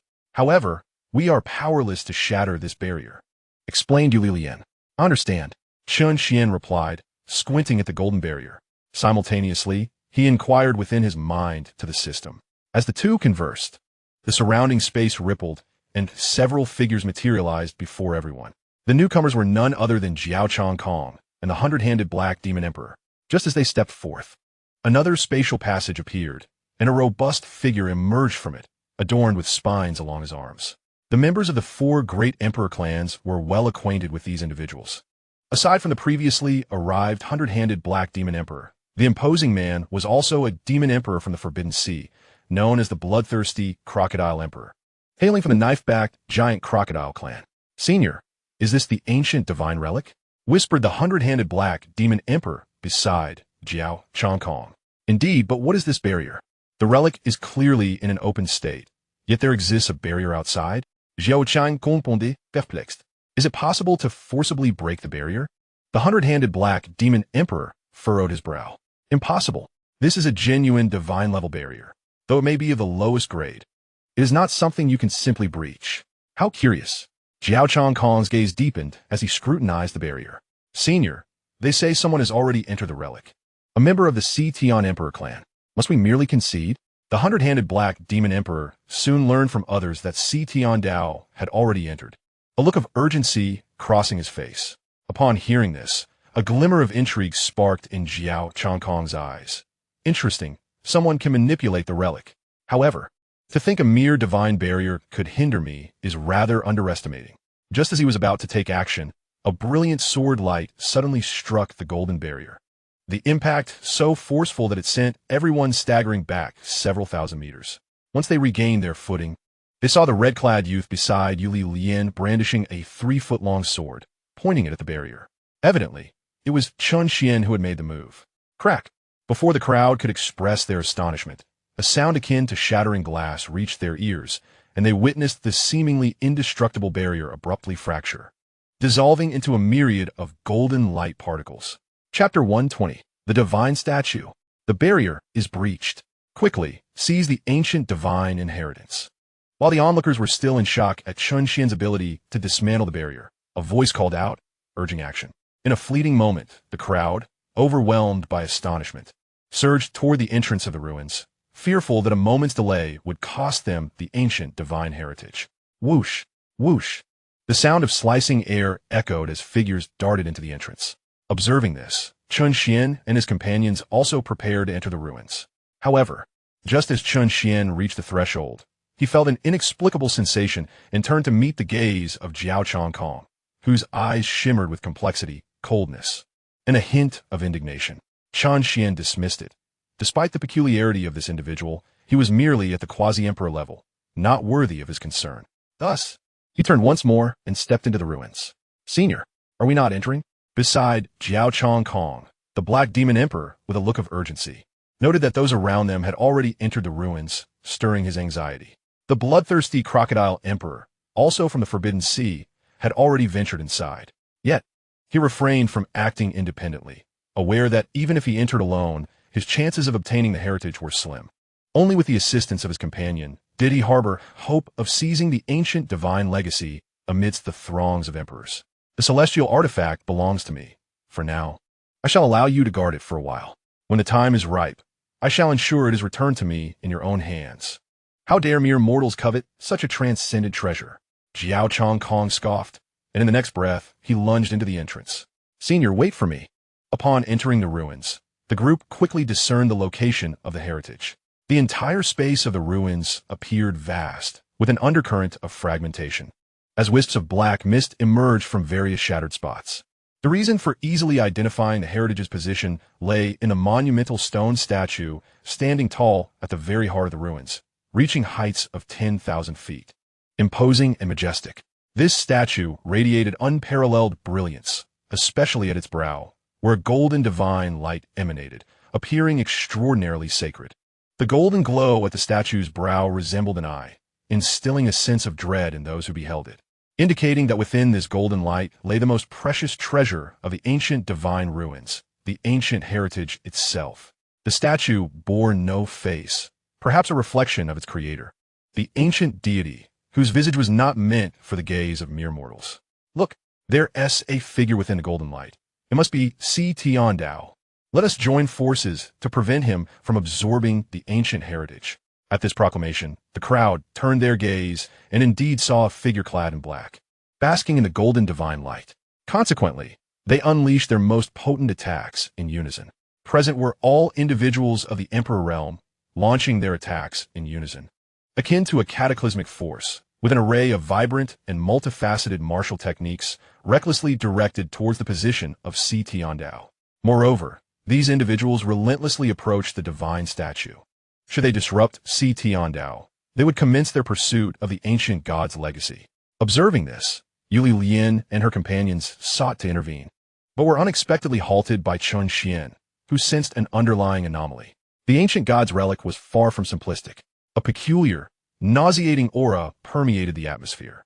Meanwhile, Xianxia Kong remained motionless, his brow slightly furrowed, while the hundred-handed Black Demon Emperor beside him surged forward alongside the crowd. In stark contrast within the golden orb, Si Tiandao's complexion paled at the unfolding scene. In a one-on-one confrontation, he might not fear any of those assailing him. However, the power surging within him was indeed escalating. Yet he found himself utterly immobilized. Should these assaults land upon him, he would be gravely injured, if not slain. Such a scenario would strip him of his qualification to vie for the legacy. Beside Yuli Lian, Si Tianjing, imprisoned within a spiritual energy cage, was nearly driven to madness, utterly unprepared for these unforeseen events. His gaze fixated on Chen Xuan, ablaze with fury. Were it not for Chen Xuan, these individuals would never have breached the barrier, and the ancient god's legacy would undoubtedly have belonged to the Si Tiandao imperial clan. But now it hung in the balance. Sensing Si Tianjing's glare, Chen Xuan flicked his finger, and a beam of spiritual energy pierced Si Tianjing's brow. The once furious figure crumpled to the ground like a heap of mud. Divine Lord, what shall we do now? They have arrived. At this moment, Si Tiandao could only beseech the Divine Lord within him. The outer defenses had successfully thwarted the first wave of attacks from this group. Yet a second wave was already brewing. Who would have thought? This world is truly intricate. A mere individual who had recently transcended to the ancient god realm could suppress the true self, and now an emperor realm being could breach a divine-level barrier? Alas, the true self's objective has already been achieved. Ha ha ha. Within Si Tian Dao, the unrestrained voice of the Divine Lord resounded. Divine Lord, what do you mean by this? At that moment, Si Tian Dao was engulfed in dread, his entire being drenched in cold sweat. What did the Divine Lord's words imply? Was he not the vestige of an ancient god from 10 millennia ago? Ancient god? Suppressing the true self? Could it be that the Divine Lord's assertions were fabrications, and he was not the ancient god's vestige, but rather a rival of that ancient god? What does this mean? It signifies that you have become obsolete. To be utilized by the true self is your utmost honor, and from here on, this is the true self's domain. Si Tian Dao felt the once ethereal voice of the Divine Lord within him morph into something sinister. You wish to usurp my flesh, that shall not come pass. As Si Tian Dao sensed his gradually uncontrollable form, his expression shifted drastically, and he immediately contemplated resistance, even considering self-destruction. However, the once fiercely struggling Si Tian Dao suddenly went limp, becoming utterly motionless, his eyes transforming into a void of darkness, emanating tendrils of black mist. In the next moment, Si Tian Dao abruptly lifted his head, a sinister smile curling at the corners of his mouth. "Ha! Ants!" As his words echoed, the towering divine statue began to crumble into dust, with only a golden orb floating behind Si Tian Dao. Alarmingly, this golden orb was slowly being tainted black. The sudden turn of events caused the onrush of individuals to change their expressions, swiftly retreating to distance themselves from Si Tian Dao, as they sensed an overwhelming aura of danger emanating from him. Chapter 121. The Outer Evil Spirits. Observing the retreating crowd, a cruel grin spread across Si Tian Dao's face, black tears seemingly sliding down his cheeks. Yet, upon closer inspection, one would realize that these were not tears, but rather a sinister mist. Now you wish to flee? Too late. Hiv. You shall all become my sustenance. With that, Si Tian Dao opened his mouth wide, a terrifying force pulling the bodies of the crowd backward. Strangely, his mouth had expanded to 4 or 5 times its normal size, resembling a gaping maw, revealing nothing but an abyssal darkness within. No, what manner of monster is this? Those being drawn backward wore expressions of panic, screaming in desperation. Some of the quasi-emperors from central Shenzhou, merely spectators, were directly consumed by Si Tian Dao without so much as a ripple. Especially now, the aura emanating from Si Tian Dao was malevolent, utterly out of place in this world, far surpassing the strength of those present, rendering them incapable of resistance. Only a few could discern Si Tian Dao as current realm, recognizing it as the pinnacle of the emperor's stage, and not just any ordinary pinnacle. For instance, Yulian stood beside Chen Xuan, her face grave and burdened by immense pressure. Were it not for Chen Xuan and his companions, she would likely face dire consequences against the current Si Tian Dao. System. What is this? Meanwhile, Chen Xuan secretly inquired of the system. Wasn't the ancient god's legacy supposed to manifest? What is happening now? Master, this is an outer evil spirit. The true ancient god's legacy has yet to appear. Slay the outer evil spirit to acquire the ancient god's legacy. With a system's explanation, Chen Xuan finally understood. It seemed the previous divine statue and divine light were mere illusions, and Si Tian Dao was the unfortunate soul ensnared within. However, judging by the current situation, Si Tian Dao appeared to be beyond saving. Seeing this, Chen Xuan refrained from making an immediate move. Not to mention that this malevolent being had yet to reach the true realm of ancient gods. Even a genuine ancient god could be dealt with. He wished to observe what this so-called extraterrestrial evil truly desired. However, as Chen Xuan remained still, Yu Li and the others had already taken action. They sensed a dangerous aura emanating from Si Tian Dao. Should he eliminate these individuals, they would inevitably become his next targets. Thus, they decisively engaged. The flame of departure. 8 wheels. Twilight snow over 1,000 mountains. 9 linked whips. The trio unleashed their prowess, showcasing an extraordinary strength that transcended the ordinary. The power of their peak emperor-level cultivation was fully unleashed. In Lin Yan's grasp was a colossal ruler shimmering with a glassy hue. 8 distinct flames erupted, transforming into 8 colossal fire beasts in the heavens. a ferocious blue flame giant wolf, a purple flame giant lion, and a fiery red Qilin beast, among others. Witnessing the spectacle, Yin Hao from the Qian Imperial clan was left astounded. In the presence of this young man, their clan's mastery over fire seemed trivial, akin to a minor sorcerer before a grand wizard. At that moment, Yin Hao felt an overwhelming urge to submit to the youth before him. On Chen Xuan's side, wielding the frost-cold Ice Soul sword, the temperature within the ruins plummeted instantaneously, frost coalescing in the air, rendering even the atmosphere nearly frozen. In comparison to Lin Yin and Chen Xuan, Yuli's strength appeared somewhat inferior. However, the long whip in her hand exuded an imposing presence, akin to a pseudo-emperor weapon. Under the 9-linked whips, the air reverberated with explosive sounds, resonating in a series of booms. Boom! Under the full force of the trio's assault, even the extraterrestrial evil wore a grave expression. In a desperate attempt to thwart their onslaught, it momentarily disregarded everyone else, allowing those who were struggling to escape from its grasp. Once free from peril, some individuals soared towards the entrance of the ruins, seeking to flee. Yet, the members of the 4 great imperial clans chose to remain, joining forces with Lin Yin and his companions to confront the extraterrestrial menace. They understood, well, that if these 3 were not capable of defeating the evil, even if they managed to escape now, they would ultimately perish at its hands. Behind Jiao Changkong, the 100-handed Black Demon Emperor was engulfed in trepidation. He had been genuinely terrified moments ago. Had it not been for the intervention of Yu Li and the others, he might have met his demise here. Meanwhile, Jiao Changkong merely gazed at Si Tiandao's figure, a smile creeping into his eyes. Indeed, it was an extraterrestrial evil, as repugnant as ever. It appeared to be nothing more than a low-tier demon god in life. Without any hidden cards, it would likely have faced utter obliteration today. As Jiao Changkong finished speaking, Lin Yin and his companions' attacks collided with the body of the extraterrestrial evil, producing a thunderous sound that resonated in everyone's ears. Spiritual energy entwined in the void. Flames and frost danced chaotically, rendering the epicenter of the explosion obscured.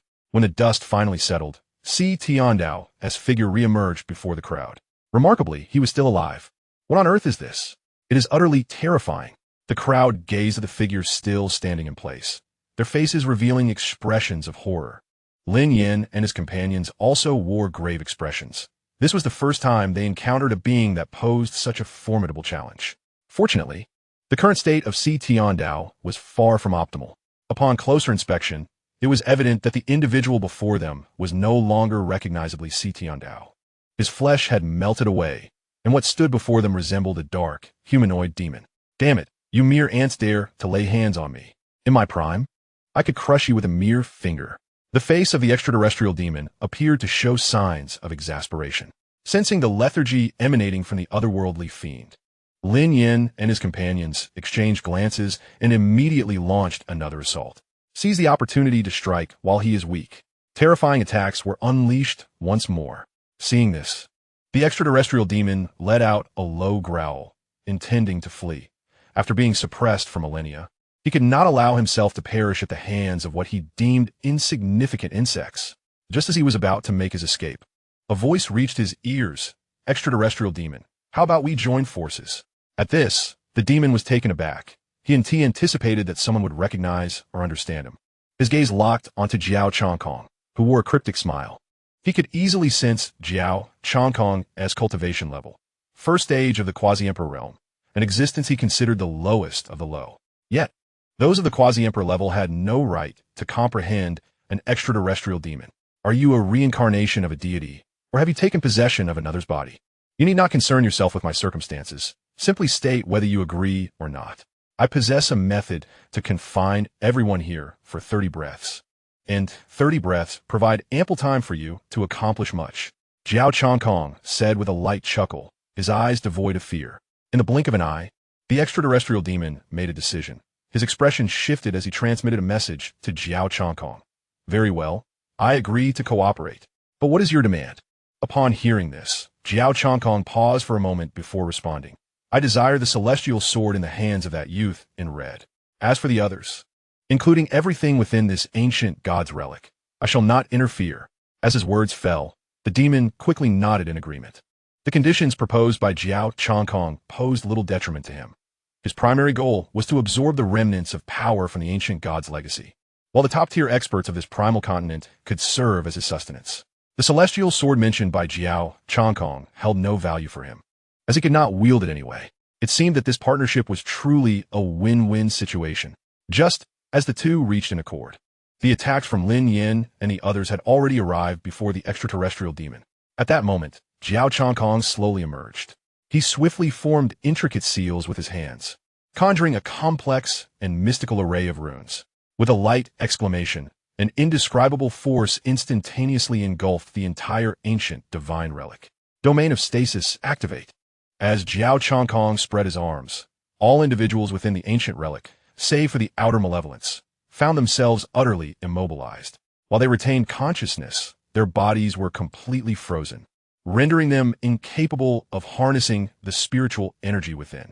The collective offensive they had amassed dissipated in an instant.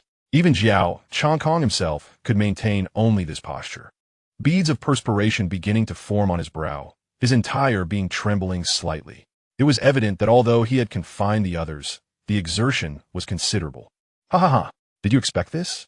Truly theatrical. The outer malevolence, witnessing everyone ensnared in the void, bore a semblance of a human-like grin, imbued with mockery as it gazed upon the gathered individuals. Do not waste time. I cannot sustain this for long. Upon noticing the outer malevolence's lack of immediate action, a flicker of irritation crossed Xianxia's face.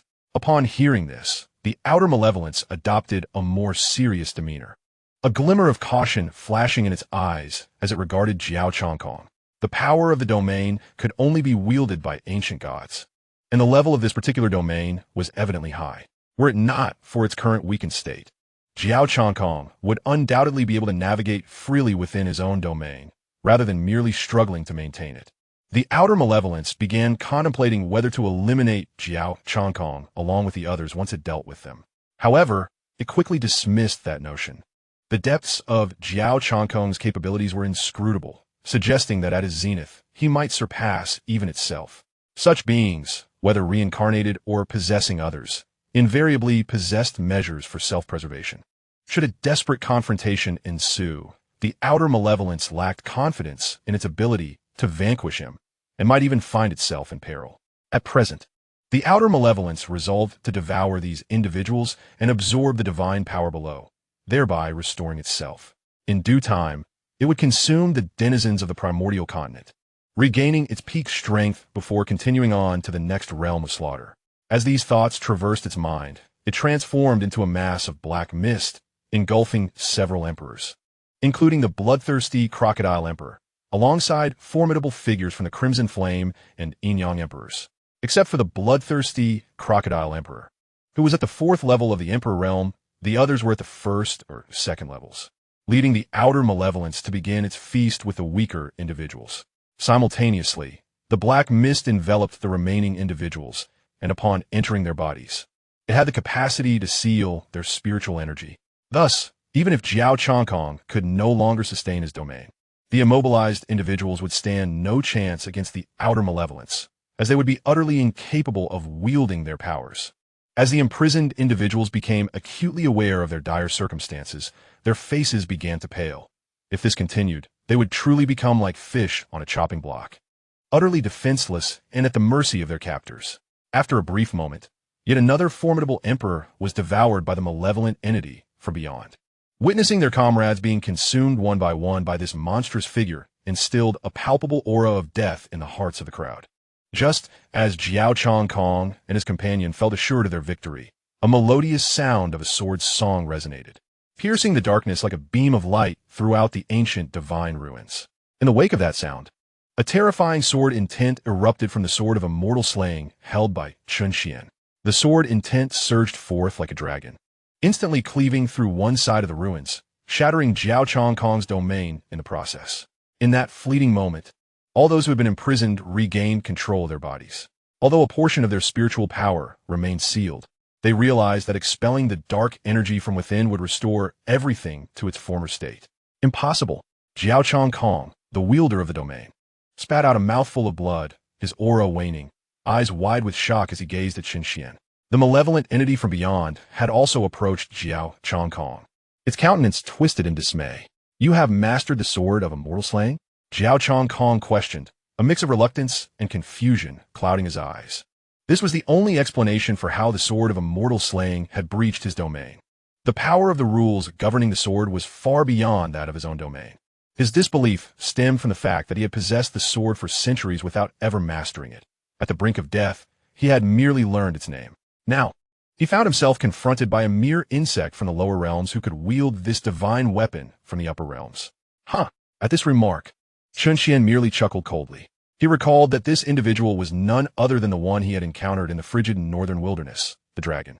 He distinctly remembered having slain it. Yet now this creature reappeared before him, its power having ascended to the quasi-emperor level. It seemed that a remarkably powerful soul had occupied its body, possibly having emerged alongside the sword of immortal slaying, though he had not noticed it at the time. Thus, it was clear that the Dragon Whale clan's pursuit of him for the divine sword was orchestrated by this very being.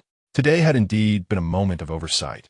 Had the sword of immortal slaying not been able to breach this creature's domain, he might have truly faced defeat in this treacherous situation. Contemplating this, Chen Xian's expression grew increasingly frigid. Then, under the gaze of both onlookers, he simply snapped his fingers, and in an instant, Zhao Chong Kong was utterly obliterated, even his soul vanishing without a trace. No, Zhao Chong Kong's voice barely escaped his lips before it was silenced. Meanwhile, the hundred-handed Black Demon Emperor, witnessing the effortless annihilation of its revered figure, was filled with terror and immediately turned to flee. Observing this, Chen Xuan snapped his fingers once more, and the hundred-handed Black Demon Emperor was instantaneously vaporized.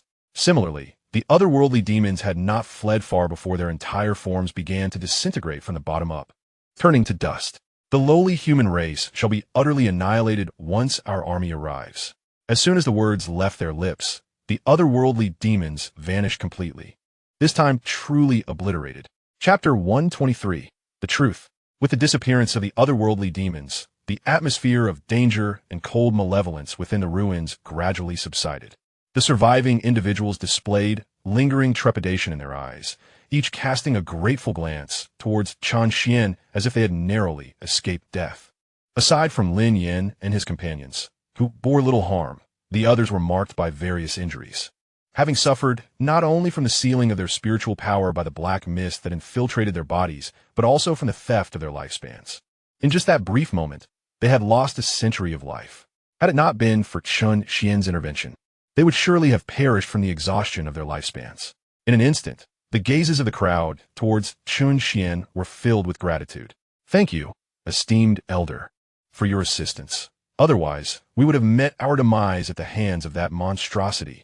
Thus, members of the Qian Emperor clan, such as Yan Hao, and the Yingyang Emperor clan, including Xianxia and Xianxia, all bowed in thanks to Chen Xuan. At this moment, they took a proper measure of Chen Xian's appearance, and their astonishment deepened. Although they were aware that Chen Xuan was the child of Yuli Lian, in the realm of martial artists, strength reigned supreme. Thus, they all referred to Chen Xuan as an elder. Chen Xuan merely nodded in acknowledgement. Rescuing these individuals was a mere act of convenience for him, as his true targets were only Zhao Chong Kong and the otherworldly demons. The onlookers, witnessing Chen Xian's indifferent demeanor, harbored no grievances, for their lives were indeed saved by him. Moreover, given the formidable prowess Chen Xuan displayed, it was clear to all that from this day forth, the true sovereign of the ancient continent was the Eternal Life Emperor clan, represented by the pinnacle of the Emperor realm, Yuli Lian. Consequently, the crowd gathered around Yuli Kuan, incessantly congratulating him. As for Yuli Lian, standing beside Chen Xuan, the others dared not approach easily. Thus, Chen Xuan and his companions observed Yuli Kuan's expression, which was a blend of joy and awkwardness.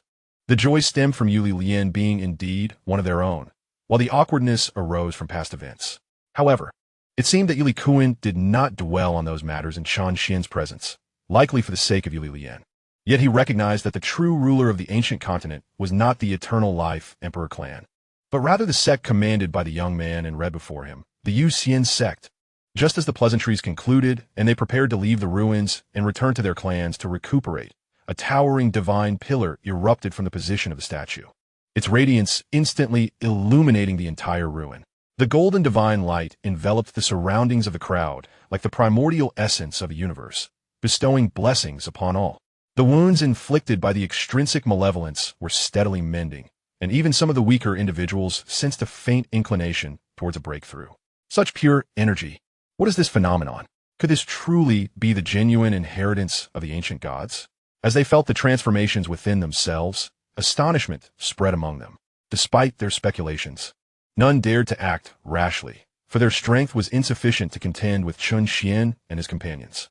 Simply receiving the divine light's blessings to heal their injuries was already the most favorable outcome. At that moment of conjecture, a figure gradually emerged from the golden beam. It was a young man clad in white, tall and graceful, with skin as fair as jade. Beneath his dark brows, his deep-set eyes exuded a calm demeanor.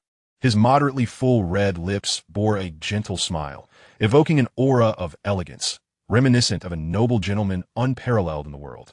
Who would have imagined that the entity which had been suppressed for millennia could not be extinguished, and it would take the hands of future generations to obliterate it entirely? How embarrassing! The young man stood suspended in the air, radiating an intangible divine authority, yet his tone was exceedingly gentle, even tinged with a hint of regret. At this moment, the crowd began to comprehend that this individual was likely the true master of the ruins, the last of the ancient gods from a millennium ago. 1,000 years passed.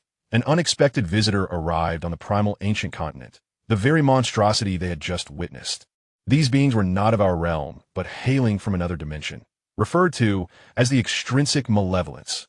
In comparison to the denizens of our world, the extrinsic malevolence possessed superior vitality and ferocity, reveling in slaughter. In their eyes, the inhabitants of our realm were but inferior beings, thus they feasted upon us.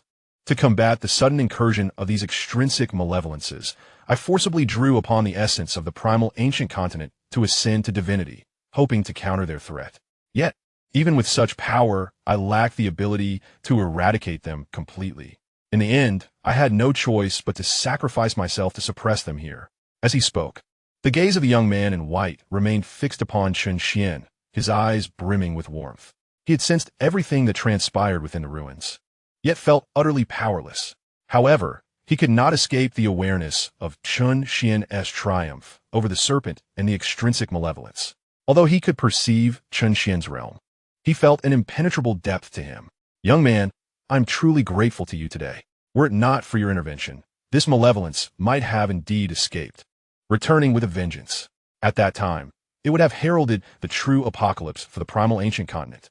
The young man in white spoke with a smile, his eyes reflecting a sense of liberation. His prolonged endurance was solely to suppress the extrinsic malevolence, and now that it had been vanquished, he could finally let go of the last remnants of his divine essence.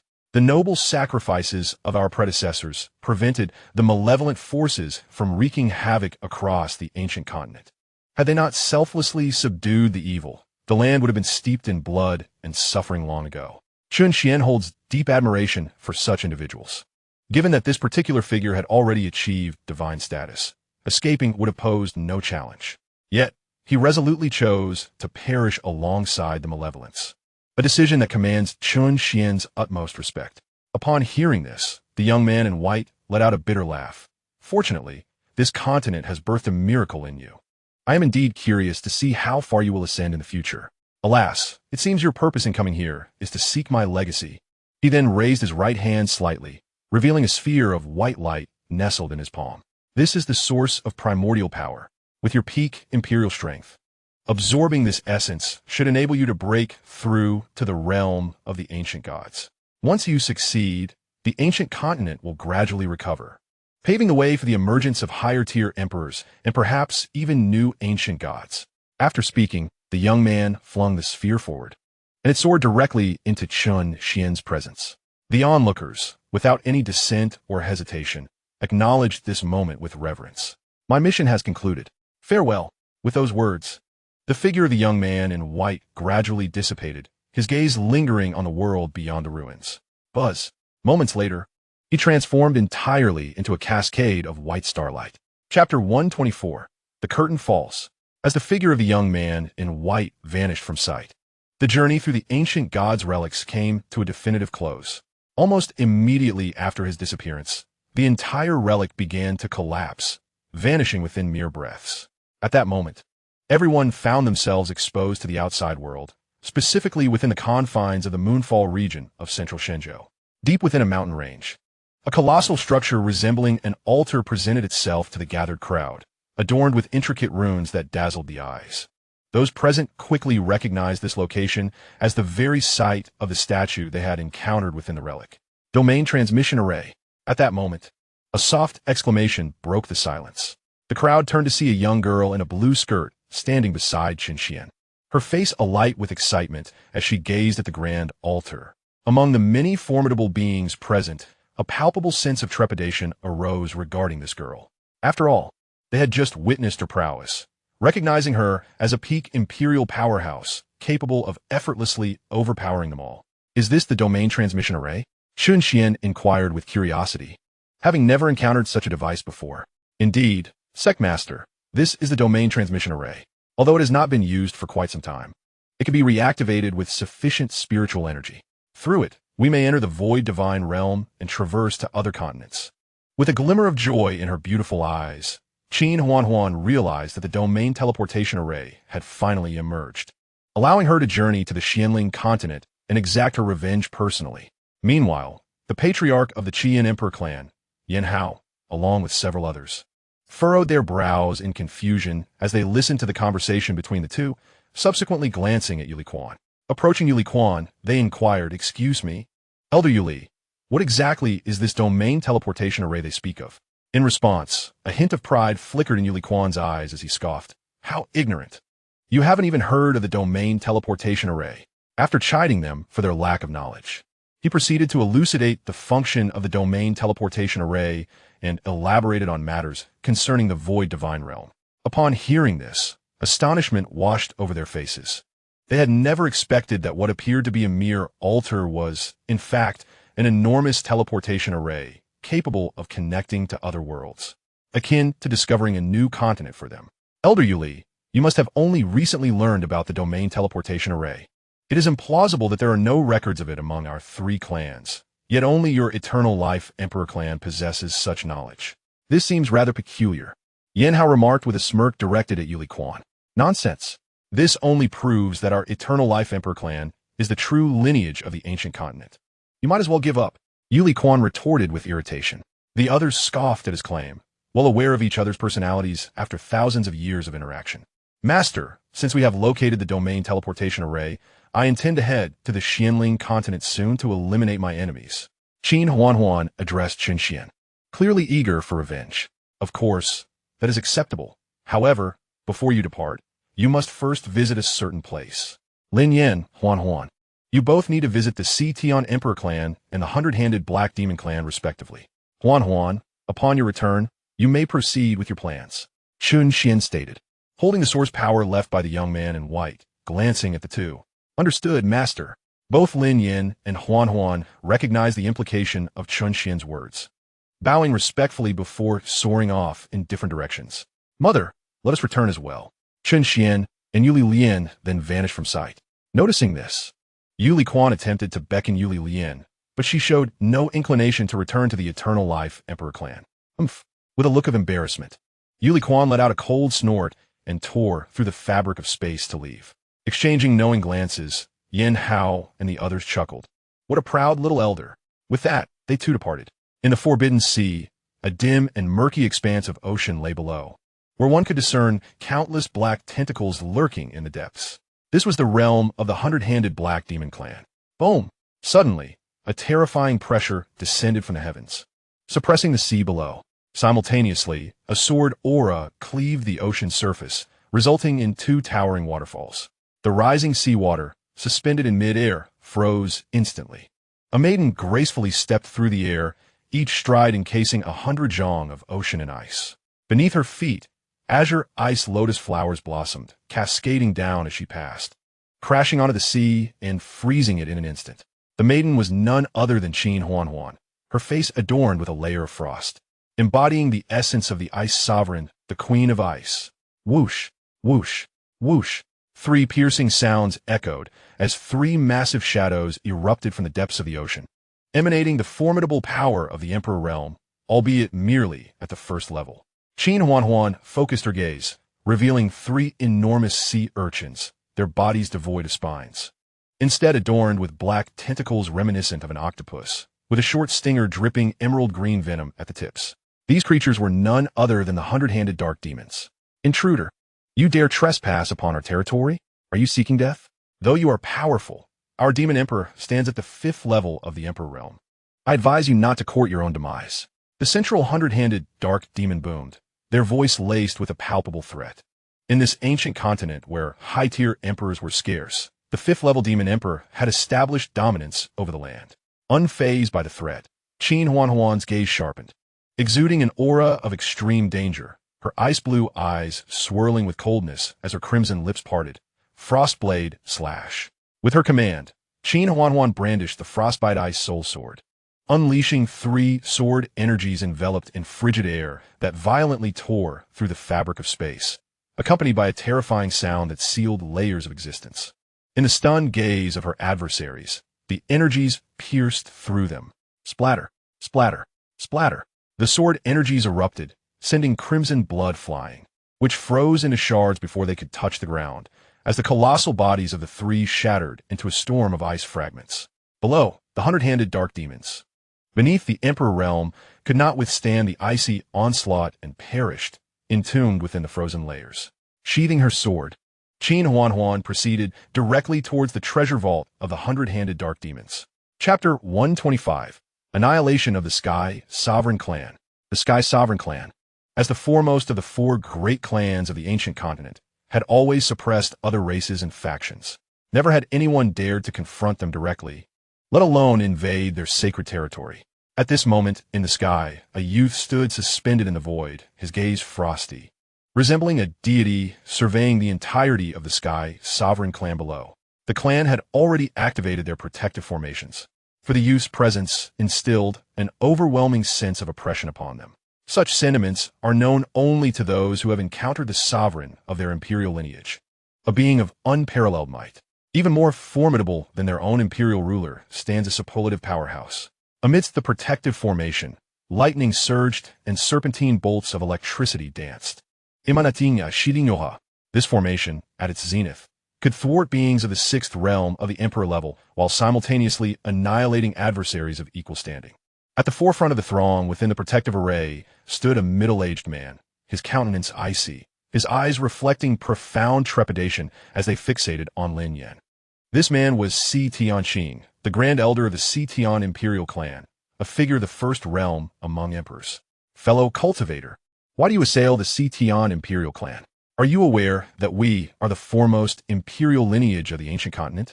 Our clan leader is a prodigious talent, a rarity of millennia, now ascended to the 4th realm of the emperor level, with aspirations to challenge the higher echelons of imperial power. Our ancestral guardian is a top-tier powerhouse of the 6th realm. Though you possess great strength, opposing the Si Tian Imperial Clan is folly. Upon hearing this, a knowing smile crept across Lin Yan's lips, laden with significance. The 6th realm of the emperor level? Are you certain your clan leader remains unscathed? What do you mean? A wave of inexplicable panic surged within Si Tianqing.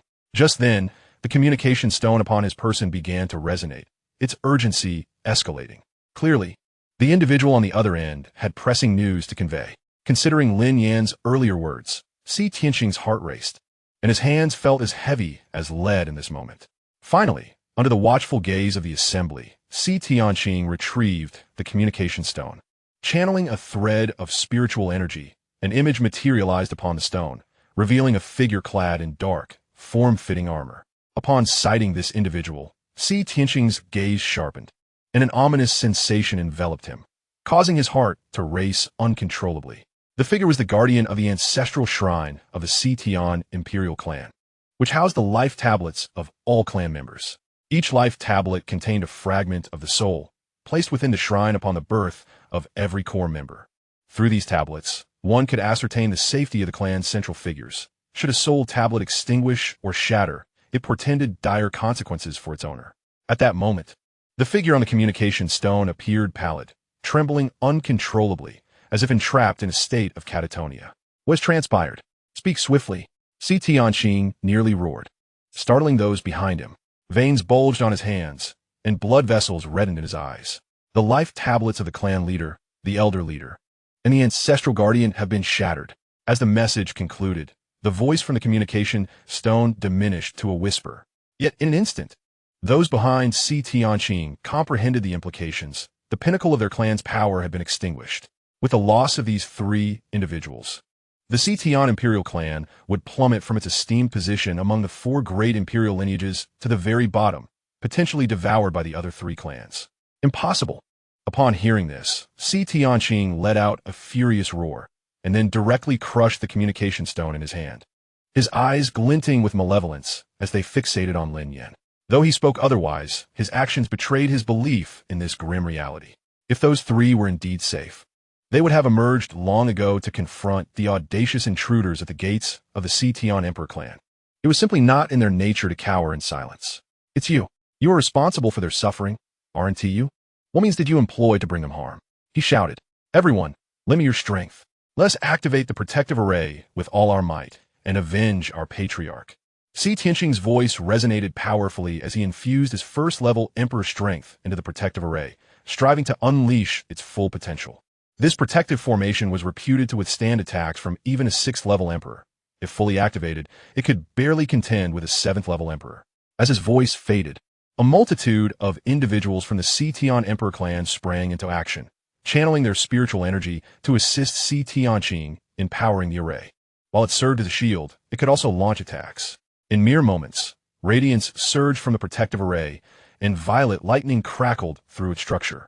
A colossal violet lightning serpent, stretching thousands of feet, slowly rose from the protective formation, enveloping the entire Xian Emperor clan in an indescribable aura.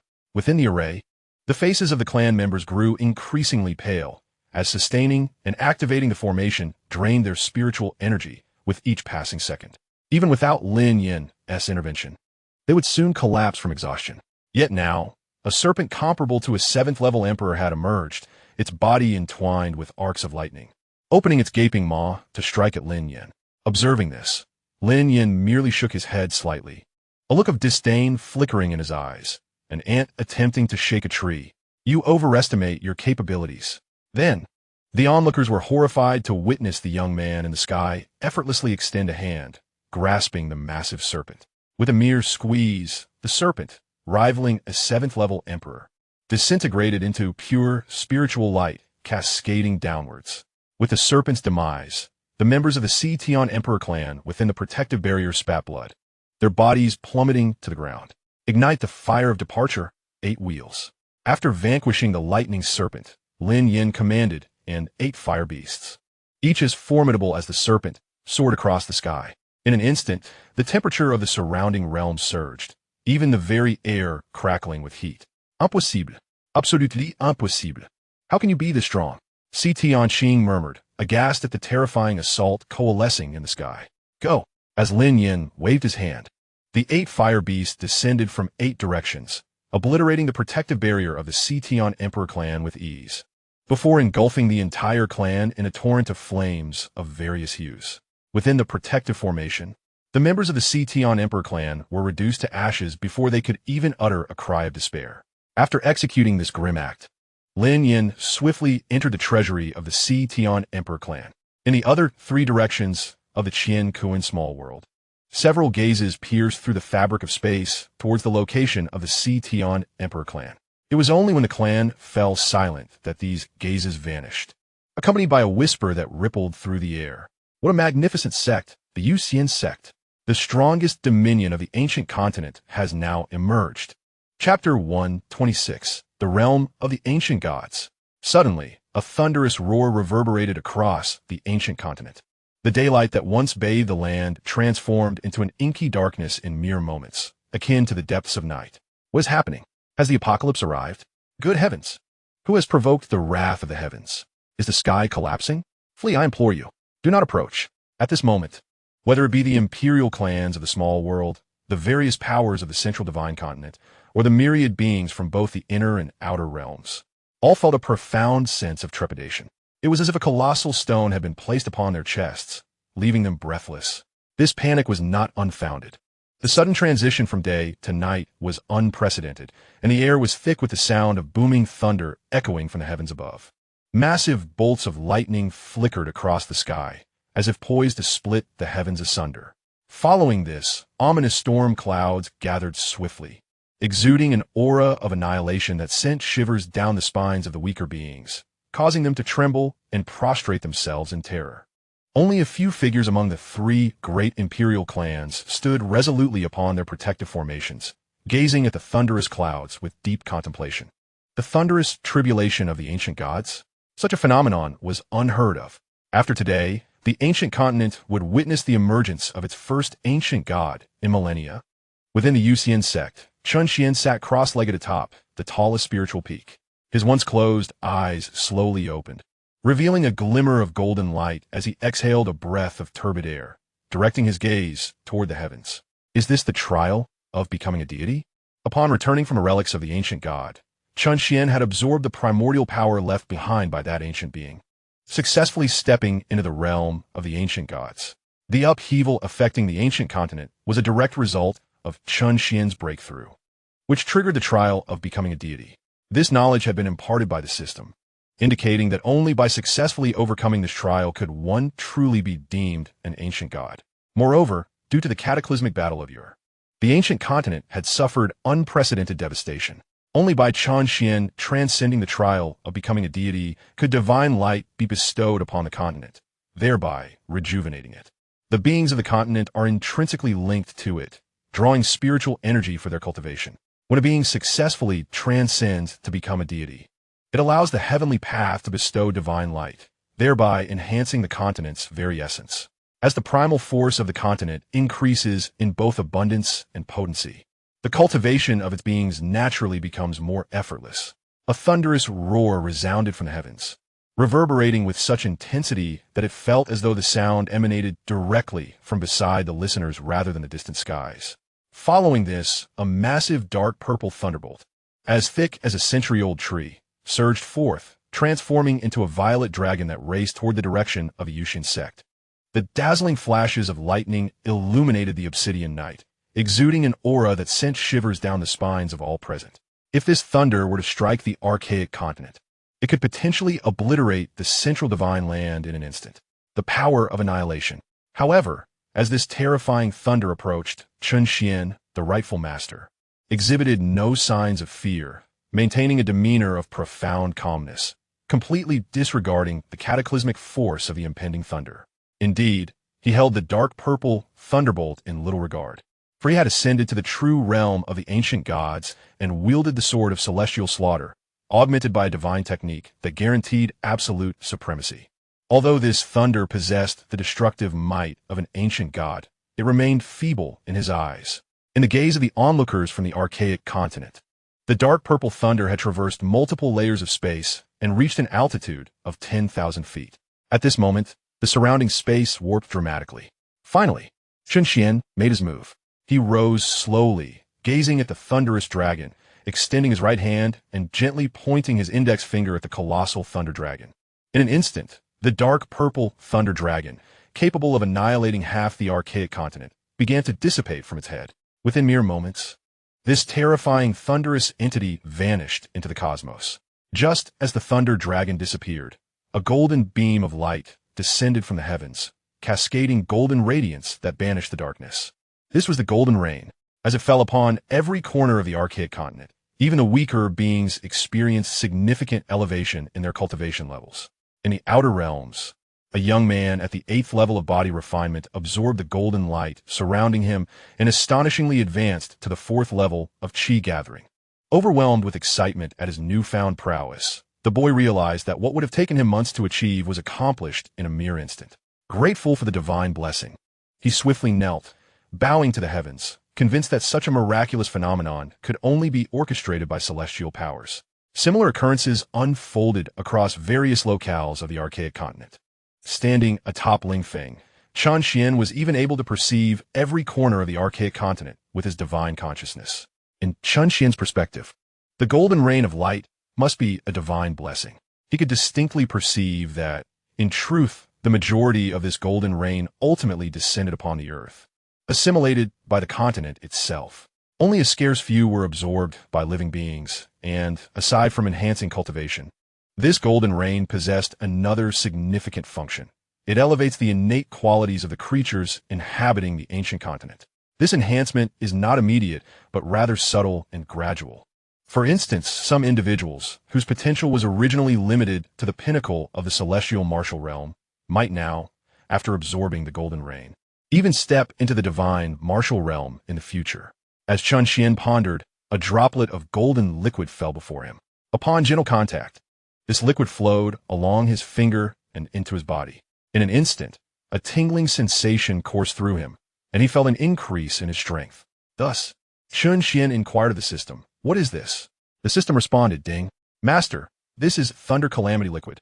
Upon overcoming the divine calamity, Thunder Calamity Liquid will descend, continuously refining your body, proving immensely beneficial to you." Upon hearing this, Chen Xuan realized why the substance entering his body had catalyzed his cultivation progress. What was once merely the first level of the ancient divine realm had now reached the threshold between the first and second levels. Just a step away from entering the second level. Truly a remarkable substance, though regrettably scarce. After absorbing the Thunder Calamity Liquid, Chen Xuan felt an insatiable yearning for more. Chapter 127. The Wormhole Pathway. With Chen Xuan's tribulation concluded, the ancient continent returned to its normal state. He sensed that the essence of the ancient continent was self-restoring, aided by the divine blessings he had invoked during his tribulation. If this trend continued, it would not be long before some of the ancient emperors of the three great imperial clans, who had long been stagnating in the sixth level of the emperor realm, might break through to the higher tiers. After all, they had remained in this realm for many years, were it not for the fundamental deficiencies of the ancient continent. They should have already ascended to the seventh level of the emperor realm. Greetings, Sect Master. Here are all the resources of the 100-handed Black Demon clan. These are the resources of the Sky Emperor clan. Seeing Chen Xuan complete his tribulation, Lin Yin and Qin Huan approached him, presenting their storage rings. "Ah, splendid.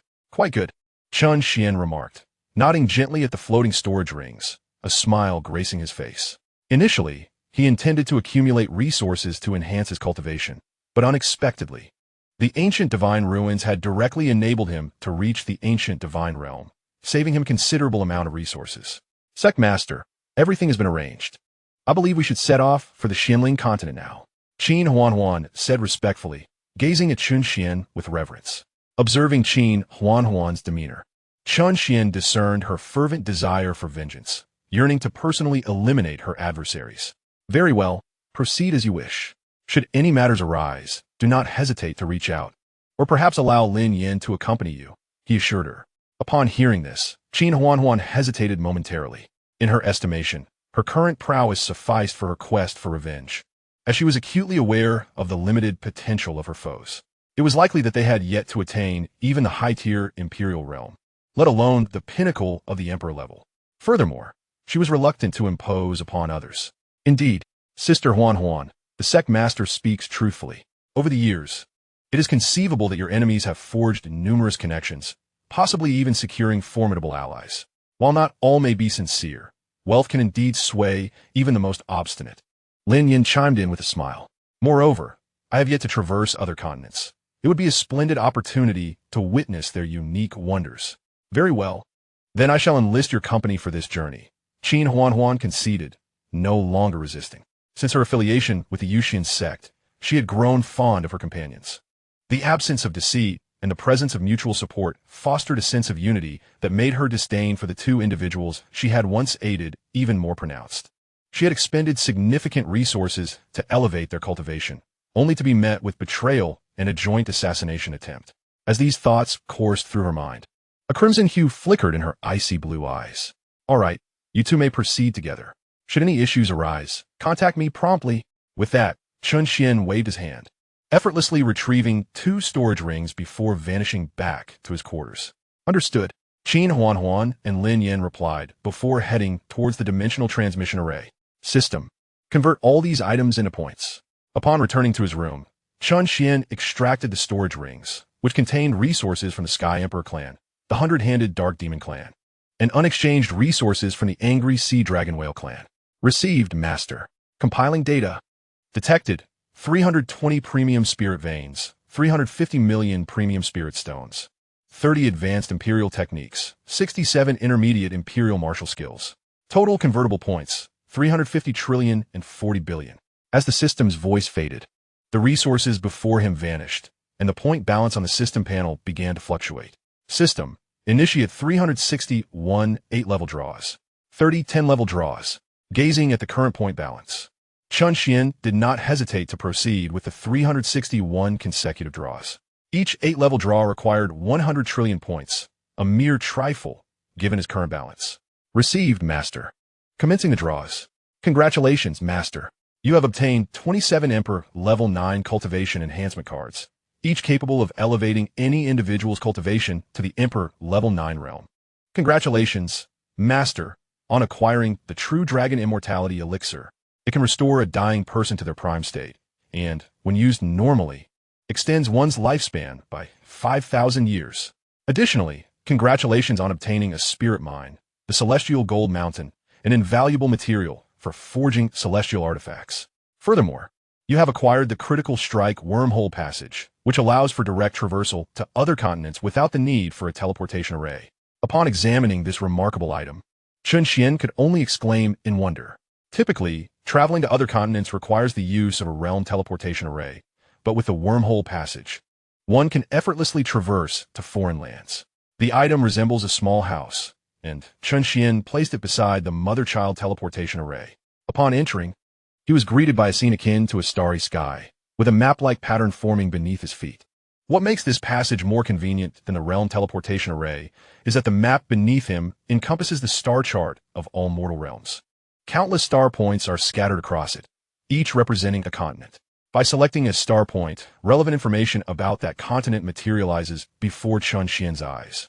To reach a specific continent, one merely needs to choose the corresponding star point, and the wormhole passage will activate, transporting him directly to that land. However, there is a drawback. The wormhole passage is unidirectional, allowing users to traverse to other continents but not to return. Yet, for the disciples of the Yuxian Sect, this is not a significant issue.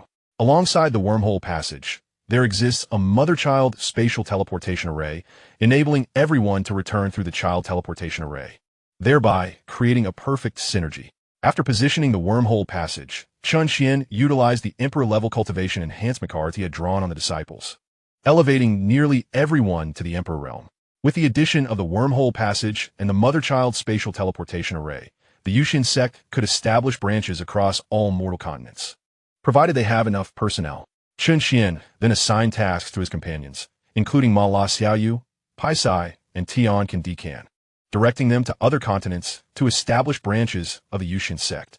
He instructed them to recruit exceptionally talented individuals into the sect. In the mortal realm, reaching the peak of the Emperor realm signifies one of the most formidable powers. Those who attain the ancient god realm would naturally opt for ascension rather than remaining behind. After all, stay means they can no longer enhance their cultivation, as the mortal realm cannot support the growth of ancient god-level cultivators. Thus, even if these individuals venture to other continents, their strength will enable them to face any imperial forces without fear. Beep. The Yuxian Sect has been detected as having annihilated an imperial force, attracting ancient god-level cultivators, and has become the leading sect in the primordial continent. Chapter 128. Summoning the Bull Demon King and Princess Iron Fan, Xianling Continent. Upon detecting the obliteration of the imperial-level force of the Yuxian Sect and the emergence of ancient god-level powers, the Yuxian Sect has ascended to become the foremost sect of the primordial continent. The rewards include a level 10 puppet and the elevation of the sect's grand formation to divine level, capable of withstanding assaults from ancient god-level adversaries, alongside an infinite number of substitute puppet dolls, which can absorb fatal blows and teleport the host to safety 1,000 miles away upon sustaining a lethal attack.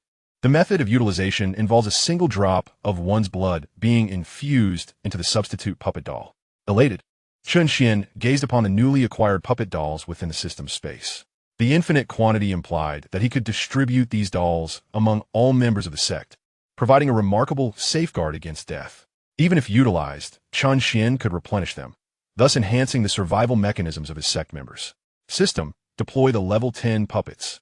After digesting the substitute puppet dolls, Chen Xuan's attention shifted to the two puppets. The level 10 puppets were comparable to superlative beings at the Emperor realm. undoubtedly among the top-tier powers of the primordial continent. With these two puppets, the sect would gain 2 additional emperors. As Chen Xuan's command resonated, the system responded promptly. Acknowledged. Master, initiating puppet deployment. In an instant, 2 figures materialized before Chen Xuan. One was a towering man, towering over 2 meters, draped in simple linen garments. His robust arms displaying bulging muscles that exuded immense strength. His head bore 2 horns resembling those of a mighty bull. Beside him stood a woman clad in a flowing skirt, wielding a banana fan, her slender waist sinuous like a serpent, and her long, flowing black hair cascading to her waist, adorned with a gentle smile. Upon their arrival, their identities appeared before Chen Xuan's eyes. Character, Bull Demon King. Cultivation, 9th level of the Emperor Realm. Technique, world-subduing Bull Demon Art. Martial skills, Heaven and Earth Manifestation, Bull Demon Fist. Weapon, Mixed Iron Rod. Character, Princess Iron Fan. Cultivation, 9th level of the Emperor Realm. Technique, 3-9 Mysterious Art. Martial skills, Banana Fan Strike. Utilizing the fan to unleash powerful attacks. Weapon, Banana Fan. Salutations, Sect Master. Both figures bowed deeply in deference to Chen Xuan. From this moment forth, you are members of the Yuxian Sect.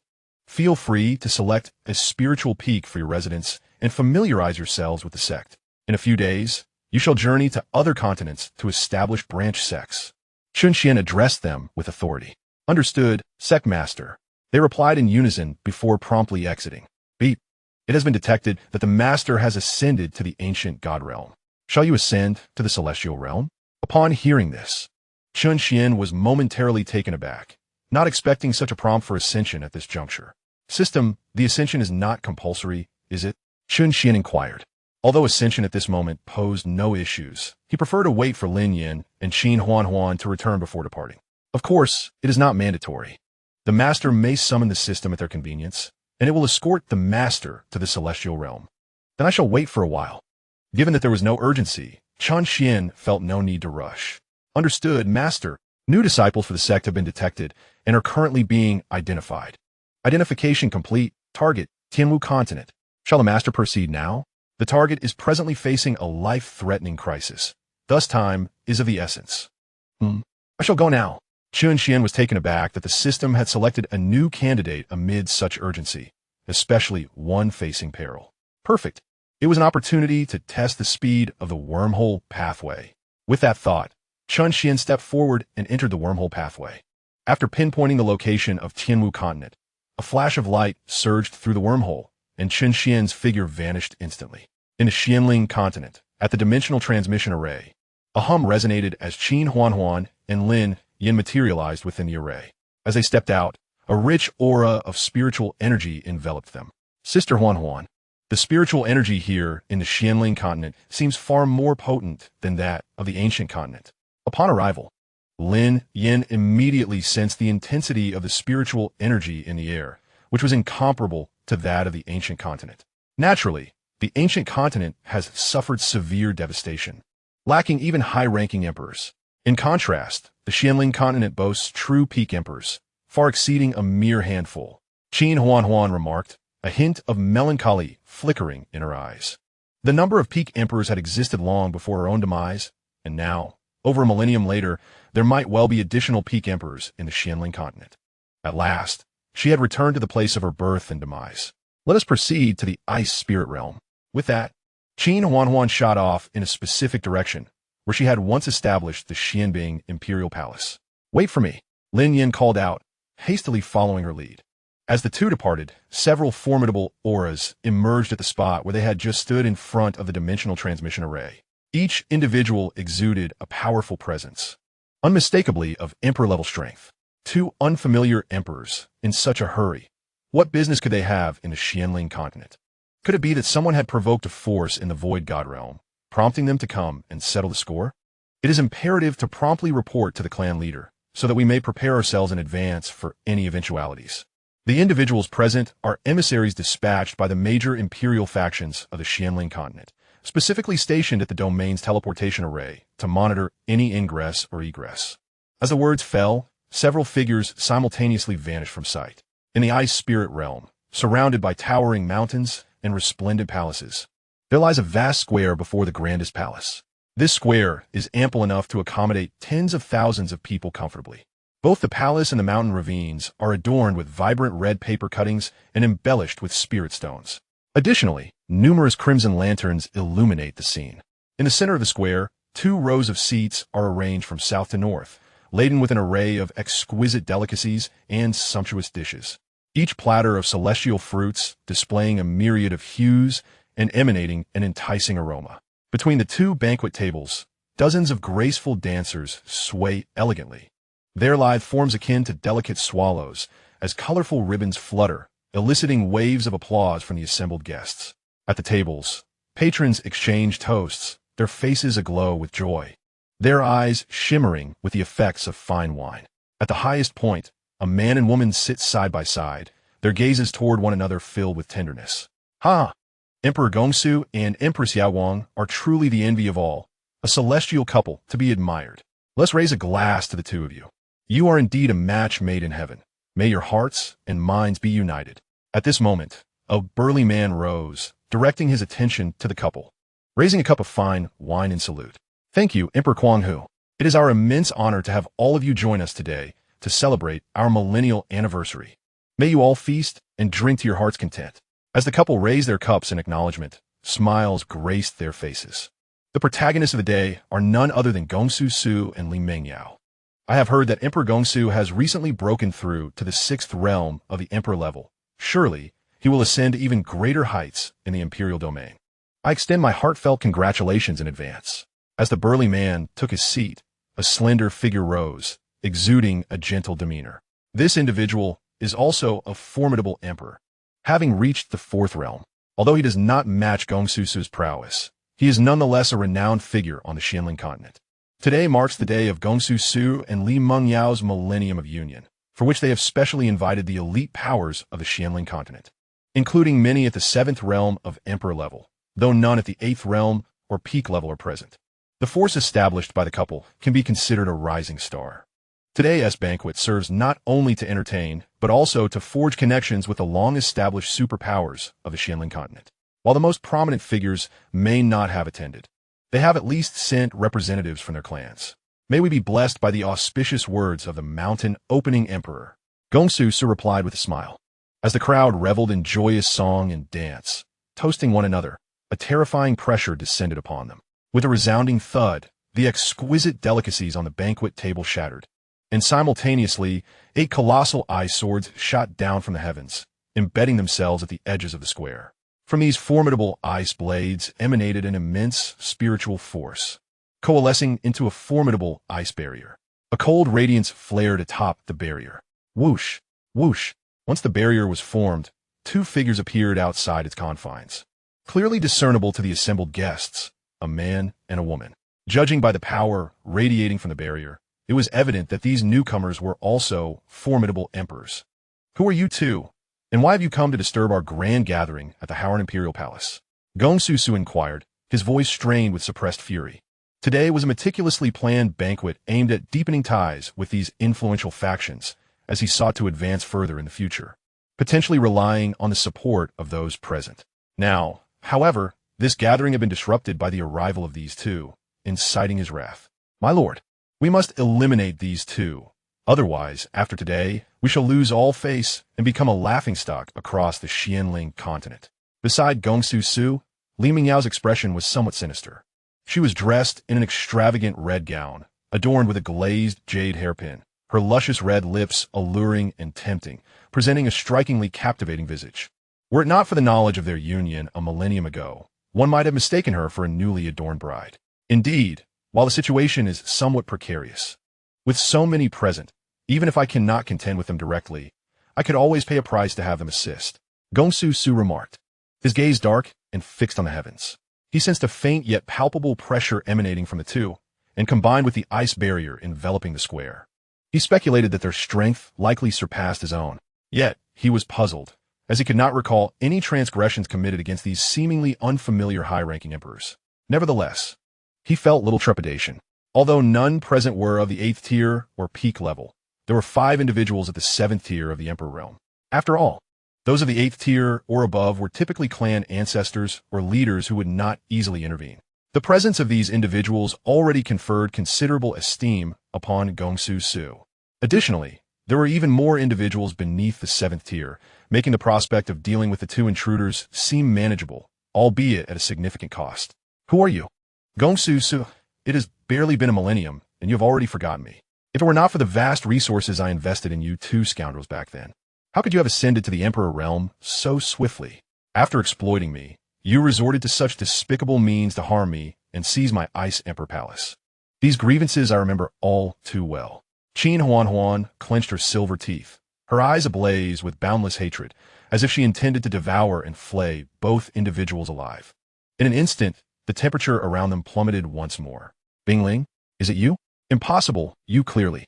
Upon hearing these words, Gongshu's expression shifted abruptly, a flicker of fear gleaming in his eyes. At that moment, an inexplicable vision of a woman surfaced in his mind.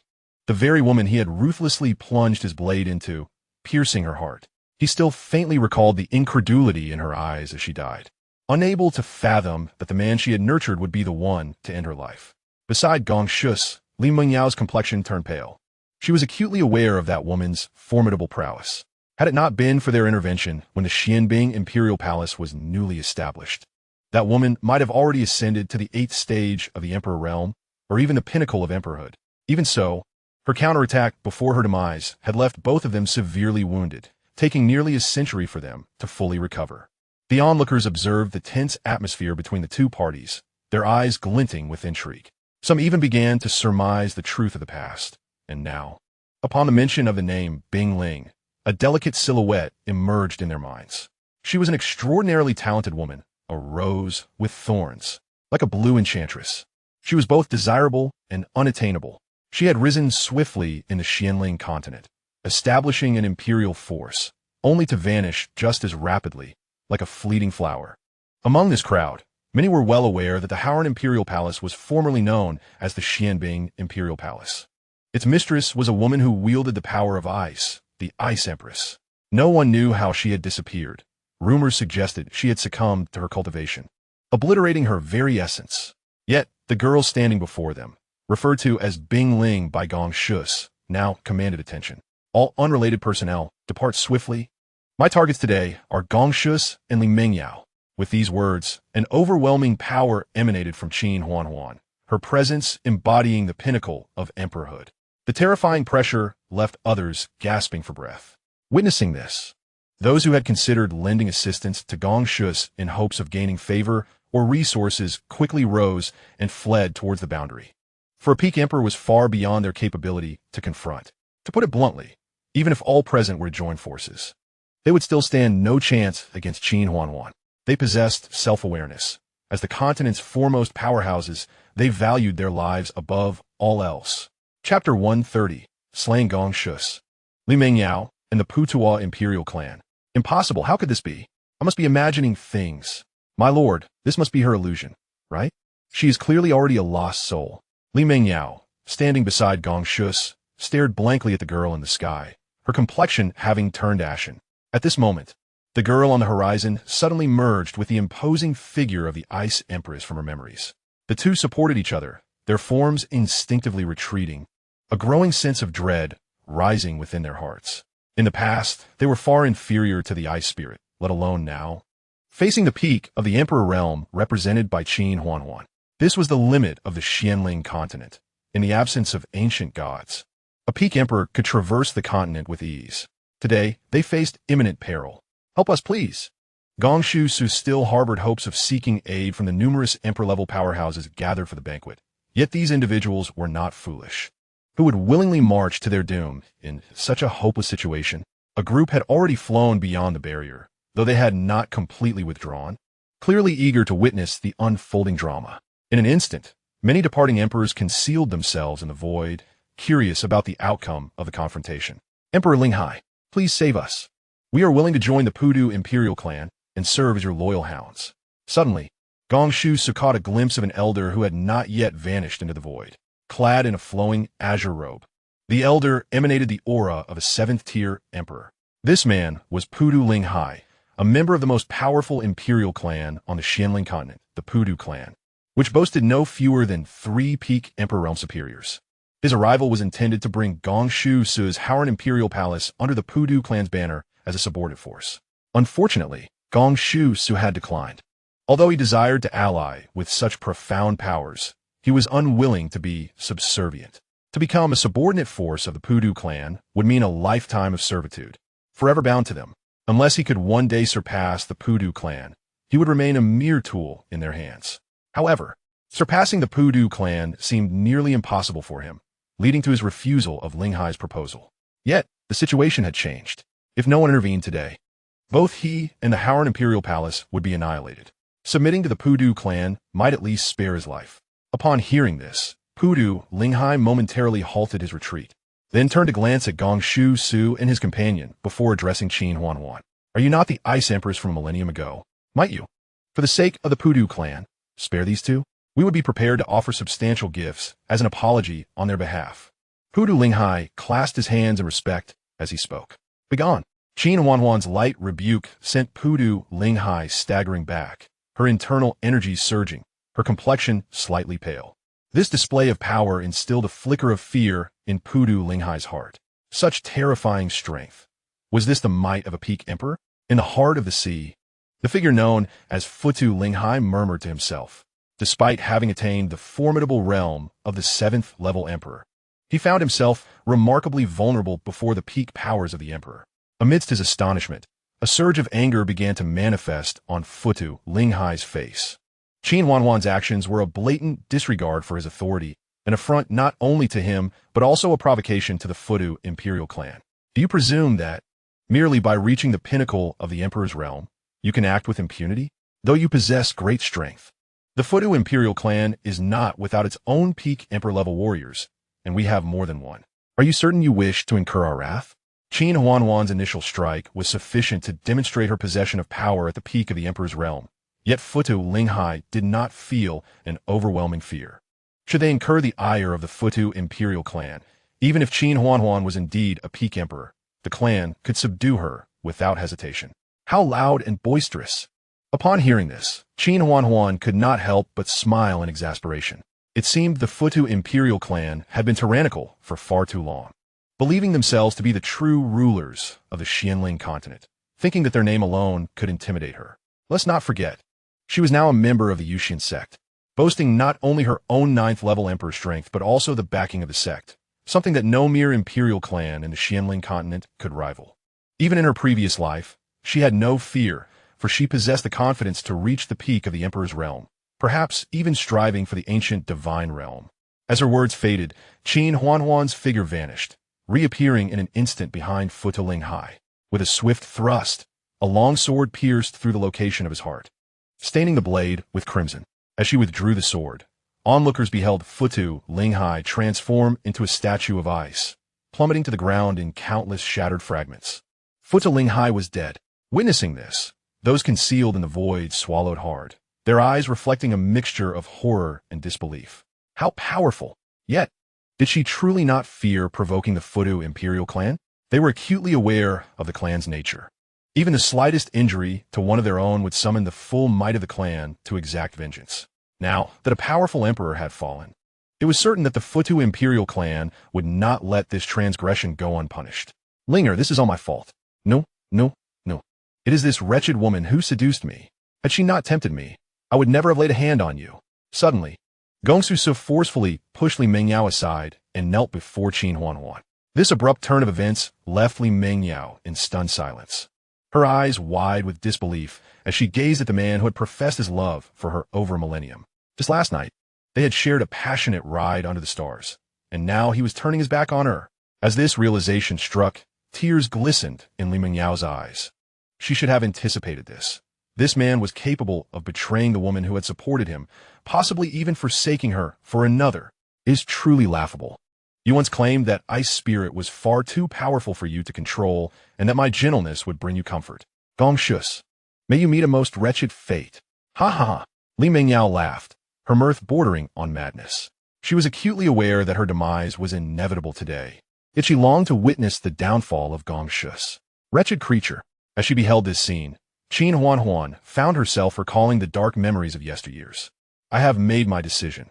I shall extract your soul and imprison it for eternity, subjecting you to the torment of 1,000 insects gnawing at your essence until you are utterly obliterated. With a cold snort, Chen Xuan struck forth with her sword, piercing Li Mingyao through. She then shattered Gong Shu's corporeal form and ensnared his spirit, proceeding deeper into the imperial palace. In those days, she had just begun to establish her own power. Although she had a few loyal followers, she surmised that they had already been eliminated by Gong Shu's and his accomplice following her demise. She would spare the others here, as these two were the true culprits of past grievances, but the resources of the Howran Imperial Palace were certainly hers to seize. As she vanished from sight, Lin Yin suddenly felt a chill envelop him. Hiss. Women can indeed be terrifying. After acquiring the resources, the two made their way towards the teleportation array. Shortly after their departure, a man in a black robe descended upon the plaza, sweeping his hand to seize an individual from afar, immediately commencing a soul search. Moments latte. The man opened his eyes and obliterated the woman who had been spewing foam from her mouth, a cloud of blood mist swirling around him. He chuckled, "Ah, a peak emperor realm? Alas, you have gravely erred in slaying a member of my Fudu imperial clan. As for the others from different continents, the Void God realm knows your whereabouts. You cannot escape."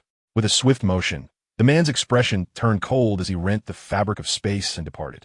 Chapter 131. The Living Spirit Array. In the Tianwu continent, at the Xianxia Holy Palace, there exists a colossal gray altar at its heart, adorned with countless intricate and mystical patterns. These designs resemble a unique form of script or symbols, and as spiritual energy began to flow into the altar, the patterns seemed to come alive, stirring with an eerie vitality. Streams of arcane designs began to circulate upon the altar, their twisted and serpentine forms evoking a sense of dread. Closest to the altar stood several figures exuding formidable auras, each appearing capable of rivaling the heavens. Undoubtedly supreme beings of the Tianwu continent. Beside these figures was a youth clad in blue attire, seemingly around 20 years of age, yet possessing a cultivation level of the 7th realm of the Venerable. His gaze was piercing, yet his countenance was marred by profound concern. Alongside him was an elderly woman, appearing frail with age, yet adorned in an embroidered white gown. Her face was lined with wrinkles, and her long gray hair cascaded down in disarray. Surprisingly, the young boy clasped the frail and seemingly fragile arms of the elderly woman, so slender that they appeared as though they might snap at any moment. Yet, in the boy's gaze directed at her, there resided a tenderness brimming with affection and an overwhelming sense of heartache. In the elderly woman's eyes, one could faintly glimpse a youthful spirit that belied her years. The space away from the altar was demarcated by a barrier, extending over 100 meters, beyond which a dense throng of people had gathered. Is this truly the life and death formation? Why would the sect master and the other elders choose to save that vile woman? Was she not cursed by the gods? Indeed, activating this legendary formation entails significant cost for the sect master and the elders. If rival factions were to strike at this moment, how could our heavenly mystic sect defend itself? Moreover, that Xianxia has been recognized by the sect master as a potential genius destined to attain the ancient god realm. Naturally, he would not forsake his wife, who is the source of his calamity. It appears the sect master holds Xianxia in exceedingly high regard. Otherwise, he would not risk so much to activate the life and death formation. How unfortunate, if it were not for Xianxia's unexpected emergence. The position of Divine Son would undoubtedly belong to Brother Jiangting, who is the sect master's own son. I truly cannot fathom the sect master's thinking in allowing an outsider to assume the role of our sect's Divine Son. Indeed, even if he were cultivated, he would be an ungrateful wretch. What good can come from associating with a cursed one? Outside the barrier, numerous young men and women voiced their sentiments, their words tinged with indignation. At the forefront stood a young man with long, purple hair cascading to his waist, appearing to be of similar age to Xianxia within the barrier. Among the crowd of youths, he was a striking figure, his finely chiseled features reminiscent of a cultured scholar, his calm gaze fixed upon the two figures within the barrier. Though he possessed the cultivation of a respected elder, he was merely at the 3rd level, falling short of the 4th level of the individual inside. This young man was none other than Jiangting, the son of the sect master. Silence. The sect master and the elders have their reasons for their actions. We must not be short-sighted. Everything must prioritize the heavenly mystic sect. Xuan's strength indeed surpasses mine, He is well deserving of the title of Divine Son. No further discussions on this matter. The purple-haired youth stated calmly, his demeanor poised and dignified. But we feel it is unjust for you, Brother Ting, someone murmured under their breath. Yet at a glance from Jiang Ting, all voices of dissent were quelled. Observe, the life and death formation is a marvel. Perhaps through careful observation, you might gain insights. Rather than squander time here, within the barrier, several formidable emperors had already assumed positions of power, standing at the 10 cardinal points of the altar. Among them were 4 formidable beings at the pinnacle of the emperor realm, while the remaining individuals were also high-ranking emperors. Notably, a purple-haired man clad in a golden robe exuded an aura that subtly hinted at transcending the emperor realm, suggesting he was on the verge of invincibility within that domain. The young man in blue, Xianxia, cast a sympathetic glance at the elderly woman beside him, his eyes brimming with compassion. Upon her forehead, a faint white pattern of the otherworldly flower could be discerned, with a skull at its center, according to the powerful figures from the heavenly Yuxian sanctuary. This was a mark left by an ancient deity, rumored to be a curse that condemned its bearer to perish before the age of 25. In reality, the elderly woman was merely a 25-year-old girl. Yet, within a single year, she had aged from the bloom of youth to the frailty of an octogenarian. In a month's time, she would meet her ultimate demise, reduced to mere bones. Only the legendary rebirth array could shatter the curse of the divine, granting new life to those afflicted. Xianxia, hold on. Soon, you will possess a brand new life, and we will be together forever. The Hall Master had stated, you will endure immense suffering during this process. You must stay strong, all right? If you leave, I shall not remain alone. We shall traverse the path of the underworld together. Xianxia declared solemnly, grasping the elderly woman's hand, his eyes reflecting a glimmer of hope. No, I won't. I shall endure. You cannot die. Her voice, tinged with weakness, nonetheless rallied her spirit. For what lay ahead was the true trial. If successful, she would be reborn. If not, she would vanish entirely, separated from the young man before her. All right, let's make a pact. You know that when I promise, I will deliver. The youth's eyes were filled with determination. Indeed, for your sake, I will not give up. His words seemed to infuse her with tremendous courage, and in that moment, she felt a surge of strength within.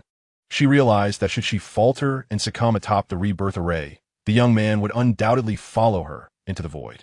He had vowed that from the moment they met, he would never allow her to be alone. Even in death, he would accompany her without hesitation. Having someone waiting for her made her feel that her life had been worthwhile. Yet, she could not perish today.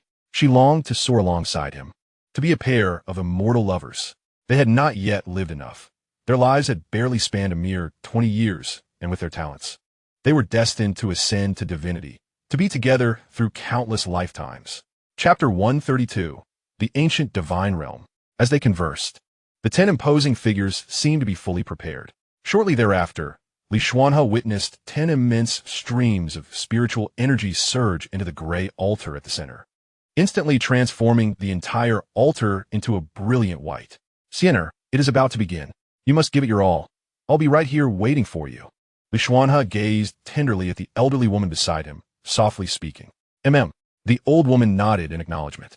In an instant, a profound and immense spiritual formation rose above the altar, gradually shimmering under the concerted efforts of 10 emperor-level superlatives. Beneath their feet, a smaller spiritual array began to take shape. Activate the spiritual array. At the command of the heavenly profound palace master, Xianxia, a series of fist-sized beams of spiritual energy extended from each individual, connecting them in a harmonious bond. At that moment, their spiritual energy became mutually shareable. Upon the altar, the intricate white spiritual formation began to solidify, with innumerable complex patterns etched upon its surface. Xianxia, bring Yuxian to the center of the altar. At this juncture, the heavenly profound palace master Xianxia turned slightly, directing his gaze towards Xianxia and the woman. Yes, master. Upon hearing this, Xianxia felt compelled to act swiftly, for this pertained to the most significant woman in his life. In the blink of an eye, he had transported Yuxian to the center of the altar, the very heart of the spiritual array. After gently patting Yuxian's back to reassure her, he gracefully leaped back, stepping out from the array. Around the altar, the life-giving spiritual formation, led by Master Jiang, commenced its full operation as Xianxia completely withdrew. In an instant, a white beam of light erupted from beneath Yuxian, soaring towards the heavens, emanating an inexplicable pressure. As Xianxia beheld this life-giving spiritual array, which made him feel diminutive, he clenched his hands tightly, fixating his gaze on the figure at the center of the beam. As time passed, Xianxia began to notice changes in Yuxian, who had formerly appeared as an elderly woman. Her once gray hair transformed into lustrous black tresses. The wrinkles that marked her visage gradually diminished, her complexion becoming increasingly vibrant. In no time, Yuxian had metamorphosed from a woman nearing the end of her days into an enchanting beauty, her eyes glimmering with an alluring charm reminiscent of a fox. This transformation caused Xianxia's previously anxious heart to settle, a smile blooming upon his face. Were it not for the ongoing life-giving array, he might have rushed forward to embrace the young woman at the altar center. In that moment, their eyes met, as if everything was unfolding favorably. Suddenly, the image of a flower from the other shore began to flicker on Yuxian's forehead, radiating an eerie red glow. Xianxia then witnessed Yuxian gasp, hurriedly covering her forehead with her hands, appearing somewhat distressed. As seconds ticked by, her breaths grew increasingly labored, as if she were enduring unimaginable torment. Master! Master! What is happening? Xianxia exclaimed, turning urgently towards the figure with purple hair, his eyes brimming with concern. As he beheld the plight of Yuxian, his heart ached, and he felt utterly powerless. If it were within his capacity, Xianxia would willingly share her suffering. Fear not, this is the final phase. Only by shattering the ethereal flower can we completely dispel the divine curse. Only then can Yuxian be reborn. Xianxia stated indifferently, not even casting a glance at Xianxia. Is that so? Xianxia murmured, clenching his fists, a sense of foreboding creeping into his heart. Suddenly, a piercing cry of agony echoed, and Xianxia witnessed a white, ethereal flower emerge from Yuxian's forehead, ascending along a column of white light. Strangely as it rose, the flower transformed into a deep crimson, resembling blood, vibrant and alluring. Furthermore, the white column of light began to shift into a blood-red hue. At the pinnacle of this sanguine light, a colossal figure materialized, appearing to be a deity. Yet, the blood-like essence enveloped the apparition, rendering it more akin to a demonic entity. Before this spectral figure, a massive stone door gradually emerged, solidifying as it bore the marks of dried blood. In the center of the two doors lay an indentation shaped like a flower. Brother Ting, what is this? It looks terrifying. Aren't the masters here to rescue that wretch? Why does it seem that the situation is becoming increasingly bizarre? What is that apparition, and what is the stone door? Just a glance has nearly ensnared me. A youth outside the barrier gazed at the purple-haired Jiang Ting beside him, confusion evident in his eyes. Rescue? Were they? Do they deserve my father and so many elders to expend such effort on saving a cursed individual? Jiang Ting replied, his expression unchanged, a cold smile playing on his lips. What do you mean, Brother Ting? What do I mean? It means they are doomed. To offer their lives in service to our Xianxian sacred hall is the pinnacle of their existence. Perhaps, in the annals of our history, their contributions today will be recorded. As he concluded, the purple-haired Jiang Ting could not suppress a laugh, his eyes gleaming with derision. Just a pair of buffoons, thinking they can tread upon my domain. Have they forgotten that this is the Xianxian sacred hall of the Jiang family? Ha ha ha. Masters, you are not saving Yuxian. You are dooming her. Or rather, from the very beginning, your true intention was never to save her, but to unlock this stone door. Am I correct? Xianxia shouted frantically at Jiang Yi, for he had already seen the blood-red, ethereal flower descend upon the stone door, and Yuxian's form was being drawn toward it as well. Xianxia could distinctly perceive that the body of Yuxian was being disintegrated, and with each fraction of her essence that dissipated, the angle of the stone door widened ever so slightly. Xianxia surmised that the moment Yuxian was entirely consumed, that very stone door would swing open completely. He cared not for the nature of this door. His sole concern lay with the enchanting silhouette merely adhered to its surface. Driven by desperation, he yearned to charge forward. Yet each time he was repelled by the spiritual formation, flung back mercilessly. At this moment, his eyes were ablaze with a crimson hue. Ah, so you have realized. Alas, it is far too late. I must express my gratitude to both of you, particularly to you, Xianxia. Without your assistance, we could not have compelled this spellcaster to obediently enter the spirit ritual spell array and subsequently unlock the legendary primordial divine realm. As he spoke, Jiangyi, the master of the heavenly Xian Hall, exhibited a complex array of emotions in his gaze. There was fervor, elation, and even a hint of madness, rendering his demeanor exceedingly animated. Chapter 133, Eternal Benefactors, the Spirit Ritual Spell Array, the Primordial Divine Realm. As he listened to these unfamiliar terms, coupled with Yuxian's anguished expression and her gradually vanishing form, the unease within him morphed into stark reality. A crisis, a conspiracy, a grand scheme. It seemed that from the very moment they set foot in the heavenly Xian Hall, they had unwittingly fallen into a trap meticulously laid by this group.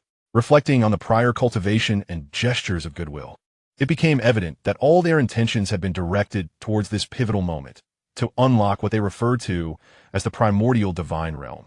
And now, with Yuxian's life hanging by a thread, Xianxia found himself utterly powerless against these renowned superlative beings.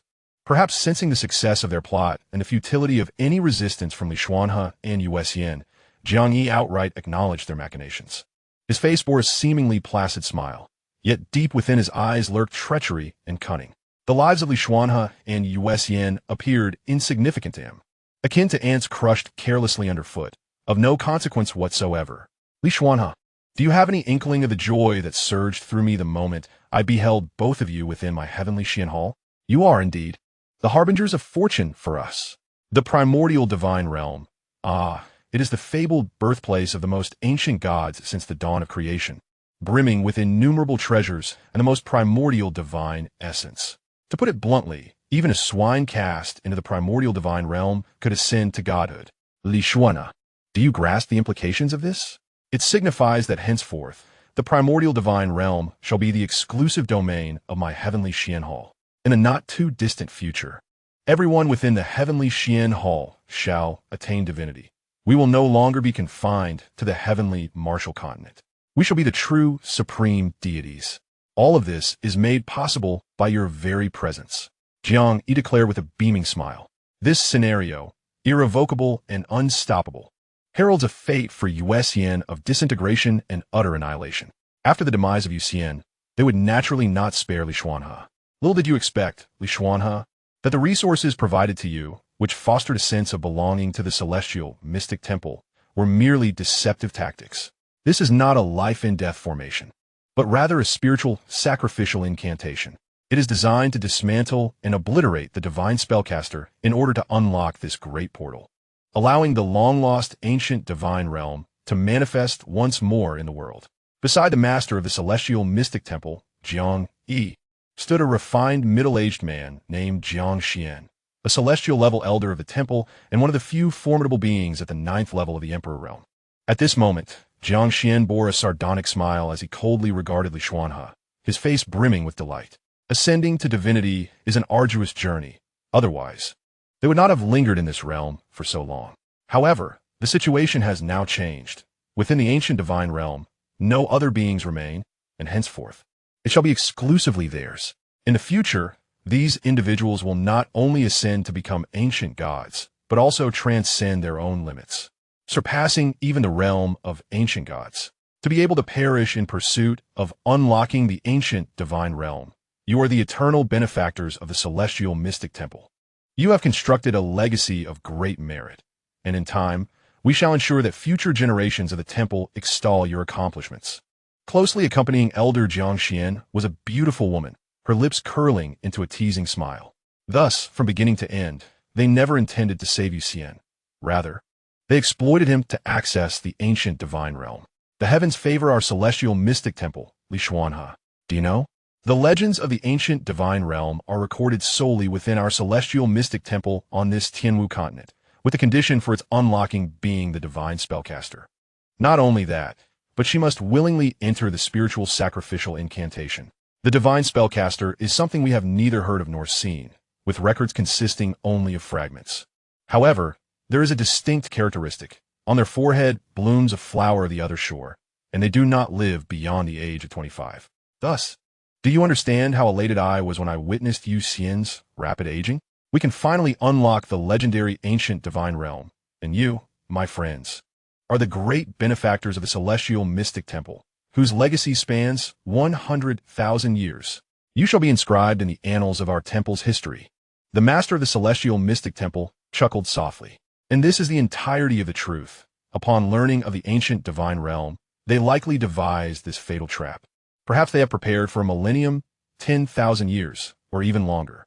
Now, they have succeeded, and no one cares for the fates of Xianxia and his companion. At this moment, they are akin to two clowns trampled underfoot. Everything lies within their control. Xianxia and his companion are far too inexperienced to contend with these ancient beings who have survived for millennia. It matters not. After all, you have made a pact, two lives entwined in life and death, have you not? Thus, in the moments that followed, Xianxia bore witness to the agonizing demise of his beloved. He could only follow suit, as the heavenly Yuxian sanctuary expressed their gratitude for everything they had done. Although they were the primary beneficiaries, the beings of the Tianwu continent would also bask in some of that light, and one might argue they met their end with purpose. Before him stood 10 faces that filled Xianxia with profound revulsion, a congregation of hypocrites who cloaked their malevolence in the guise of nobility. Each utterance from their lips pierced his heart like a sharp thorn, leaving him nearly breathless. The truth had been unveiled, yet he found himself powerless to save either his own life or the ethereal figure above the stone door in the heavens. For before him stood the pinnacle of power on the Tianwu continent, beings who loomed above all life, capable of extinguishing their lives with a mere flick of a finger. After such meticulous planning, how could they allow two unripe talents to thwart their millennia-long ambitions? This was the grand design of the heavenly Yuxian sanctuary. You despicable, shameless wretches. You deserve to perish. If I do not die, there will come a day when I will eradicate every last one of you from the heavenly Yuxian sanctuary. Xianxia spat, his eyes now a vivid crimson. Ha! To Xianxia, Xianxia's vehement declarations were of little concern. In his eyes, Xianxia was already a dead man. Were it not for the necessity of maintaining the formation, they might have already dispatched him. Xianxia, neither of us is in the wrong. The fault lies in your weakness against our strength. The strong dictate the rules, and thus you are compelled to submit to our will, whether you desire to or not. For, in the grand tapestry of history, you are but a fleeting speck. Now, make the most of your remaining moments. Tears of blood streamed from Xianxia's eyes, for he believed he was the cause of Yuxian's plight. Had he not joined the heavenly Yuxian sanctuary, perhaps their fates would not have been sealed. At least, not today. Above, the silhouette on the stone door appeared to have been reduced to naught but a head. Soon, she would vanish entirely, doomed to eternal oblivion. We made a pact, Xianxia. Tread slowly on the road to the underworld. Wait for me. Xianxia gritted his teeth, kneeling, his gaze fixed longingly upon the heavens. At that moment, a beam of spiritual energy surged forth, descending upon the altar before Xianxia and his companions. With a resounding roar, the colossal spiritual formation upheld by 10 powerful emperors shattered. The divine shadows vanished. The stone door disappeared. The 10, led by Xianxia, were violently thrown backward, colliding forcefully against the outer barrier. Who dares? Xianxia was the first to rise, his eyes wide with fury, his expression contorted in rage as he bellowed at his surroundings. In that instant, his countenance was ashen, twisted with rage, questioning who had thwarted their plans at this critical juncture. Chapter 134. The Dream Shattered. Cursed! Cursed! It is utterly cursed. Xianxia was on the verge of madness, his entire being trembling with rage, his once composed visage now transformed into a visage of malevolence. Merely a quarter of an hour remained before they could successfully unlock the ancient divine realm, elevating the heavenly Yuxian holy palace to unprecedented heights. At that moment, everyone within the palace would ascend to divinity, yet now, all was lost. Their millennia-long aspirations of godhood lay shattered. The spiritual ritual array had collapsed, and everything seemed to fade into oblivion, save for the singular beauty suspended in the air, Yuxian, who had not perished, her soul lingering. However, at this moment, a victorious smile graced her lips. Indeed, as long as the plans of the heavenly Yuxian holy palace faltered, she had achieved her triumph, even though she remained oblivious to the identity of the one who had disrupted the process. The absence of the ethereal flower upon her head signified the disappearance of her divine incantation, further indicating that the heavenly Yuxian holy palace could no longer access the ancient divine realm, unless they could find another incantation practitioner who had appeared but once in the palace's long history. It was likely that the 10 emperors present would not endure until that day. The sole recourse lay in transcending to the ancient god realm, Yet if such a transition were so facile, they would not have become so infatuated with the ancient divine realm recorded in legends. However, after calling out for so long, no one emerged. Jiang, he even began to suspect he was hallucinating, were it not for the vanishing spiritual ritual array and the door to the ancient divine realm. He might have truly believed he had succumbed to an illusion. Thus, his gaze fell upon Li Xuanhe. Although it was hard to accept, it seemed that only Li Xuanhe could have orchestrated such a scheme. Li Xuanhe, our heavenly Xian holy palace has awaited this day for so long, and you have allowed it all to crumble. Do you not realize that unlocking the ancient divine realm and restoring it to the world could have benefited all of Tianwu continent? Our palace would have ascended to the ranks of the supreme divine races. Now all is in ruins. Jiang Yi seethed with fury, feeling as though his chest was ablaze, his tone chillingly frigid. In response, Li Xuanhe smirked, fully aware that he had not been the one to interrupt the proceedings. Yet he reveled in the current turn of events. Even though their paths to survival had vanished, they were destined to perish today, regardless. To benefit the entire Tianwu continent, you would use our lives for your gain. You truly possess an audacious sense of entitlement. At that moment, the onlookers no longer concealed their sentiments. Even those outside the barrier had learned the truth from Jiang Ting. Rather than deeming Jiang Yi and the others in the Holy Palace at fault, they instead cursed and condemned Li Xuanhe and his companion for their lack of cooperation with the 10 emperors. They were aware that if successful, even those among them with lesser talents and meager strength might ascend to divinity. Cursa Li Xuanhe, damnat incantation practitione. You are the eternal sinners of the heavenly Xian Holy Palace. Indeed, as the scion of the heavenly Xian Sacred Palace, one ought to possess the resolve to sacrifice for the sanctity of the temple. To dare to defy the lord of the palace in such a manner is nothing short of sacrilege, an unforgivable transgression. Eliminate him, eliminate them.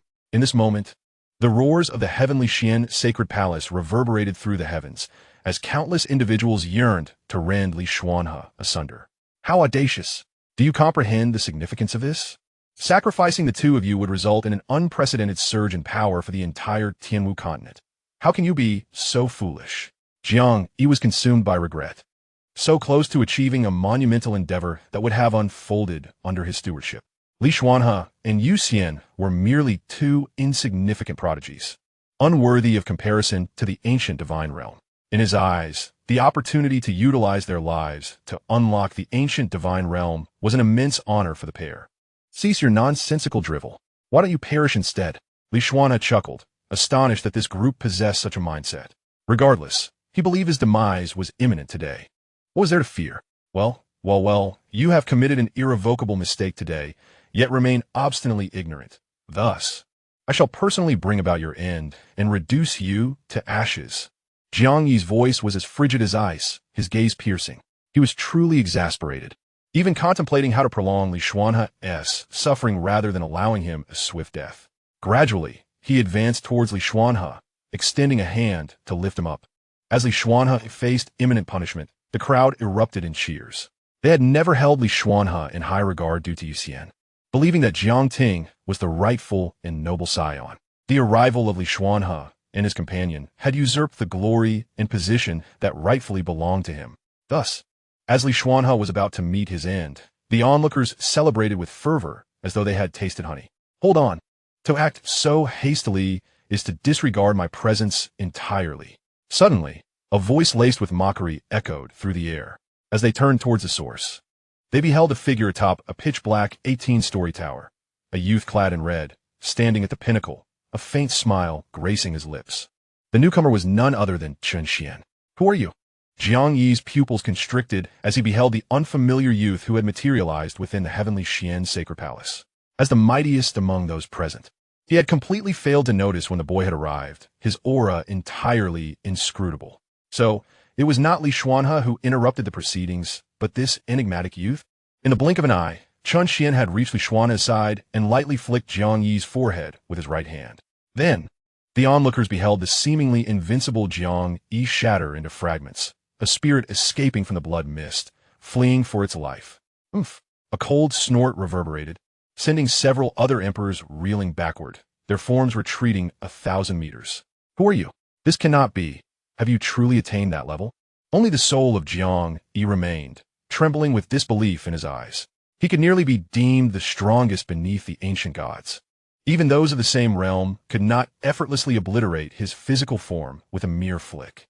Moreover, he sensed that the youth before him had held back. Otherwise, it would not have been merely his body that vanished, but his very soul would have been annihilated as well. Above the emperor lay the realm of the ancient gods, an aspiration he had long dreamt of reaching. Thank you, esteemed elder, for your assistance. At this moment, Xianxia also grasped the identity of the one who had just intervened on their behalf. Indeed, Chen Xuan nodded gently, retrieving a celestial spirit fruit from the system space and tossing it towards the moon fairy above. The instant the fruit made contact with her, it melted into a large, snow-white cocoon, emanating a mystical aura. After completing this act, Chen Xuan let out a sigh of relief. He had arrived just in time, or else the moon fairy would have surely perished at the stone gate. She was, after all, the objective of his journey. As for the others, he intentionally spared their lives, since this was a matter between the two of them and the heavenly profound sacred hall. They could settle it themselves once the moon fairy emerged. Chapter 135. The Reincarnation of the Divine. Ding! Congratulations, Master, for successfully bringing the moon fairy into the Yuxian Sect. Reward distribution in progress. Imperial Grade Supreme Technique, Illusory Charm Cannon. Imperial Grade Supreme Martial Skill, Enchantment of Souls. Ultimate Imperial Weapon, Celestial Fox Armor. Items have been transferred to the system space. Please check, Master. Ding. Master has successfully interrupted the heavenly profound sacred hall's activation of the ancient divine realm, due to its shattering and sealing eons ago. The reward for Master is the Shumi small world of the ancient divine realm. At that moment, the voice of the system resonated within Chen Xuan's mind. After processing this information, a look of joy illuminated his face. It meant that the ancient divine realm had indeed collapsed eons ago, leaving only fragmented remnants. The Shumi small world, in essence, was a simplified version of the ancient divine realm. It contained an exceptionally dense essence of divinity, which correlated with Chen Xuan's strength. The greater his power, the higher the level of this small world, and the more potent the divine essence within it would become. Thus, this small world could serve as a training ground for the disciples of his sect. Regarding the other rewards, following Chen Xuan's interruption of the spiritual ritual array, he had already communicated with the moon fairy, who had agreed to join the Yuxian Sect. Naturally, these rewards were highly compatible with her. Subsequently, Chen Xuan cast the techniques, martial skills, and ultimate imperial weapon into the enormous cocoon above. As time passed, the cocoon began to radiate an immense energy fluctuation, causing even Chen Xuan to feel a surge of astonishment. In just a few breaths, the aura emanating from within the cocoon had ascended from the realm of the honorable to that of the emperor. First layer of the emperor, second layer of the emperor, third layer of the emperor, fourth layer of the emperor, ninth layer of the emperor. The tale is far from over. In a climactic surge, she ascended to the realm of the ancient deity. Boom! As Yuxian broke through to the ancient deity realm, the heavens above roiled with thunderous tribulations. Crack! With a delicate sound, the enormous white cocoon enveloping Yuxian shattered, revealing a graceful figure emerging from its depths. Clad in a flowing white gown, her long, raven black hair cascaded down like a pure white lotus rising from the mire. Her enchanting eyes held an alluring power, and her crimson lips captivated the heart. Her delicate feet lightly grazed the void, her slender waist akin to that of a water serpent. Booming thunder, enormous bolts of lightning poured down like a torrential rain, leaving the onlookers of the heavenly Xian sacred hall pale with fear. The sheer magnitude of the disturbance was terrifying. Should these bolts strike, the entire sacred hall would be annihilated, dissipating into the ether. The ancient deity realm. How intriguing. Sensing the aura emanating from Yuxian, Chen Xuan's lips curled into a subtle smile, his eyes reflecting a hint of surprise. He had not anticipated that Yuxian would directly ascend to the ancient deity level. However, upon reviewing her profile, his doubts quickly vanished. Character, Yuxian. Technique, illusory enchantement. Martial skills, illusionary soul, captivation, enchanting gaze, illusory deity slaughter. Weapon, heavenly fox armor. Physique, supreme enchanting body. Description, a naturally enchanting being, possessing a trace of heavenly fox bloodline. A reincarnation of a deity. who will gradually regain her former pinnacle after a successful reincarnation awakening. This implies that in her past life, Yuxian was already an ancient deity, merely reincarnated into the mortal realm. An ancient deity. Impossible. How could she possibly become an ancient deity? The most incredulous of all was Jiang Yi. Although Yuxian had been regarded as a genius, he had previously deemed her insignificant. Yet now, this young woman instilled a sense of trepidation within him, for she wielded a terrifying power that transcended his own, and only by attaining the ancient deity status would the heavens bestow divine tribulations. This was Yuxian's divine tribulation. Xianxia, truly remarkable. Beside Chen Xuan, Xuan gazed at the girl traversing the tribulations of thunder with infinite tenderness, captivated by her presence. It was over. All was lost. Outside the barrier, the crowd had grown somewhat numb, as a series of upheavals plunged them from paradise into despair. In the forefront, the purple-haired youth Jiang Ting had long since turned ashen, setting aside the insults Yuxian had endured within the heavenly Xian Sacred Hall. The mere act of the Emperor of the Sacred Hall offering her as a sacrifice to unlock the ancient divine realm could warrant 100 deaths at her hands. Now, with the assistance of an ancient deity, and Yuxian herself having ascended to that status, she had become an existence that all in the Tianwu continent could only revere from afar. Would Yuxian spare them? The answer was undoubtedly negative. As various thoughts swirled among the crowd, the imposing thunderclouds in the sky dissipated, revealing a graceful figure who descended at the altar's center. Akin to a celestial maiden gracing the mortal realm, she surveyed the assembly with a sweeping gaze before seizing the 10 great emperors, aligning them in a row. With her spiritual energy, she conjured 10 ethereal hands and delivered resounding slaps across their faces, alternating from left to right. You dared to invoke the ancient divine realm and use me as a sacrificial offering. The sound of slaps echoed incessantly. Though these individuals attempted to resist, they stood no chance against the ancient goddess, Yuxian. In a brief interval, they found themselves dazed and disoriented, their heads swollen, resembling grotesque caricatures. Ultimately, Yuxian unleashed her might, obliterating them entirely, leaving not even a trace of their souls behind. Yet, this was not the end. As her gaze fell upon the onlookers, an icy chill surged from their feet to the crown of their heads.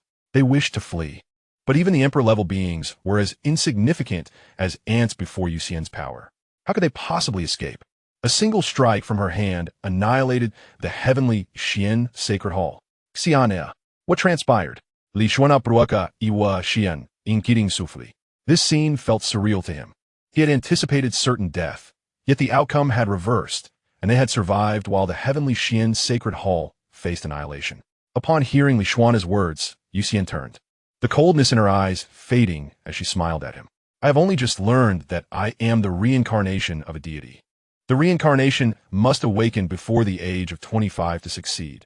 Otherwise, death is inevitable. There are only 10 such opportunities, and in my previous 9 lives, I failed to awaken my memories, resulting in my demise before reaching 25. This time, I have succeeded, and I owe my gratitude to the sect master. Saying this, Yuxian bowed to Chen Xuan, her eyes brimming with appreciation. Were it not for Chen Xuan's assistance, she would have perished, lost to the cycle of reincarnation forever. Sect master? Li Xuan queried, his face reflecting confusion. Indeed, I have pledged my allegiance to the sect master and shall henceforth be a disciple of the Yuxian Sect. Yuxian clarified, a flicker of hesitation passing through her eyes. Moments later, she turned to Chen Xuan and spoke. Sect master, I have a request. Oh, Yuxian earnestly implored. I request that my husband be allowed to join the Yuxian Sect alongside me. We vow to fiercely protect the honor of the sect. Upon hearing this, Chen Xuan was not surprised. If Yuxian had sought Li Xuan's assistance instead, he would have felt disappointed. Moreover, Li Xuan was a true prodigy, possessing an innate body and already reaching the esteemed realm at such a young age. He was undoubtedly far superior to most talents from the ancient continent. Gome, both of you shall accompany me, Chen Xuan declared with a smile. Thank you, sect master. Upon hearing these words, a heavy weight was lifted from Yuxian's heart. The two exchanged glances and smiled. Chapter 136. Imperial Jade Liquor, 108 cups. Do you two have any further matters to discuss? If not, let us proceed with preparations to return, Chen Xuan said, gazing at the pair. Sect master, we are fully prepared, Yuxian replied with a smile. They had always wandered the world, never anticipating that they would ultimately fall into the trap of the heavenly Xianxia palace. Now that the palace had been annihilated and their vengeance avenged, there was naturally no lingering attachment. Very well. With that, Chen Xuan prepared to activate the teleportation array. But suddenly, as if struck by a thought, he halted his actions.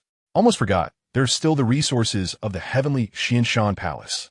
Chen Xuan clapped his hands and declared, the heavenly Xianxia palace was the pinnacle of power in the Tianwu continent, so its cultivation resources and spiritual veins must be abundant. As he spoke, Chen Xuan extended his divine sense and swiftly located the treasury of the heavenly Xianxia palace.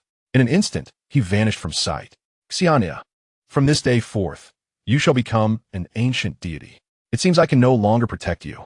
Xuanhe gently took Yuxian's hand, his voice tinged with a hint of melancholy. Until now, he had always been the one safeguarding Yuxian. His entry into the heavenly Xianxia palace had been to find a way to resolve the issues surrounding her. Throughout this period, apart from Jiangting, the son of the heavenly Xianxia palace, no one else, including the offspring of other elders, had ever treated Yuxian kindly. They regarded her as cursed, believing her presence in the palace would bring misfortune upon them. However, due to Xuanhe's extraordinary talent and formidable strength, he had managed to suppress Jiangting and ascend to the position of the palace's divine son. The divine son held the highest rank beneath the palace master, and although he wielded no real power, none dared to openly provoke him.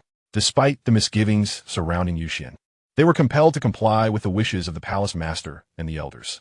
Thanks to Xuanhe's protection, Yuxian was spared some discomfort, as they did not dare to openly insult them before others.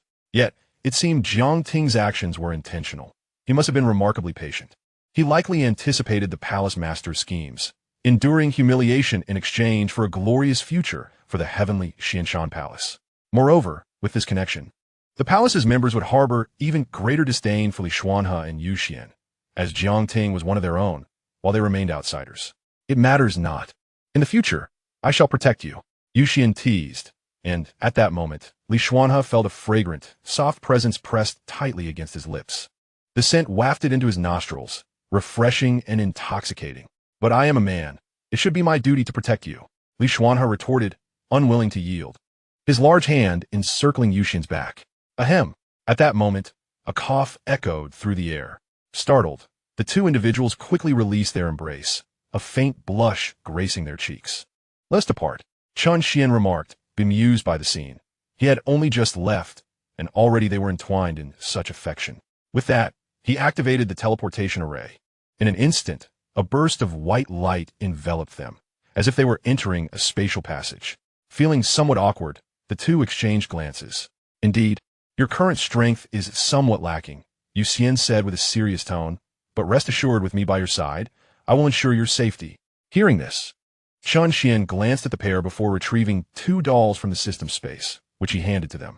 Noticing their puzzled expressions, he elaborated, these are substitute puppets, capable of withstanding lethal attacks and transferring your essence to a safe location. Simply drop a drop of your blood onto the puppet, and it will activate. Upon hearing this, both were filled with delight. For them, this was an invaluable treasure.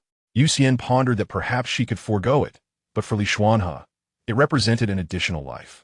Thank you, Sectmaster. They both expressed with a respectful salute.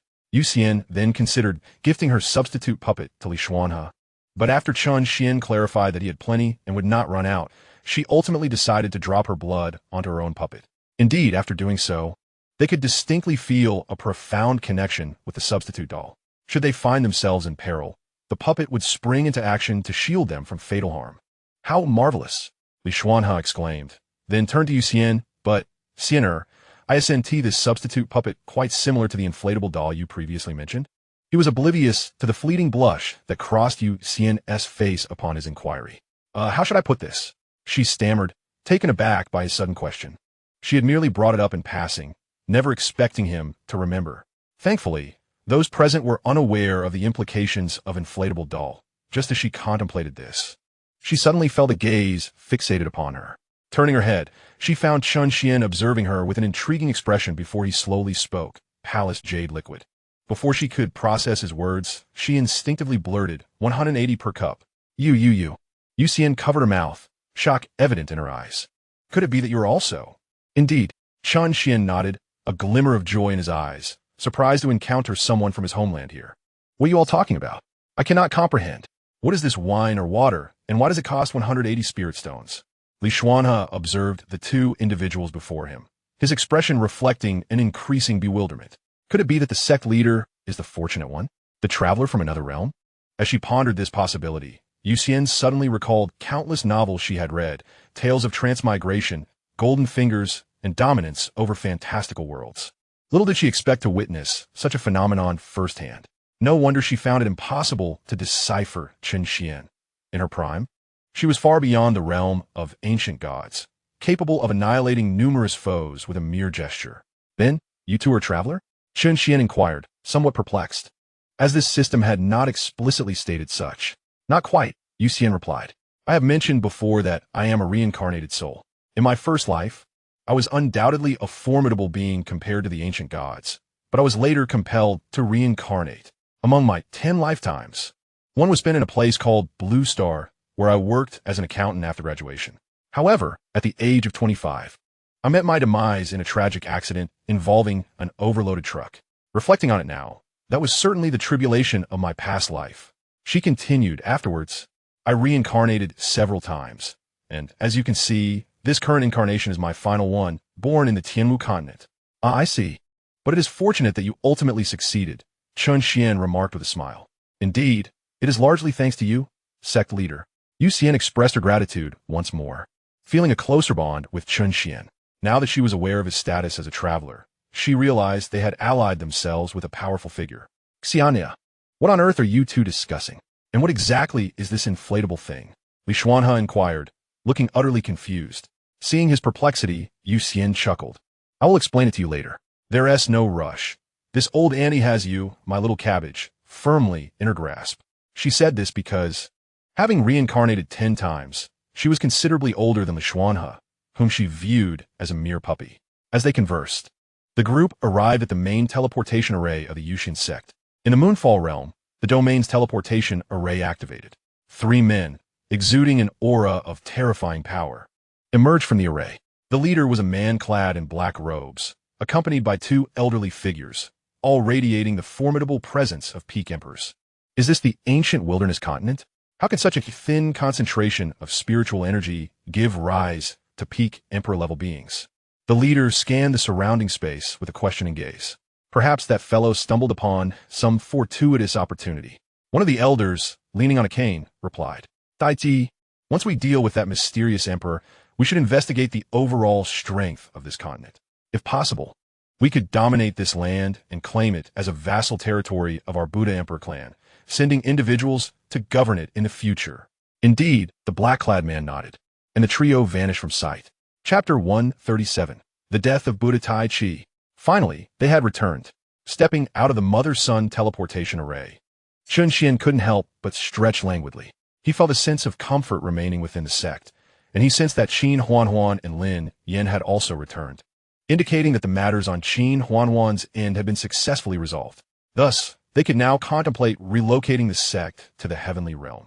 However, prior to this, Chen Xuan decided to inquire about the thoughts of Yuli Lian, for she had once been the goddess of the Eternal Life Imperial clan, groomed to become the future leader of the Imperial lineage.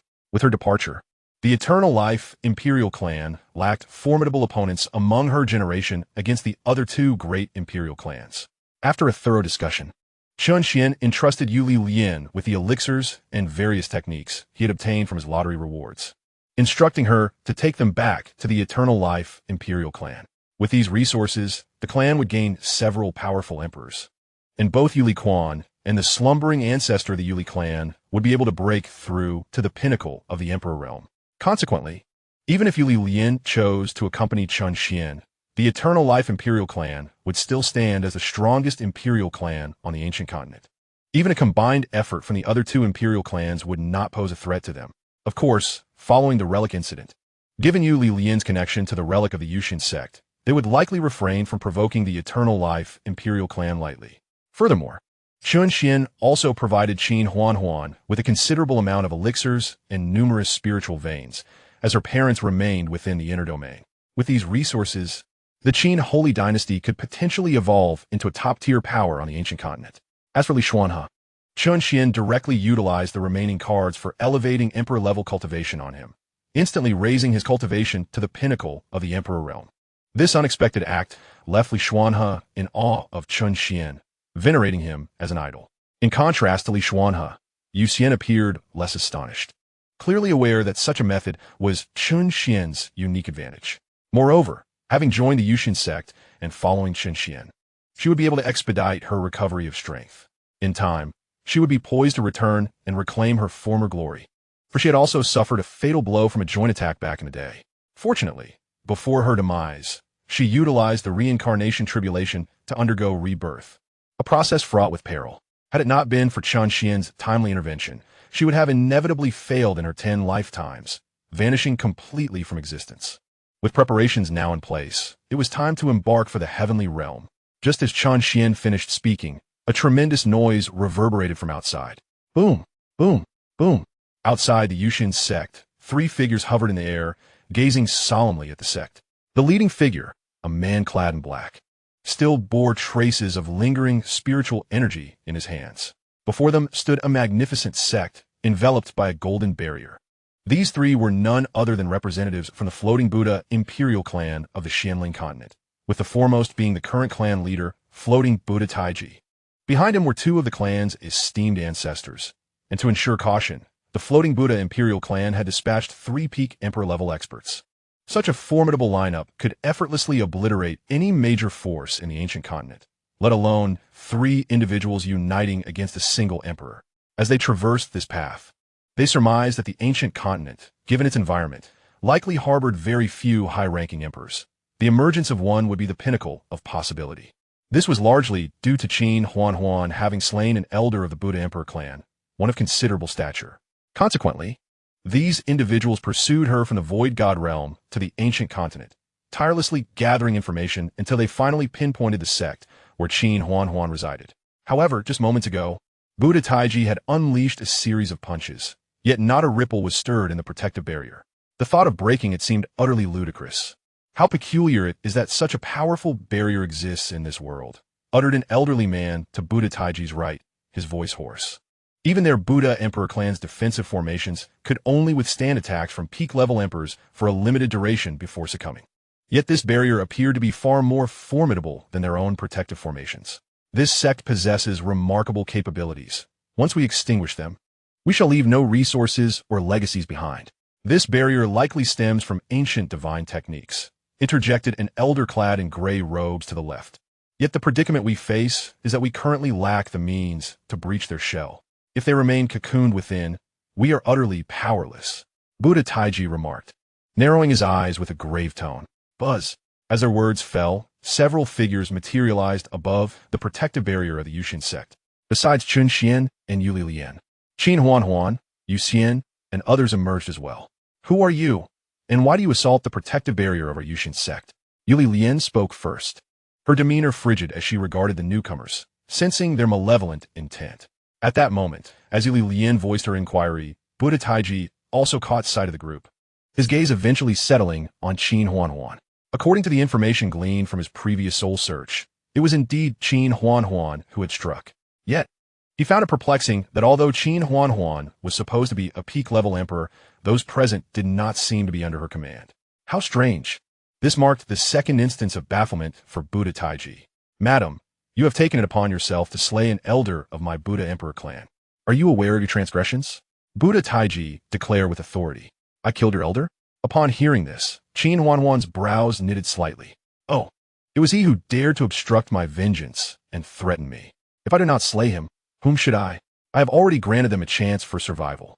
She recalled that there was indeed someone who sought to assist Gong Shu Su, yet she had effortlessly dealt with that individual.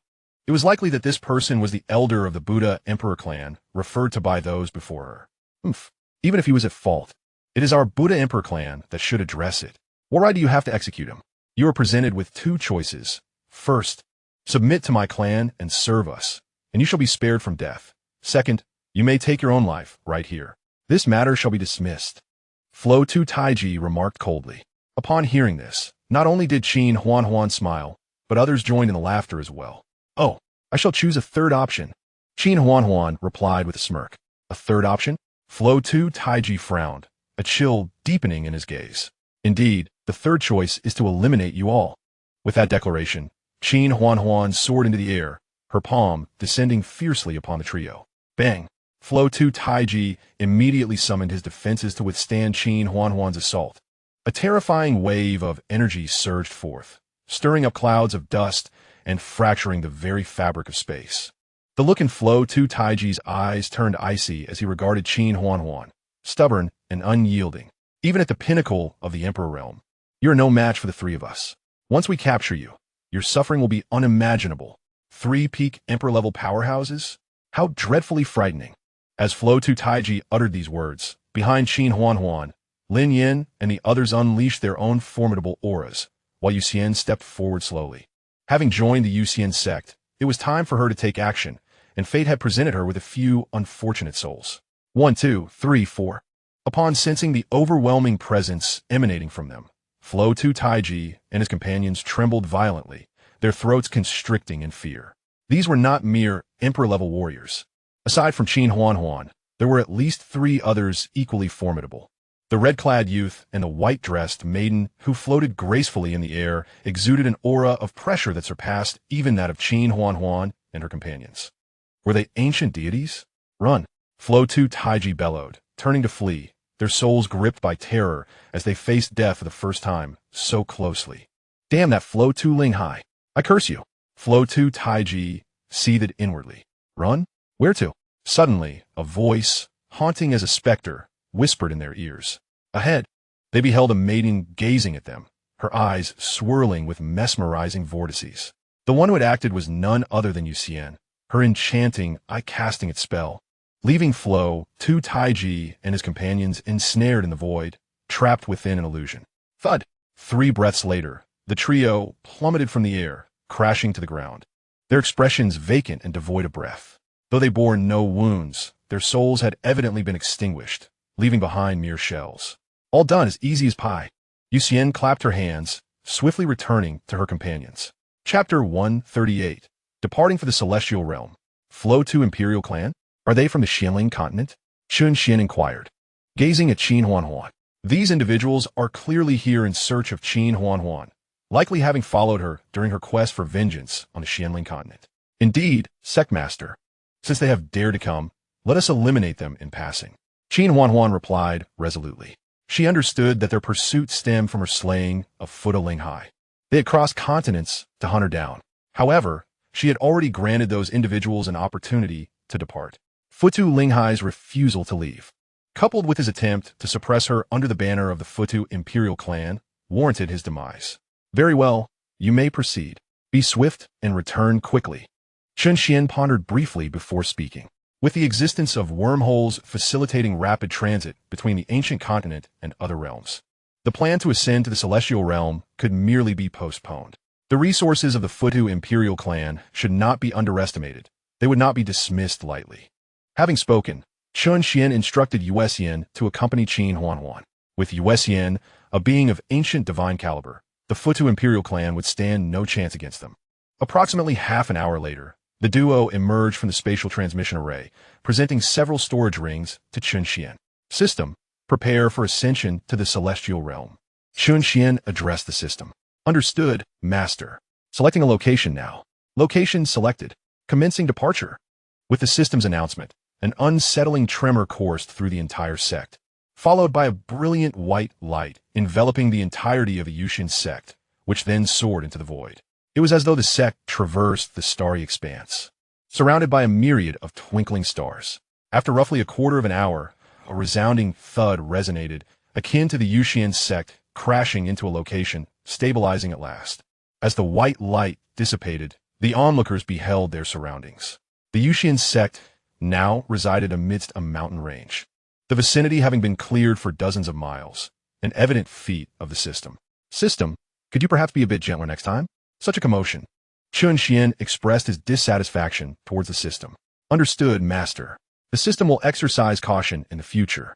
What place is this? Chen Xuan inquired further. Master, this is the Tianyuan mountain range, located within the 2E realm. Let us proceed and let the name of the Yuxian Sect resonate throughout the 2E realm. Earn abundant rewards. The system replied. As the defensive array of the Yuxian Sect activated, an influx of spiritual energy surged in, causing Lin Yin and the others to feel their cultivation levels begin to rise. They sensed that this was no ordinary spiritual energy. It could be deemed divine energy. Within this brief moment, Chen Xuan detected a significant surge in Yuxian's aura, her cultivation level ascending by several minor realms. Thus, Chen Xuan turned to Yuxian and inquired, "Have you broken through in your cultivation?" In response, Yuxian shook her head. "Rather than a breakthrough, it is more akin to a restoration. My previous cultivation far surpassed that of an ancient deity." Upon hearing these words, Chen Xuan could only think, what a display of arrogance. It appeared that Yuxian may not require his assistance in enhancing her cultivation. Her rate of advancement was undoubtedly the fastest among all. As she had stated, with sufficient divine power, her progress could not be deemed a breakthrough, but rather a restoration. However, Chen Xuan possessed a system of his own. Thus he felt no envy towards Yuxian, for her recovery ultimately had its limits, whereas a system could grow stronger as long as there were ample resources available. For the time being, Yuxian could contend with others on their behalf. Contemplating this, Chen Xuan redirected his focus to the system. Originally, there were 10 levels of lottery draws, but now only 7 remained. System, how is combat strength classified in the Celestial Realm? Chen Xuan inquired. Master, the combat strength in the Celestial Realm can be categorized from low to high as follows. Ancient God Realm, True God Realm, God Lord Realm, God King Realm, God Emperor Realm, God Sovereign Realm, and God Emperor Realm. Upon hearing this, Chen Xuan understood that these 7 lottery draws corresponded to these 7 realms. The lottery levels, ranked from 1 to 7, were respectively Radiant Light Level, Opening Sun Level, Jade Balance Level, Celestial Authority Level, Celestial Calculation Level, Celestial Rotation Level, and Celestial Pivot Level. Having clarified these matters, Chen Xuan felt assured and turned to the others, saying, "You may first venture out to understand the power dynamics of the 2 instruments realm. Feel free to contact me should anything arise." After speaking, he distributed the substitute puppet dolls among them, recognizing that they were no longer in the mortal continent. It was entirely normal for ancient god-level beings to appear. With the substitute puppet dolls, Chen Xuan no longer had to worry about their safety. Moreover, with the Mother-Sun Space Teleportation Array, they could retreat if they found themselves in peril. Understood? After hearing this, the group made brief preparations and departed from the Yuxian Sect. Their curiosity about the Celestial Realm was palpable, and they could hardly contain their excitement. Soon, everyone had left. Even Yuli Lian took Chen Xuan along for an outing. At that moment, only Yuxian and Li Xianhe remained. Noticing this, Chen Xuan curiously asked, "Yuxian, are you two not going out?" As soon as he spoke, he recalled that Yuxian was a reincarnated being of divine strength. Perhaps she was even more acquainted with the Celestial Realm. "Were you once a part of the Celestial Realm?" In response, Yuxian shook her head, "Not quite. The Celestial Realm is at best a minor divine domain. My previous life was in a truly divine domain, where both the realm's level and the quality of its powerhouses are far beyond what the Celestial Realm can compare to. I merely feel that I can restore a few more levels of cultivation.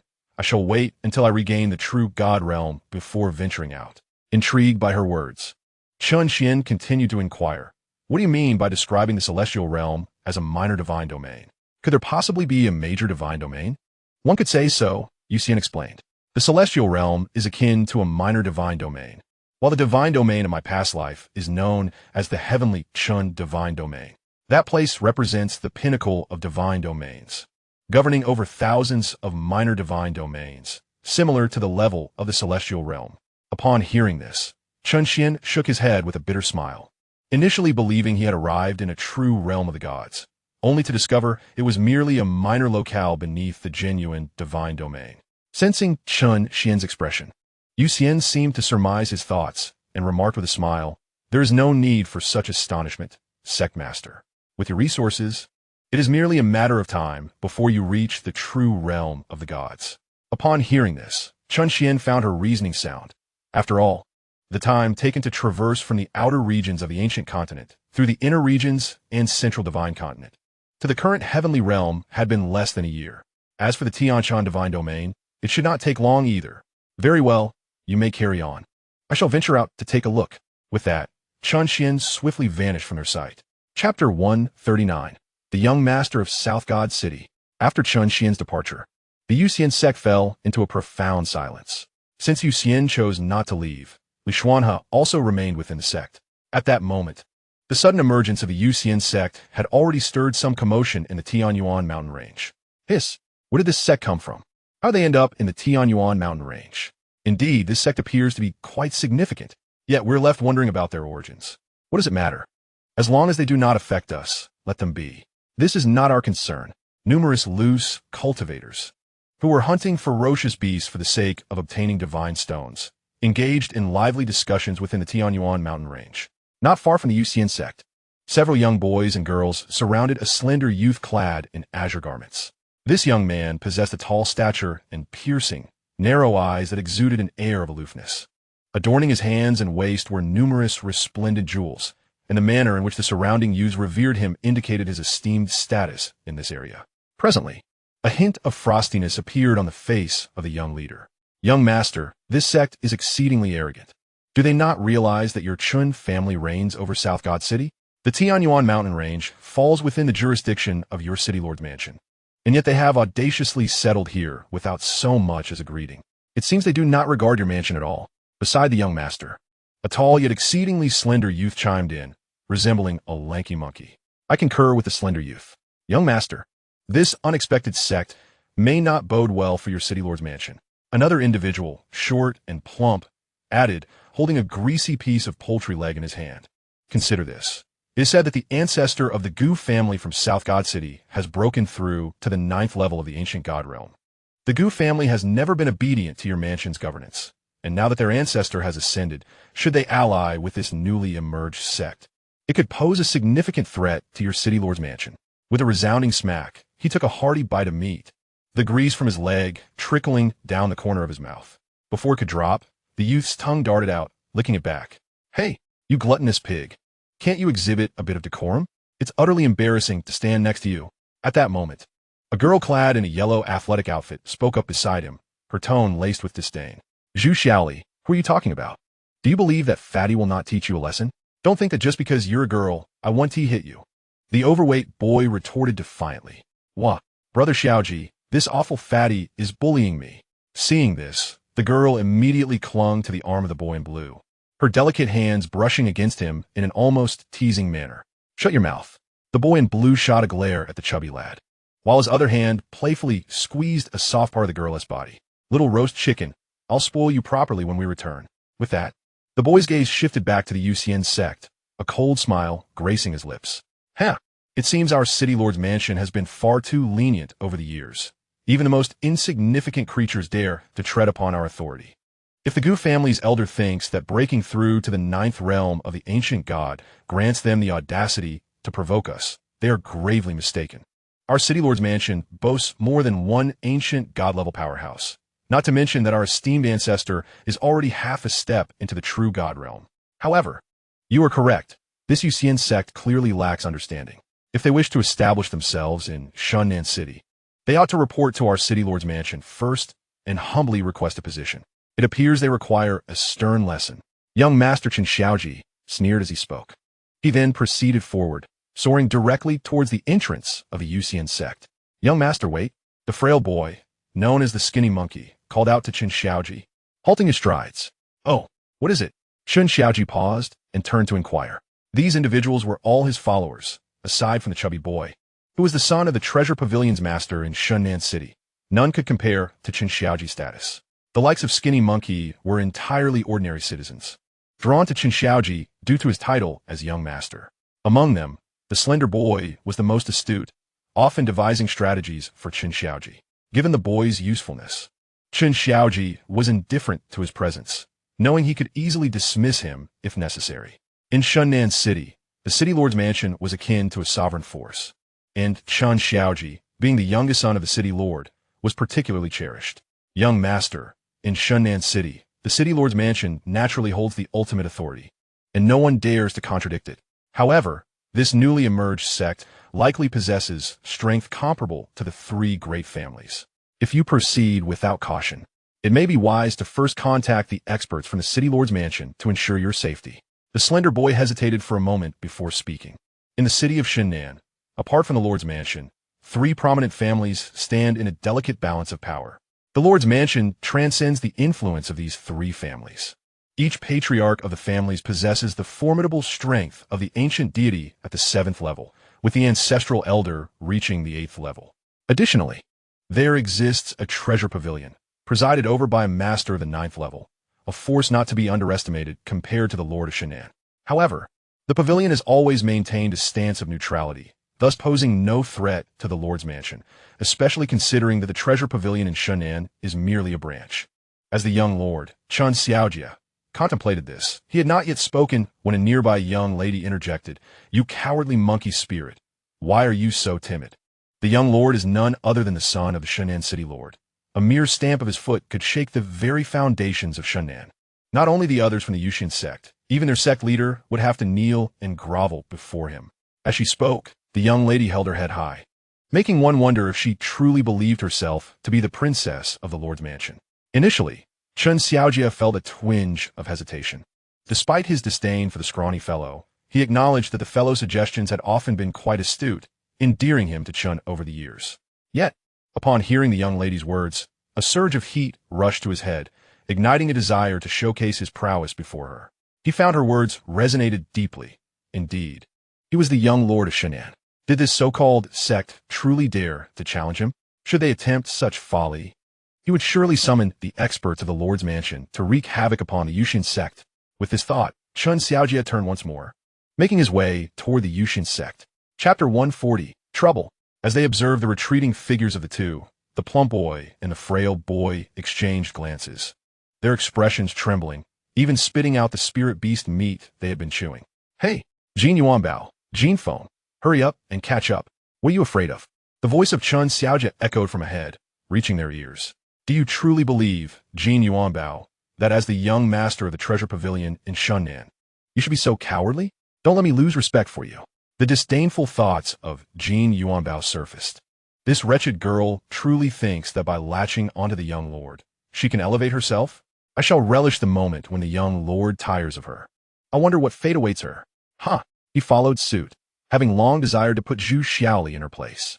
He had encountered many like her before, pretending to be innocent and pure, yet one could only imagine their true nature once the facade was stripped away. Were it not for Zhu Xiaoli's constant instigation, Chen Xuan would not have been so impulsive, especially in confronting an unfamiliar sect without any protection. Not to mention, how dare Zhu Xiaoli scold him? Were it not for the fact that Chen Xuan had yet to tire of the game, he would see her as nothing more than a creature begging for scraps of his favor. Seeing Jin Yuanbao following, the frail boy, Jin Feng, resolved not to hesitate any longer. After all, he was the lowest in status among them, and Chen Xuan could easily replace him at any moment. Surely, luck would not be so cruel. Soon, a few individuals arrived at the grand entrance of the Yuxian Sect. However, the sect was protected by a formidable array, preventing any entry. Thus, the principal figure, Chen Xuan, amplified his voice using the spiritual energy within him, hoping to be heard by those inside the sect. The response from within was brusque and dismissive, asserting that this was the territory of Xianxia City and demanding they return whence they came, or else compel their sect leader to personally report to the city lord's office. Chen Xiaoji's voice resonated across several miles, echoing his command for them to emerge. "Hurry and come out. The young lord has personally come to meet you. Open the gates and welcome us," shouted Zhu Xiaoli, standing beside him. Yet, despite their calls, no one from the Yuxian Sect made an appearance, let alone open the doors. Seeing this, Chen Xiaoji's expression darkened considerably. "Young lord, could it be that there is no one in their sect? Should we return and come back another day?" suggested Jin Feng quietly from behind. "Preposterous! You insolent fool! When did it become your place to speak? This sect has only just emerged. How could it possibly lack members? Even if some are out, surely not all have left. If you are afraid, then keep your distance and do not tarnish the young lord's reputation," Zhu Xiaoli retorted, her demeanor exuding arrogance. Her head held high like a proud peacock. Upon hearing her words, Jin Feng's face paled slightly, anger simmering in his eyes, yet he dared not respond. The young girl was currently favored by Chen Xiaoji, and confronting her would be a most unwise decision. A worthless little mutt. Zhu Xiaoli reveled in her triumph, fully aware that the respect others showed her stemmed from the young man beside her. She pondered whether she should adopt new tactics next time. perhaps to gain even greater control over the situation. Their commotion attracted the attention of several onlookers within the Tianyuan mountain range. As they recognized the group, many concealed themselves to watch the spectacle unfold. Is that the young lord? TSK. Offending this little tyrant will yield no favorable outcome. Shoo, lower your voice. Unless you wish to lose your life. If he hears you, he might just take off your ancestors' heads. How intriguing. Is this sect genuinely powerful, or merely a bunch of brash youngsters? It seems Chen Xiaoji may have met his match. Delightful. I hope he dispatches this little wretch. Brother, you are quite bold to curse the young Lord so. Aren't you afraid he will annihilate your entire family? Hey, do not speak of that. His family was exterminated by the city lord's office 3 years ago. Had he been home, there would have been no heirs left. Around them, discussions flourished. Chen Xiaoji, acutely aware of the increasing number of spectators, wore an expression so dark it seemed it could drip with malice. For many years, no one in the city of Shunnan dared to disregard him in such a manner. At this moment, he felt akin to a monkey on display, resembling a mere jester. Silence. Speak another word, and you shall never utter a sound again. Chen Xiaoji bellowed, casting a frosty glance at the frail youth. The onlookers, hidden in the shadows, posed no threat to him. Thus he unleashed his fury upon the weak boy. Naturally, the frail youth could only endure in silence, his anger unvoiced. Moreover, Chen Xiaoji felt trapped, as if he were being roasted over an open flame. To retreat in such a disgraceful manner would invite ridicule from those lurking behind him. Although they dared not mock him to his face, staying put was futile given that the Yuxian Sect remained closed. At that moment, he realized he had let his emotions get the better of him, blaming the insufferable person beside him.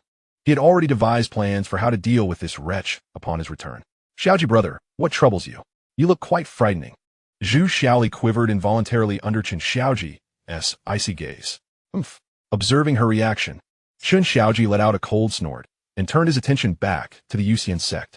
Zhu Xiaoli had erred, but the greater fault lay with the Yuxian Sect. Had they complied and opened their doors, he would not find himself in such an embarrassing predicament. Since he refused to show courtesy, do not blame this young master. With that, Chen Xiaoji produced a talisman from his hand, a cruel smile gracing his lips. This talisman was one of the life-preserving techniques bequeathed to him by his father, capable of unleashing power on par with a great emperor of the 7th level. In Shunnan City, such prowess was formidable. Though only 16, Chen Xiaoji had already attained the pinnacle of a saint, nearing the threshold of the quasi-emperor realm. This was a result of his relatively infrequent cultivation, as he enjoyed the protection of his ancestors in Shunnan City. With his elder brother having joined the Xianxia sword sect, he was free to indulge, treating Shunnan City as his playground, or even as his family's garden. Despite the discontent directed at him and the city lord's residence, no one dared to openly challenge the city lord's authority. The only fate awaiting failure was utter annihilation. As Chen Xiaoji contemplated this, he gathered several more talismans in his hand, raising his right hand to hurl them toward the gates of the Yuxian Sect. Bang! Bang! Bang! Bang! Bang! The successive explosions reverberated, emanating formidable energy waves that caused the surrounding space to tremble slightly, prompting several onlookers to retreat a few steps. Now, let us see if you dare to remain hidden. Chen Xiaoji sneered. Indeed, as soon as he uttered these words, the gates of the Yuxian Sect swung open, and a figure slowly emerged. Chapter 141, A Minor Lesson. With the doors of the Yuxian Sect pushed open, a young man appeared before the group. The individual who emerged was none other than Xianxia. While such a degree of aggression could not penetrate the protective barrier of the Yuxian Sect, the presence of these intruders was nonetheless a vexation. Moreover, this was an overt provocation against the Yuxian Sect. As a disciple of the sect, he felt compelled to teach these individuals a lesson. You've finally shown yourselves. I thought you intended to remain like timid turtles. Upon seeing someone emerge, Chen Xiaoji narrowed his eyes slightly, feeling a quiet sense of relief. Now that someone had appeared, everything would be manageable. He was confident that with the prowess of their city lord's mansion, they could compel this so-called sect to bow in submission, much like the 3 most powerful families in Shunnan City. Who are you, and why have you trespassed upon the Yuxian Sect? Li Xuanhe inquired. Being new to this place, he was not well acquainted with the circumstances, thus his tone was somewhat aloof, though not fearful of these individuals. He simply wished to avoid unnecessary trouble. After all, others had already ventured out, and even Yuxian was in the midst of a breakthrough. Listen closely then. I am Chen Xiaojia, the Vice Lord of Xianxia City. You better summon your sect leader at once. With his hands on his hips, he assumed an imposing demeanor. Given his assertive declaration, it was reasonable to expect that the Yuxian Sect would recognize the necessity of compliance. He envisioned the sect leader emerging to offer apologies, subsequently accompanying him back to the City Lord's mansion for judgment, filling him with a sense of perverse delight, his lips curving into an involuntary smile. The City Lord's mansion of Xianxia City? I'm unfamiliar with it. Our sect leader has already gone out. Please take your leave. Any matters can be addressed upon their return. With that, Xianxia turned and walked back into the sect. What? Xianxia was momentarily stunned. Why was the situation not unfolding as he had anticipated? Shouldn't their sect leader be emerging to offer apologies and obediently return with him for punishment? After a brief moment of shock, his face was overtaken by a surging fury. In his eyes, the Yuxian Sect was not merely arrogant. They were exceedingly so, brazen to an extreme, within the jurisdiction of Xianxia City, who dared to defy the City Lord's mansion. Yet here it was. Chen Xuan's anger flared as he watched Xianxia's retreating figure. He yearned to eliminate this impudent youth who had dared to humiliate him in front of so many, leaving him without dignity. Furthermore, he intended to sever the young man's head and display it upon the gates of Xianxia City, to serve as a grim reminder of the consequences of offending the City Lord's mansion. Stop! Chen Xuan bellowed, producing a talisman in his hand before unhesitatingly hurling it towards Xianxia's back. In an instant, the formidable power of the 7th level of the Emperor's realm emanated from the talisman, causing not only the individuals beside Chen Xuan to change their expressions, but also the onlookers surrounding them. Under such an assault, it seemed inevitable that the young man from the Yuxian Sect would be reduced to ashes. Within the confines of Xianxia City, those in the ancient god realm were already regarded as the pinnacle of strength. While numerous, they were far from commonplace. Only those at the Emperor level served as the backbone of the prominent families. Typically, ancient god warriors would not act unless provoked by significant conflict. To the spectators, Xianxia appeared to be around 20 years old, likely at the threshold of the Emperor realm. Such prodigies belonged to the upper echelon of the 3 great families of Xianxia City. Huh! Die, you wretched creature! Do you dare to provoke my lord's estate? Chen Xiaoji's eyes gleamed with cold malice. Beside him, the young maiden Zhu Xiaoli smirked repeatedly, not forgetting to flatter Chen Xiaoji. Brother Xiaoji, you are so impressive. Of course, I possess many remarkable qualities. When we return, I shall ensure you experience them thoroughly. Oh, you mischievous one. I find myself quite fond of you. Upon hearing this, Zhu Xiaoli's face flushed crimson, exuding an air of bashfulness. Witnessing her reaction, the pent-up rage within Chen Xiaoji dissipated significantly, his gaze unabashedly roaming over several of Zhu Xiaoli's attributes. It must be said, her development was indeed commendable. Otherwise, he would not have lingered so long. The sensation still left him yearning for more. As such thoughts swirled in his mind, a surge of desire ignited within Chen Xiaoji. His sole wish was to swiftly eliminate this individual, return to savor his pleasures, and subsequently lead the forces of the Lord's estate to obliterate this ignorant sect. Suddenly, a jolt of alarm pierced through him. He had clearly dispatched the talisman, yet why was there no sound? Raising his gaze to Zhu Xiaoli and the others, he noticed their eyes fixed intensely upon the direction of the Yuxian Sect, their expressions trembling with disbelief.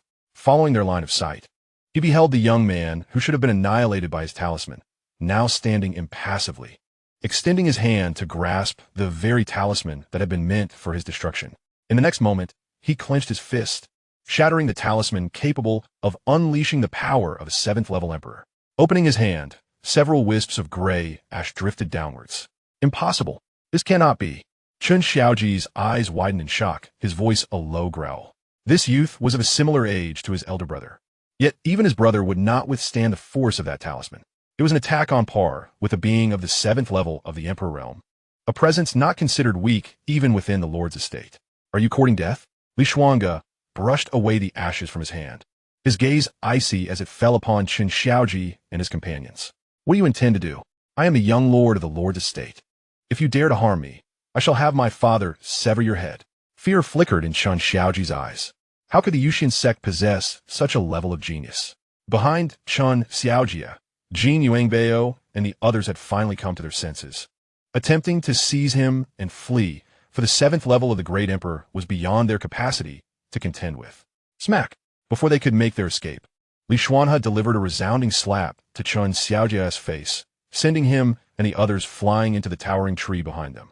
This strike was a result of Xianxia moderating his strength. Nonetheless, Chen Xiaojia's visage was still grotesquely contorted, blood gushing from his mouth, with all his teeth intact, rendering him unconscious. Since the assault was primarily directed at Chen Xiaojia, Jin Yuangbao and the others managed to maintain their footing, though they too suffered considerable injuries. This serves as a minor lesson for you, Xianxia coldly scoffed, turning to enter through the grand doors. With a thunderous bang, the gates of Yuxian Sect slammed shut, and Xianxia's silhouette vanished from sight. It's over. Rising to his feet, Jin Yuangbao gazed at the wretched state of Chen Xiaojia, his complexion paling. You're finished, you wretch. You dare to incite the young lord to bring about his severe injury. You too better pray for your lives. As for me, I'll merely face a scolding. But you, huh?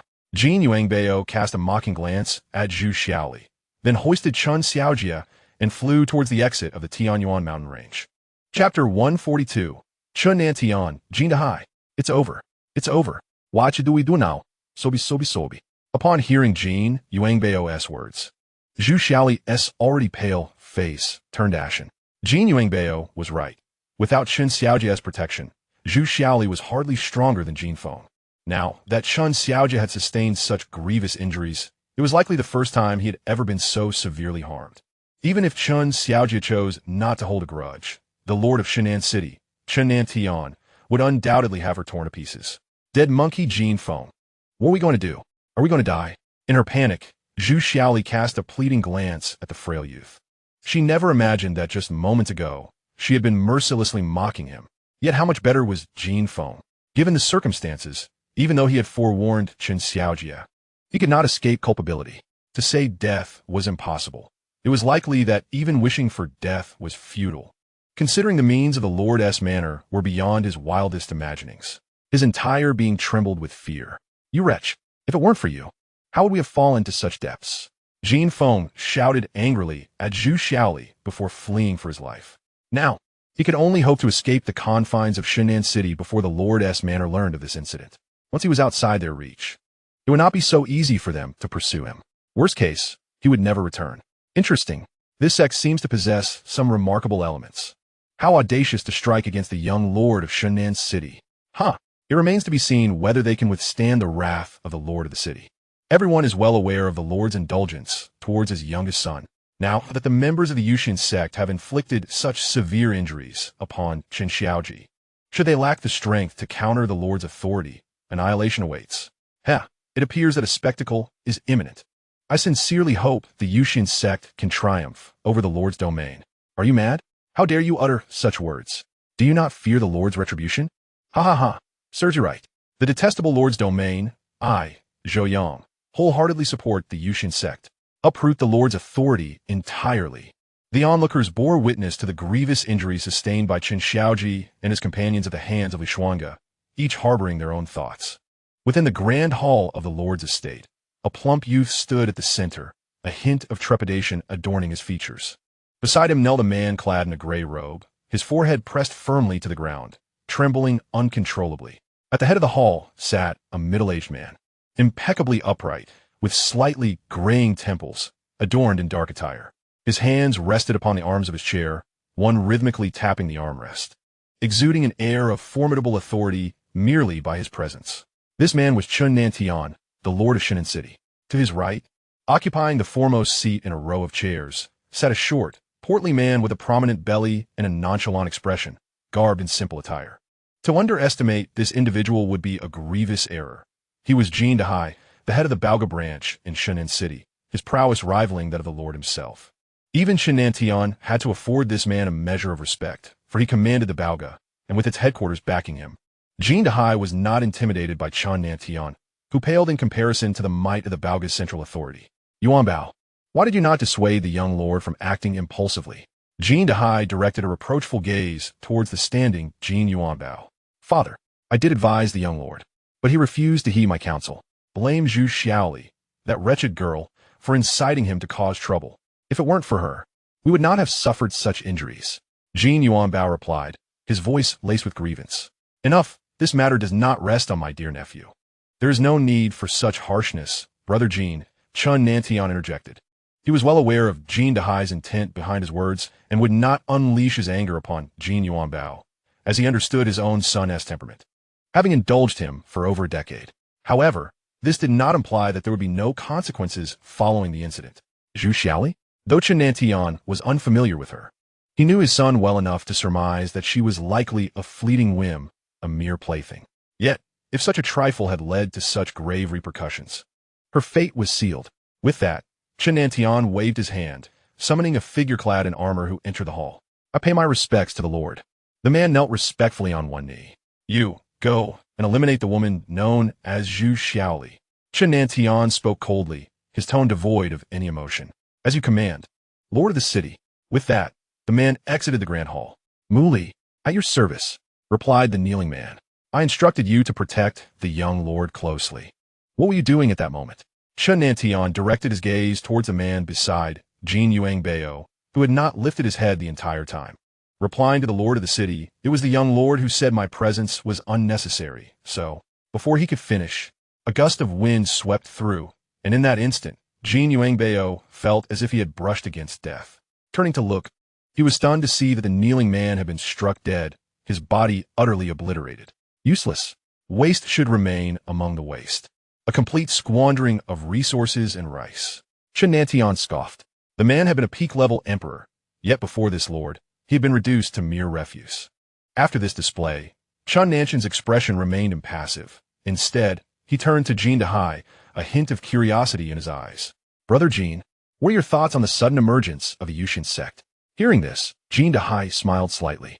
In this two-element realm, only the three major sects can surpass the City Lord's mansion, right? However, nothing is absolute.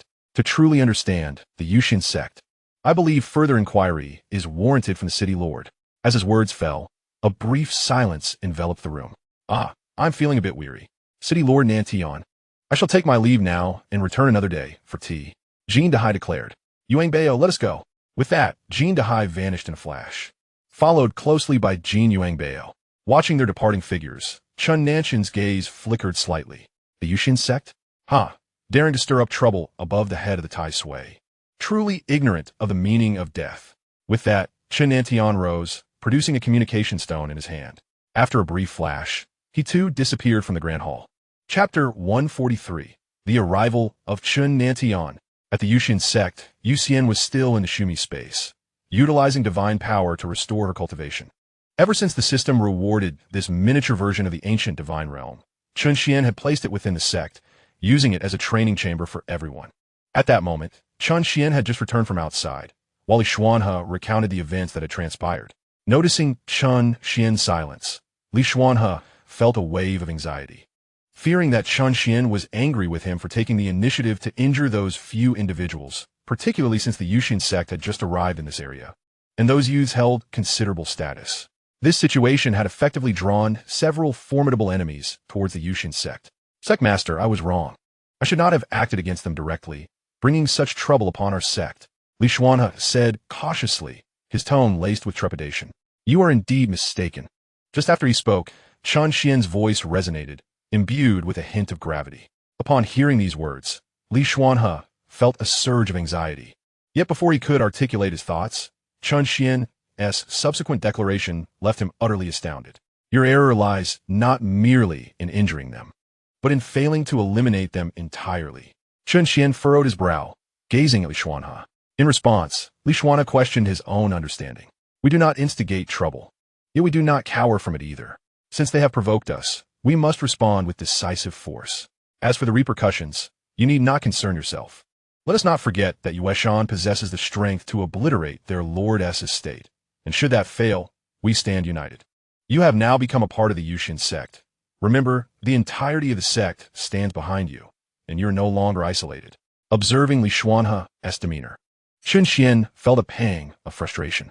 During his brief absence, he had gathered considerable intelligence, such as the fact that Shin'an City is but one of many strongholds within the second realm. Typically, the lords of these cities possess strength around the 9th level of the ancient god realm, which is merely an average benchmark.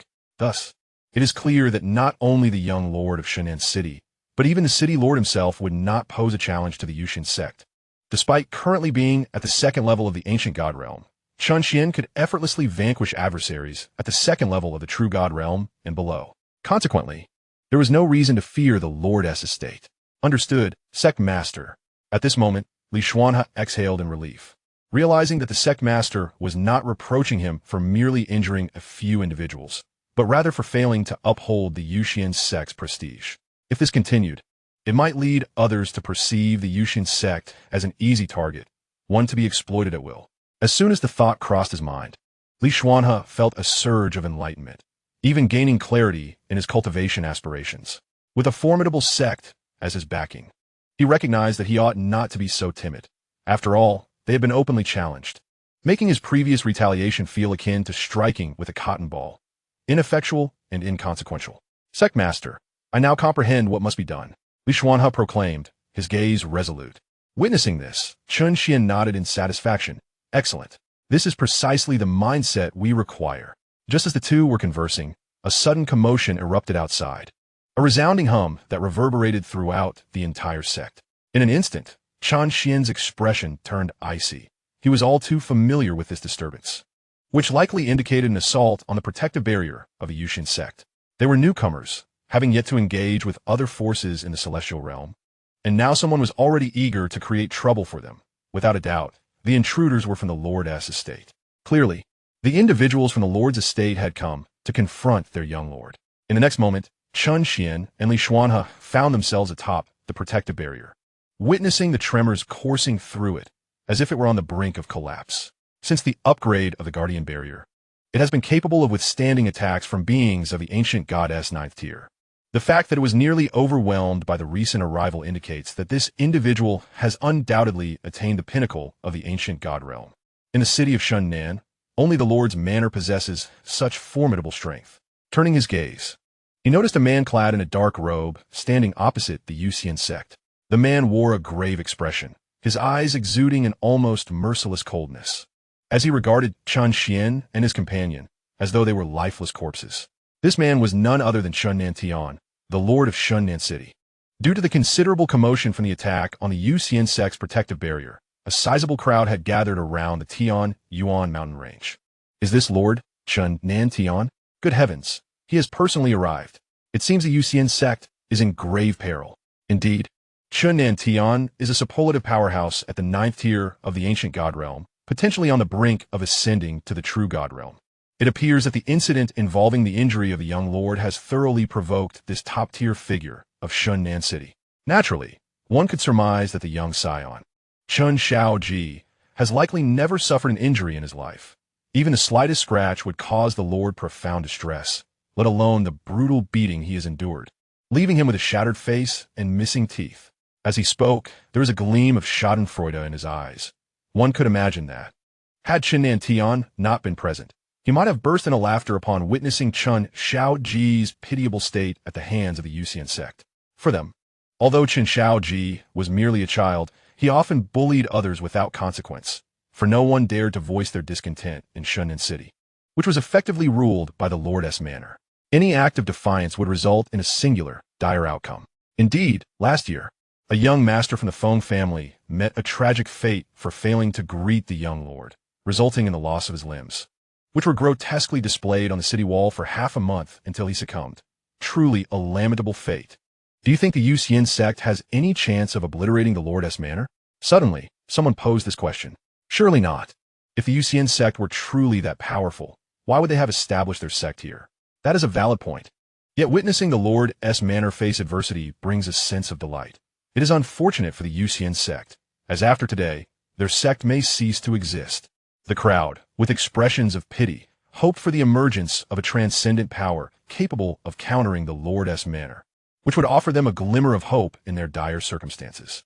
Meanwhile, Shunnan Tian's eyes, glinting with venom, remained fixed on Chen Xuan and his companion, ultimately settling upon Xianxia. Upon returning from the golden ingots and forming the image of the assailant with his spiritual power, Tian recognized Xianxia. He is the one who had grievously injured Chen Xiaoji at first glance.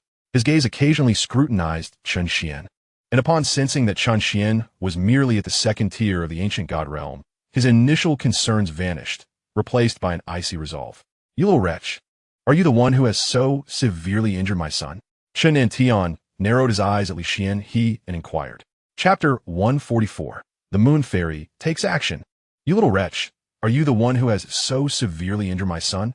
A single phrase escaped from Chen Xuan's lips, his expression devoid of emotion. A hint of a cold smile gracing the corners of his mouth, embodying the terrifying divine power inherent in a being of the ancient divine realm.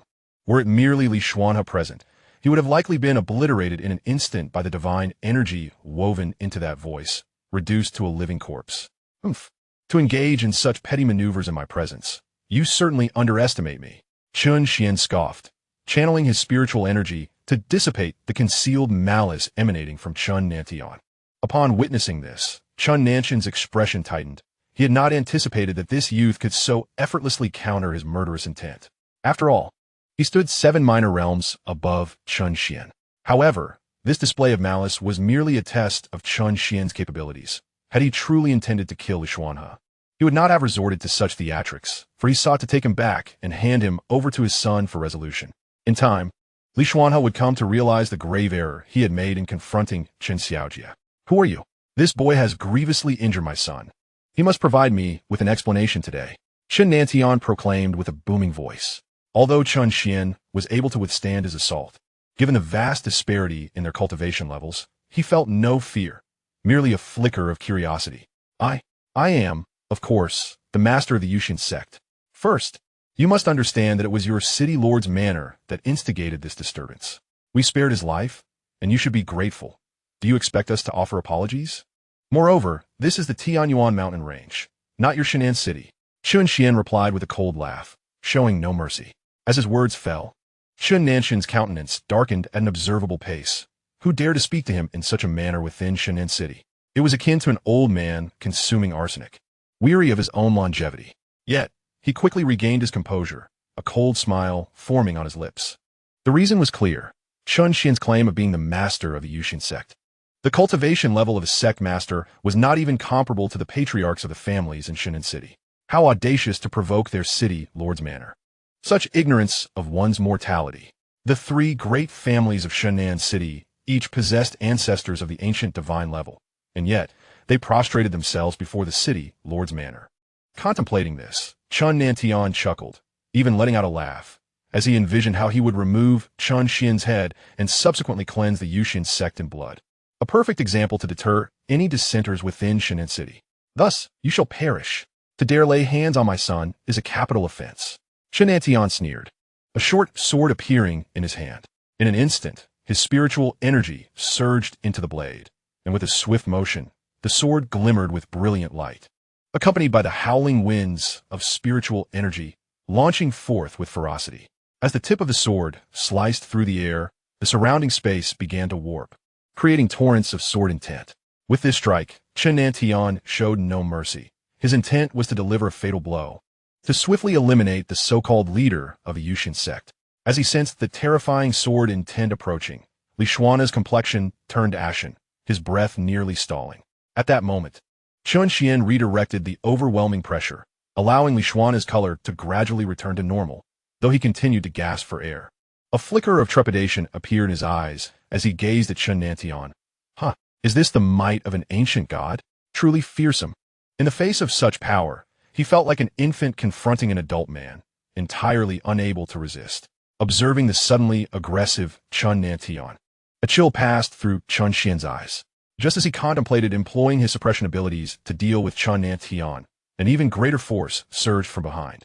Chen Xuan felt a burst of white light sweep past his ear, directly shattering Chen Xuan's sword energy, ultimately colliding forcefully with Chen Xuan himself. Boom! With a resounding explosion. Immense energy erupted upon impact with Chen Xuan, causing the surrounding space to fracture. The onlookers were horrified to witness Chen Xuan being sent flying, his body carving a deep groove into the ground for over 1,000 meters. Struggling to stabilize himself, Chen Xuan coughed up a mouthful of blood, his eyes wide with shock as he gazed toward the direction of the Yuxian Sect. There stood a stunning figure, her long black hair billowing in the wind, the white hem of her skirt gently swaying, her eyes glimmering like glass, radiating an icy aura. "Xianxia, you have emerged from seclusion?" Upon seeing her, Xuan's face lit up with joy. Beside him, Chen Xuan glanced at Yuxian, her information materializing before him, particularly noting that her cultivation had reached the 6th level of the true god realm. Chen Xuan's expression stiffened slightly, while she had restored her powers. It was akin to being propelled by a rocket. "You have returned to the true god realm?" Chen Xuan inquired. "Indeed, Sect Master. I shall take care of this fellow first." Yuxian smiled at the two of them before turning toward Xianxia. "A true god? This is impossible. How could a true god appear in Xianxia City?" Xianxia stared at the enchanting figure in the void, murmuring in astonishment. Even his ancestral figure in the City Lord's mansion was only half a step into the true god realm. How could this sect possess a being of such caliber, capable of effortlessly overpowering him? Moreover, wasn't he, that youth, just now the leader of the Yuxian Sect? With a cultivation of the 2nd level of the ancient god realm, how could this woman surpass the sect leader? At this point, Yuxian had arrived before Xianxia. As he beheld the approaching beauty, a sense of dread washed over him, akin to being locked onto by a primordial beast. Sensing her murderous intent, panic began to swell within Xianxia. "What do you intend to do? I am the city lord of Xianxia City. Do you dare kill me?" "My son has already joined the Yuxian Sword Sect, becoming a disciple of the sect's 2nd elder, who is a formidable being at the 6th level of the true god realm. The sect's master is even a peak true god. Should you take my life, my son will undoubtedly avenge me. Even if you're a true god, how could you possibly contend against the entirety of the Yuxian Sword Sect? It is one of the most powerful forces in the two instruments realm." Xianxia stammered, his body trembling and retreating. "The Yuxian Sword Sect? What is that?" "Merely a true god. If you dare to come and trouble me, I shall obliterate you. And you, old fool, how dare you bully my precious one without inquiring about my reputation?" With that, Yuxian swiftly appeared beside Xianxia, lifting her right foot and bringing it crashing down upon his head. With a resounding thud, Xianxia was reduced to a headless corpse, his skull shattered like a watermelon. Viscera splattered, yet Yuxian had enveloped herself in spiritual power, ensuring that none of the filth touched her. Before the Yuxian Sect, Chen Xuan and Xianxia stared wide-eyed at one another. "Impressive. Brother, your wife is truly fierce." She is usually quite gentle." Chapter 145, First Bucket of Gold. After slaying Xianxia, Yuxian leaped towards the direction of the City Lord's mansion in Xianxia City. Suddenly, a powerful pressure enveloped the entire mansion, causing those of lower strength to prostrate themselves on the ground. "Audacious! Who dares to cause trouble in my City Lord's mansion? Are you tired of living?" A man clad in armor flew out, his expression one of arrogance. Possessing the strength of the 3rd level of the ancient god realm, he was one of the chief guards of the City Lord's mansion. Although his strength was not among the highest, his status commanded respect even from the heads of families stronger than him. This was all due to the City Lord's mansion. Despite sensing the immense power of the newcomer, a pressure he had only felt from the City Lord himself, he remained unafraid. After all, this was the City Lord's mansion. Causing a ruckus here was akin to courting death. Not to mention that the mansion boasted several 9th-level ancient gods, and their ancestor was on the verge of stepping into the true god realm. If he could just stall for a bit until they emerged, it could potentially lead to a significant accomplishment, paving the way for promotion and wealth. The City Lord's mansion favored sycophants like him. As long as he fervently ingratiated himself with the mansion, he could gradually ascend, even reaching the position of commander. The commander of the City Lord's mansion was the highest authority beneath the City Lord himself. And, observing this, Yuxian's beautiful eyes narrowed, and she swiftly struck, reducing the man to a mist of blood. As the consciousness of the man dissipated, he found it hard to believe that someone had dared to commit murder in the Lord's residence. In his final moments, all he perceived was a large palm descending upon him. This strike from Yuxian not only claimed his life, but also obliterated a nearby pavilion into mere rubble. What was happening? Was someone truly assaulting the Lord's estate? Impossible. Who would dare provoke the Lord of Xianxia City? Are you blind? A building of such magnitude has been reduced to ruins. This is undoubtedly an attack on the Lord's residence. A catastrophe has unfolded. Xianxia is dead. Are you still asleep? Are you suggesting that someone has killed the Lord? You may not believe it, but I have just returned from the Tianyuan mountain range. And it is indeed true. Xianxia has been slain, his skull crushed underfoot. The commotion at the Lord's residence was significant, causing those nearby to take cover and whisper in hushed tones. It seemed that others had just arrived, breathless and visibly shocked. Initially skeptical, these individuals began to entertain the notion that there was indeed murder occurring at the Lord's estate. This is splendid news. I fervently wish for the demise of all those within the Lord's residence. Many wept bitterly, aware of the tremendous suffering they had endured under the oppressive rule of the Lord's estate over the years. Meanwhile, within the Lord's residence, several figures soon emerged, 4 in total. 3 appeared to be of similar age to Chen Xuan, all at the pinnacle of the ancient god realm. The 4th was an elder, his aura surpassing that of the others, having seemingly reached the true god realm. Just as they were about to speak, Yuxian unleashed 2 beams of divine light from her eyes, sweeping over the group. Before they could react, their eyes dimmed, and they plummeted earthward. With her soul-devouring eyes retracted, Yuxian made her way toward the treasury of the Lord's estate, taking everything within and extinguishing the souls of all those above the ancient god level. She then soared toward the Tianyuan mountain range. At the Yuxian Sect, a storage ring floated before Chen Xuan, containing treasures acquired from the Lord's treasury, his first fortune since arriving in the heavenly realm. System: convert all the resources in this ring into Wushuang crystals. Chen Xuan commanded internally. Received. Master, compiling resources now. Compilation complete. A total of 17 low-grade divine veins, 30 million low-grade divine stones, 10 techniques of the Chen level, and 19 martial arts of the Chen level detected. This totals to 470 Wushuang crystals. Techniques and martial arts are graded as Chun, Xing, Yu, Ri, Divine Emperor level, Divine Sovereign level, Divine Emperor level. As the system concluded, the storage ring vanished from Chen Xuan's sight, and the resource total on the system panel transformed into 470 Wushuang crystals. Now, Chen Xuan has attained the realm of the ancient god at the 2nd level. To elevate his cultivation by 1 level, he requires 10 unmatched crystals. Thus, Chen Xuan resolves to enhance his own prowess. Otherwise, it would be rather awkward for him, the sect leader, to possess a cultivation inferior to that of the disciples. System: expend 70 unmatched crystals to elevate my cultivation to the 9th level of the ancient god realm. Received. Enhancing cultivation now. Upon uttering these words, Chen Xuan felt warm currents coursing through his entire being, with his aura gradually ascending, ultimately stabilizing at the 9th level of the ancient god realm. System: expend 100 unmatched crystals to elevate my cultivation to the 1st level of the true god realm. Transitioning from the ancient god realm to the true god realm requires 100 unmatched crystals for each level. Received. Enhancing now. A flash of white light enveloped him, and Chen Xuan sensed his ascension to the 1st level of the true god realm, allowing him to effortlessly defeat even those at the 1st level of the divine lord realm. System: initiate 3 Kaiyang level lottery draws. Each Kaiyang level draw necessitates 100 unmatched crystals. Thus, he is currently able to draw 3 times. Received. Master, proceeding with the lottery. Lottery concluded. Congratulations, Master, on acquiring 3 true God 9th level enhancement cards, capable of elevating anyone's cultivation to the true God 9th level. Pleased, Chen Xuan nodded in satisfaction, ultimately utilizing the enhancement cards on Yuli Lian, Xiaodong, and Lin Yan.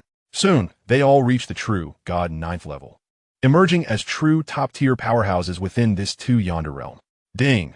The Yuxian Sect has been recognized as the foremost power in Shunnan City, resulting in the upgrade of the sect's protective barrier, capable of withstanding attacks from the true God 9th level, and rewarding 3 Yaoguang level puppets. Note: Yaoguang level puppets are equivalent to the ancient god level. Upon hearing this, Chen Xuan felt a surge of joy. Although he had just exhausted his acquired unmatched crystals, the defeat of the City Lord's mansion also yielded rewards from the system. Now, 3 more ancient god-level powerhouses had joined his ranks. System: deploy the Yaoguang level puppets.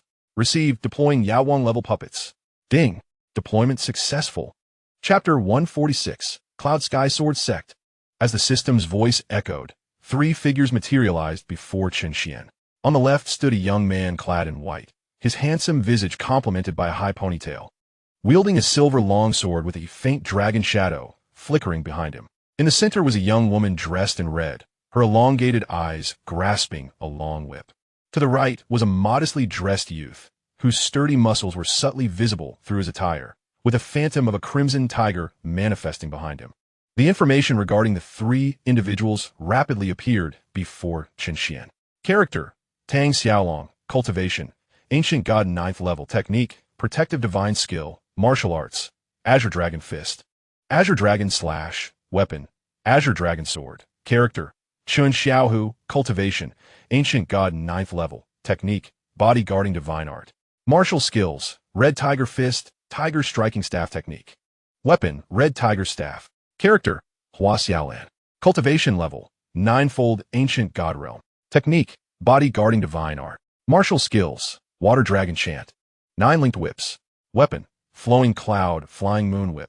Upon the summons of the sect leader, the 3 individuals promptly emerged and bowed respectfully to Chen Xuan. Observing their demeanor, Chen Xuan smiled gently and addressed them. Well, from this moment onward, you shall be disciples of the Yuxian Sect. You may select your own accommodations, and I will notify you if any needs arise. Should you have any uncertainties, feel free to consult others. Now, you may withdraw. Yes, sect leader. With that, the 3 exited the Grand Hall. In a realm dominated by countless towering peaks, each mountain resembled a sword, piercing the heavens. At the heart of these blades, numerous palatial structures could be discerned, perched upon the lofty summits, with ethereal energies swirling around and the sounds of sword chants resonating in the air. The entire edifice was enveloped by a grand barrier. This was one of the 3 supreme powers of the 2 instruments realm, the Yunxiao Sword Sect. At this moment, within a side hall, an elderly man sat quietly in the main seat, his brow slightly furrowed. Clad in a voluminous white robe, his frame appeared rather slender. Even somewhat stooped, his skin bore dark spots, revealing his advanced age. This individual was the 2nd elder of the Yunxiao Sword Sect, named Gao Wooding, a formidable expert whose cultivation reached the 6th level of the true God realm. Suddenly, he grasped a steaming cup of tea from the table beside him and took a gentle sip, his gaze falling upon a young man before him. The youth's eyes were filled with tears, and his body trembled slightly. Upon closer inspection, one could discern that he bore a striking resemblance to Chen Nantian, the lord of Shinan City. This young man was none other than Chen Nantian's eldest son, Chen Xuan, who had joined the Yunxiao Sword Sect months prior and had fortuitously gained the favor of this elder, becoming his personal disciple. Master, you must take action on behalf of your disciple, Chen Xuan implored, his head bowed and voice hoarse. That scoundrel not only murdered my father, but also annihilated all the ancient gods and above from our city, Lord's Manor. I beseech you, Master, to avenge your disciple. His eyes were already brimming with bloodshot veins. Upon hearing this, the elder slowly set down his teacup, his voice hoarse as he inquired, "Oh, is there a force in Shennan City capable of decimating your Lord's Manor?" In response to my master, a letter from the surviving members of my clan revealed that a sect has suddenly emerged within the Tianyuan mountain range. My father ventured forth to gather intelligence, approaching them with sincerity, only to be met with outright hostility. They spared no mercy, and my father suffered a most tragic fate, Chen Xuan recounted, tears cascading down his cheeks, each droplet falling to the ground. It is rumored that there are true God-level experts within that sect. He understood that this individual was his last hope and the pillar of support throughout his life. Chen Nantian and all the formidable beings from the City Lord's mansion had perished, and the remaining individuals were unlikely to escape the clutches of death. After all, he had witnessed over the years how they oppressed the families of Xianxia. Had it not been for his father and grandfather's deterrence, those individuals would have rebelled long ago, eager to devour them alive. With such a great opportunity before them, how could they refrain from taking action? A foreign sect? True deities? The old man murmured. Rest assured, my dear disciple, I shall avenge you. After a moment's contemplation, the elder turned to the youth and smiled. Upon hearing these words, the youth was overwhelmed with joy, bowing repeatedly in gratitude. Thank you, master. Thank you, master.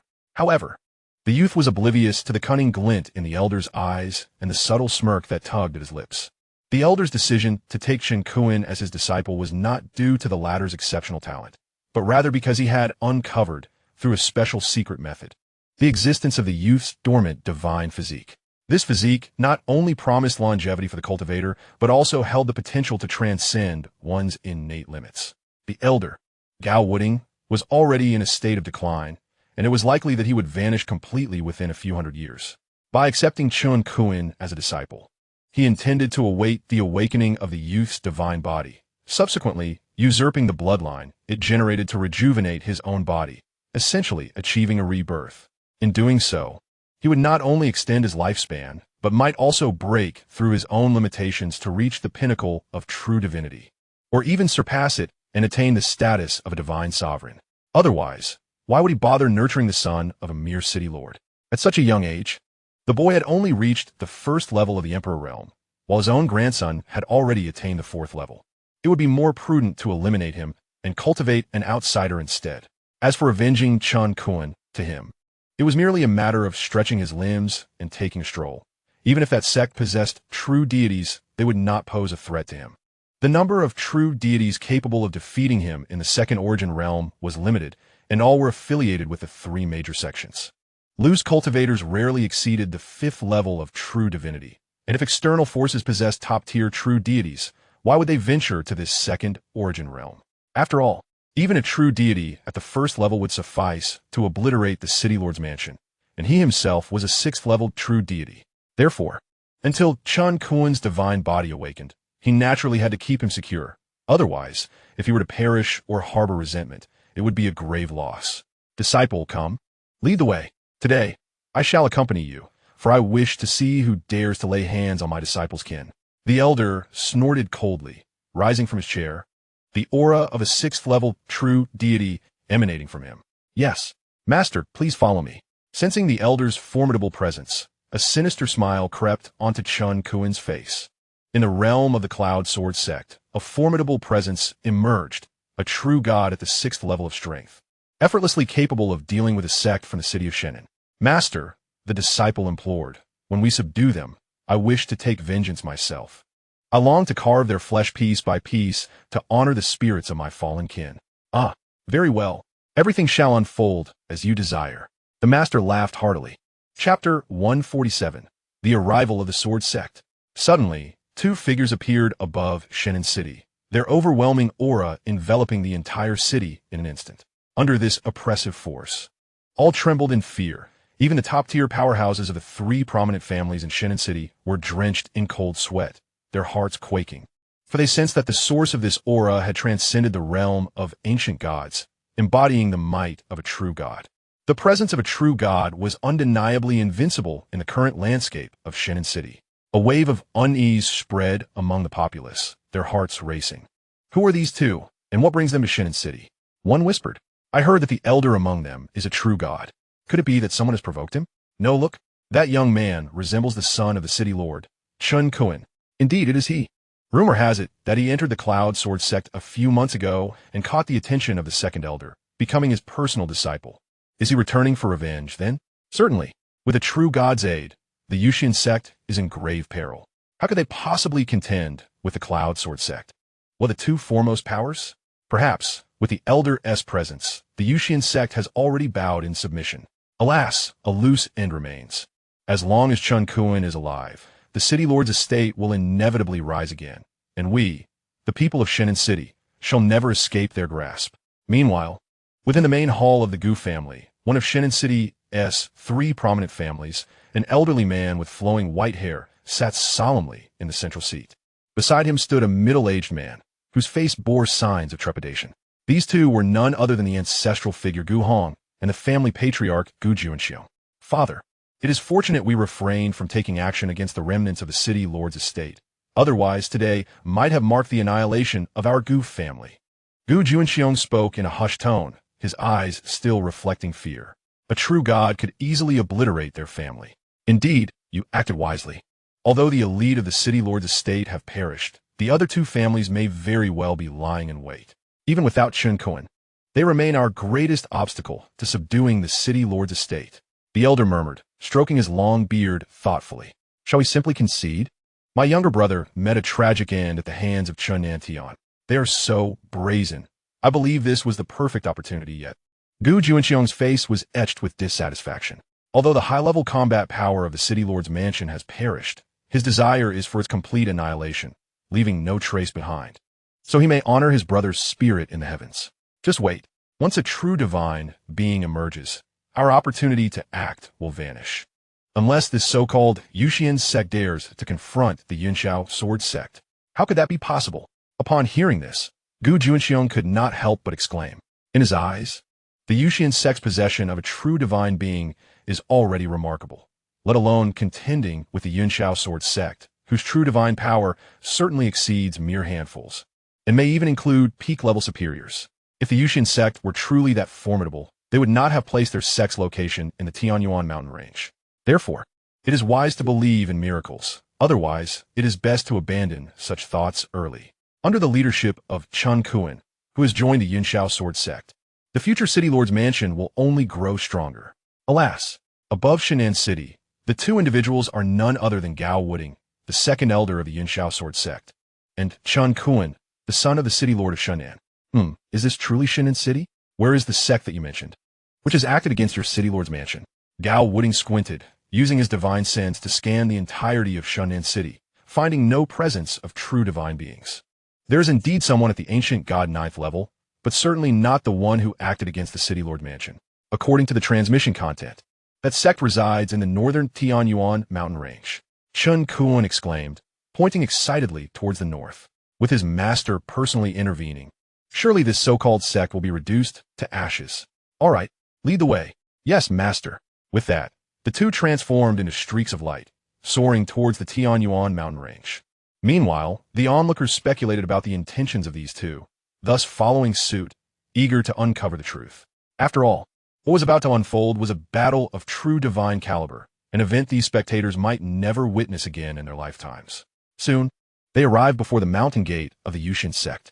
Along the way, the elder's aura remained unabated, causing all beasts and ferocious creatures to scatter in fright. The Yuxian Sect? How audacious to dare name themselves after the divine. Divinity exists solely in legend. The elder Gao Wooding fixed his gaze upon the sect's plaque, a hint of mockery glimmering in his eyes. Nevertheless, there is something intriguing about this sect. This journey is not in vain. Observing the plaque, a greedy expression crossed the elder's face. From his perception, this plaque seemed far from ordinary, its inscription embodying a powerful, commanding presence. He felt that acquiring this plaque could significantly aid his cultivation, perhaps even allowing him to break through the long-standing shackles of the true divine 6th level and successfully ascend to the 7th level. Indeed, this small sect is utterly oblivious to their own insignificance. Chen Xuan echoed in agreement. Upon finishing his words, he took a few steps forward and shouted towards the direction of a Yuxian Sect. All creatures of a Yuxian Sect, come forth. How dare you slay my father and annihilate my kin? Today, you shall pay for your blood debts in blood. Come out. With the backing of a formidable true god at the 6th level, Chen Xuan felt invincible, envisioning the disciples of the Yuxian Sect bowing before him in abject apology. Weeping profusely, at this thought, a smile blossomed on his face, reminiscent of a fully unfurled sunflower. However, no one emerged despite his fervent cries, as if the occupants within were completely oblivious to the summons at their gates. At this juncture, the second elder of the Yuxian Sword Sect, growing impatient, unsheathed his sword and struck towards the gates of the Yuxian Sect. Just then, the gates thunderously swung open. A flash of purple lightning surged forth, swallowing the elder's sword energy whole. Immediately following, a youth enveloped in arcs of lightning stepped through the threshold, wielding a luminous bowl of shattered glass.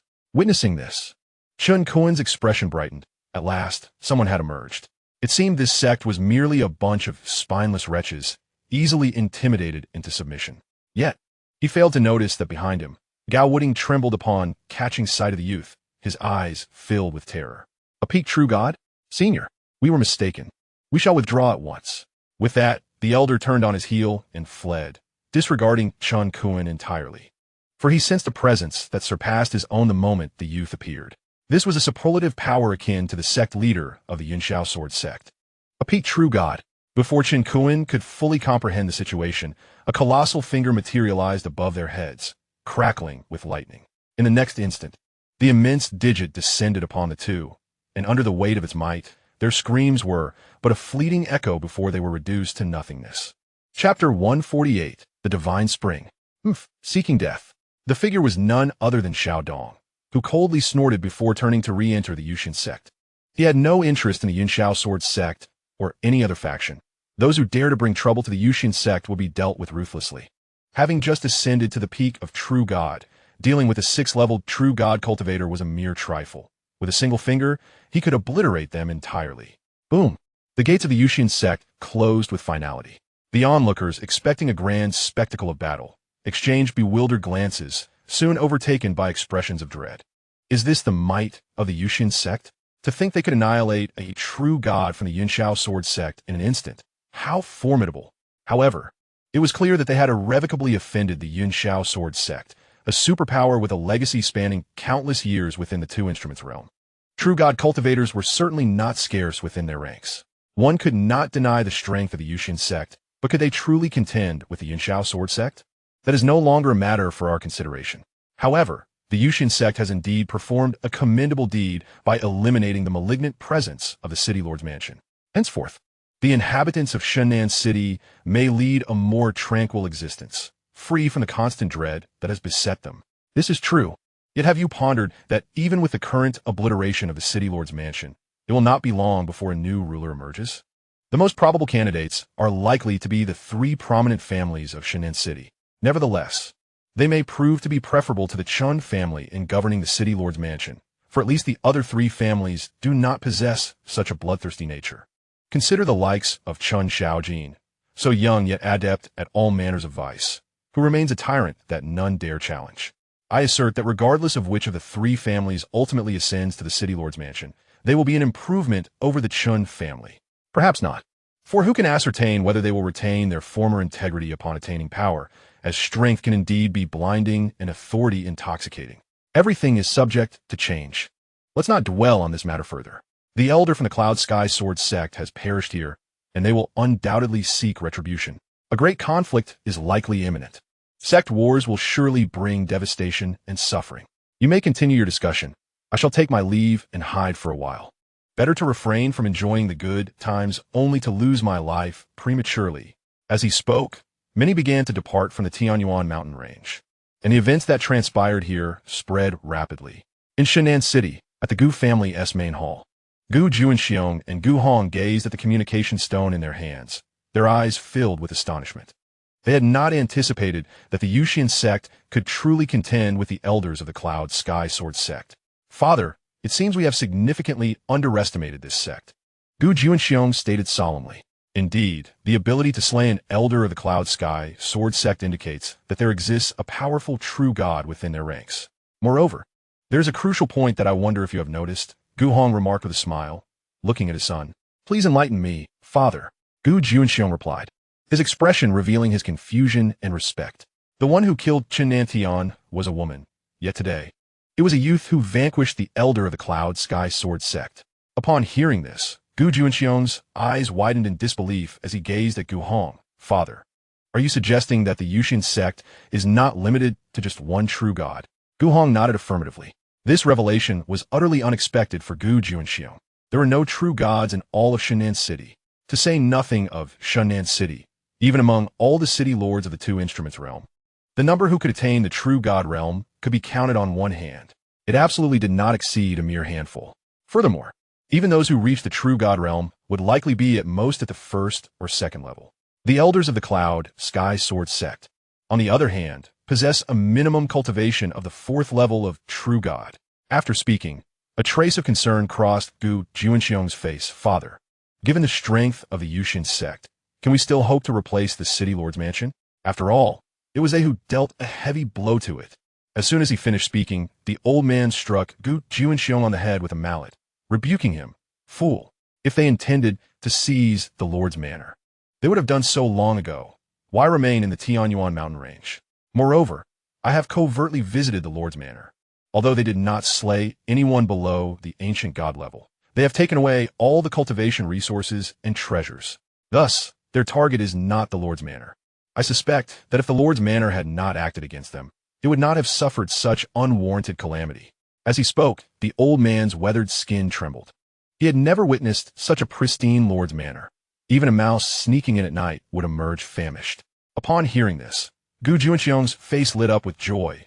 So, does that mean once the victory between the Yuxian Sect and the Yunxiao Sword Sect is determined and everything settles down, we can take their place? Aside from the three prominent families in Shennan City, only you, father, have achieved the 9th level of Ancient God. Even if the other two families join forces, they would not be a match for our Gu family. and we would become the new overlords of Xianxia City. Indeed, the child is teachable. In Xianxia City, within the Shun family, one of the three prominent families, there resided not only a member of the 7th level of Ancient God, but also an ancestor who had reached the 8th level. At that moment, in a secret chamber, two figures were engaged in hushed conversation. Father, an elder from a Yuxian sword sect has died. The man said, looking at the elder before him. What? As soon as the words left his mouth, the elder's previously closed eyes suddenly opened, a terrifying aura emanating from him. Indeed, the aura of an ancient god at the 9th level. I did not expect this sect to be so formidable. I wonder what their origins are. The two individuals were Shun Yingyao, the ancestor of the Shun family, and Shun Wenxing, the family head. That is beyond our reach. Our focus lies elsewhere. Neither the Yuxian Sect nor the Yuxian sword sect are entities we can provoke. You should know what our plan entails. Shun Yingyao spoke sternly, his words carrying a reprimanding tone. Yes, father, it was my mistake. However, they surely did not anticipate that you had already stepped into the 9th level of Ancient God. Did they? Everyone believed that only the Gu family's ancestor, Gu Hong, had succeeded in reaching the 9th level, unaware that you surpassed him. Shun Wenxing replied with a smile. Withdraw for now and make preparations. Once this matter is resolved, we shall initiate the battle for the Lord's Manor, and the victor will become the new Lord's Manor of Xianxia City. Understood, father. With that, the man slowly exited the secret chamber, a faint smile playing at the corners of his mouth. At the Yuxian Sect, Chen Xuan was meditating atop the spiritual peak when a communication stone began to resonate. Upon connecting, the figure of Medusa appeared before him. What is it? He inquired. Reporting to the sect master, it is said that in 3 days, a divine spring will emerge at the Xinduan mountain. Should we participate in the contest for it? It is rumored that all 3 major forces of the Two Instruments realm will be involved. Medusa gazed at Chen Xuan, speaking slowly. A divine spring? Upon hearing this, Chen Xuan was momentarily taken aback. However, through the system's explanation, he swiftly comprehended the nature of the object in question. The divine spring possesses the remarkable ability to enhance divine veins, rendering it a treasure coveted by any faction.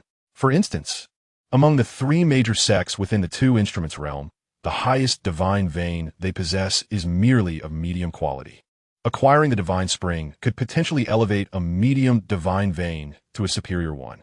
Such an acquisition would be an invaluable asset for any sect, as the most critical resource for a sect is its cultivation material. Whichever sect secures the divine spring will undoubtedly surpass the other two, emerging as the strongest force within the Two Instruments realm. 3 days hence, is it? Chen Xuan inquired. Indeed, my lord, came the response. Very well. I shall personally depart in 3 days. With his words, Chen Xuan severed the communication stone, vanishing from the spirit peak. Chapter 149. The Convergence of 3 Great Forces. 3 days later, at the Divine Severing Mountain. The Divine Severing Mountain is a peculiar location within the Two Instruments realm, where the surrounding peaks exhibit the appearance of being severed in half. Legend has it that hundreds of thousands of years ago, a formidable sword cultivator practiced here. Upon achieving mastery, he effortlessly unleashed a strike that cleaved the summits of all the mountains. Even now, one can faintly perceive wisps of sword intent lingering within the Divine Severing Mountain. At this moment, in the heart of the Divine Severing Mountain, there lies a 100-foot-wide pond. Its waters crystal clear. Suddenly, the surface of the pond begins to bubble as clouds of steam rise, suggesting that something is emerging from the depths. Within moments, the water at the center of the pond erupts like a fountain, transforming from its initial clarity to a gradual infusion of pure white, ultimately resembling a jade-like elixir of rich, opaque white.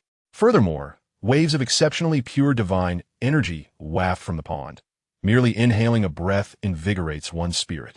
The divine spring has come into being. Abruptly, an excited exclamation echoed from a distance. Soon, a celestial crane, known as the Wind and Cloud Divine Crane, circled above the divine spring before gracefully descending nearby. This magnificent white crane unfurled its wings, stretching over 100 meters wide. At that moment, it seemed to obscure the sun, with its feathers refracting beams of light under the sun's rays. From the back of the Wind and Cloud Divine Crane, a dozen individuals descended, led by a man clad in a blue Taoist robe, his gaze piercing and resolute. This individual was Jian Yuanming, the sect master of the Cloud Sky Sword Sect, a superlative expert at the peak of the True God realm. In the two instruments realm, only one sect possesses the means to traverse the skies on the wind and cloud divine crane, and that is the Cloud Sky Sword Sect, one of the three most formidable powers. As the members of the Cloud Sky Sword Sect alighted, two additional forces approached from opposite directions. One of these comprised a group donning matching blue robes, each adorned with an intricate pattern of an ice crystal flower upon their chests. Beneath the feet of the crowd lay a purple-winged bat dragon, adorned with a pair of colossal wings reminiscent of a bat's. Its head bore a striking resemblance to that of a dragon, crowned with a sharp horn, complemented by formidable teeth and claws, while a long tail reminiscent of a lion's trailed behind it. "Ha ha, Elder Sword, how swiftly you have arrived." At the forefront of the dragon's imposing visage stood a youthful and handsome man, holding a folding fan, exuding the appearance of a scholar. Yet, his voice boomed with a ruggedness that was starkly incongruous with his delicate demeanor. This individual was Xianxia, the leader of the Xianxia Sect, a formidable being at the pinnacle of the true god realm. With a thunderous roar, the purple-winged bat dragon descended to one side, prompting the assembly behind Xianxia to leap down, comprising not only the middle-aged elite of the Xianxia Sect, but also several spirited youths. "Heh, is you who are tardy," remarked the head of the Yunxiao Sword Sect, casting a sidelong glance at Xianxia with a scoff. Simultaneously, the final faction made its grand entrance. A colossal golden tiger surged forth from the distance, its body shimmering with a celestial golden light. Towering at over 3 meters in height and stretching several meters in length, it bore a sharp, gleaming horn atop its head, exuding an aura of formidable might and unparalleled penetrating power. This was the Golden Star Giant Horn Tiger, an ancient beast of the pinnacle true god realm, akin to the Fengyun Divine Crane and the purple-winged bat dragon. In the realm of the two instruments, only these three major sects could ride upon such ancient beasts of supreme caliber. Upon the back of the golden tiger stood a dozen robust men, their physiques exuding a powerful vitality, clad in simple cloth garments that subtly revealed the contours of their muscular frames. The moment this formidable group appeared, Jian Yuanming, the leader of the Yunxiao Sword Sect, felt a shadow darken his expression.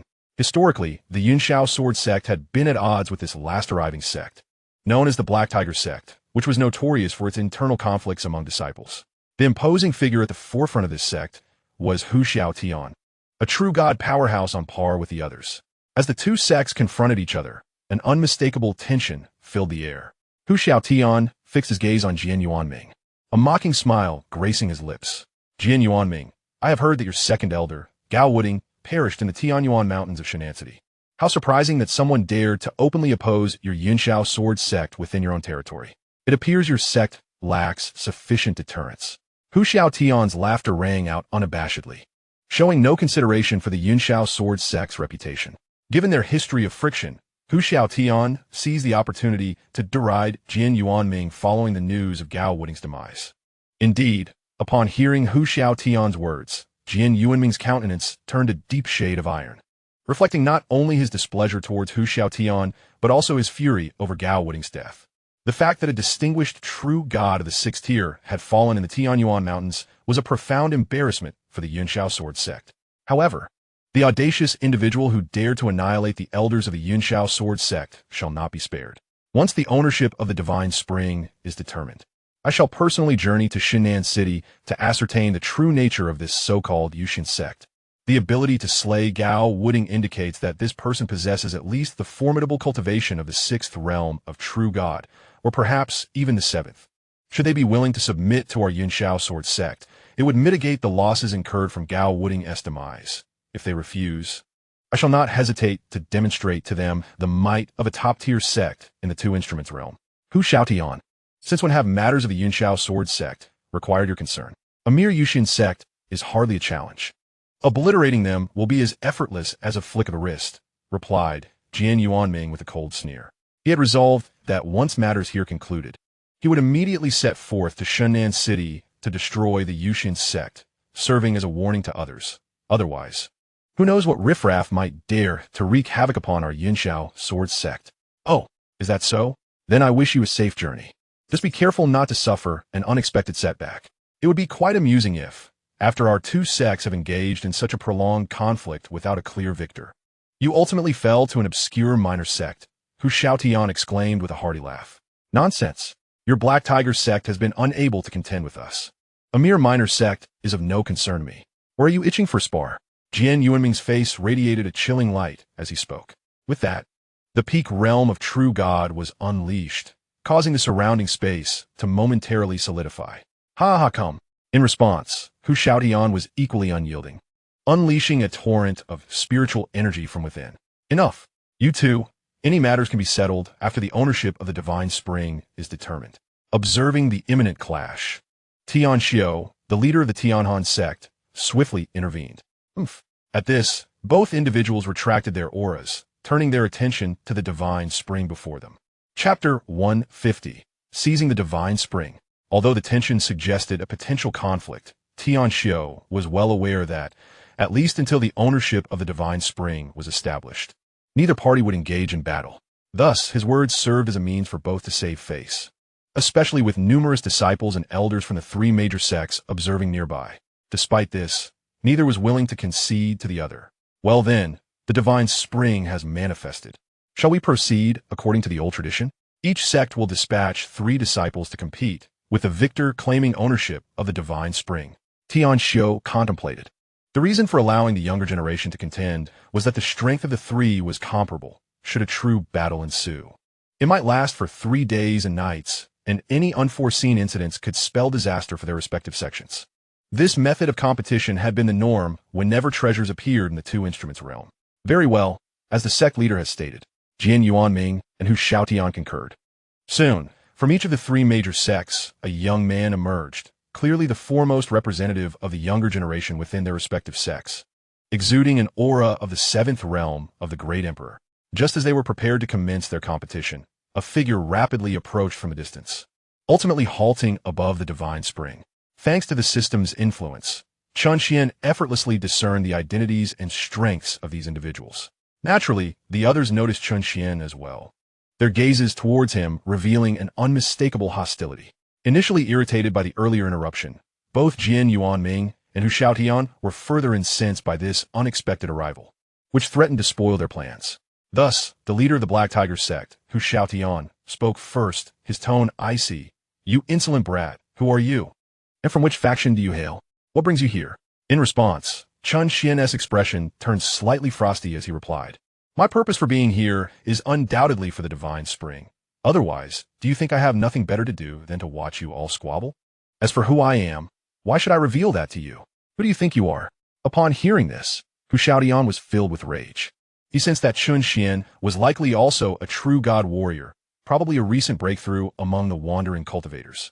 Generally, warriors who attain the true god realm are swiftly recruited by their 3 major factions, which adhere to the principle of prosperity for those who comply and doom for those who oppose.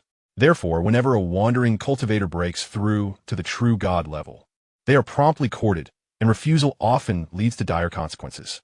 I advise you to be wise. You should know what you can and cannot provoke. Our 3 sects are the mightiest forces within the 2 instrument realm, and the Divine Spring is naturally ours to distribute. Though you may be a true god, it would be wise not to court your own demise. Hu Xiaotian's words carried an implicit threat. As his voice faded, Chen Xuan chuckled. Heaven and earth bestow treasures, and the capable shall claim them. It is determined by the strength of one's fist. If that is the case, then I am stronger than you, and this Divine Spring shall rightfully belong to me. Unexpectedly, upon hearing Chen Xuan's declaration, Hu Xiaotian erupted in mock laughter, and not just him. The members of the 3 sects regarded Chen Xuan as if he were a fool, who did not know that the 3 before him represented the pinnacle of strength in the 2 instrument realm, the peak of true god warriors. To audaciously claim to be stronger than the leaders of the 3 sects was laughable, prompting uproarious laughter from all present. Ha! It has been a long time since anyone dared to speak to me in such a manner. You are amusing, since that is the case.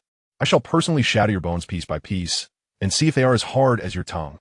Hu Xiaotian snarled, prepared to strike Chen Xuan.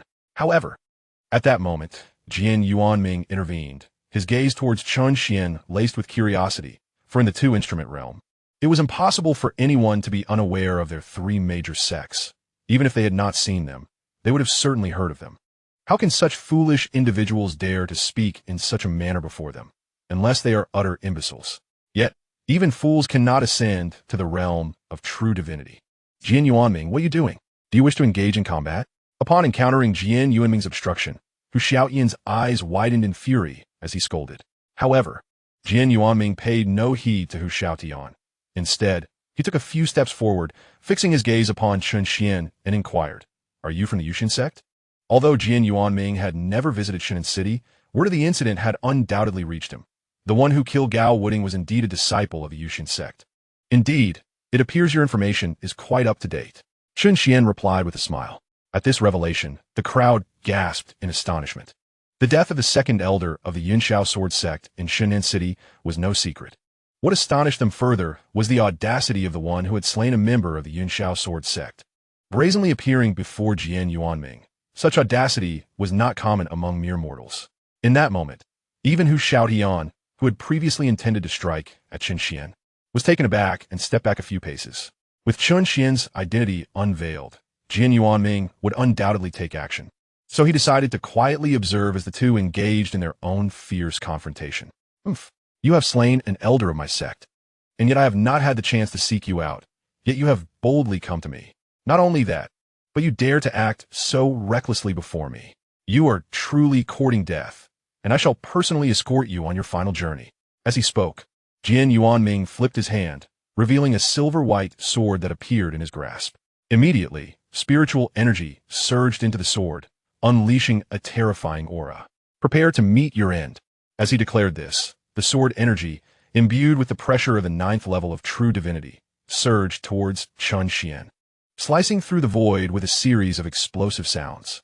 Seeing this, Hu Xiaotian and Tian Xiaocai quickly summoned their defenses to protect their disciples. For even the residual waves of energy could severely injure these young practitioners. Witnessing Jian Yuanming's sudden assault, Chen Xuan let out a cold snort, extending his finger to point at the void before him. Bang! Before Jian Yuanming and the terrifying sword energy could reach Chen Xuan, they erupted into a cloud of dust and debris, dissipating into the air. How could this be possible? This scene sent shockwaves through the crowd, especially Hu Xiaotian and Tian Xiaocai. The power of their forces was on par with Jian Yuanming's. If Chen Xuan could effortlessly annihilate Jian Yuanming, it implied he could easily do the same to them. In an instant, both felt a chill rising from their feet to the crown of their heads. Just now, it seemed you wished to strike at me as well, Chen Xuan remarked, turning his gaze towards Hu Xiaotian. Upon meeting his gaze, Hu Xiaotian trembled, hastily kneeling down, his forehead striking the ground heavily. My lord, please spare me. I acknowledge my error. In that moment, Hu Xiaotian cared not for his dignity. His life was paramount, and he knelt without hesitation. The divine spirit spring now belongs to me. Do you have any objections? None whatsoever. It rightfully belongs to you, my lord. Hu Xiaotian and Tian Xiaocai nodded vigorously, their heads shaking like rattles. After concluding his words, Chen Xuan immediately withdrew the divine spring and turned his gaze back to Hu Xiaotian, stating, while you may evade the death penalty, the living punishment is inescapable. Within 3 days, you must deliver all the resources of your sect and the Yunxiao Sword Sect to the Yuxian Sect.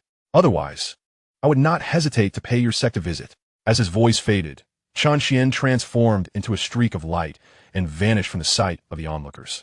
Only after confirming that Chen Xuan had departed did Hu Xiaotian dare to lift his head, his face contorted like a bitter melon. The loss of all resources would inevitably lead to the dissolution of the Black Tiger Sect. However, failure to comply could cost him his very life. Thus, despite his reluctance, he had no choice but to comply, regretting his earlier outburst that had jeopardized the existence of his sect.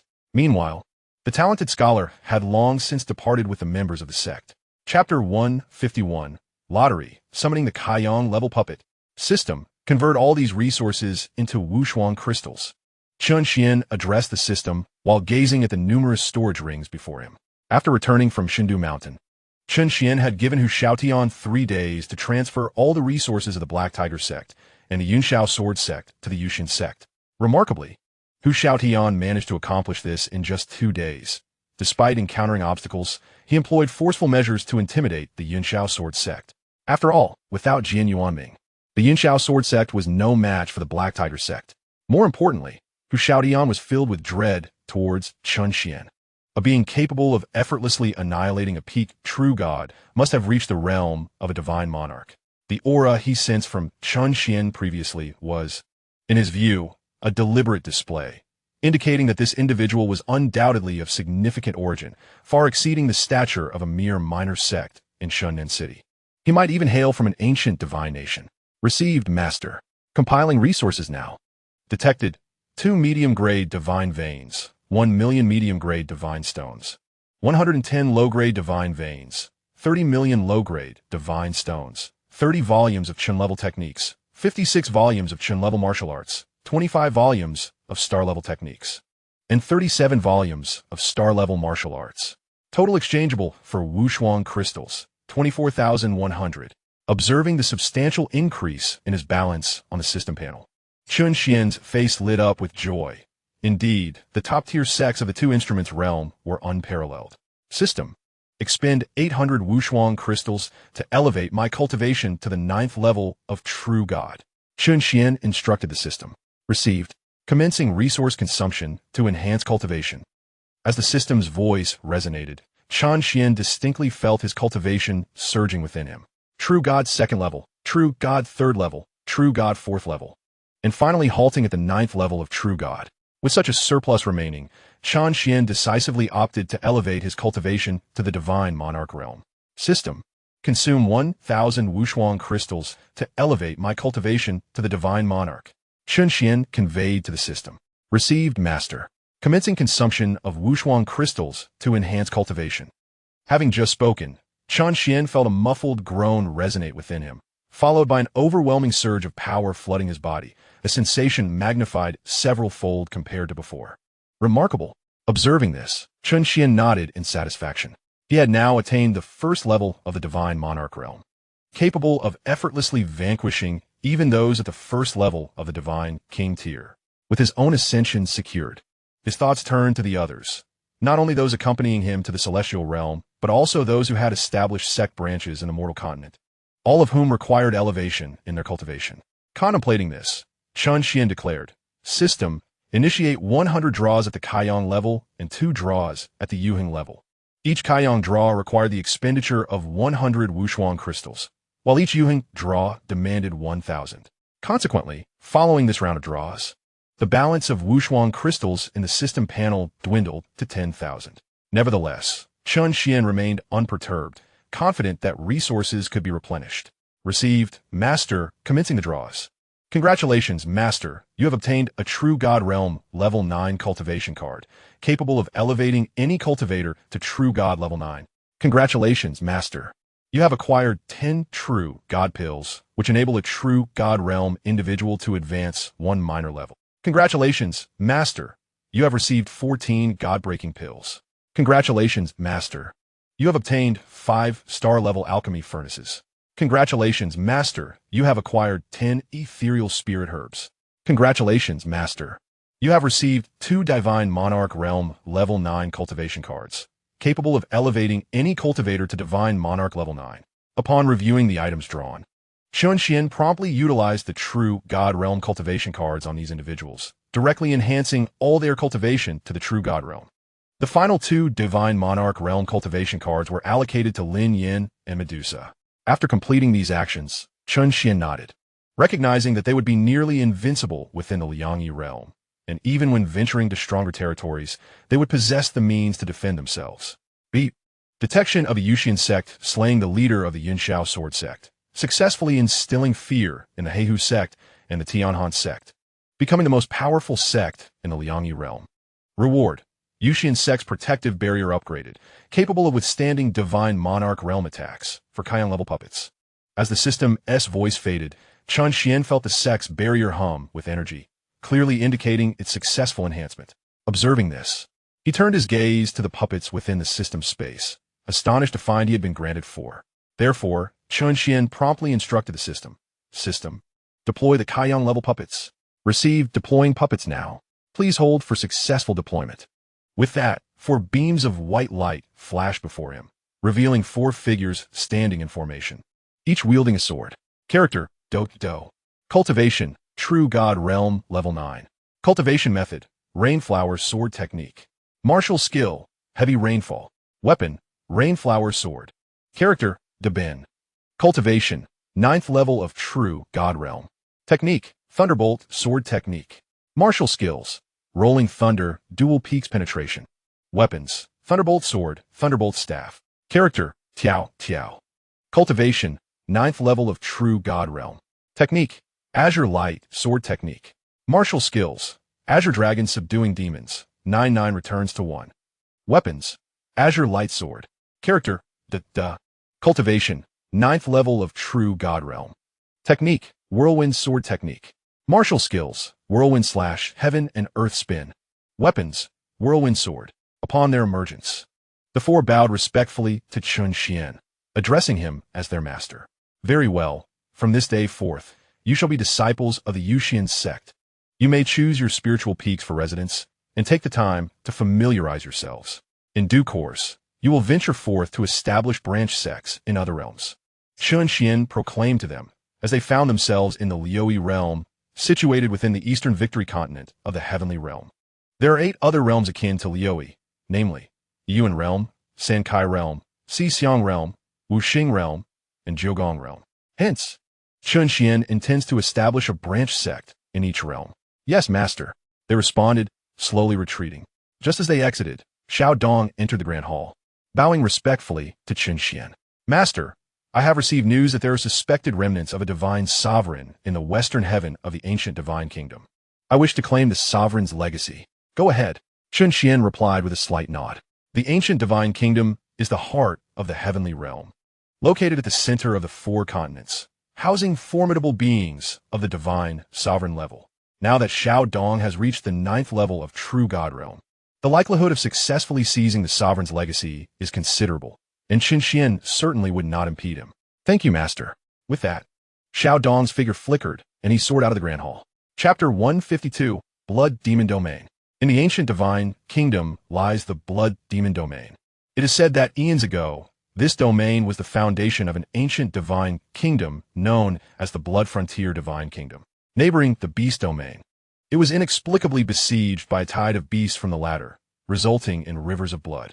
Ultimately, the Blood Frontier Divine Kingdom resorted to forbidden techniques, perishing alongside the invading beasts. Consequently, the Blood Demon Domain became a forbidden land, characterized by unstable space, prone to collapse, with even divine power rendered non-existent. It was only in the past 10,000 years, through extensive recovery, that the Blood Demon Domain gradually stabilized and gave birth to numerous rare treasures.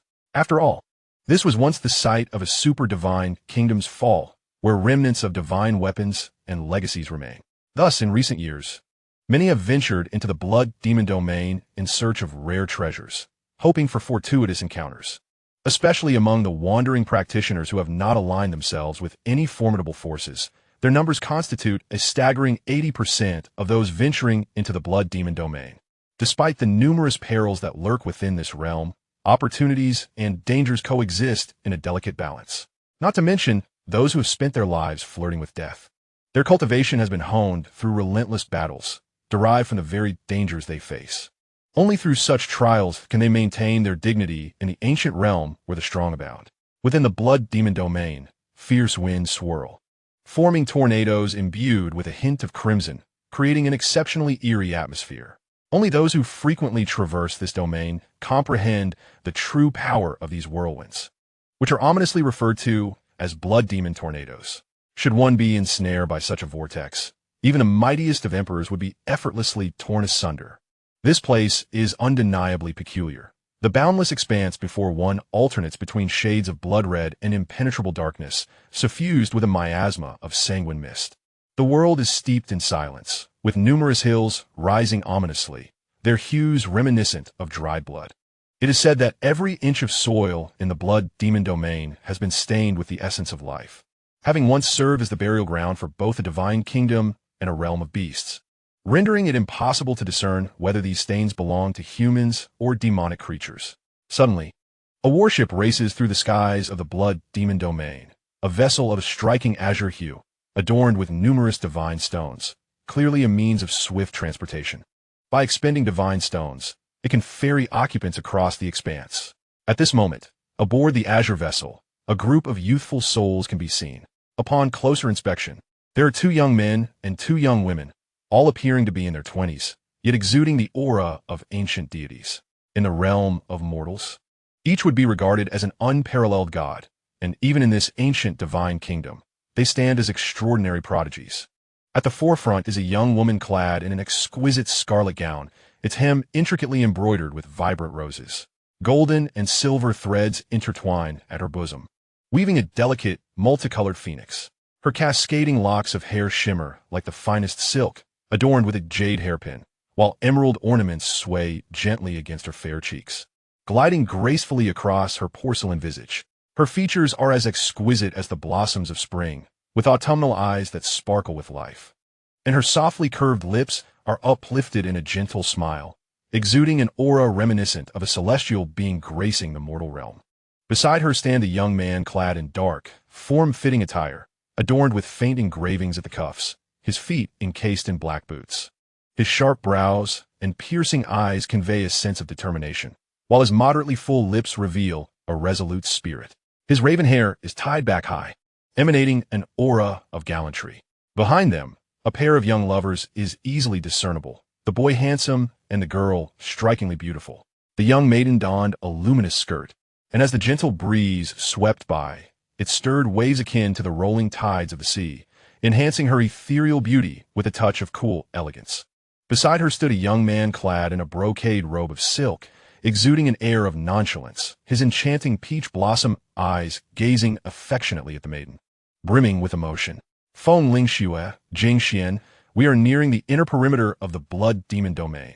Cease your flirtations, he admonished, urging vigilance and readiness for battle. The youth in the dark attire glanced back at the 2, then turned his attention to the maiden beside him. Fei, rest assured, I shall protect you. With narrowed eyes, he surveyed the endless expanse of crimson mist ahead. Within the blood demon domain, a creature known as the Blood Beast had emerged over the years, void of intellect, driven solely by instinctual slaughter. Even aside from the emperor-level blood beasts, numerous ancient and true divine beasts roamed the realm. For those seeking treasures within the blood demon domain, these beasts posed a significant threat, with a single misstep potentially leading to a fatal encounter. It was evident that the youth harbored feelings for the maiden, yet she seemed unmoved. Her expression remained unchanged, cool and distant, as she replied, "You should focus on yourself, Morin. I am an ancient god of the 9th level, surpassing you by 1 tier. Do not be a hindrance to me." In response to her frosty demeanor, Morin displayed no signs of displeasure. Yes, Fei, I will not impede you." The other 2 behind them were accustomed to this dynamic. The girl, named Fei, held the highest status among them, while Morin had persistently pursued her despite her repeated rejections. Nevertheless, he remained undeterred, hopeful that one day she would be swayed by his affections. At that moment, a pillar of fire suddenly erupted not far ahead of their spirit vessel. Morin swiftly redirected the conversation. "Look, a pillar of fire. Perhaps it signals a treasure."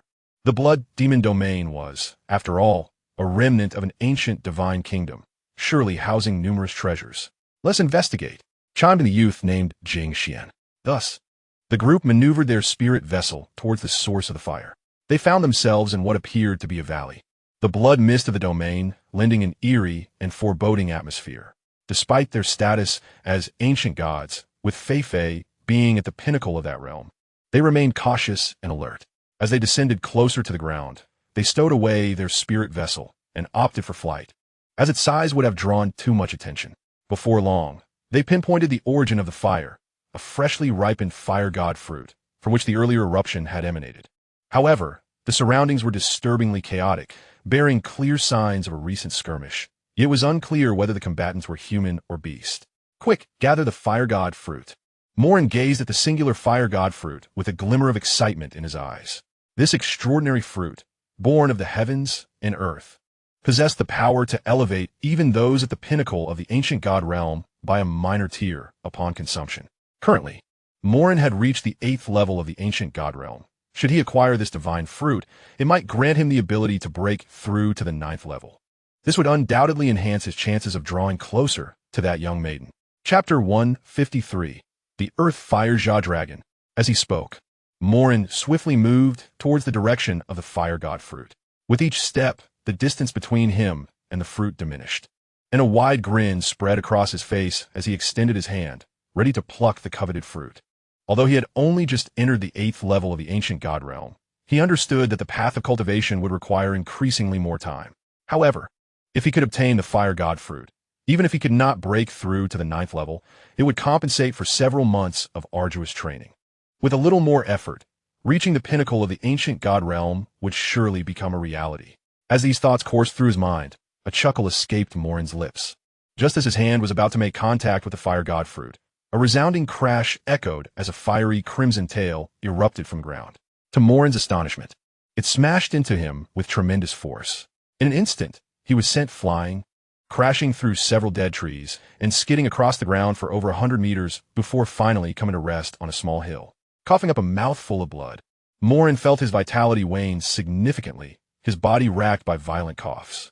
He clutched his chest in an attempt to rise, revealing a distinct mark upon his face. Singed by flames, with his eyebrows seemingly burnt away. The sight was rather comical. Morin, the sudden upheaval elicited gasps from his companions, who quickly rushed to his side. Among them, Xianxia, one of the 2 youths in their group, stepped forward to assist Morin in standing. Once upright, Morin hastily retrieved several pills from his storage ring and consumed them, restoring some color to his pallid face. As his friends helped him, a colossal figure emerged from the earth beside the fire god fruit, engulfed in crimson flames and clutching the corpse of another beast in its maw. A slender tail protruded between its teeth, reminiscent of a ground-splitting demon rat. It appeared that the earlier signs of a struggle were indeed the result of a confrontation between these 2 beasts.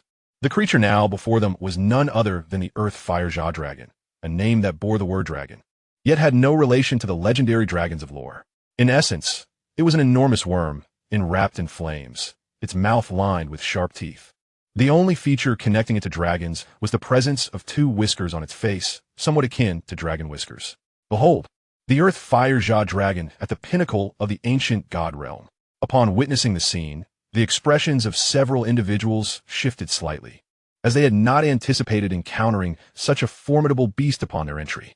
The creature, at the pinnacle of the ancient deity realm, was an overwhelming presence. Among the 4 of them, only Huangfu Feifei had attained such a level, while the others, Imo Lin and Jingxian, were at the 8th tier of the ancient deity realm. The final member, Feng Lingxue, stood at the 7th tier, cursed beast, as the sole injured party present, and in the humiliating position of appearing so vulnerable before the woman he admired. Imo Lin was consumed with rage. He instinctively sought to charge forth and slay the Earth Fire Jalong. However, Huangfu Feifei intervened, her tone frosty as she cautioned, "You are no match for it. I shall give it a try. I was merely caught off guard earlier." Imo Lin retorted, his pride as a prodigious talent of the ancient divine nation driving him forward, especially in a bid to redeem himself before the goddess he adored. Without hesitation, he surged ahead. Boom! Suddenly, a pair of meteor hammers materialized in Imo Lin's hands, their collision resonating with a tremor-inducing clang. He struck downward, aiming for the creature's head. Should he land a blow, the Earth Fire Jalong would likely suffer grievous injuries. For the hammers in his grasp were artifacts of stellar grade, weapons typically wielded only by true gods. Yet, Imo Lin's extraordinary status allowed him to possess such a weapon despite being merely an ancient deity. However, the Earth Fire Jalong was not one to simply await its fate. It plunged into the ground, where it moved with astonishing agility, even faster than before. In the next moment, it burst forth from beneath Imo Lin, soaring into the sky and conjuring a colossal fireball within its jaws. The sheer force of the flames caused the expressions of the onlookers to shift dramatically as it hurtled toward Imo Lin's back. This was the creature's innate divine ability, known as the Flame Dragon's Breath, and its power was formidable.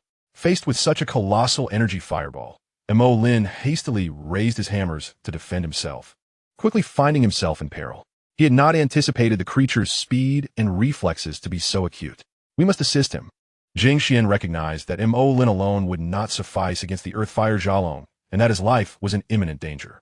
Without a moment's hesitation, he dashed forward, a gray-long flute appearing in his hand. As the flute's melody resonated, a tempest of spiritual energy took shape, sweeping toward the approaching fireball. With a swift motion, Imo Lin staggered back to stand beside Jingxian, drenched in cold sweat, his eyes betraying a hint of terror.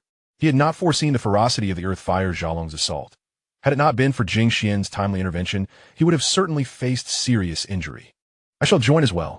At that moment, Feng Lingxue, adorned in a glass-like gown, leaped forward, a jade pipa materializing in her grasp. As her fingertips danced across the pipa, waves of enigmatic sound resonated through the air.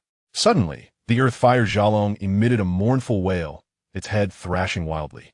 Though the physical strength of this beast surpassed that of the four present, its spiritual power was considerably weaker. And Feng Lingxiang's sonic assaults were primarily aimed at the soul. Thus, with the assistance of Jing Xian and Feng Lingxiang, the three managed to barely hold their ground against the earth-fire Xiaolong. However, defeating it proved a daunting task.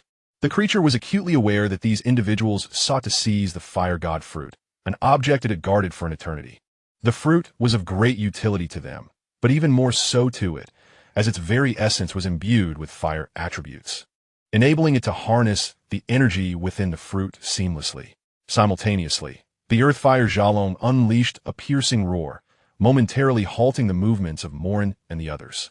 In the next instant, the beast's form shifted, flames erupting from its body, giving it the appearance of a divine dragon of fire as it charged towards the trio. In this state, its power surged further, and its piercing gaze fixated on Feng Lingxiang. Though the weakest among them, Feng Lingxiang was uniquely capable of inflicting damage to its soul. Thus, the beast aimed to eliminate her first, seeking to ensnare and ultimately crush her. Witnessing Feng Lingxiang's peril, the previously passive Huangfu Feifei finally sprang into action. In an instant, Huangfu Feifei propelled herself forward. She hadn't expected the earth-fire Xiaolong to be this formidable. Even the combined efforts of Morin and the others were faltering. A delicate sword appeared in her hand, its blade as thin as a cicada's wing, and it was instinctively recognized as exceptionally sharp.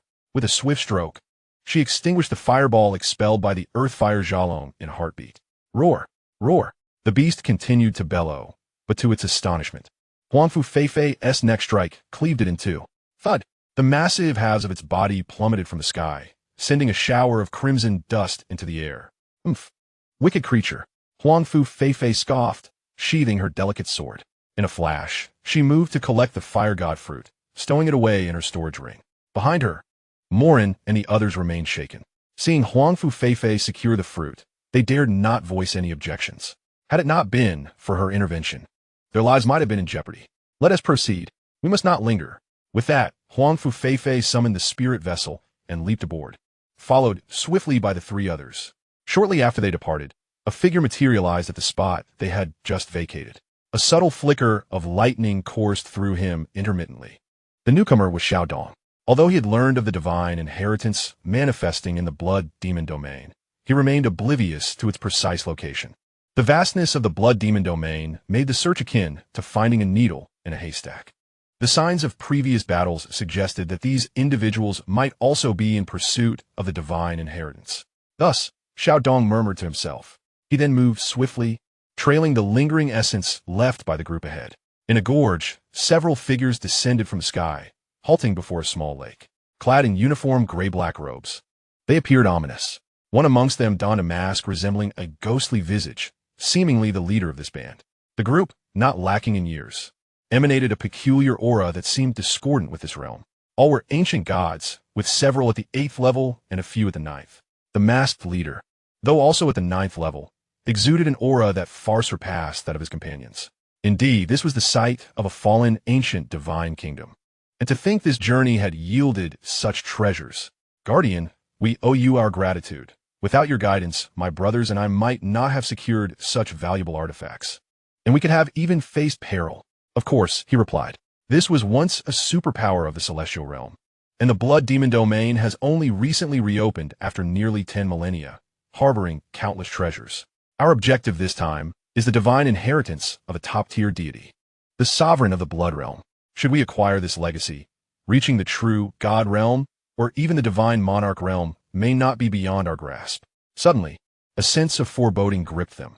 The conversation ceased abruptly as they sensed an approaching presence. As the two groups drew near, the identities of the newcomers became clear. Naturally, these were Huangfu Feifei and her companions. This is bad. It's the followers of the corrupted spirit sect. Huangfu Feifei stood at the forefront of the spirit vessel. discerning their identities with ease, her expression darkening instantly. At her words, Feng Lingshue's face paled, retreating behind Xianxia. Even Mo Lin and Xianxia tensed at the mention of this sect, notorious for their heinous deeds and reckless disregard for caution. Moreover, top-tier experts in the celestial realm have suspected a connection between the corrupted spirit sect and demonic forces. While it's not to say they are demons themselves, they have wielded demonic powers through various means. True demons, however, are far more challenging to contend with. Nonetheless, the celestial realm has repeatedly attempted to eradicate the followers of the corrupted spirit sect, achieving some success, yet the location of their stronghold remains elusive. Thus, even if a portion of the followers of the vile spirit cult are slain, others will inevitably emerge. Exquisite. Exquisite indeed. In the very first instant of confrontation, the faces of the cultists were adorned with expressions of obsession and depravity. Though they had dallied with numerous women, the two before them were truly exceptional. Such beauty was only to be glimpsed in dreams. Not only that, these individuals had swiftly surrounded the azure spirit vessel. Cackling, the leader, a man with a ghostly mask, exclaimed, "What a find! I never expected such a reward on this journey. Their allure rivals that of princesses from divine realms." Despite his eyes being concealed, his words and actions betrayed his overwhelming excitement. "Fortune smiles upon us. My dear brother, you are truly fortunate today," one of them said, patting a certain part of his anatomy. The first one is rather appealing, curvaceous, well-formed, and quite capable of bearing children. The second, though slightly less impressive, possesses an irresistible youthfulness. "Look, she is practically dripping with allure." Laughter erupted among them. "Master Protector, you shall go first, once you have savored the moment. The rest of us brothers shall partake in your good fortune. Come, come, let's form a line." They scrutinized the two women, treating them as mere prey.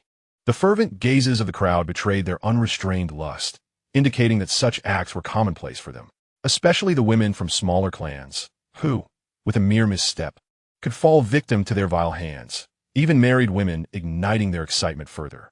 "Bah, and there are two men. Just kill them. Wait, these two men appear quite tender and inviting. Perhaps we could find a darker corner for some added intrigue." Cackling continued. Their eyes seemed to devour the women, with dozens of lecherous gazes appraising them with shameless expressions. In response, the most formidable among them, Huangfu Feifei, wore a grim expression as her spiritual energy surged. Who was she? The princess of the celestial wind ancient kingdom, of a status so elevated that those who encountered her honored her with reverence. When had she ever faced such a situation? In that moment, she felt as though she were a clown stripped of her garments, subjected to the lewd scrutiny of those brutes. In an instant, a murderous intent swelled within her.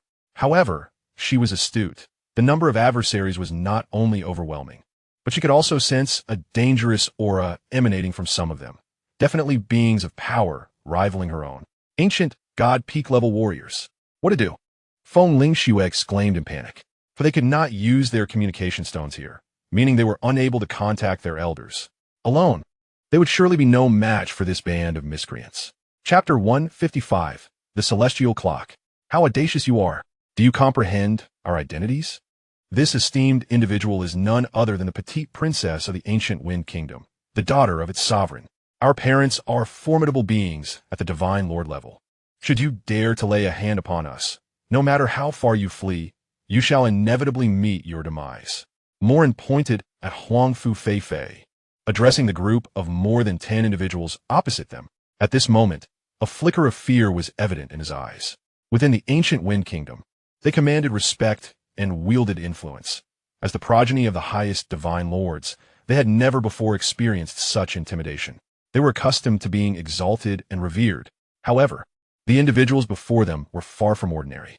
The members of the corrupted spirit sect were ruthless and devoid of scruples, demonstrating a complete lack of trepidation even in the presence of the elite of the ancient Wind Kingdom.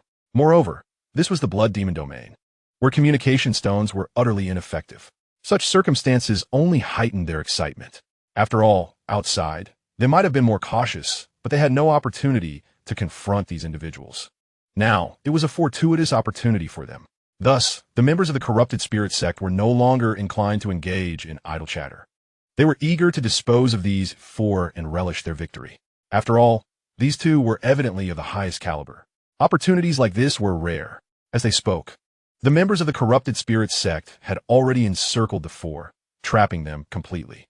Huangfu Feifei, the most formidable among them, despite the fury boiling within her, swiftly drew her weapon, a delicate sword as light as a cicada's wing, and charged forward. It must be said that Huangfu Feifei was exceptionally powerful, not only endowed with top-tier equipment, but also possessing remarkable martial arts and techniques, all bestowed upon her by her noble lineage. Despite this, she alone could not contend with over 10 adversaries, especially with 3 of them being ancient divine-level cultivators at her realm. Consequently, Huangfu Feifei faced off against the Protector Wu and the other 2 ancient divine-level individuals, while the remaining foes advanced on Morin and his companions. The clash of blades resonated in the air, and the terrifying energy erupted, further distorting the already murky environment. Be cautious. That little vixen wields something impressive. The weapon in her hand is a star-grade divine weapon. How truly befitting of a princess from a divine kingdom. Her treasures are abundant. This single star-grade divine weapon far surpasses the cumulative spoils of my comrades. Double delight. Such exquisite beauty and treasure shall belong to us. The leading protector Wu urged his companions, his voice brimming with excitement. The guardian-law, I believe we need not take her life. Instead, we could bring her back as a plaything for our brethren. The mere thought of a divine princess being reduced to a mere object of amusement is exhilarating. I find this reasoning quite sound. Ha ha. The other 2 echoed in agreement. Damn it, you wretched creatures. Hearing their words, Huangfu Feifei was utterly infuriated. She had never imagined such vile language would be uttered before her. In an instant, her power surged more violently, and she charged at the 3 once again, engaging them in fierce combat. Meanwhile, Morin single-handedly confronted 3 ancient god-level experts of the 8th tier.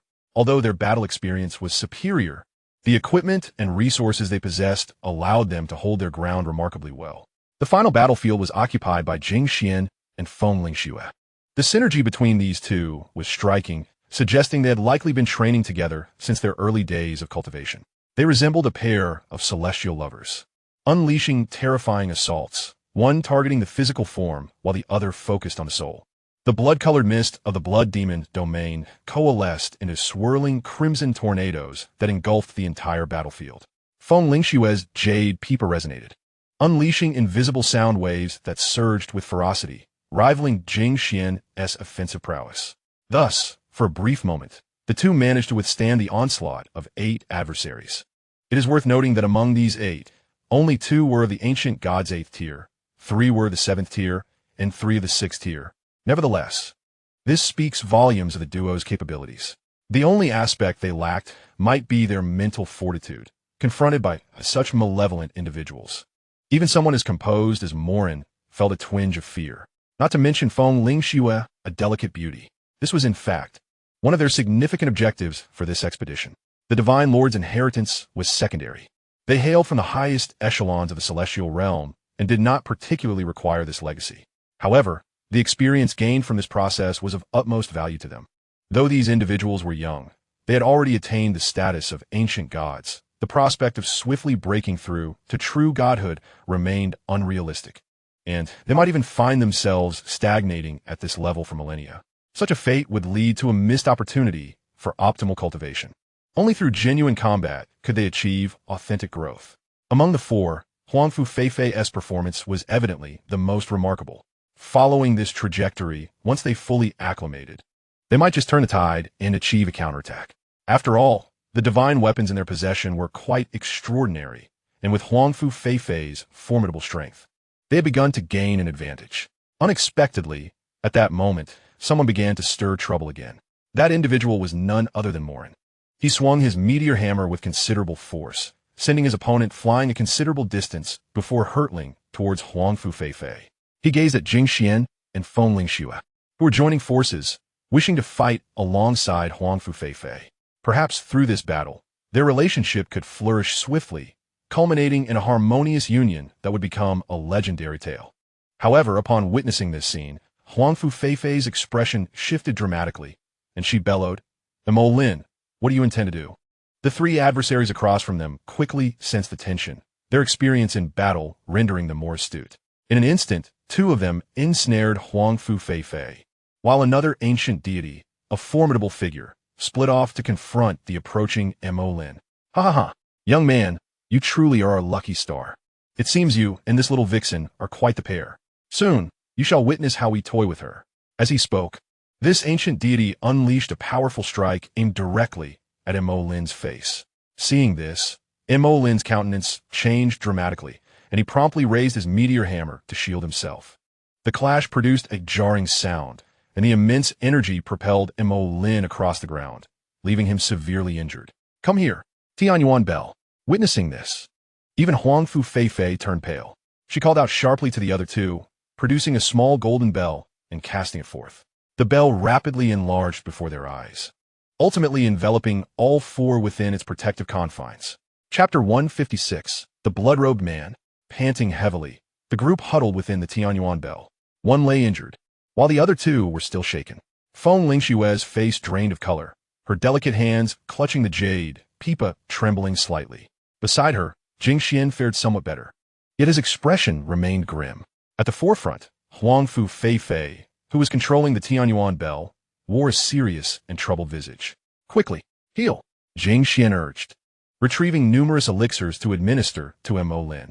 However, given the severity of his injuries, it was clear he would not be able to rejoin the fray anytime soon. Fei, what should we do next? Feng Lingxue, the youngest among them, turned to Huang Fu Fei, who was the strongest.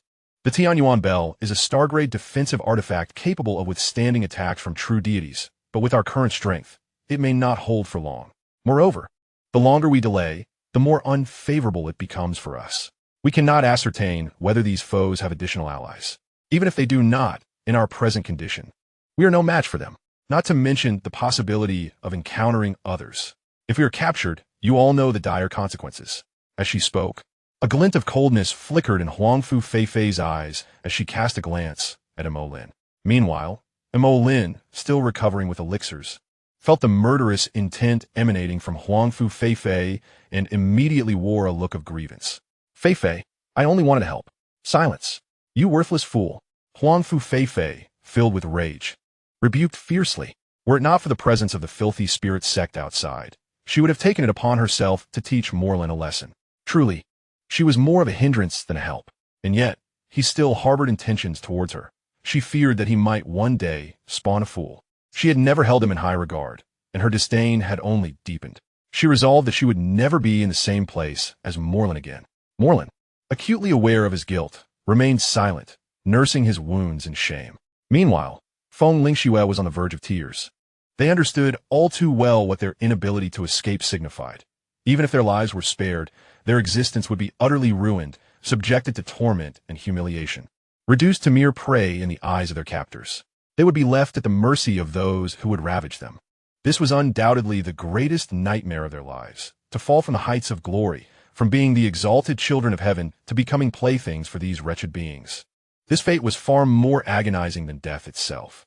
Another star-grade artifact. How fitting that she should be the daughter of the divine wind god. If I possessed those two artifacts, I could contend even against divine beings. As she spoke, the glint of greed intensified in the eyes of the leading protector. A black tongue flicked out, swirling before it licked its parched lips. Charge! Their divine power will not sustain them for long. Once we overturn their defenses, we shall feast upon their spoils. The leading protector bellowed, launching the first attack on the Tianyuan Bell.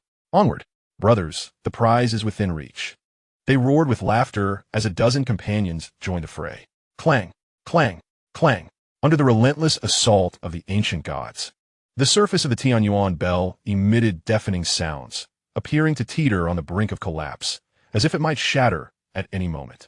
Inside the bell, the three warriors poured all their strength into defending it, striving to maintain its protective barrier. Morlin, use the clear wind-breaking sky talisman, Jingxian urged, turning to Morlin. Although they could not use communication stones within, this talisman symbolized the ancient wind kingdom. Once invoked, it would manifest a giant azure bird soaring in the sky, visible from great distances.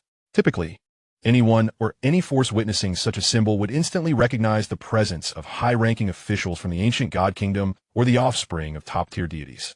Such figures held formidable status, and no one would dare to attack them once their identity was revealed. At that moment, however, Huangfu Feifei and her companions did not invoke the talisman to frighten off their assailants. Instead, they hoped that nearby powerful beings would notice and come to their aid, knowing full well that even generous rewards would not be a concern. As a few individuals engaged in conversation, a cerulean talisman in Morin's hand was activated, soaring into the heavens in an instant. However, after a considerable duration, silence reigned above, as if nothing had transpired. The talisman that had flown forth did not detonate. Subsequently, several of them instinctively raised their heads, only to behold a figure in crimson robes suspended in the void, his visage obscured by a mask. More precisely, a half-mask that concealed only the upper portion of his face. The lower half revealed a somewhat grotesque mouth, twisted in a sinister expression. In his grasp, he held a cerulean talisman, which was precisely the clear wind breakthrough talisman that Morin intended to activate. How could this be? This scene rendered the onlookers speechless, as it seemed their last glimmer of hope had been extinguished. Even more terrifying was the sight of a dozen individuals outside the Tianyuan bell kneeling in midair, their expressions reverent. We pay our respects to Protector Xiao. The thunderous impact of this revelation echoed like a clap of thunder in their hearts. This blood-robed man was indeed a member of the corrupted spirit sect, and his status was evidently elevated, implying he was at least a true divine-level powerhouse. Given their current predicament, they could scarcely contend with these dozen individuals, let alone the addition of another true divine being. In this moment, even the mightiest among them, Huangfu Feifei, found herself powerless to lower her hands. With a resounding crack, the man known as Protector Xiao crushed the cerulean talisman in his hand, clapping with delight. You have done remarkably well to have discovered such two exquisite maidens. I commend you. Thank you, Protector Xiao, they replied with smiles. These two are indeed the pride of the Divine Wind ancient nation, and one is even the daughter of the Divine Wind sovereign. Today, we are truly fortunate. The masked figure, known as Protector Xiao, responded, Oh? Ha. Splendid, absolutely splendid. It appears you have yet to experience the trials of love. Let me enlighten you on how to become true women.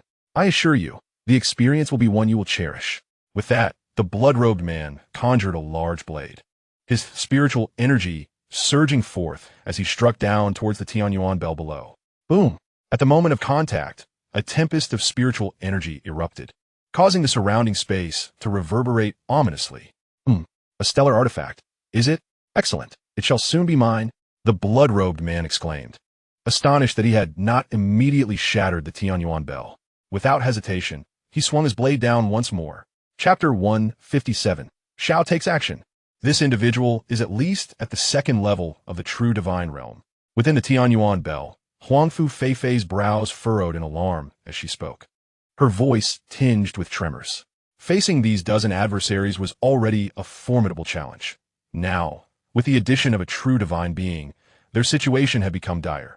Even the gentle breeze cannot pierce through the barriers of the heavens. Once the Tianyuan bell is overturned or shattered, a grim fate awaits them. It is over. I do not wish to perish. A hint of sobbing laced foam Lingshue's voice. Boom! Another collision resounded. This time, the entire Tianyuan bell was forcefully pushed back several dozen meters. The few individuals within it were thrown into disarray, tumbling and landing in a state of utter confusion. Let us unite. This time we must surely shatter their defenses. The blood-robed man turned to summon the 10 or so individuals behind him. Overturn their defenses. Overturn their defenses. With that, a terrifying surge of ancient divine power erupted from their bodies, illuminating the blood-red sky. Then, all their attacks collided with the Tianyuan bell.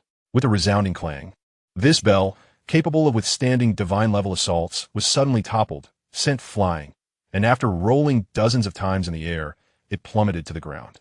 Even Huangfu Feifei and her companions felt their internal energies surge violently, completely exposed before the members of the corrupted spirit sect. No, I refuse to die. I refuse to die. This scene was undoubtedly the most terrifying moment in Feng Lingshue's life, and she could no longer suppress her tears. The other two youths, Jing Xian and Mo Lin, fared little better, their faces ashen and filled with panic. Upon closer inspection, one might notice a trickle of yellow liquid seeping from beneath Mo Lin. As for Huangfu Feifei, though she appeared somewhat calm on the surface, her eyes were already brimming with despair. She pressed a delicate sword against her own throat. Feifei, what are you doing? Stop. Seeing this, the others hurriedly intervened. At this point, taking one's own life seemed the best outcome. If they were captured, life would be worse than death. Upon hearing this, the group fell silent. In the sky, witnessing the Tianyuan bell being sent flying, the onlookers were no longer in a hurry. Instead, they regarded the four with mockery and derision. After all, those who had lost the Tianyuan bell were no different from mere children in the eyes of the blood-robed man. To resist him? That was an impossibility. Xiao Hufa. It seems the commotion has attracted quite a few people. Should we not take them away first? Otherwise, if others see, the Divine Wind Ancient Kingdom will undoubtedly know we were involved. The masked man, known as Wu Hufa, spoke to the blood-robed man. Ultimately, the Divine Wind Ancient Kingdom is one of the supreme powers of the ancient divine nations. While they do not fear it, their own strength pales in comparison to the might of the Divine Wind's champions. They naturally dread the pursuit of divine retribution, unless they remain hidden within the corrupted spirit sect, which is an impossible endeavor. The corrupted spirit sect does not harbor idlers. The identities of these individuals in the ancient land of Xianxia undoubtedly belong to the most prestigious lineage, and if word of this were spread, it would indeed pose significant trouble for them. Thus, the optimal course of action would be to prevent anyone from discovering this. Upon hearing this, the man in the blood-red robe nodded in agreement. Suddenly, a cry erupted from behind him. They are attempting to take their own lives. Naively, the blood-robed man flicked his hand, unleashing a barrage of spiritual energy chains that interrupted the actions of the individuals. He swiftly advanced toward the four, marking the moment as one of their utmost despair. Just then, a figure descended between the two factions, instantly altering the atmosphere to a delicate tension. The newcomer was none other than Xiao Dong. Young man, this matter is between us. I advise you not to interfere and to leave at once. The leader of the blood-robed men barked sternly. He refrained from attacking immediately, sensing a faint yet palpable pressure emanating from the youth, leading him to speculate that this young man might also be a formidable being of the true god level. In response, Xiao Dong's gaze sharpened, and a surge of energy began to emanate from him, with subtle arcs of lightning crackling across his form. A glint of murderous intent flickered in his eyes. How dare they threaten him? Hero, I am Huangfu Feifei, the princess of the ancient land of Xianxia. If you can assist us in driving away these foul disciples of the Yuxian Sect, I shall be eternally grateful. Jewels, martial arts techniques, even divine artifacts, whatever you desire, I shall gladly present to you.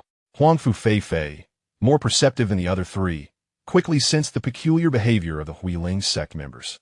These individuals are known for their reckless disregard for consequences and would never cease their actions merely due to the sudden appearance of a young man. The current situation suggested a singular possibility. The youth's strength had instilled fear even in the blood-robed leader. Seizing this lifeline, Huangfu Feifei acted decisively, realizing this might be their only chance. Upon hearing her words, Xiao Dong turned to her and replied, I require none of what you offer. A look of disappointment washed over Huangfu Feifei's face upon hearing this. Could it be that he sought her out merely for her status? After all, she was a princess, and her suitors could encircle the entire realm of Xianxia. However, upon reflection, this young man seemed far superior to the loathsome members of the Yuxian Sect, at least in terms of appearance. Moreover, he might have reached the true god realm, and he appeared relatively young. Such talent would certainly rank among the elite in the celestial realm. Even if he fell short of her brother, he would not be far behind. After all, her brother was renowned as the most gifted individual in the celestial realm for millennia, destined to become a deity king. Contemplating this, a faint blush crept on a Huangfu Feifei's cheeks. However, Xiao Dong's next words left her feeling so embarrassed that she wished to vanish into the ground. I have heard that there exists a divine legacy within. Do you know its whereabouts? I can assist you in dealing with these individuals in exchange for this clue. Xiao Dong's voice resonated softly. What? Do you not possess any information either? Very well then. With these words, Xiao Dong intended to depart directly. At that moment, Huangfu Feifei hastily interjected. Wait, young hero, I happen to have news regarding the divine relic. I wish to trade with you. Excellent. Xiao Dong nodded. You insolent brat. Do you truly believe you can confront us? Even if you are a true deity, what does it matter? We are a dozen strong, and I am at the third level of true divinity. What do you possess to contend with us? Upon hearing their conversation, the blood-robed man's face flickered with anger. He did not anticipate Xiao Dong's blatant disregard for them, conducting a transaction before their very eyes. Moreover, even if Xiao Dong were indeed at the true divinity level, he could not be overly powerful due to his youth. While he might alter his appearance with spiritual power, one's gaze cannot deceive others. In his view, the youth before him seemed scarcely older than Huangfu Feifei. Oh, third level of true divinity? Is that truly formidable? As he spoke, Xiao Dong unleashed the aura of a ninth-level true deity, causing the group to tremble in fear.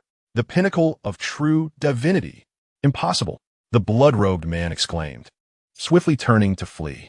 Not even a dozen of them, let alone several more, could match Xiao Dong's prowess at the pinnacle of true divinity. Seeking death. Xiao Dong scoffed. The moment they threatened him, they had already sealed their own fate. With that, two ancient bolts of thunderous energy descended from the heavens, crushing the fleeing members of the corrupted spirit sect, their bodies shattered, their essence extinguished. Chapter 158. Jealousy. All dead. They're truly dead? Huangfu Feifei and her companions gazed in disbelief at the members of the corrupted spirit sect who had once forced them to the brink of self-destruction, now unable to withstand even a single strike from this youth. Am I dreaming? Feng Lingxue murmured. Xiaoxue, why are you pinching me? Xianxia exclaimed, hastily covering his waist. Upon lifting his garment, he found it already beginning to redden. It's nothing. I merely wanted to ascertain whether we were dreaming. I can now confirm, we are not dreaming. We have truly been saved. We are safe. Woo-woo. Feng Lingxue wept tears of joy, for just moments ago, they had not even been granted the opportunity to take their own lives. They had come perilously close to being defiled by the members of the corrupted spirit sect. Yet now, all those from the sect lay dead before their eyes. Couldn't you pinch yourself instead? Jingxian continued to mutter while clutching his waist. What did you say? Feng Lingxue shot a glance at Jingxian. Having confirmed her safety, the fear that had once gripped her heart vanished, her voice rising in volume. The pinnacle of true divinity. Only Huangfu Feifei gazed in the direction of Xiao Dong, her enchanting eyes shimmering with an inexplicable emotion. She had overheard the words of the blood-robed man from the corrupted spirit sect, who claimed that Xiao Dong was a peak true god. Initially, she believed Xiao Dong to be merely at the first or second level of true godhood, a peak true god. Such talent was unheard of even in the ancient realm of Shinfeng.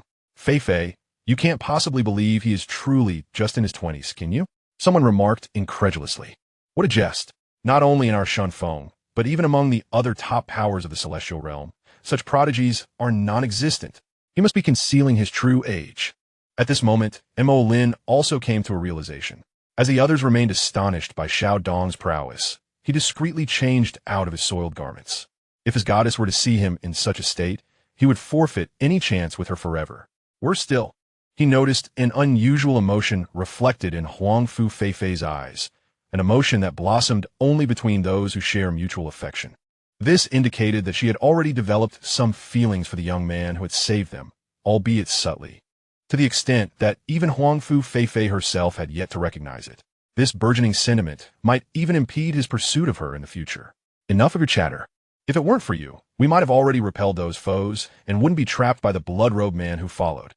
Huangfu Feifei shot a cold glare at Mo Lin, a hint of disdain flickering in her gaze.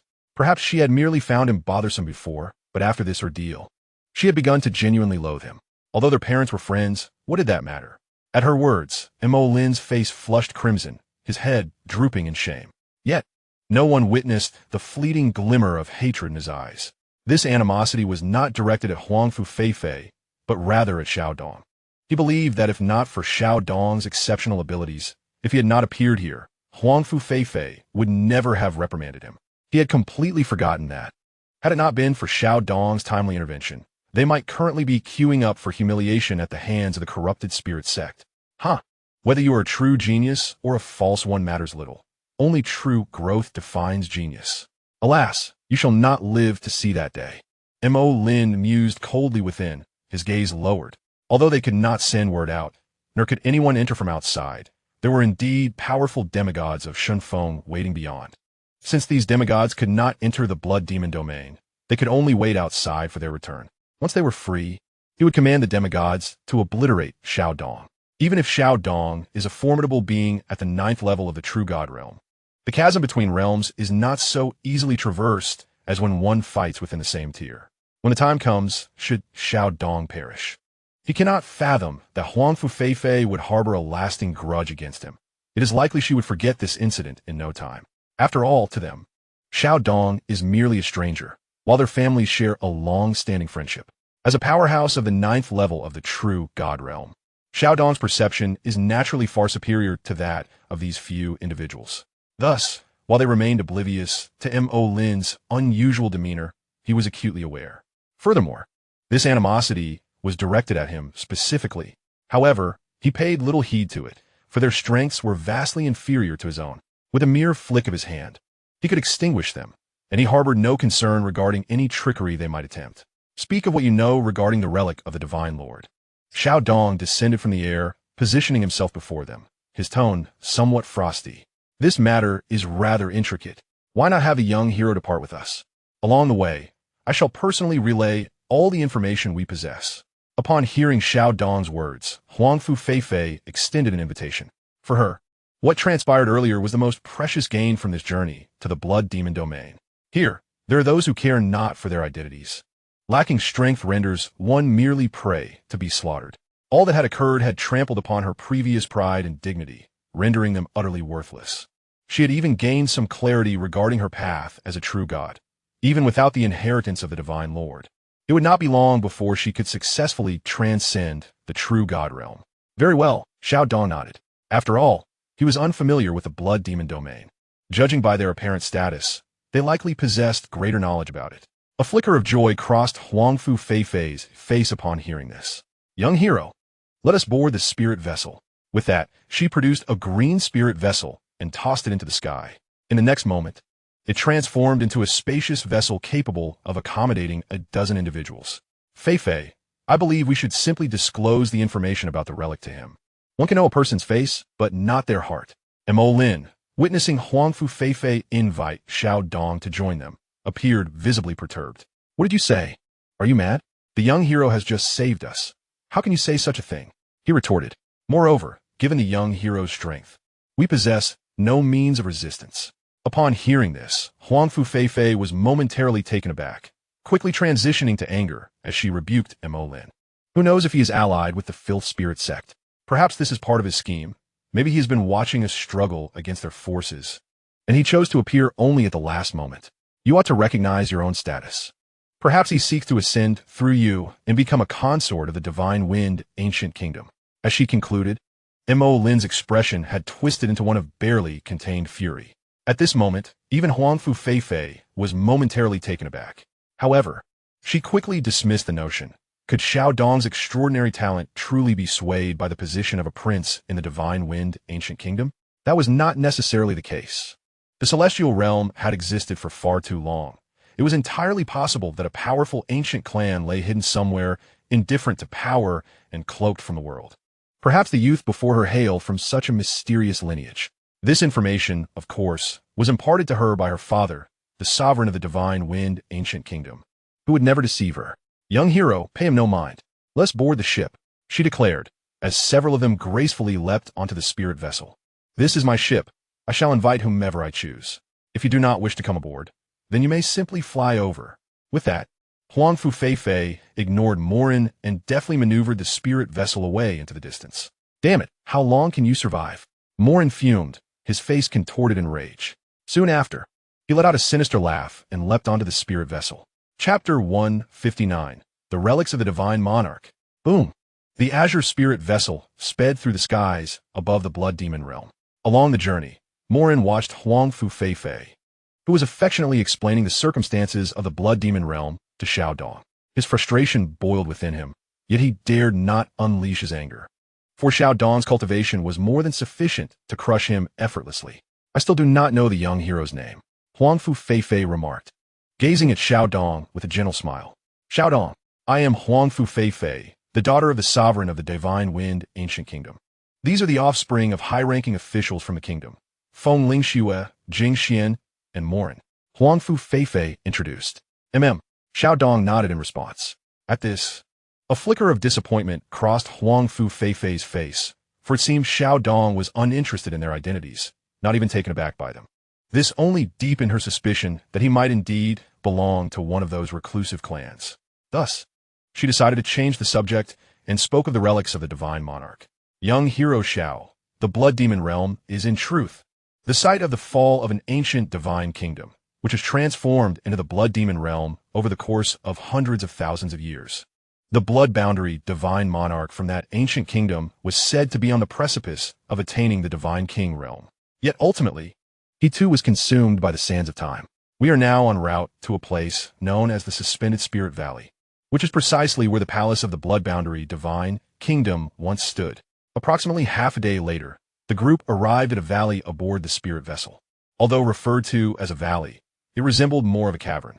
The ceiling was adorned with inverted peaks, stained a crimson hue, with drops of blood-red liquid cascading down in certain areas. Upon passing through, they were confronted with a wall and nothing else. The sight left them all momentarily stunned. It appears that this matter bears little relation to the so-called inheritance. How peculiar! It ought not to be this way, mused Huang Fu Fei. The information had been relayed to her by her father, the emperor, and it was undoubtedly accurate, as he had procured it at some cost. Observing Huang Fu Fei's resolute demeanor, Xiao Dong felt assured that she would not deceive him. If she had intended to mislead him, she could simply have instructed him to come alone, rather than accompanying him on this journey. Suddenly, Xiao Dong's gaze sharpened, and he declared in a commanding tone, "Be cautious. There is something below." As his words echoed, he soared into the air, prompting several others to follow suit. After all, Xiao Dong was the most powerful among them, likely sensing anomalies they had overlooked. With a resounding crash, the ground where they had been standing erupted, and a colossal beast emerged from the depths, emitting a piercing roar. The sight of this beast startled Huang Fu Fei and the others. They were not unfamiliar with this formidable creature. It was the earth-fire Xiaolong, which they had encountered before. However, the one before them was significantly larger, of an entirely different caliber.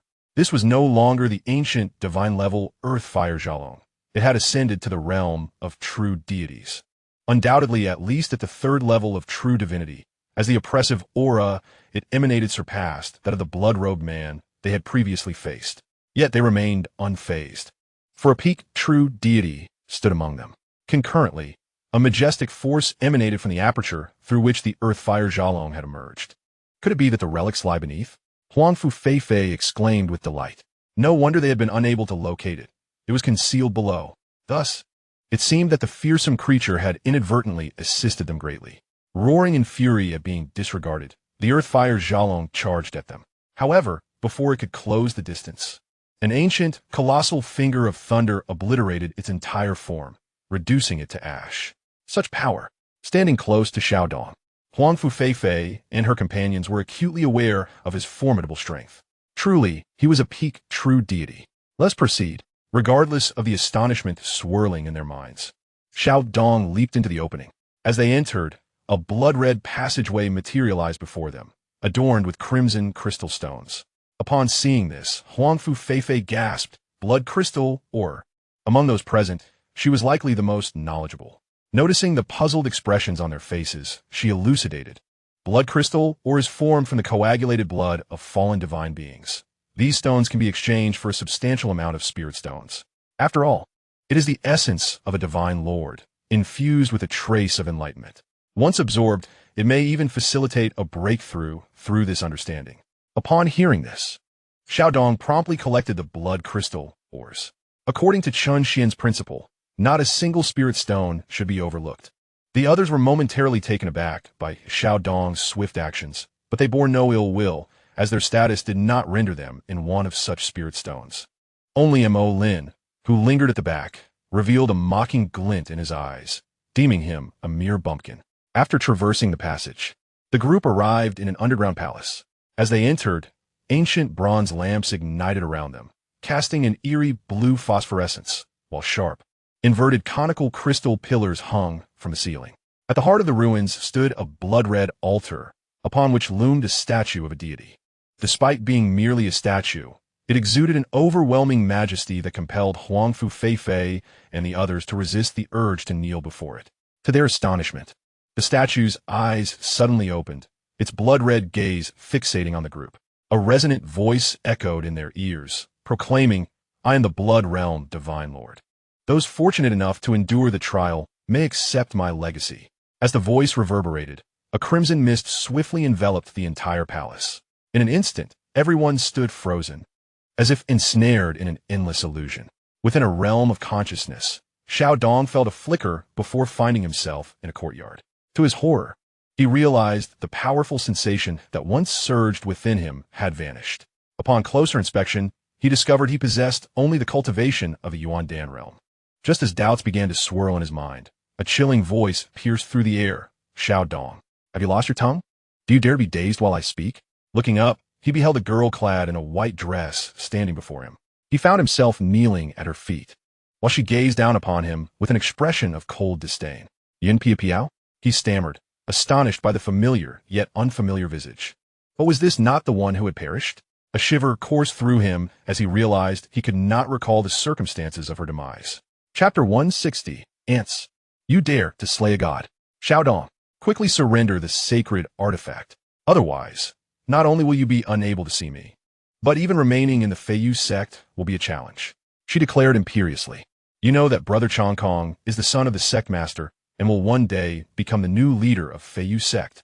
Only such a remarkable individual is worthy of being my Yun Pia Piao's husband, and you, merely a gifted young man, are not from the same world as I.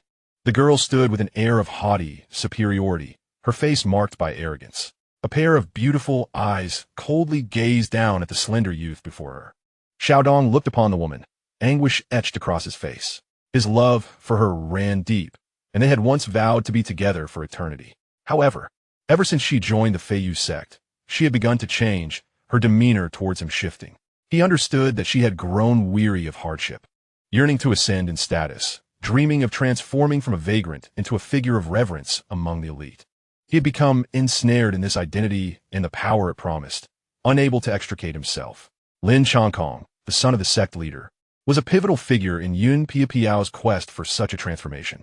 Xiao Dong, she said, her voice laced with impatience, you once vowed to devote everything for my sake. Now, I do not even ask for your life. I merely desire a sacred artifact, yet you refuse. Were your words to me mere fabrications? Observing Xiao Dong's silence, Yin Pia Piao's tone grew colder. This is my final warning. When Chongkong arrives, your life may well be forfeit. Do not blame me for lacking compassion when I do not intercede on your behalf. Just as Xiao Dong remained mute, a gentle voice broke through the tension from nearby. A young man, of similar age to Xiao Dong, stepped into view. Upon hearing his voice, Yin Pia Piao's demeanor softened, a smile blossoming on her face as she hurried to his side, linking her arm with his. Chongkong, you have finally arrived. This man, despite knowing I belong to you, continues to entangle himself with me. He possesses a sacred artifact, and while I requested he surrender it, he has persistently refused, originally intending to surprise you. Now, I must trouble you to reclaim it yourself. Oh, is that so? Lin Chongkong chuckled at her words. He was well aware of the dynamics between the two. It was clear that Yun Pia Piao sought to distance herself from Xiao Dong in her pursuit of elevation. However, out of respect for her past innocence, Lin Chongkong had not actively targeted Xiao Dong. Yet, it was entirely natural for him and his companions to find amusement in the situation. Now, however, the stakes were different. That artifact was a treasure of immense value. Xiao Dong, you should hasten to relinquish the artifact.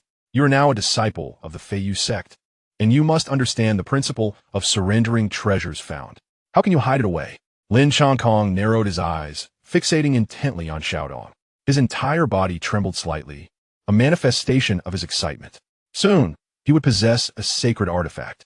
Observing the two, Xiao Dong felt a profound sense of despair. Yin Pia Piao nestled affectionately beside Lin Chongkong, and it struck Xiao Dong as exceedingly ironic. Once, Yin Pia Piao had similarly leaned against him, both of them brimming with beautiful aspirations for the future. Yet now, everything seemed utterly ludicrous. Desire a sacred artifact? Not a chance. From this moment forth, I, Xiao Dong, sever ties with the Feiyu sect, and from now on, I shall have no further connections with you. With that, Xiao Dong abruptly stood up, intent on leaving the mountain gate. Lin Chongkong had anticipated that his intervention would instill fear in Xiao Dong, compelling him to obediently surrender the sacred artifact. However, it appeared that events were not unfolding as he had envisioned. Lin Chongkong quickly regained his composure and, filled with rage, exclaimed, Xiao Dong, you seek death. Do you truly believe that the Feiyu sect is a place you can enter or exit at will? Today, you shall surrender, whether you desire to or not. If you comply willingly, you may spare yourself some pain. As he spoke, Lin Changkong cast aside Yin Piao and pursued Xiao Dong. Yin Dong fist. Seeing that Xiao Dong was being obstinate, Lin Changkong unleashed his attack, channeling the power of the 6th level of the Yuan Dan realm. A colossal fist of mist surged toward Xiao Dong's back. In his estimation, Xiao Dong was merely at the 1st level of the Yuan Dan realm, 5 minor realms beneath him. Even without exerting his full strength, he could inflict severe injury upon Xiao Dong. In response, Xiao Dong snorted coldly, summoning a golden halberd, the Tsungyuan halberd, which he had fortuitously acquired. Although he could not fully wield its power, it should suffice to contend with Lin Changkong. With that, Xiao Dong swung the Tsungyuan halberd, unleashing a powerful surge of spiritual energy that clashed with the incoming misty fist. Boom! With a resounding crash, the spiritual fist was instantly torn apart, the residual energy slicing through the air and striking Lin Changkong in the chest. The impact sent Lin Changkong flying, crashing into a small hill behind him. Lin Changkong spat out a mouthful of blood and lost consciousness. Brother Changkong, witnessing Lin Changkong's perilous state, Yin Piao's expression changed dramatically as she rushed to support him. Xiao Dong, how dare you lay a hand on Brother Changkong? You are doomed, she snarled. Although she had not inflicted the injury herself, she could not escape the repercussions. Head doomed? You two wretches should perish first. With that declaration, Xiao Dong charged toward them. Since they were intent on not letting him go, he resolved to strike preemptively. With no turning back, the decision was made to eliminate these 2 individuals. Even if I cannot escape from the Feiyu Gate, at least I would have 2 companions to bear the consequences. No, Xiao Dong, you dare.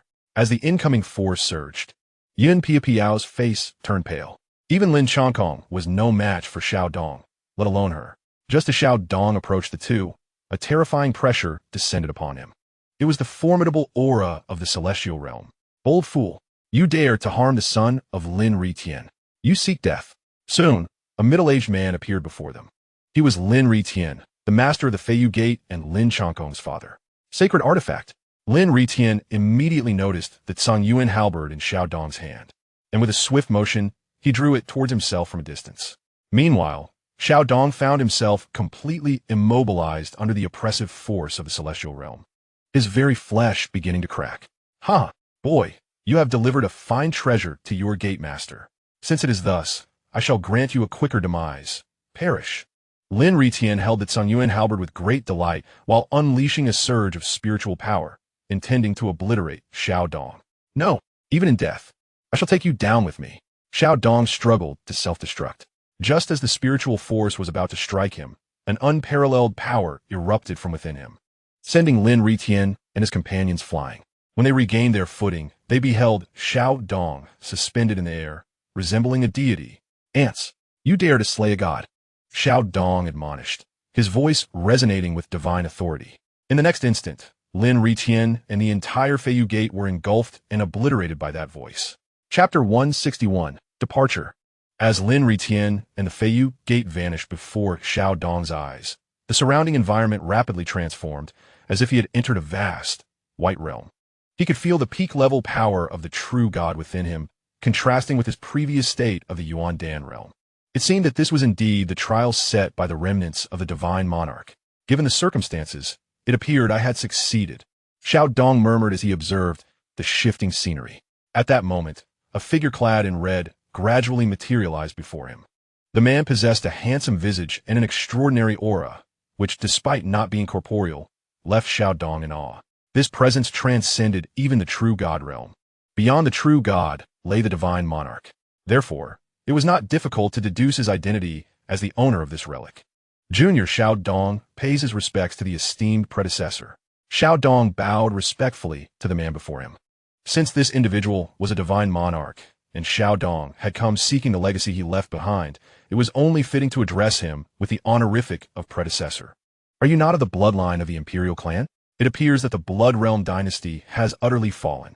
The man merely cast a glance at Xiao Dong and spoke, his voice tinged with a hint of melancholy. Observing the man's demeanor, Xiao Dong found himself a loss for words. Senior, he finally uttered. After a moment, the man lifted his head, the melancholy in his eyes vanishing. Little one, I trust you have deduced my identity by now, he remarked with a light chuckle. You are the sovereign of the Blood Realm divine kingdom from 300,000 years ago, the Blood Sovereign. Indeed, Alas, even the mightiest of sovereigns must eventually face their demise. I am aware of your purpose for coming here. It is to seek my legacy, is it not? Yes. Xiaodong nodded. He. Since you have passed my trial, you shall certainly inherit my legacy. Truly, the younger generation is remarkable. At merely 20 years of age, you have attained the pinnacle of true godhood. It seems your future will not be confined to that of a sovereign, but will ascend to the realm of the god kings. That is a height I could never reach in my lifetime. My legacy is the only remnant I can leave in this world. Let it witness the day you step into the realm of the god kings. As his words fell, the man's figure appeared before Xiaodong. He then touched his fingertip to Xiaodong's brow. In an instant, Xiaodong felt a surge of immense energy flooding into his body, accompanied by profound insights into cultivation. Simultaneously, he sensed the surroundings shifting once more. Upon focusing his gaze, he found himself back atop the altar, still standing in its center. However, the divine statue that had been before him had vanished, and Huangfu Feifei and the others lay sprawled on the ground. They are your friends, are they not? They are merely trapped in an illusion. Once your inheritance concludes, they shall naturally emerge from it. Just as Xiaodong pondered this, a voice resonated in his ear. Indeed, it was the voice of the Blood Sovereign. Understanding dawned upon Xiaodong. The so-called illusion was precisely what he had just experienced. He had simply shattered it more swiftly than the others. As Xiaodong contemplated this, the entire altar began to reverberate with a thunderous roar, reminiscent of a dragon's roar. Moreover, the tadpole-like runes that had adorned the altar appeared to come alive, morphing into countless crimson threads that ensnared him completely. As the crimson threads multiplied, they ultimately penetrated his sea of consciousness. Beneath his feet, a blood-red totem formation emerged, rotating in a counterclockwise manner with rhythmic precision. As the totem spun, myriad blood threads began to emit a crimson glow, coursing through Xiaodong's veins. After half a day had passed, the blood threads enveloping Xiaodong had nearly dissipated. As the last trace of blood vanished, Xiaodong emitted two muffled groans, a surge of even greater power erupting from within him. At that moment, his eyes flew open, radiating with a brilliant light. Is this the power of a divine sovereign? Xiaodong clenched his fists, feeling the torrent of energy coursing through him, and could not help but exclaim in awe. Not only had he transcended to the realm of the divine sovereign, but he had directly ascended to the second level. Based on his estimations, he now possessed the strength to vanquish his former self, who had been at the 9th level of the true god. Young man, do not squander the legacy bestowed upon you. With that proclamation, Xiaodong understood that the last vestige of consciousness left by the Blood Frontier Divine Sovereign had completely dissipated. Thank you, Senior. I shall not disappoint your expectations. He bowed respectfully into the void. At that moment, Huangfu Feifei and the others awoke from their illusion. The entire underground palace trembled violently. Observing this, Xiaodong swiftly gathered the group and ascended to the surface. Just as they made their escape, the underground palace collapsed entirely, transforming into a mere ruin. What just happened? Why does it feel as if we merely took a nap? Feifei exclaimed, panic evident in her voice. I was so terrified. I dreamt we were defeated by that Yuxian Sect, and then the group, having just emerged from the illusion, appeared disoriented. Feng Lingxue even burst into tears, clearly shaken by the visions of their deepest fears. At that moment, Huangfu Feifei noticed Xiaodong, her gaze landing on the now-collapsed imperial palace. It seems that Xiaojian has obtained the divine, sovereign legacy. Though she already suspected the truth, she could not help but inquire. Indeed, Xiaodong nodded, affirming Huangfu Feifei's conjecture. Congratulations, Xiaojian, on stepping into the realm of the divine sovereign. Upon hearing this, Huangfu Feifei offered her heartfelt congratulations. In that instant, she felt an overwhelming pressure akin to that emanating from the most formidable warriors of the ancient Divine Wind Nation. This did not imply that Xiaodong's strength had reached their level, but rather represented a new realm, that of the Divine Sovereign. I must also extend my gratitude to you all for guiding me. My purpose here was to seek the Divine Sovereign legacy, and I have reaped considerable rewards. It is time for me to take my leave. Until we meet again. With that, Xiaodong turned to depart towards the entrance of the Blood Demon Domain. Xiaojian. Wait, we also plan to leave the Blood Demon Domain. Why not join forces? Huangfu Feifei suggested. Hesitating for a moment, Xiaodong eventually nodded in agreement. Then I must trouble you, Miss Feifei. After some contemplation, He accepted, feeling that declining would imply he intended to discard them once his needs were met. Not at all. It is no trouble. Huangfu Feifei's face lit up with joy upon hearing Xiao Dong's agreement, and she promptly retrieved the spirit vessel. As several individuals boarded the spiritual vessel, they hastened towards the entrance of the blood demon domain. At the rear of the vessel, Morin's expression twisted into one of grotesque frustration. Initially, he felt a tinge of disappointment. Had Xiao Dong not accompanied them, he would have surely been able to locate him and take action once they emerged. However, the present circumstances drove him to a greater frenzy, for he sensed that Huangfu Feifei seemed to harbor newfound feelings toward Xiao Dong. What a stroke of ill fortune. What does it matter if he ascends to godhood? He is destined to perish soon. Chapter 162. Stop him. From which faction does the young hero Xiao hail? At such a tender age, he possesses extraordinary prowess. In the spiritual vessel, Huangfu Feifei inquired of Xiao Dong. The Yuxian Sect, Xiao Dong replied. Huangfu Feifei was momentarily taken aback. She had presumed Xiao Dong might belong to one of the reclusive ancient clans, only to discover he hailed from sect. Yet, a sect of such caliber must possess a strength that could rival their own divine wind ancient kingdom. How could she have never heard of it? Is her Yuxian Sect one of those hidden sects? Why have I not encountered any mention of it within the ancient divine nation? Huangfu Feifei continued to question. Our Yuxian Sect does not belong to the ancient divine nation, nor is it a significant sect. We are situated within the two-instrument realm, Xiao Dong replied slowly. Given that the Yuxian Sect had few members in the two-instrument realm, Xiao Dong regarded it as relatively small compared to the numerous large sects or ancient nations. Two-instrument realm? I understand now. Is it not a territory under the domain of our divine wind ancient kingdom? Wind Ling Xue exclaimed, her tone laced with disbelief. To her, the two-instrument realm represented a desolate land. Residing in the imperial city, they enjoyed elevated status and power. Yet, in such an insignificant place, a genius like Xiao Dong could emerge. Upon hearing this, the others felt a surge of joy, albeit for differing reasons. Huangfu Feifei was pleased to learn that Xiao Dong's status was not high, as this presented her an opportunity to recruit him. She envisioned bringing him to the imperial city, the very heart of the ancient divine nation. Behind them, Morin wore a cold smirk. He had already intended to act against Xiao Dong once they exited. Now, armed with knowledge of Xiao Dong's circumstances, he felt even less restraint.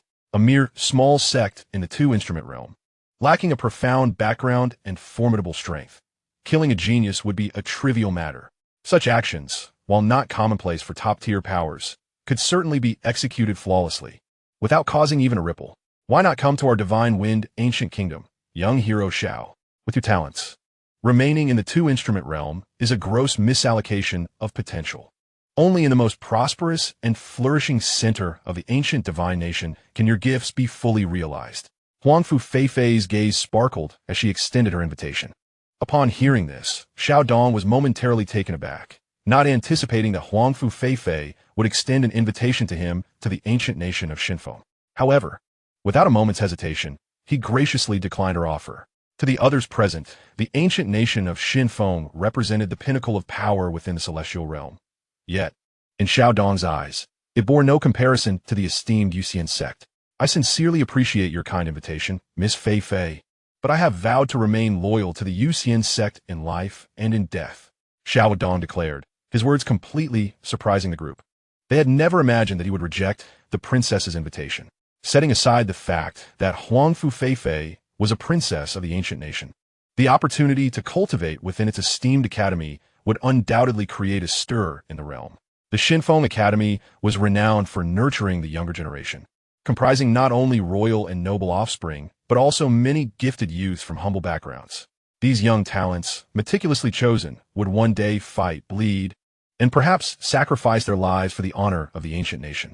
Consequently, being accepted into the Xinfeng Academy was not merely beneficial for the individual, but also a source of immense pride for their families. Thus, the group's astonishment was palpable upon hearing Xiao Dong's refusal. Young Master Xiao, are you not aware of the significance of entering the Xinfeng Academy? Xianxia inquired, assuming that Xiao Dong did not fully grasp Huangfu Feifei's proposition. Beside him, Feng Lingxue nodded in agreement, believing that such an invitation would be one that no one would dare to refuse. Brother Jing, I understand its meaning, but I will never forsake the Yuxian Sect. I apologize, Xiao Dong replied resolutely.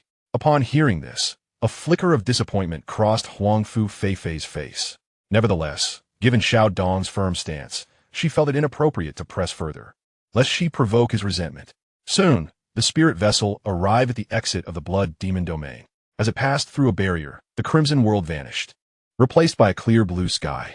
Not far away, several figures, upon seeing the emerging spirit vessel, swiftly appeared beside it. Princess, young master, you have finally emerged. The figures, all-powerful beings at the Divine Lord level, breathed a sigh of relief upon confirming the safety of Huangfu Feifei and her companions. They had come specifically to protect her, and had anything untoward occurred, their own lives would have been at stake. Fortunately, all were unharmed. Antling, you frightened me to death, Feng Lingxue exclaimed as she rushed into the embrace of a beautiful woman, her face awash with grievance. Xiaoxue, what happened? Were you bullied in there? The woman, referred to as Aunt Ling, manifested a hint of coldness in her expression. Consequently, Feng Lingxue promptly recounted the events that had transpired to the beautiful woman before her. Upon hearing the words, the beautiful woman's face was suffused with anger, and her gaze towards Xiao Dong was tinged with an unusual intensity. Humph.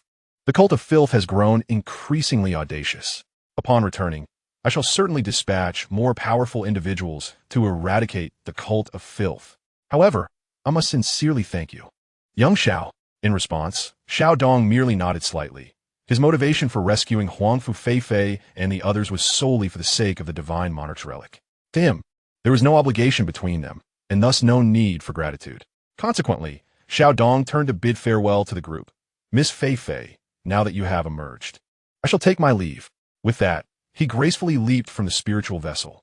At that moment, Mo Lin, who had remained silent, suddenly shrieked, Uncle Chen Xuan, that brat has stolen our Divine Monarch's relic. Upon hearing this, a middle-aged man beside Mo Lin swiftly positioned himself directly in front of Xiao Dong.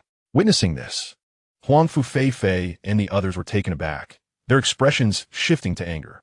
Mo Lin, what are you doing? If it weren't for the assistance of young Xiao, we might have been defiled or even killed by the members of the cult of filth. Are you now intending to strike at young Xiao? Furthermore, the Divine Monarch's inheritance was obtained by young Xiao through his own strength. Why do you obstruct him? Huangfu Feifei was infuriated, originally hoping to leave a good impression on Xiao Dong. Even if she could not win him over today, there might be opportunities in the future. Yet, she never anticipated that this foolish Mo Lin would command the accompanying Divine Monarch expert to attack Xiao Dong. At that moment, Huangfu Feifei felt a surge of murderous intent towards Mo Lin. Chapter 163. Slaying Mo Lin. Seeing Huangfu Feifei reprimanding him because of Xiao Dong, Mo Lin's fury reached new heights. Sister Feifei, he is merely a disciple from a minor sect in the Two Instruments realm. Who are we? We are the progeny of the most noble and powerful individuals of the ancient kingdom of Shunfeng. His chance to save us is merely a stroke of luck he has accrued over 800 lifetimes. How dare he negotiate terms with us? He should have willingly surrendered the Divine Monarch's inheritance instead of absorbing it himself. The Two Instruments realm is under the dominion of the ancient kingdom of Shunfeng. What is he? A mere genius worth? Mo Lin declared indignantly. You foolish imbecile. Elder you. Restrain Mo Qingshan. Noticing Mo Lin's obstinacy, Huangfu Feifei commanded the elder by her side to take action. Aunt Ling, assist young Xiao. Meanwhile, Feng Lingxue and Jingxian also urged those nearby to intervene. In an instant, the four stood in opposition. Uncle Qingshan, act swiftly. This is the territory of the ancient kingdom of Shunfeng. We cannot allow this brat to prance about, or we shall be looked down upon. Mo Lin urged impatiently, eager to eliminate Xiao Dong, for Huangfu Feifei seemed increasingly irritated with him. Even though there had been some previous annoyance, she would never have dared to rebuke him before. However, at this moment, Huangfu Feifei not only rebuked him, but he also perceived disdain in her gaze. This was utterly intolerable for him. Therefore, no matter the circumstances, Xiao Dong must perish. Gentlemen, are you truly prepared to obstruct me for the sake of an irrelevant individual? Mo Qingshan inquired as he regarded the group. If they truly impeded him, he would be unable to eliminate Xiao Dong. Mo Qingshan, have you regressed in your existence? Did you not hear? This young man has saved those little ones. By all accounts, they owe him a debt of gratitude. Moreover, the legacy of the Divine Sovereign is inherently ownerless. What position do you place the ancient kingdom of divine wind in by your actions? Does this behavior not resemble that of the vile scoundrels of the corrupted spirit sect? Lady Ling interjected, unyielding in her stance against the man before her. Upon hearing her words, Xianxia momentarily fell silent, but his eyes soon narrowed with intensity. And what of it? You should be aware of what Lin signifies to the divine sovereign of Tiando. I am but a guardian and must naturally heed his commands. Otherwise, I shall surely face retribution upon my return. We shall see if you can surpass the three of us. The beautiful woman retorted with a cold scoff. Among the four of them, Xianxia and the elder known as Yulao both stood at the third tier of the divine sovereign realm. However, the elder was depleted in vitality. Thus, Xianxia held a distinct advantage. The beautiful woman and elder Lei were at the second tier of the divine sovereign realm, making it feasible for the three to obstruct Xianxia. Observing their unwavering stance, a flicker of anger crossed Xianxia's face. Even if you manage to thwart me today, do you believe you can protect him indefinitely? Not to mention, he has a small sect backing him. You are well aware of the immense power wielded by the divine sovereign of Tiando. Could it be that you would truly offend him over a mere boy? Do not let your momentary anger provoke a calamity. Xianxia spoke coldly, casting his final words toward Xiaodong, clearly intended as a threat. As his words hung in the air, the others exchanged glances. While Xianxia's statement bore truth, such conduct was undeniably disgraceful. Lin, meanwhile, chuckled, his eyes glinting with derision as he regarded Xiaodong, as if to say, what does it matter that you saved me or obtained the divine sovereign's legacy? I desire your death, and die you shall. Xianxia, how dare you? Do you not fear that I, as a princess, shall return and have my father exact justice upon you? Huangfu Feifei seethed, her chest heaving with agitation. Princess, forgive me. First and foremost, I serve the divine sovereign of Tiando, and only thereafter am I a subject of the ancient kingdom of divine wind. Had it not been for the divine sovereign, I would have long since perished. Xianxia replied, Gentlemen, you need not quarrel. I sincerely appreciate your goodwill. Since he targets me, allow me to address this matter myself. Xiaodong declared as he regarded the beautiful woman and her companions. As the words fell, several individuals were momentarily taken aback. Therefore, Xiaodong no longer concealed his presence, unleashing the formidable power of a deity. In an instant, their eyes widened in astonishment. Huangfu Feifei mentioned that Xiaodong had saved them, yet did not disclose the true extent of his cultivation. They could only assume he was at most at the first or second level of true God. After all, even the most exceptional talents in the celestial realm only reached the third level of true God at this age. However, what they witnessed now was a youth at the second level of godhood. This was beyond mere genius. Perhaps the term prodigy was more fitting. A second-level deity? No wonder he was so fearless, but today, he was destined to perish. After the shock, Xianxia sneered, since they had already become enemies. Xiaodong had to be eliminated. Otherwise, there would be endless troubles in the future. You, the beautiful woman, and the others attempted to speak. But Xiaodong merely waved his hand dismissively. In their eyes, with such cultivation, even if he could not defeat Xianxia, escaping should not pose a challenge. Thus, they retreated, leaving only Xiaodong and Xianxia facing one another, their spiritual energies already beginning to surge. Ignorant child, do you truly believe that reaching the second level of godhood allows you to contend with me? When I made my name, you were still molding clay, Xianxia declared, his voice dripping with disdain. Prepare to die. With that, he unleashed his spiritual power, directing a forceful strike toward Xiaodong's face. The sheer might of this attack rendered the beautiful woman and her companions grave in expression. This man was indeed using all his strength from the very outset. Xianxia, uncle, kill him. Faced with an attack that even a third-level deity would approach with caution, Xiaodong remained unfazed. Although he had just broken through, the spiritual energy within him was not something an ordinary second-level deity could compare with. Prisoner of Heaven Finger, Xiaodong bellowed. 5 immense fingers of spiritual energy descending with a crackling thunder. This was the first time he had unleashed this technique with full force. In an instant, the terrifying pressure caused even Xianxia's expression to shift dramatically.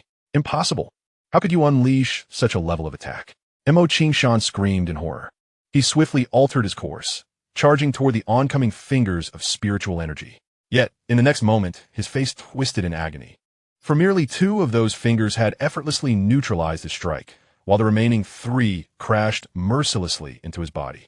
Ultimately, a pained cry escaped his lips as he was engulfed in the explosion, his aura extinguished completely.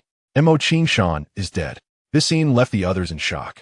They had never anticipated Xiao Dong to be so formidable. Under such circumstances, even the 4 of them combined might not stand a chance against him. After vanquishing Chen Xuan, Xiao Dong's gaze fell upon Mo Lin. "Do you wish to kill me?" Feeling the piercing gaze of Xiao Dong, Morin was paralyzed with fear, collapsing onto the ground. "Dare you to kill me? My father will undoubtedly annihilate you along with your entire faction.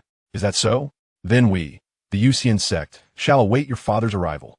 However, you will not live to see it."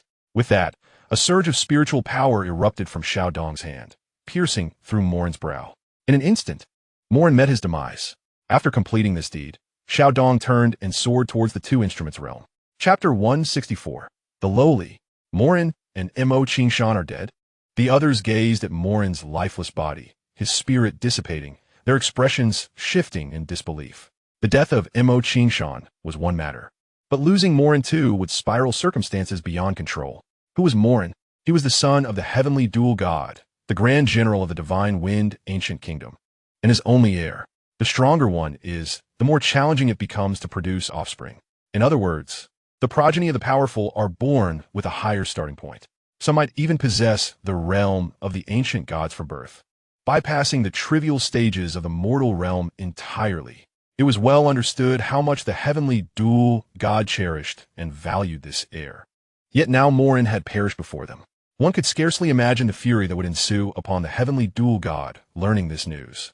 The following days in the divine wind ancient kingdom would undoubtedly be tumultuous. Certain individuals would certainly face dire consequences, including Xiao Dong and his sect, which would surely be annihilated. "What a pity," lamented several others, aside from a few young ones. They perceived Xiao Dong's fate as a foregone conclusion. Despite their astonishment at his talent and strength, given the potential displayed, he could undoubtedly aspire to the realm of the divine king.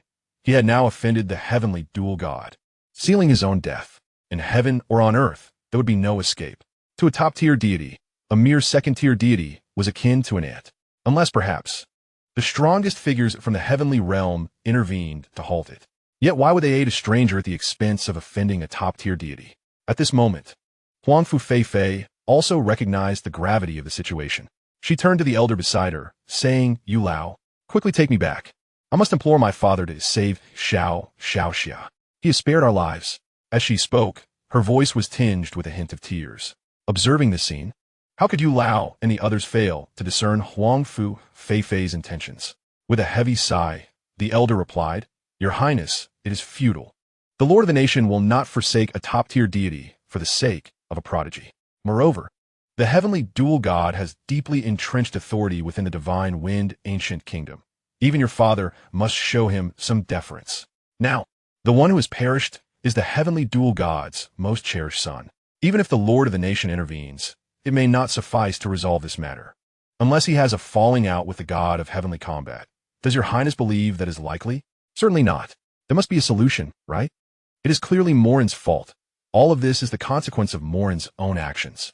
His lack of gratitude is one thing, but to repay kindness with malice is utterly unfathomable. Is the Grand General truly so unreasonable?" Huangfu Feifei has utterly broken down in tears, nearly collapsing under the weight of her sorrow. It was only with Feng Lingshue's support that she managed to remain standing.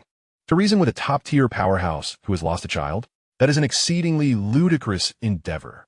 Moreover, you are likely aware of the formidable methods employed by the god of heavenly combat. Yu Lao shook his head. Nearby, Aunt Ling and Old Lei gazed at Huangfu Feifei with pity. Jing Xian and Feng Lingxue wished to speak, but were silenced by the two. "Let's depart. We must at least retrieve Morin's remains."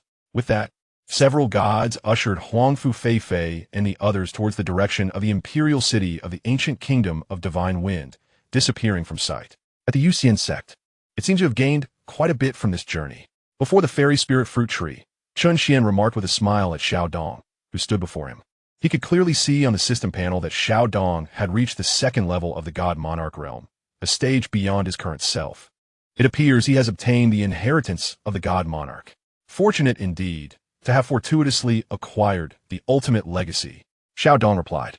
However, I have slain the offspring of a top-tier powerhouse from the ancient divine kingdom. It won't be long before they track us down. Upon hearing this, Chen Xuan raised an eyebrow. A top-tier god monarch? To be deemed a top-tier god monarch, one must possess cultivation at least at the 8th level of the god monarch realm, or even at its pinnacle. No matter if they dare to come, we shall simply eliminate them. Chen Xuan chuckled. With his current cultivation, he could easily dispatch even a first-level god king.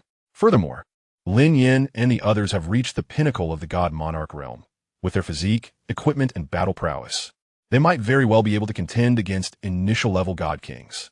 Lastly, there's an even more formidable ally, Yuxian. Yuxian has regained her strength to the 3rd level of the god king realm.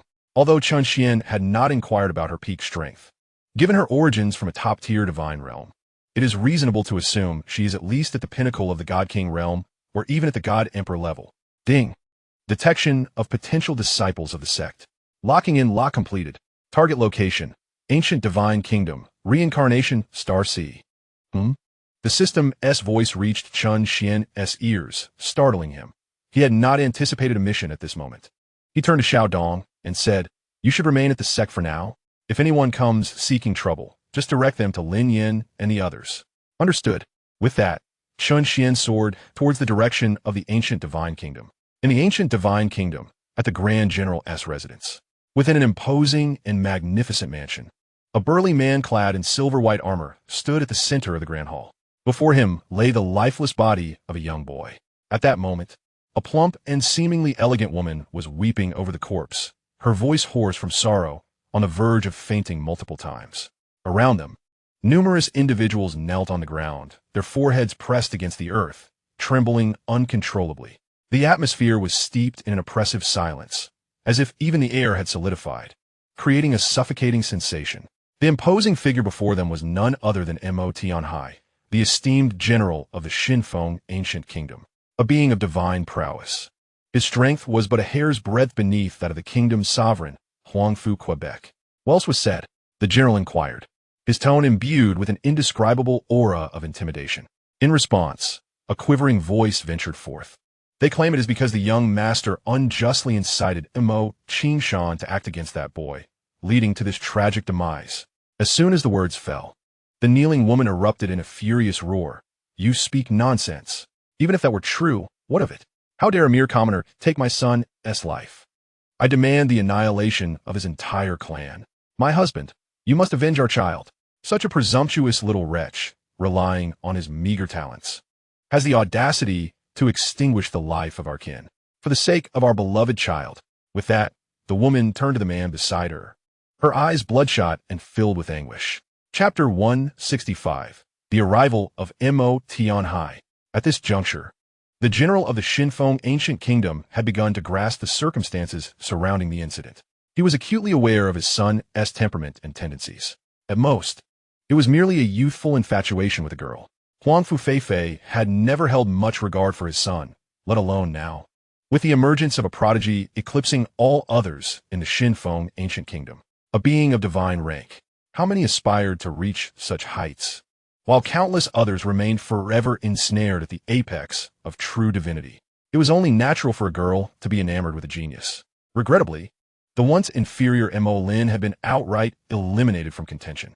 With such a dazzling young man in the fray, there was no place in Huangfu Feifei's gaze for Mo Lin to linger. This matter could not possibly be laid at her feet, nor would they dare to, given that Huangfu Feifei's father was the foremost powerhouse of the Xinfeng ancient kingdom. Thus, Mo Lin's desire to eliminate Xiaodong was understandable to Mo Tianhai, despite his awareness that Mo Lin was in the wrong. After all, he was his only son. "Fear not, I shall obliterate that boy and the forces backing him. Moreover, I will extract their souls and burn them with soul fire for a millennium until their very essence is utterly extinguished," Mo Tianhai declared coldly. In the next moment, he dashed out of the Grand Hall, racing towards the direction of the Two Instruments realm, in the illustrious capital of the Divine Wind ancient kingdom. Within a resplendent palace adorned in gold and jade, a middle-aged man clad in a golden dragon robe stood at the entrance of the hall, his gaze fixed upon a distant point. From that direction, he sensed a familiar aura hastening towards the City of Realms. Father, can you truly refrain from intervening? Xianxia is my daughter's savior. Do you wish for her to be ungrateful? Beside the man stood a young girl, her eyes swollen and red from weeping. This girl was Huangfu Feifei, and the man beside her was the most powerful figure of the Divine Wind Ancient Kingdom, the sovereign Huangfu Quebec. I can save him.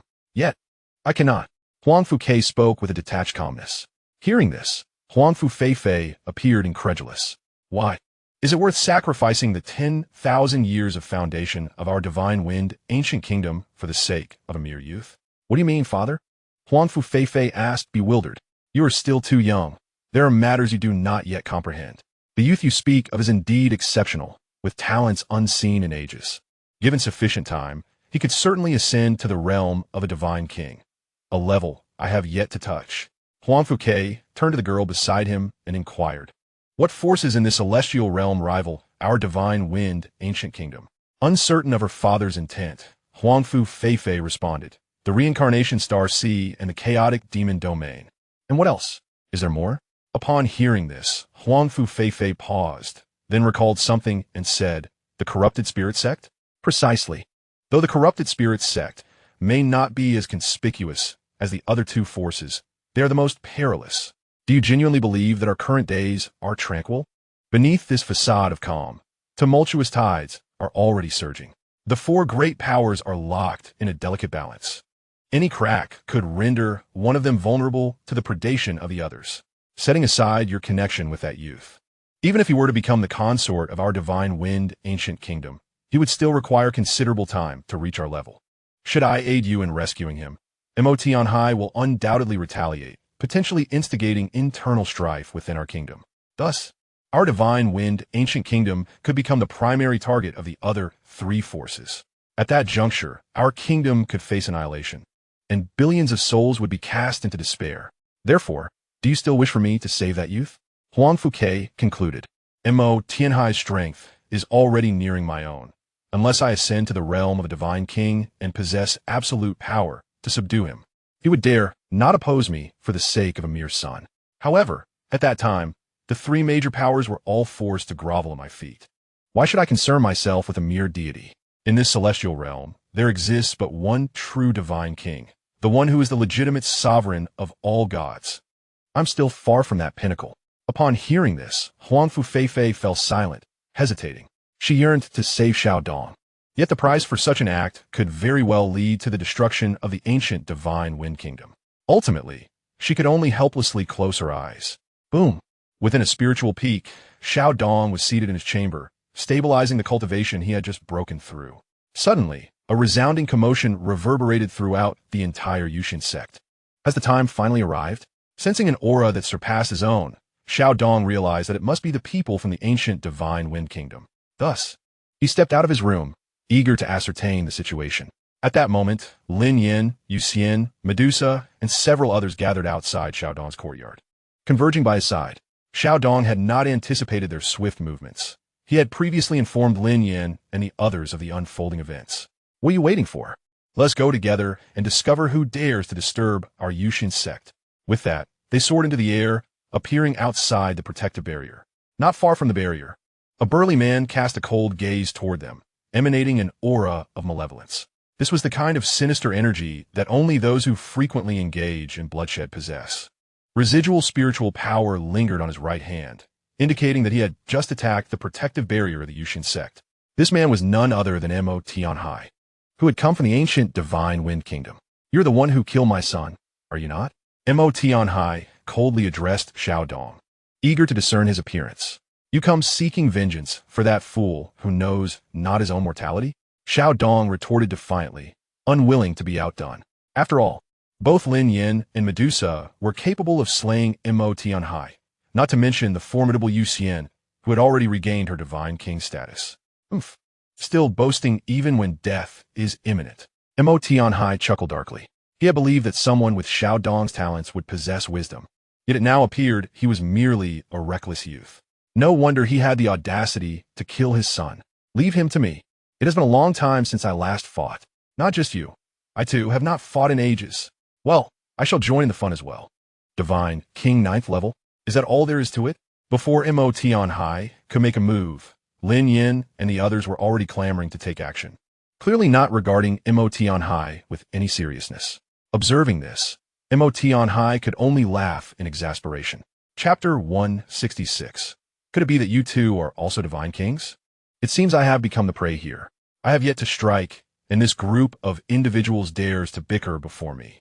One of the most powerful beings in the entire celestial realm, over who shall take the first action. This is no longer a matter of whether he regards the heavenly Doe God as significant. To him, this group of individuals is nothing but ignorant, akin to frogs at the bottom of a well, utterly oblivious to the vastness of the heavens and the depth of the earth. Do they truly believe that being a minor tyrant in a small realm grants them the audacity to act recklessly before him? Even the wretch who killed his son shares this ignorance, foolishness taken to the extreme. Such a remarkable talent wasted. Suddenly, the heavenly Doe God narrowed his eyes slightly. He recalled having acquired a soul-capturing technique in a hidden realm.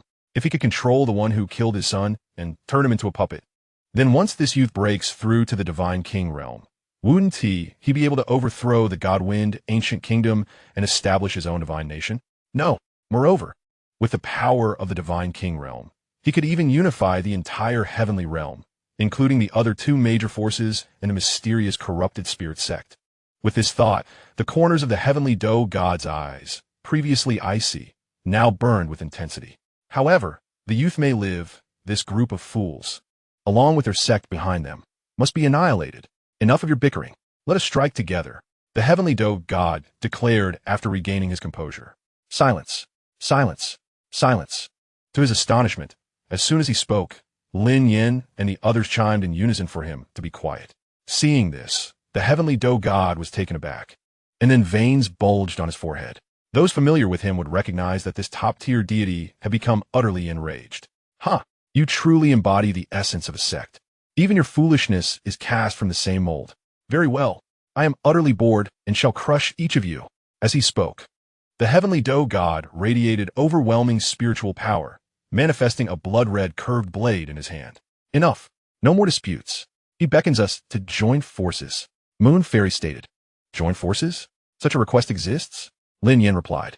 If that is the case, let us entertain him thoroughly. A man with a simple mind and brawn dares to call me a fool. Today he shall learn what true foolishness is. Medusa's tone shifted, becoming frosty, her round pupils transforming into slitted ones. Insects. Boom. The heavenly Doe God swung the blood-red curved blade towards the crowd.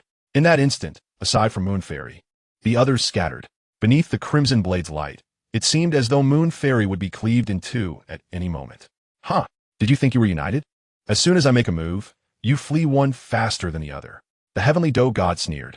However, as he drew closer to Moon Fairy, an ominous premonition surged within him. For in her eyes, he detected not a trace of fear, not even the slightest hint. In the reflection of his eyes, he faintly discerned the playful smile that graced the face of the woman clad in a flowing white gown before him. Moreover, as his gaze swept the surroundings, he realized that those he had presumed to have fled were, in fact, standing quietly not far away, observing him with an uncanny demeanor. Each person's lips seemed to harbor a subtle, almost imperceptible smile, their expressions tinged with an oddity. Feigning the supernatural, he raised the blood-colored blade in his hand, striking towards the forehead of the Moon Fairy with the swiftness of an arrow released from its bow. Clang! The moment the blade struck, the very fabric of space trembled, sending a jolt through the Tianshou God Monarch's hands, rendering them numb. Yet the sight before him sent chills down his spine. The blood-colored blade halted mere inches from the woman's brow, his full-force strike failing to even sever a single strand of her hair. Impossible! Who on earth are you? The Tianshou God Monarch was engulfed in disbelief, finding himself unable to withdraw the weapon from his grasp, as an overwhelming force constrained his entire being. Not even the ruler of the divine wind ancient kingdom, Huang Fuke, could so effortlessly endure an attack of this magnitude. Was it possible that the figure before him was not merely a god monarch, but a god king, transcending such titles? With such meager strength, do you dare to stir trouble within our Yuxian Sect? Moon Fairy Tan's lips parted slightly as she spoke. In the next moment, she extended a delicate white hand to grasp the Tianshou God Monarch's blade, applying a slight pressure with her fingertips. In an instant, What appeared to be an immensely powerful divine weapon was crushed before his very eyes, reduced to a heap of scrap metal strewn upon the ground. With a swift motion, Moon Fairy delivered a resounding slap, propelling the Xianxia God Monarch like a cannonball. Thud! His body crashed violently into a mountainside under the force of her strike. Spitting blood, the Xianxia God Monarch gazed at the enchanting figure suspended in the void, a look of sheer horror spreading across his face. He had witnessed such levels of power before. That silhouette was towering, and even as a top-tier God Monarch, he felt as insignificant as an ant in her presence. That being was none other than the sovereign of the celestial realm, the Wind God King, the sole God King of the heavens. In that moment, the Xianxia God Monarch found himself utterly devoid of the will to fight. Confronting a true God King was beyond his capacity. Even if the four great powers joined forces, they would surely perish. Sensing that she did not intend to strike again, he seized the opportunity to flee for his life. If he could escape and return to the divine wind ancient kingdom, contacting the one and only God King of the celestial realm might offer him a chance at survival. Only a God King could respond to such a threat. Although he fled, his peripheral vision remained fixated on the enigmatic woman. Noticing that this unfamiliar God King harbored no intent to pursue, the Xianxia God Monarch silently exhaled a breath of relief. However, before he could revel in his joy, a youth radiating a searing aura obstructed his path. Observing this, the celestial lord of the sky had no choice but to halt his advance. The individuals before him belonged to the same sect. Should he eliminate the youth before him, the woman behind would surely intervene. At that moment, his demise would be inevitable. The celestial lord of the sky declared, "Young man, I have no desire to engage you. Kindly step aside. Today I concede defeat." In response, Lin Yin smiled and replied, "Rest assured, she will not make a move. As long as you can surpass our challenge, you may leave unimpeded today." Simultaneously, Medusa's figure descended beside Lin Yin. The celestial lord of the sky furrowed his brow, perplexed by the intentions of this group. Nevertheless, as long as the woman refrained from intervening, he was confident he could effortlessly repel these two. After all, they appeared to be of similar age as the one who had slain his son. Even if they were exceptionally talented, could they truly surpass him? Were they, perchance, also celestial lords? Chapter 167. Slaying the celestial lord of the sky. Are you two also celestial lords? The celestial lord of the sky inquired with skepticism, unable to fathom the actions of the disciples of the Yuxian Sect. Although he personally doubted that these two were celestial lords, having encountered only one true celestial lord in his lifetime prior to the appearance of that woman, he voiced his thoughts nonetheless. Upon hearing this, Lin Yin and his companion shook their heads, declaring, "Celestial lords? Not at all." At these words, a heavy stone lifted from the celestial lord of the sky's heart. If these two were truly celestial lords, escape would be futile. It would be swifter to take his own life than to endure a beating before his demise. He pondered if breaking through to celestial lord status were so easy, then figures like Huang Fuke would have achieved it long ago. However, before he could bask in his relief, the aura emanating from Lin Yin and his companion shattered his defenses. It was unmistakably the aura of peak celestial lords, and the oppressive sensation they exuded was even more intense than that of Huang Fuke, the sovereign of the ancient Wind Kingdom. In other words, it was highly probable that these two were stronger than Huang Fuke. "You bastards!" The celestial lord of the sky gazed at the two smiling figures before him, feeling as though the sky itself were collapsing. "We are indeed not celestial lords. We still have a ways to go, merely at the peak of the celestial lord realm," Lin Yin stated calmly. Concurrently, various flames of differing hues erupted from within him. "Very well, let this celestial lord experience your true strength." Though the celestial lord of the sky recognized the grim odds he faced, he was resolved to fight with all his might. Two celestial lords posed a formidable challenge. Yet what if he could somehow escape their grasp? Of course, this was contingent upon that woman, who had already reached the celestial lord realm, remaining uninvolved. Otherwise, even if he were to self-destruct today, he would possess no hope of victory. The God King overwhelms the God Lord, and even at the pinnacle of the God Lord's realm, he remains an insurmountable force. The only glimmer of good news is that the woman seems disinclined to take action. As these thoughts crossed his mind, he unleashed an assault upon Lin Yin and his companion. With a powerful strike, known as the Three-Yong Heavy Fist, the heavenly fight God Lord, having lost his weapon, was left to engage in hand-to-hand combat. A colossal fist imprint surged forth, imbued with immense spiritual energy, accompanied by the faint shadows of 2 additional fists. Although it appeared as a singular punch, it was in fact 3 strikes amalgamated into one, with the 2 additional punches poised to unleash their fury after the first made contact with the adversary, achieving an unexpectedly devastating effect. In the eyes of the heavenly fight godlord, even if this punch did not severely injure the 2, it would at least buy him enough time to escape while they were momentarily preoccupied. As this formidable blow hurtled towards them, Lin Yan remained still, yet Medusa, beside him, reacted first. In an instant, her form flickered, and a colossal serpent, stretching 1,000 feet long, emerged. To the astonishment of the heavenly fight god lord, it consumed not only the heavy fist, but also the energy contained within it, without producing even the slightest sound. Could it be a demon? The heavenly fight god lord, who had initially intended to utilize the strike as an avenue for escape, found himself momentarily stunned by the serpent. In this celestial realm, there existed only one pinnacle-level demon, the Chaos Demon Lord of the Chaotic Demon Domain. Its true form was that of a Titan demon ape, boasting not only a peak god-lord cultivation, but also an extraordinarily powerful physique, arguably the strongest god-lord beneath the god-king in this celestial expanse. Even the most enigmatic leader of the corrupted spirit sect might not be a match for the Chaos Demon Lord. Where did this serpent come from? However, now is not the time for contemplation. Despite his confusion, he turned and fled. Yet before he could make significant progress, he was suddenly enveloped by an overwhelming wave of heat. In the next moment, the space before him cracked open, and 8 flames of varying hues erupted from the fissure, transforming into 8 colossal fiery beasts, each exuding the aura of a peak god lord. This sight sent tremors through the heavenly fight god lord's very being. It was that youth. The heavenly fight god lord glanced back, locking eyes with Lin Yan's crystalline gaze as a faint smile graced his lips. Leave fire technique, 8 wheels. Go! Lin Yan commanded sharply, and in an instant, the 8 fiery beasts encircled the heavenly fight god lord. The air reverberated with immense energy fluctuations and explosive sounds. Moments later, the cacophony began to wane, and the flames in the sky gradually dissipated. When the colossal flame beast vanished entirely, so too did the god of heaven Do. In that moment, not even a fragment of his presence remained in this realm, utterly consumed by the inferno summoned by Lin Yan. What follows, perhaps, is a stronghold. Shall we proceed together?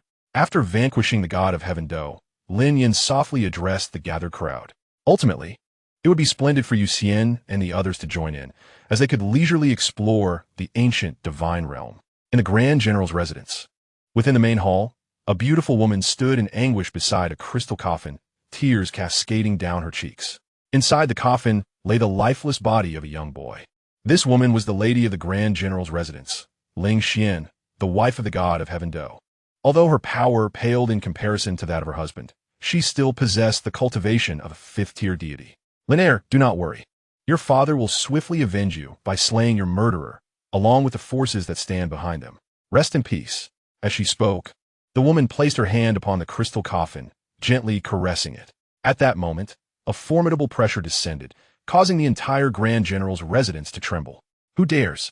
Ling Xian coldly hissed, her face etched with frost. She was already engulfed in sorrow over her son's demise, and now someone dared to disturb the Grand General's residence. In the next instant, she burst forth from the hall, hovering above the estate.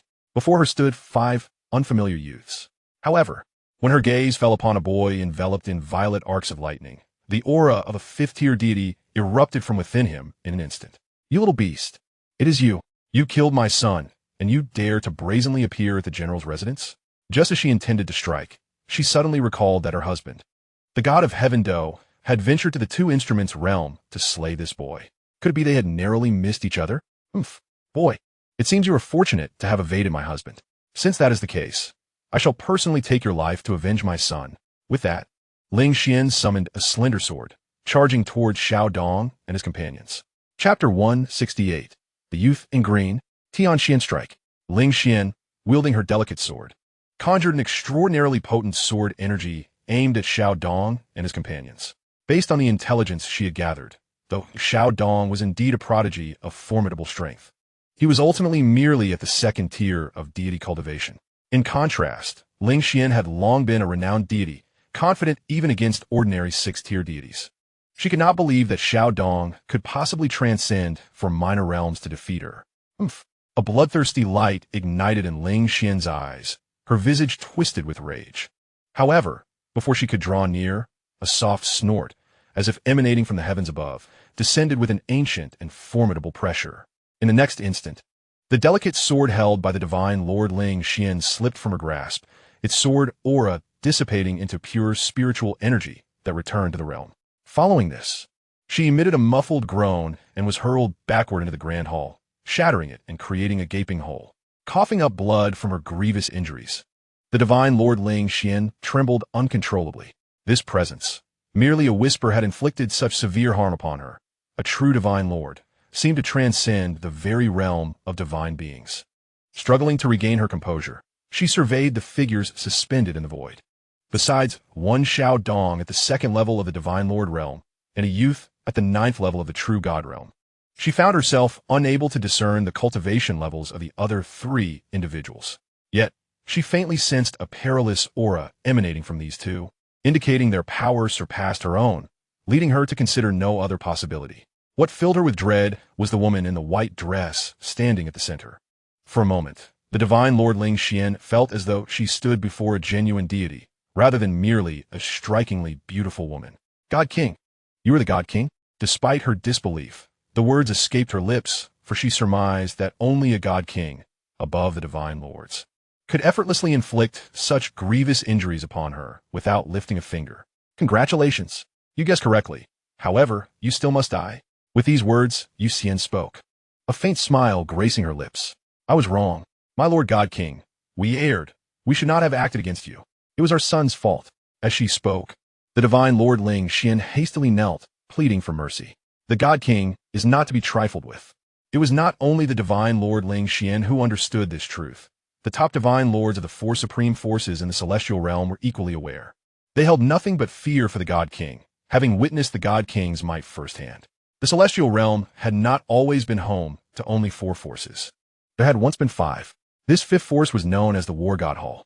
The hall's master had even 1 foot in the realm of the God King, becoming the strongest in the celestial realm. With the strength of a half-step God King, ambitions surged within him, leading him to provoke the ruler of the celestial realm, the elusive God King of Winds.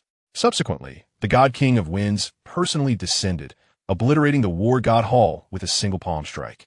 Since then, the War God Hall ceased to exist. Though the God King of Winds remained elusive, none dared to challenge his supremacy thereafter. Upon hearing this, Yuxian arched an eyebrow, her demeanor captivating. You do not truly understand your error. Rather, you comprehend that your end is nigh. I have encountered many like you. Are you not curious why some have come to confront us, yet we remain here? You should now comprehend the answer. Upon hearing these words, the divine monarch Ling Xian appeared to lose all her strength, collapsing onto the ground. Previously, she had believed that her husband, the divine monarch Tiando, had merely missed these individuals. However, it now seemed evident that Tiando had perished before her very eyes. The thought brought forth 2 tears of blood that slipped from her eyes as she turned to lay upon the crystal coffin in the center of the grand hall. This entire calamity seemed to have been instigated by the youth within the crystal coffin. Yet, she could not blame him. This boy was her only son. Even if he had committed a grievous error, as a mother, she would bear the consequences on his behalf. Regrettably, this time would likely be her last. At this moment, Ling Xian observed her own form gradually beginning to fade away. She understood this to be the handiwork of the Divine King. In the face of a Divine King, not only she but the entire celestial realm possessed no power to resist. Unless, of course, the King of all gods intervened. But how could that esteemed figure possibly take action? No one within the celestial realm even knew of their current whereabouts. Moments later, Ling Xian completely vanished from existence. What shall we do with the remaining individuals? Asked Yuxian. Enough. Let this be the end, replied Xiao Dong. The others within the general's manor are innocent. After exhausting their resources, let us return. With those words, the others nodded in agreement. After all, these individuals posed no threat to them. There was no need to entertain the notion of letting a tiger return to the mountain. In the eyes of Yuxian and the others, these people were akin to mere kittens, rendering the idea of releasing a tiger absurd. Thus, a quarter of an hour later, they transformed into streaks of light and flew towards the realm of the two instruments. Shortly after their departure, a middle-aged man clad in a golden dragon robe appeared in the skies above the general's manor. Observing the shattered state of the manor, he extended his hand into the void, a look of astonishment crossing his face. From the residual aura in the air, he sensed three presences that surpassed his own power. One of these auras was so formidable that he felt utterly powerless in comparison. A true divine king? When did another arise in the celestial realm? It was utterly inconceivable. Yet, he wondered if that individual was even aware. Clearly, the celestial realm would soon be plunged into chaos. The man murmured, his expression grave, before vanishing from above the general's manor. Meanwhile, at the boundary of the two instruments, Yuxian and the others halted, standing suspended in the void. Before them stood a young man clad in a blue robe, his handsome visage framed by long black hair that swayed gently in an unseen breeze. The two parties regarded each other for a moment before the young man broke the silence, taking the initiative to speak first. Your Excellency, this territory belongs to me, the Wind Sovereign. You have intruded upon my domain and have slain the deities within it. Do you not owe me an explanation? The young man in azure spoke with a serene smile. Upon hearing this, Lin Yin and his companions remained silent, for the oppressive aura emanating from the azure-clad youth led them to surmise that he was a sovereign, a formidable being who had reached the same pinnacle as Yuxian, perhaps even surpassing her in strength. An explanation? Yuxian chuckled, though her laughter bore a chilling undertone. What if I were to assert that they provoked us first? Would you believe me? The azure youth paused, taken aback by the woman's forthrightness. Nonetheless, he retorted, you could have subdued them and brought them to me for judgment. Your actions are indeed somewhat excessive. The azure youth's expression darkened slightly. However, Yuxian seemed disinclined to engage in further debate. Enough. I have no time to determine right from wrong with you. Merely a guardian of a minor divine realm. We intend to leave today, and you cannot hinder us. Before Yuxian could finish her statement, the azure youth's countenance abruptly stiffened, his eyes seemingly ablaze with intent to pierce through Yuxian and her companions. The fact that she could utter the term minor divine realm indicated that she likely hailed from a true divine domain, akin to his own. From which divine realm do you originate? The azure youth inquired cautiously.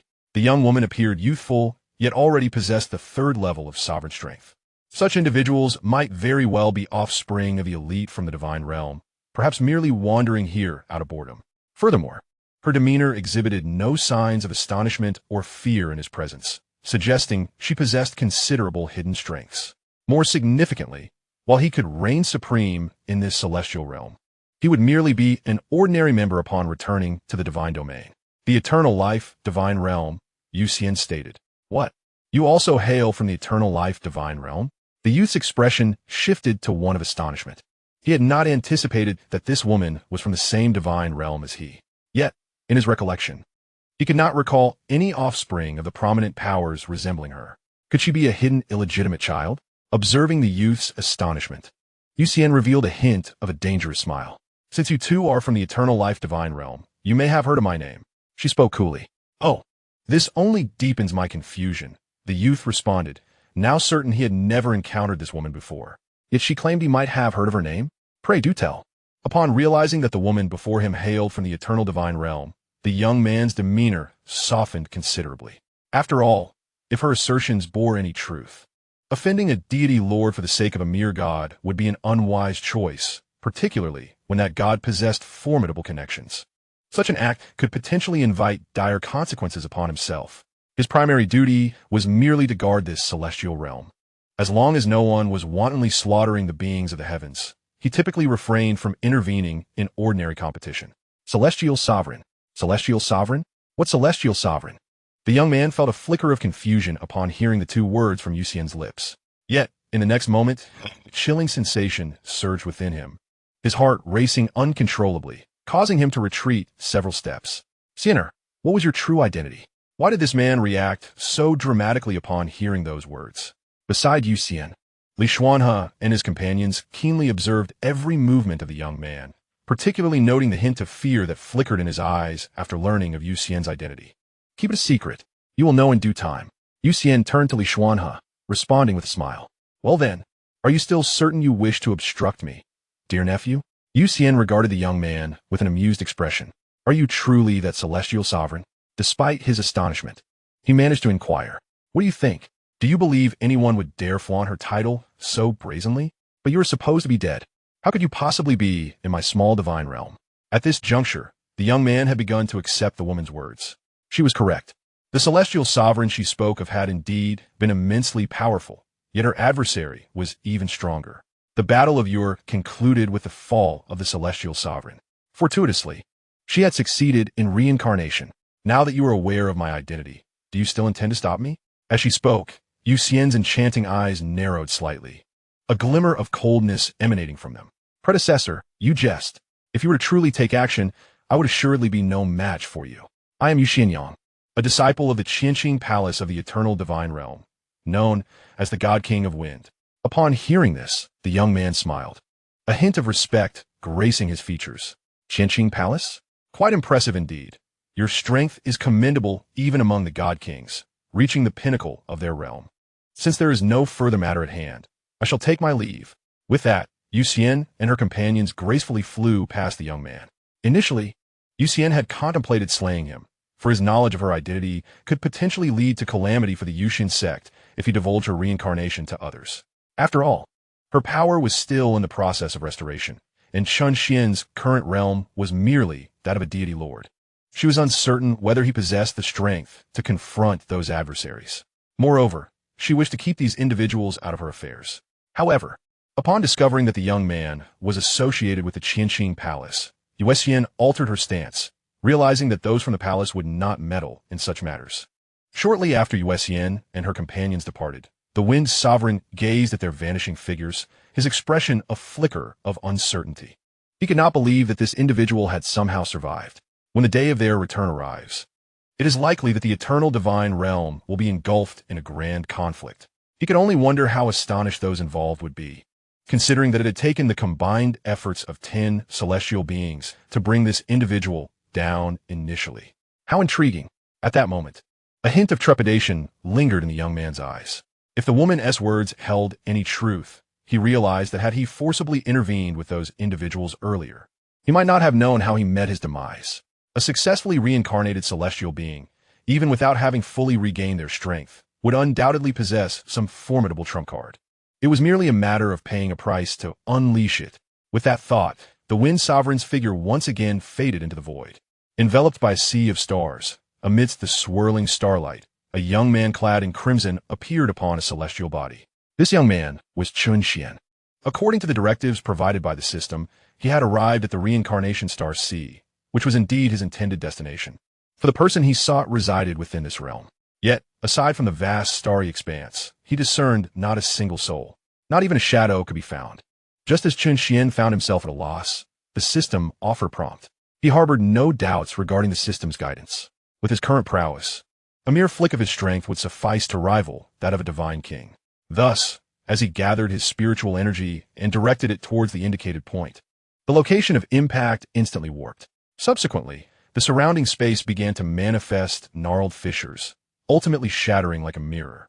With a hum, as the spiritual energy dissipated, a large hole was breached at the point of Chen Xuan's strike, resembling a protective array for which a passage had been carved in an instant. Observing this, Chen Xuan hesitated not for a moment and swiftly darted into the newly formed passage. As beams of light flickered past him, he found himself before a small continent. Though termed small, it stretched endlessly before his gaze. Upon entering, Chen Xuan could distinctly sense the general direction of the target chosen by the system, and as he drew nearer, that sensation intensified. Ultimately, he tore apart a spatial passage and stepped through it. Within a spacious chamber measuring several tens of feet, a circular pool brimmed with a verdant liquid. In a turquoise pool, a youthful maiden gracefully waved her arms, swimming joyfully through the water. Suddenly, she rose from the pool, her long, damp purple hair cascading freely over her snow-white back. The emerald droplets clinging to her strands had yet to slip away, having already been entirely absorbed by her skin. "Mother, are we ready to begin?" The maiden did not turn, yet her voice brimmed with undeniable excitement. "Just a moment. Once you have absorbed the phoenix blood within her, your future will surpass that of your mother, granting you a talent rivaling that of the heavenly deities." A gentle voice floated from not far behind her. Upon closer inspection, a beautiful woman clad in a flowing purple gown smiled at the maiden in the pool. This woman also possessed long purple hair, yet their allure was not to be compared. Before her lay a grand stone bed, where a girl in a pale golden gown, with fiery red hair, lay bound, her hands and feet rendered immobile. Deep gashes marred her wrists, from which crimson blood, glimmering with faint golden hues, flowed forth. As the blood continued to pour, the girl on the stone bed grew increasingly pale. The beautiful woman showed not a shred of compassion in her gaze. The blood coursed through the grooves of the stone bed, streaming directly into the turquoise pool. Sensing the change in the water, the purple-haired maiden crouched down again, with only her head above the surface. She then turned her gaze towards the girl on the stone bed and spoke, "Yuanxi, do not blame me. Blame your unfortunate lineage for possessing a powerful bloodline that does not befit your status. Innocent bystanders may suffer for holding treasures." Unmoved by the purple-haired maiden's words, the red-haired girl kept her eyes tightly shut, seemingly unwilling to engage. "But fret not. Once I absorb the phoenix blood within you, I will possess talents surpassing even the divine lords. Then I shall personally escort your mother and brother to reunite with you. So I need not be reminded of your visage. Do you know how elated I was when it was revealed that you possessed such a powerful bloodline? From that moment on, it ceased to belong to you and became mine, the little princess of the reincarnation star sea." Ha ha ha. At this, the red-haired girl finally opened her eyes, fists clenched, a torrent of hatred igniting within her gaze, only to release her grip once more. "Release them. They will never pose a threat to you." The red-haired maiden appeared to have resigned herself completely, her voice a mere whisper of desperation. A single crystalline tear cascaded down her cheek. "Are you pleading with me? It seems they are your greatest vulnerability. Alas, I shall not acquiesce. Today you shall perish, and they shall meet the same fate. I intend to let you succumb to despair. Weakness is the original sin, and your superior talent is an even greater transgression. Your lofty pride and haughty demeanor nauseate me." As her agitation peaked, the purple-haired girl felt a disruption in her spiritual energy, causing the waters of the pool to churn. "You are stronger than I, thus whatever you say must be right." With that final utterance, the red-haired maiden fell silent, aware that her words held no power. Regrettably, she would never exact revenge, and soon, even the last two kin she had in this world would soon perish. All of this was her doing. It was because she had joined the so-called reincarnation star sea, one of the mightiest forces in the heavenly realm. It was due to her reckless exposure of her formidable bloodline, without possessing sufficient strength to safeguard it. Consequently, she had drawn the attention of the master of the reincarnation star sea, the sea god, who stood beside the stone bed. While the purple-haired girl in the pool was none other than his daughter, the princess of the reincarnation star sea. Now, they were employing a special method to transfer the phoenix bloodline within themselves into the purple-haired girl's body. Once their own blood had been entirely drained, they would have no further use for her. Only one would remain, the princess of the reincarnation star sea endowed with the phoenix bloodline. The name Yuanxi would cease to exist. "Mother, her bloodline power is overwhelming. I feel I shall soon transcend to the true god realm, perhaps even beyond." In the pool, the purple-haired girl continuously absorbed the incoming blood. With each drop she consumed, the water's hue lightened. The original emerald green was a result of precious materials added to facilitate the merging of the phoenix bloodline. When the waters became clear, it would signify her impending success. As time slipped away, the red-haired maiden felt her eyelids grow heavier. Just as she was on the verge of drifting into slumber, a blinding light suddenly pierced her vision. She could even faintly sense a warmth enveloping her. Simultaneously, a rift in space abruptly tore open beside the stone bed. Moments later, a figure emerged from within. It was Chen Xuan. He cast a swift glance around before retrieving a celestial fruit and placing it at the red-haired maiden's lips. With a humming sound, the celestial fruit transformed into a liquid that flowed into her mouth, swiftly forming a massive golden-red cocoon around her. Chapter 171. Save me, quickly. The sudden turn of events startled the two purple-haired beauties, one tall and one small. Especially the violet-haired lady, who is the lord of the reincarnation star sea, felt her pupils constrict sharply. This was indeed the realm of the star sea divine monarch. Yet, the unfamiliar young man before her had managed to infiltrate her territory without her slightest awareness. What was more alarming was his ability to locate them within this secret chamber. "Who are you to dare intrude upon my reincarnation, Star Sea?" The Star Sea divine monarch intoned, a hint of trepidation flickering in her gaze. To achieve such a feat, his strength must surely rival her own. However, within her recollections, there was no such figure known in the celestial realm. Meanwhile, the young girl still submerged in the pool was startled by the sudden appearance of the stranger and let out a shriek, retreating further into the emerald waters. Fortunately, she had only just begun to absorb the essence. Had she waited until the pool's medicinal properties were entirely consumed, the waters would have cleared, leaving her alabaster form exposed to the gaze of this young man. Observing this, the Star Sea Divine Monarch swiftly moved to the edge of the pool, positioning herself in front of Chen Xuan. Esteemed guest, this is the domain of the Star Sea Divine Monarch. If you depart peacefully, I shall overlook this trespass. Seeing Chen Xuan remain silent, the Star Sea Divine Monarch continued, her tone softened yet still laced with a chilling undertone. Part of her unease stemmed from her inability to gauge the young man as strength, and today was of utmost significance for them. Should their plan succeed, the reincarnation Star Sea could potentially emerge as the most formidable force in the celestial realm, without question. Mother, look at that wretched girl. Behind the Star Sea Divine Monarch, the violet-haired maiden had somehow donned a dress. Although the perfect absorption of the pool's essence required her to be in a state of complete nakedness, the current circumstances dictated otherwise. The violet-haired maiden could not allow herself to be exposed before a strange man. Following the direction indicated by her outstretched finger, both could see clearly that the girl on the stone bed had transformed into a giant cocoon. At this moment, no more blood flowed into the pool. Even the absence of a single drop of blood rendered today's bloodline transfer ritual imperfect. Overlook this? Just as the beautiful woman was about to speak again, Chen Xuan stepped forward, a cold smile gracing his lips.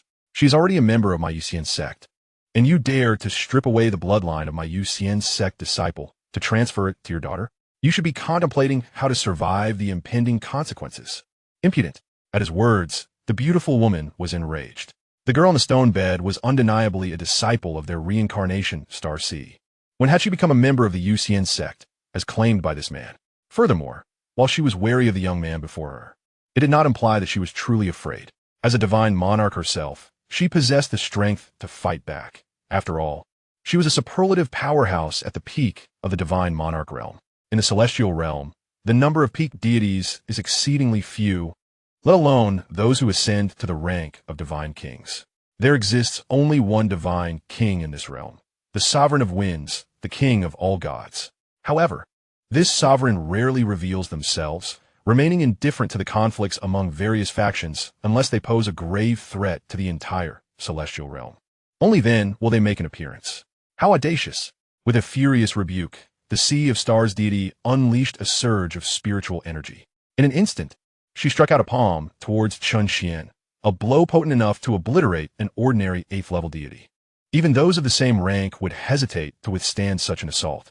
She was determined to gauge the true capabilities of this man who dared to intrude upon her territory and disrupt her meticulously laid plans. Plans that were crucial to the future of the reincarnation sea. Such opportunities are rare and must not be squandered. As the force of her palm sliced through the air, the very fabric of space quivered, and it seemed inevitable that the strike would land upon the young man. Yet, he remained unperturbed, even neglecting to turn his gaze towards her. This display only fueled the fury of the strongest being within the reincarnation sea. The young man's actions transcended mere disdain. They suggested that he regarded the reincarnation sea as an inconsequential faction, and she, its sovereign, as little more than a stray dog. Play your tricks. Meet your demise. With that, the Sea of Stars deity intensified her grip, intent not only on gravely wounding the young man, but also on obliterating him. As her fierce spiritual energy surged, it seemed that in the next moment, the young man would be crushed by her relentless force. However, to her astonishment, the young man slowly extended his hand and gently struck towards her. In that instant, the Sea of Stars deity's expression shifted dramatically. She felt the spiritual energy of the realm slip beyond her control. Even the energy within her own body froze instantaneously. In disbelief, she watched as her body was propelled backward, crashing violently against the wall of the chamber behind her. Thud! Gasp! Collapsed on the ground. The Sea of Stars deity spat out a mouthful of blood, her eyes wide with shock as she murmured, "Divine King? Are you a Divine King?" As a top-tier deity, she was acutely aware of the formidable challenges involved in breaking through to the Divine King level. Although she had reached the pinnacle of deity status, She knew that in her lifetime, the prospect of ascending to the Divine King realm was nearly impossible. Thus, it was with great urgency that she and her daughter sought to transfer Yunxi's bloodline. The Phoenix bloodline is undeniably one of the most exceptional, with legends stating that an adult Phoenix possesses the strength of a Divine King. How powerful must a top-tier Phoenix be? And now, another Divine King has emerged in this celestial realm. Just wait. Soon, judgment will come for you. Chen Xuan cast a glance at the Sea of Stars deity, swiftly delivering a crushing blow that rendered the deity prostrate on the ground, incapable of rising. The individual he referred to was, of course, the maiden ensconced within the crimson cocoon. Once she emerged from her chrysalis, she would be left to confront the mother and daughter duo herself. Mother, save me. Please, save me. Just as despair settled into the heart of the Sea of Stars deity, a cacophony of anguished cries erupted from the violet-haired maiden submerged in the pool. In the blink of an eye, she was lifted by an inexplicable force emanating from the colossal cocoon atop the stone bed.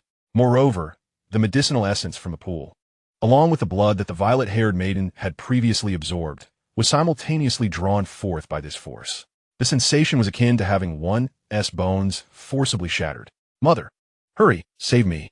It hurts so much, I am in agony. As the intensity of this force escalated, a continuous stream of pure blood was extracted from the maiden's body. During this extraction, the dross within the blood was automatically discarded, leaving only the most refined essence behind. The scene drove the sovereign of the reincarnated Sea of Stars to the brink of madness. Spare her. Let all your wrath be directed at me. Chapter 172. Wretched being, may you suffer a terrible fate. Ding. Congratulations, Master, for successfully enrolling Yunxi into the Yuxian Sect. Distributing rewards. Imperial Grade Supreme Technique. 9 Transformations of Nirvana. Imperial Grade Supreme Martial Art. Heavenly Flame Shadow Wing Slash. Ultimate Imperial Weapon. 9 Flame Divine Feathers. Items have been dispatched to the system space. Please check, Master. Simultaneously, the voice of the system resonated in Chen Xuan's ears.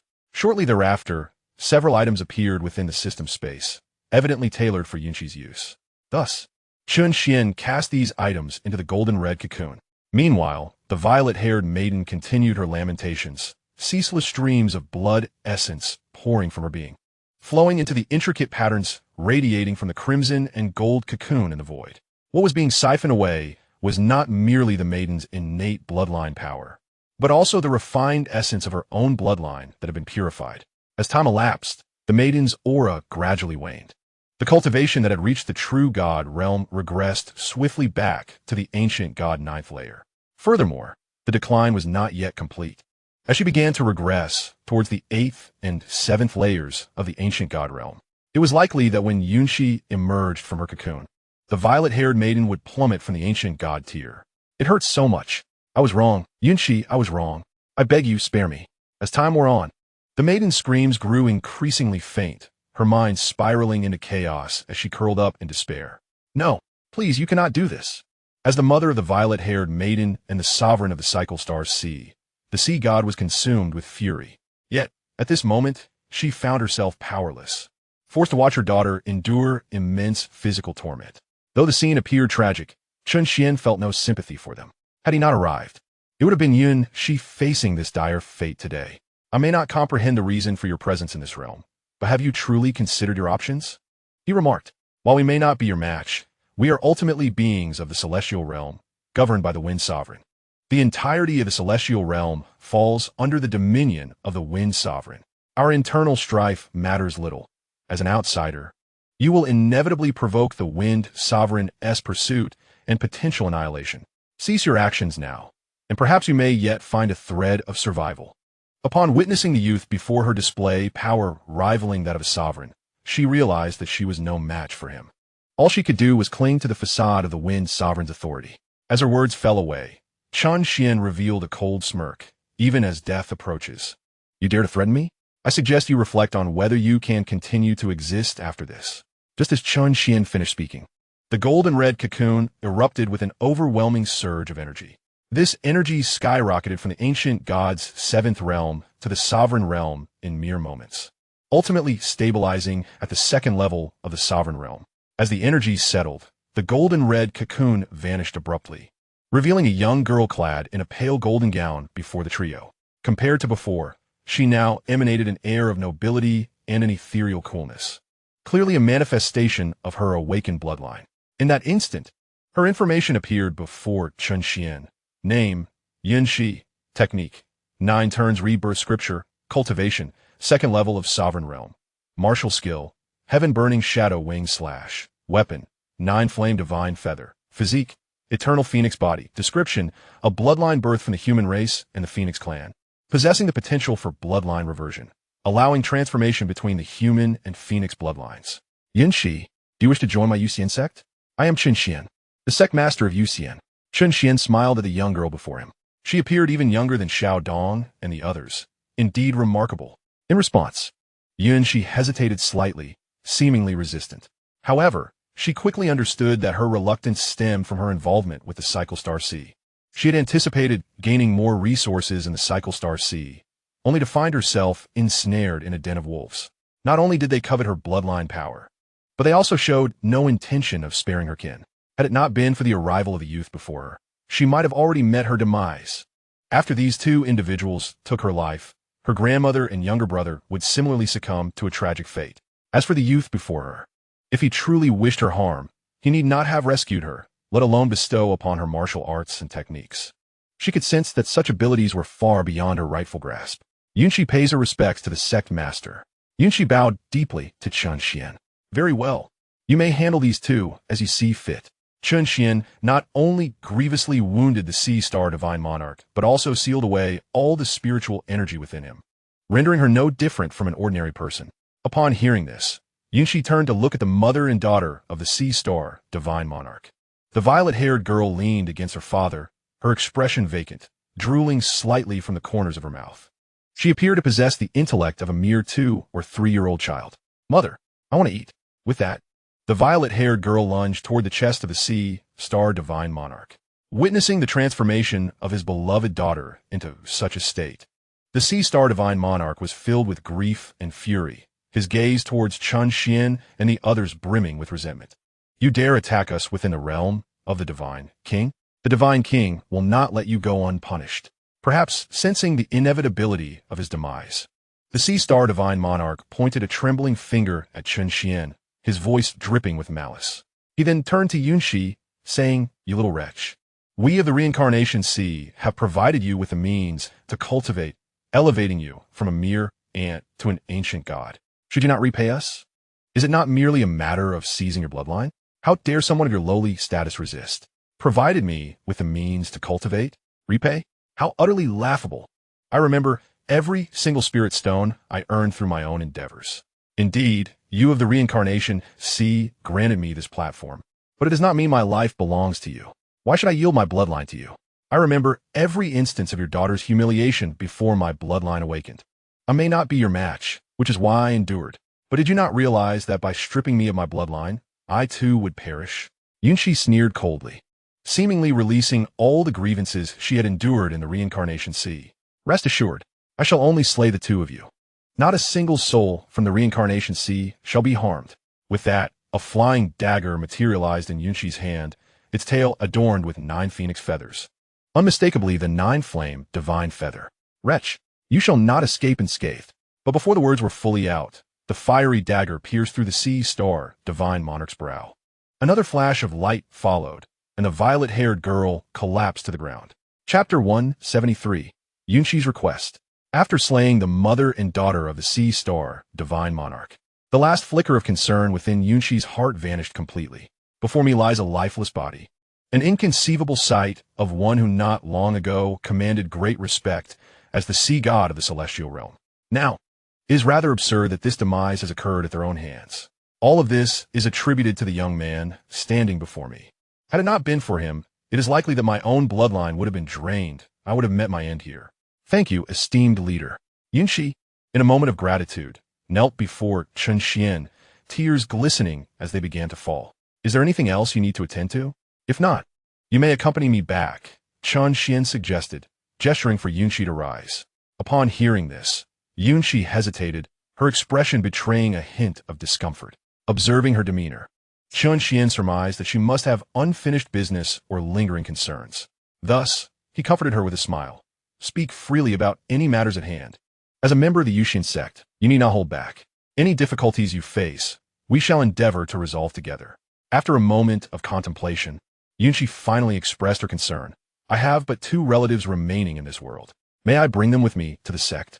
Her tone was tentative, fearing a refusal from Chen Xuan, for she had never heard of anyone bringing family members into a sect. After all, formidable sects typically sought only prodigies, rarely allowing disciples to bring along additional burdens. Chen Xuan chuckled softly upon hearing her words. Ah, I see. So this is what has been troubling you. While it may seem a significant issue to others, it is hardly so within the Yuxian Sect. There is ample space, and adding 2 more individuals will have negligible impact. Of course, it is permissible. Upon hearing this, a troubled expression crossed Yunxi's face. Alas, is it still not allowed? Suddenly, she realized the nuances in his words. The leader had indeed said it was permissible, not otherwise. Leader, is this truly the case? Yunxi's demeanor transformed from despondence to elation. Indeed, Chen Xuan affirmed with a nod. Thank you, esteemed leader. Thank you. As she spoke, Yunxi attempted to kneel once more in gratitude, but Chen Xuan gently prevented her. Enough. You may return to fetch your relatives now. With that, Chen Xuan retrieved several spatial transmission arrays from his system space and handed them to Yunxi. Once you have gathered them, simply activate this small array, and you shall arrive directly at the Yuxian Sect. With those words, Chen Xuan turned to depart the secret chamber, intent on securing the resources of the reincarnation sea before leaving. The astonishment in Yunxi's eyes was evident as she held the spatial transmission array. I never anticipated the existence of such a formidable spatial teleportation array. It appears that the Yuxian Sect is indeed significantly more powerful than the reincarnation star sea. In the heavenly realm, there are numerous teleportation arrays, yet I have never heard of one that can be carried at all times. Clearly, the 2 are not on the same level. Yes, Sect Master, Yunxi exclaimed as she vanished in the direction of Chen Xuan. Come, step inside. In the treasury of the reincarnation star sea, Chen Xuan beheld an overwhelming array of gold, silver, jewels, weapons, and spirit stones, his eyes dazzled by the sight. Without hesitation, he collected everything into his storage ring. Just as he was about to depart, after thoroughly pillaging the treasury, he suddenly turned to one side and spoke nonchalantly. Since you are here, why hide? However, it seemed that Chen Xuan was indeed alone. Noticing that no one emerged, his expression turned cold, and he unleashed a powerful palm strike toward a certain direction. Boom! A tremendous sound reverberated throughout the treasury, and the walls crumbled unexpectedly. A figure, cloaked in azure, materialized from the point of impact.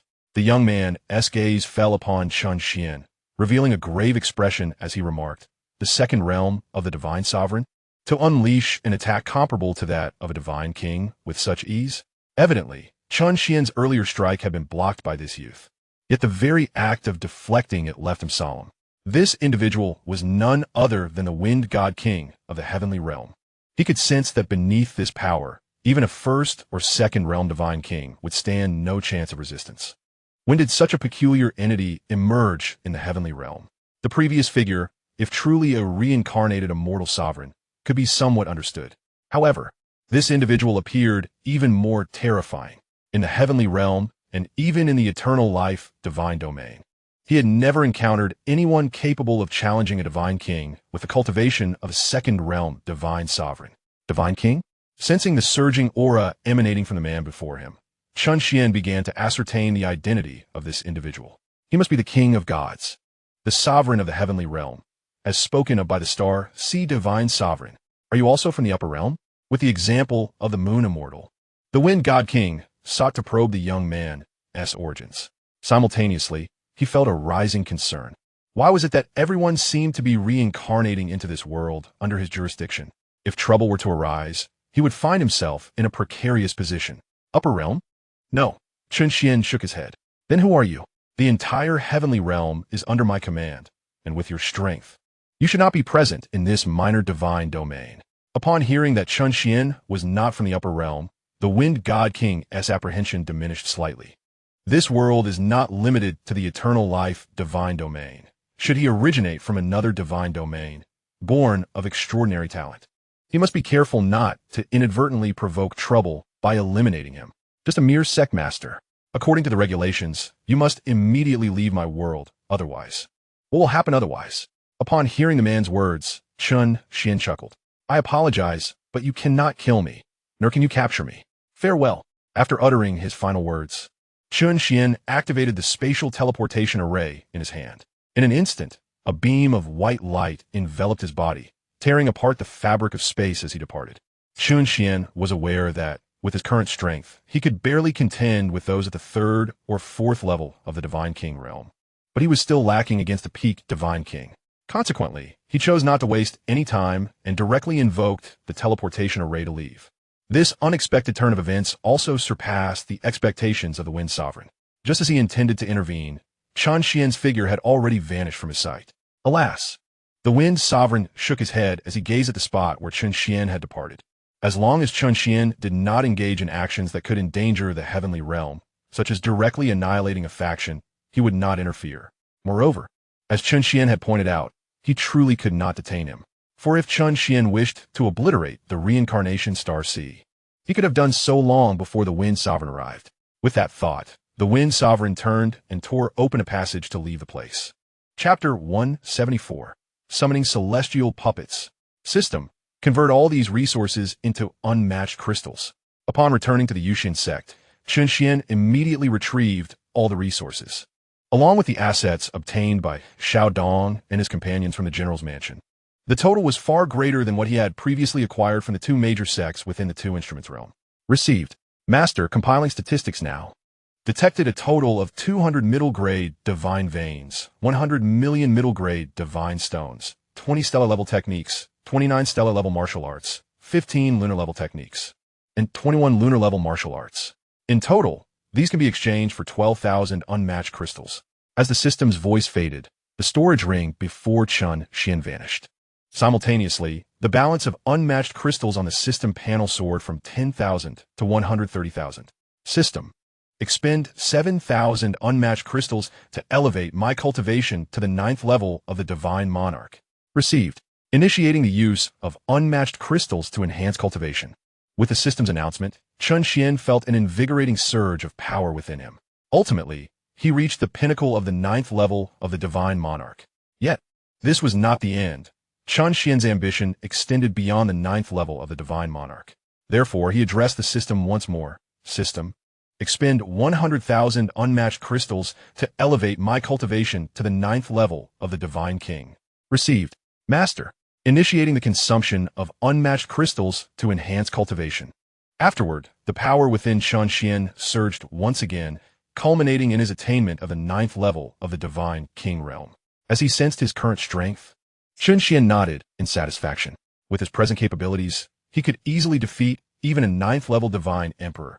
He could even engage with those beyond the Divine Emperor, Divine Sovereigns, should the occasion arise. The system announced, commencing 2 celestial level draws. Received. Initiating the lottery. Congratulations, Master. You have acquired 2 Divine King Ascension cards. As the system's voice faded, 2 Ascension cards appeared in Chen Xuan's system space. Ultimately, he utilized these cards on Shi Yi and Qin Huan, enabling them to ascend directly from the 9th layer of True God to the 9th layer of Divine King.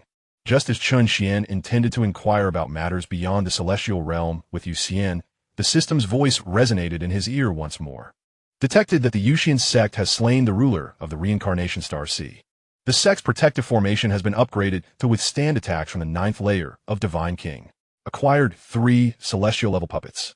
You have met the conditions for ascending to the divine domain. Do you wish to ascend? Taken aback, Chen Xuan realized that merely slaying a ruler of the reincarnation star sea could facilitate his ascension to the divine domain. However, upon reflection, it seemed quite reasonable. As the strongest forces in the celestial realm currently comprise the major powers of the ancient kingdom of divine wind, of which the reincarnation star sea was one. System. Deploy celestial level puppets. We can discuss ascension later. First, summon the puppets. Received. Initiating puppet deployment. Success. As the words fell, 3 figures materialized before Chen Xuan. Their information swiftly appeared on the system panel. Character, Rainbow Cat. Cultivation, 9th layer of Divine King. Technique, Long Rainbow Sword Technique. Martial skill, Long Rainbow Piercing the Sun. Weapon, Long Rainbow Sword. Character, Blue Rabbit. Cultivation, 9th layer of Divine King. Technique, Ice Soul Sword Technique. Martial Skill. Ice and Snow. Heavenly Maiden Scattering Flowers. Weapon. Ice Soul Sword. Character. Sally. Cultivation. 9th layer of Divine King. Technique. Purple Cloud Sword Technique. Martial Skill. Purple Energy arising from the east. Purple Tree Blossoms. Weapon. Purple Cloud Sword. Greetings, Sect Master. The three bowed deeply to Chen Xuan upon their arrival. Excellent. Starting today, you three shall be disciples of my Yuxian Sect. You may choose your own spiritual peaks for residence, and if any matters arise, they will summon you. Chen Xuan smiled at them. Yes, Sect Master. With that, the trio exited the main hall. System, can we ascend to the divine domain directly now? After arranging matters for the others, Chen Xuan inquired of the system. Ding. The system is currently selecting a location. Ascension will be possible after half a day. Upon hearing this, Chen Xuan nodded, realizing that Yuli Lian and Chen Songlan were still outside. Half a day would be ample time for them to return. With this thought, he proceeded to finalize arrangements for the others. For instance, once they ascend to the divine realm, it is certain that they will establish a branch of the Yuxian Sect within the heavenly domain. Thus, Chen Xuan turned and vanished from the Grand Hall. Chapter 175. The Titan Demon Ape. Boom! A chaotic scene of ruins unfolded. Suddenly, an ape towering hundreds of feet in height leaped down from an unknown origin, landing atop a mountain peak. In an instant, the entire mountain crumbled beneath the force of the ape's robust physique. Debris scattered, and sand and stones flew. The ape had directly smashed a deep pit several dozen feet wide into the mountain. Roar! Following this roar, the ape transformed into a hulking man, his body radiating a dark sheen. His massive, rounded muscles, along with the prominent veins, exuded explosive power. As this roar echoed, countless beasts within a radius of several hundred miles trembled in fear, shaken by the overwhelming pressure contained in that sound. Weaker creatures collapsed to the ground, utterly limp, with an unknown yellow liquid seeping from their lower bodies. Moments later, as calm returned to the surroundings, a gaunt middle-aged man, appearing as if mere bones were cloaked in skin, with beady eyes and a furtive expression, suddenly appeared before the towering figure. He knelt respectfully, uttering, "I pay my respects to the Demon Emperor." As he spoke, a long, thin tail resembling that of a rat lay flat on the ground, slowly swaying. "Speak." The hulking man, the Titan Demon Emperor, did not even glance at the kneeling figure, his throat emitting a coarse voice. His crimson eyes glinted with a chilling light. In this heavenly realm, the only being worthy of the title Demon Emperor could only be the lord of the chaotic demon domain, the Titan Demon Ape, a beast of the pinnacle realm of divine beings. My subordinate discovered a serpent demon in a minor domain within the Shunfeng ancient nation. To be precise, it is of the serpent human race, likely the legendary Queen Medusa. Boom! As the words fell, a surge of divine-level aura erupted from the Titan Demon Emperor, instantly sending the frail man before him flying over 100 meters. Before the man's body could descend, two massive hands had already seized his neck, lifting him high into the air. "Are you serious?" The coarse, slightly hoarse voice of the Titan Demon Ape reverberated painfully in the frail man's eardrums, twisting his expression. Yet, the excitement on the Titan Demon Ape's face was unmistakable. His crimson pupils trembled with an inexplicable fervor. "Are you truly serious?" The man, his face flushed and struggling to speak, managed to utter a few words with great difficulty. The hand that had previously gripped him suddenly released its hold. His body fell to the ground as he coughed violently. "Ha ha ha! Excellent! Splendid!" The Titan Demon Ape laughed heartily, his expression brimming with exhilaration. Within the chaotic domain of the celestial realm, there once existed a race of serpent people. Yet, the legendary Queen Medusa had never emerged from their midst. Eventually, amidst the upheaval of the demon clans, they were utterly exterminated. It is said that the fabled Queen Medusa possessed a beauty that could bring chaos to all living beings, coupled with an extraordinarily potent lineage. The Titan Demon Ape had long dominated this chaotic realm, and at this juncture, he naturally yearned for a kindred spirit among the demon tribes. He had grown weary of the sirens dwelling in the chaotic domain. Now, with whispers of Medusa's existence, how could he not feel a surge of excitement? "Continue. Reveal all that you know." With a sudden thud, the Titan Demon Ape materialized before the man, his foot pressing heavily upon the man's chest. The immense force contorted the man's visage, yet he dared not utter a sound of dissent, for he fully understood the nature of this demon sovereign. A slight misstep could result in him being torn asunder or trampled in a pulp. They spoke of the being resembling Medusa as possibly being at the divine sovereign level, though the precise tier remained uncertain. After all, they did not dare to approach too closely. However, as the man hesitated, contemplating whether to divulge further, the weight upon his chest intensified. A chill flickered across the Titan demon ape's face. But what? Speak. It seems that Medusa has joined a human sect, known as the Yuxian Sect. The man's voice diminished as he spoke, for he could sense the overwhelming wrath emanating from the Titan demon ape, warping the very space around him. Where's that sect located? Your Majesty, the demon emperor, the frail man stammered. The sect resides within the realm of the divine South City. In the ancient country of Chen Xuan. Yuxian Sect?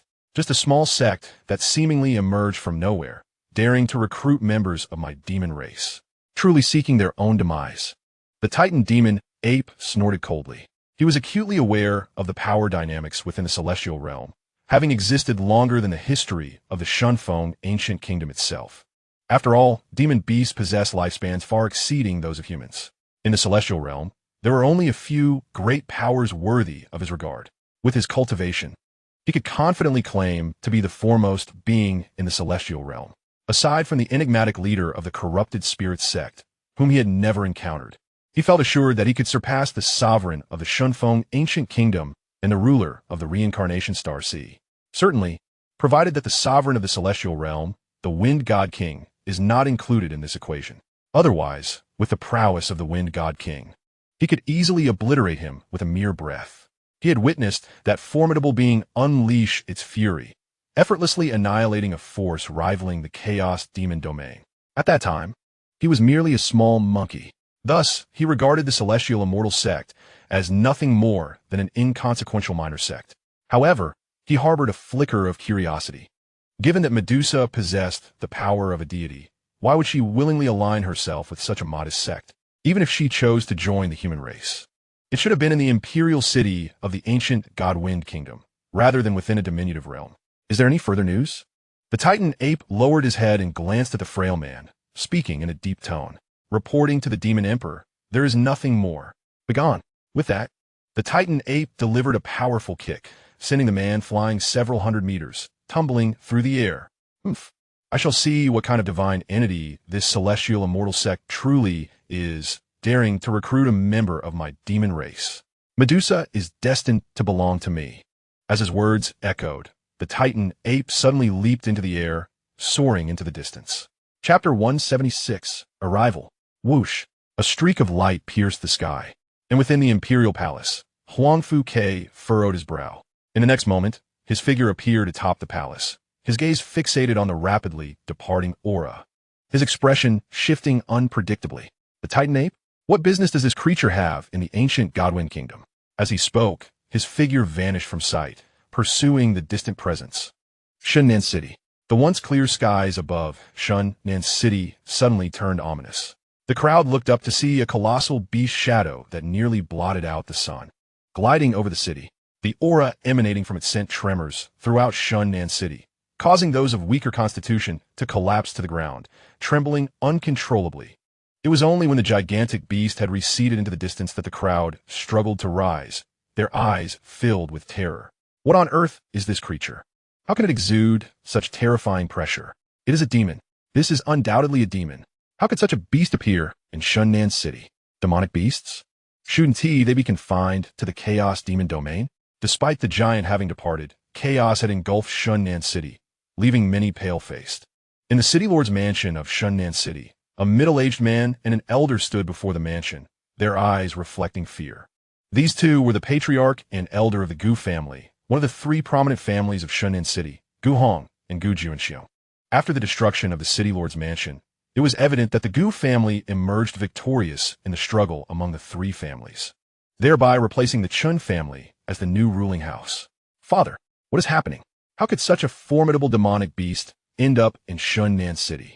Should we report this upward? Gu Juanxiu gazed at the retreating shadow of the beast and turned to the elder beside him, a look of concern manifesting in his eyes. This appeared to be the legendary Titan demon ape, the sovereign of the chaotic demon domain. Gu Hong, standing nearby, interjected, "What? The Titan demon ape? Does that not imply It is a being on par with the sovereign of the divine sealing kingdom. Upon hearing this, Gu Juanxiong's face was awash with astonishment. Indeed, I have previously ventured to the ancient divine kingdom. Although I had heard tales, I had never encountered such a being, as they typically do not appear in our humble locale. The Titan demon ape seems to be heading towards the Tianyuan mountain range. Could it be that there is something there to draw its attention? As soon as he uttered these words, the father and son duo simultaneously arrived at a realization, exclaiming, "The Yuxian Sect." Ever since the emergence of the Yuxian Sect in the Tianyuan mountain range, the dynamics of Shunnan City had shifted dramatically. It was an entity that even the Gu family dared not provoke. Moreover, during this period, they had heard rumors that the leader of the Sword Sect, one of the three major sects within the Two Instruments realm, had been slain, and the perpetrator was none other than the enigmatic leader of the Yuxian Sect. While they were unfamiliar with the Yuxian Sect, they certainly knew of the Sword Sect. The Sword Sect's leader was a bona fide pinnacle true god. If someone could slay the leader of the Sword Sect, it was plausible that the Yuxian Sect's leader had already attained power at the Divine Sovereign level. The Divine Sovereign, such an extraordinary existence, could only emerge from the ancient Divine Kingdom. You remain here and observe the developments. I shall contact our superiors, Gu Hong declared, turning and vanishing from sight. He was unconcerned whether the Titan demon ape sought trouble with the Yuxian Sect, but given its presence within the confines of Shunnan City, it posed a significant threat. The Gu family was now the ruling house of Shunnan City, and should any calamity arise, they would undoubtedly bear the brunt of it. Thus, he was determined to reach out to the inhabitants of the ancient Divine Kingdom to inform them of the Titan demon ape's arrival. Boom! Not far ahead of the Yuxian Sect, the Titan demon ape finally came to a halt, stabilizing itself in midair.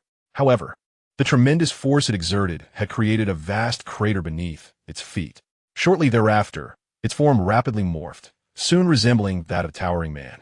With bloodstained eyes, he surveyed the grand sect before him, a hint of astonishment flickering in his gaze. How could such a minor realm as the Two Instruments realm possess a sect of this magnitude? The Titan demon ape murmured to itself. In its eyes, the imposing presence of this sect rivaled that of the major sects within the ancient Divine Kingdom, those that were guarded by divine sovereigns. No wonder that Medusa chose to join this sect. Previously, the Titan demon ape had been perplexed when a man spoke of Medusa joining a minor sect. It appears that it is not Medusa who lacks discernment, but rather this sect may possess the foundation that would entice her to join. Undoubtedly, this sect appears commendable. However, he does not believe they can rival the grandeur of the ancient divine Wind Nation. Medusa, I am the demon emperor of the chaotic demon domain.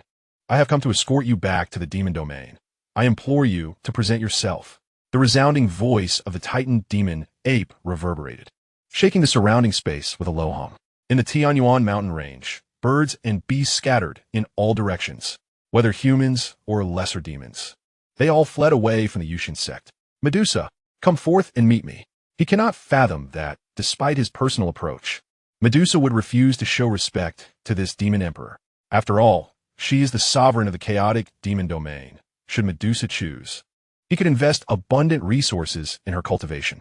He cannot believe that this sect could offer terms more alluring than his own. Of course, this is predicated on Medusa becoming his consort. Moments later, as the Titan demon ape awaited, no one emerged, and fury began to flicker in his eyes. In the next instant, he concentrated his spiritual power and unleashed a punch upon the protective barrier of the Yuxian Sect.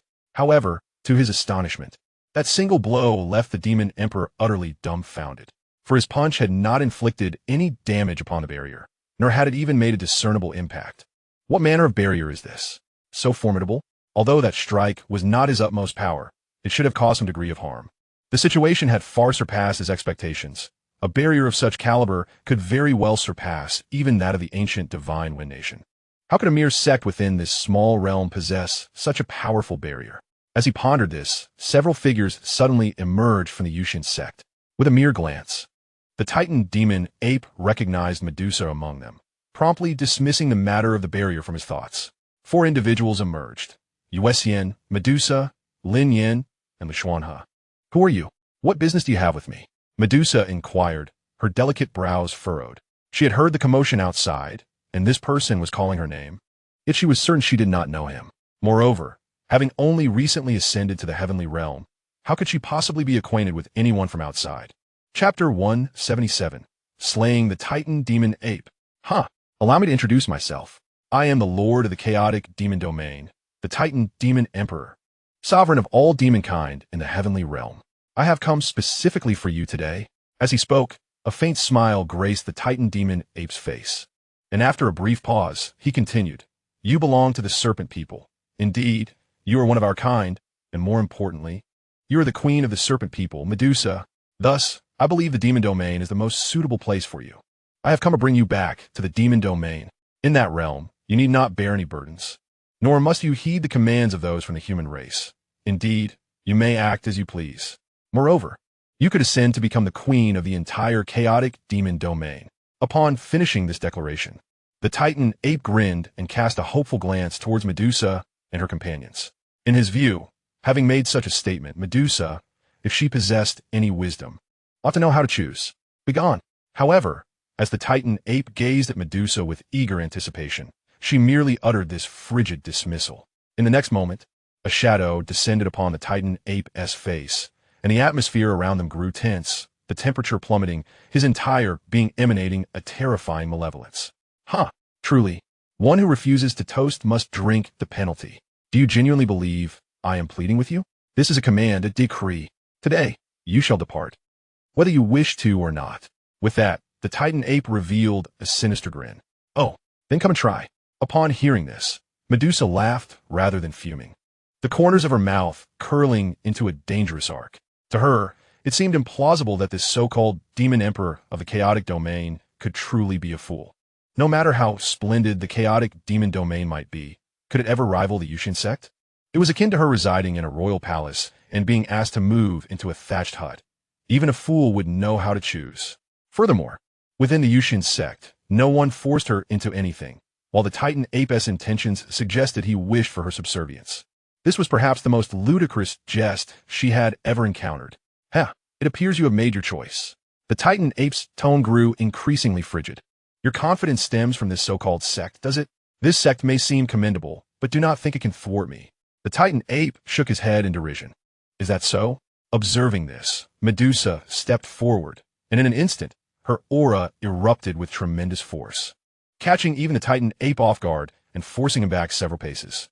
As the Titan ape sensed the energy radiating from Medusa, his crimson eyes widened in shock. Peak Divine Lord Realm? This is impossible. The veins on the Titan ape's face throbbed violently at this moment, as he struggled to fathom the tumultuous waves surging within him.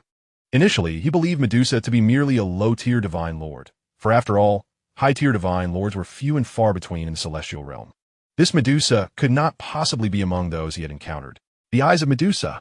For her, regardless of who stood before her, this was a blatant insult, simultaneously a provocation against the Yuxian Sect. Thus, she acted without hesitation, intent on subduing the individual before her. Titan's heavy fist, although astonished by Medusa's prowess. This did not deter him from confronting her. Rather, it ignited a flicker of exhilaration within his gaze. Medusa, a peak deity? If he could conquer her and make her his demon queen, it was easy to envision the morale of the entire chaotic demon realm soaring. In that eventuality, their kin could potentially stand against the united forces of all humanity. The two forces collided violently, unleashing a formidable wave of energy. Numerous bursts of energy surged through the Tianyuan mountain range, shattering colossal trees and mountain peaks alike. Both Medusa and the Titan ape staggered back a few steps. Such power, truly deserving of Medusa's reputation. Although their encounter was merely preliminary, the Titan ape realized that capturing Medusa today was an impossible feat in this heavenly realm. She was the first to engage him directly without succumbing. Moreover, several allies were present nearby, and this was the domain of the Yuxian Sect, which likely harbored formidable beings within. Contemplating this, the Titan ape promptly abandoned the notion of bringing Medusa back to the chaotic demon realm, despite his covetous desires. Should his life be jeopardized during this endeavor, he would undoubtedly retreat at the first sign of danger. After all, while women may be alluring, they pale in comparison to his status and existence. Consequently, the Titan ape turned to depart into the distance. At that moment, a graceful figure suddenly appeared before him. It was none other than another woman among the group. Yuxian, get out of my way. Upon witnessing this, the Titan ape bellowed, raising his fist to unleash a powerful strike towards Yuxian. Medusa may be a peak deity, but he had no faith that this woman could match her strength. Yet, just as he believed his energy-laden fist would devastate the woman before him, she effortlessly blinked into his vicinity and delivered a resounding slap across his face. Smack! In that instant, the Titan ape felt as though his entire head was ringing with a deafening buzz. His body was propelled backward, crashing violently into the ground, creating a sizable crater. Before he could regain his footing, an overwhelming oppressive force, surpassing even that of a deity, descended upon him, rendering it nearly impossible for him to rise. Above the deities, could it be a god king? Impossible. There is only one god king in this heavenly realm. Who are you truly? At that moment, fear flickered in the Titan ape's eyes. If a god king intervened, even defying fate would lead to his demise today. Just as he contemplated uttering more words, Yuxian delivered a single palm strike, reducing him to mere dust. Thus, the fall of the Chaos Demon Lord has come to pass. After vanquishing the Titan Demon Ape, Moon Fairy and Medusa ventured into the chaotic demon domain, intent on reclaiming all the resources from the Demon Emperor's palace. At a distance of several dozen miles from the Tianyuan mountain range, a man clad in a golden robe bore an expression of astonishment. This individual was none other than the sovereign of the Divine Wind Kingdom, Huangfu Ke. It appears that he is indeed the enigmatic Divine King who had slain Mo Tianhai on that fateful day. With that thought, Huangfu Ke turned on his heel and departed. He had originally accompanied the intent to observe the Titan Demon Ape's actions. But witnessing the creature's utter helplessness and swift demise left him profoundly aware of the Divine King's terrifying might. He felt compelled to leave, fearing for his own safety. Supplement 1. Ascending to the Divine Realm, the Immortal Deity. After a brief interval, Moon Fairy and Medusa returned laden with treasure. Upon delivering the resources they had acquired from the Titan Demon Ape's lair to Chen Xuan, they returned to their sanctuary in the Spirit Peak. At this moment, Yuli Lian and Chen Xuan had also returned, with the system having already pinpointed their location in the Divine Realm, making it time for their collective ascent. Ding! Master, the destination has been selected. Shall we proceed with the ascension now? The system's voice resonated in Chen Xian's ear. With everyone now present, it was indeed the opportune moment to embark towards the Divine Realm. However, prior to this, Chen Xian had instructed Tiao Qiao and the others to establish a branch of the Yuxian Sect in the Heavenly Realm. Ascend.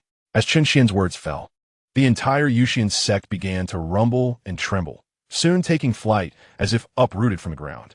Approximately 15 minutes later, the tremors gradually subsided until a serene calm enveloped the sect. Evidently, the Yuxian Sect had successfully transitioned from the Heavenly Realm into the Divine Realm. With Chen Xian's prior directives, everyone was well prepared and surged forth, eager to explore the circumstances of the Divine Realm and clarify the power dynamics surrounding the Yuxian Sect. Just as Chen Xian was about to step out to survey the scene, he noticed Moon Fairy standing atop the sect's barrier, her eyes quivering as she gazed at the realm before her. Perceiving this, Chen Xian descended beside Moon Fairy and inquired, "What is it? Do you recognize this world? Could it be that this Divine Realm is the one you hailed from before?" Reflecting on her earlier revelation of being reincarnated from the Divine Realm, Chen Xian observed her current demeanor and sensed an unsettling emotion. Perhaps this truly is the Divine Realm where Moon Fairy was born in her previous life. Indeed, this is the world of my first existence, the Eternal Divine Realm. It is also one of the 81 Super Divine Realms, the Grand Divine Realm. Upon hearing Chen Xian's words, Yuxian responded with a hint of indifference.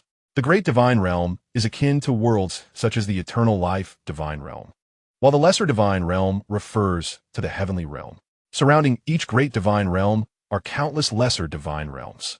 Within each Lesser Divine Realm, one or more individuals are dispatched by the Great Divine Realm to maintain or oversee the order of that realm. For instance, the Wind Sovereign is responsible for upholding the Heavenly Realm.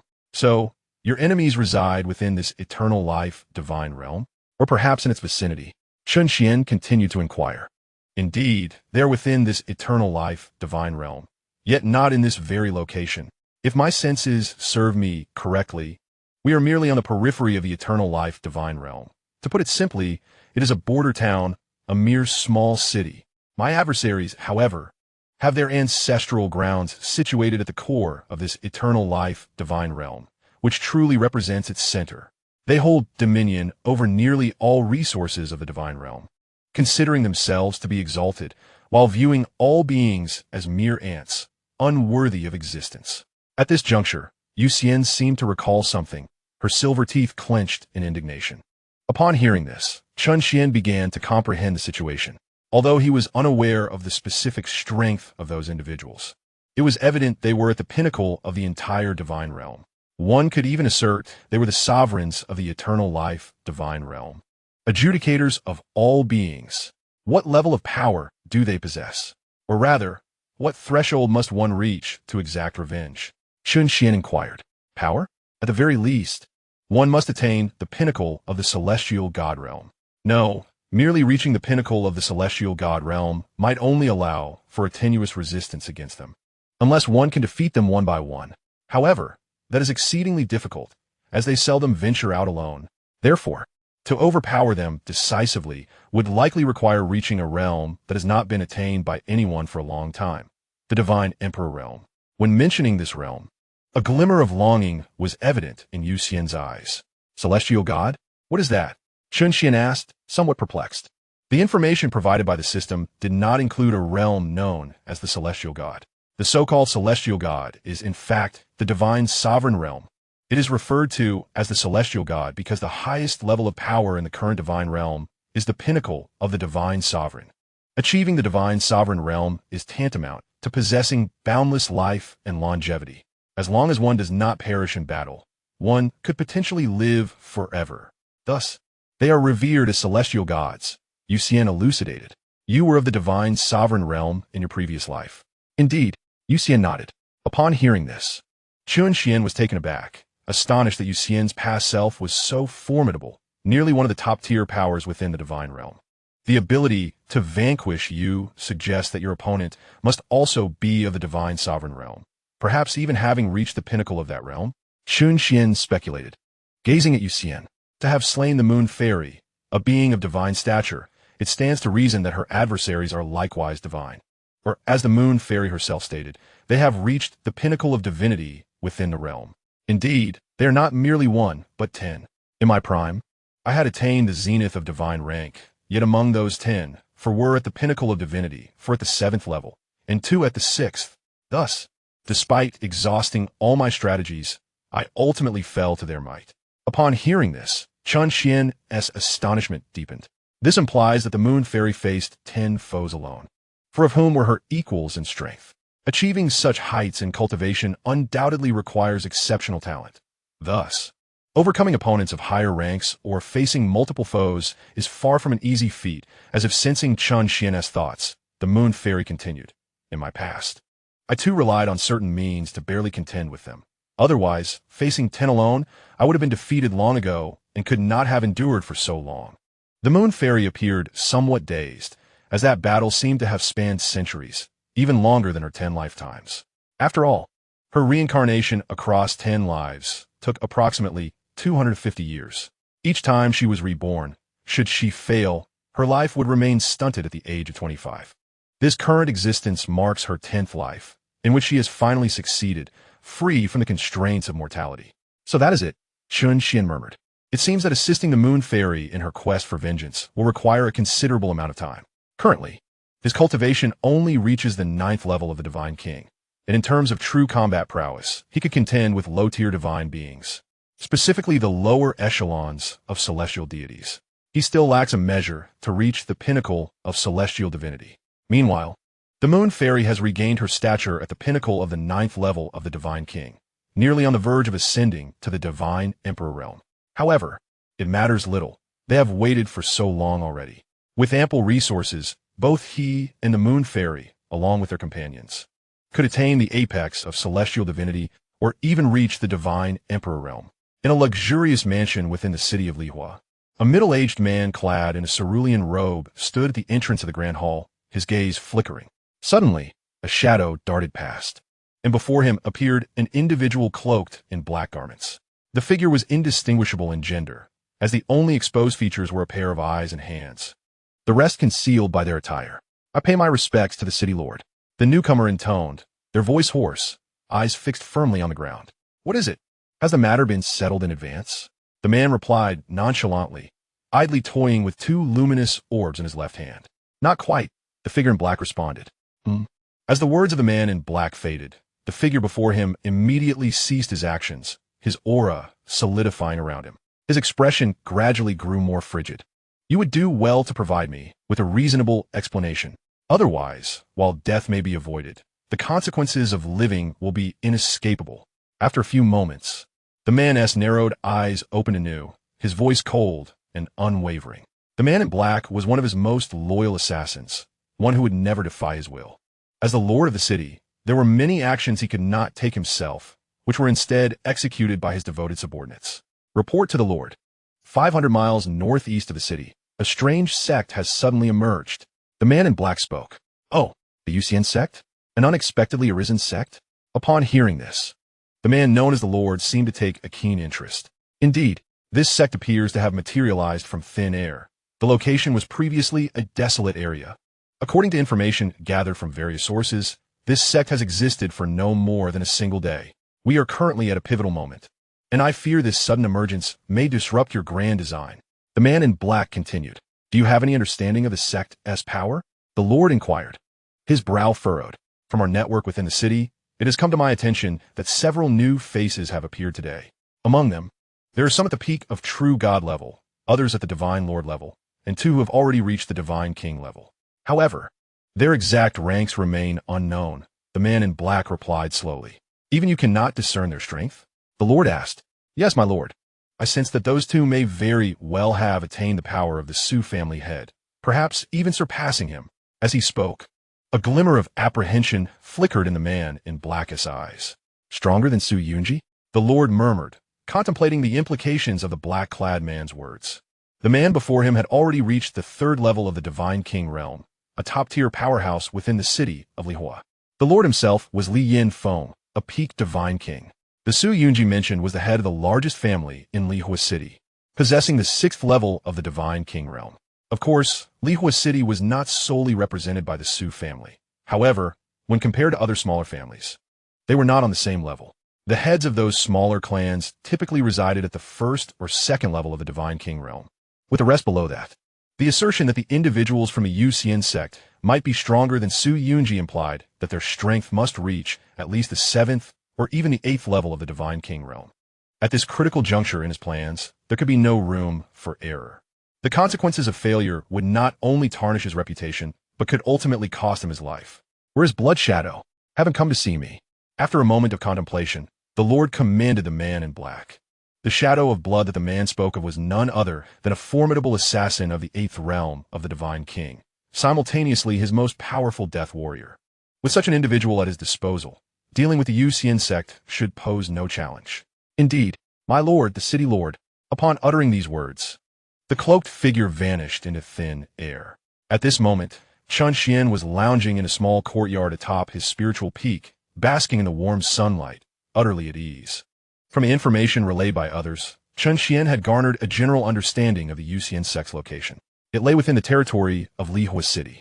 Although the Yuxian Sect was not particularly close to Lihua City, it was not far either, as it too belonged to the dominion of Lihua City. The city lord, Li Yin Feng, was a superlative powerhouse of the ninth realm of the Divine King, reigning as the strongest in all of Lihua City.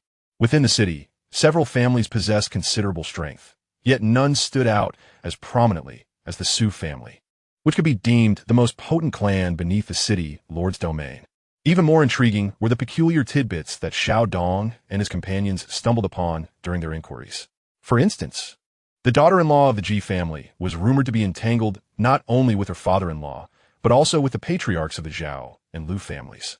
This scandal was known to nearly half of Lihua City, save for those within the Ji family itself. When the group reported their findings to Chen Xuan, their curiosity was palpable. Aside from this scandal, there was another bizarre matter that had attracted the attention of the city lord's mansion, yet remained shrouded in mystery. Over the past few years, thousands of young girls, all under the age of 15, had mysteriously vanished from both the city and its surrounding territories. To date, no clues had emerged. Some speculated about the possibility of demonic intrusion, for how else could such a phenomenon occur without a trace? The atmosphere in Lihua City had grown tense, with families possessing daughters of that age fearful to allow them outside, lest they fall victim to misfortune. At that moment, Chen Xian's gaze sharpened as he turned his attention toward the direction outside the sect. There, several figures were approaching the Yuxian Sect. Sensing their auras, he quickly discerned that it must be Qin Huan and Xiao Dong returning. Indeed, in the span of a day, they had nearly unearthed all the pertinent information regarding Lihua City. Staying any longer seemed unnecessary. Notably absent among them was Yuxian, indicating that she had likely embarked on her own venture. However, Chen Xian harbored no concerns. Setting aside the fact that Yuxian was a reincarnation of a top-tier celestial being, she also possessed a spatial teleportation array and substitute puppets, rendering her well-equipped to avoid any life-threatening perils. Em utterly exhausted. Next time, let the gentleman handle the information gathering. We ladies shall focus solely on our beauty. Outside the Yuxian Sect, Xiao Dong and his companions soared through the air. Qin Huan glanced at the enchanting Medusa and addressed Xiao Dong and the others. Why not? It could be quite amusing, like that incident with the bride from the Han family who mistakenly entered the wrong wedding palanquin. In our sect, such juicy tales are rare. Xiao Dong replied, we are not as gossipy as you. Isn't it the women who are more gossipy? What did you say? Wait. I misspoke. Amidst their playful banter, they soon approached the grand entrance of a Yuxian sect. However, in that fleeting moment, a terrifying force suddenly surged from behind them. Extra Chapter 3, The Blood-Robed Man. The situation unfolded too abruptly, and the assailant's strength was formidable. In an instant, even Medusa, who had attained the 9th level of the Divine Lord realm, along with Xiao Dong and the others, turned pale, momentarily frozen in place. Yet apart from them, Qin Huan, at the pinnacle of the 9th level of the Divine King realm, reacted swiftly. Her gaze turned icy as a barrier of spiritual energy quickly formed to counter the incoming attack. With a resounding crash, the energies collided, creating a tremendous uproar. The terrifying shockwave shattered nearby trees and rocks. Despite the assault failing to eliminate them, the assailant was momentarily taken aback. At that moment, Qin Huan and her companions finally discerned the identity of their attacker. It was a man shrouded in crimson, clad in a blood-red robe, his features obscured. They could only vaguely make out a pair of crimson eyes, resembling those of a beast rather than a human. Who are you to dare ambush us here? Qin Huan demanded coldly, her face already etched with frost. Given the circumstances, it seemed this individual had long been lying in wait, covertly preparing to strike. Yet, they had only just arrived in the divine domain, and there was no conceivable enmity or grudge against anyone. As she spoke, a 3-foot-long sword materialized in Qin Huan's hand, emanating an intense aura of frost. Simultaneously, the aura of a pinnacle divine king erupted from her being. At that moment, the blood-robed figure's eyes widened in disbelief as he sensed the overwhelming pressure. Pinnacle divine king? How is that possible? The blood-robed man exclaimed, his voice hoarse with shock. With that, the blood-robed man turned to flee. Upon witnessing Qin Huan's display of power at the pinnacle of the Divine King realm, he understood that his mission had already failed. Thus, he could only escape swiftly. Otherwise, should he be captured by them, dire consequences awaited. Moreover, the man seemed to be employing some arcane technique, surpassing the speed of Qin Huan, who stood at the pinnacle of the Divine King realm. Infuriating. This fellow was willing to burn his own essence to flee.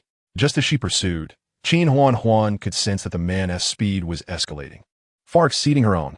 Consequently, she was compelled to halt. As they contemplated returning to the sect to report this incident to Chen Xuan, a familiar aura erupted from the sect's barrier.